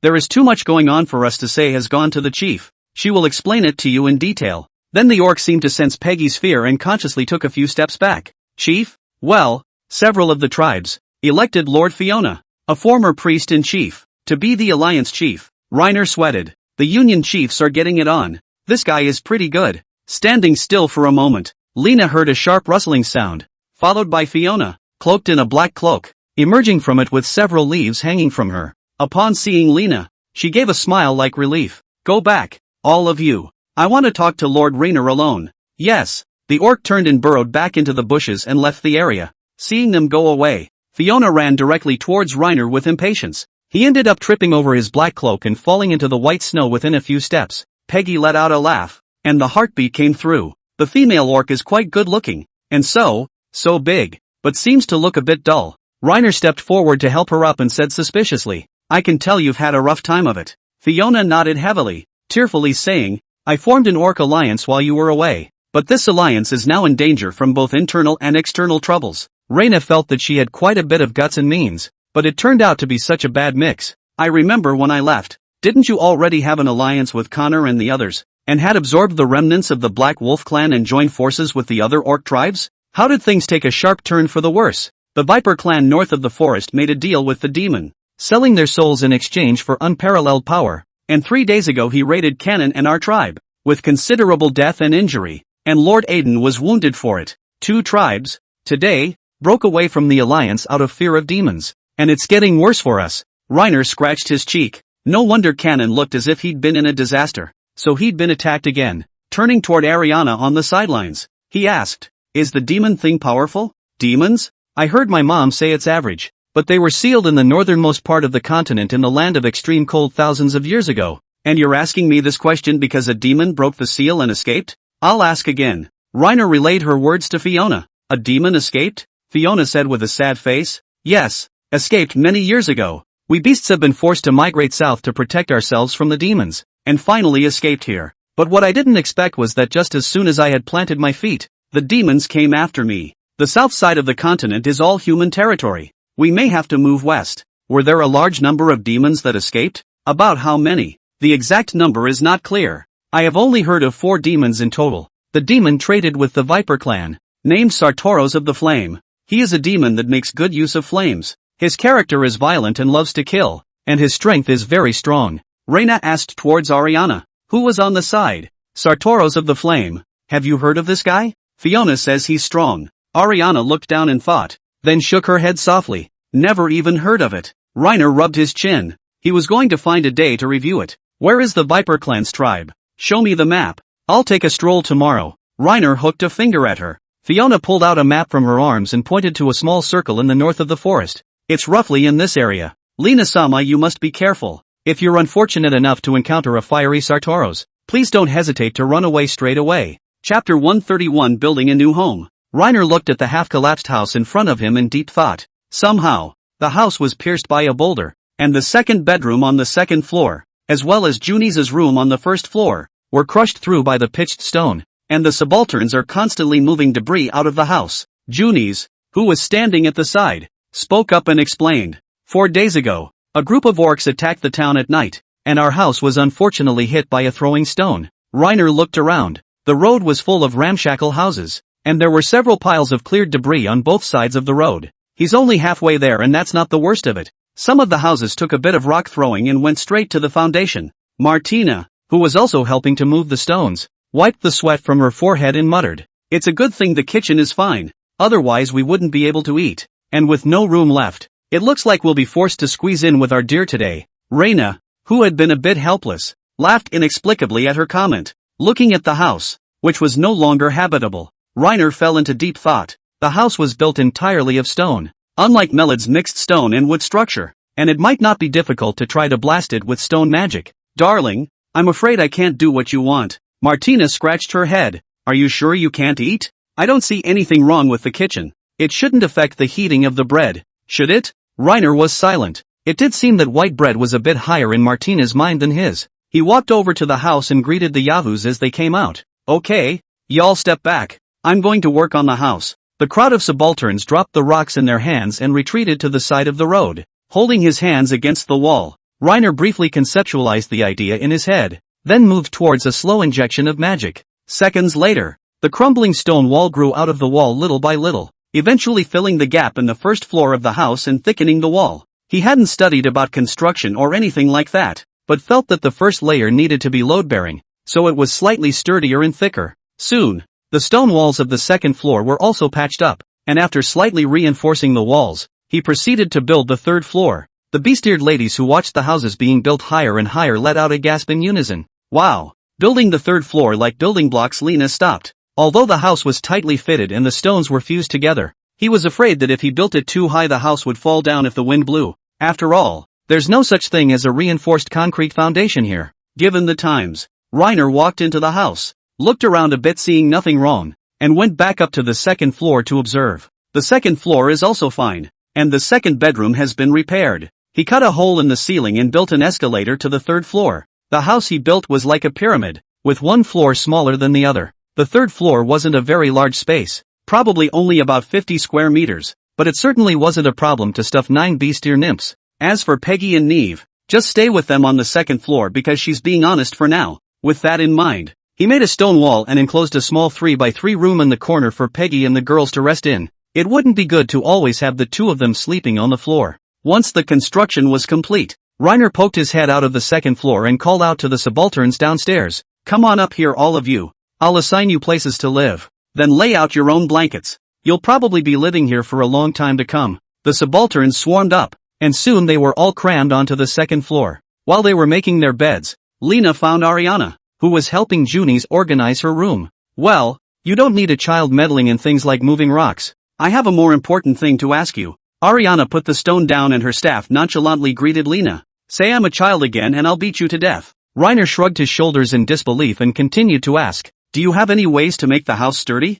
I heard from Fiona that the orcs will now launch attacks towards the town at night, and this house of ours won't be able to stop the stone throwing. Ariana narrowed her eyes and asked meaningfully in return, Lena, what exactly are you trying to say? Can you enchant the house? Since you have a way to make weapons strong, is there also a way you can deal with stone throwing? Ariana was silent for a long time before she stopped talking. Reiner crouched in front of her and poked the tip of her nose with his hand. Why don't you say anything? This house has 3 floors and is over 20 feet tall. Are you trying to wear me out by making me enchant the house? Ugh, surely I still can't? I thought that the divine mess, Ariana, would surely have a solution, but it seems I overthought it. It doesn't matter if you praise me. I'll have to call my mom to come over. With that said, Ariana closed her eyes and stood with her hands folded. Reiner thanked him, then bent down and began to help Junis clear away the debris. Ka-ching! Fran scurried out again. She gestured with her hands, then pointed to Junis's bed with an expectant face. Reiner could probably understand what she meant,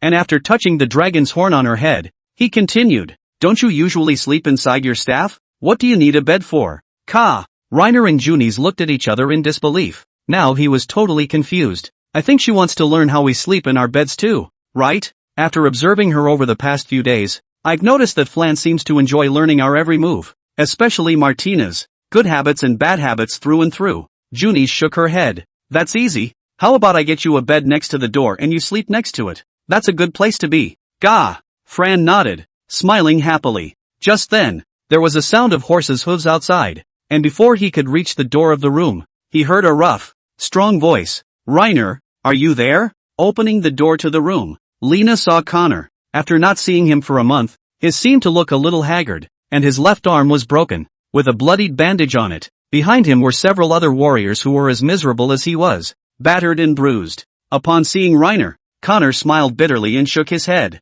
Lord Connor, your arm, decapitated by the orcs in the attack 4 days ago. That group has completely turned into monsters. He shook his head, and after a moment of silence, he continued, the family's reinforcements are already on their way, and will launch a surprise attack on that group of orcs 2 days later. I would like you to join us, and I will pay you accordingly for that, Connor said with an expressionless face. He was like a different person. I heard from Fiona that Lord Aiden was wounded in the orc raid. How is he doing? Connor shook his head, a flash of pain in his eyes. He's too badly injured. He might not last the day. Chapter 132 Rejected by Junis. Reiner re-entered the house, picked up her staff and called upstairs. Nora, come with me. There was a rush of footsteps, and Nora darted down the stairs to stand beside Lena. Fran was playing with Ariana, the two of them chasing each other around the table in the living room. when she heard Lena's voice and ran over as well. She unfolded her arms, displaying the membranous wings attached to her arms. Ka-ching! Do what? I can't take you. Flan didn't care about the has-beens. She drilled back into her staff decisively. The elf, Ariana, was also relieved at that moment as she ran up to her, clutching her staff, and asked, "You're going out exploring again? Take me with you. There's no such thing as too much adventure to explore. It's just a trip to help heal someone.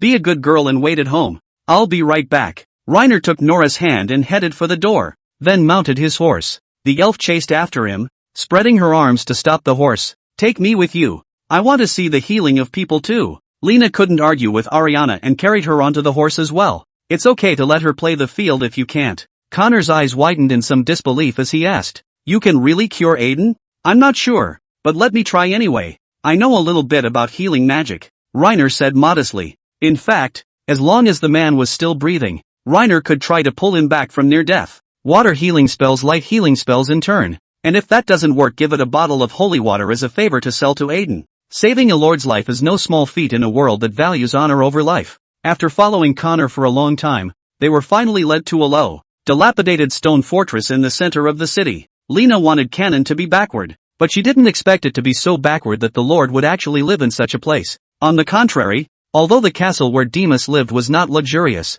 it was always at the highest point of the city, with its back against the wall facing the entire town, and one could see the entire city in general at a glance. But on second thought, Rainer, every country has its own style of architecture. Barnett, this may say so. "Wow, that's an interesting house," Ariana exclaimed as she looked up at the stone fortress. Connor looked back at her, puzzled. "What is this elf talking about? He said where you guys live looks interesting. Honestly, this place isn't much different from a dungeon. I'd rather live somewhere else. But since you're interested, let me show you around later." Even dismounting his horse seemed especially difficult after Connor lost an arm. He handed the reins to the horseman and then spoke to the guard in front of the stone fortress. And with that, the thick wooden door slowly opened inward. "Come in." Reiner led Nora and Ariana into the stone fortress, which was cold and dry but vaguely smelled faintly of mold. Had it been a sweltering summer day, the smell in here would have been even worse. Reiner followed Connor through the narrow passageway and ended up in a room somewhere in the stone fortress. In the doorway stood two bladdered maids of honor, a pair of brothers whose aesthetics were surprisingly consistent.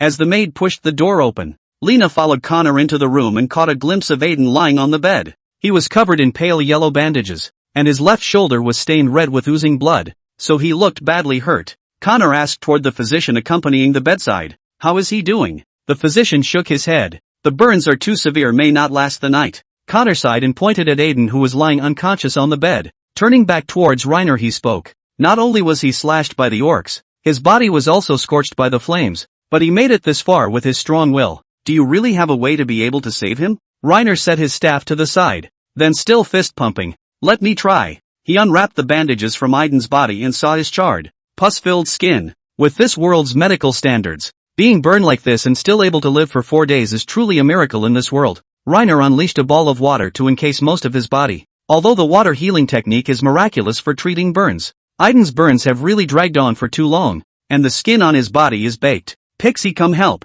You help heal the cut on his shoulder." Coming. Under the continued output of Reiner's hydrotherapy, his burnt skin was continuing to peel off little by little, and the pus was being diluted by the water. I don't know how long it took, but under the dual treatment of light and water, Aiden's skin actually regrew pink flesh and blood. Aiden's weak breathing gradually returned to normal. Aiden-sama should be fine. Connor, who was on the sidelines, stared in awe. "That was incredible. It was amazing. I must reward you." Reiner waved his hand, then looked to Connor's injured arm. "It's just a favor. I'll heal your broken arm as well, my lord." Think of it as selling favors. Sometimes this stuff works better than money. It was late at night when they emerged from the stone fortress, and Lena and the others were escorted to their home by 2 warriors. After rushing around all day, Ariana and Nora were tired, and both of them chose to go back to their rooms to rest. As soon as Reiner entered, he turned into Junis' room and saw that she was sprawled on the bed reading a book on water magic. He laid straight up and hugged her gently. "Honey, I'm home." Just then, the system's voice rang in his ears. "Quest update, slay the demon. Sartoros the flame. Quest reward, 5 bottles of holy water that can be used to enhance the subhuman's natural attributes." Lena fell into deep thought and asked towards the system in his mind. "Is it a specified attribute or a random attribute?" "Specified attributes. Using 1 bottle will raise it by 1 level." "Well, if that's the case, then this stuff is good stuff. Nora, for example. This guy had S-rank agility and perception, but his strength and endurance were just passing D rank. If through this potion of the system, her power is hardened to S. Reiner was drooling a little just thinking about it. What are you giggling about? Junis pinched Reiner's cheek and gave it a few gentle tugs. You're always so secretive. Reiner came back to his senses and slowly edged towards her before gently wrapping his arms around her waist. Junis' face instantly reddened, and she gently pushed at Reiner's cheek, refusing. No, didn't we agree not to have children for a while? I have a plan. Reiner raised an eyebrow and kissed his way toward her neck. Junis shook her head vigorously, shrinking into a ball in the corner, and continued with apologies. I'm sorry, Alina. It's obvious that we're already together and yet you're still holding it in. Why don't you let Martina come? She'd be more than happy to. Reiner sighed. She suddenly felt that this reward from the system was not as real as 5 boxes of baby eliminators. Fragrant. Soft June's right in front of you but you can't do anything about it. Too sad. Junis touched Reina's cheek comfortingly and whispered. I'd better bear with you a little bit. Then Martina seems to need you more. Reiner sighed. Since she was so insistent, it would have to be Nora or Martina today. Chapter 133, Fiona's Urgent Report. Early the next morning, Reiner brought several people to the meeting place located at the entrance of the city. There were quite a few soldiers assembled, and as far as the eye could see it was densely packed with people, at least about 300. Half of Cannon's soldiers are clad in thick animal fur coats, wielding double-bladed axes and wearing light half armor. The other half of the soldiers, who had transferred reinforcements from somewhere, were heavily armed and clad in many layers of thick lock armor, with their full coverage helmets revealing only 2 pitch-black holes, which felt a bit intimidating at first glance. They also used different weapons, from scimitars to spears to warhammers, unlike the soldiers here in Cannon, who basically only used double-bladed axes. And these soldiers were lined up neatly, each of them standing in place in a disciplined manner, and from the aura emitted, one could sense that these soldiers should be very strong.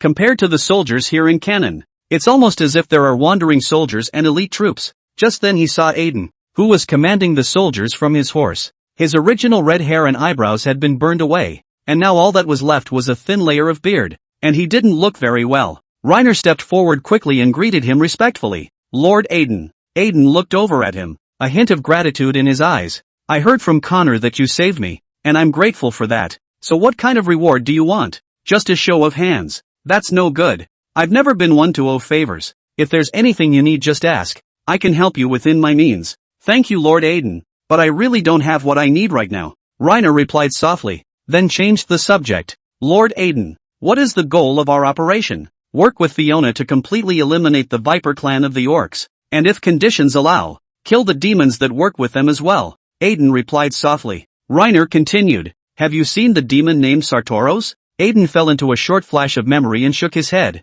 His tone was calm at first but gradually began to turn sharp. Heard about it from Fiona, but haven't seen a demon with my own eyes. The orcs that attacked the town that night were burning with horrible green flames, like evil spirits crawling out of hell. Reiner noticed a cold sweat breaking out on his forehead. Aiden also realized his outburst, and after briefly adjusting himself, he spoke. However, even so we will surely be able to obtain the final victory. With that said, Aiden rode off and continued talking to several other warriors. Reiner looked back at a few people. Martina was arguing with Nora. Junis and Ariana were standing in place and staring, while Peggy was warming her frozen little hands with a fireball spell. I saw her all white fur before and thought she should be a snow fox or some other subhuman, but when I asked her yesterday, I realized that she's actually from the south of the continent, so she's especially afraid of the cold. Reiner said in the subhuman language towards them, it could be dangerous later, so be safe and try to stay in groups and not get too far away from each other. No, I haven't even tried out my Thunderlight cast armor a few times.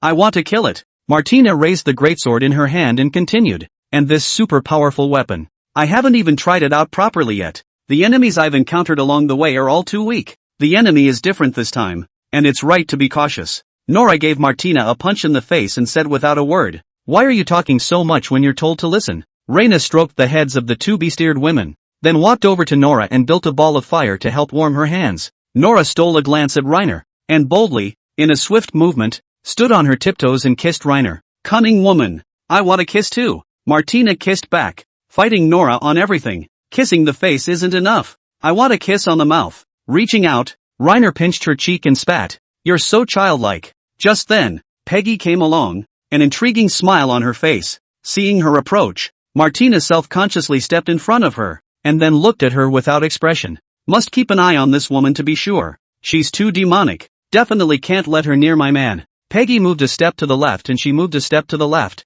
blocking her in tight. After a while, Peggy finally relented and frowned slightly. What's always stopping me? What are you trying to do to my man? Martina questioned, narrowing her eyes. Peggy pretended to look puzzled, then shrugged. I'm not as bored as you are, tossing him around in different ways every day. All I have for Reiner is admiration. Martina said with some contempt. Humph, that's a nice thing to say. If I hadn't stopped you, you would have posted up long ago, wouldn't you? Mocking me with your mouth. But in reality you couldn't wait to be me. What? Reina covered her head and looked at Martina in disbelief, not expecting such words to come out of her mouth. It was amazing, just to be on the safe side. Reiner appraised her intelligence, only to find it was still a D. Peggy, this guy is a tough one. If only I could have been bought by Lena earlier. It's not good enough to stick my nose in now. She shrugged and said indifferently. Think what you want. I won't be like you anyway. With that, she made a wide circle and walked behind Reiner. I don't know how long it took, but the loose group marched toward the woods north of the city at Aiden's command. Looking at the snow-covered pine forest, Reiner was vaguely uneasy. He put the helmet on, then tapped Martina on the shoulder. Put the helmet on. Martina answered softly, then honestly put on her helmet. Nora, on the sidelines, also perked her ears high. Just then, Eliana poked Reiner's waist with her staff, then muttered in a low voice, I suddenly have a bad feeling about this. How? What did you find out? Reiner looked back at her. Ariana shook her head, then said in a serious voice, I just have a feeling we're going to get our asses kicked. As soon as she spoke, the bushes not far away shook. The soldiers raised their weapons at the sight. Immediately afterward, Fiona ran out of it with several orc guards. She ran straight to Aiden and talked. From the look on her face, it was mostly something urgent. After a moment, Aiden ordered to move on while Fiona stood on her tiptoes and looked around the group, finally locking onto Reiner before running towards him in stride. She panted, her chest heaving for a moment. Lord Rainer, please follow me. Chapter 134, Encountering the Three-Headed Dog of Hell. Lena takes a few people out of the group and follows Fiona to the orc army. As far as the eye could see, there were probably a few hundred orc warriors who were catatonic and hiding in the snow. Most of the orc warriors among them were injured in one way or another. Some with bandages wrapped around their arms, others with half of their faces wrapped around them, looking similar to the burns Aiden had received. Occasionally, you could still see a few, almost burnt to a crisp, dried orc corpses that were lying honestly in the center of the snow. Several people became the center of attention in the room as soon as they appeared, and the beasts cast curious gazes towards them. Fiona waved her hand and said softly, Lena-sama, I often mention you to them, so they are all rather curious about you, so please don't mind. More than that, I'm more concerned about what you just said about the summoning ritual that the Viper clan's orcs are performing. Tell me more specifically about it. Reiner inquired softly. Fiona had been running through the forest with a few of them for several kilometers, and had just been in a hurry and hadn't had time to ask her. She spoke only briefly, listening to Rainer's clouded mind. Fiona weaves in and out of the dense forest, her hand plucking away pine branches from time to time. The black magic of our orcs is a kind of terrifying magic related to darkness and death, and some extremely ancient black magic can be used to summon some extremely terrifying dark monsters by using life as a sacrifice. With that said, she crouched in front of the bush and gently hooked her hand, signaling for Lena to come over. Fiona gently pushed aside a clump of trees and was greeted by a large forest of dead pine trees. There wasn't an ounce of life in these woods. Animal skeletons were visible everywhere, and the parched earth was emanating an eerie green mist from the cracks. There was no mistaking the evil energy that permeated the area all around. Ariana huffed. They destroyed the forest. Reiner's eyes widened as he saw orcish limbs dangling from many of the pines, blackened blood dripping into the deep red cranial altar, and the spell below the altar was glowing green. The cold wind blew and Reiner couldn't help but shiver. Fiona whispered next to her, these are summoned sacrifices, the vast majority of which are captives they took the other day. As soon as the words left his mouth, Reiner saw some limbs that didn't belong to an orc's body. The vast majority of the offerings also include members of their clan? Fiona nodded with some difficulty. The more ancient the black magic, the darker and more brutal it becomes. And when my father was still the high priest of our mountain rock clan 10 years ago, it happened occasionally to use his own people as sacrifices. It wasn't until I became a priest that I banned the practice and turned to beasts as sacrifices. Reiner had almost lost interest in learning black magic. Come to think of it, the kobold priest he encountered before, when he finally fell into a desperate situation, he also directly extracted the lives of hundreds of clansmen, all of which were brainlessly injected into the half-dead tyrant's body. It's most likely an extremely powerful black magic as well. Eliana was shivering as she clung to Reiner's arm and muttered in a small voice, "That's cruel. Scary orcs." Martina poked Lena's butt and wondered, "What's the elf muttering about?" She felt the orcs were cruel and she was afraid. Martina hummed softly, "Doesn't matter. I'll make the shot." When she said that, she subconsciously had to stand up and put on a tugging face. It turned out to be no more than 2 seconds before she got punched in the face by Nora. "We're ambushing them. If you get us caught, I'll..." No sooner had Nora's words left her mouth than a strange movement came from the front of the room. Several people held their breath in unison. Deep in the withered dense forest, 3 orcs with green flames burning all over their bodies were leading a group of orcs to the area around the altar. Their skin was constantly being burned and healed by the flames, and a faint smell of burning filled the air. Although they looked appalling, they walked crookedly and seemed to be in extra pain. "What happened to them?" Reiner asked, lowering his voice. "In exchange for great power, they sold their souls to the fiery Sartoros, and although they exchanged them for extremely strong bodies, they will suffer the pain of a fiery scorched body for eternity." Fiona pointed at the charred corpses. "We paid a small price to settle these guys." Reiner glanced back at the orc corpse and then asked, "How does it compare to that Minotaur chief from before? Which one is better in single combat?" Fiona shrugged. "That would naturally be the Minotaur chief, but these guys are so numerous that gathering in groups of 3 or 5 can cause quite a bit of trouble. And what worries me the most are the monsters they summon, and the demons that never show up." Lena pointed deeper into the dead forest and asked, "Is that where the Viper Clan's tribe is?" Fiona nodded. "We'll probably be able to see them if we continue on for about 2 or 3 kilometers, and in about 2 hours or so, the soldiers under Lord Iden's command will engage them, and we'll need to cooperate with them in the attack then." "Do demons have any abilities like magical scrying or anything like that?" "Never crossed paths, but I've heard demons are very sensitive to magic." Reina relayed her words to Ariana, who was at her side, and they were echoed. "My mom said something similar, but I'm not sure about the exact scope of the scrying. In that case, there's no way to crouch in place and store up fireball spells for 2 hours." While several people were talking, the 3 orcs with flames burning all over their bodies instantly decapitated the clansmen they brought with them and introduced their blood into the altar. In an instant, the summoning spell formation under their feet brightened a few more points. Ariana muttered in a small voice, "I feel like this is a little off." Reiner nodded back,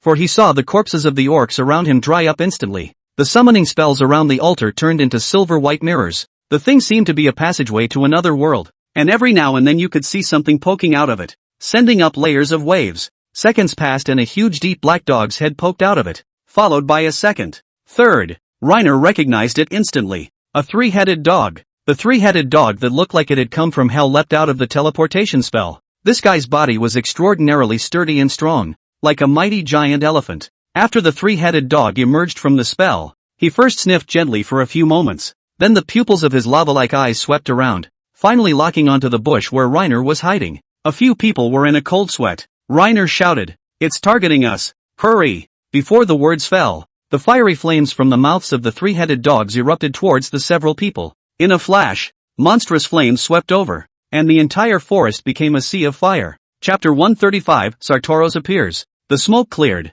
and Reiner still stood in the midst of a blaze of flames. The moment he was locked by the 3-headed dog, he made a barrier to protect the few people around him. The orcs who were not protected by barriers suffered, and one by one they were set ablaze by the flames and wailed as they tumbled through the snow to extinguish the fire. Junis raised her staff high and began to chant a spell for rain, dousing the flames around her before poking the earth so hard that several walls of water arose around her to block the flames. Martina let out a war cry and rushed forward over the thunderbolt. The fiery flames ejected by the 3-headed dog were deflected by Martina's enchanted armor, setting the forest on either side ablaze. Seeing this, Martina smiled even more triumphantly as she leapt high into the air and slashed her sword on one of the 3-headed dog's heads. Her full force strike directly slashed the dog's head down hard, and the resulting wind blade split the distant dead tree in two. The ear-piercing scream of the 3-headed dog resounded through the woods while causing the earth to tremble. Martina pulled back a distance and covered her stinging eardrums. "This guy is giving me a headache." Nora's spirit level wasn't what it used to be, and she didn't seem to be affected by the fact that her cat ears were close to her scalp. Fiona cried out in agitation, commanding the orc warriors to attack forward and back. More and more flaming orcs poured out of the dead tree forest. Lena used her wind blade to help Martina clear the small monsters, and when she saw that it was ineffective, she used the blazing sun lance that she learned from Ariana, and each strike killed a burning orc. "Honey!" Martina yelled back. The severed head of the 3-headed dog actually quickly grew a slightly smaller body again, turning it into a hellhound. Although the attack was much weakened, it became more agile. He pressed on with no intention of hitting the orc warriors, as their attacks posed no threat at all, and only Martina's great sword, forged from secret silver, could pose some threat to her. The orc warriors were also quite sensible, knowing that they couldn't do it themselves, and left the three-headed dog to Reiner. Turning to deal with the incoming burning orcs, Fiona stepped aside and said, "Lena, we may have to pull back. The enemy support is coming and there is no way we can defeat them head-on. Kill the three-headed dog first, or you'll be caught up if you run any farther." The Cerberus was charging towards them, and Reiner's blazing sun lance had built up its power, aiming to release it at its head. A leaping hellhound was knocked off his feet. He had a large hole in his head from Lena and had fallen to the ground unable to move, though his skin and skull were still regenerating rapidly. In other words, the guy's still alive. In an inspired move, Reiner created a stalagmite in his hand and stabbed it directly into the gaping hole in the hellhound's head, simply stopping the regeneration. Make a hole in his head and find something to shove in there. He shouldn't come back to life so easily. As soon as the words left Reiner's mouth, he realized that the two-headed dog seemed to be getting progressively stronger. At first, he couldn't keep up with Martina's speed, and he was completely one-sidedly pressed by her, but now they were able to fight back and forth. "That's a tough one. Help me." The two of them fought as two complete balls of shadow, and Reiner couldn't press for precise aim. Prioritize attacking its legs. "You guys are too fast." Martina slammed her shield into the head of the two-headed dog, and while one of the heads froze, she cut off its left forelimb with her sword. The two-headed dog's speed cut down to the point where Reiner could take aim, and a blazing sun lance pierced his right forelimb and quickly shot into a stalagmite. With the two of them working together, Martina quickly decapitated the heads of the two-headed dogs, and with a single stroke of her sword, she split one of them open and shoved her shield in. Reiner then splits the other head open and stabs it with a stalagmite, but somehow the three-headed dog still wasn't dead, and its chest was still beating violently. Reiner used seismic again, burying its massive body deep in the mire. The orc warriors on Fiona's side had been killed or wounded in order to hold off the burning orcs. Trouble solved. It's time to retreat. Fiona threw up her arms and yelled, "Retreat!" Reiner called Martina back, then started to run away with a few people. Although this guy was full of brute strength, there was definitely a time when he would run out, and he couldn't fight a war of attrition with so many burning orcs. But just then the chill hit, and Lena suddenly had a foreboding feeling. "Master Heaven!" Nora exclaimed. Without even looking, Reiner pulls a few people and then unfolds the barrier. A large green flame poured down, and even through the barrier Lena could feel a burning sensation. Under this high temperature of the surrounding orcs, they didn't even have a chance to let out a wail before they were burned into charred corpses. It should be Sartoros this time. Oh my god. Looking at her clanmates reduced to ashes, Fiona sat paralyzed in despair. Junis shot water spears outward, but they were instantly vaporized just as they left the barrier. She clutched her staff and looked at Reyna somewhat pathetically and helplessly. "I'm running out of water element." Hard work. She had just been holding back the burning orc, and it was only a matter of time before her magic ran out. Martina looked out at the green flames and seemed a little leery. "Don't be a fool. Don't go out there. Didn't the elf enchant my armor so I'm not afraid of flames? This flame isn't like the usual flames, and pixie enchantments don't always work, so don't take any chances if you're not completely sure." Reyna let Peggy, who was off to the side, tug at her. After a few minutes, the green flames finally dissipated and the surrounding area became a scorched earth. There was a humanoid, longhorned demon covered in green fire that was hovering in the air. Its green one eye was spinning, looking bizarre to the extreme. Martina asked again impatiently, "Can I get out now? Let's see what happens first." Peggy couldn't help but ask, "Silly you. You don't even know how strong the opposite side is going to go out and fight. And when you're told to move, Lena will say so." Martina pouted slightly and muttered in a small voice, "Guilty of letting your stupid fox lecture me. I'm stupid? Ha ha ha." Peggy was exasperated and laughed. Sartoros slowly landed in front of several people, that one eye looking straight at them. Reiner instantly sensed the anomaly and whispered, "Don't even look it in the eye." Several people honestly bowed their heads and closed their eyes. The next moment, Reiner felt a slight headache, a sign that his spirit was being eroded. Sartoros grimaced. "It's really something. There was only one eye and mouth on the face, not even a nose and ears. Extremely ugly looking. You're Sartoros of the Flame, aren't you? You are also very powerful." At these words, Sartoros narrowed his eyes, and he looked as if he was a bit shocked. "You actually know our language? Awesome. Awesome. Who taught you that? Who is your master? If I knew, I might be able to spare your life." Chapter 136 Death by Talking Too Much. Sartoros quickly backtracked after saying this. "Nope. I'd have to kill you here to do that." "For what?" Reiner scratched his head. "I don't know what's going on, but your guy's magic is so amazing. I've never seen such a terrifying total amount of magic. It's like a giant piece of muslin setting the sky ablaze with color. It's not too much of a stretch to say that you're more terrifying than a king. To be honest, before releasing my pet, you really scared me enough, but after trying it, I feel that you are in vain. Although you have enough magic power, but for magic application, you are still as clumsy as a little kid. Reiner sighed. Full stop. It's only been a year and a half since he crossed over, and learning magic was 4 or 5 months ago. If we give him a few more years, it's not certain who tortured who. Sartoro slammed his fist against Reiner's barrier. Even the ground shook slightly. With such a powerful defense spell, it should consume a lot, right? But considering your magic power, you can at least support it for about 4 or 5 days, right? Reina gave a thumbs up. So powerful. You saw right through it. Sartoro shrugged. But it doesn't matter.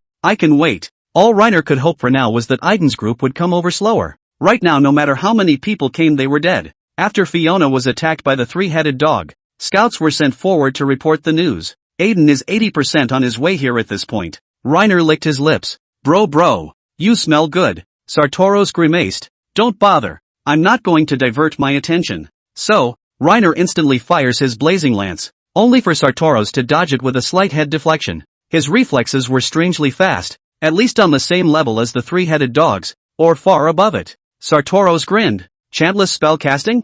I'm sure I can't keep you, but with an attack of this intensity, even if I don't dodge out of the way, nothing will happen if I get hit. Demons are immune to magic? No, it's just that you didn't build up enough power. Reiner narrowed his eyes and said in all seriousness, how long would I probably have to build up my strength to break through your defenses? Please tell me this will die. From what I've seen of you, you don't have much control over your magic. It'll probably take about 30 or 40 seconds. Sartoro suddenly narrowed his eyes as if sensing something. Maybe I don't have to wait. Reiner also reacted instantly. Everyone cover your ears. Before the words left his mouth, Sartoros opened his bloody mouth and a shrill sound swept over him. Martina had covered her ears in time, but the shrill sound penetrated well, but it still hit her. She flung herself to her knees and clutched her head. Junis whispered, Martina, hold on. Without a word, Martina got up and pointed her sword at Reiner. Reiner tried to control her, but domination magic had no effect on a target caught in a state of frenzy, exactly as Nora was at that moment.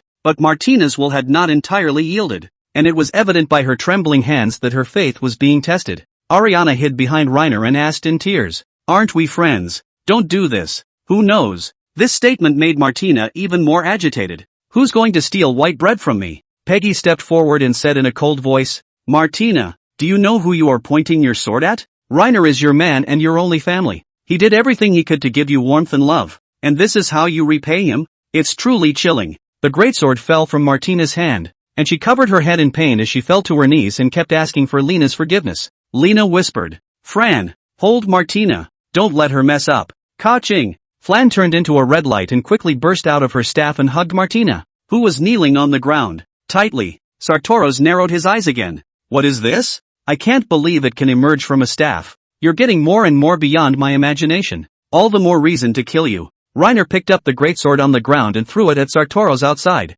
As expected, Sartoros quickly dodged to the side. Reiner grumbled in a serious manner. How petty. It's just smashing you. It shouldn't cause any damage, right? I'm going to die, and you won't even let me smash it? You do realize that we hate secret silver, right? Is it hard to hurt you? Sartoros continued. Are you wearing out my patience by just talking nonsense? No, just small talk. Reiner raised his staff high and began to continue to build up the light. Sartoros laughed. Told you.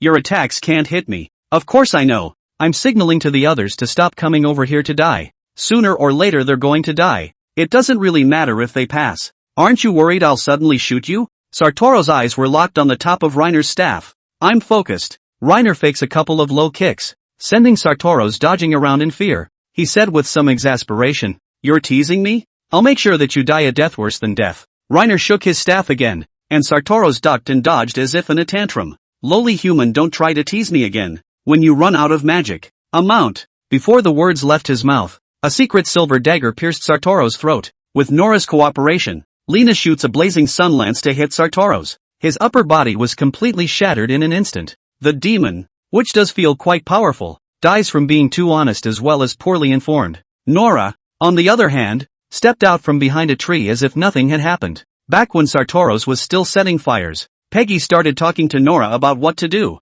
Once she stopped setting the fire, Nora slipped out of the barrier. She had long ago noticed Nora's abnormality, and with a gentle set at this critical moment, she made Nora actively display her invisibility. What a horrible woman. It's so smart it's frightening. Seeing the only 2 remaining calves of Sartoros disappear, Reiner tapped the crowd on the shoulder. Okay, you can open your eyes and ears now. Junis and Fiona still don't know what's going on. Demons destroyed? Reiner stroked both of their heads. Yes, we're safe, but it's better to run just to be on the safe side. I guess the burning orcs are coming after us. I feel that they should be dead. Their masters are dead, and that power originating from their masters will naturally disappear. Reiner, I'm going to find my people first. The Viper tribe should be an empty shell now.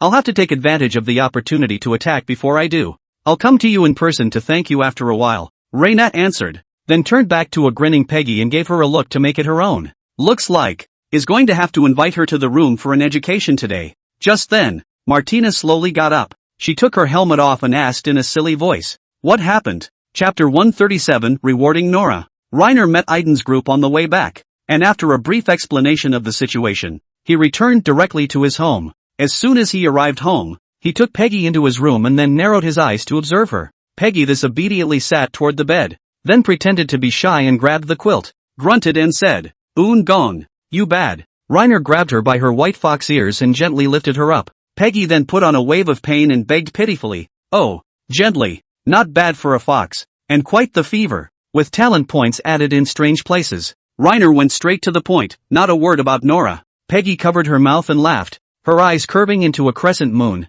and then asked rhetorically, if I tell, how does Enku plan to punish me? Isn't that easy? Straight up tied to the bed and sent 100 straight draws, Reiner said in a serious manner. Peggy pouted, and after a moment muttered somewhat grudgingly, tying me up just to whip me? Gong, you wouldn't be able to do it, would you? No, if it didn't work, Martina certainly wouldn't be so obsessed. Generally speaking, any human who has seen me will covet my beauty, and if it weren't for my intelligence and bravery, I'm afraid I would have been bullied long ago. And you this, doesn't look like you have no desire. Ah. Peggy stroked her chin and seemed to be deep in thought. Reyna shook her head. Don't ponder it, because I don't like you at all. You stinking fox with a heart of gold. So what? I didn't hurt anyone, and I got part of the credit for killing that demon, didn't I? Peggy clapped her hands together in sudden realization. So you like Martina's kind of silly and broad-minded women. She slightly lowered her head to steal a glance, gently shook her head and said very helplessly, my size is not as good as hers, but at least it is normal level. As for the heart, this is the way I have lived for more than 20 years, but I am now honest enough with my benefactor. Reiner gently waved his hand. Don't talk about all this nonsense. Just remember to keep my secret. Got it. Peggy jerked up, deliberately brushing her fluffy tail across Reiner's waist. After dinner, just as Lena entered her room, Martina caught up with her at a quick pace. She blinked her eyes and gently took Reina's hand, saying with some resignation, I was wrong, dear. I forgot about what happened then. I only found out about it when Nora told me just now after dinner. With that, she turned and wagged her ponytail. I heard Nora say that you have to offer your tail to accompany a crime. But come to think of it, it seems like you don't usually hold it. Reaching out, Reiner stroked her head and softly said, how could I possibly blame you? Who made that demon so powerful, right? Her horse's ears were so hot that Reina couldn't help but tug on them a couple more times. Martina whispered, if it hadn't screamed those times, I might have beaten him in single combat. The insidious demon. It's as stupid as it is. It's still sinister. Reina lifted her chin and kissed her twice. Although you are really fast and your weapon can hurt it, but it is not guaranteed that it has any other killer weapon. In the future, when you meet the enemy, do not be reckless, learn to think, okay? Martina nodded heavily, then burrowed into Reiner's arms,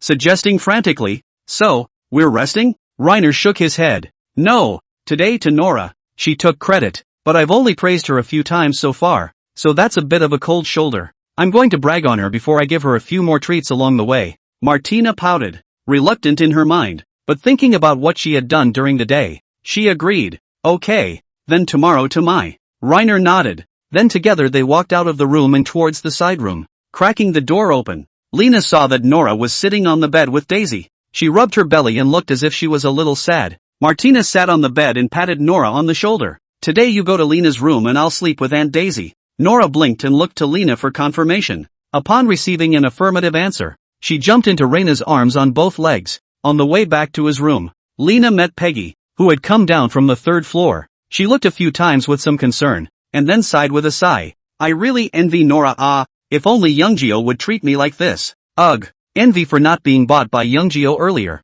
Nora didn't say anything, just stared at her. After entering the room and shutting the door tightly, she finally opened her mouth. I don't know when my magic eyes ability was discovered by Peggy. Should we take care of her? No. I told her that, and actually she didn't know about your magic eyes ability before. She just saw that you weren't acting quite normal when you were fighting, and then tried to swindle you for a bit, and then you got into the trap. Nora slightly froze, then suddenly realized. She counted on me. At that time, I saw that the situation was not right, and when she said so, although I was a little surprised, I didn't think much about it. I didn't realize that she was actually setting me up. What a cunning fox. It's fine. We were really in a crisis then too. If you were late in stealthing, you might have been detected by Sartoros, and perhaps might not have gotten it so easily. Reiner stroked her soft black hair, then asked, what reward do you want? Say it. Nora contemplated for a moment and held Lena's chest with her small hand. A dagger. My dagger was melted by my master with magic.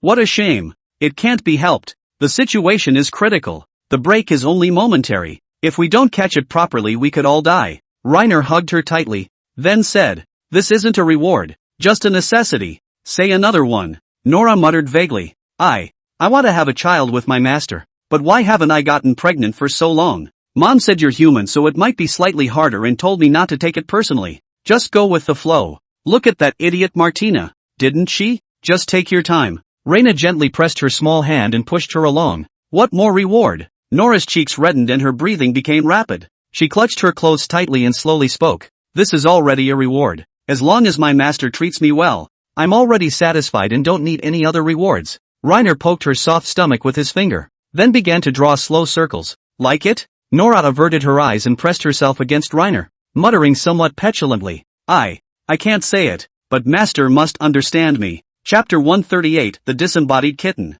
Early morning. Reiner woke up from his sleep. He rubbed Nora's fluffy ears and then kissed her. Oh, I want to sleep some more. Nora softly pouted, then grabbed Reiner's hand and gently bit it, leaving rows of clear teeth marks. I had a weird dream last night. The sharp-toothed kitten loved to bite, and whenever the two rested together, the next day Lena was always left with many clearly visible teeth marks. Reiner came interested. Tell me more carefully. After the bite she poked her head up and kissed Reina again. It's cold, let me cuddle for a little while longer.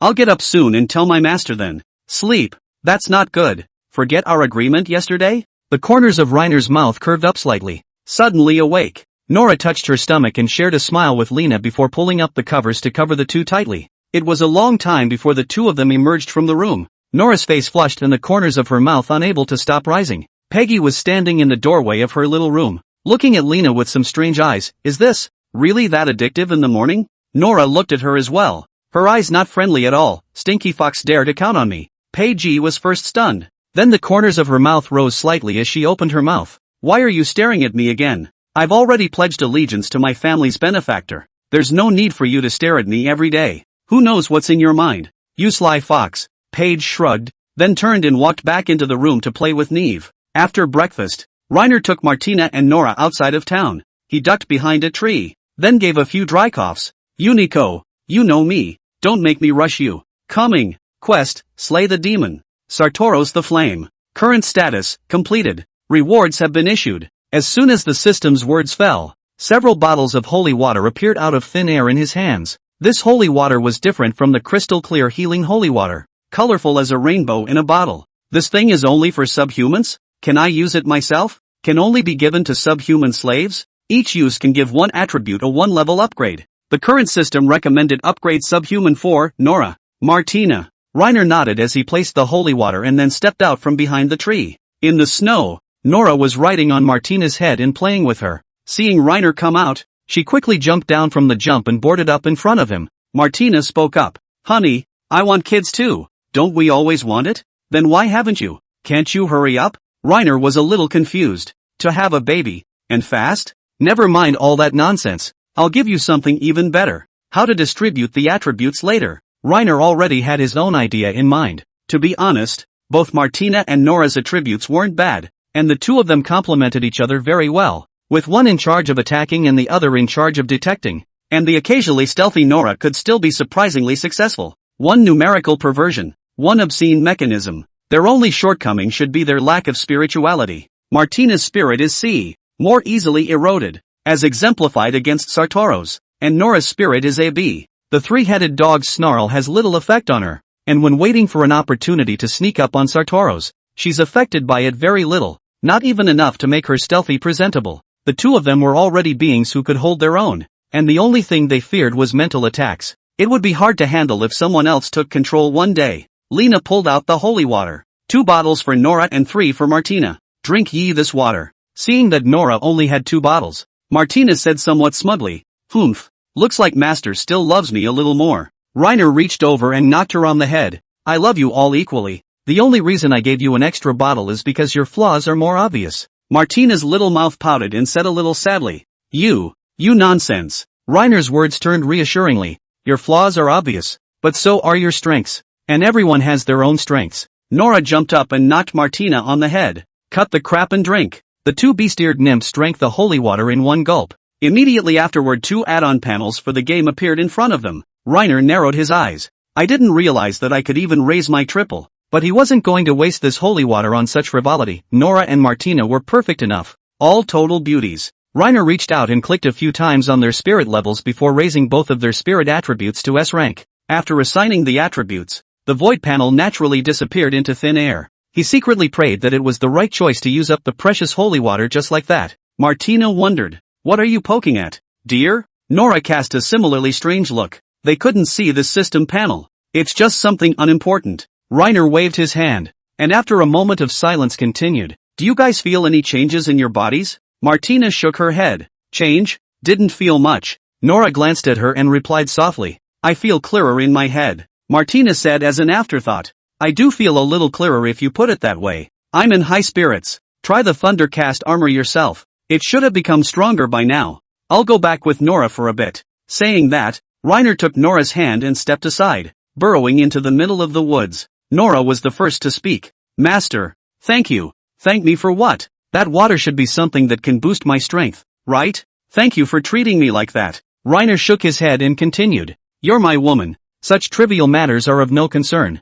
I'm more curious about what you dreamed last night than that." Nora nodded and whispered, "I dreamed again. Of the goddess Sama who gave me the magic eye." "What did she tell you?" "Didn't say anything, just touched my ear and left." "So, what, this is just a dream?" Nora shook her head and covered the golden pupils of her eyes with her hand. As she lowered her hand again, Reina saw the color of her eye pupils change from golden yellow to a strange dark green. "The color changed?" Nora shook her head and smiled. "Master, I just found out about it too when I was fighting with Martina. You see." She pressed her hand gently against Reiner's chest, and a moment later her entire body walked right through Reiner and behind him. "What?" Reiner turned toward her and touched her, but grabbed her. She was like a phantom, visible but untouchable. "Isn't this a vaporization of the outlaw?" P.S. Happy New Year to all the readers. Please take care of everyone in the new year 2QWQ. Chapter 139, to continue to get stronger. Nora's voiding is simply shady as hell. Not only is she immune to all physical damage,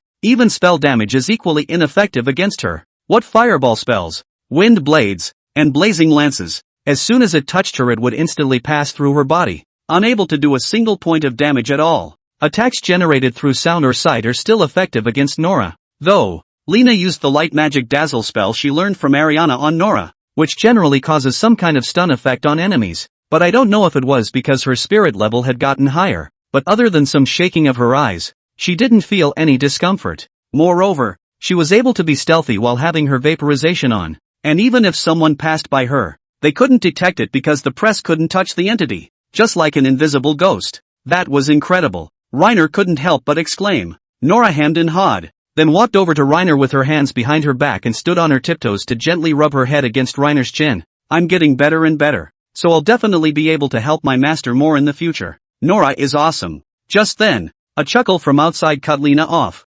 Martina's laughter was so magical that Lena couldn't help but poke her head out to see it. Nora wondered, what's she mad about again? The lightning on this guy's body was even more conspicuous than before, and his speed and strength appeared to have been boosted as well. Reina said softly, "She should have gotten stronger too." Just then, Martina tightened her grip on her greatsword and swung a blow towards the pine tree directly in front of her. A sound of breaking wind came from the nearly 30-meter tall pine tree that slowly tilted towards one side before collapsing to the ground with a loud bang. Reiner subconsciously looked around and couldn't help but shout, Hey, don't you chop down the trees. It'll be troublesome if you invite the elves in later. Oh hoo. Using her hand as a sword, Martina stabbed hard into the tree, then lashed out to help the tree back to its smooth, flat stump. Reina stepped forward and used light and water magic to heal up the injured pine and put a stone shield around its cut for immobilization. If Pixie was here, she'd probably scold you. She's so petty then. She can't even cut down a tree. We used to use trees as target practice before, Martina muttered while running around at a very fast speed.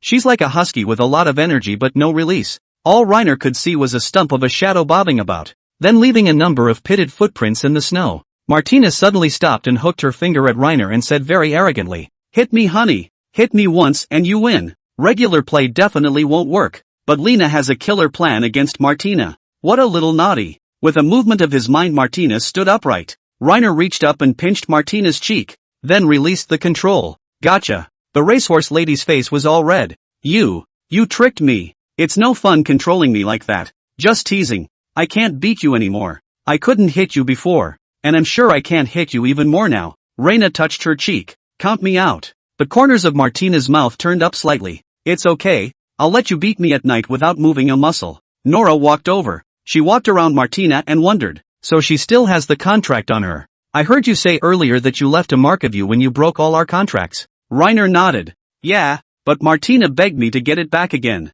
There's something wrong with her designation. She just likes to be in my control. At these words, Martina's face reddened like a kettle of boiling water. She hastily reached over and covered Lena's mouth. You talk too much, dear. Don't say it out loud. Nora looked meaningfully at the two, then smiled softly at Martina before turning toward Reiner and asking, You like controlling people, master? Don't like it. Who has nothing better to do than try to control people? If Martina hadn't had to beg me, I wouldn't have bothered with her. Nora sighed with some disappointment. So yeah, the three of them headed for home. Reiner looked at Martina, who was jumping up and down, in deep thought. Although his magic could already handle the majority of enemies, there would occasionally be one or two numerical monsters that exceeded the standard, leaving him with nothing to do at all. Sartoros, for example. If it wasn't for the fact that Nora had taken the opportunity to sneak up on him and create a split-second opportunity for Reiner, I'm afraid that their party would really have to be accounted for here. The blazing sun lance taught by Ariana was powerful enough, but his reaction speed was too slow,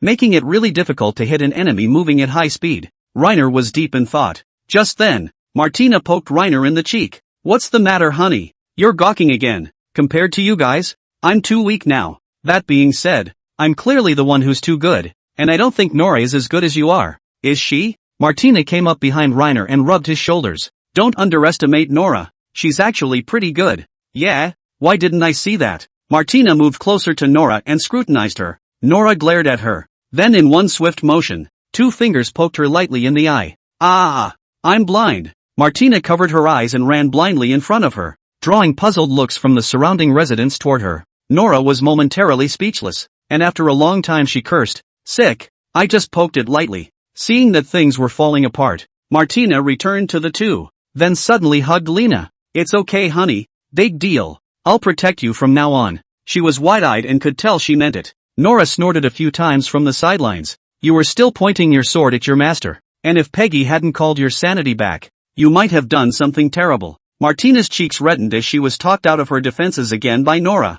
I'll say it again. That was just an accident. There's no way I would ever hurt Reiner. As soon as the words left her mouth, her relentless iron hand dug in towards Nora, only to be easily dodged. Exasperated, she began to chant an incantation, preparing to make the Thundercast armor and Nora fight it out. Seeing that the two were about to fight again, Reiner reached out and hugged them both. Alright, even though you're both very powerful, but how can a woman protect a man? You're my wives. It's only right that I should become stronger to protect you. Nora was silent, but shrank toward active Lena's arms. Martina narrowed her eyes and said, Darling, you are already a powerful male. It doesn't matter if you continue to get stronger or not. All that matters is that I love you. Chapter 141. More request from Fiona. After a few days, Reiner took the family out of town. He motioned for Martina to come over by name. Come spar. You win if you touch me once. During this time, Reiner had practically gone through the Wind and Thunder spellbooks and found 3 spells that could assist him at the current stage. Wind magic, flight spells, wind fields, an extremely important secondary skill that allows the user to detach from the ground and fly high into the air, while enemies located on the ground can only watch as they take a beating. The other skill, the field of wind, allows the user to obtain extremely powerful perception ability. After casting the spell can be informed of the trajectory of the objects within the spell range, and with the injection of magic power, the perceptible range is also getting bigger and bigger. The limit of the distance is about 200 meters or so. That way, he could stop relying on Nora's scouting so much. The last magic, thunder speed. Although the chance of adding to the physical body was minimal, it was superior in that it could drastically increase the user's reaction speed. Now he was completely sure of hitting Martina, who was moving at high speed. District learner, trying to get elbowed by me again? Wait until you can elbow it. Lena chanted an incantation and gradually lifted her feet into the air as the beast-eared ladies gasped. He then gradually accelerated and flew up into the sky in a puff of smoke.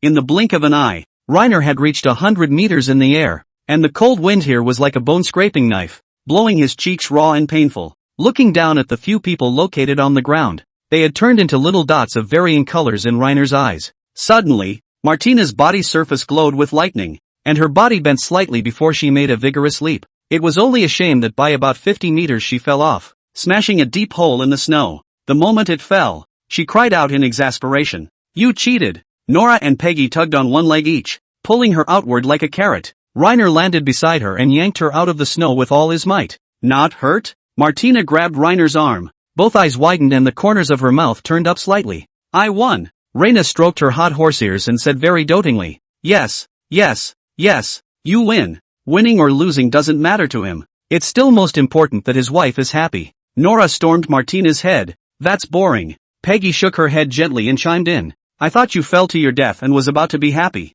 but it turned out to be for nothing. Scram! I won't let you have Lena even if I die. The stinking fox deserves to be without a man for the rest of her life. Gluttonous. I'm not at your level. It doesn't really matter if there's such a thing as a man or not. Peggy's eyes narrowed slightly as she stole a glance at Reiner and continued. Of course, having one is definitely better than not having one. Reiner gave all three of them a blow to the head each. Okay, stop it, Martina. You run up and move as fast as you can and see if I can hit you. Martina nodded and turned to run wildly through the woods at breakneck speed. With the thunder speed boost, Reina could now see her movements. Holding his breath, he instantly fired his blazing sun lance, striking Martina's shoulder with precision. A small crater burned into her armor. Martina ran back. She looked over her shoulder and said with a surprised look on her face, It really hit you. Junis came over as well. She patted the snow off of Lena. Is this what you've been working on while hiding in your room these past few days? Reiner nodded. Well, after fighting Sartoros, I feel like I'm still too weak,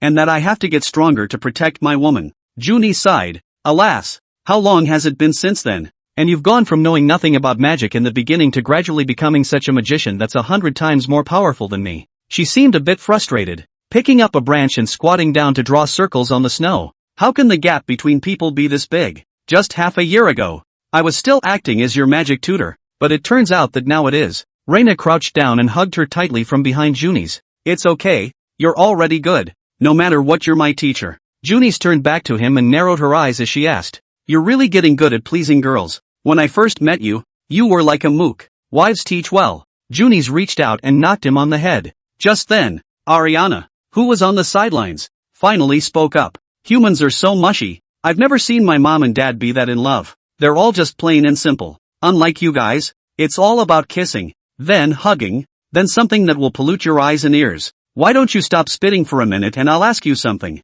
What did Sartoros mean when he told me earlier that my control over magic was weak? In short, it's a lack of precise and careful control of magic. With the same amount of magic power, if you let Junis and you release the same magic, her casting speed as well as power should be stronger than yours. But you're usually all supported by a huge total amount of magic, so you can't see much of a difference. Reiner scratched his head. In other words, I've been increasing my magic output to make up for my lack of precision? Ariana nodded. That's true, so you must have consumed more magic than Junis. If you had her kind of control over magic, the power would have gone up a few more notches. So, what's the best way to improve control over magic? It's a very vague concept, but my mom keeps telling me to control the amount of magic I release and try to do more with very little, and that should do it. At first you'll feel overwhelmed, but it won't take long before you feel as if you've gotten stronger. Simply put, it's weight training. Ariana nodded. Just then, Reiner suddenly sensed a group of orcs breaking into the realm. A few moments later, Fiona emerged from the bushes. She was clad in a thick white robe, and the moment she saw Reiner her face was filled with inexpressible joy. Lord Reiner, what a coincidence! I was just coming to find you. What? Is this your plan to personally come to the door to say thank you? With that said, Reiner's gaze couldn't help but fall elsewhere. Not surprisingly, he took 2 elbow strikes from Martina. Fiona froze slightly, then covered her chest tightly. No, not really. I came to Lord Lena for help. I intend to come to the door sometime later to thank him. Chapter 141 Banishing Demons. Lilith of Desire. Lena generated a few stone mounds in the snow and used wind magic to sweep the snow off of them, signaling for the few people around him to sit down. Seeing Fiona gently sit down, Reiner spoke up and asked, "How have the last few days been?" "It is okay, thanks to Lord Lena. With your help, the orc tribes of this forest have been completely unified by me. Only there are still some troubles that I cannot solve, and I can only come back to use your power." "Speak." Reina raised an eyebrow at her, guessing that what Fiona was talking about still had something to do with demons. After all, the tribes were all unified, and there was little left that could use him. Fiona brewed for a moment before speaking slowly. "Since Sartoros was killed by you, another demon has recently become active. Her name is Lilith of Desire. This demon she is very good at seducing, and from time to time she will attack our tribe. So far there have been several dozen famous male orcs who have been compelled by her to leave the tribe, and their whereabouts are still unknown, with the orcs apparently having limited abilities, and Fiona supposedly not equipped to deal with them. It's no wonder that the only recourse when it comes to demons is to migrate south. This new demon, though, actually lures." Reiner gave a honeyed smile. "Why did she have to wait for Sartoros to die before she came out? Why didn't they act together?" Fiona replied in a serious manner. "Demons are not good at cooperating. They basically fight on their own, and will only join forces unless it comes to the time of life and death. Legend has it that 1,000 years ago, when demons were driven to the frigid north by the various races of the continent,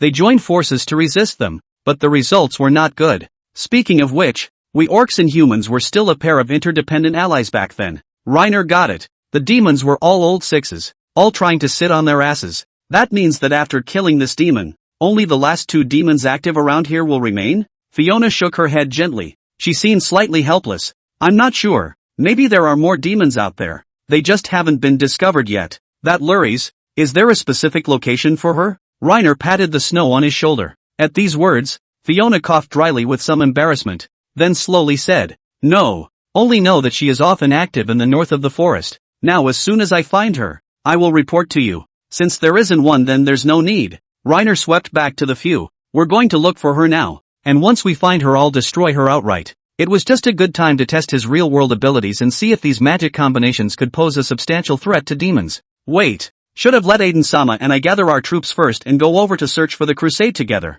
Reiner waved his hand. Such pointless sacrifices would be unnecessary. Honestly, judging from Sartoro's performance in actual combat, a fight with a demon would certainly be out of reach for ordinary people. After all, he had casually set a fire and turned nearly 100 orc warriors into ashes. A fight of this intensity can only be left to them. Reiner raised an eyebrow slightly. "Insanely suggestive. But the payoff? There is. I just don't know what you need, Lord Rainer. Would gold do? It's hard currency everywhere, so naturally more is better." "Could be. Would 400 Barnet gold coins do?" Lena narrowed her eyes and softly questioned. 70 gold coins for helping you dispose of the dishonest chieftain. No money for disposing of Sartoros. And only 400 for helping you dispose of another demon?" Beads of sweat appeared on Fiona's forehead. She was clearly stunned. Just as she was about to open her mouth to raise the price, Reina covered her mouth with her hand. 400 is 400. Next time it can't be that little." Fiona nodded heavily. Just then, the system's voice rang in his ears.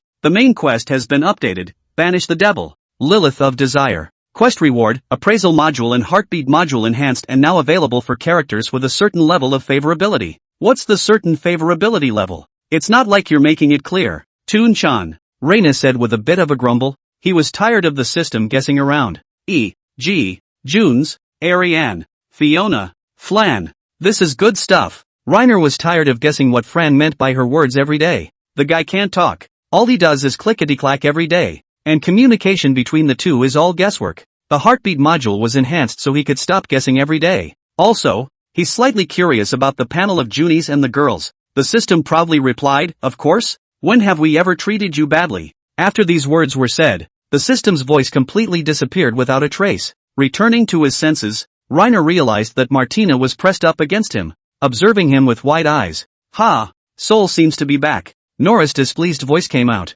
"Don't get so close, others won't be able to see anything." Lena looked at the women huddled in front of her and wondered. What's wrong, guys? Martina took a few steps back and said in a serious voice. You're gawking again. And you were just giggling so hard you scared Fiona. So what are we going to do now? Pack up briefly. Then head into the forest to find the demon. Reina looked back at a few people and finally her eyes landed on Junis. Ariana. And Peggy. You three go back and rest. We'll be back soon. Peggy shrugged. Not really reacting. Junis on the other hand seemed a little sad. She sighed softly. Well, I can understand you. Be safe and come back early. Ariana peeked back and forth at the two, her eyes finally landing on Lena. What do you mean? Going out exploring without me? See this big mace? It's going to kick your ass later. You're going to go again when the time comes to scare you to tears. You're full of. I've never cried my nose off. Ariana narrowed her eyes, reached out and tugged on Reiner's pants, and said in a non-negotiable tone,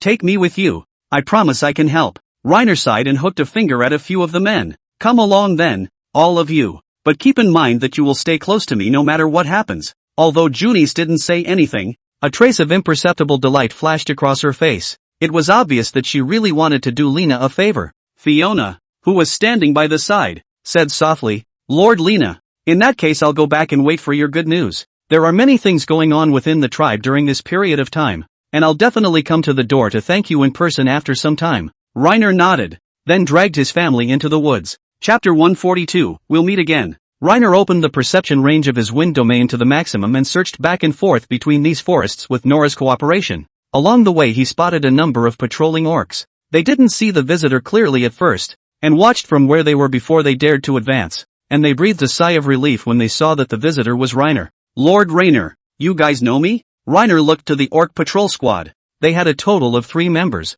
2 men and 1 woman, and the leader was an orc warrior who was over 2 meters tall and looked exceptionally strong. The orc warrior in the lead nodded. Chief Fiona told us that you have been kind to us and are our benefactor. What clan are you from? She and I are of the Mountain Rock clan. The orc warrior pointed to another slightly thinner orc warrior. He's from clan Lionclaw. Reina nodded, then waved her hand for the girls to go about their business. It was obvious that Fiona seemed to have gotten it pretty good after unifying the orc tribes in this area. Given a few more years under Fiona's rule, they could certainly be strong. After the orc warrior left, Martina began to toss and turn. She took Reiner's arm and began to pout. Teach me those 3 magic spells as well. Dear, my senses aren't sharp enough and my reaction time isn't fast enough. And more importantly I want to learn to fly. Nora grabbed her ponytail and yanked it back a few times. Don't you interfere with the master. We'll talk about this when we get back. Reiner said in all seriousness. You like elbows, and you can't learn the art of flying while having that habit, or you might crash. Ha? What do you mean? Nothing, just kidding with you. I'll teach you when we get back. You won't learn for a while now anyway. Reiner reached out and touched her hot horse ears and continued. Be sure to pay attention to safety after you learn.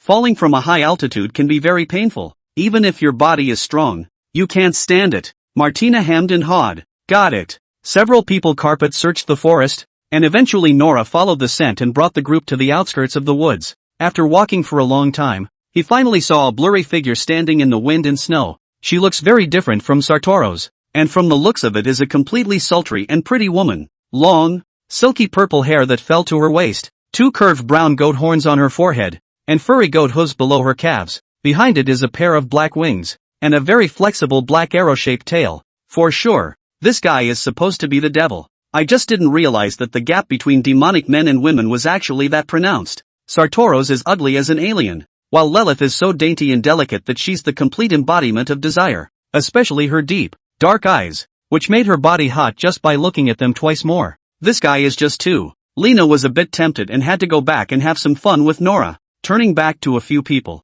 they weren't much better, especially Junis, who directly collapsed to the ground, looking at Reiner with both eyes in a daze, her rosy little mouth opening and closing. Even the normally serious elf's eyes grew strange. Reiner feels bloated. Looks like it's going to have to be a quick one. Lena raised her staff and unfolded the barrier before asking, You are Lilith of Desire? Instead of answering the question, she asked back, Actually speak our language? You killed Sartoro's, didn't you? That flexible tail swings from side to side every now and then. Reiner answered honestly, Yes, that's right then. I saw your terrifying magical power from miles away, and to be honest, it's the first time I've ever seen it on this scale. The king is nowhere near as good as you, and Sartoro's losing to you was completely within my expectations. I almost died. Relis frowned slightly. narrowing her eyes back up to resurvey Lena. Honestly, with that magic total, I can't imagine you losing. Reiner waved his hand without further ado, getting right to the point. I heard you compelled quite a few orcs. Where are they, people? Dead. The magic power of these guys is too little. Not enough for me to stuff my teeth. Relis said expressionlessly. For the record, it wasn't me who personally provoked them. It was they who attacked as soon as they saw me, and I stepped in to kill them. Guys who don't have the slightest bit of self-awareness won't live long if they stay, so I might as well give them a ride. Reiner didn't answer, just listened in silence. He had a feeling that the demons, these guys, all had the same tone and personality, and there was basically no difference. Sartoros is just as cool to talk to as Luris. After a few moments of silence, Relis continued. You want to kill me so badly. From what? I can feel the aura you guys give off. And that cat and horse breed subhumans next to you are supposed to be strong as well, aren't they? Their auras are not weaker than yours. The corners of Relis's mouth curved up slightly, and with a swing of her slender hand, a green seat was created out of thin air. Do you want to talk to me? Talk about what? I'm much more powerful than Sartoros. Probably the most powerful demon you'll be able to meet for a long time to come. And you probably won't get much of a bargain fighting me. And what's more, I don't like fighting either. I prefer to talk if I can. What's there to talk about? I have a feeling that sometime in the future our king will surely be defeated by you. And until then I would like to pledge my allegiance to you. Don't be surprised. Not all demons fight for the demon king. There are not a few guys like me who fight for themselves. Hell is too boring. It's still more interesting out in the world. Am I doing myself a favor by keeping a demon around? Reiner's stance was clear. With that said, he began to build up a cluster of light at the top of his staff. Relis smiled without saying a word and stood still for a moment. What? You're that much stronger than Saturos? I've seen me build up my strength and you're still not running. Relis shrugged as she plopped down on the throne of the void and lazily replied. Because there's absolutely no need for that. Lena thought she was faking it. After saving up for some more time and seeing that she wasn't running yet, she decisively fired her blazing sun lance. Relis took the blow without a word, most of her body shattering into crumbs while her head rolled down to Lena's feet. The corners of her mouth curved up slightly as she said sleepily, We'll meet again. Don't do this to me then. As soon as the words left her mouth, her head turned into pieces and completely dissipated when blown by the wind. Her voice sounded rather seductive and made Lena's mind go a little hot. Ariana said as she came up to look at it. Split. Let her get away. Reiner shrugged his shoulders, figuring that Relis shouldn't come to commit a crime for a while, and he completed the system's task anyway. Chapter 143, Junis' special status. When they got home, Lena took Nora's hand and prepared to lead her toward her room, but she softly refused. No master. I'm fine now. Nora, with her hands behind her back, peeked back at Reiner and said somewhat slyly, I can help if master doesn't slow down. Reiner waved his hand. We'll talk about it tonight then. I'll be fine for a long time. Off to the side, Martina was drooling from the craving. She blinked her eyes and kept her hand harassing Lena. I haven't slowed down yet. Honey, help me. She swallowed, her eyes roaming over Lena. Nora gave her a blank look. Master said we all have similar mental resistance, so if I'm fine you're more than likely fine too, right? Martina gave her a vicious glare. Then the heartbeat drifted over. Shut up, Nora. I want it if you don't. You have to take advantage of such a good opportunity. Reiner was a little speechless. This guy really didn't miss a minute. Just take a straw shoe and shoot yourself. Ooh-hoo. You're crooked ass and biased. Nora's okay. I'm not. Martina threw herself on the bed, making a mess of the pillows and covers. Seeing that she cried uncharacteristically, Lena patted her shoulder and comforted. Okay. I reward you at night is not okay? Before the hand broke the leg broke all did not cry. The result because of this kind of thing to cry. Do not know how to say you. What else can you do with your own wife? Spoiled her. Suddenly a little nostalgic about just bringing Martina back. She'd still be a decent person, with do not approach, do not obey written all over her face. Turns out it's only been a couple months and it's become this bee. Martina aggrievedly muttered a few words. Who let you be biased? Obviously promised me before that I would treat us fairly, but it turned out that this period of time, I'll let Nora this guy monopolize. Reiner hugged her and gently rubbed her hair, softly soothing. Got it. After tossing and turning for a while, Reiner was able to get out and make his way downstairs. Peggy stood against the wall at the top of the stairs and gave a few flirtatious laughs. Oops, the back garden's on fire. How are you? Is everything okay? Reiner asked, glancing over at her. I don't feel anything. Peggy smiled wryly and sidestepped past Reiner, deliberately rubbing her furry fox tail against his hand.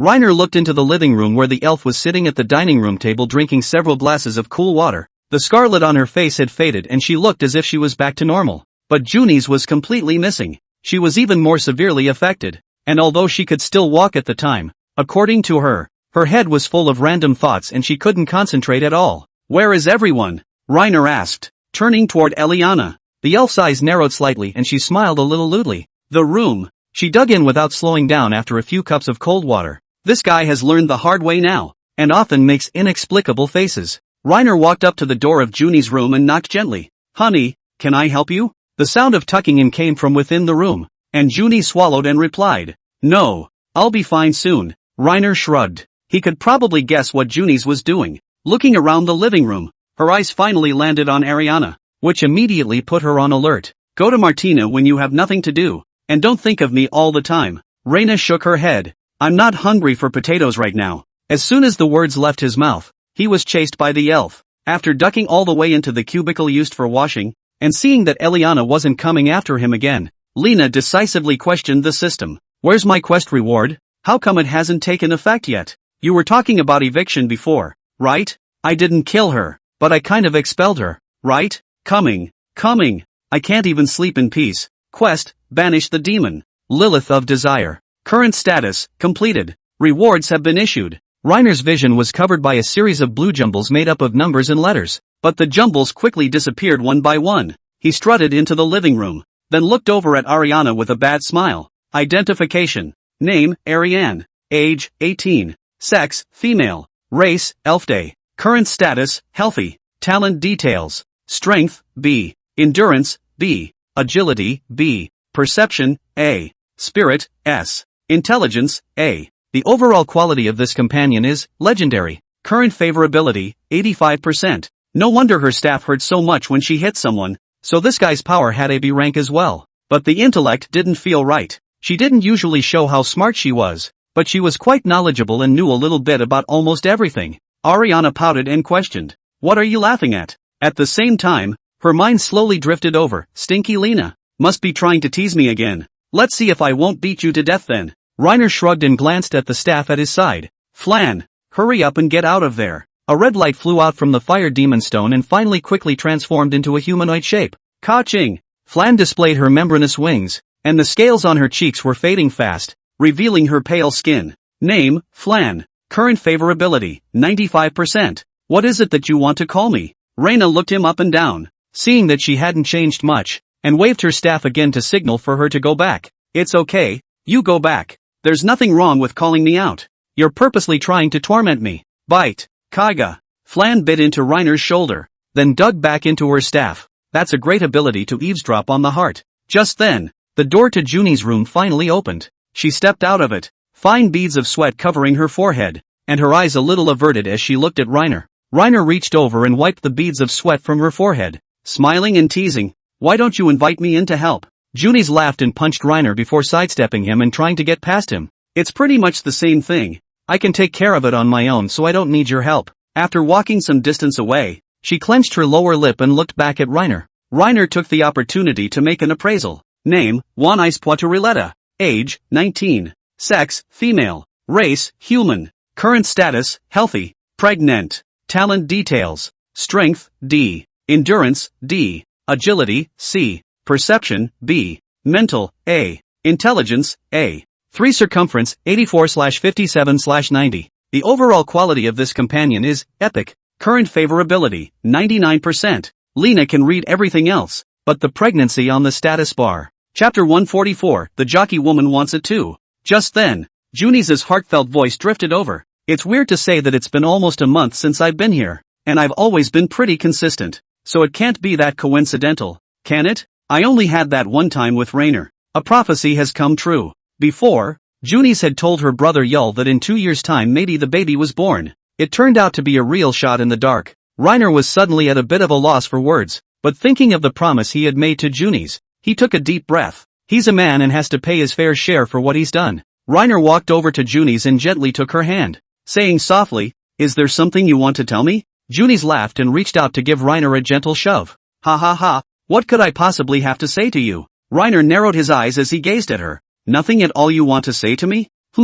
If Junis didn't want to say it, Lena couldn't force it, but the system's appraisal should be true. After all, It had never been wrong so far. Just then, Junis' heartfelt voice came through, or I'd better tell him. But wouldn't this be embarrassing if I guessed wrong? Junis bit her bottom lip again, then glanced at Ariana before her eyes finally fell on Lena. She was torn about whether or not to ask. Reiner raised an eyebrow and bumped her arm lightly. I'm your husband. There shouldn't be anything I can't tell me with, right? Junis' light blue eyes twitched slightly as she reached up and grabbed the corner of Reiner's coat. Suddenly not speaking, she was first encountered on the way to the Morningside Forest to crusade against the kobolds. At that time she was generous. Her talk was soothing, not the slightest bit unnatural, and she exuded a faint air of an aristocratic lady. And she was actually squirming now, looking like a little kid who had done something wrong. After waiting for a while, Junis let out a long breath as if she had made up her mind. Rainer, you wait outside for a while, we'll talk in the room later. With that, she went into her room and organized herself. Reiner probed to look inside, only to be pushed out by Junis. Her cheeks flushed red. Her bed was quite a mess. Reiner stood in the doorway like a mannequin for a moment until Junis reopened the door and reached out to lead him inside. Junis sat at the foot of the bed both grave and nervous, and was silent for a long time without speaking. And I wonder how Rainer will react. She took a deep breath and slowly spoke. Whatever you hear later, you mustn't be too surprised. I'm not sure about this. It just feels possible. Say it. Junis scratched her cheek, her eyes glancing away, and said cautiously, I might be pregnant. As the words left her mouth, she stole a quick glance at Lena before looking away. Reina gazed into her eyes before taking a seat beside her and slowly reaching out to hug her. Great. Looks like we're going to be welcoming a new member to our family then. Junis raised her small fist and punched Reiner twice on the shoulder. Aren't you going to ask me how I know? I'm not really sure. It's just a possibility. Women have a few days a month when they don't feel well, and I've always been pretty consistent with that timing. But this month it's been inexplicably delayed, and I've roughly timed it to coincide with the night we were there. Finally said it. Phew. It's okay. I'll take responsibility and do everything I can to take care of you and the baby. Reiner stroked her long blonde hair and softly soothed her. Junis reddened. It's just a possibility. It's not confirmed, so don't get too excited. Obviously I didn't want to have a baby that young, but I ended up accidentally getting pregnant. Clearly it was just that one time. The corners of Lena's mouth turned up slightly as she softly said, Really just once? Junis' face turned even redder. Yuck. Stop it. Come on, let me feel it. Reiner reached out to touch the small of her back and it still felt soft. It's only been a month and not much has changed. Touch what? My future children. Of course, Reiner said in all seriousness. Junis smiled gently and stroked Lena's hair lightly. Sure enough, you're not like the others. When my mother was pregnant with my sister, my father just looked at her and left without saying anything. Reiner, the luckiest thing in my life would have to be meeting you. You have a sister? Reiner narrowed his eyes as he drew on key information. Well, I have several siblings. Junis nodded, then slowly got up. Should we tell Nora and the girls? They are part of the family, after all. Reiner said cheerfully. I'll go tell them now. At that, Reiner suddenly froze. Could it be that Nora and Martina are also? Just that they're slow and haven't noticed yet. Thinking this, he hurried out of the room and up to the second floor. Martina and Nora are fighting in their room. Reiner pushed the door to the room open and used the appraisal on both of them. As it turned out, somewhat sadly, neither Martina nor Nora conceived a child. What is it, master? Nora let go of the ponytail in her hand. I'll tell you both something happy. Martina did a double take and got up and walked over to Reiner with anticipation written all over her face. Another good meal tonight? Reiner shook his head, thinking for a moment before saying softly, Junis, she's pregnant. Nora beamed. Lucky for her. I think there was only that one time between you guys, if I remember correctly. But you guys tossed around that one time for a long time, so it's normal to have it. It would be nice if I were human too.